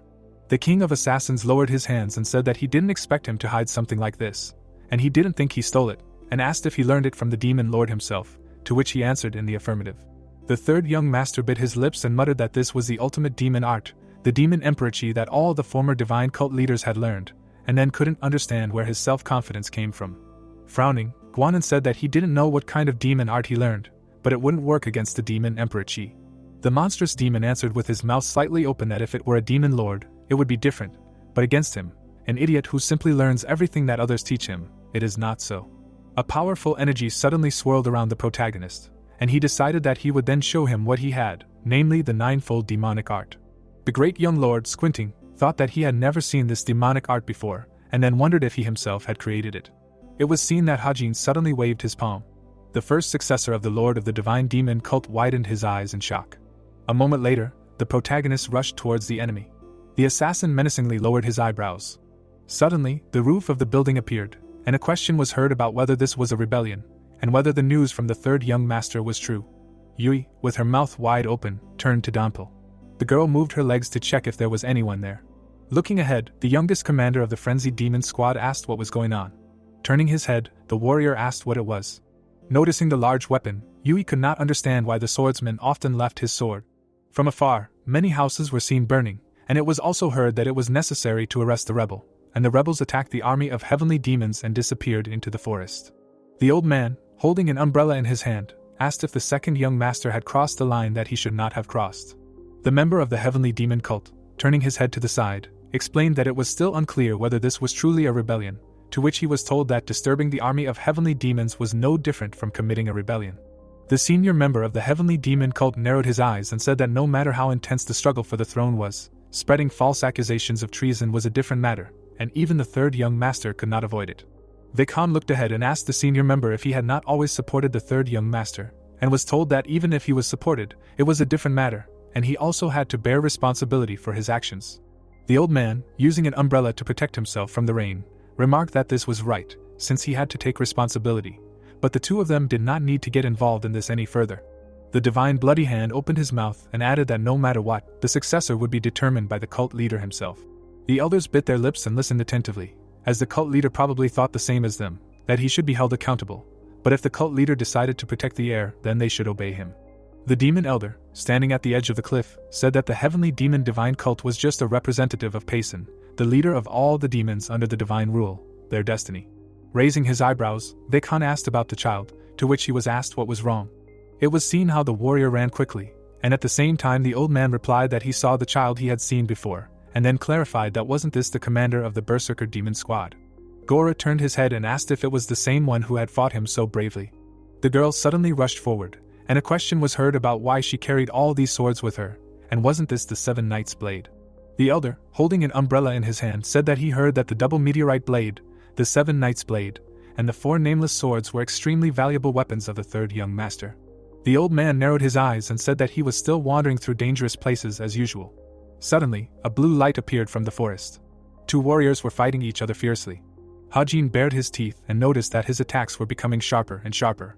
A moment later, Guanan pulled his sword forward. The protagonist was able to dodge the attack. Suddenly, the protagonist turned his gaze to the side in surprise. Looking around the battlefield, the assassin realized that his opponent had disappeared. Looking back, the servant of the righteous Heavenly Alliance wondered if he was behind him, and then thought that this was a move by the demon emperor to dominate. A second later, the great young lord swung his blade powerfully. The first successor of the lord of the divine demon cult grinned slyly. Suddenly, the king of assassins began to dissolve into thin air. The warrior opened his jaw in confusion. The third young master clenched his fists and exclaimed that the most famous movement technique of the heavenly demon divine cult, the demon emperor domination step, and then asked if it was really hard, and added that it seemed like he hadn't even passed 6 levels. Clenching his jaw, the monstrous demon said that he hadn't yet mastered the demon emperor overlord chi, but had already learned the demon emperor domination steps, and at the same time, he clarified that wasn't it true that the old man hadn't accepted it yet. Lowering his eyebrows, Hajin said that since they both learned from the same master, he would give him a hint. Guanan's pupils suddenly widened. A moment later, the protagonist lifted his foot off the ground. The great young lord's eyes widened in surprise. Suddenly, the assassin punched his enemy hard. A second later, a powerful explosion was heard. Clenching his fist, the righteous Heavenly Alliance acolyte asked if he was beginning to understand. The first successor of the demon cult divine lord tried to stand up and retorted that he dared to use the demon emperor's steps. The warrior bared his teeth and thought that he could not lose to someone like him, and then wondered if it was not the cult leader himself who taught him the first part of the demon emperor's chi control. The king of assassins raised the corners of his lips and explained that this fight was over, since he could not defeat him. Suddenly, the third young lord turned his gaze to the side in surprise, noticing that he had also arrived. It was clear that the boy was moving his legs. Peon frowned menacingly and exclaimed that this was unforgivable. The youth, with his veins bulging, asked how they could organize a battle for the throne without him. Standing in the middle of the forest clearing, Guanin asked what had happened to him, to which the second young lord stated that he had dealt with those who had stood in his way. The first successor of the heavenly demon divine cult asked who it was, to which the boy rubbed his chin with his hand and replied that they were the members of the demon cult in the bar, and some soldiers of the heavenly demon army. The man asked what he was thinking when he killed the demon cult members in such a situation, to which Bion opened his mouth wide and asked in return what else he could do, and whether he should have let them grab him and not resist. Frowning, the warrior asked if he understood that giving the false accusations against him the appearance of reality would only make the situation worse, and then cried out that this was now a suspected traitor who was killing a fellow sect member, so now no one would believe in his innocence. Opening his mouth, the second young lord clarified why his interlocutor addressed only him, and whether it should not have been addressed to both of them, and then asked only not to tell him that he was going to escape alone. Standing behind the heroes, Hajin chuckled and noted that, as expected, the second successor had made a scene, after which he added that he deserved to be called a traitor. Gritting his teeth tightly, Bian shouted that the protagonist was a bastard, and Guanyan asked him to stop acting like a fool, since he was just being teased. The blood vessels in the guy's eyes turned red with anger. The protagonist grinned evilly and asked if he could not control his desires, and if it was because of a technique that was similar to the devil's soul absorption, then added that the cult leader said that orthodox demonic arts are incompatible with soul absorption techniques, so this could correspond to a crappy imitation of a martial art. With his pupils bulging in fury, the second successor of the Lord of the Heavenly Demon Divine Cult was indignant at the assassin just saying that his demonic double body union was a cheap imitation. Abruptly jumping up, Byun screamed that he would rip his mouth apart. Waving his hand from side to side, the guy began to scream loudly. The young man opened his mouth wide and shouted for his enemy to die. The hair of the monstrous demon flew up. At the same time, the third young lord dealt a crushing blow to the enemy's head. With wide eyes, Hajin did not understand how he managed to survive. The second successor of the Lord of the Divine Cult of the Heavenly Demon clenched his teeth tightly. Grinning, Byun said that it was his turn now. The boy asked them to continue to hold on tightly to him, when suddenly a trace of an attack appeared in the air. A moment later, Guanin swung his sword while his comrade screamed loudly. Closing his eyes, the boy cried out in pain from the wound on his hand and asked what he was doing. Gritting his teeth, Hajin exclaimed that the first successor of the Lord of the Divine Cult of the Heavenly Demon was crazy, because he was attacking his own partner. Frowning, the warrior asked him again and clarified if the protagonist was referring to this traitor, and then explained that he did not understand what he was talking about, since he was only punishing the two criminals in front of him. Puckering his lips, the protagonist thought that if he continued like this, his arm would be cut off, so there was only one way out. But if he cancelled his technique now, his left arm would be broken, but it was much better than losing it. Guanin's pupils bulged in anger. Attacking his opponent with his hand, the third young lord used a powerful mountain explosion. A moment later, a bright magical flash appeared in the middle of the forest. Sliding his knee on the ground, the warrior cried out in pain. At the same time, blood began to flow out of his mouth. Frowning, the monstrous demon said that he could not just give up his arm. Yui ran forward and asked if the master was here, and why the swordsman always left his weapon. Extending his hand forward, Hajin asked if she had brought the sword, then added that it was a good job. Clutching the bag tightly in her fist, the girl asked to wait. Covering his mouth, the protagonist asked if Guanin dared to touch his people. The first successor of the Lord of the Divine Cult of the Heavenly Demon lowered his eyebrows in bewilderment. Using the spell of phantom flight into the sky, the protagonist created a bright magic beam. In the same second, a whirlwind rushed towards the enemy. Trees were torn out of the ground by a stream of air. A huge ditch in the ground formed in front of the servant of the righteous Heavenly Alliance. Yui clarified if everything was alright with the master, to which he grinned and replied that he could hold out for now. Guanin was lying face down on the ground, and the assistant asked if it was over, to which the third young lord explained that he would not regain consciousness anytime soon, but he would not die either, so they needed to pull him away for now. Peon opened his mouth wide and began to scream loudly.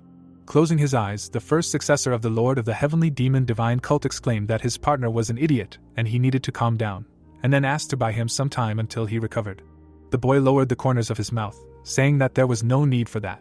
Holding his shoulder with his hand, the youth stated that he respected and trusted him, and then added that he used his own brother as a sacrifice, stealing his martial arts to ascend to the highest demon, and while he reached the highest demonic level, he himself became a monster using the techniques he was taught.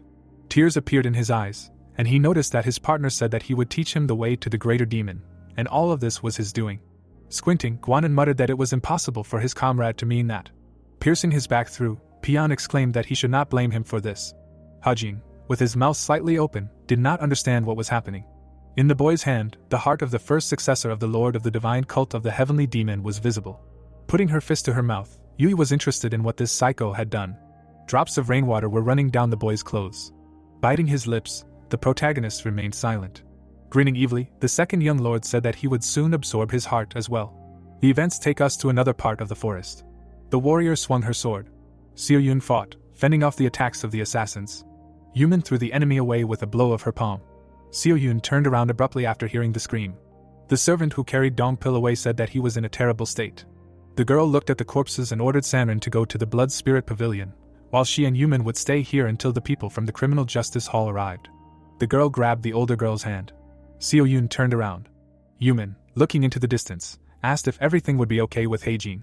The girl, looking towards the forest, said that it was good that she asked her and Sanrin to help. However, if she was going to follow him into this forest, she did not advise her to do so. The rain over the forest intensified. The protagonist and Yui froze with their mouths open in shock. The armless peon was devouring Guanyong's heart. Heijin frowned, realizing that this was what Sanrin had mentioned. The girl then looked at him and said that without the principles of harmony that were laid down in the last part of the method, Lu Li's potential great method was very evil. If he did not fully master the method, the second young lord would quickly lose his humanity and turn into a monster worse than the Beast Palace Master. Yu Wei asked if this bastard really ate the heart. Meanwhile, Peon stood up. Chaotic chi erupted from his body. The girl, frowning, said that his demonic energy was growing. The protagonist immediately grabbed the sword. He swung his sword. The blade's aura was unsuccessfully dissipated by the opponent's chi. Hajin's hair fluttered. It was just like when he fought the Beast Palace Master. He protected himself with a huge chi barrier, digesting the internal energy. Yu stood behind her master and asked if the position of successor was so good that he would do this to himself to get it. The protagonist looked at the madman's face and said that there were many people who were corrupt in their attempts to seize power. Yu became wary and asked the master if he should not be more prepared to become like him. The boy's hair flew up. He then said that he would indeed prepare for it. Yu turned around abruptly, saying that the army of heavenly demons was almost here. Suddenly, swords flew up. Hajin's sword, saying that now they had enough witnesses, he should finish what he started. Chi swirled around the boy as he ordered Yu to prepare to carry him to the Blood Spirit Pavilion if he fainted.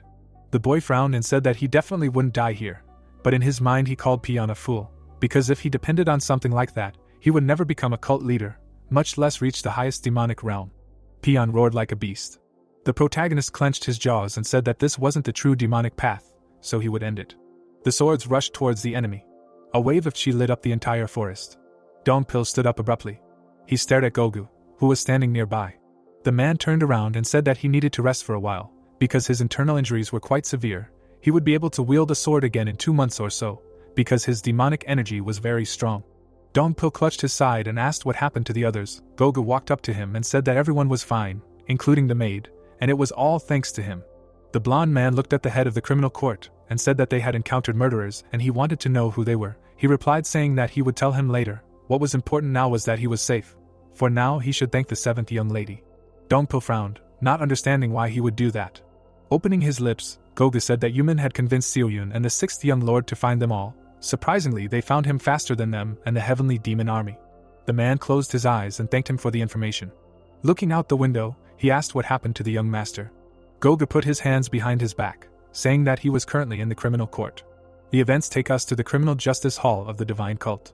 The chains tightened as Hajin said that combat techniques that take away someone's life essence have serious side effects. The more he learned the demonic dual form, the more he lost his mind, regardless of whether he wanted to or not. Byun's legs were shackled. With a weak mind like his, he would not be able to walk the inhuman path of a heretic. Guanan was an evil man, but there was no point in resenting him for what he did. Crossing his arms, Hajin said that he chose this path himself. Clenching his jaw, Byun asked the boy why he did not kill him. Hajin frowned and said that he would die even if he did not intervene. Treason was an unforgivable crime. The boy's stump of an arm twitched. He suddenly froze when the protagonist said that he would be beheaded. At this time, in the demon god's palace, Yosan was complaining, saying that he had a feeling that his life was getting shorter lately. The strategist, standing in front of the Lord, said that there was still some chaos here, but he had managed to settle everything. He thought that everything would be fine in 4 days, 10 days at the very least. Jongsan stared at Yosan below when he said that he had announced a ban on leaving the cult's territory in accordance with his orders, but he really thought that this would lead to huge losses. The Lord narrowed his eyes, saying that he was forcing the person who caused this to take responsibility. The strategist, parting his lips, asked if he still hadn't seen the 3rd young master. When he received a negative answer, he asked what he was going to do now. Jong-san, who was sitting on the throne, said that he would personally check on this young man. Pouring himself a drink, he said that if the boy convinced him, nothing would change, but if he failed to convince him, this drink would be his last. Soon, a servant's voice was heard from the gate, announcing the arrival of the third young lord. The gate opened. Hajin walked inside the throne room. The strategist bowed, wanting to leave, but the lord stopped him. Chun-san chuckled, saying that this boy was the cause of the biggest political feud in the history of the cult. He should listen to him and decide whether to imprison him. Hajin, standing in front of the lord, said that this sounded scary. His master responded by saying that he brought this on himself. When Yosun walked away a little, the man asked the student if he knew why it was a mistake to choose betrayal to destroy his rival. The protagonist responded by saying that it was wrong of him to use the leaders of the cult for his own interests. The master frowned and said that most of the people in the cult knew that he had done it, and treason was a serious crime that could not be forgiven no matter what, and he had used it as his weapon in the political war, while he had proven that he was not good enough to defeat everyone with his skills alone. The protagonist stood still, listening to the master. The man moved his lips and said that if he was skilled enough, he would not have to take such a risk, so no matter how much he prepared for this meeting, it would be difficult to convince him. Hajin frowned. Taking out a piece of paper from his inside pocket, the boy said that he would give him this first. She enveloped the paper, and the master asked what it was. Hajin parted his lips and said that it was the confession of the second young lord. Yosung stared at the boy in disbelief, surprised. When Jong-san took the paper in his hands, the boy said that Byun wrote beautifully with his only remaining hand. He could verify that this was really his letter if he did not believe him. The man frowned as he read the text. Byun wrote on the paper that his fighting brother's skill was so good that he was not sure of victory if he fought them. Jong-san moved his lips, beginning to read the text out loud. The protagonist parted his lips, continuing to read the contents that he knew by heart. Looking at the teacher, he said that now that the first young lord was dead and the second was locked up in prison, now that he had already lost any chance of becoming the successor, he would confess to everything that had happened. Everyone in the hall froze for a moment. Yosan frowned. Jong-san, narrowing his eyes, told Hajin that he had memorized everything. The boy, opening his mouth, said that it was exactly like that. Frowning slightly, the youth said that he was the one who ordered Pion to write all this. The man looked at the vase and the huge bowl. The lord drew his eyebrows together, asking how he could do this. Hajin, who was standing in front of him, responded by saying that he would agree to protect him, but only if he admitted that the incident was treason.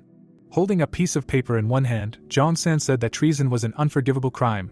Regardless of the reason, traitors would be executed immediately. But he managed to get a confession. He was not someone who would make such an obvious mistake. Perhaps he made a deal with him?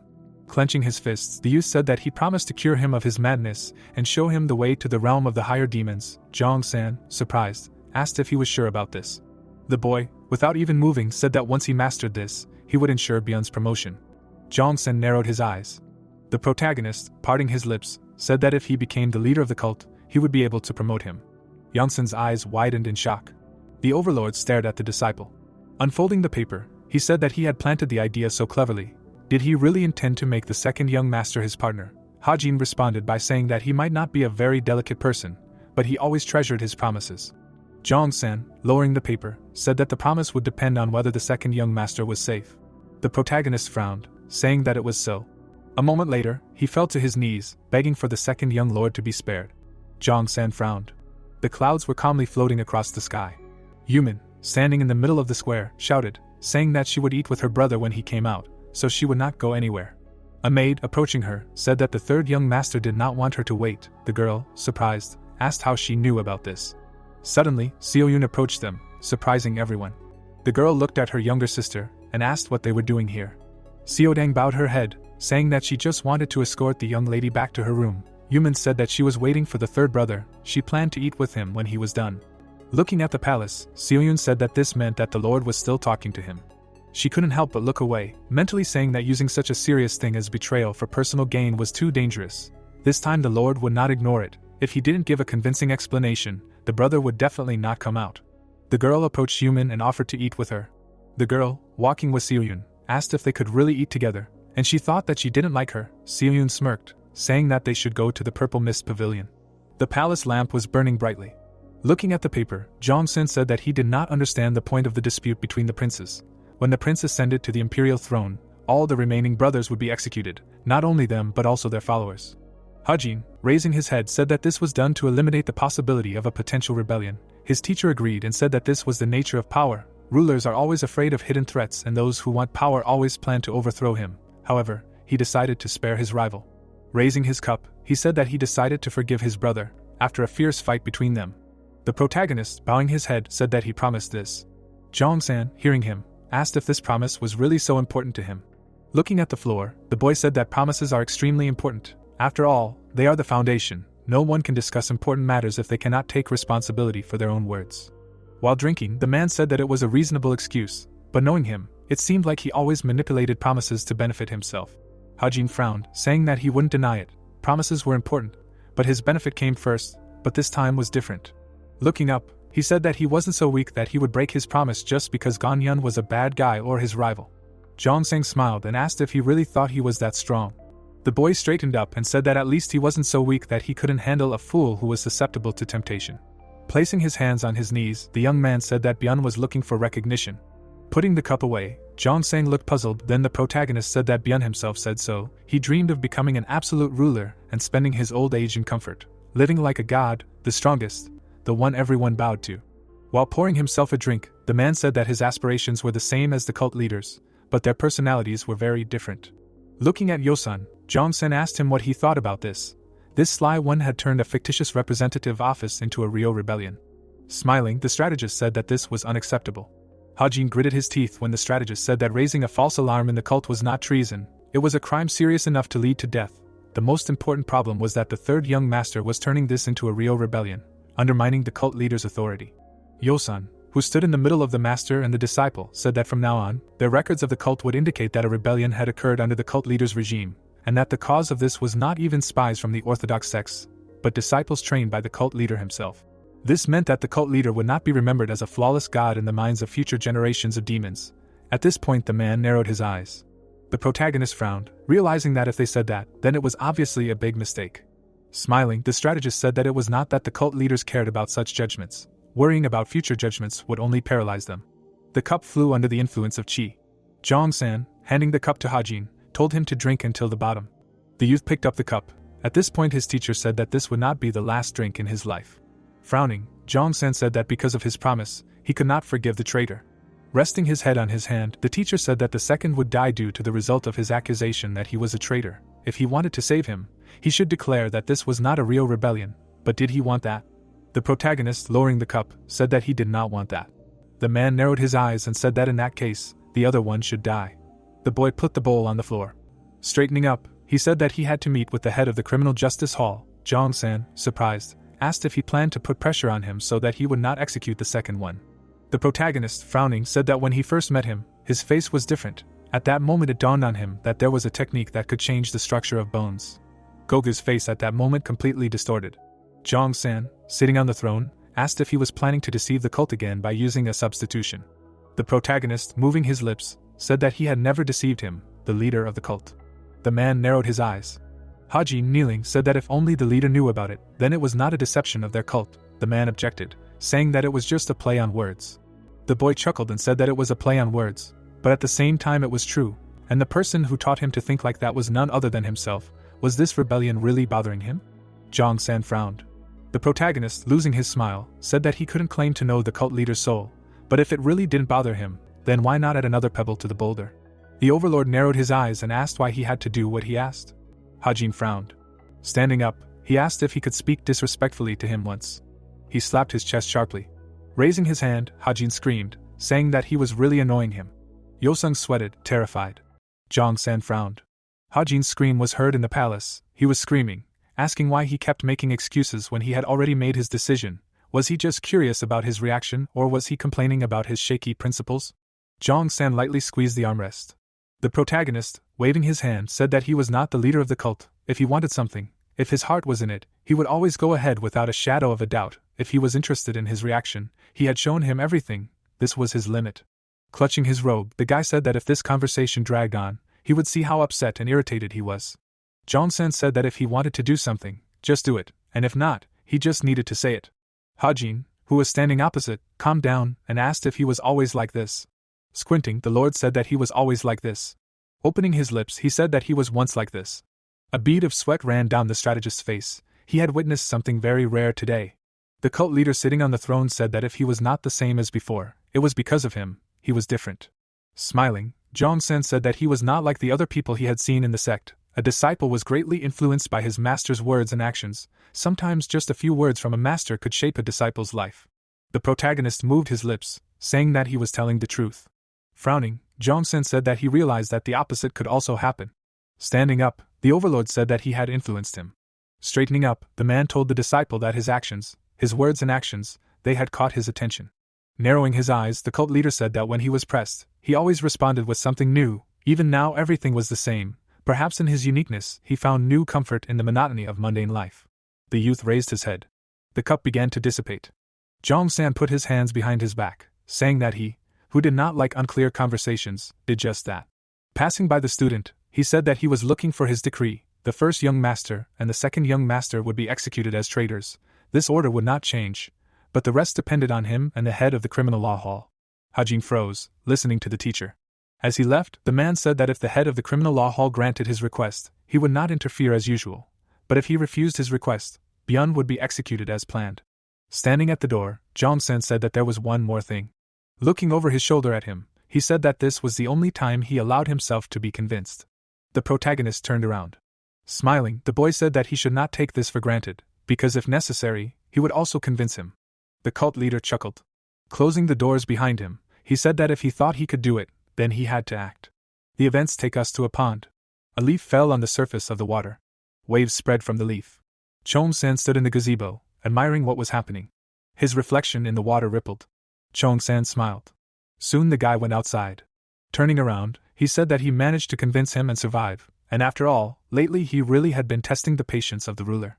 Leaving, Hajin said that the fact that Chong-san was still happy to see him could not help but please him, although he is not one of those who are ready to ruin someone else's life because of their own pride, but he will not hide himself behind a mask of virtue. The protagonist's Dantian sphere activated. Hajin involuntarily looked at his chest, feeling its activation. Chong-san, sitting at the table with the student, said that he did not know if he was really striving to achieve divinity, but those who were subject to their 5 desires and 7 emotions could not reject humanity, because they were not people. He only needed someone who surrendered to their feelings, who could be considered a person. Hajin frowned, saying that concentrating power in the central Dantian is not losing control over emotions, but being honest with your true feelings. Looking up at the sky, the guy said that even so, he felt an emptiness inside himself. Raising his head, the young man said that Guanan was now dead, and Byun had been dealt with, thus getting rid of his main competitors, gaining an advantage in the fight for the place of the heir to the head of the cult. The man approached Hajin and called out to him, greeting him at the same time. The guy turned around. Turning around, he saw Gogu and said that he was just about to talk to him. The man's eyes widened slightly in surprise. Gogu thought about it and said that their relationship was not close and that since he wanted to talk to him, it was about administrative matters. Hajin smiled and said that it was more of a conversation to resolve important administrative issues. The head of the criminal hall frowned. He turned around and said to follow him. He would also pay for their dinner. The events take us to the protagonist's house. Looking at the pot, Sanran asked if she was cooking too much. The girl carrying the pots asked if the doctors of the Blood Spirit Pavilion would really figure everything out themselves. Manhwa glanced at her friend and said that a little noise would not bother anyone. Bowing her head, the maid said that they were only marvels thanks to Dongpil, so she wanted to help him as much as she could. Sanran put her hands on her hips and said that the people here were wonderful and the way they treated each other was reminiscent of a real family. Manhwa looked at her friend and said that the young master was taking care of them because he was kind and soft-hearted. Sunrin froze in amazement, thinking about soft-heartedness. She suddenly pushed the girl away, saying that she also wanted to help, she should rest. Soon, steam began to rise from the soup. After tasting it, Sanran said that the soup was delicious. The girl put down her spoon and thought, saying that Hajin, even if you look only at his fighting skills, he can already be called outstanding, but he only uses strength to solve problems, but never relies on it. Remembering Guanan and his retinue, the girl said that Hajin has another ability. He could predict the situation surprisingly accurately. If Guanan was at the same level of strength as the guy, he would have won. However, the third young master turned the enemy's strength to his advantage, slandering him and making him a traitor, thereby completely destroying a huge army. The ability to foresee the situation, courage and creating the right mood, despite inexperience, all this already makes him the greatest in the cult. Although he is always in the shadows, if he had a strategist, then taking over the world for him would not be a simple joke. Imagining Hajin's face, Sanran said that he had made a deal with a very dangerous person, but as long as this alliance was not dissolved, it was safe to say that they were not in danger. The girl's eyes widened in fear.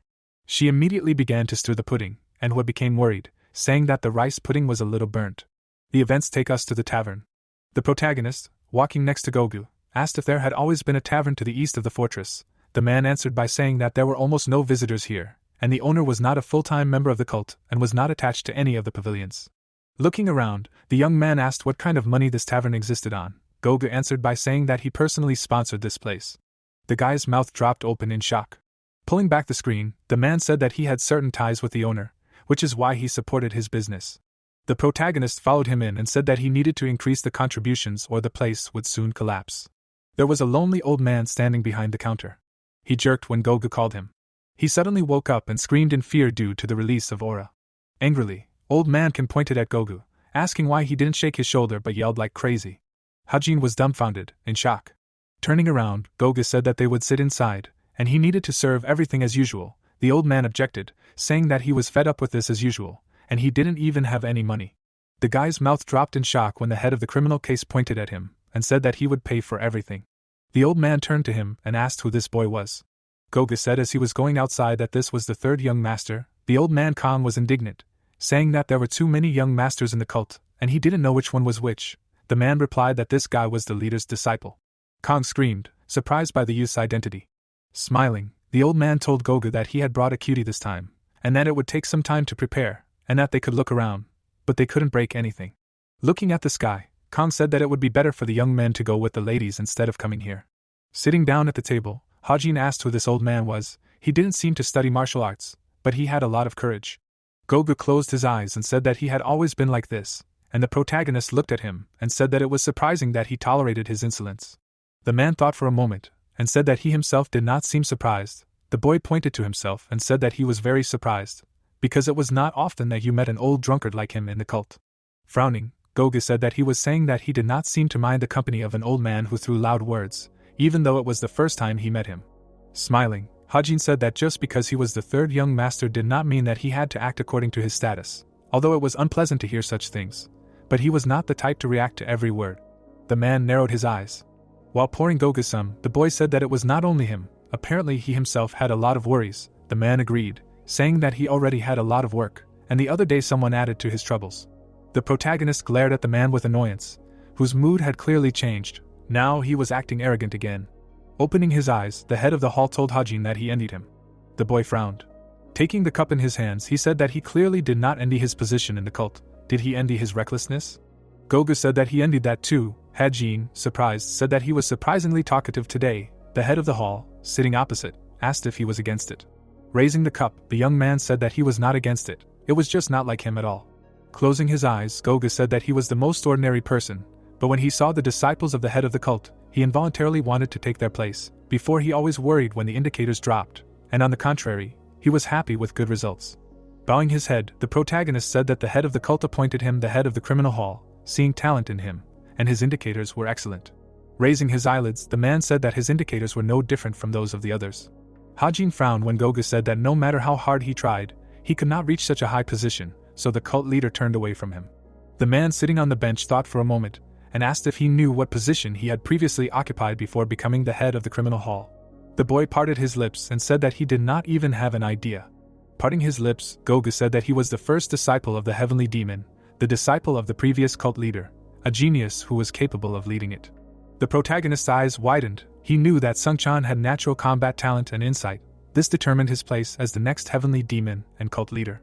Straightening up, he said that he was the former young lord of the divine cult. The protagonist looked up at the sky. Turning his gaze to the man in front of him, he asked if he was the disciple of the cult leader. After receiving confirmation, the young man parted his lips and asked why the headmaster had abandoned him and hidden his past from everyone.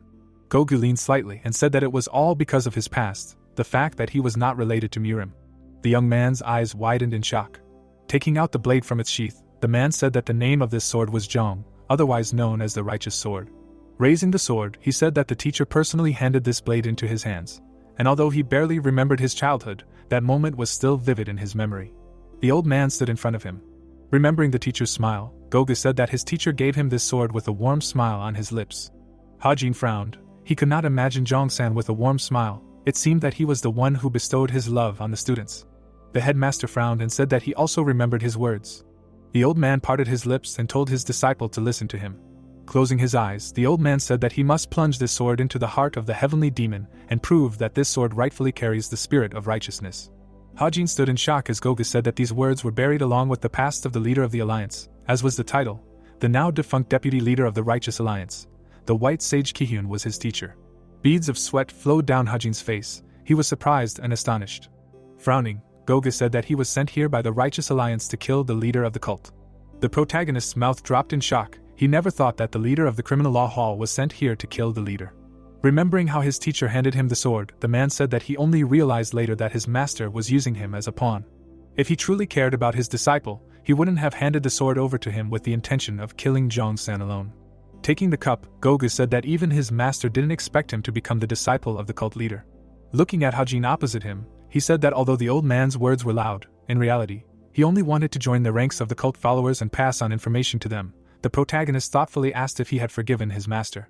The guy stared at Gogu when he said that he forgot all the grievances once he became the disciple of the cult leader, and even though everything wasn't going very smoothly, he had 2 teachers. The protagonist, frowning, said that it was not easy for him, only he didn't understand how he became the disciple of the Lord, and then the head of the criminal hall. But there was one thing he couldn't understand even more. Raising the cup, Gogu said that he probably didn't understand why he was telling him all this. He narrowed his eyes and said that despite everything, he, the third young master, had a real chance of becoming the next leader, and he would find out about it anyway. Parting his lips, Hajin asked what the point was in telling him everything now, and even bringing him to a quiet tavern.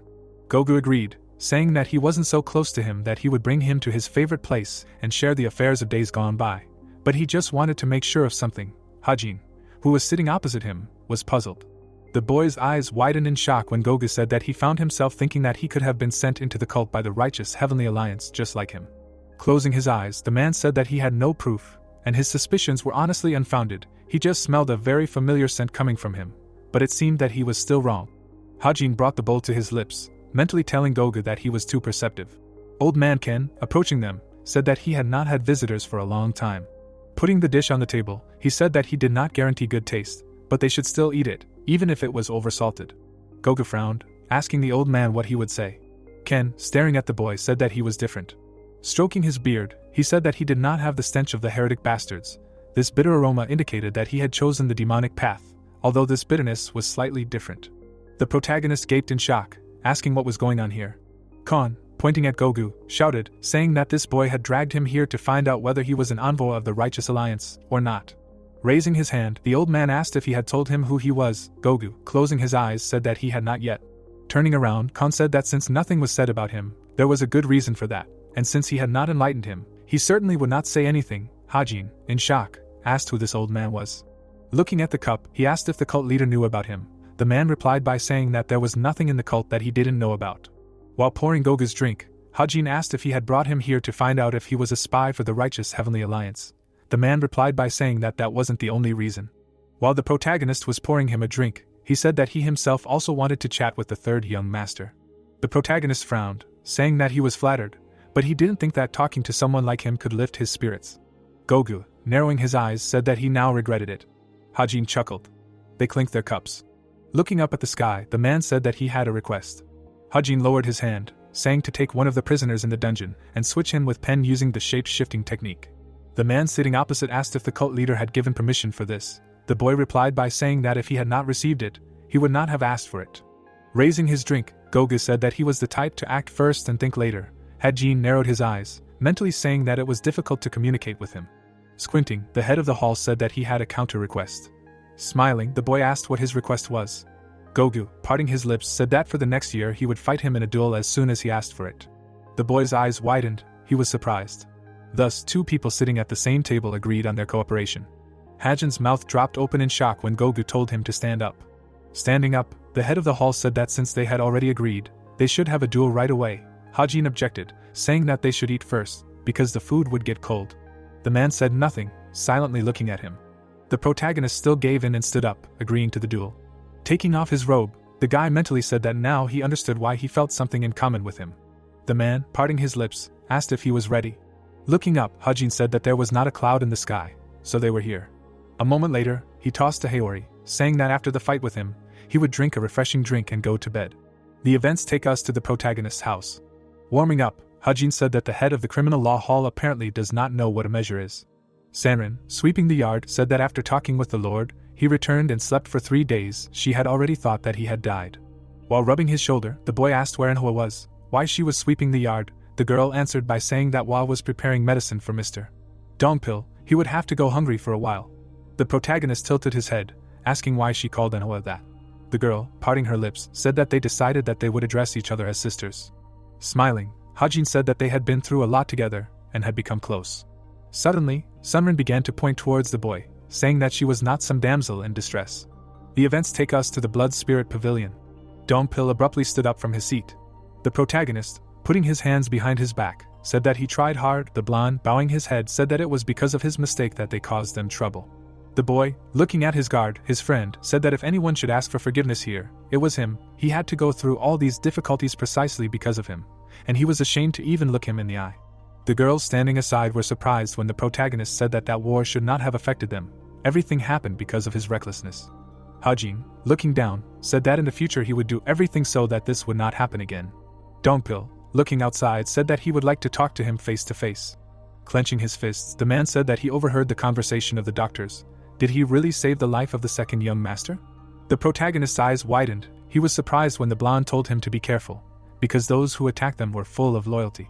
Frowning, he said that he was afraid that all this was not done out of loyalty to his master. There were people in the cult who harbored a grudge against him. The young man asked what grudge he was talking about, his brows drawn together.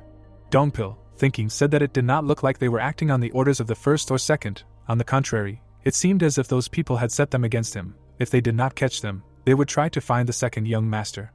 Hajin, thinking, said that at the moment all the attackers were captured and thrown into prison. The blonde, clenching his fists, asked how many there were. The guy, parting his lips, said that there were 7. The blonde, frowning, said that they were attacked by 25 people. 15 of them fell from his blade. Hajin, looking at the man, said that there were only 3 of them left, which meant that the ones who attacked them were still around somewhere. Looking up at the sky, the protagonist said that he would look into the matter. Raising his head, the guy mentally said that someone held a grudge against him. It must be about an old feud, a past that he did not know about. The protagonist frowned, asking the former owner of the body what he had done. The events take us to the center of religious inner enlightenment. Yanshim opened her mouth in shock, asking if he really wanted a list of all the items that were sent to the domains of the first and second young masters. Hajin, who was sitting opposite her, said that if they were talking about Guanin, then it was the period of time from the moment he was released from isolation until now, and about Byun, he wanted to know everything for the past 3 years. The boy parted his lips and said that if he told him why he needed it, their relationship would not be able to remain as it was now. She would either become his friend or his enemy. The woman looked away and said that if they became allies and got to know each other better, she would be forced to take his side. Looking at the boy, she asked what would happen if they became enemies. Squinting, Hajin said that she would lose her title of master. Touching the cup, the woman said that his decision would determine the fate of the religious inner enlightenment center. Frowning slightly, she said that she would not ask about the reasons for his request then. The protagonist, moving his lips, asked if she wanted to say that the religious inner enlightenment center would become his enemy. The woman placed her hands on her knees and said that the religious education center was one of those organizations that maintained neutrality, and that was why they did not want to provide them with all the information they requested. He himself should understand that asking him for something like that was a bit inappropriate. While drinking tea, Hajin said that he understood this. Youngshin, after thinking about it, said that she knew very well that he sometimes did reckless things, but he was always kind to those who were dear to him. Opening her lips, the woman said that she still could not use his dream. The protagonist stared at the woman, realizing that it was not easy to persuade such a principled person to his side. Suddenly, someone asked for permission to enter. Youngshin, closing her eyes, gave permission. Juwa opened the door. Kneeling down, the girl greeted Youngshin and Hajin. The guy, looking at her, asked what to make of this. The woman sitting opposite him said that he could interpret it as he wanted. Looking at the girl's face, Youngshin said that she would become the next master of the Religious Enlightenment Center after her. The woman moved her lips and asked if he had any objections to this. Standing up, she said that she was no longer going to listen to him. She was leaving, and at the same time, she closed her eyes and ears. Turning around, Yanshim told Jua that she forbade her to promise the third young master to fulfill his requests. The girl was puzzled, looking at her teacher. Her mouth involuntarily opened. Turning to the student, she told her to consider this her gift. This was the last thing she would do for her. Soon Yangshin left the hall. Then Hajin said that when such conversations began in his presence, it was difficult to continue pretending. Smiling, the guy said that even a 9-tailed fox would envy her cunning. The events take us to the courtyard. Goro, stroking his beard, the old man said that he had lived in this world for more than 70 years, but had seen little. But she, the lady, was a completely different matter, traveling the world at such a young age. Sanrin, eating a flatbread, said that he was too kind, and in life he probably had no time for traveling, and she was just wandering around with nothing to do. Putting his hands behind his back, Goro said that when he met her, he immediately regretted the years he had lived. If he had married earlier, he could have had a granddaughter as beautiful as her. The girl answered, saying that it was not too late. The old man, surprised, said that she should not mock an old man who was well over 70. The protagonist, appearing behind the old man, asked if he was looking for someone.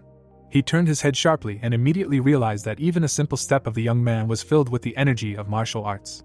Turning around, Goro greeted the guy, who, puzzled, asked who he was. Had-Jin shuddered all over when Goro said that he was an ordinary old man, living a peaceful life and playing chess. He did not even remember his name. The followers of the cult called him Goro. Putting his hands behind his back, the old man said that the heavenly demon sounded too loud, but that was his name. The guy bowed his head, saying that it was an honor for him to meet him, the heavenly demon Goro. The old man chuckled, saying that these were too loud words. He appreciated his respect, but did not deserve such recognition. The protagonist, straightening up, asked if he was not one of the greatest heroes of the cult, imprinted in its history. His words made him a little awkward. Goro frowned, noticing that the guy introduced himself by his name, and not the third young master, which means he is not boasting about his status at all. The old man thought for a moment, and said that he should have announced his visit, but ended up showing up uninvited. The boy replied that such guests were always welcome here. Looking away, the boy asked if he liked to drink. Goro, surprised, said that he apparently understood the old man's tastes well. He would not refuse a good drink. The events take us to the forest. Yui swung her sword, creating chi sickles. Her chi attack tore a boulder into pieces. The girl turned around sharply, hearing the voice of the heavenly demon. Vikhan frowned, looking at her. The girl, turning to him, asked when he found out that she was training here. He replied, saying that he had just found out about it. Frowning slightly, Yui asked what he was doing here. Did he really have some business with her? The old man immediately confirmed it. The girl, surprised, said that she had done nothing to scold her for. Putting her hands behind her back, the old man said that he did not come here to scold her.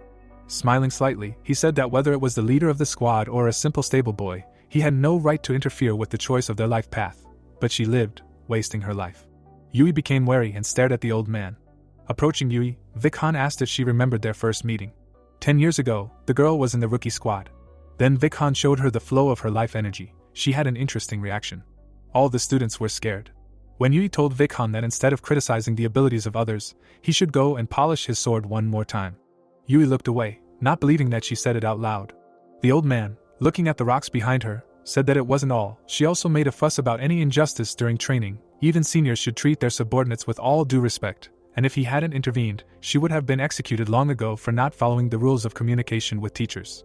Scratching her head, Yui said that she was really happy to see him again after such a long time, but she was very busy, and she even cut back on her sleep for the sake of training. Vikhan suddenly pulled out his blade from its sheath. He frowned. The old man swung his sword. A gust of wind hit the girl, shocking her. Swinging his blade, Vikhan said that this technique of the 10 forms of the dragon blade is a swordsmanship technique. Frowning, Yui said that this technique is similar to her great sword, the ghost beast. Directing a flow of chi at the girl, the old man said that it was natural, since she had stolen his technique. The girl objected, saying that she had not stolen anything and had created it herself. Frowning, Vikhan said that she had indeed created the technique herself, but she would never have been able to do so if he had not shown her the correct flow of her life energy. Yui swung her sword, saying that she had unknowingly learned his technique. But what did he want from her? Perhaps to extend her hand to him. The old man in front of her asked if she would agree if he ordered her to extend her hand. The girl said that it was not of her own free will, since they both knew the outcome. The old man knitted his brows and asked if she refused. The girl's hair flew up, then she said that he really thought that by cutting off her hand he could silence her. But he would not live to see that. Even if she lost her hand, she would at least have time to gouge out his eyes. Vikhan chuckled. Smoke filled the area. Standing in the smoke, the old man said that he didn't even know how he got involved with such a girl. As someone called a heavenly demon, he had no right to throw around such words, but their fate was truly amazing. The girl's eyes widened. Frowning, the old man asked if she would continue to be just the commander of the frenzied demon squad or join him and become his disciple. The girl froze and gaped in shock. Looking at the moon, Goro said that to respond to a kidnapping with a counter-kidnapping, and to take not just anyone but the disciples of the Beast Palace Lord, was amazing, and he was a very interesting person. The protagonist, who was sitting opposite, said that it was all his carelessness that was to blame. Now, remembering all this, he understands that the risk was very high. If they answered them in the same coin, Those who were captured by them would not have gotten off easy, the old man answered, saying that this is why he is so different from the others. If they could easily determine a successful outcome, then life would become much easier. Raising the cup, Gora said that he only thought to exchange a few words with him, but human interest is limitless. Having shared wine with him, he wanted to share the rest. The young man smiled, saying that he was familiar with this. Looking at the jug, the old man suggested moving to another place. Soon they found themselves in the courtyard. Hajin, holding a sword in his hand, said that he could begin. The glorious time of duels with peers and other successors sank into oblivion. The true power of the cult, the 9 heavenly demons led by their leader Chong-san, were incredibly strong. The protagonist had imagined meeting a heavenly demon more than once. Frowning, he mentally said that he had finally reached the required level. The old man was also frowning. The guy released chi from his body. A line of chi passed by the old man's throat. The protagonist cut Gora's body with a blow. The guy's eyes widened in shock. He was sure that he had wounded the enemy. But now the enemy's hand was on his chest. With one blow, the old man threw the guy back. Hajin crashed into the wall. Getting up, he began to cough. Hajin chuckled, saying that his opponent was quite good. Gora, holding out his hand, said that he had already told him that he did not need to hold back. You froze, looking at the old man. Returning the sword to its sheath, she said that she could thank him. Scratching her cheek, she asked if it was possible to be his disciple and the leader of the demon berserker squad at the same time, since she had already promised the third young master. Wichin shuddered with his entire body. The girl, lowering her hand, said that she became one of Hajin's people. She also received many things from him, although she is not the most pleasant person, but she took so much from him that she felt shameless. Wichin put his hands behind his back. Yui, smiling, said that being next to the boy was also very fun. The old man, who did not move an inch, asked if she really meant that she could only help the third young master if she remained the leader of the demon berserker squad. The girl confirmed this, saying that this was the agreement. Wichin abruptly turned around, saying that they should go then. Yui, with her mouth open, asked where they were going. As Vikhan began to leave, he said that they were going to the third young master's residence. A hole appeared in the wall. Goru, dodging the young man's attacks, said that he didn't know there were people like him. The protagonist, looking at the old man who had returned, said that he didn't move any faster than him, but he still avoided every attack. The protagonist clenched his jaw. His opponent's experience and knowledge had reached its peak. Gora read the patterns in the attack and easily dodged. The protagonist's foot pressed into the ground. The old man frowned sharply. Hajin suddenly accelerated, using the demon emperor's dominant step. The old man began to rotate his arms, gathering chi. The protagonist looked at him carefully. His body was being pulled in by this technique. The force of gravity was terrifyingly high. The guy suddenly braked, simultaneously delivering a blow. A powerful explosion thundered throughout the estate. The protagonist jumped back. Clenching his jaw, Hajin said that his opponent was using demonic energy to manipulate the air and condense it, creating a huge suction force. Gora frowned, mentally saying that he thought the boy was going to face him. But he was wrong. His opponent was aggressive, but at the same time calculating. Furrowing his brows, he said that the boy was not just a fighter filled with spirit, he was a tactician who would do anything to win. His mindset was more like that of a soldier than a warrior. A terrifying chi enveloped the boy's blade. He swung his sword sharply, sending out a wave of chi. Veins stood out on the old man's fist. Gora blocked the enemy's attacks with wind. His feet crushed the ground beneath him. The old man's eyes widened, not understanding what the enemy's next move was. Hajin, swinging his sword, rushed towards the old man. The boy threw his sword. His sword flew past the enemy's body a few centimeters. Gora's eyes widened as he realized the swordsman had thrown away his sword. The protagonist suddenly appeared right behind him. The boy's strike sent splinters flying around and brightly lit up the area. A huge amount of smoke rose into the sky. Soon, the dust began to clear. Gora looked at his opponent sullenly. Hajin, who was clearly slightly beaten, looked at the old man. The man was holding the boy's hand back. If he was even a moment late, his upper body would have already taken the brunt of the shockwave. Vikhan stepped onto the battlefield, saying that they were full of energy. Looking at the battlefield, he said that if even one employee of the Criminal Law Hall Department witnessed this incident, the entire cult would be on full alert again. Hajin and Gogu exchanged glances and said that this fight would no longer be fun. While flexing his wrist, the boy said that he was very strong. He thought he would break his wrist. The old man, grinning, said that before he broke his wrists, he almost lost his upper body. The protagonist told Gora that he overdid it. The old man, shuddering in shock, said that from now on he would stop talking about respecting his elders and such, and he did not even know how many times he almost died. The boy smiled, saying that this was to be expected, because he fought to kill, while he was hiding his intent to kill. Goru, frowning, said that he did not want to be labeled a traitor. Vikhan, bowing slightly, greeted the protagonist, who greeted him back. Looking at Yui behind the old man, he asked Vikhan what made him come here, especially with this troublemaker. The girl glared at the mentor when he said that he had come precisely because of this troublemaker. Besides, there were important matters that he had to discuss with him. Goro, with his hands behind his back, said that they should sit together to drink and calm down. Looking at the destroyed wall, he said that drinking alcohol here seemed a little unnatural.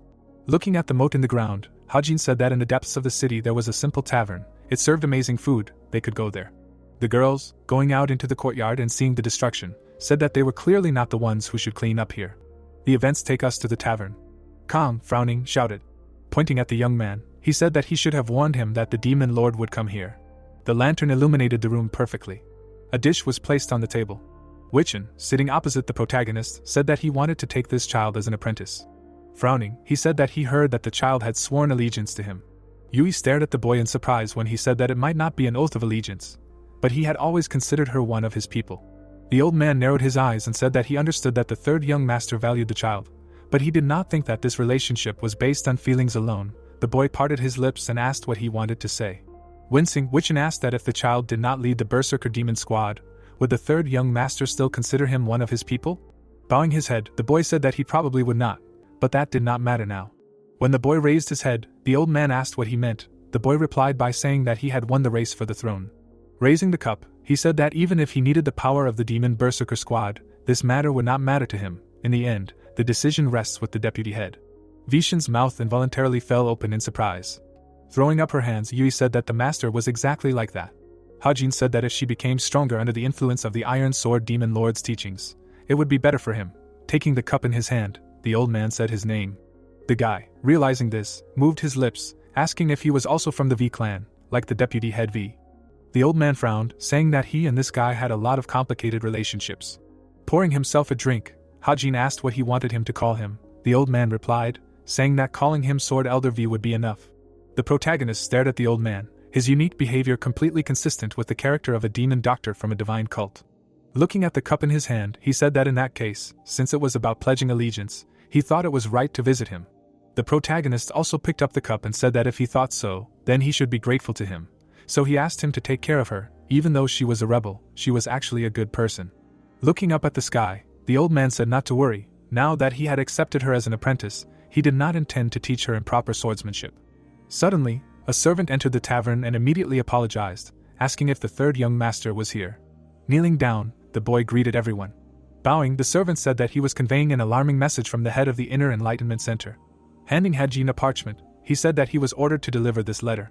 The youth's pupils dilated. Opening the letter, he said that the coals had not yet burned out. The events take us to the forest. Zhuhua carefully moved through the forest. When she arrived in front of the temple, she said that she never thought that there was a temple of criminals in such a remote place. Frowning, she said that this temple was very old. It was no wonder that this temple was unknown to others, so this place definitely served as a staging point for the distribution of suspicious items. The girl gaped and froze in horror. There were many daggers stabbed into the statue in front of her. The metal belts of the statue were lying on the ground. The girl froze with her mouth open. She did not know what was happening here. Yui, looking at the statue, screamed, asking who could do such a thing to the patient statue. Wichan answered, saying that this place used to be a shrine for low-ranking priests and the most common followers of the cult. The girl, entering, asked if they hadn't said that a suspicious item sent to the Guanan and Pen domains was found here. Zhuhua, who was standing next to Hajin, said that it was a dagger. The boy, crossing his arms, asked what was so suspicious about it. The girl, looking at him, answered, saying that the fact is that the former second master and the late first master never used daggers in combat, and considering their combat techniques, the nature and conditions that their subordinates were in, there is no reason to believe that either of them used a dagger. Looking at the kunai on the floor, the boy thought about it. Turning his head to Zhuhua, he said that there are not many martial artists in the world who use daggers as a second weapon. If they ordered them to practice their skills, it would not be so suspicious. A shadow covered Zoa's face, and she then said that even if they really trained in using daggers, ordering boxes of 100 pieces every month was too much. The protagonist's eyes widened in shock. He knew that such a quantity of daggers was too much. Looking at the statue, he asked where they were now. The girl closed her eyes and said that this was the problem. They were trying to track down where all the daggers had gone, but even the Religious Enlightenment Center had its limits. Goro, who was standing behind everyone, said that they could conclude that those demons who were targeting the third master were secretly supplying goods to the first and second masters to maintain the struggle for the heir. Apparently this dilapidated shrine was the transfer point for those daggers. Looking at the statue, Goro said that he never thought that there were such wicked people among the cultists. Vikhan, who was standing behind him, said that he didn't care about the reason, they should arrest them immediately. After all, they dared to target the disciple of the heavenly demon. The protagonist looked at them and said that it was his personal business, and if the situation worsened, then the heavenly demons might also have problems. Wiccan looked at him and said that it was not only for his sake, but also for the sake of their cult's reputation, restoring a strict hierarchy within it. Goro frowned and said that if they didn't know about what had happened, they wouldn't have interfered, but now that they had the title of heavenly demon, they couldn't just turn a blind eye. Hajin smiled widely, saying that he now believed that both heavenly demons knew what to do. The protagonist looked at the forest and turned to Zhuo. The boy stood in front of her and asked her to carefully monitor whether any suspicious objects were being sent to the domains of the Lord's other disciples. The girl parted her lips, wanting to object, but Hajin interrupted her, saying that he understood that this task was not an easy one. He moved his lips, saying that he wanted them to understand why he was asking them to handle this matter, rather than doing anything himself. The girl pursed her lips, mentally saying that their hall was neutral and did not take sides, while this guy was desperate to gain the favor of the cult leader. Frowning, she mentally said that the young master was entrusting her with this task because if he became the next cult leader, he would be in the center's debt. Bowing, the girl said that she would immediately handle the matter and contact them later. The protagonist, looking at Gora, Vikan, and Yui, said that they should return to their domain. The Lord must not know about this, so he would contact each of them individually. Turning to the group, he said that if everything went as planned, they would be able to begin their actions in 2 days. The events take us to the criminal law hall. Gogu, with his hands behind his back, asked if there were any ill-wishers targeting him. Hajin replied by saying that he only wanted to protect himself and moved slowly towards his goal. The man pursed his lips and thought. Squinting, he asked the boy what he dreamed of. Raising his cup, the boy said that he dreamed of destroying the righteous Heavenly Alliance. Hajin, looking at Gogu, asked why he was so surprised. Did he still serve the Alliance? Frowning, the head of the hall said that if a war with the Alliance broke out, he would be the one who would choose to fight them in the front lines, but what would he do with those who were targeting him? The protagonist stood up. Frowning, he said that he would simply find and destroy them. Closing his eyes, the boy said that there was nothing more that could be done with them. Gogu stared at the boy. Looking at the moon in the sky, he suggested that they go for a walk. Going outside, he said that he probably shouldn't say this, but he can't act as rashly as before. The boy asked why that was.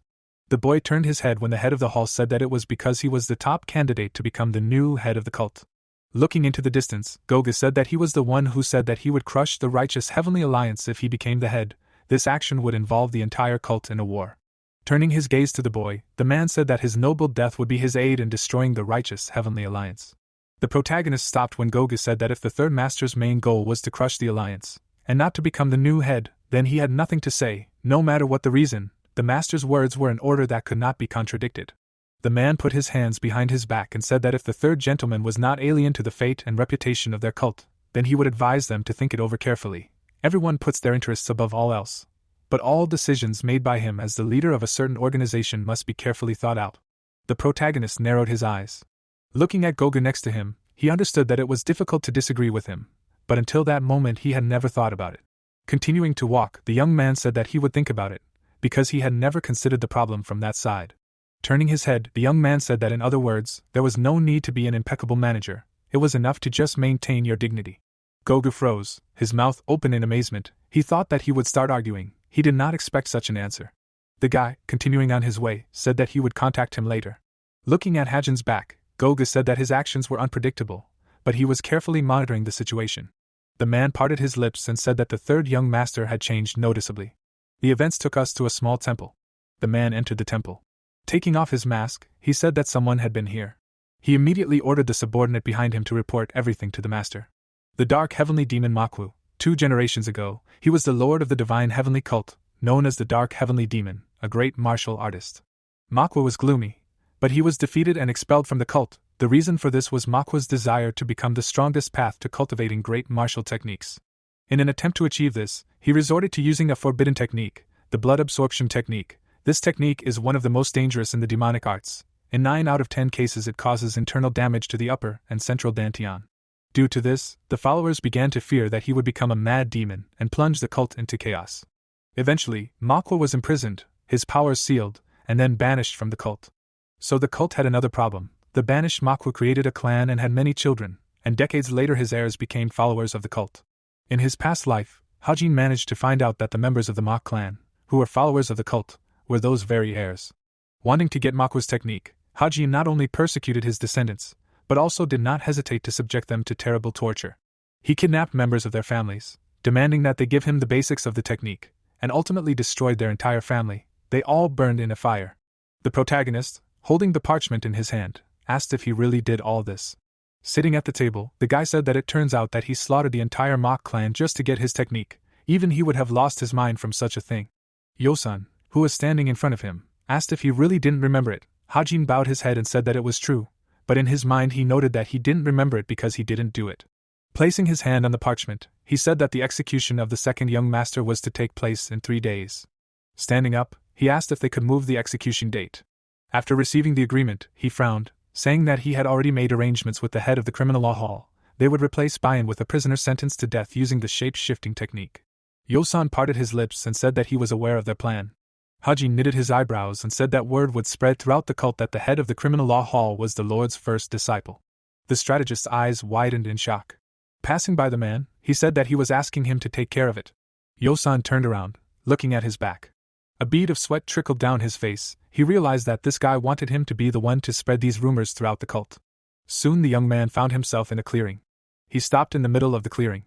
Looking up at the sky, he said that he could understand why they were so angry at him. The sword cut through the back of the girl's head. At a young age, blinded by the desire to gain power, Hajin had killed members of the mock clan. He had slaughtered an entire clan, not sparing even children much younger than himself, not to mention women and men. Hajin was not just a madman, he was like a disaster that had risen from the depths of hell, and his grin was terrible.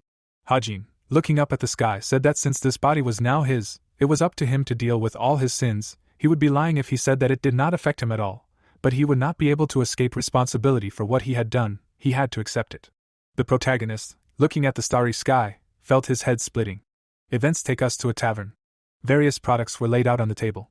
The man, hiding the scars on his arm, said that he had prepared the freshest food for him.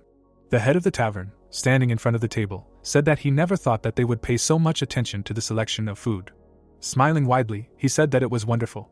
The man turned around and asked the name of his guest.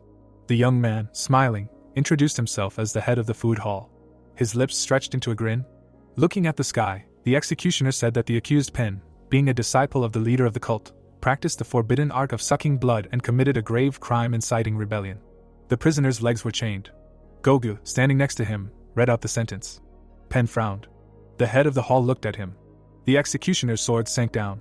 The people froze in shock. A few days after Pen's execution, shocking rumors spread throughout the sect. The events take us to the building of the military unit.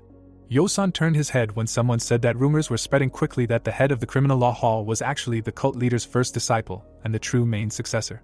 Looking at the servant who bowed his head, he ordered that orders be given to all factions. With his hand behind his back, the strategist said that only the cult leader knew the details of how he became the head of the criminal law hall, and regardless of his background, his position could no longer be considered as a possible successor. The cult followers should not give in to rumors and should focus on their duties. The military unit issued an official statement, but the rumors did not die down so easily. The entire city was in anticipation. The source of the rumors was unclear, but the influence was too great to ignore, and a feeling of uneasiness spread out of fear that the struggle for the successor's position would arise again, causing chaos within the cult. The man in the tavern said in surprise that he never thought that the terrifying head of the criminal law hall would be the leader's first disciple. His companion responded by saying that everyone already believed that the third young master had already been confirmed as the next successor. The two men sitting nearby listened attentively to the rumors. The rumors were tempting, especially for those who schemed in the shadows, these two cloaked ninjas. The events take us to the criminal law hall. Gogu was sitting at a table. The candlelight illuminated the room. The man turned his head sharply and asked who was there. Stopping using the technique of stealth, the man said that he was truly magnificent. Wiping away his sweat, he said that his senses were very sharp. Smiling, Shinhui said that even Guanin realized something was wrong, although he was a step too late, but Bian was completely unaware until he opened his mouth. The wind swirled around him as Shinhua said that he was different. No one had discovered his stealth techniques so quickly before. Gogu frowned. He immediately remembered that this man was a physician before, a servant of the fourth young master, yet a person with such fighting ability was able to sneak in here. Looking at the man who was removing his hood, he said that he did not know what kind of tricks he had done, but he was clearly not the same as before. Standing up, Gogu asked if he had been transferred to the grain processing department 2 months after his imprisonment. Standing in front of the man, he asked if he now dared to use hidden techniques to sneak into the room of the head of the criminal law hall, and what exactly he was going to do. Shinhua replied by telling him not to worry. he was not so rash as to pick a fight with a top-level martial artist. He smiled and said that he had just heard an interesting rumor, and had immediately come to confirm it, namely that he was the previous chief heir and the first disciple of the cult leader. Gogu shuddered and frowned sharply. The smiling old man asked if he wanted to sit on the throne. The moon was shining brightly in the sky. Gogu put his hands behind his back when Shinhwa said that he didn't know the reason why he was heading the criminal law hall, but there was certainly an ambition in his heart that hadn't completely disappeared, and if that ambition still existed, he could work with it. The man narrowed his eyes. Looking at the weak candle flame, Shinhwa asked if he would give up power so easily, having once been the disciple of the cult leader. Gogu parted his lips and asked if that meant they were manipulating Guanin and Pian, supporting them from the shadows to try and overthrow the third young master. Then where did all the daggers go? Did they use them in martial arts? The old man's eyes widened in shock. Leaning to the side slightly, he asked if he had figured it out too. It seemed like that foolish Pian had revealed everything before he died. Frowning, the man ordered him to answer his question. Shinhwa replied by saying that he would find out later. For now it was his decision. Frowning, Shinhwa said that he was different from Pian and Guanin. As the head of the criminal law hall, he was feared by the cult warriors, and now that his past as the cult leader's first disciple had been revealed, he had the right to do so. Did he really believe that a brat like the third master could become the heir? Gogu froze. Suddenly, someone punched Shinhwa in the face. The old man's body rolled on the ground. Shinhwa froze, unable to move due to the terrible demonic energy. Hajin, flexing his fist, said that they hadn't seen each other for a long time. The old man's eyes widened in shock. Gogu, approaching him, said that he thought that once rumors about his past as a disciple of the cult leader spread, they would come to him. Putting his hands behind his back, he said that it was all for the sake of luring them out. Shinhwa turned around and asked if he had intentionally spread the rumor. The head of the criminal justice hall frowned. The protagonist, crossing his arms over his chest, said that he would now tell him everything he knew. Screams were heard from behind the prison bars. Shinhwa closed his eyes. Gogu, who was standing in front of him, asked if the group that held a grudge against Heijin was really inside the grain processing center, and also their goal was to manipulate the other heirs into ending his life. The man frowned and asked why he had joined them, since he didn't even hold a grudge against the third young master. Shinhwa gritted his teeth and said that that bastard had ruined everything he had. There was no way he could not hold a grudge against him. Heijin, who stood next to Gogu, said that that guy wasn't the type to admit his mistakes. Shinhwa suddenly screamed, saying that he had been punished much more than he should have been, even the incident with the maid. He was just following orders. The protagonist grabbed his ear harshly, saying that he still didn't understand. That's the problem with people like him. Just because he was ordered to do something, he thought that it absolved him of responsibility. The old man screamed and clenched his fists tightly. Hajin removed his hand from his ear and asked what they were going to do with all those daggers. Shinhwa bowed his head. The boy frowned and asked where they hid them. The old man began to tremble and said that he would kill him. He had risked his life for this. He would see his destruction with his own eyes. Something came out of his clothes. Daggers began to cut through the old man's clothes. Gogu suddenly pulled out his sword, saying that those pieces of iron were coming from inside his body. Shinhwa screamed as his skin turned blue. The chains on his arm broke, daggers burst out of his chest. Hajin's mouth opened in shock. He realized that the enemy had used an exploding shadow poison dagger. One of the daggers rushed towards the boy. The kunai passed a few centimeters from his head. A moment later, the kunai pierced the wall. Daggers began to fall to the ground. Hajin's eyes widened and he called the man a crazy idiot. Shinhwa fell to the floor dead. Looking at the corpse, Gogu said that there were daggers soaked in poison hidden in his body. It was hard to even imagine how such a thing was possible. The protagonist stepped forward and said that it was more like a side effect that caused the explosion. As a result, both of them were in danger. It was the same last time. More and more people around were in danger. Gogu frowned.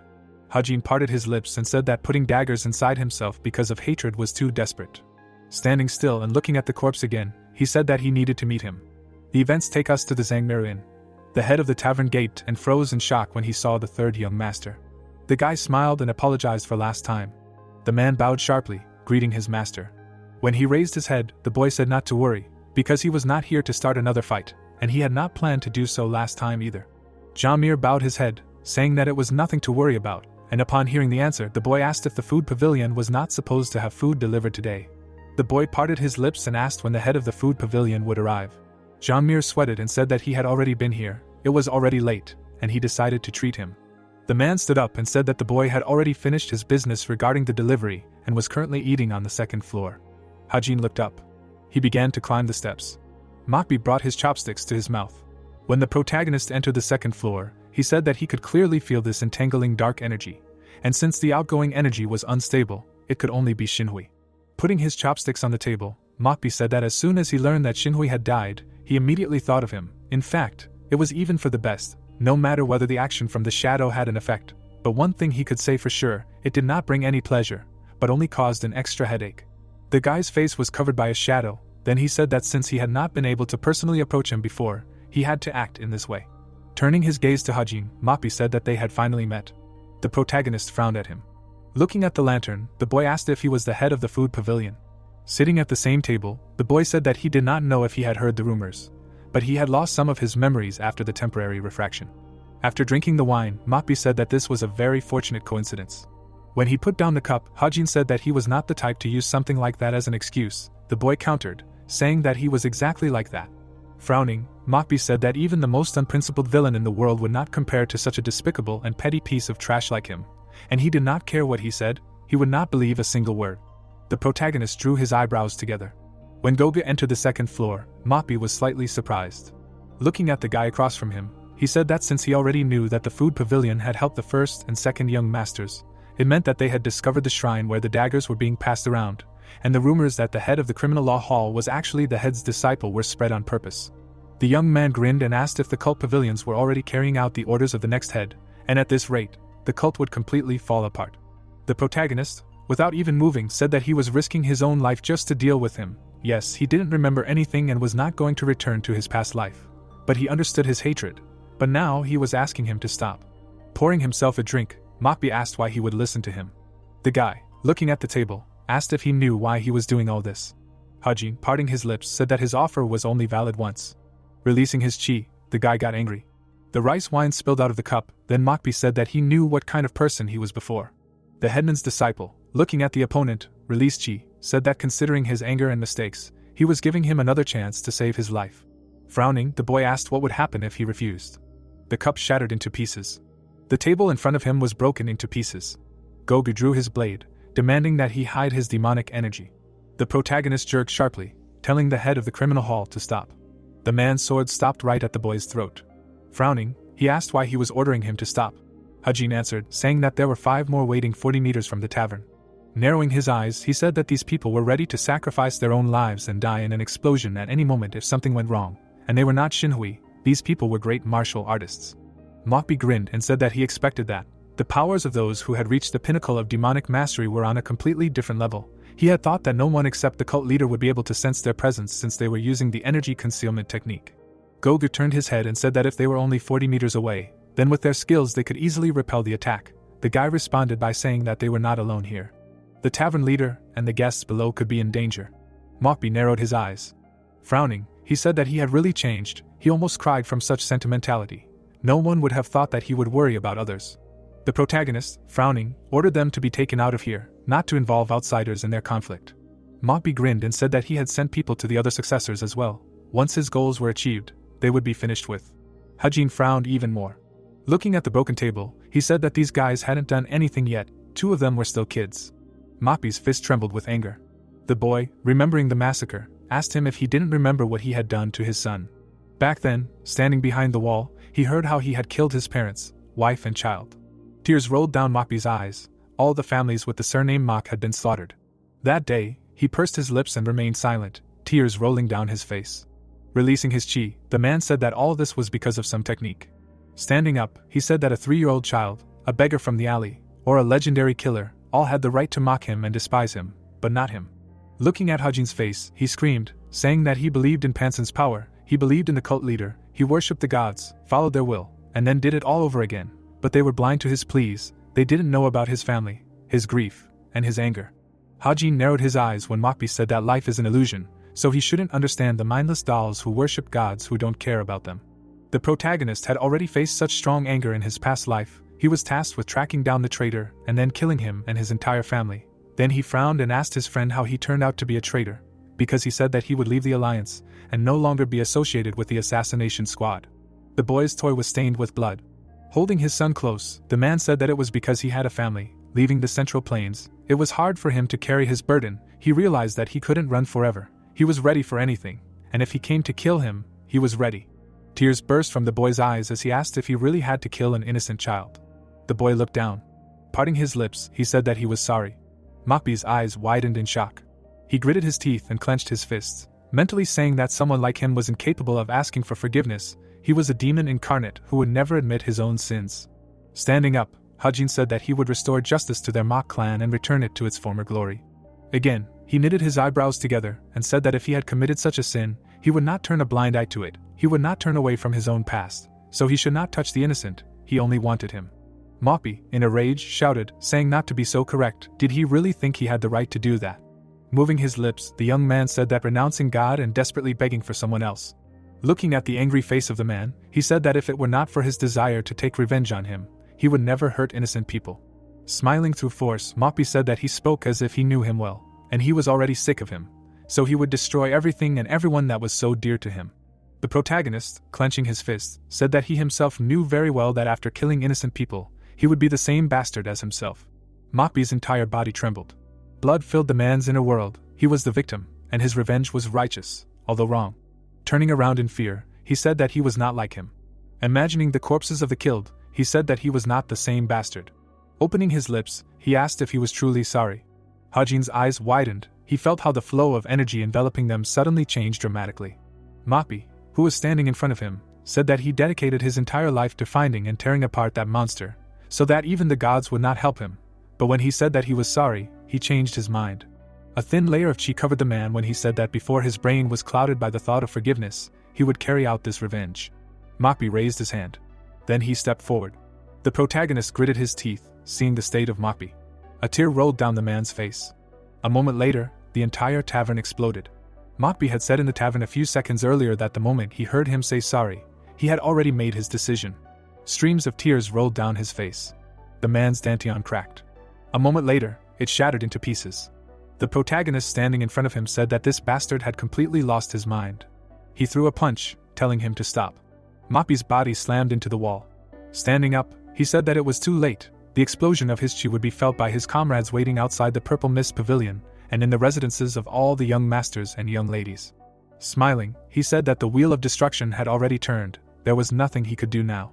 Hajin turned to Gog, telling them to leave immediately. Jumping down from the second floor, they screamed, ordering everyone to run. The people ran out of the tavern, knowing that even the splashes would melt their bones. Hajin shook his head. Looking back, he saw the owner of the pavilion. Mokbe wrapped himself in chi and floated. The chi of the people outside also began to burst out of their bodies. Eyes almost popped out of their sockets. Akinjils burst out of their bodies. At the same time, one of the suicide bombers tried to blow himself up in the human residence. Yui stood in front of Seoyun, ordering him to stop the bastard and protect the young lady. Wichan stood in front of the sixth master, telling him to stay away. Mokbe raised his hand. He stepped forward. As a single tear rolled down his face, he said that he could finally return to his family. A moment later, the huge building exploded. The jugs floated peacefully in the pond. Looking at the branch, Yosan said that as a result of this incident, the public opinion of the third young master worsened. Inside the pavilion, the strategist's voice could be heard saying that the cult's attention had turned to the tragedy of the Mok family, and there were even demands to bring him to justice. There were also reports that there were members of the Mok family still alive. They should intervene to prevent further bloodshed. Jong-san, with his hands behind his back, said that he was thinking about how he ignored the children. Coming ashore, he said that so far, the third had done more than enough to prove his worth to him. Squinting, the overlord said that talents did not seem to come twice. Looking down, he said that when he wondered if he could do the same, he did not expect the boy to surpass him. No disciple could truly keep up with him, but the third was different. Yosan parted his lips, wanting to address the cult leader. The man, looking at the fish, interrupted him, saying that Hajin had his shortcomings, but if he worked hard, he had the potential to surpass him. Looking into the distance, the man said that watching him grow, how he handled situations would be a source of entertainment for him. These moments became a rare spark in his usually lonely heart, so even though he knew he was more than worthy, he never interfered. Putting his hands behind his back, Jong-san said that the situation had to change now. If he continued to ignore it, it would only lead to useless suffering. The overlord parted his lips, giving Yosan full authority over the army of 10 demons. From now on, if anyone dared to start a conflict related to the third young master's past. The strategist's mouth dropped in shock. Jong-san, turning to him, told him to destroy them all, to declare that they and all their families would be destroyed. Hajin held his friend in his arms, telling him that he had killed his wife, his parents, and his son. The boy couldn't help but narrow his eyes, looking sadly at his friend. He stood up, called the killer of the innocent. The protagonist couldn't help but remember how he had killed his target and his daughter. Hajin opened his eyes. The protagonist, who was lying on the bed, said that it was a terrible nightmare. Looking up at the sky, Goga said that as a result of the sword's explosion, he was showered with poisonous weapon fragments, and was bedridden for 3 days. When the head of the hall approached, Hajin asked what had happened to the purple mist pavilion. The man parted his lips, saying that the pavilion master and the others had survived. The 5th young lady, 6th young lord, and 7th young lady had also survived thanks to the demon lords and the berserker demon squad leaders. He couldn't help but narrow his eyes, saying that most of the servants and guards had not survived, and public opinion was against him. Rumors about him had spread widely. The protagonist didn't even move, looking into the distance. Standing next to the boy, he said that the 3rd master's past and the reason behind all these incidents had leaked from the inner sect to the outer sect. Hajin stood up and said that there were more than 50 people who held a grudge against him and planned this, even after they killed or captured them all. Looking down, she said that Mokbe's death was the final push. Looking at the sky in front of him, Goga asked if he still wanted to become the cult leader. Looking at him, he said that if he still wanted to, then he better prepare himself. The cult followers didn't like him anymore. The protagonist, without turning around, said that he didn't care. Mokbe never intended to defeat him with public opinion. The real goal was something else. Looking at the boatman in the lake, he said that his goal was to prove existence. Hajin, standing on a hill, said that they weren't powerful, but they were followers of a demonic cult, and they refused to be forgotten. They couldn't accept that their deaths and the deaths of their families would be meaningless. Goga looked at the protagonist when he said that they wanted the world to remember this. They wanted to justify their revenge, not only for themselves, but for their families as well. Parting his lips, Hajin said that this meant that they only had one choice. The boy touched his wound. Moving his lips, he said that this was revenge. Putting his hands behind his back, Goga told Hajin that he was indeed a bad person, but what now? The boy turned his head, puzzled. The head of the hall, looking into the distance, said that he still thought he was dangerous. Without moving, he said that he still couldn't say that he felt completely comfortable around him. As the head of the criminal law hall, he couldn't ignore him and make fun of them easily. Turning his head, Goga said that he knew one thing for sure: they wouldn't repeat their past sins. The guy's eyes widened in surprise. Smiling, he said that he never thought he would hear that from him. Goga said to stop making a sour expression and take his medicine. The protagonist, turning his head sharply, said that he had no manners, even towards the 3rd young master. He responded by saying that this had happened more than once before. Suddenly, the demon lord's palace began to approach them. The guy, scratching the back of his head, said that this was the last person he wanted to see right now. Looking at the pond, Jong-sen said that he had caught all the people who were making his life difficult. The man did not move, enjoying the view. Hajin, parting his lips, asked if he had taken care of everything. Jong-san, standing next to him, said that he had done it for the sake of the cult. The rebellion had happened some time ago. They could not allow such traitors to roam freely. Hajin, surprised, said that he had known all along. When the student turned towards him, Jong-san asked if he wanted to know why he had not stopped this earlier. The boy froze, then said that it did not matter. Turning away from the teacher, he said that he had simply said that it was his responsibility, that he should handle it himself. Looking at the meadow, the teacher said that he was right. Parting his lips, the man said that it was his mistake. The boy's eyes widened in shock. Jong-san turned to him, saying that he shouldn't have let this drag on. For the good of the cult, he should have stopped it much earlier. He had watched the student deal with all the problems he had encountered. Hajin turned around abruptly, surprised. Putting his hands behind his back, Jong-sen said that he was a sharpened sword. A well-respected sword should be sheathed. Sharpening it over and over again was just stupid, a waste of time and risking it becoming dull in the end. Narrowing his eyes, he said that was why he had made this decision. Hajin bowed his head, saying that he hadn't made any mistakes. It was his responsibility to deal with this. The man responded by saying that this shouldn't have happened in the first place. The boy turned his head abruptly. Jong-san, looking at the pond, said that it had already happened. If he felt enough remorse, it was enough. Letting this regret consume his life was just as foolish, and he was not that kind of person. Then why did he look so miserable? Frowning, Hajin said that he did not remember his past, but if these were his sins, then he had to atone for them. Looking at the dark sky, the Lord asked how he would do that. Raising his head, he asked if he really wanted to atone for them. If so, then he should die right here and now. Hajin's mouth dropped open in shock. The Lord's hair fluttered, then he said that he would announce his death to the entire cult. Frowning, he said that he would make those who cursed his name feel shame in their hearts. Under the light gray sky, Jong-san told Hajin that he would not die because of them. They stood near the water, looking into the distance, while the Lord continued to say that the boy was mourning and pitying them, although in fact he was not even guilty, since he did not remember anything. The young lord listened silently, while the man next to him asked if he was right. He took a step and, without waiting for an answer, added that the boy should get rid of this pathetic sympathy and the illusion of guilt. Hajin looked at his reflection in the water, when Jong-san added that this was the only way to preserve their honor. The Lord looked at the man and asked how he knew. Was he some kind of god? Petals fell over their heads. The Lord continued to look into the distance, replying that it was because this had happened to him countless times. A drop fell on a lily pad. A moment later, raindrops were pattering on the water. Jong-san remembered how he had once stood in a similar rain, having pierced his opponent, in front of the demon god's palace among lifeless bodies. The boy stood before him with a bloody smile. He gently placed his hand on Jong-san's sword as blood trickled down it. They stood opposite each other in the pouring rain. The Lord's expression was distorted with horror. But now, he was thoughtful and upset. Pouring a drink into a bowl, Jong-san said that his interlocutor would never know what their true motive was, because they did not tell him their intentions, and such things are only valuable when a person is alive. They sat across from each other as the man continued that the culprit must repent as his victim desired, but to live in an attempt to fulfill his will was wrong. It only proved that the person had lost his self. Hajin looked at the Lord and replied that many would agree that he had made the wrong decision. Jong-san did not take his eyes off the saucer with his drink, saying that if the boy really did not want to do this, the situation would only get worse and turn into torture for himself. The young master calmly replied that as a disciple of the cult leader, he had the right to commit a crime and not be punished. The Lord took a sip from the saucer and said that this was his situation. The boy's gaze tightened as he asked if he could destroy the cult if he wanted to.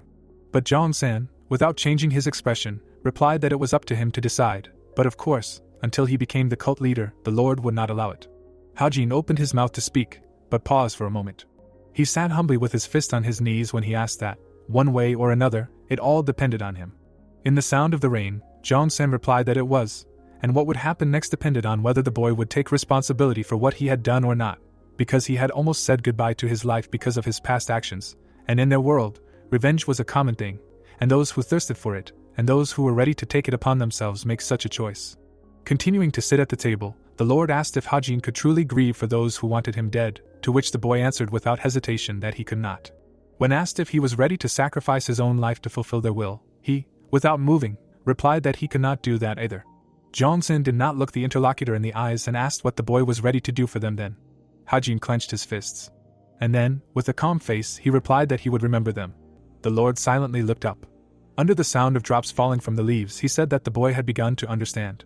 The Lord's eyes widened in surprise when he heard that he was still strangely naive. Rays of sunlight broke through the clouds as the man continued to say that if the boy did not have his own principles in life, he should outline them. As his profile was illuminated by a warm light, he finished by saying that this would be enough. They sat in a small gazebo over the water, and Hajin noticed that the Lord was very talkative today, to which the Lord replied that it was hard for him to ignore the stupid, regretful expression the boy was making. Jong-san looked at him and continued that although he could not send him away, he could help him understand reality. Hajin thanked him with a hint of doubt in his voice. The Lord suddenly stood up and called for him to follow him to test the boy's determination to become the cult leader's successor one last time, which left him dumbfounded. He looked at his back as he said that there would be a duel now, and if the hero lost, there would be no other time. Without turning around, the man continued that if he won, he would personally train him as his successor. Because of his thoughts, the boy, who was looking after the leader in surprise, fell a little in his eyes. Jong-san glanced over his shoulder at Hajin and finished by saying that if he couldn't prove his strength to him now, he would not be the successor. The palace of the divine cult of the heavenly demon towered in the sky. In the hall filled with various books, Yosun, who was sitting at a table, asked what the noise was outside, to which Gogu turned around excitedly. Without looking up from his letter, the strategist asked if it was because the Lord had engaged in a duel with the third young master, to which he heard from the master of the Hall of Justice that it was. Amid the noise of the walls shaking, the bespectacled boy continued to say that it was rumored that the barrier of the heavenly demon palace absorbed most of the shockwaves from battles, and the cult leader had long since surpassed the level of strength they could achieve, and the third was strong enough to create similar shockwaves with his attacks. In the end, he turned to Gogu, saying that he himself understood this, to which Gogu remained silent, not even turning around. Yosun awkwardly apologized, adding that he did not mean to offend him, to which the man replied that he knew it, still looking at the wall. The strategist's gaze became wary. Suddenly, he exhaled and stood up from his seat, saying that this would not do, and offered to drink since he was finished, to which Gogu turned around with a serious look. The boy asked him with a smile what about the bottle he was holding. After a while, they were already sitting at the table. Rays of light were coming through the partition, when Yosun noted that this was unexpected. Pouring a drink into a cup, Gogu asked what exactly. To which the strategist, taking off his glasses, began to mimic his interlocutor, saying that he expected to hear from him that he does not drink on duty, and if he wants to drink, he should invite someone else. Yosan looked at Gogu with embarrassment and thought that he would relax for at least a second, but his face remained stony. The building was flooded with light when the strategist suddenly asked how his comrade felt. Not understanding what he was talking about, the master of the Hall of Justice listened to what he said about Shinhwa when he came to him. Adjusting his glasses, the man added whether he had thought about the servant's offer to take the Lord's place. He remembered the person who made the offer. Gogu confirmed it without hesitation. Yosan's eyes widened in surprise. Sitting across from each other at the table, he said that he was impressed that the man admitted it, to which the host replied that there was no point in lying when he decided to answer the question posed. Raising his cup to his mouth, the strategist noted that he appreciated such honesty, and in his mind he thought that perhaps the man had changed so much thanks to the time he spent with the third young master. But suddenly the man with glasses received a question in response, which made him slightly surprised, and Gogu added that he had clearly invited him for a drink to have a chance to test him. The dark-haired man took a sip from his cup and looked at his interlocutor, waiting for an answer. Yosan noisily placed the empty cup on the table and said with a chuckle that he was embarrassed that the man noticed, and since he had answered his question honestly, he should follow suit. They sat tensely, not looking away, when the strategist continued that he sincerely wanted to drink with him, not to test him, but just like that. He added with a slight smile that even if the master of the Hall of Justice still had ambitions deep within him, he himself knew very well that all of that was long gone. Gogu remained silent. Yosan, pouring a drink, quickly changed the subject, asking where he had hidden Byun, to which he heard that the boy was currently in the underground chamber of the Criminal Justice Hall. The strategist began to think about the cave, saying that according to rumors, the size of that chamber was impressive. There was a training hall, a dining room and living quarters, and it also served as an isolated training facility, and it was there that the previous head of the Criminal Justice Hall had trained. Was the young master really training there too? Gogu, thinking about the inheritor's training, replied that it could well be called training, because the boy had rejected his past path, abandoned the techniques that clouded his mind, and was now starting all over again.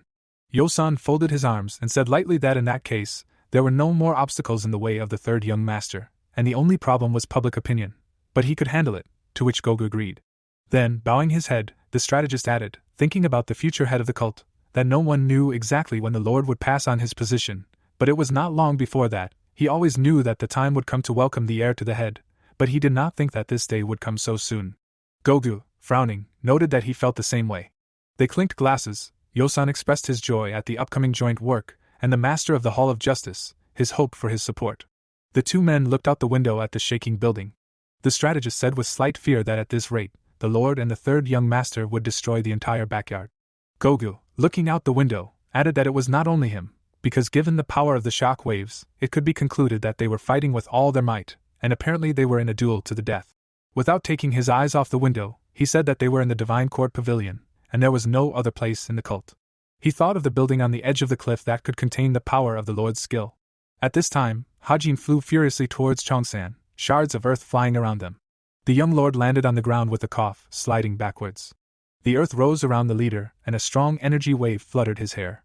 Smiling slightly, he admitted that everything looked good, and excitedly suggested that they have fun. The mountain shook. Hajin jumped back, clinging to the ground with his hand. He looked ahead with a frown, thinking that this was an extremely powerful external young martial art, and it wasn't just about martial skills, nor was it about chi power or technique mastery, since he was losing in pure strength. The cult leader stood before him, saying that this was not bad, since his third heir's strength was beyond expectations, and that he was throwing away all formalities to focus on attacking looked great. He sighed and said that this was only until now. Zhongsan looked ahead and said that as a master, he shouldn't act like this in a test against his disciple.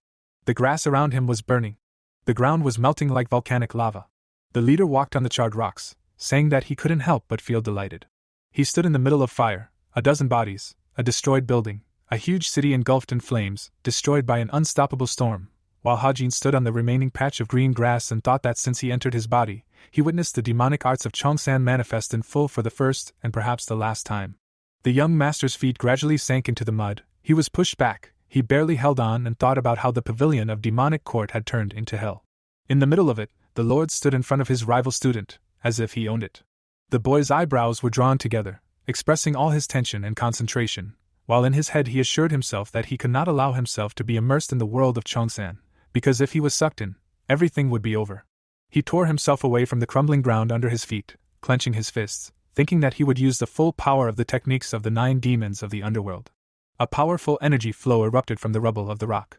A circle was drawn around Hajin, while he thought that he had to give it his all from the start. only then would he have a chance. Black shadows were gathering around the hero's hand, as he said that he had only seen this technique once before, while Jianson's strike was heading towards him.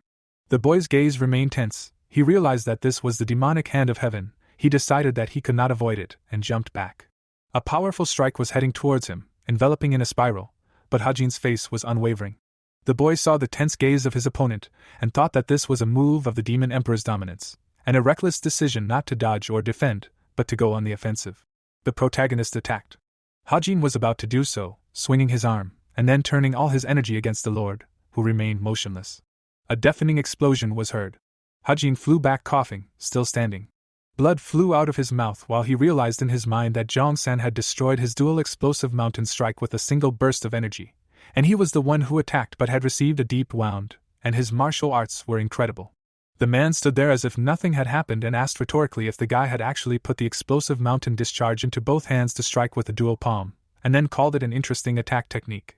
The ground under Hajin's foot continued to crack as he thought that even if he put all his martial arts into this fight, it was possible that he would not be able to even scratch his opponent, but retreating was not an option, and he was going to attack again, pushing him to the limit. The third young master flew into the air above his opponent, intending to strike.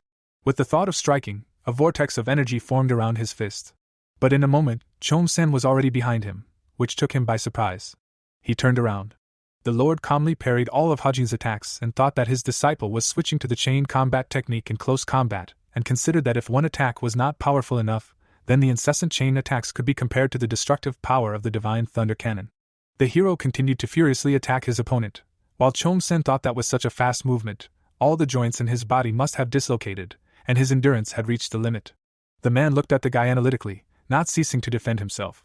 Suddenly, he decided to hit Hajin in the stomach. Streams of blood flew from the protagonist's mouth. But then something flew in front of the Lord's face. His eyes widened in surprise. It was the third young master's leg, with which he touched his opponent, leaning on his hand. Immediately after that, the boy turned around and landed on his feet. A scratch appeared on Jianson's face, from which blood was oozing. With an excited smile, the man noted that progress was evident. At this time, all the palaces of the capital of the heavenly demon divine cult were shaking. Mutum, looking up tensely, asked how intense this fight would be. The bloody hand demon lord said with delight that not only Goru, but also Iron Sword did not hold back in his praise, and now he understood why. The man, standing in front of the building, asked the guardian's opinion, but he wanted to clarify what exactly he meant, to which he heard the explanation that at present, the third young master was the closest to the position of the heir, and perhaps this did not mean much now, but most likely, he would be the one chosen as the next cult leader. Looking into the distance, he summed up whether this bothered Mutum, and he thought about it. And then, without turning his head, he ambiguously answered that everything would happen in accordance with the will of the cult leader. The elder looked at him and noted that he seemed calm despite the fact that he would soon be serving a new master. But the keeper remained unmoved, saying that nothing had changed, and if the cult leader himself had acknowledged the heir, then they were both equally worthy of his devotion. They looked at the shaking rocks when the divine bloody hand asked if Mutum wanted to take a break after dedicating himself to the cult for decades. He looked at him, saying that he did not understand, to which he heard an explanation that there was no ulterior motive in the question, it was simply that at their age, a person began to understand that power was just an illusion. As Mutum looked into the distance, the old man continued to say that he knew that the first keeper did not do this for the power, asking for the correct understanding.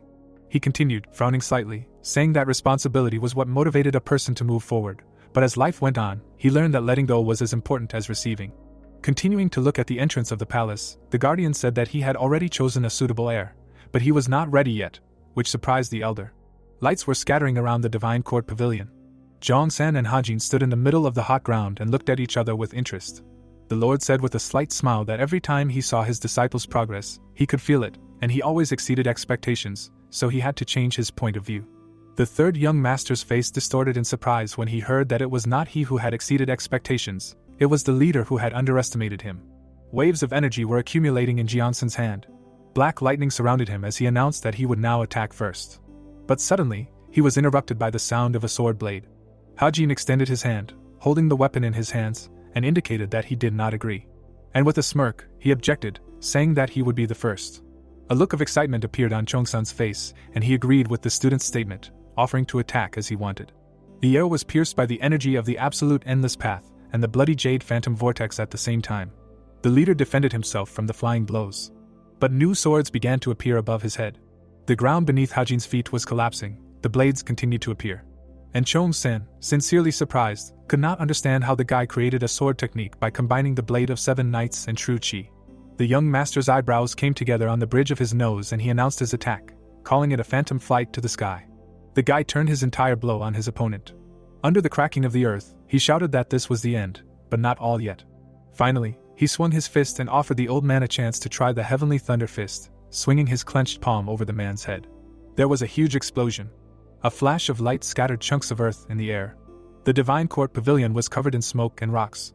Lights fell in the sky. The Lord's hand was on Hajin's fist. He stopped his blow and said that he had performed the ultimate technique using the incomplete heavenly demonic thunder fist. And then, with a satisfied expression, he praised him as pieces of cloth were torn off his clothes. Hajin, gritting his teeth, looked at the man and thought that his hand was not moving, and his opponent had a very strong grip. The hero's fist trembled, covered by Jianson's palm. The boy's eyes widened as he felt his hand being squeezed. A moment later, he shouted without letting go of his hand, an explosive mountain explosion. The earth began to crack. Hajin jumped back with a groan, clutching his arm. Jong-san remained in the same position, noting that it was very good. Fire was blazing from under the cracks in the ground. Suddenly, tongues of flame burst out around the third young master, which scared him. The demon lord smiled and proudly said that this was his disciple. A huge red flash was heard, which illuminated the entire space. The rocks trembled with power. Standing in the middle of the burning space and spitting out blood, Hajin thought that this was not a person. In a half-crouch and amidst the fire, the hero decided that the person standing in front of him was very strong. Jong-san and the protagonist stood opposite each other. Turning back, Hajin realized that he was hit by poison from Mok Bai's explosive poison daggers leaving his body. This was because while Li Zhongsang's demonic energy was flowing through his body and constantly causing internal wounds, it was also removing the poison from his body. Looking at the formidable and large man, Hajin thought that he was a god. The streams of power were still illuminating with a crimson light. Looking at the young man, Jong-sang said that he wanted Hajin to prove his fighting prowess, and the great heavenly demon would be pleased to see how much stronger the boy had become. Continuing to look at the tired and angry Hajin, Jong-sang admitted that he would be honest. Extending his hand forward, he said that in his life of futility and boredom, no one had surprised him as much as the young master. Activating the power, Jong-sang continued that Hajin had already proven himself enough, and he had caused considerable harm to the great heavenly demon with a technique that he had yet to master, but it was the youth's arrogance that made the man happier than his fighting prowess. As Hajin looked down, he realized that he was being lifted off the ground. Bound by powerful chains, he felt the demonic emperor chi take over his body, and Jong-sen said that the young master was worthy of becoming the god of the coming era. With an evil grin, Hajin continued to listen to the great heavenly demon, who declared that he would no longer test him or give him any more trials. Looking at the hero seriously, Jong-sen said that considering everything he had been through, perhaps he should reward Hajin. Continuing to squeeze his hand, the great heavenly demon said that they could not allow the boy to be weaker than the demonic elders just because of his age. With his hands and feet bound, Hajin threw his head back with a loud roar. He saw the demonic court pavilion soar into the sky. Jong-sen, using his power to control Hajin, simultaneously destroyed the building. As he roared, the hero's thoughts flashed. Was it pain or joy? Standing up, he guessed that this place was the 9 depths of the demonic arts, or the 3rd gate to hell. Looking at the huge powerful gate, he thought that this was the Demon King's terror technique that destroyed the world. Looking at this gate, his thoughts became clear, and he realized that the reason he could not open this gate was because of the lack of suffering. Touching the gate, he realized that the real torment was exactly what he had experienced before this fight. His thoughts flashed to his mentor, shouting at him, and then crying. Hajin lowered his head and realized that this was a painful journey in which he found his true self, and this was the demonic path. Under the young master's hand, the gate collapsed and was illuminated by a red light. As he screamed loudly, the boy's thoughts flashed to what kind of person he would be as a demonic martial artist. Hajin tore the chains off his hands. Then the chains on his legs snapped. His muscles tensed and the chains that bound his body flew apart. The moon rose in the sky. It illuminated the pavilion standing on the hill. His feet touched the ground. Jong-san, standing in front of the freed boy, said that this was all, and the scene that the demon court pavilion showed him proved that his nature had changed. Looking at the standing boy, Jong-san repeated that he had gotten rid of his nature as a grim reaper and had planted the seeds of his new nature as a demon god. The tense Hajin looked past Jong-san. Then he looked up at him. The standing mighty Hajin received congratulations from the great heavenly demon on becoming a true demon. The house was bathed in the rays of the sun. There were people from the department standing near the pavilion. Dongpil, standing near the pavilion, said that the young master was not here now, and immediately followed the question of what brought the people here. But the man who came simply inquired about how things were going. Turning to the man, Dongpil said that it was not bad, and he was recovering faster and faster every day. Taking out a scroll, the man who came said that it was good, and Dongpil became interested in the scroll. Opening the scroll, the man announced that the martial artist from the 3rd Young Lord's Guard, Hajin, must accept this divine decree. Surprised, Dongpil knelt down on one knee and accepted the divine decree. The man held out the scroll.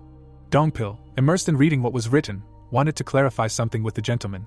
The man standing opposite him interrupted him, and said that it would be in the central square in 2 days and asked him to be ready by then. The temples moved in the wind. Holding the scroll in his hands, the boy repeated that it had finally come to this.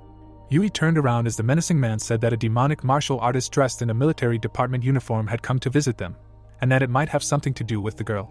Surprised, Yui turned to the elder, and the man, approaching the girl, asked if she had caused any more trouble, to which she confidently stated that she had not. Handing the scroll to Yui, the man said that it had been delivered. Reading the scroll, Sansa said that he knew this would happen, but he did not expect it to happen so soon. Continuing to read the scroll, he decided that the demon lord must have liked Hajin very much, so the shockwave he felt in the demon god's palace was. Looking at the ground, the man said that they would be busy from tomorrow onwards, and he asked Yui to prepare to stay up tonight, but a puzzled Yui asked why. Standing in a towering pose, she declared that she was certain that she had chosen the right side. The reddish building standing in the middle of the city was the divine cult of the heavenly demon, and was an object of inner enlightenment. A girl approached the master of the inner enlightenment organ of the cult, and asked the madam if she was called. Yanshim introduced the little girl and said that she was now one of them, since the 3rd young lord had specifically asked them to shelter her. The surprised girl asked again if it was really the young lord. Bowing, the girl greeted the head manager and introduced herself as Mokyu. The head manager led the girl out of the building. Yanshim looked at the girls leaving with a smile on her face. There was a vessel on the ground and a phrase was heard that it looked awkward. Putting his hands on the ground, the boy asked if this was right. He was kneeling in a prayer pose in the middle of the hills. Looking at one of the hills, he repeated that the demon lord was wrong and in fact, he felt guilty because he did not do it. Still kneeling, Hajin said that he was upset that he would have to take responsibility, even for a short moment, because in the end, he was just an ordinary person. He lowered his head, muttering that besides, he did not know how he should take responsibility even if he had to, because he did not want to die and suffer in pain, because he had his own life to live. Looking at the sky, Hajin said that he had a goal. Rising to his feet, he repeated that it was to destroy the righteous Heavenly Alliance and the Blood Steel Fortress, and that was why he wanted to become the successor, because it was because of the freedom and power over the forces of the divine cult that he received. Hajin sighed. He picked up the vessel in his hands and tilted it. Looking clearly and confidently, he said that he was going to become the demon lord. Looking at the vessel, he said that he would become the cult leader and make sure that no one like him ever left the divine cult again. He didn't know if that was possible, but he would try his best.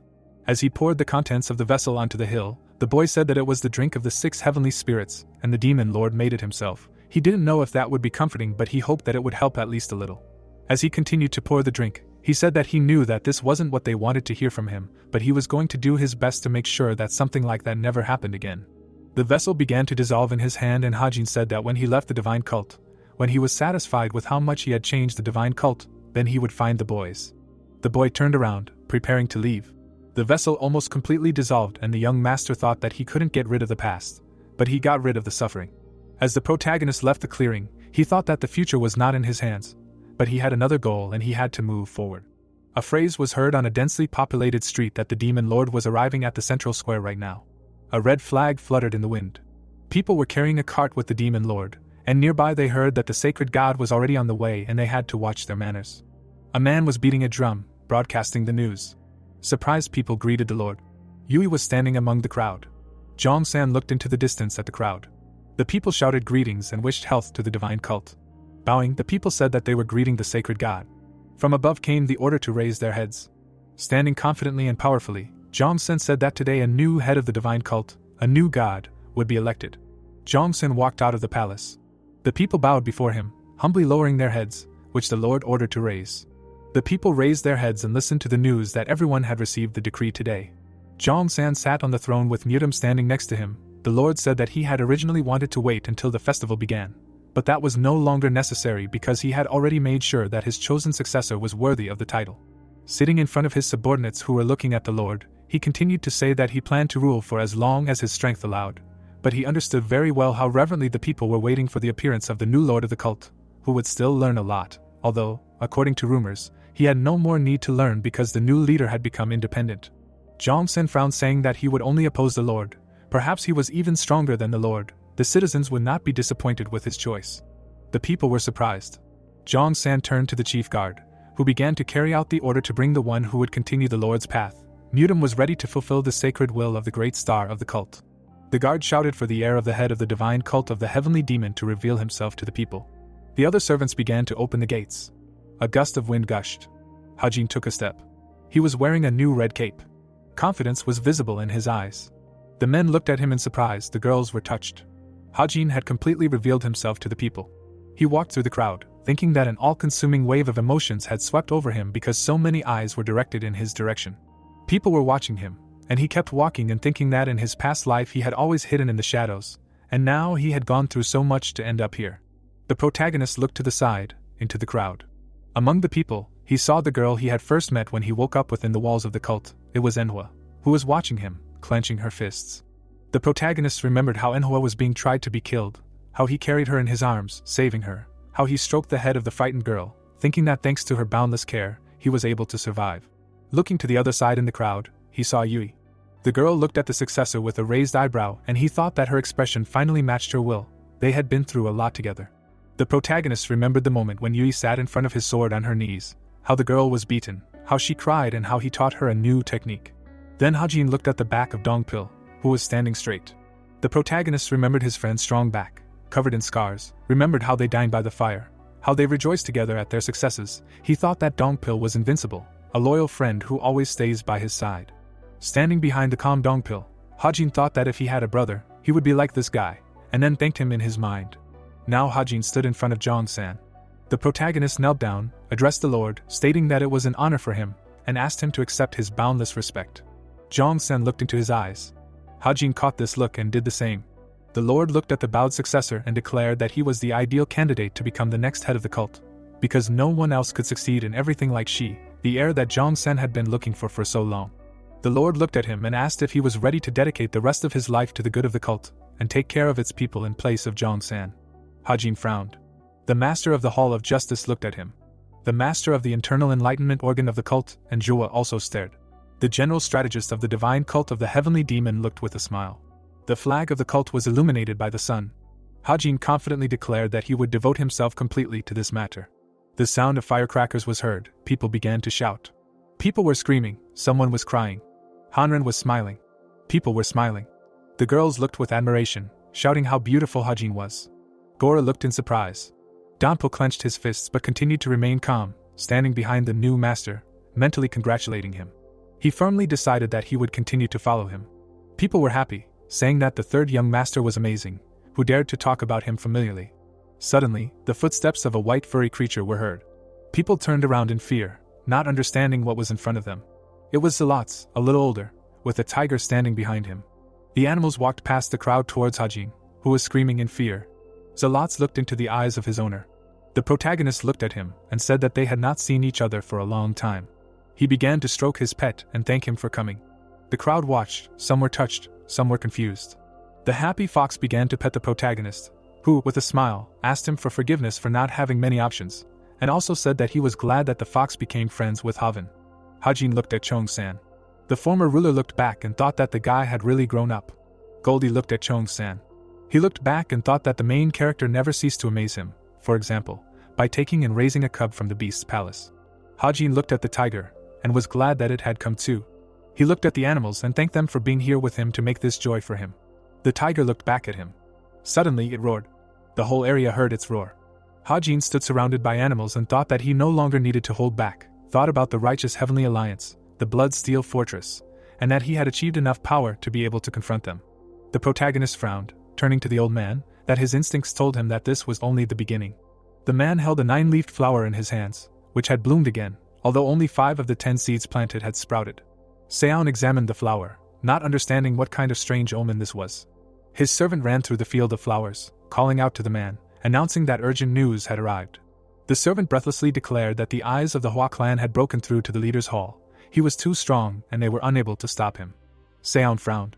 He looked at the flower in his hand again, and said that although they were now a clan of sword masters, they were originally all Taoists, and now they were subordinate to someone who couldn't even control his own emotions. He wondered if they had finally begun to lose their former confidence. The flower began to evaporate and sound turned to the man. The servant was frightened when the righteous leader of the Heavenly Alliance became angry that this was how he solved problems. Sound turned around, frowned and said that if this happened again, they would all say goodbye to their lives. Meanwhile, in the Hall of the Leaders, they were looking for Sound. Sansa shouted and demanded that the leader be called immediately. The servants tried to calm him down, and he continued to shout at them now for talking so freely to the clan leader. The door opened and footsteps were heard. Sound said that the hall was unusually lively today. He entered accompanied by his servant. Sansa, frowning, demanded to know how long he was going to carry on with the Hua clan as if he were looking from under his fingernails. Sion sat down at the table and ordered everyone to leave them alone with the man. The righteous leader of the Heavenly Alliance ordered him to calm down and sit down, but the Hua clan chief couldn't and kept shouting. Then Sion said that he was in the chief's hall and ordered him to keep his voice down. Sansa slammed his hand on the table and kept shouting. The cup of tea fell over. Sion looked at the table and Sansa shouted that how could the chief allow Paguku, a representative of a family loyal to the clan, to make a deal with Shongnan? What was the point of it? Sion picked up the cup and told him to stop slandering his lord's name and pull himself together. Sansa was shocked. Sion poured more tea and said that even Lord Sansa doesn't allow himself to raise his voice in the chief's hall.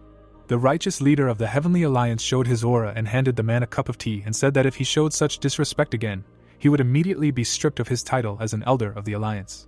Sansa clenched his hand in fear. Sion looked him straight in the eye and ordered him to sit still. Sanjang recalled that an escort agency was an organization that protected people or important objects on their way to their destination outside the ward. The Siakon Escort Agency was founded by an outsider of the Manhwa sect. He recalled the map and thought that the escort agency from Manhwa had entered into a contract with the Zhongnan Grid, a rival sect in the same region. In the righteous Heavenly Alliance, Seon said that he was busy enough managing the Heavenly Alliance that he didn't have time to pay attention to such trivial matters, so Sansa was surprised that he should be doing better than he was now. Seon poured himself some tea and said that he knew that the disciples of the Nine Sects ran escort agencies and trade unions, returning a portion of the profits to the Nine Sects. Sansa rubbed his wrist, surprised that the leader knew everything. Seon held out his cup and said that the escort agency master told him that they had fewer customers recently. Sansa slammed his fist on the table and said that it was because the Zhongnan sect had set up an escort agency in Bishan. Seon looked at the man across from him and said that didn't the Zhongnan sect allow escort agencies to be set up, and Sansa angrily replied that it wasn't that. The leader of the Heavenly Alliance sipped his tea and continued saying that Sanjang had said that the Siakon escort agency belonged to Mount Hua. In that case, he should have been more flexible in how much money he charged them depending on their financial situation. Their profits had dropped, but with the money Sanine had extorted from them, Seon could understand why the Siakon escort agency had acted like that.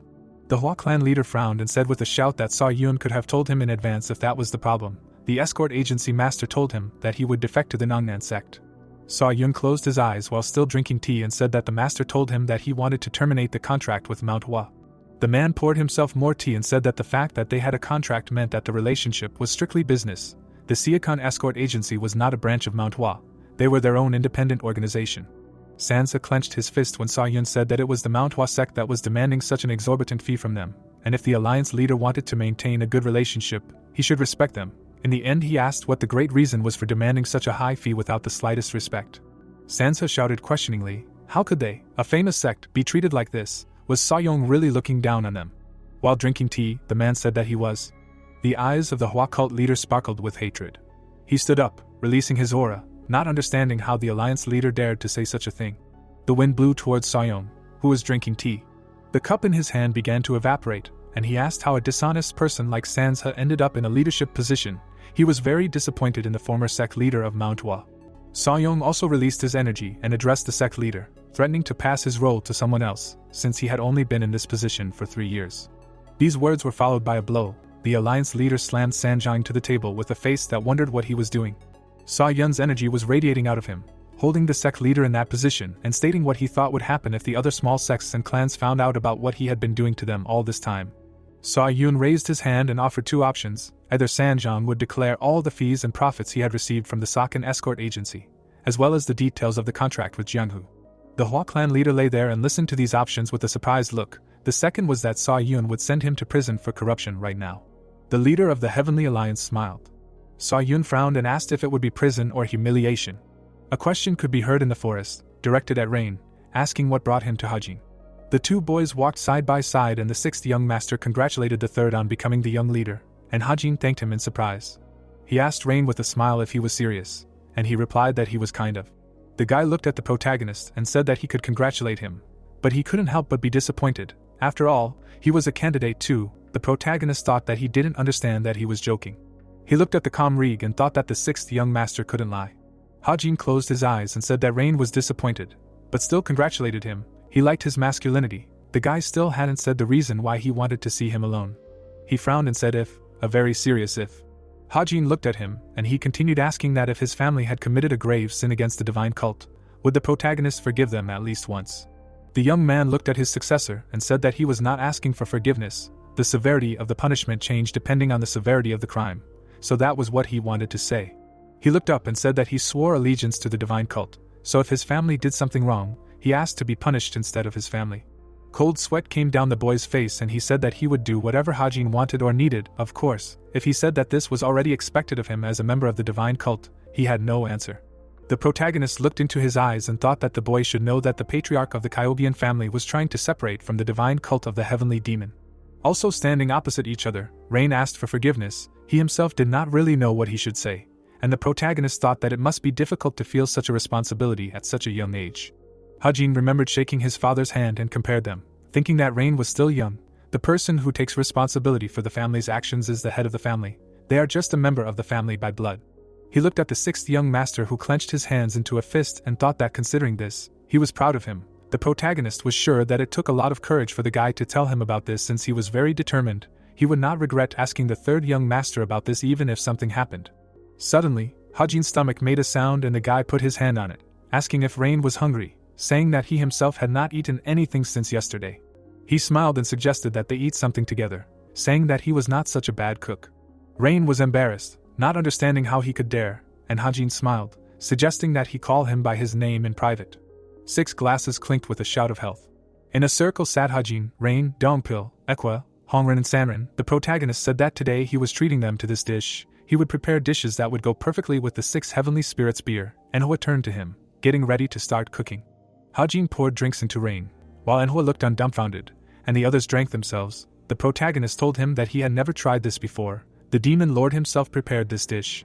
It was called the drink of the 6 heavenly spirits. Not far away, Zolots was eating meat, and the tiger was watching him. The moon was shining in the sky. The young leader went outside with a smile and noted that he had not been so drunk for a long time. Standing in the yard, he stretched his back. The footsteps of paws were heard from behind. Zolots jumped on the surprised owner from behind. The protagonist turned to him and the pet began to lick his face when Hajin asked that the fox hadn't spent such a holiday with them for a long time, and also said that he saw how Zolots divided equally with the Tiger King. The tiger at this time sat nearby and purred. The protagonist turned to him, and the fox got angry when the owner asked if Zolots knew how to treat subordinates. He remembered how the yawning fox scared Enhwa, and offered to play with her a little, because she cooked him a lot of delicious food when he was little. The protagonist and his pet looked at the stars and the boy noted that the sky was also beautiful today, and it was appropriate on such a festive day. He looked at the ground and thought about what he should do now. He thought that he could do anything once he became a young leader. He remembered Gogus saying that the protagonist would drag him into the war of all the demonic cult masters. However, if he wanted the cult to prosper, then in his opinion, deep contemplation was also necessary.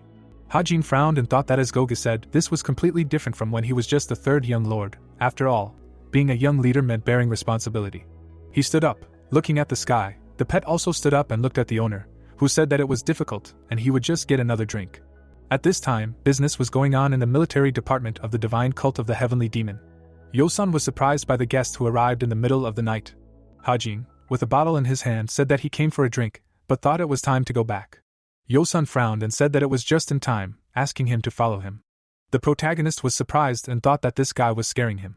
Hajin looked at one map, then another.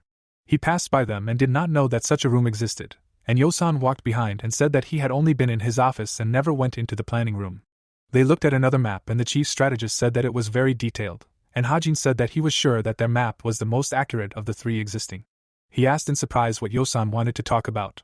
The protagonist looked at the figure with the flag of the Heavenly Alliance, and the chief strategist said that there was a commotion there lately. The guys looked at the map and Hajin asked him what he meant, but Yosan said that before he talked about it, there was something else they needed to discuss. He adjusted his glasses and asked when the gentleman said that he wanted to destroy the righteous Heavenly Alliance and the Bloodsteel Fortress. Did he mean that he wanted to completely wipe these 2 forces off the face of the earth, or did he just want to get rid of all the leaders and senior officials? Without thinking, the protagonist replied that first the leaders and senior officials, then they would be completely destroyed. Even if complete destruction was impossible, he intended to at least get rid of all the leaders. The protagonist folded his arms and asked if this was the answer to Yosun's question. The general strategist took out a letter from his pocket and gave it to the young leader. He opened it and was surprised when he heard that the letter was from the hidden pavilion of the military department. He began to read and was surprised by what was written there. He looked at the strategist, who folded his hands behind his back and said that the problem of the Orthodox murims is known to everyone, but it has been a long time since there has been such a major incident. The leader of the Manhwa sect is preparing for a revolution after being destroyed by the righteous Heavenly Alliance. Hajin touched the Alliance figurine on the map. It fell and Yosung asked what he was going to do. The protagonist looked at the figurine and remained silent. Then he smiled and said that he had to go and see the Demon Lord. The Demon Lord was at home when they came to him and said that the young leader wanted to see him. He ordered to let him in. Jong-san poured himself a drink. Sitting in a relaxed pose, he greeted the newcomer. Hajin saluted the Lord and greeted him back. He noticed that today the Lord was not drinking the drink of the 6 heavenly spirits. Jong-san said that it was a green liquor made from bamboo leaves. Looking at the lake, the young leader asked for a pour for himself too. Jong-san filled the protagonist's cup. Continuing to offer the cup, Hajin asked when the Lord generally slept, to which he replied that whenever necessary. He looked at the protagonist and said that he performed well at the ceremony, although, of course, for the appointment ceremony this was not enough. Hajin also looked at the Lord and said that humans were the only ones who succeeded in this, and he did nothing. Getting down to business, the young leader said that he came from the military department's planning room, and Jong-san, sipping liquor, said that it was a boring place. Hajin took out a letter from his pocket and said that Yosan would show it to him, saying that he had come across some interesting information. The boy opened the letter in front of the Lord. Reading it, Jong-san understood that Manhwa was causing trouble. He put the cup down on the table and said that they always do this. The young leader did not understand who he was talking about. The protagonist's eyes were surprised when he heard Jong-san mean the leader of the Heavenly Alliance. The Lord, sighing, remembered that Hajin dreamed of destroying the righteous Heavenly Alliance and the fortress of steel blood. Jong-san frowned and said that now that Hajin is the young leader, he will tell him what he thinks of them and their way of life. The leader recalled the signs and that 13 years ago, when he had become rather passive towards external forces, the 10 sects and 5 great clans were quite powerful. Hajin poured liquor for the leader. Jong-san, watching him, stated that time had passed and they had changed. While sipping the drink, he said that exchanging martial arts had made them stronger, but they had lost their strong bond. Surprised, Hajin assumed that it was because of the righteous leader of the Heavenly Alliance. The protagonist remembered what Seon looked like and continued to listen as Jong-san said that he was a snake, a viper. He was evil like an emugi and cunning like a 9-tailed fox, the heads of sects and treasures that should be symbols of cooperation. After drinking the drink, he continued to say that they had been corrupted by him, as he used a weapon 100 times more effective than magic and 10 times more elusive than demonic arts. Hajin was surprised that such a thing existed. Jong-san angrily replied that it was greed. The protagonist's brows furrowed when he heard that Seong knew that he had to break their minds first to make them kiss his feet and gain control over the sects and clans. Jong-san, while presenting the map, continued to say that the leader of the Heavenly Alliance made them taste real greed and real power. It was like adding poison to a clear pond. The protagonist was surprised and said that he wanted to know how it was possible, not why. The Demon Lord took the meat in his hand and said that there was one simple way. Jong-san threw the meat into the pond. Hajin's mouth opened in surprise when he heard that it was competition. Then they saw the fishes fighting over a piece of meat in the water. They gathered at the same place where it fell and fought over it when Jong-san said that competition has a positive effect on an organization with a good system. However, in an organization without such a good system, it has a terrible effect. The righteous leader of the Heavenly Alliance sowed the seed of greed through competition and led them to a split in his own circle. Hajin imagined the bloody sword in his hands when he heard that on top of all this, they did not hesitate to engage in shady business to win the competition. He imagined the faces of the people who were hired to get rid of their rivals. Cold sweat came down his face. He imagined Seon and the clan and sect leaders dancing around him, and Jong-san said that in the midst of all this, Seon became a mediator. The sects and clans began to sway him to their side, and he did what they wanted. He bowed his head if they wanted, and kneeled if they wanted. He did whatever they wanted, like a puppet leader of the alliance.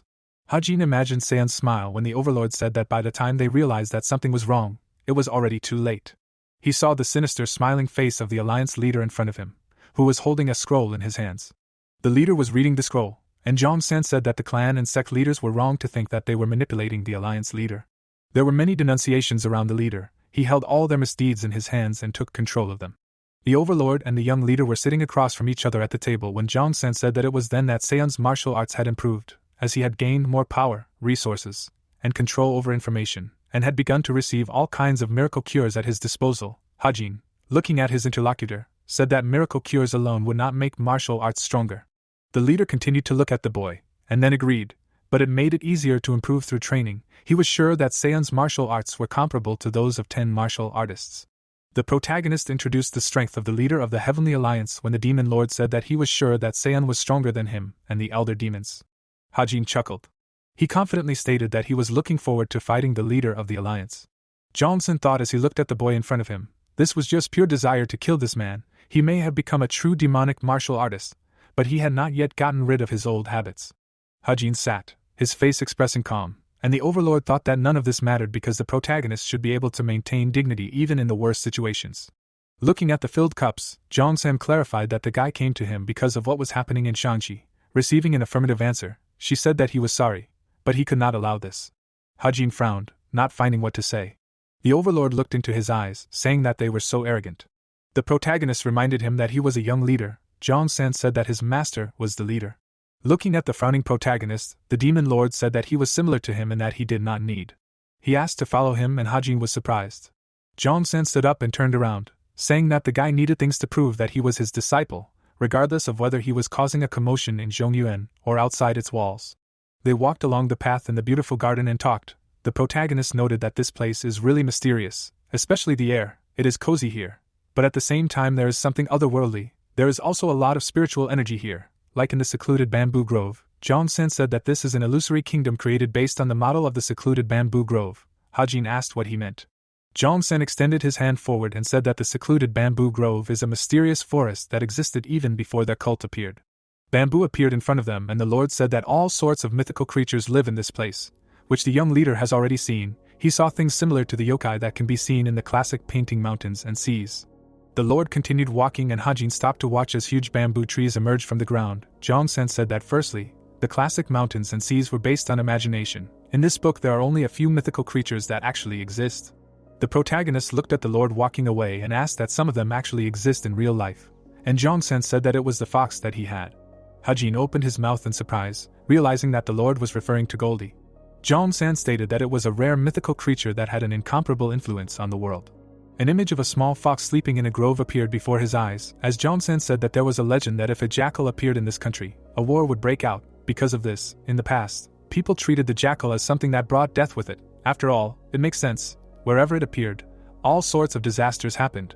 Hajin remembered how during the fight, Goldie appeared and helped them when Chong-san continued to talk about how the beast is different from mythical creatures born from chi or yokai. Its very existence, capable of changing the course of worldly affairs, means that it has enough chi to interfere with fate. Surprised, following the Lord, the protagonist said that this is amazing, and Chong-san replied that in the end, it is chi. Everything in the world begins and ends with it. The jackal is also like that. It is a mythical creature that repeats life and death. Hajin thought about his words and imagined a circle of a small and adult Goldie, thinking that he had no idea how amazing he was. Continuing to follow the Lord, the protagonist asked why they were here. Chong-san stopped and asked if the guy called it the demonic art of the 9 depths. The protagonist asked in surprise if the Lord meant his demonic arts. Looking ahead, Chong-san said that it was impressive. He stood at the edge of the abyss, and Hajin was slightly behind. Then the demon lord said that he knew that the boy used Buddhist martial arts to change the default demonic art. The basis is the demonic art, but it is the Buddhist martial arts that complement it. The protagonist managed to make it a single whole, but at the same time its unique features were not affected. Jong-san thought it was a masterpiece. With his hands behind his back, Jong-san said that even then it was a shame. Looking at his back, Hajin asked, really?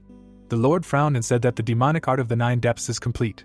Hajin does not need to change anything. However, there is one big flaw. Jong-san asked if the boy knows what it is. The protagonist frowned and said that this is history. Jong-san continued to stand over the abyss. Hajin did not take a step closer when he continued, agreeing and saying that the boy did it himself. And it is so complete that it is hard to believe that only one person made it. Looking into the distance, Jong-san frowned even more. The wind rose when the Lord said that it was not enough, and Hajin asked why. The protagonist was surprised when he heard that the reason was because he was now the young leader. He held the energy in his palms, explaining that this martial art proves the hereditary right. Such is the tradition. In order to lead the divine cult in the future, it will be necessary to master it. The great demon looked at the successor, declaring that he will teach him the demon emperor chi. From where they were, a view of the valley opened up. The disciple asked the master that he had long been curious whether he really passed on the demon Emperor Chi to Guanin. He was silent for a while. Then, looking into the distance, he answered, assuming that the successor heard from Gogu that Guanin was the first disciple, and added that he was a spy sent by the righteous Heavenly Alliance.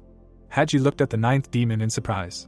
The two of them stood at the cliff. Zhongsan continued that although he could not compare to the third lord, nor the fifth, nor even the youngest, he still had considerable talent. Perhaps he was not as good as the ninth demon, but he could one day reach the level of a heavenly demon. The great lord recalled how the disciple came to him and continued the story, saying that he had never had affection for disciples, but he was different. At that time, the lord had a beard. He said that with his first disciple, everything was different. He had amazed him so much that his heart trembled, and everything was not the same as before. The image of the boy was in front of his eyes. The teacher remembered that he was liked not for his talent, but for his courage and eyes. The past did not matter, so he did not kill the disciple. The tearful youth stood before him. The master used the illusion of the demon court pavilion to simulate a corpse and showed it to some important people, then closed the case. There was a bloody body lying near the pavilion, and on the other side of it, a tearful disciple was kneeling, while the teacher was standing with his back to him. Hajin asked if it was true that after that, the master sent the disciple to the criminal law pavilion. The great demon, still looking ahead, answered in the affirmative, continuing the story that his disciple was indeed skilled in martial arts, but his talent in formations and mechanical things was beyond imagination. He was almost the best in the world. Images of a labyrinth and a majestic building appeared in his mind. The master said that the underground thunder prison belonging to the criminal law hall, its labyrinth, the structure of the demon lord's palace, and even the reinforced formations of the demon court pavilion, all of these were the fruits of his painstaking work. The listener admired these words. Zhongsan glanced at the interlocutor and continued that his disciple did not want to admit his greatest talent. That was why he held on to martial arts so tightly. Hajin looked at the lord and thought that this seemed to be the reason. In his mind, an image of Gogu appeared, wanting to ask him if he would agree to train with him wherever he was called this year. The great demon folded his hands behind his back and continued that after that incident, he no longer wanted to accept disciples, but he could not help but choose an heir, so he passed the demon emperor's chi to him by casting it. He hoped that the disciple would be able to understand everything on his own, because he did not want to be involved in the affairs of the heir. Hajin called it irresponsible. The lord agreed, but said that he did not regret anything. The wind carried the leaves of the trees. The great demon looked at the successor, saying that from now on, everything is different, because he does not want to fail for the third time in passing on the most powerful demonic art in their cult. The disciple looked at him attentively and listened. The wind blew their clothes. The pavilion stood behind them. Hajin expressed uncertainty about learning, considering that this technique could conflict with the 9 demons technique, but the master told him not to whine, as he would not give meat to someone who could not chew it. Dark energy emerged from his palm. He continued that the disciple would no longer need 4 swords. The successor looked up in surprise. The sky had turned purple and swords were falling from somewhere above. The master stood with his arm bent at the elbow, explaining that except for the blade of the 7 knights, the other 3 were beyond the ability of the best blacksmiths to make. It would take too much time, so he would melt them down himself. Before the eyes of the successor, the hilts of the 4 swords were destroyed. The 9th demon still stood with his hand raised, and from his palm emerged dark energy, and he explained that this was a technique known as the heaven-scorching flames of calamity from the demon emperor's chi. He raised his hand up, creating a vortex in front of the astonished disciple. The blades of the swords heated up. Then they were engulfed in flames. Hajin was astonished by what he saw, wondering if he was seeing liquid steel boiling in the air, and he could not believe his eyes. He even opened his mouth in surprise, thinking that the heaven-scorching flames of calamity was something incredible. It seemed that it was based on the demonic hellfire, but the temperature and power were on a completely different level. The steel was melting. The great demon was in charge of the process. The blade was almost ready. The master concluded that there was no need for fancy decorations. He frowned. And then the blade crashed into the ground at the feet of the disciple. The two stood opposite each other. The teacher said that whenever the disciple realized that he was stuck, he should release his energy and feel the energy of the master. This should help. Hajin looked at the blade, amazed at the ability of the great demon, who not only forged his sword, but also poured his energy into it. This is beyond human capabilities, which confirms his title of transcendental. The Lord added that the master himself should decide on the hilt and sheath. The disciple, still under the impression of what he saw, thanked him. The great demon looked at him slightly tiredly. The disciple thought that the feeling was different from their last training together, and he was surprised by the thought that came to him, that the teacher was simply tired. The master turned away from him. Getting ready to leave, Hajin advised him to rest. The teacher, turning his head slightly towards him, announced that from now on he would teach him the demonic imperial chi, and even with his disciple's skill, it would take at least 3 days and 3 nights. Hajin beamed with realization. The great demon told him to concentrate. The disciple, with a faint smile, thought that he had almost forgotten who was standing before him. The pavilion on top of the cliff stood engulfed in night. The cup had broken and its contents had spilled out. The hand holding it was shaking. The great demon, looking at it, admitted out loud that he had overdone it. He sat at the table with a decanter on it and a broken cup on the floor. The gentleman thought that more than 20 years had passed since he had surpassed the peak of the demonic arts and stepped into an unknown realm. Everyone called it the world of transcendence, but in fact, this world is extremely unclear and difficult to name. A person must dive deep and continue to dive until he wants to fly away in order to truly transcend something. He turned his head slightly and continued his thought. There is no doubt that once a person enters transcendence, or even the highest demonic realm, his chi expands like an endless ocean. The great demon seemed to be floating in zero gravity. This was a state in which the universe was stored inside the human body, a realm where one can even play with the principle of all things using unlimited energy. But the body gets tired from creating demonic arts, born of a man, called a god, but unable to manifest the true power of a god. Jiangsu recalled how he treated the disciple to wine, wondering if there had been a change in him. Then an image of training with him came to mind. After tempering the blade, he thought that he had no attachments to anyone except Gogu, and wondered why he did all this for Hajin back then. The master picked up the bottle, wondering if it could be simple curiosity, or if he still believed in humanity. An image of a bloody hand laying on top of the hands holding the sword came to mind. He remembered the boy who died at his hands, wondering if that trust had disappeared. After all, he had been isolated from the outside world for 30 years and did it in order to end everything as a god. He pulled the bottle to his mouth, thinking that Hajin might be the one who could bear this burden. And finally, he took a sip. The great demon sat at the table and out loud wished for the disciple, now that things had turned out this way, to fly as high as he could. The sun shone brightly on the building of the military division of the heavenly demon cult. There was something wrapped in a bandage on the warrior's back. They asked him what it was. Hajin, folding his arms across his chest, said that it was the sword that the master had made for him. Yosan looked at him in surprise, asking him to repeat his words. The interlocutor confirmed and clarified that he had melted down 4 original swords for him and forged them anew. The guys were standing a few meters away from each other. The strategist asked the successor, clarifying that he did not understand martial arts very well, whether such a thing was possible. The interlocutor said that he had also seen it for the first time. Yosan put his hand to his chin, carefully examining the interlocutor, then asked what was the matter. He replied that the guy looked calmer than 3 days ago. The strategist was very surprised by the assumption that the student had inherited the chi of the demon emperor, but decided to ask about it directly. Hajin opened his mouth in surprise. His interlocutor's insight was impressive, then praised his sharp eyes, adding to himself that this was despite the mediocre martial arts. The other replied that he himself was amazed at how quickly the student had mastered this.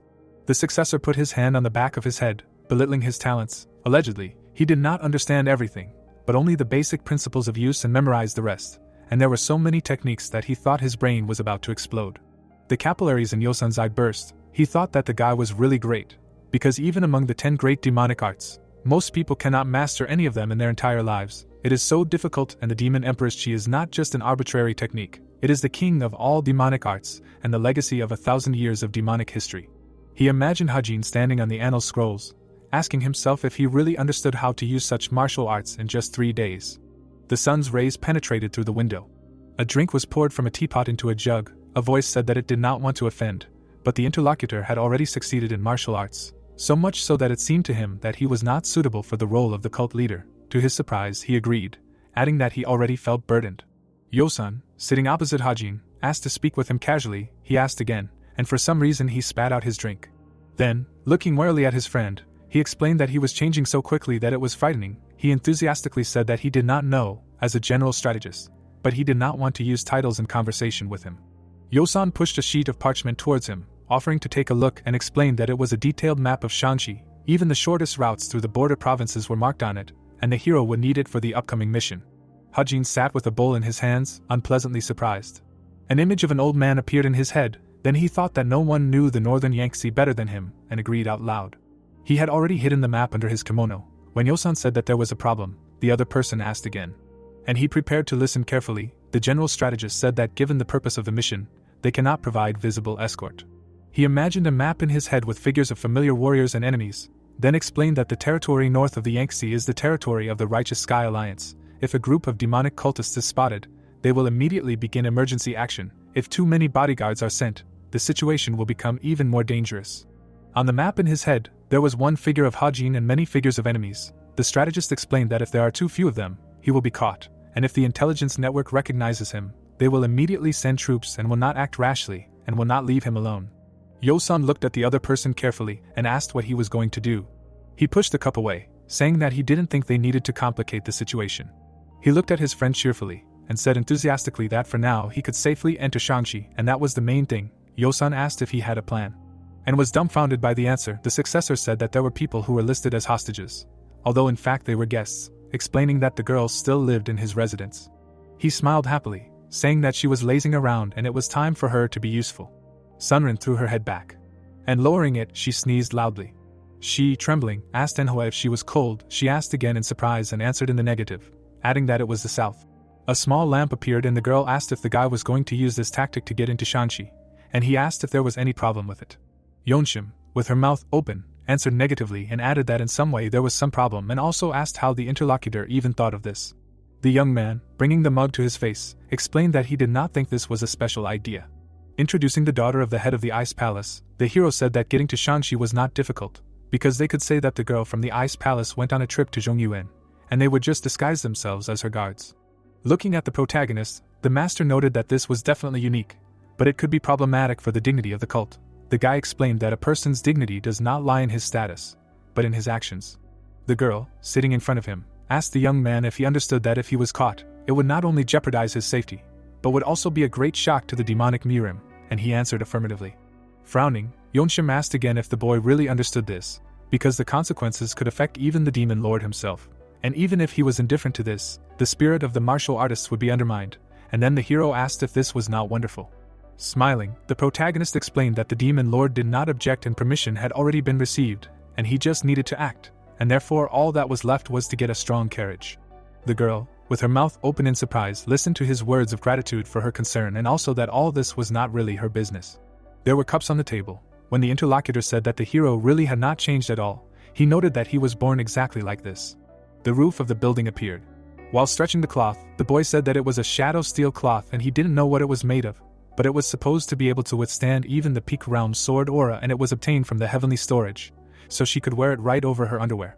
While putting the bracelet on her, the protagonist also said that it was a bracelet that repelled poison and in a way was more valuable than the precious shadow steel cloth, as it would protect her from most deadly poisons. While putting on the robe, the boy said that it was made of silkworm blood and would be fine even if shot from a cannon, as it dissipated the shockwave. Sunrin looked at him and asked if the boy felt better just because he gave him all these things after making such plans without consulting her. With her mouth wide open, she screamed that he should have talked to her about this beforehand, because what was the point of giving her all these gifts if the young man had already decided everything for himself? He apologized and explained that he had simply gotten carried away.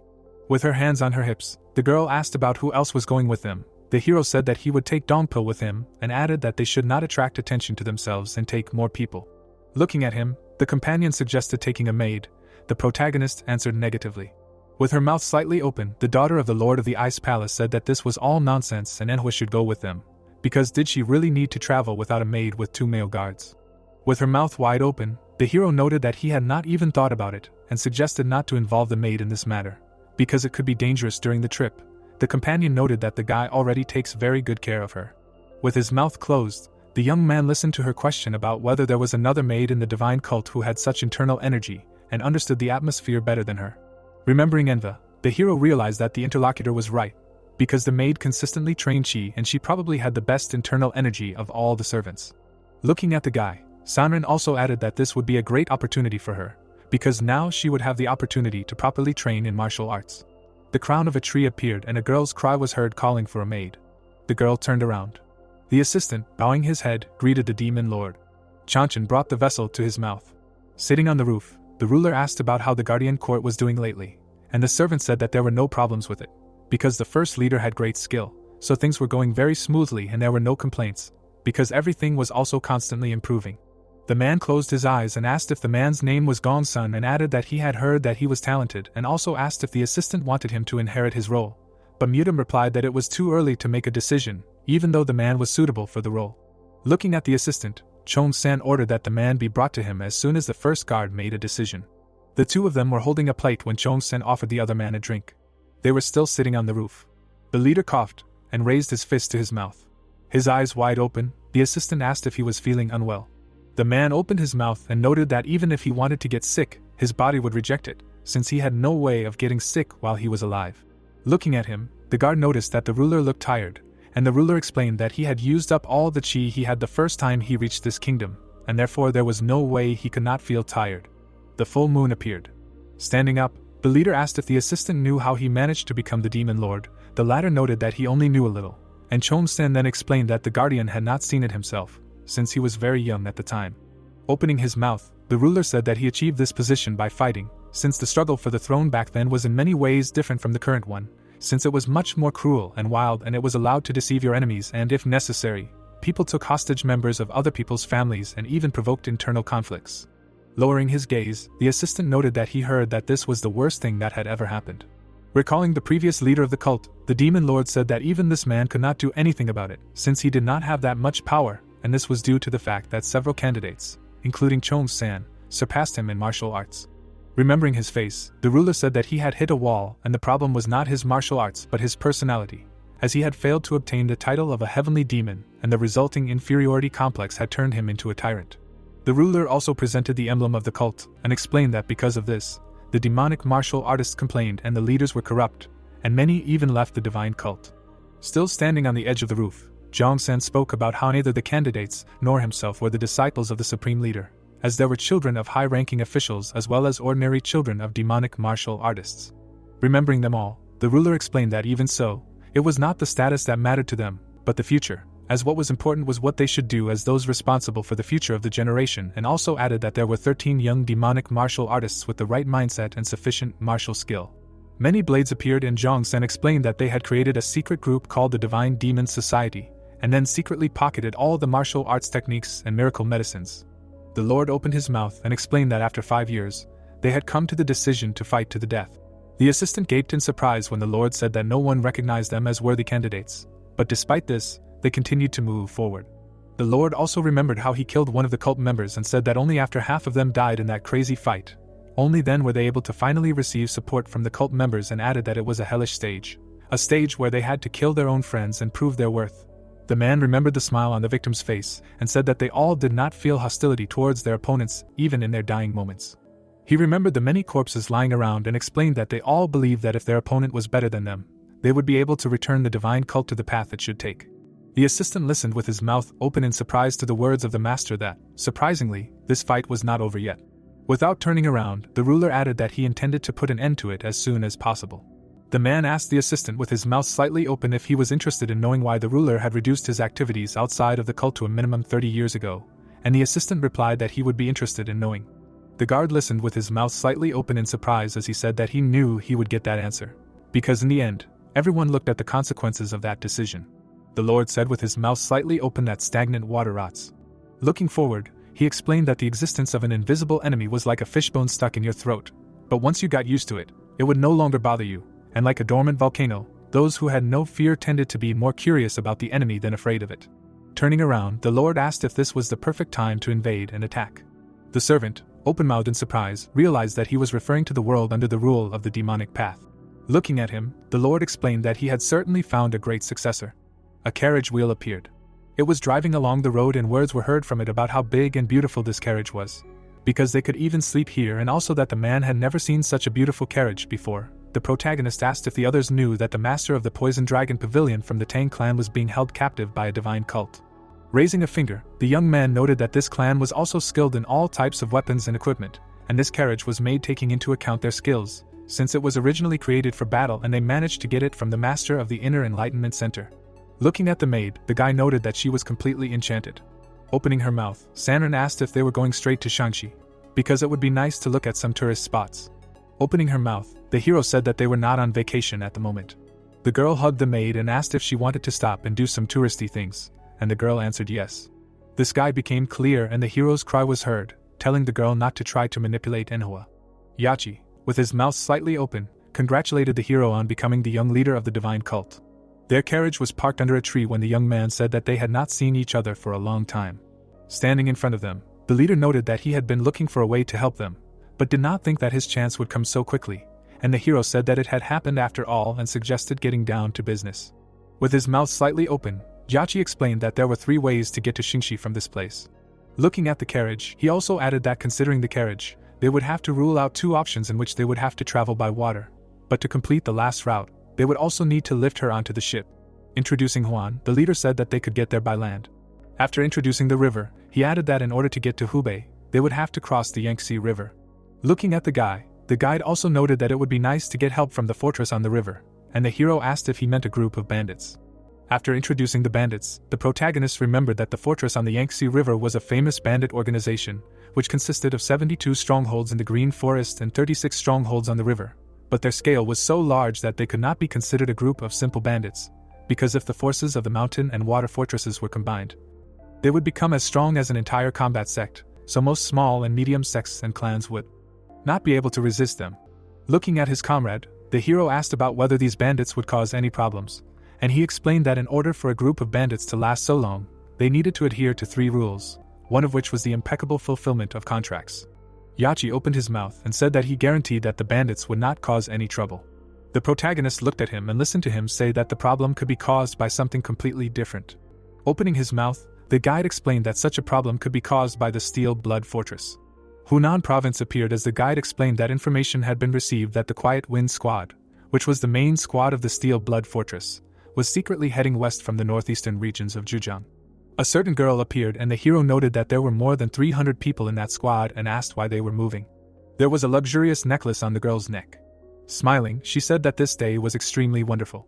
Opening his mouth in surprise, the protagonist listened to his comrade's speech about how that squad was most likely going to take the mistress of the leader of the Steel Blood Fortress. The province appeared. The girl smiled. As she walked down the street, she said that it would be great to have a small castle here. Turning around, Ho Yang asked if the fortress leader would do something like that for her, and the assistant suggested that the lady go back. Frowning, the man explained that according to the doctor's orders, the girl should not be in the cold air, and the wind was already extremely cold, so she should not go outside.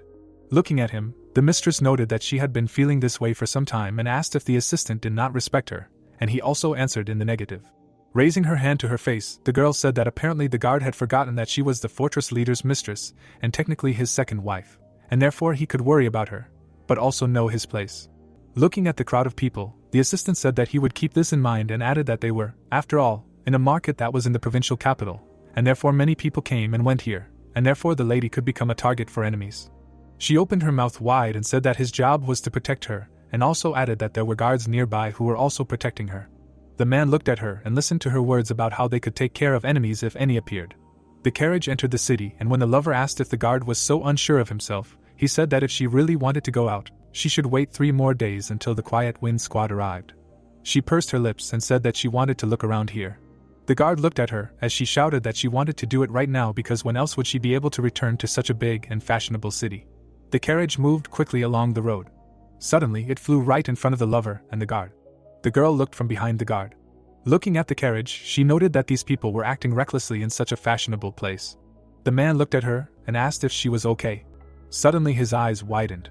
The mistress, with her mouth slightly open, said that she had never seen such a carriage even in the fortress, and asked who this carriage belonged to. The pavilion of the Long Dawn appeared. The young man, wiping his head, noted that it was very cool. The companion, looking at him, said that he had been in the bath longer than all of them. The hero explained that he had simply fallen asleep there.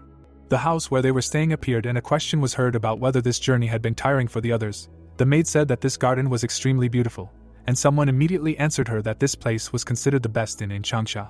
Turning around, Enoa said that it was definitely less humid and cold than the divine cult.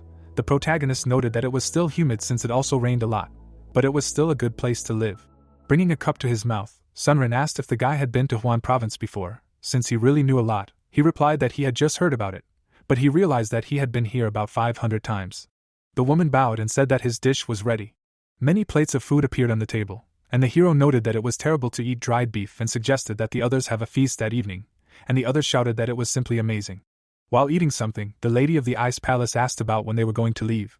The boy opened his mouth and said that they would leave tomorrow, and the girl asked why so quickly, and he asked her another question about whether she really didn't have enough time for one day. Dongpil glanced at the young lord and asked if they should head north right now, and the young man answered affirmatively and added that they would hardly encounter any difficulties when crossing Mount Yalu. But even so, there was no point in wasting time. Looking at his comrade, the boy knew that staying in one area for a long time before they reached Shanxi was an extremely bad idea. Looking at his companion, the hero also thought that they were currently in the center of Zhongyuan, so at any moment a martial artist who was developed enough to recognize Dongpil's demonic energy could appear. because even though he could hide such energy bending, in reality, such an amount of it was very difficult to hide. Looking at him, the young man realized that this was unlikely, but even if they encountered the Silent Wind squad, they would definitely notice his comrade. Raising a finger, the girl asked if they could order more. The protagonist inquired about the size of her belly, because was all that food not enough for her? The companion shouted out a question about whether she could do this, and the guy answered affirmatively. The young man looked at her. The girl also looked away when the hero called out to her. Sitting at the table, the protagonist offered to train with her later, and when his companion asked him why he wanted to, the young man explained that he wanted to know what her combat limits were, since this was a good opportunity to learn. Suddenly, someone entered their house. They all turned around. Dongpil put his chopsticks on the table. Standing up, the fighter called out to the guard commander. Looking to the side, the hero realized that everything happened as expected from Hunan, since they did meet an advanced martial artist in the pavilion. There were also many people around their building, and the guy realized that all 50 first-class guards were on standby and must be escorting an important guest. A door appeared inside the building. Dongpil looked at it when words came from behind it saying that someone wanted to see them. The young man shook his head. Opening his mouth, the fighter said that they were eating now, so the guests should come tomorrow. Suddenly, the guests entered themselves. Sunrin glanced at them, and Hua's eyes widened. The hero didn't even turn around. The girl, raising her hand to her mouth, apologized for her rude behavior and explained that she was just curious. The lady of the Ice Palace, looking at her, noted that she was apologizing, but there was not a drop of regret in her voice, and the maid added that the guest did not even try to pretend that she was uneasy. Putting his hands in front of him, the swordsman apologized and said that they were all exhausted from the many days of travel and also asked them not to waste time. The mistress, looking at him, asked if they arrived on that giant carriage, and the fighter answered in the affirmative. Holding her face with her hands, the girl said that she knew it and added that that carriage was simply amazing, because at first glance it looks ordinary, but it is very well made and therefore a real masterpiece. After introducing the carriage, the girl also pointed out that the way it was made it a masterpiece, as such quality does not lie in the color, but in the sophistication and nobility. Raising her hands, she said that the best masterpiece is worthless if its owner does not realize its value, and in the end, the value depends on the owner. Dongpil, with her mouth slightly open, said that it was certainly made with care and time. Closing her eyes, the mistress interrupted him and said that they did not know the true value of the carriage. Holding her chopsticks to her mouth, the girl began to say something. Looking at the guest, she asked what she was going to say. Leaning over, Hoyang asked again. Sunrin, with her eyes wide open, explained that she was asking her what she was getting at. With her mouth open in surprise, the mistress could not believe that such a beautiful person existed in this world. Shaking her head, she also did not understand how the woman dared to contradict her. Raising her hand, the mistress said that she would be frank and asked them to sell her the carriage since she had the ability to pay whatever price they asked. With her mouth slightly open, the lady of the Ice Palace asked her to wait, and pointed out that she did not even know what kind of carriage it was and that she only wanted to sell it to her because the guests liked it. With her mouth wide open, the mistress shouted that she had just explained to them that she was a very noble person who could see the true value of masterpieces, while the other lady explained that she did not care what status the uninvited guest had. Looking at her, Hoyang explained that she would pay whatever price they asked, while Sunrin replied that she was not selling her and did not care whether she offered 1 million or 10 million. The girl listened with her mouth open as the daughter of the Ice Lord said that she had barged in without permission and now wanted to sell the carriage to her, because she really had no knowledge of the rules of conduct. The man looked at his companion and whispered to her not to reveal her identity. Looking ahead, he knew that if she did so, she might be in danger. Looking at Dongpil, the guard knew that he might look awkward, but he was definitely a skilled martial artist. The swordsman also looked at him as he thought that this man was at best as skilled, and at worst much stronger than the guard, and if these people had any hostility towards the strength of steel blood, they could harm his ward. Turning around, the man suggested that the girl leave. With her eyes closed, Sanrin asked how immature one had to be to act so uncouthly and uncultured, as she even felt like she was getting indigestion from how irritating the uninvited guest was. The mistress turned her gaze to her. She began to tremble. Smiling, the girl said that she had made a big mistake by interrupting the meal of such refined and cultured people. Looking at the lady of the Ice Palace, she added that as an apology, she would treat them to the most expensive dish here. The same one said that there was no need for it, but the guest again asked to accept such a gift. Adjusting her hair, she asked about when else a young lady who knew nothing about the world around her would deserve such an attitude from the future wife of the leader of the Steel Blood Fortress. Covering her mouth with her hand, Sanrin said that this man was a real thief. The mistress immediately opened her mouth wide. They all began to exchange glances. Covering her mouth with her hand, the daughter of the Ice Lord apologized for saying it out loud and asked everyone to forget about it. Pointing her finger at her, the mistress asked if she understood what she had just said, and the interlocutor said that she had already apologized. Opening her eyes wider, Sanrin explained that the guest had been rude to them earlier, and she had decided to simply respond to the rudeness, because it was really not equivalent. Gritting her teeth, the mistress tried to say something. Suddenly, a guard appeared in front of her and apologized for her actions and her wrongness. Suddenly, he grabbed the handle of the blade. Taking it out, the man said that he could not turn a blind eye to their insult to the head of the fortress. Looking down, the lady of the ice palace said that she had screwed up. Getting up, the hero said that it was not so, because she had blabbed, but did not let them down. The man, looking at the guy's back, tried to understand who he even was. Looking at him, the guard realized that he had not even noticed his presence until now. His eyes widened, the guard realized that he was a very skilled martial artist. Looking at him, the protagonist noted that it would be nice if they did not collide with each other, but now that everything had happened, nothing could be done. Opening his mouth, the guard shouted that he did not know who the young man was, but he would have to pay for insulting the leader of the fortress. Opening his mouth, the guy ordered Dongpil to deal with all the people hiding nearby. Suddenly, the swordsman jumped out onto the roof. Looking at the blade, the man realized that he could not move it. The young man raised his hand when the guard realized that something was preventing him from using the sword and suddenly realized that the hero was using an object of capturing the void. Opening his mouth wide, the man told the girl to run away, realizing that he would not be able to win this battle. Suddenly, the guy was behind her. She fell to the floor. The guard jumped into the air to attack. His blade was flying quickly at the guy. The hero blocked it with his bare hand. Looking at the blade, he could not believe that the opponent parried the sword strike with his hand. Opening his mouth, the protagonist noted that it was a technique for quickly drawing the sword from its sheath, a straight line that suggested 3 directions for striking, and asked if the third sword of the Shining Spirit had a student. Opening his eyes wide, the man asked how the young man knew about this. Looking at him, the guy explained that he knew this, because the way the enemy holds the sword, as well as his gait, are similar to the teacher. Having broken the blade, the hero noted that it was extremely good and added that apparently the guard was extremely lazy in his training. With his foot, the young man attacked the enemy in the face. His body collapsed to the floor. Looking to the side, the guy realized that his ally was almost finished. Someone jumped from the roof.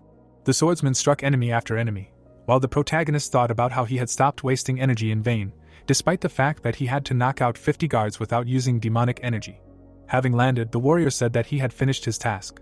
With his mouth slightly open, the guy thanked him for the good work and asked how soon those guards would wake up. His comrade replied that they would be unconscious for at least 2 hours. Sanrin, approaching them, noted that this had happened. The hero said that they were not going to retreat anyway, and therefore it was better to do so than to let them go. Looking at him, the girl asked about what they would do now. Because this woman was the mistress of the head of the fortress, and they could not harm her, the guy asked her not to say such terrible things, because they did not say that they were going to do anything to her. Looking at her, the girl asked about what they would do then. The man was lying against the wall when the protagonist was talking about how they were going to set off as soon as the sun set, but it seemed like they should leave now. A carriage appeared and Sunrin asked if they were leaving right now, and Hua said that she thought they would sleep comfortably tonight, and the young man explained that they could rest for 3 days at the nearest inn, since the Quiet Wind squad would be here soon and that was why they should set out. Dongpil opened his mouth and asked where they were going, and the young man said that he had an interesting idea. The hero crossed his arms over his chest and explained that they were now heading to the Red Cliffs of Hubei, since he needed to see the deputy head of the house sect. Waves appeared. 2 people were standing on the cliff. Yachi, with his mouth open, asked if it was true that the young man and the others had kidnapped the mistress of the leader of the Steel Blood Fortress and her guard. Crossing his arms over his chest, the hero asked his interlocutor not to be so shocked, because they did not even kill them, but they were just unconscious at the moment. Hitting the back of the head of his mistress, Sanrin screamed that she was too annoying, while the maid asked her to stop, because she might wake up. Looking at his comrade, the young man also noted that in connection with what happened, he needed his ally to do something and explained that he needed to convey some information signed by the house sect to the leader of Manhwa. A carriage appeared and his words were heard that he needed to convey to them that they had a favorite mistress of the leader of the Steel Blood Fortress, and therefore the leader must come to Ichang if he wanted to receive this amazing gift. Looking at him, Jiachi asked if the guy intended to negotiate with him himself. The same one replied that he would meet with him, but in fact he did not intend to negotiate. The ally opened his mouth and asked why he wanted to meet like that. Smiling, the boy asked him not to think about it. Suddenly, the companion's eyes widened after hearing the hero say that he wanted to use a small bait to get a bigger bait. Smiling, the protagonist explained that he was going to use these 2 as bait to get the leader of the Manhwa sect. The roof of one of the houses appeared and a scream was heard. The man clenched his fist and shouted a question about how his subordinates could lose these 2. There was an army in front of him when the deputy shouted that they really thought they deserved to be called guards, since they even lost track of the kidnappers, and if they stopped in the back garden of the inn, then they should have a carriage.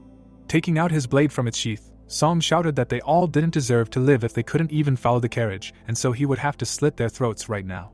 Suddenly, someone appeared behind them and said that that was enough. The man walked towards them and asked if each of them had been knocked out for half a day. The deputy bowed his head and greeted the commander. Huang, with his mouth slightly open, explained that if the kidnappers were able to knock out 50 fighters of the third squad, it meant that they must be at least of the highest level.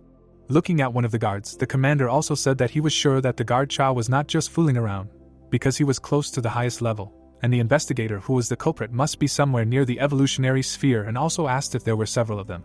Holding the paper in his hands, the subordinate noted that they had already collected evidence from the inn workers. Taking the document in his hands, the chief read that there were 4 people, 2 of whom were men and 2 were women. The men looked very strong, while the women were thin, and they arrived in a very expensive carriage, but their clothes were extremely simple and only one of the men had a weapon, while one of the women was very beautiful. Frowning, the commander asked if the mistress had come to them on her own and realized that this was not a planned kidnapping at all.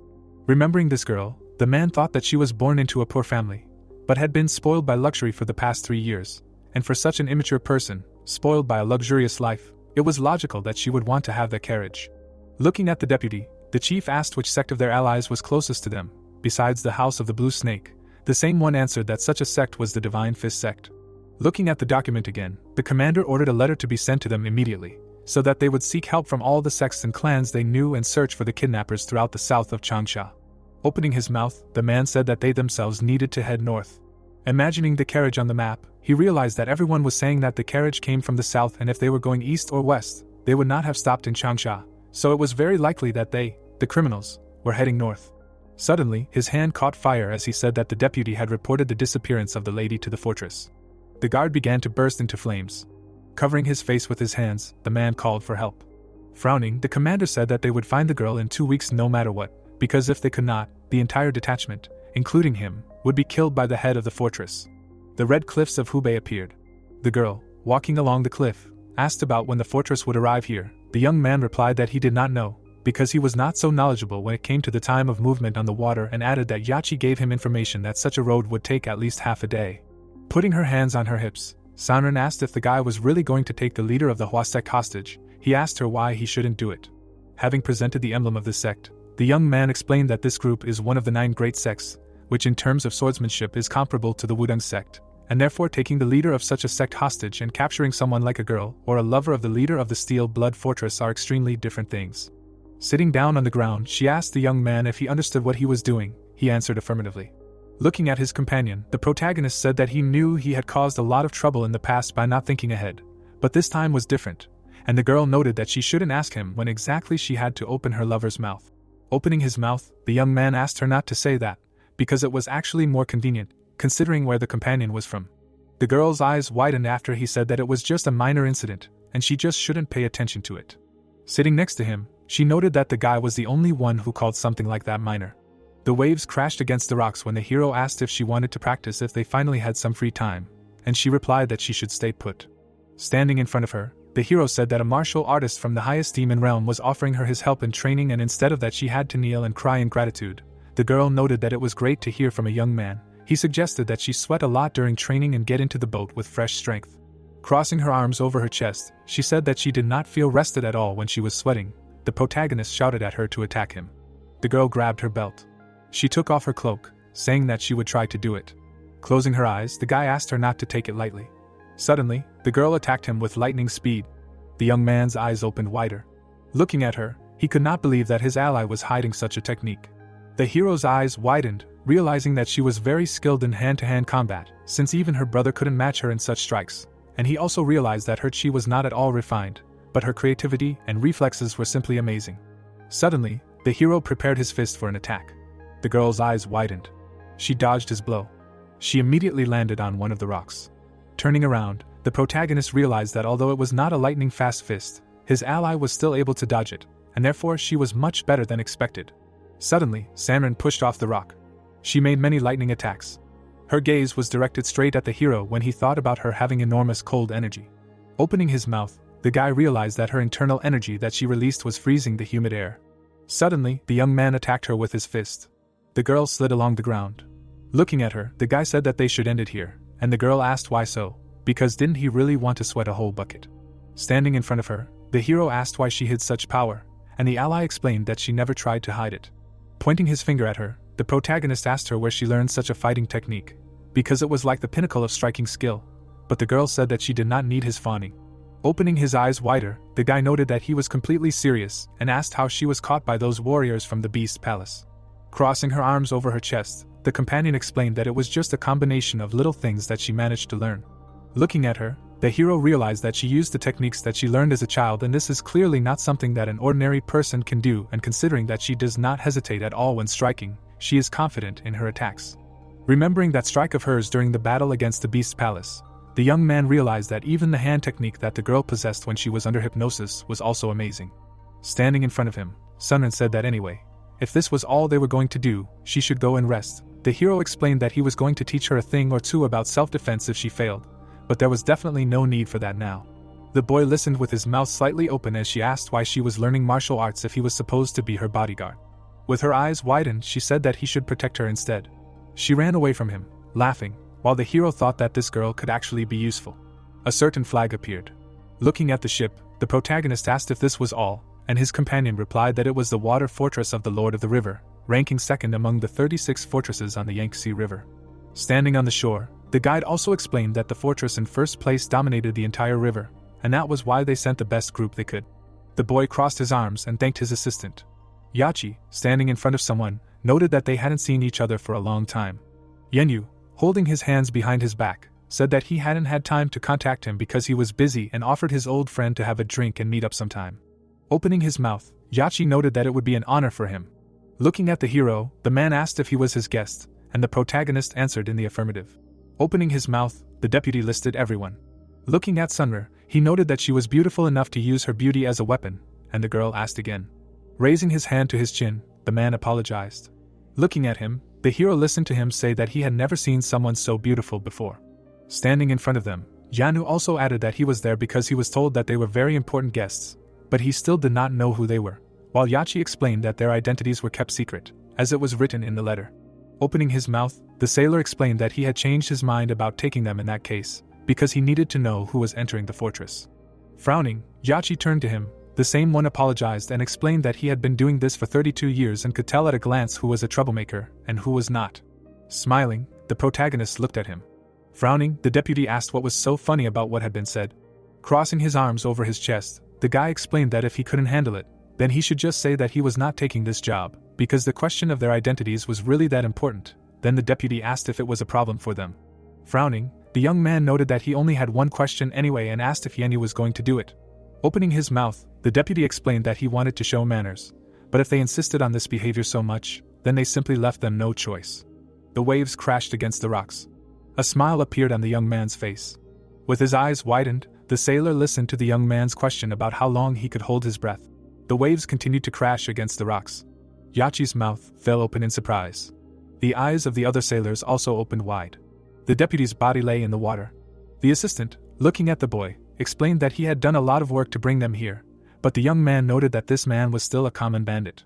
Opening his mouth wider, the guide shouted that this man was the second in command on the Yangtze River, and although they would not try to fight them directly, they could use their influence to prevent them from crossing this river. Without turning around, the protagonist explained that if they didn't do it, they would have to deal with not only the Ice Palace, but also the divine cult of the Heavenly Demon. The companion, with his mouth wide open, asked if the leader was trying to hide his identity, and the leader answered affirmatively, adding that it didn't mean he had any intention of tucking his tail between his legs. The guide opened his eyes wider and shouted out a question about why he had to make this all complicated. The protagonist looked at his ally. His eyes were wide open. Looking at him, Yachi apologized for overstepping the mark. Bowing his head, the boy noted that he knew that it would be much easier if he simply tucked his tail between his legs like a dog in this situation, and that he would be able to do it if necessary, because in the end it wasn't that difficult. With his mouth slightly open, the ally listened to him say that the only problem was whether the boy would do it when it wasn't necessary. Looking at Yachi, the protagonist explained that he thought very highly of him, and even though they had only met a few times, he knew how to do his best in his position and was able to act accordingly depending on the situation, and it was hard to find people like Yachi at the moment. The guide's mouth was open in surprise when the protagonist asked him to remember that if he was supporting them, It was not his best qualities that they needed, but the best ones. The protagonist opened his mouth slightly, noting that their mood and energy were also taken into account.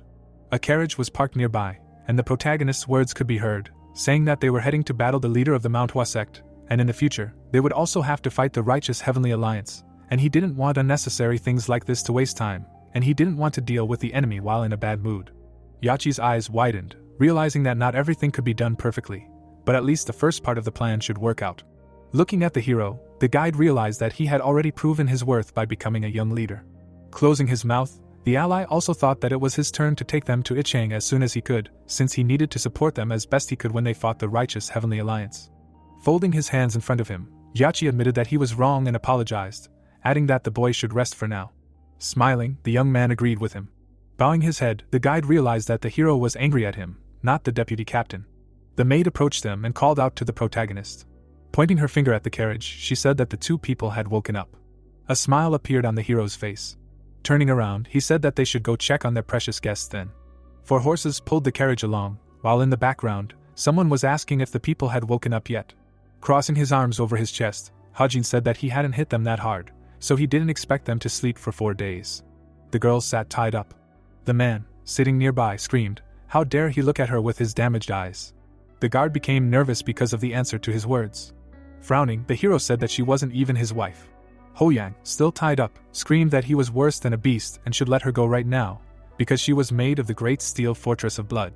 Leaning over his interlocutor, the young man said that she was a beast. Blushing with anger, the woman replied, "How dare he speak to her in such a tone?" Frowning, the guy said that if she raised her voice again, he would cut out all the flesh on her body. She burst into tears from what he heard. Looking at the unconscious girl, the protagonist said that for a timid cat like her, she definitely knows how to keep her mouth shut. The man, standing behind the interlocutor, told him to let them go, or at least her alone, otherwise he would make an enemy in the blood steel fortress, which would cause him to suffer a fate worse than death. Turning to face him, the third young gentleman replied that they were all going to meet the leader of the Hua Nora sect, after which he would hand them over to the leader. The symbols of organizations appeared, with a question in the background about which organization the blood steel fortress feared the most. Putting his hands on his hips, he also asked the man what he thought would happen to him if the two of them fell into the hands of the Hua Nora sect leader. Frowning with anger, the subordinate replied that he did not realize what he was doing now. Looking at the unconscious girl, the hero said that if she was handed over to the Hua Mountain sect, a war could break out. Lying on the floor, the guard also said that he guaranteed that he would not be able to cope with such a situation, because it seemed that he did not understand what he had done because he was young. But if a war began, the whole of Zhongyuan would turn into a bloodbath. The next second, he looked away in surprise. Turning to him, Hajin asked what was wrong. The interlocutor, his eyes wide in surprise, asked if he really was not from a demonic cult. Smiling at the question, the young man said that if he thought so, then thank you. Closing the door to the room, he finally said that they had a long way to go. He was sure that it was stuffy here, but the man should be patient if he did not want the journey to be painful. The north of Hunan province appeared and someone was heard turning to the squad captain and saying that they had found them. Huang, looking at his subordinate, asked where he had found them. Out of breath, he replied that the carriage tracks pointed to the Red Cliff. Considering the tracks and witnesses, they should be about 2 days' journey from here. Frowning, the lord thought that they should be 100 kilometers or more away. Holding the weapon in his hand, he said out loud that they would set off in half an hour, adding that everyone should rest now, as no one would be resting during the journey. Looking at the bird, he also commanded that the vice leader contact the Yangtze River Fortress, as if they were heading towards the Red Cliff, then it was likely that they were traveling by water, and if they were heading north or west, it was very likely that they were sailing on a ship. Turning his head back, the Lord said to pass on a message to find them no matter what, to let the Yangtze River Fortress know that if they did not do their job properly, then they would have to deal with the fury of the Blood Steel Fortress. Holding his sword in front of him, Huang said that they would catch them no matter what. There were ships on the shore. Yachi, standing not far from the protagonist, told him that this man would take him to Ichang. Yenyu, slightly frowning, swore by the river god Hebo that he would fulfill the contract. The third young master, smiling, replied that it was time to set off then. The ship began to sail away from the shore. The ship was moving along the Yangtze River. Looking at the blue water, the boy thought that even though he had crossed this river many times as the king of assassins, he was still surprised. Surprised, he said out loud that it felt like there was more water. Turning to the girl, the young man said that there was a slight delay, but now they could just rest until they reached Ichang. Turning around, the girl asked if it was okay to leave the two like this. Looking at the carriage, she continued that they had not eaten anything for 5 days, only drinking water. Crossing her arms over her chest, the heroine said that her experience in kidnapping would not hurt, because she ate well and lived both in the beast's palace and in the divine palace of the heavenly demon. Staring at Sanren, the demon said that she just liked to eat. A bird flew in the sky. Staring at the sky, the sailor shouted that it was a bird with a scarlet crest. The bird began to approach the ship. Having seated the bird on his hand, the young man said that he had a message. Unfolding a piece of paper in his hands, the commander asked out loud what it could be about. The next moment, the man's eyes bulged. People happily looked somewhere to the side. People took a couple of steps forward. The hero was surrounded by pirates on all sides. Yenyu, holding a weapon in his hands, asked the protagonist if he really was the commander of the guard. The young man frowned and answered positively, asking if there was a problem. The river lord opened his mouth and apologized. The water fortress leader frowned slightly and added that he would have to terminate their contract. Looking at his interlocutor's face, the third young master replied that he knew it, because everything was going too well. The ship was still sailing along the Yangtze River. The water ghost clutched a piece of paper in his fist and said that an order had been received from the higher-ups to find a group of 2 women and 2 men riding in a luxurious carriage. Sanren crossed her arms and said that there were 3 men and 3 women. Looking at the carriage, she continued that she naturally assumed that the people there were the Steel Blood Fortress leader's mistress and her guards. Yenyu, with his fists in front of him, said that it seemed to be true, they really did kidnap the mistress of the leader of the Blood Steel Fortress, and the orders of the superiors were unquestioning. Fulfilling this contract could cause damage to all 36 fortresses on the Yangtze River. Frowning, Hajin asked what happened to his promise. Looking at the other man's face, the boy thought that this was some kind of mess, but he thought that this was bound to happen. The man, with his fists clenched, said that this might be an order, but Yachi of the house sect himself acted as a mediator in concluding this contract. Hearing his statement, the third young lord said that he was not asking, but forcing him. Frightened by what he heard, the Lord of the Rivers thought that the boy was very dangerous. The next moment, holding out a sickle in front of himself, the water ghost shouted for everyone to prepare for battle. Holding the weapon tightly in his hand, he also added that he knew that the young man was a very skilled martial artist, but there were very few martial artists who could deal with people on a ship on the Yangtze River. Swinging his sickle, the leader of the water fortress thought that fighting on a ship on the water was very different from fighting on land, and martial artists who had mastered water arts could fight much better on a ship, which meant that this fight was definitely doable. The master put his hand forward. The man was very scared. A powerful surge of water washed over the ship. The water destroyed part of the ship. The girls looked at what was happening in surprise. Yenyu was very scared. The protagonist controlled strong magic that caused a wave. Standing with his fist outstretched, Hajin said that he would not repeat it, so let them launch the ship. The building of the Heavenly Demon Divine Cult appeared with a question in the background about the name of the carriage, the one the young leader rode in. After all, wasn't he the one who hid it to show it off at the Mara festival this year? Tea was poured into a glass, with words in the background saying that her eyes couldn't be fooled. The girl sitting opposite the protagonist said that she didn't think the demon lord was surprised. After all, he wasn't the type to be surprised by such things. Holding a mug in her hands, she also said that, in any case, the leader of the Hua Mountain sect seemed very determined this time. Yosan, looking at the person sitting opposite, said that everyone had been talking about Sansa for a long time, since he possessed strong martial arts, but at the same time he was aggressive, which was not typical of Taoists. His ego was very fragile, with people saying that his arrogance was off the charts. Sipping some tea, Yanshim replied that it seemed like the former leader of the Hua Mountain sect was not very good at judging people, to choose such a person as the leader. The angry leader's memory, saying that the reason he was able to become the leader despite his character was because he was talented at uniting people, although he was not very good when it came to politics. But at least it seemed like he was good at dealing with people, perhaps like a small-time street gang leader. With his mouth slightly open, the Heavenly Demon Divine Cult's general strategist added that this was how he drove the former leader away, although he did not know if there was a battle for this. Placing his hand on the armrest, the youth continued that this was not something that orthodox martial artists would approve of. However, since it still happened, it meant that the orthodox Murim was very corrupt and rotten. The cups were placed on the table, while the master of the internal organ of enlightenment of the cult said that she always had questions when she heard about such things. She should not question it, but she did not understand why the demon lord limited external activities. Frowning, she continued that if the sect leader of the Hua Mountain sect was as he said, then she was sure that the 10 great sects and 5 great clans were no different from each other, and sometimes it was annoying. She felt like the demon lord could easily crush them all under his feet. Smiling slightly, the man asked if she really thought so. Surprised by the answer, the interlocutor asked what he meant. The man stood with his back turned, with a question in the background, how she thought the tiger cub would grow up to become the king of the jungle. The man still stood with his back turned, while the question ended with the words that perhaps the Amugi would be the first to leave the jungle.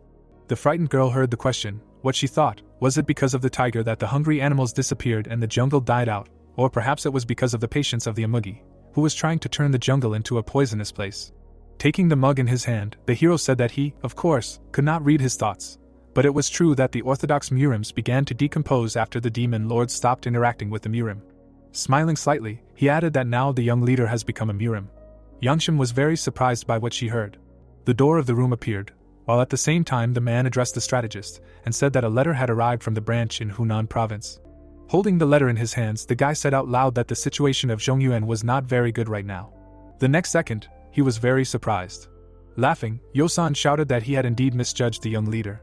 Continuing to read the letter, he also said that he thought that he would keep a low profile in Zhongyan, but he had become furious. Turning his head to the interlocutor, the strategist told her that he had kidnapped the mistress of the head of the Steel Blood Fortress and forced the head of the Hua Mountain sect to come to Yichang. The next action, smiling, the man added that he liked how he made everything so interesting. The water destroyed part of the ship. The girls looked at what was happening in surprise. Yenyu was very scared. The protagonist controlled a strong magic that caused a wave. Standing with his fist outstretched, Hajin said that he would not repeat it, so let them launch the ship. The leader of the water fortress, looking at his opponent in surprise, thought that he should be at the highest peak. Frowning, he said out loud that he would not give in to his threats, and he still could not kill everyone. After all, without all of them, they would not be able to reach Yichang. The river turned dark colors, while in the background there was a conversation about how the Yangtze has sharp turns and a strong current, so they knew very well that this team was the only ones who could sail on the river. Angered even more than before, the third young master replied that there were ways to make them move without killing them. The Lord of the Rivers listened attentively to his interlocutor.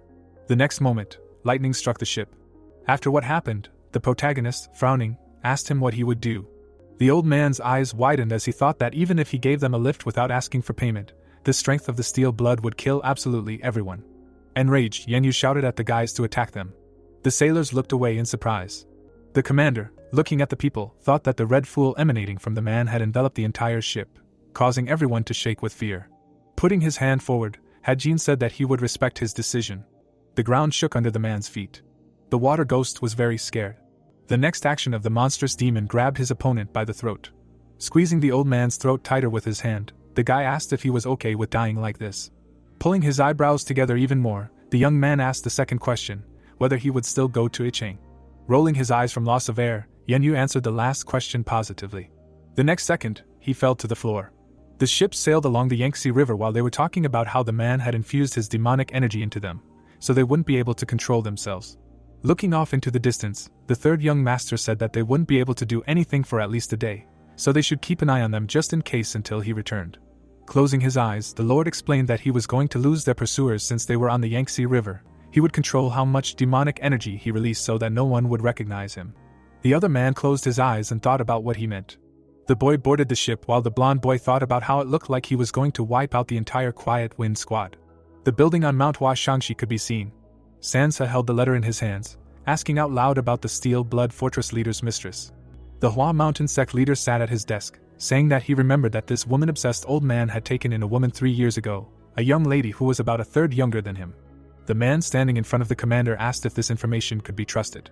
The paper had the seal of the house sect on it, while the old man continued to say that they were all a bunch of trash, but their intellectual power was no less than the beggar sect.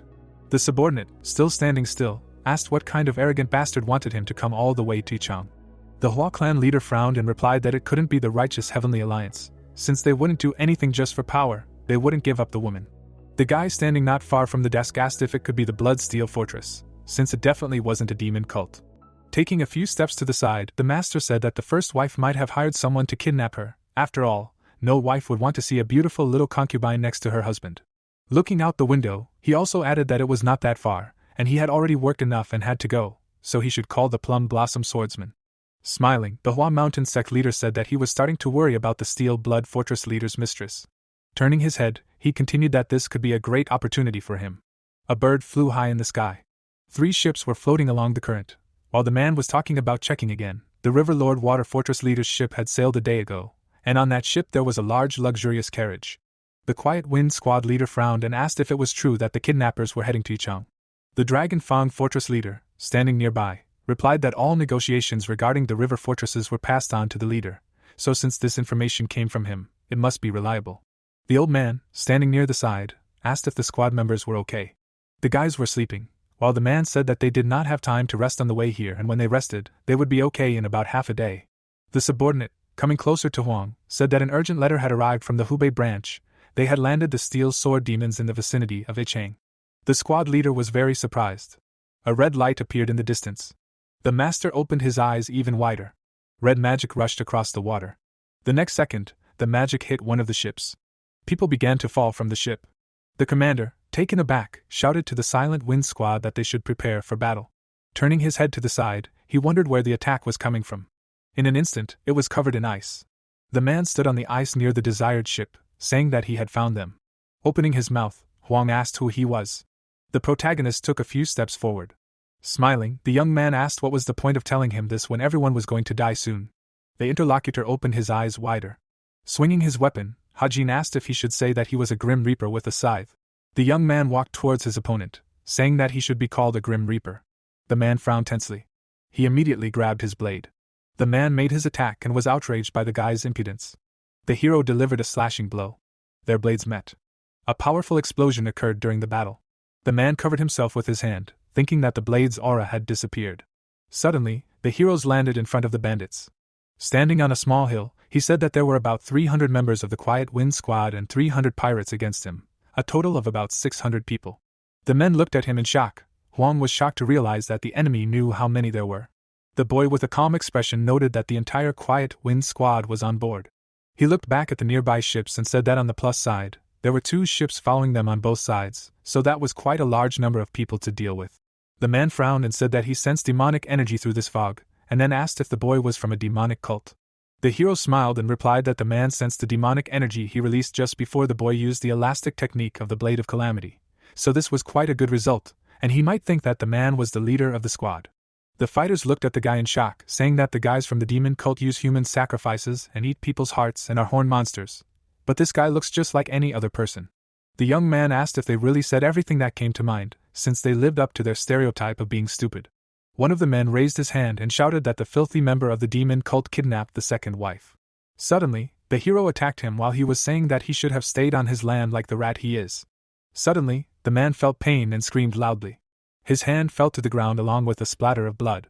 The young man sternly raised his blade and said that they talked too much and that the pathetic pirate mocked them because he was afraid of the fortress of steel blood, but the 36 strongholds on the river were finished. Huang looked back at his team and ordered the squad to attack. The fighters immediately rushed at the young man. The guy frowned sternly. After a few seconds, he cut down several opponents. The squad leader watched in shock and thought that the enemy's footwork was beyond anything he could ever imagine. The squad fighters stood next to each other, launching a synchronized attack when the leader ordered them to work together. The chopping waves headed towards Hajin. The guy looked back and thought in surprise that such an attack was associated with a great risk of harming his allies at such a close distance. But they were aiming only at him with perfect accuracy. Suddenly, a powerful explosion thundered on the ship. The smoke began to clear. The guy smiled and said that this was to be expected from the elite squad of the Steel Blood Fortress. Raising his hand, he called this attack not bad. The squad leader raised his eyebrows in fear, thinking that the guy destroyed the blade's aura with his bare hand. The pirate held the wound and said that the boy was using devilish sorcery, so he was nothing more than a fanatic, even worse than a beast. Suddenly, his face showed a grimace of pain. The boy tore his head off his shoulders. The pirates and fighters watched him silently while he said that they were talking too much and that he was feeling even worse now, so he didn't think that even if he killed them all, he would feel better. Huang frowned tensely. The boy smiled evilly and said that now he was going to have fun. Silence fell over one of the pirate ships. The blonde looked back at the girl and asked what she wanted. Manhwa looked at him with a puzzled look and asked if the head guard would be okay. The man looked at the water surface and asked her not to worry, because in the form he was in now, the head guard would not lose. The girl replied that she was glad to hear it. Suddenly the man felt danger from behind. He pointed his blade at the pirate's neck and ordered him to stop. The blonde frowned and said that if the man did anything, it could put everyone at risk, and then wondered if he was back to normal. The pirate trembled in fear and said that he was not going to fight, because he only came to ask one thing. He looked up at the blonde and asked who they were. The warrior replied that the contract did not stipulate that they should reveal their identities. The pirate replied that he needed to know, because he had a hunch that they, or rather their superiors, were using demonic energy. The man trembled again and asked if they came from the divine cult of heavenly demons. The blonde looked at him sternly and said that he should not try to find out too much. With a puzzled look, he replied that he could not believe it. He imagined the dark man standing on the corpses and thought that this was the worst organization in Jianghu that had not appeared in Nirim for 30 years, a demonic cult, a demonic organization that no other could compare to, had opened the gates of hell and appeared in the world. Hajin continued to fight at this time. He landed and slashed several times. There was another explosion and screams on the ship. The pirates and the squadron fighters fell into the water. The squadron leader stood next to the corpses and thought that he couldn't believe it. After all, the enemy could be an evolutionary-level martial artist, but more than 80% of his squadron had been killed. He watched the burning ship and thought that they would all die if they continued to fight. He gritted his teeth and coughed a little. The man looked back at the pirates and ordered them to prepare the cannons, because the commander replied that they could not shoot, because there were still allies left on this ship, to which the leader replied that he would go to the ship and drive the enemy into a corner, so they should do what they were told. The guy continued to chop off the heads of his opponent. Having stopped, he slid through the water. The hero looked back at the squad of opponents and thought that there were about 50 people left, but he had used up a lot of internal energy, and it was better for him to finish this quickly. Suddenly, he felt danger from the side. The leader of the squad broke out of the water and attacked him. The man attacked, but the guy blocked it. A grin appeared on his face, and he thought that the commander of the squad was still alive. Huang continued to make quick attacks, but the boy dodged and blocked them, thinking that his fighting skills were impressive, and although the man was an enemy, it was a pity to kill him. And it was also clear that the squad leader had no experience fighting on the water, but he did not lose his balance at all. Suddenly, the man looked back and called out to his allies on the ship. The men were standing on the upper stern when the man ordered to open fire. The boy looked back at the ship in surprise. Suddenly, all the cannons fired simultaneously. Water splashes rose in front of the hero. Huang raised his blade above his head and wished death on the hero. He made many chopping blows at the water surface. A silhouette of a man appeared behind the splashes of water. The man frowned in surprise.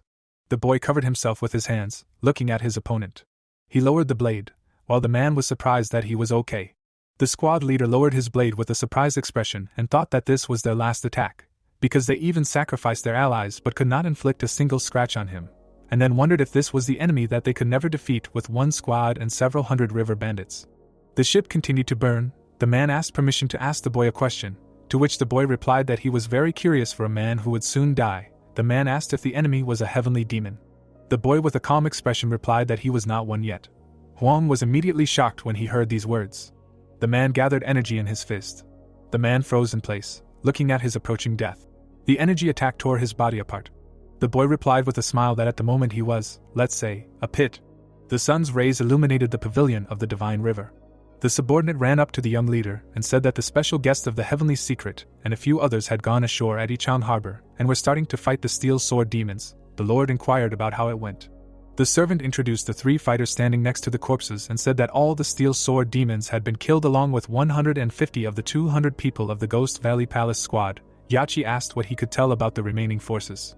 The young man looked at him and said that he found it a little strange that the remaining 50 people were heading south instead of chasing the special guest. The lord replied that he did not think that the elite squad of the Steel Blood Fortress was retreating, so he did not know where they could be heading. Suddenly, a man ran into the hall and shouted that the secret lair of the Steel Blood Fortress had been exposed. The leader looked around in surprise. The man also added that there were 2 places, one in the center of Hubei and one in the south. Organizations that considered the Blood Steel Fortress as their enemy were heading to both places. The young man remarked, "What does this mean that the remaining 50 people from the Ghost Valley Squad Palace were heading to these places?" The man looked at him and replied that he thought it was very likely. The master asked who could reveal such information at such a time. Suddenly, he frowned tensely and realized that it was done on purpose to set up an ambush in these secret lairs. After all, if there was another organization that could attack the forces under the young leader, other than the house sect, it would definitely be the Heavenly Demon Divine Cult. He imagined the image of Hajin and remarked that this was a person who would later become the strongest demon ruler in history, so the divine cult would do everything to protect such a person. He also imagined the white-robed man with the dragon symbol in the background, and thought that the information, this is something more deadly and sharp than military affairs. The Heavenly Demon Divine Cult anonymously transmitted information from afar to distract the Steel Blood Fortress. Yosan looked over his shoulder. Yachi thought that the intellectual power of the divine cult was really terrifying. He frowned slightly and said that the Steel Blood Fortress would no longer be able to focus its strength on the special guest, so it would be worth sending 70% of the informants sent to the Steel Blood Fortress to the righteous Heavenly Alliance. The men immediately obeyed the order. Yosan scratched his ear and said that it seemed like someone was speaking ill of him since his ear was itching so much. He carelessly blew the dirt off his finger. Suddenly, a man walked up to him from behind and said that the young leader had arrived at the Divine River Pavilion in Ichang.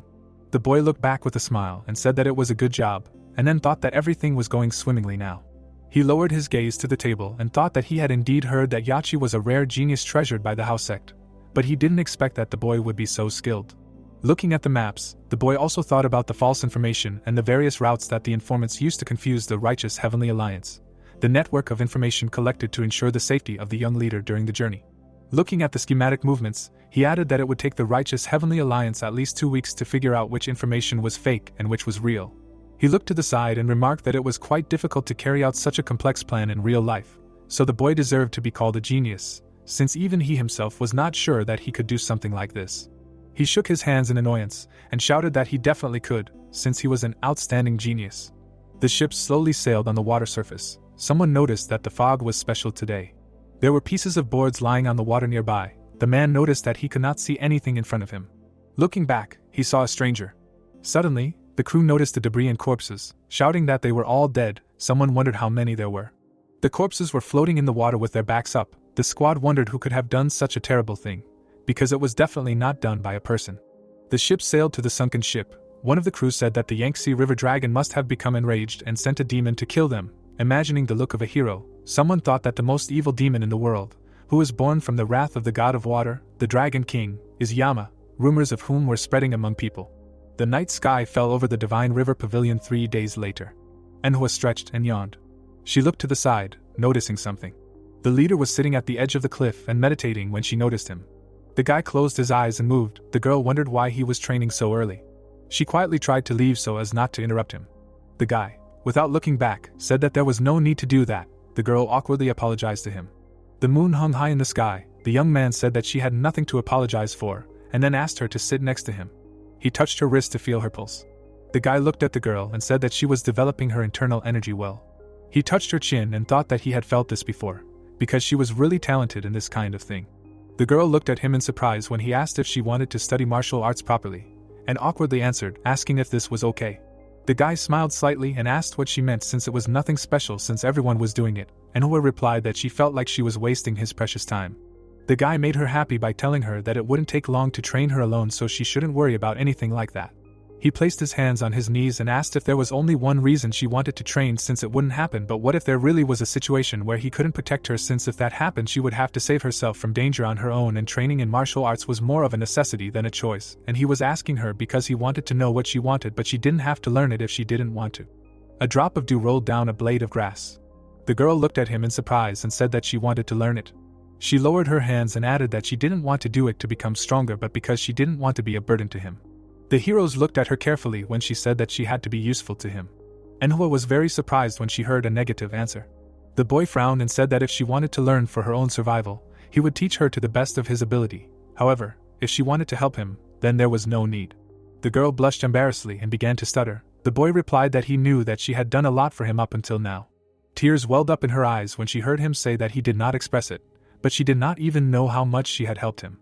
The blonde silently watched them from the other side. Haji noted that he did not want her to forget her role, because she was different from Dongpil, because he was chosen from the beginning to protect the master, and his role was predetermined as a guard, but she did not need that, because she should just do her duties without going beyond them. The man watched them silently. The boy also noted that the organization was complete when everyone was in their rightful positions and fulfilling their duties, and there might come a day when he would need the girl's martial arts, but until then, she needed to focus on her own survival and self-defense. Manhwa folded her hands. Then he said that if she forgot about it, there would be a crack in the organization, and thought that she shouldn't feel like this, but she was a little upset. The girl lowered her head and thought that her tears were an extension of their faces, but she understood what the master meant. She looked up at him and said that if it would comfort the master, she would do as he wished. With a calm expression, she added that she would do her best to learn martial arts so that he would never worry about her. The hero smirked slightly and thanked her for understanding. The morning sun rose over the trees. Sunrin went outside and stretched. She raised her eyebrows in surprise and asked the blonde man what the young leader was doing. They were watching the boys training. The blonde man said that the leader was teaching the girl martial arts. The woman looked at the interlocutor in surprise and said that it looked like martial arts using energy with them, so she hoped it was something good. The blonde man replied that it was not just something good. He glanced back at her slightly and said that it was the Moon demonic art, one of the 10 greatest martial arts of the divine cult. The woman was very surprised by his words. Looking at the interlocutor, she noted that she was impressed by the fact that the girl's internal energy was transformed into the Moon demonic chi, Its quality did not decrease at all, and the young leader did not even help her. The two looked at the two boys again. The woman added that she thought this meant that the girl had truly been cultivating her internal energy consistently. Dongpo replied that he thought the same, as he had never seen such pure energy before, so she was definitely talented in that regard.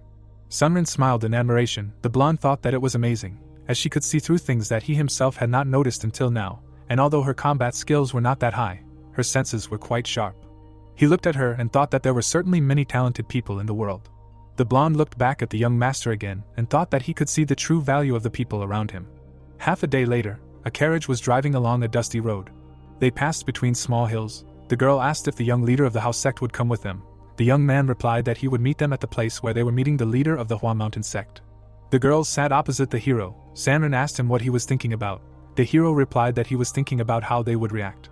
The young man looked up at her and said that he did not believe that he would do it, but if Sanja came himself, he would be given the respect he deserved, but a true orthodox sect would reject his offer, or at least a person capable of feeling shame would refuse. The girl looked at him in surprise and asked what if the man came with others. The young man replied that then he did not need to show the man any respect, although he never intended to do the subjugation himself. Presenting the symbol of the sect, he said that he wanted to know how many people the man brought with him. The young man also imagined people in sect robes, and added that if it was just a couple, it meant that he was still able to think about the consequences despite his stupidity. The sun's rays fell on the hilt of one of the sect warriors' blade. The girl asked the guy what would happen if the man brought an entire army with him. Suddenly, the chariot stopped. A whole bunch of soldiers met them. The young man grinned and said that in that case, he would not need to feel guilty at all. An army of warriors appeared in front of the hero's carriage. Smoke came from the incense bowl. Yachi met the head of the Hua Mountain sect. The man said that the boy seemed to have taken care to tidy up the place.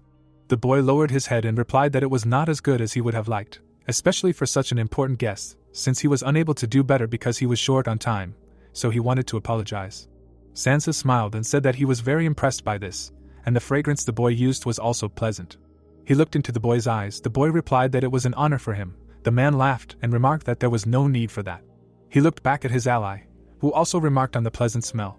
The man extended his hand to the boy when the boy said that he could put some incense sticks in their carriage, and that the journey to this place must have been long, so he hoped that their meeting would be successful. The man thanked him and said that the boy was quite considerate, so he would come visit them often. The boy looked down and said that it would be an honor, then thought that it was a problem for the man. He frowned slightly and pointed out that a Taoist who desired luxury more than honest poverty, who preferred incense to the natural smell of grass, was not worthy of being called a pillar of orthodox Murim. The men smiled contentedly. The boy pointed out that they were just martial artists with the appearance of Taoists, and he was sure that most of the leaders of the Great Nine were similar to him.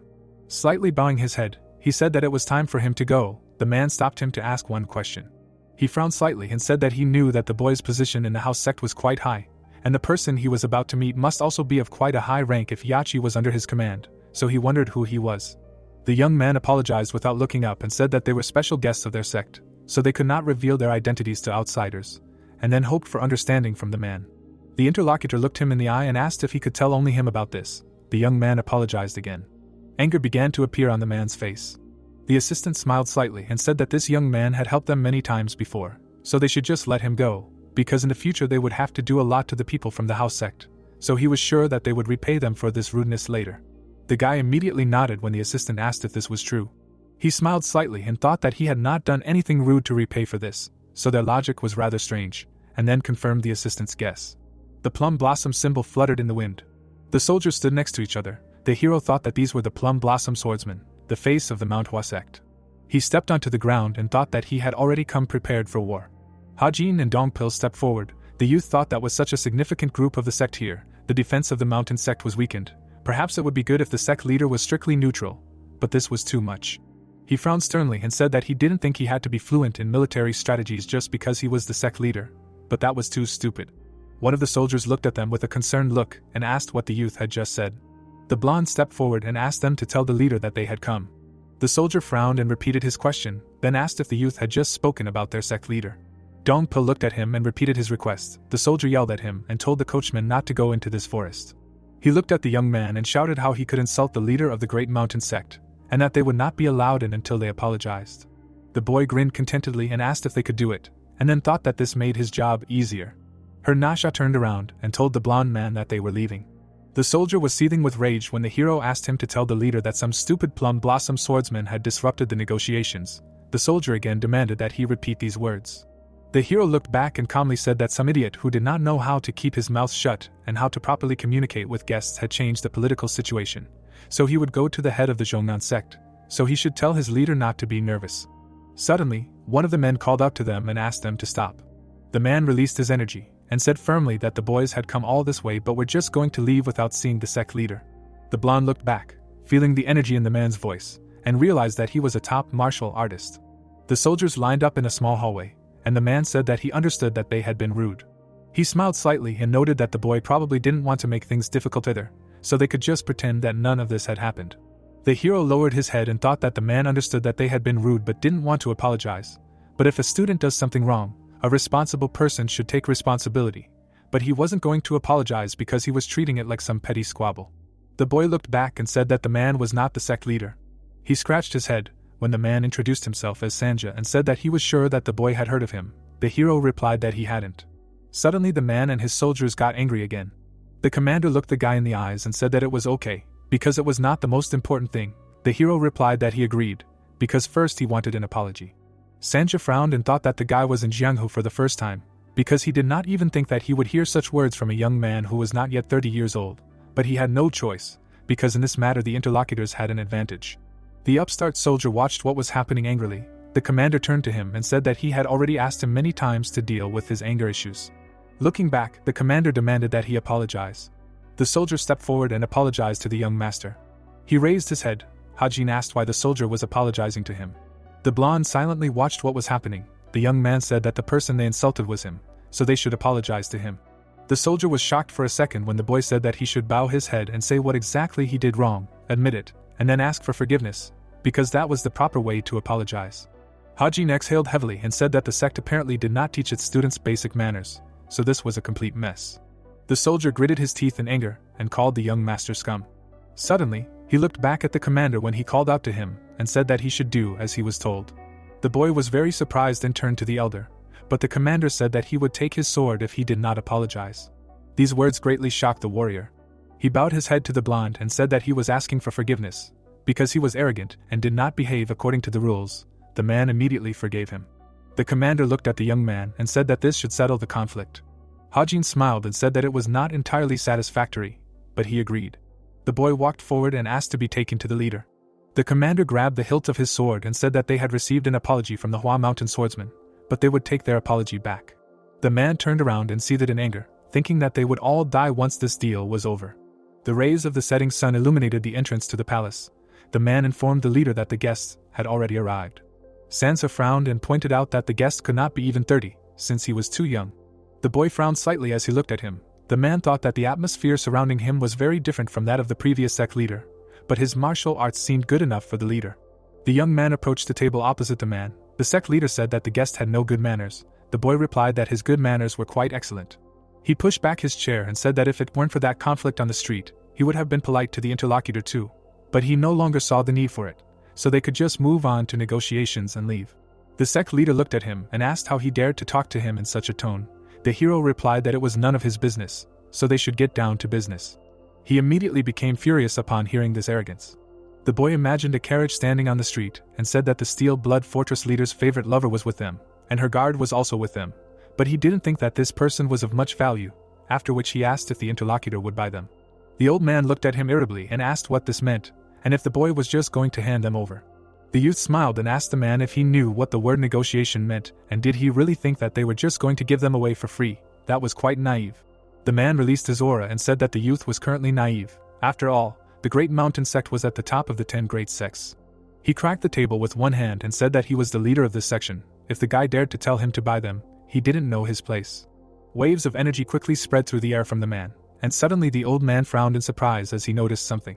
His energy had no effect on the youth as he said that it was the old man who didn't know his place. The cherry blossom soldiers gathered at the youth's carriage. The blonde man crossed his arms and thought that he hoped that the young leader was okay. After all, he wouldn't be able to use demonic energy since they had to hide their identities. But he didn't like it. Suddenly, the blonde looked back when he was told that his posture was wrong. The soldier you jumped at him and guessed that the man probably learned a few tricks. But he should know his place. However, it is still suitable for a coachman. He smiled contentedly and added that the master of this coachman must have some money to give such a beautiful sword to his subordinate. However, This sword is crying because it has to serve a loser like him. Dongpil looked at him silently, not understanding if all orthodox people are like this. He frowned and noted that the soldiers seemed to be at their peak. But if that is the case, they should have a certain class, and they have 0 class, so they are more like some kind of street gang.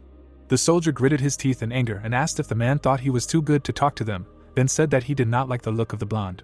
The soldier stepped forward a little and said that he wanted to give some advice, because Jeonghu is not like a fantasy, and that they try their best to get along with others, but not all sects are like them. The sun's rays fell on the wall of the carriage. The soldier also noted that if the man continued like this, he might die. He did not take his eyes off the interlocutor. They said that this is exactly the kind of place they ended up in, and this should be kept in mind. Suddenly, the carriage door opened slightly. Sunrin came out and asked the soldier who he thought was being patient right now. The blonde looked back in surprise and asked why she came out. The girl replied that the soldiers were annoying her. The soldiers were very surprised to see her. The girl put her hands on her waist and said that they continued to insult the blonde, thinking that their useless martial art was better than everyone else's, so she could not just sit and listen to all this. Sunrin and Dongpil approached the soldiers. The blonde looked at her and asked the girl not to complicate the situation, to which she replied that she knew, but they also did not have to accept all their insults. The soldier raised an eyebrow in confusion and said that he did not know who she was, but they were crossing the line. The girl crossed her arms and asked what that meant. The guy replied that they had just insulted this unit. The girl wondered why it was an insult, since she was simply telling the truth. The soldier frowned and noted that she must be a student of someone with a high status, but she did not seem to have much experience, so it was worth listening carefully to his words. He was very surprised when the girl began to mimic his words about the mountain, after which she asked how much experience he had to think that he was able to teach them right now. She looked him in the eye with a calm expression as he said that she was quite a brave woman. The girl asked if he knew who they were, if he knew her name, what organization she belonged to, and how she lived. Without showing any emotion, the girl asked how they could make assumptions about her experience, and whether her guard was weak or strong if he was not a fortune teller. But if he really was a fortune teller, she did not think that Taoists learn such things in the modern world. But if so, she would shut up. The soldier frowned in annoyance and ordered her to watch her language. The girl replied that he was polite in the presence of those who seemed to him to be of higher rank, but arrogant when dealing with someone who acted as a coachman. A vein appeared on the guy's forehead when she said that she knew that social status was important, but did not he think that they should not act like that? The girl crossed her arms and said that no matter what their status, every person was valuable and important, and that was because they all came from nature and were a part of it. So when it came to people, there was no higher or lower, female or male, heaven or hell. The soldiers listened to her words with irritation as she said that they would understand how terribly they had behaved if they had read the Tao Te Ching. She raised one eyebrow and remarked that they did not even deserve to be called Taoists. The soldier boiled with anger and said that she did not dare to talk to them like that. The girl's pupil shone when she said that he should watch his language. Sunrin raised her hand and released her cold. Ice began to spread across the ground from her foot. The girl took a step forward and said that the guy probably liked to behave inappropriately because he had this all who he could rely on. The soldiers were immediately horrified when they saw her strength. The girl furrowed her brows and asked how he, a simple warrior from the sect, dared to insult the daughter of the Ice Palace. At this time, the sect leader shouted loudly that their sect was at the top of the 9 great sects, and he was its leader, and yet the guy dared to talk about buying prisoners, so he definitely didn't know his place. Hajin watched him silently. The man placed his hand on the table and cracks immediately ran across it. Streams of wind blew into the incense bowl. Suddenly, a powerful pressure crushed the bowl. The guy with a calm expression replied that the sect may be one of the leaders when it comes to swordsmanship, but it is still a Taoist sect, and the leader of this sect is trying to subjugate another person by force. The man frowned in surprise, wondering how the guy could speak despite the pressure of the purple mist divine arts. He looked at the calm youth and loudly asked who he was and how he was able to withstand the pressure of the divine purpose, since he had never heard of such a young man possessing such combat prowess. The hero said that no one was even listening to him, so it was impossible to convey anything to the other person. The old man furrowed his brows angrily and asked if the guest was a secret disciple of the leader of the righteous Heavenly Alliance, or the leader of the Steel Blood Fortress. The youth lowered his brows when he heard the words about the leader of the righteous Heavenly Alliance. He placed his hand on the table, thinking about these words. Suddenly, an image of his teacher from his past life appeared in the boy's imagination. He once told him that he should pull himself together, since his role was to eliminate those who go against the Alliance. Hajin lowered his gaze when the teacher said that he had no friends or comrades, so he should not think about anything else and only follow orders and nothing more. The man frowned sternly, saying that only then would Hajin live. The youth pursed his lips and opened his mouth. Frowning sternly, he released an aura and asked if he was his disciple. Suddenly, the men were surprised to feel his energy. The boy poured energy into his hand and said that he was thinking about what to do with them, because he thought that he should let them destroy themselves since they were in a terrible situation anyway, and he was thinking of just throwing the Steel Blood Fortress leader's mistress to them and see what they did, because he thought that would help in the end. The boy released energy from his hand and added that all of this was no longer necessary. Suddenly, the table split into two. Sansa immediately rushed to attack. The elder also prepared for battle, outraged by the boy's impudence. The heroes stopped their attacks with great ease. The old man frowned in surprise, realizing that his technique and that of his ally were stopped with bare hands. The hero's hair rose in the air as he said that the sect leader and elder were fighting together against only one person, so they did not care about the rules or their honor like the famous sects. Suddenly, a bright light lit up the room. The youth used mountain explosion. The men were thrown back. The youth continued to hold his hands in front of him. The elder and the leader raised their eyebrows in surprise, thinking that the youth's internal energy was superior to their own, but this was impossible. They rushed at the youth with attacks, but he blocked them. The elder frowned angrily, not understanding who their opponent was since he blocked all the most advanced attacks. Looking at the concentrated face of the youth, he thought that the guy definitely did not know their martial arts, since he was simply observing them and reacting in time. The hero's foot approached the back of his head as he tried to figure out how this was possible. The hero kicked the man in the head. The elder flew back several meters and hit the wall. The sect leader prepared for the attack and said that the youth did not dare to act like this. After all, he was just a child. He lunged and attacked with a flying fist. The ground under their feet split. The man realized that he had dodged. The elder grabbed the back of his head, thinking that they had not fought for long, but he was sure of one thing. Frowning, the man also noticed that the youth was limiting his internal energy, martial arts and everything else. After all, he was not using standard techniques, but simply reacting to attacks on the fly. Watching the battle, the man thought that despite this, the youth was defeating the leader, even though he was at the highest level. If he really used his martial arts, they would have lost by now. The boy kicked his opponent. The old man flew back and hit the wall. The boy remained standing in one place. The elder noted that he was a real monster. The man immediately rushed to run into the hole that appeared. The young man prepared for the attack and said that he would not let this rat escape. Suddenly, he noticed something to the side. The sect leader took out his blade and attacked him with the 24-handed plum blossom sword. A powerful attack hit the hero straight. The old man squeezed the handle of the blade. The smoke dispersed. The boy frowned and thought that this move would have cut him in half if he had not released his demonic art. Because of this attack, a trench appeared in the room. The old man said that he wanted to ask one last time who their guest was. The young man asked if the interlocutor really wanted to know that much. The leader lowered his blade and said that he had never heard of a martial artist under the age of 30 with such skills, then asked if the young man was a martial artist who had regressed. The hero smiled and pointed out that if that were the case, the sect leader would already be dead. Sansa frowned angrily and shouted that the boy was lying when he said he would hand over the Steel Blood Fortress leader's mistress. It must have been someone's trick to kill him. The hero looked at the old man and mimicked him. The man said not to lie to him, and although he did not know who his opponent was, things would not go as he wanted. Looking into the boy's eyes, he said that the Plum Blossom Wars had surrounded this place, and perhaps the young man would be fine. But that would not happen to those who came with him. The hero replied that this was not what a sect leader should say. Suddenly, the man looked back and felt something from behind. A cold aura began to penetrate into the building, greatly surprising him. An icy crust was approaching the soldiers' feet. They recoiled in fear. The elder ordered that the opponents be destroyed right now. Suddenly, he frowned, noticing something. The man turned his attention to the girl. Sansa looked back at the young man and asked if they came from the north. The hero answered with a stern expression that no matter where they came from, they were all finished. The girl continued to launch cold energy. The ground was covered with ice further and further. The girl continued to walk, freezing everything around her. The ice spread more and more towards the soldiers. Suddenly, the elder called out to his subordinates and ordered them to catch them right now. He frowned and asked why the soldiers were hesitating, because they should not touch the carriage, but just grab these two. The fighters took up their blades and prepared for battle. They released their aura, surrounding the opponents as the elder ordered them to form a line. The blonde took hold of his blade and thought that they were getting closer, so he had no choice but to fight with all his might to break through this line. The girl frowned a little and told him not to use his demonic art, and just drive the carriage. The guard's attack approached the ice crust. The woman shouted that she did not have time to talk, so the man should hurry. The blonde opened the carriage door and told the girl to open the third and poison gate. Manhwa turned the handle. The door on the carriage opened. The girl pulled out a metal rod as the man told her to use the iron armor to protect herself. Small tubes came out from the side of the carriage. The girl looked back at the man as he said that she should shoot when he gave the signal. When he gave the second signal, she should open the third poison gate.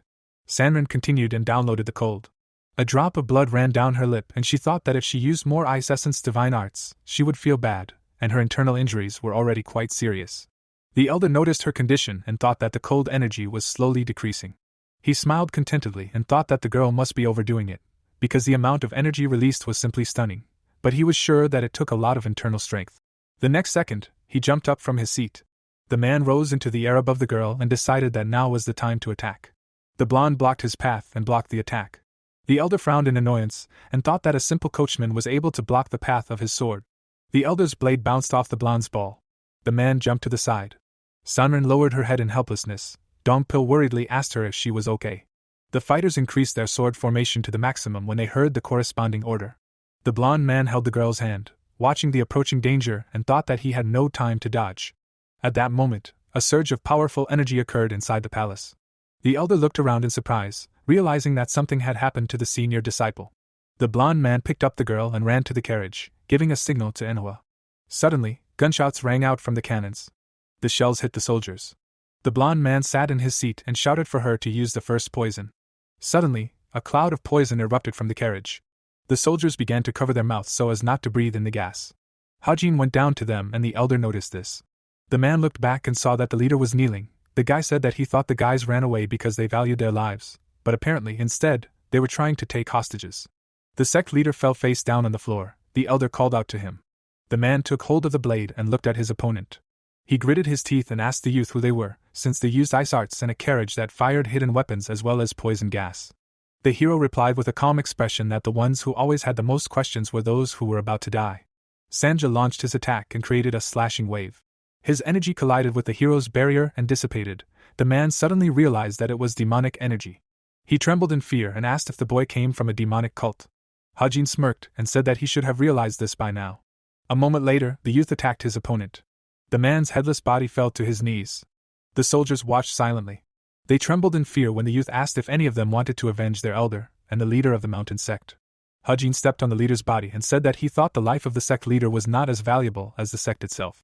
He smiled slightly and ordered everyone to get out of his way. The sun's rays illuminated the mountain peaks. The youth dropped the hostages off in the forest and said that their role was now over and that they had done a great job. He crossed his arms and said that in about an hour, the man would be able to use his internal energy again, so they should be able to return on their own. The man glared at him and said that he would definitely find and kill him. The hero looked back and said that he didn't care whether they found him or not, but they couldn't kill him because there were other guys who wanted his head. The carriage set off. Sunrin woke up and said that her head hurt a lot. The guy looked at her and asked if she was okay, to which he received a negative answer. Manhwa helped her up. The guy also asked if it was the ice essence art that her brother talked about. The girl answered yes and asked if he thought it was amazing, to which he replied that it looked scary, and he also saw the limits of her abilities. The girl looked down and said that she had nothing to say to that. Dongpil awkwardly drove the carriage straight. Hajin asked the girl if she really protected the guard. The girl replied that it seemed like he couldn't keep a secret. She smiled awkwardly and asked what the hero was planning at the moment. A slight smile appeared on his face, and he replied that he was just defending himself. The smile became more evil when he added that he hoped that where they were going was full of impatient people. The warm sun rays illuminated the roof of the building. The man inside said that the mountain sect leader was up to no good again. After all, he had opened a small trading alliance located between Shanxi and Hubei, and of course, it wasn't done with his own money. He must have convinced other small merchant alliances as well. The blonde man frowned slightly and said that he understood everything now. The Zhongnan sect leader lowered his eyebrows and said, "Anyone has the right to expand their business, but the Hua Mountain sect still needs to report to the righteous Heavenly Alliance before doing anything like that." The men sat opposite each other. The brunette also pointed out that this was what all the previous leaders had agreed on, so he had crossed the line and was doing whatever he wanted. The blonde man lowered his head slightly and replied that he needed to meet the sect leader and have some tea. After all, nothing good would come of them acting so demonstratively. The other man looked at him and said that he knew the man was very busy, but he should let him know if he needed help. After all, there were many people in Zhongnan who could help. The blonde replied that it was pretty cool. He frowned slightly and thought that the sect leader was sitting next to him, offering to become the hands and feet of the righteous Heavenly Alliance, but he continued to let himself down like this. Suddenly, the doors swung open and the guest said that he brought news for the Alliance leader. An assistant came in and said that Sansa, the sect leader of Mount Hua, had been kidnapped. The brunette frowned in shock as he looked at him. The Alliance leader was also very surprised. Looking at the assistant, he asked about who kidnapped the sect leader. The man replied that they were trying to figure it out right now. He was a little confused and said that traces of what they believed to be the martial arts of the Ice Palace had been discovered. Gak was very surprised to hear this. The blond man sipped his tea as the assistant explained that based on the Plum Blossom Swordsman's words, it was likely that the culprit was the Ice Palace Master's daughter. The man imagined the girl and thought that she had died in the Beast Palace, but she was still alive. But he had heard that at best, she was at her peak. The blond man looked up at the speaker and asked who else was there, since he didn't think the sect master was there alone. The man bowed his head and explained that there was the first elder and 50 Plum Blossom Swordsmen. The man thought about his words. He poured himself some more tea and said that this was enough to wipe out a small sect in one night, and yet the master had been kidnapped, but some countermeasures had to be taken. The speaker bowed his head and said that the Alliance's informants were currently investigating the matter, but they had yet to find out who might be involved. Other than a few notes as clues, the Alliance leader asked what notes he was talking about. The man handed him a piece of paper. The blonde opened the document, and was surprised that a carriage that could shoot poisonous gas and a hidden weapon was used. He frowned slightly and read the lines that there were 3, possibly 4, attackers, and the guard was very experienced. Gak was very surprised when the blonde read that it was likely that the attackers were heading to Shanxi. The blonde raised his hand and created a fireball, saying that no matter the reason, the Alliance must do something, because they needed to find the kidnappers. He lowered his gaze and ordered the squad leader to find it as well. The blonde looked back at Gak and said that the commander should be ordered to find out where this carriage came from. The righteous Heavenly Alliance leader's pavilion stood under the warm rays of the sun. The sect leader asked if the other party wanted them to check where the carriage came from. The blonde looked at him and confirmed it, saying that the daughter of the Ice Palace had come in it, but the carriage used poison and hidden weapons, so he couldn't even imagine what kind of carriage it could be.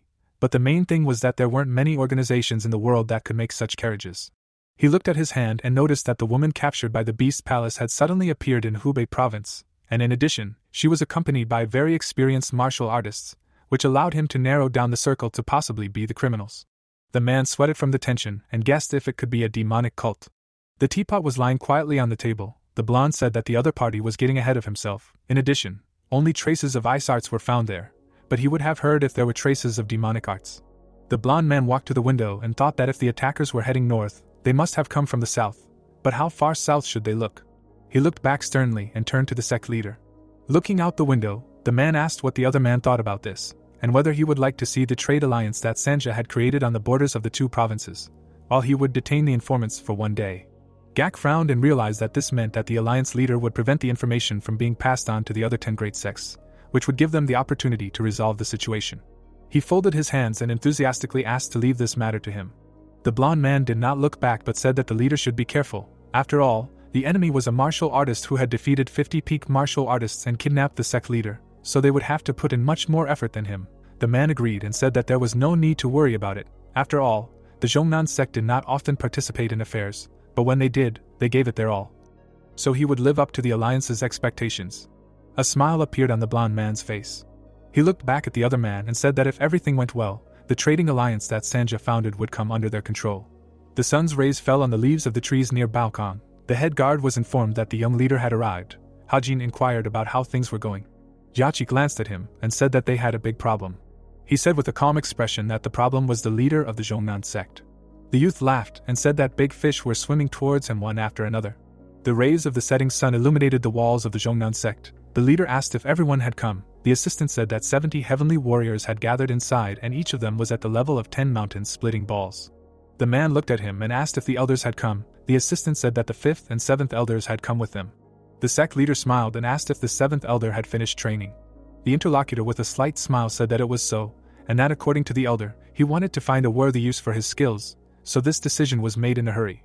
But his chi was much deeper than before, and the 5th elder said that there was basically no difference between him and the 7th elder. The leader laughed and said that this was great, because the 7th elder had always wanted to surpass the others. The interlocutor replied that the Supreme Dragon Clan would also help them. Gak looked at him in surprise and said that he thought the Supreme Dragon Clan was busy with their own affairs in Sichuan. The assistant said that the clan leader asked if the leader would be willing to drink with him after this was all over, since they were going to be very helpful. The sect leader laughed and said that he would not mind drinking with a good man, after which he thought that he would be happy if they really helped.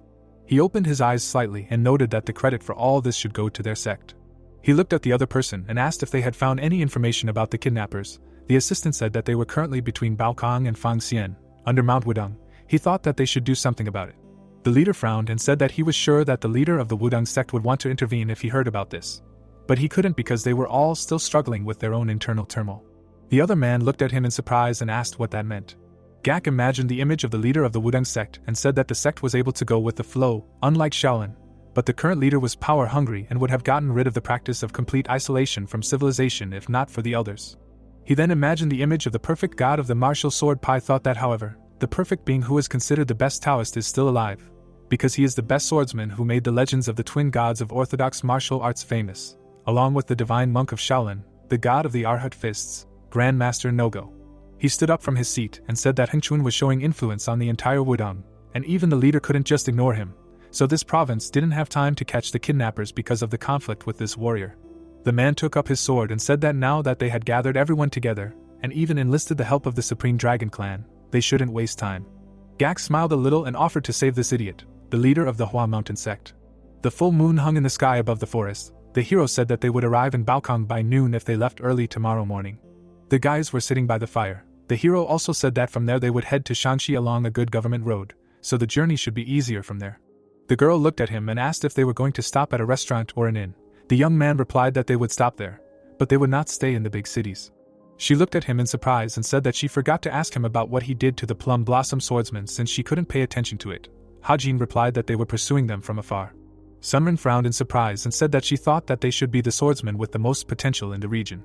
The blonde man watched her silently as she said that some unknown enemy had their sect leader, and they couldn't even attack them, which was so stupid because she thought that orthodox sects should be different. The hero looked down and agreed with her. He mentally imagined a map of the region and thought that righteousness and generosity were the two reasons why the orthodox Murim had the support of the people. He remembered the man's words about the sect leaders being corrupt, even though they were symbols of loyalty. He looked down and thought that the orthodox Murim was now rotten to the core. The girl placed her hands on her knees and asked the boy if he would allow them to pursue them. The hero replied that they could leave them alone since the entire orthodox Murim would be coming for them soon. He stood up from his seat when the girl asked if he had any ideas. Hajin stood in front of her and asked everyone to rest. The girl asked where he was going. Turning away, the boy replied that he was going to meditate. The boy took the sword from the carriage and said that it was still heavy. Looking at the handle, he decided that he would train. The boy held the blade out in front of him and decided that it was not the time yet. He frowned tensely and noted that he could not use the blade on the heavenly demon to its full extent now, so he first needed to fully master the chi of the demon emperor, and only then would he be able to use this sword. Here the blade emitted dark energy. The boy sank into the lotus position and began to meditate. He closed his eyes and thought that the chi of the demon emperor was really difficult to deal with. Folding his hands, he also thought that it was not difficult to master, but to put it into practice was a problem. Hajin opened his eyes and thought that the demonic art of the Nine Depths was such an unrivaled martial art that it would be difficult for him to perceive any other, which is why he was so slow in mastering the chi of the demon emperor. The hero remembered how the man told him that he had imbued the blade with the energy of the demon emperor, and whenever the boy felt that he had hit a wall, he should expand his senses and come into contact with his chi, because this should help. The hero touched the blade of the sword and decided to enlist its help. Pulses of energy began to emanate from it. The boy thought that this was definitely something else. He furrowed his brows and noted that even before creating this blade, Zhongsan knew that the youth would slowly master the chi of the demon emperor, and that this would happen because of the demonic arts of the Nine Depths. Imagining the image of the man, he thought that this was truly a monstrous person, and that if he ever rose to the same level as him, he wondered if he would be able to know everything there was to know about a person just by looking at him. A slight smile appeared on the youth's face. Pulsating waves spread across the surface of the water around him. The sunrise lit up the sky. Someone's voice saw the youth off. The boy sat with his eyes closed, while someone called out to him. Suddenly, the boy woke up in surprise. Dongpil approached the hero and asked if he was okay or not, then told him that he did not want to wake him up since he was sleeping so soundly, but the sun was about to rise. The hero looked at him in surprise, agreed and wondered when he had even managed to fall asleep. Had Jean lowered the blade to the ground, the man said he would go get ready to leave. The young man replied that he would walk right behind him. Suddenly the hero noticed a change in himself, and thought that he had much more demon emperor chi. He took the blade in his hand and thought that it definitely helped him. Looking back, he wondered and then whether he should try. Had Jean put his hand in front of him and released the energy. The demon emperor chi created a powerful impulse. Air currents blew over the sheer cliff. The hero noticed in surprise that nothing happened. He looked at his hand and noted that it was awkward. Turning around, he ran to the blonde and asked him to wait for him. Suddenly a small stone fell from the cliff. A deep hole formed on the other side towards me. Yachi's voice sounded from the carriage. He asked if they were really going to rest in this place. The young man asked what the problem was. The interlocutor looked at him with concern and replied that he had already told them that the sex forces had reached the southern regions of the province, and given their speed, they would be there in 2 days. The hero looked him in the eye and replied that he was going to fight them, so there was no problem. Yachi, standing in front of the men, asked if the young man meant to say that he was going to use this place as a defensive base to fight them. The young man replied that he was going to fight them, but not in this place. Pointing to his ally, the young man said that they would go and destroy the opponents. Yachi raised his eyebrows in surprise, asking if they were going to go alone. Manhwa was busy with the horses and Sanran was meditating. The boy told him that the girl was still recovering, so she shouldn't burden herself, and the girl didn't know how to fight properly, so it was just the two of them. The hero also looked him in the eye and told him that there was a big difference between a fight that a person foresaw and a siege, because they could ambush the enemy since they knew how many of them there were, and where they were coming from. He smirked contentedly, and noted that it was too tiring to just watch and wait for the apple to fall from the tree. Yachi lowered his eyebrows and realized that the other man was right. When he presented the alliance symbol, he thought that he had been much more careful because they were in the territory of the righteous Heavenly Alliance. But being careful didn't mean being passive.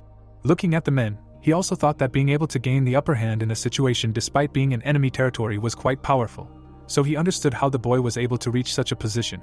The birds flew through the snowstorm. The young man asked the interlocutor if he had sent a letter to the Ice Palace. Yachi replied that when they were on the Yangtze River, he had sent 5 of the fastest messenger birds, so they should have reached the Northern Sea by now. The hero crossed his arms and asked how things were going in the Steel Blood Fortress. The interlocutor replied that they had secretly sent their elite troops to Hubei. Yachi frowned slightly and said that they were probably trying to save the mistress first, and then act. The heroes looked him in the eye and replied that they would hunt them down then. The interlocutor confirmed this but said that it would not be easy. A smile appeared on the young man's face, and he said that he had noticed that the number of Plum Blossom swordsmen had decreased, so the interlocutor had done his job well. Yachi introduced the Plum Blossom soldiers and said that about a dozen of them were chasing the mistress and her guard. The man quickly ran away holding the girl in his hand. The young man also said that he leaked information at the right time, so they should soon come across the Steel Blood Fortress. The hero asked what he told them. Yachi with a calm expression replied that he did not say anything, but simply reported their routes at regular intervals, to divide their forces. It was their choice. The hero was very surprised to hear this, and then asked why they did this, even though this is what he wanted. The interlocutor looked at them and said that the elder was dead, and the leader of the sect was kidnapped. The mistress of the leader of the Steel Blood Fortress was also still missing, so it seemed to him that they were simply desperate. Dongpil remembered the annoying soldier and thought that they were petty and not distinguished by dignity. He frowned and wondered if this was all they could do. The hero sketched out the movements of the soldiers, the mistress, and their carriage, and then said that they needed to sum it up, because the Shongnan sect was very close to them, and about a dozen Plum Blossom swordsmen were pursuing the mistress of the leader of the Steel Blood Fortress, and the Steel Blood Fortress had also dispatched elite forces to guard the mistress. He frowned and thought that Yachi had arranged for the two groups to collide with each other, so everything was going smoothly, but for the two groups to actually conflict, there had to be something else. Hajin looked at the other person and asked if he was going to kill the mistress and her guard. The young man wondered how the young master knew about it. The hero looked at Yachi and asked him not to do it. The other person wondered why he was asking for it. Yachi imagined the woman and said that his mistress was very annoying, rude and arrogant, so he did not want to see her face anymore. The young man replied that she was not part of the Murim. The interlocutor asked if he was asking for it only for that reason. He looked into the hero's eyes and noted that he was sure the guy knew, but in war there are always casualties. Hajin frowned slightly and replied that he knew this, and was not trying to brag, because he also killed many innocent people. The blonde silently looked at his master when he added that he also sometimes experienced conflicting feelings, because these kinds of things are difficult, no matter what. He lowered his eyebrows and asked the interlocutor to leave her alive. Yachi thought for a second. Standing in front of the men, he said that he would try to start a conflict without killing her. The master thanked him for understanding. The interlocutor replied that he actually learned from him. The sun's rays painted the sky amber. The hero said with a smile that the interlocutor should not think that he is a very kind person, because he is actually merciless when it comes to his enemies. Yachi calmly replied that he knows it. Hajin introduced the image of Gak and said that this is a thundercloud sword. He is 49 years old. He has been the leader of the sect for 7 years. He is about the same level of skill as the leader of the Hua Mountain sect. His techniques are very weighty. He looked at the blonde and asked if he could cope with this man. The interlocutor answered in the affirmative. The hero looked down at the paper and said that the opponent is the leader of a famous sect and a pillar of the Orthodox Murim, so it will not be easy. The blonde frowned slightly and replied that he is not an easy opponent either. The guy clenched his fist and noticed that his ally had grown a lot, because he would never have said that before. If he thought he couldn't defeat this man, he could just stall for time, and in the meantime he would try to come to the rescue as quickly as he could. The blonde replied with an unperturbed expression that he would definitely return. The hero grinned slightly. They headed forward and the guy said that it was time for them to go. The steep cliffs rose to the men discussed whether this was the place where they promised to meet. The whole squad walked along the gorge. One of the leaders realized that something was wrong. The fifth elder of the sect, one, looked back and said that he just had a bad feeling. The seventh elder replied that he had a bad feeling about everything that was happening. They continued walking. The man said that there used to be a cult of Heavenly Yin outside. The other man said that he had heard about it too, then asked if the martial artists of the Wudang sect had attacked them while running. The man confirmed this and said that their leader and sorcerers had been arrested and that Chong had led the raid. Wang frowned tensely and said that he hoped that someone as great as him would also emerge from the Zhongnan sect. Suddenly, a rumble was heard on the top of the cliffs and dust rose up. The men thought it was an earthquake. The ground beneath their feet also shook. The man wondered if the other man had said that the foundation of this place was unstable. The men looked down tensely, who said that it was even worse than he imagined. Suddenly, the cliffs split into many pieces. The fighters looked back in horror at what had happened. The stone blocks were heading down. The team's path was cut off by a large rubble. The men looked at the wall that had appeared in horror. A silhouette of a man appeared through the cloud and said that there were too many of them, who frowned and shouted, asking who he was. Hajin came out and said that it should be obvious, considering that he had just come down from the cliff and blocked their way out of this place. The boy smiled and said that he was their enemy. The boy appeared in front of the men. One of the elders asked if he knew who they were. The boy replied that they were the Zhongnan sect. He put his hands on his waist when the man asked why he did that, knowing who they were, and then replied that the man probably thought that he would attack random strangers. But he was not that crazy. The seventh elder seethed with anger and said that the boy had hardly matured. The squad grabbed their blades when the man ordered the enemy to kneel. The boy frowned sternly. Looking around the rocks, he thought that all four directions were blocked, and there were no more people behind the rocks, because he confirmed this using his senses and the information from the house sect. The ground beneath his feet split as he thought that it was very difficult to fight, while hiding his demonic energy all this time. The people were very scared, feeling a sharp gust of energy. The guy fed his fist with his aura and thought that he did not fully reveal his demonic abilities even on the Yangtze River. Hajin raised his head, noting that for the first time since the fight with Shanson, he would fully reveal them. The rocks began to rise into the air due to the dense aura. The young man opened 9 depths of demonic arts. One of the men was shocked, realizing that the enemy was using demonic arts. The guy immediately jumped up from his place. With a quick movement of his hand, he cut the warrior into 2. Make a dash, he destroyed the head of one of the opponents. The guy jumped up and killed the warrior with his foot. A second later, swords and heads fell to the ground. The man watched in shock, unable to believe it. He looked ahead in fear. Hajin suddenly stopped. The young man stood with his back to his opponents. Suddenly, he looked back with a crazy smile. The man thought that the young man looked like a monster. Gak noticed something in front of him. A blond man came out from behind a rock to his group and asked if the man was the Thundercloud Sword and the leader of the Zhongnan sect. Suddenly, a subordinate man took out a blade and said that the interlocutor was very rude, and apparently did not understand who he was standing in front of now. The blond man demanded an answer to his question. Suddenly, energy began to emanate from his blade. The man frowned and replied that he recognized the demonic sword, after which he asked why the demonic martial artist was looking for him. The blond man opened his eyes and frowned. Putting the blade in front of him, he released an aura and said that he would fight.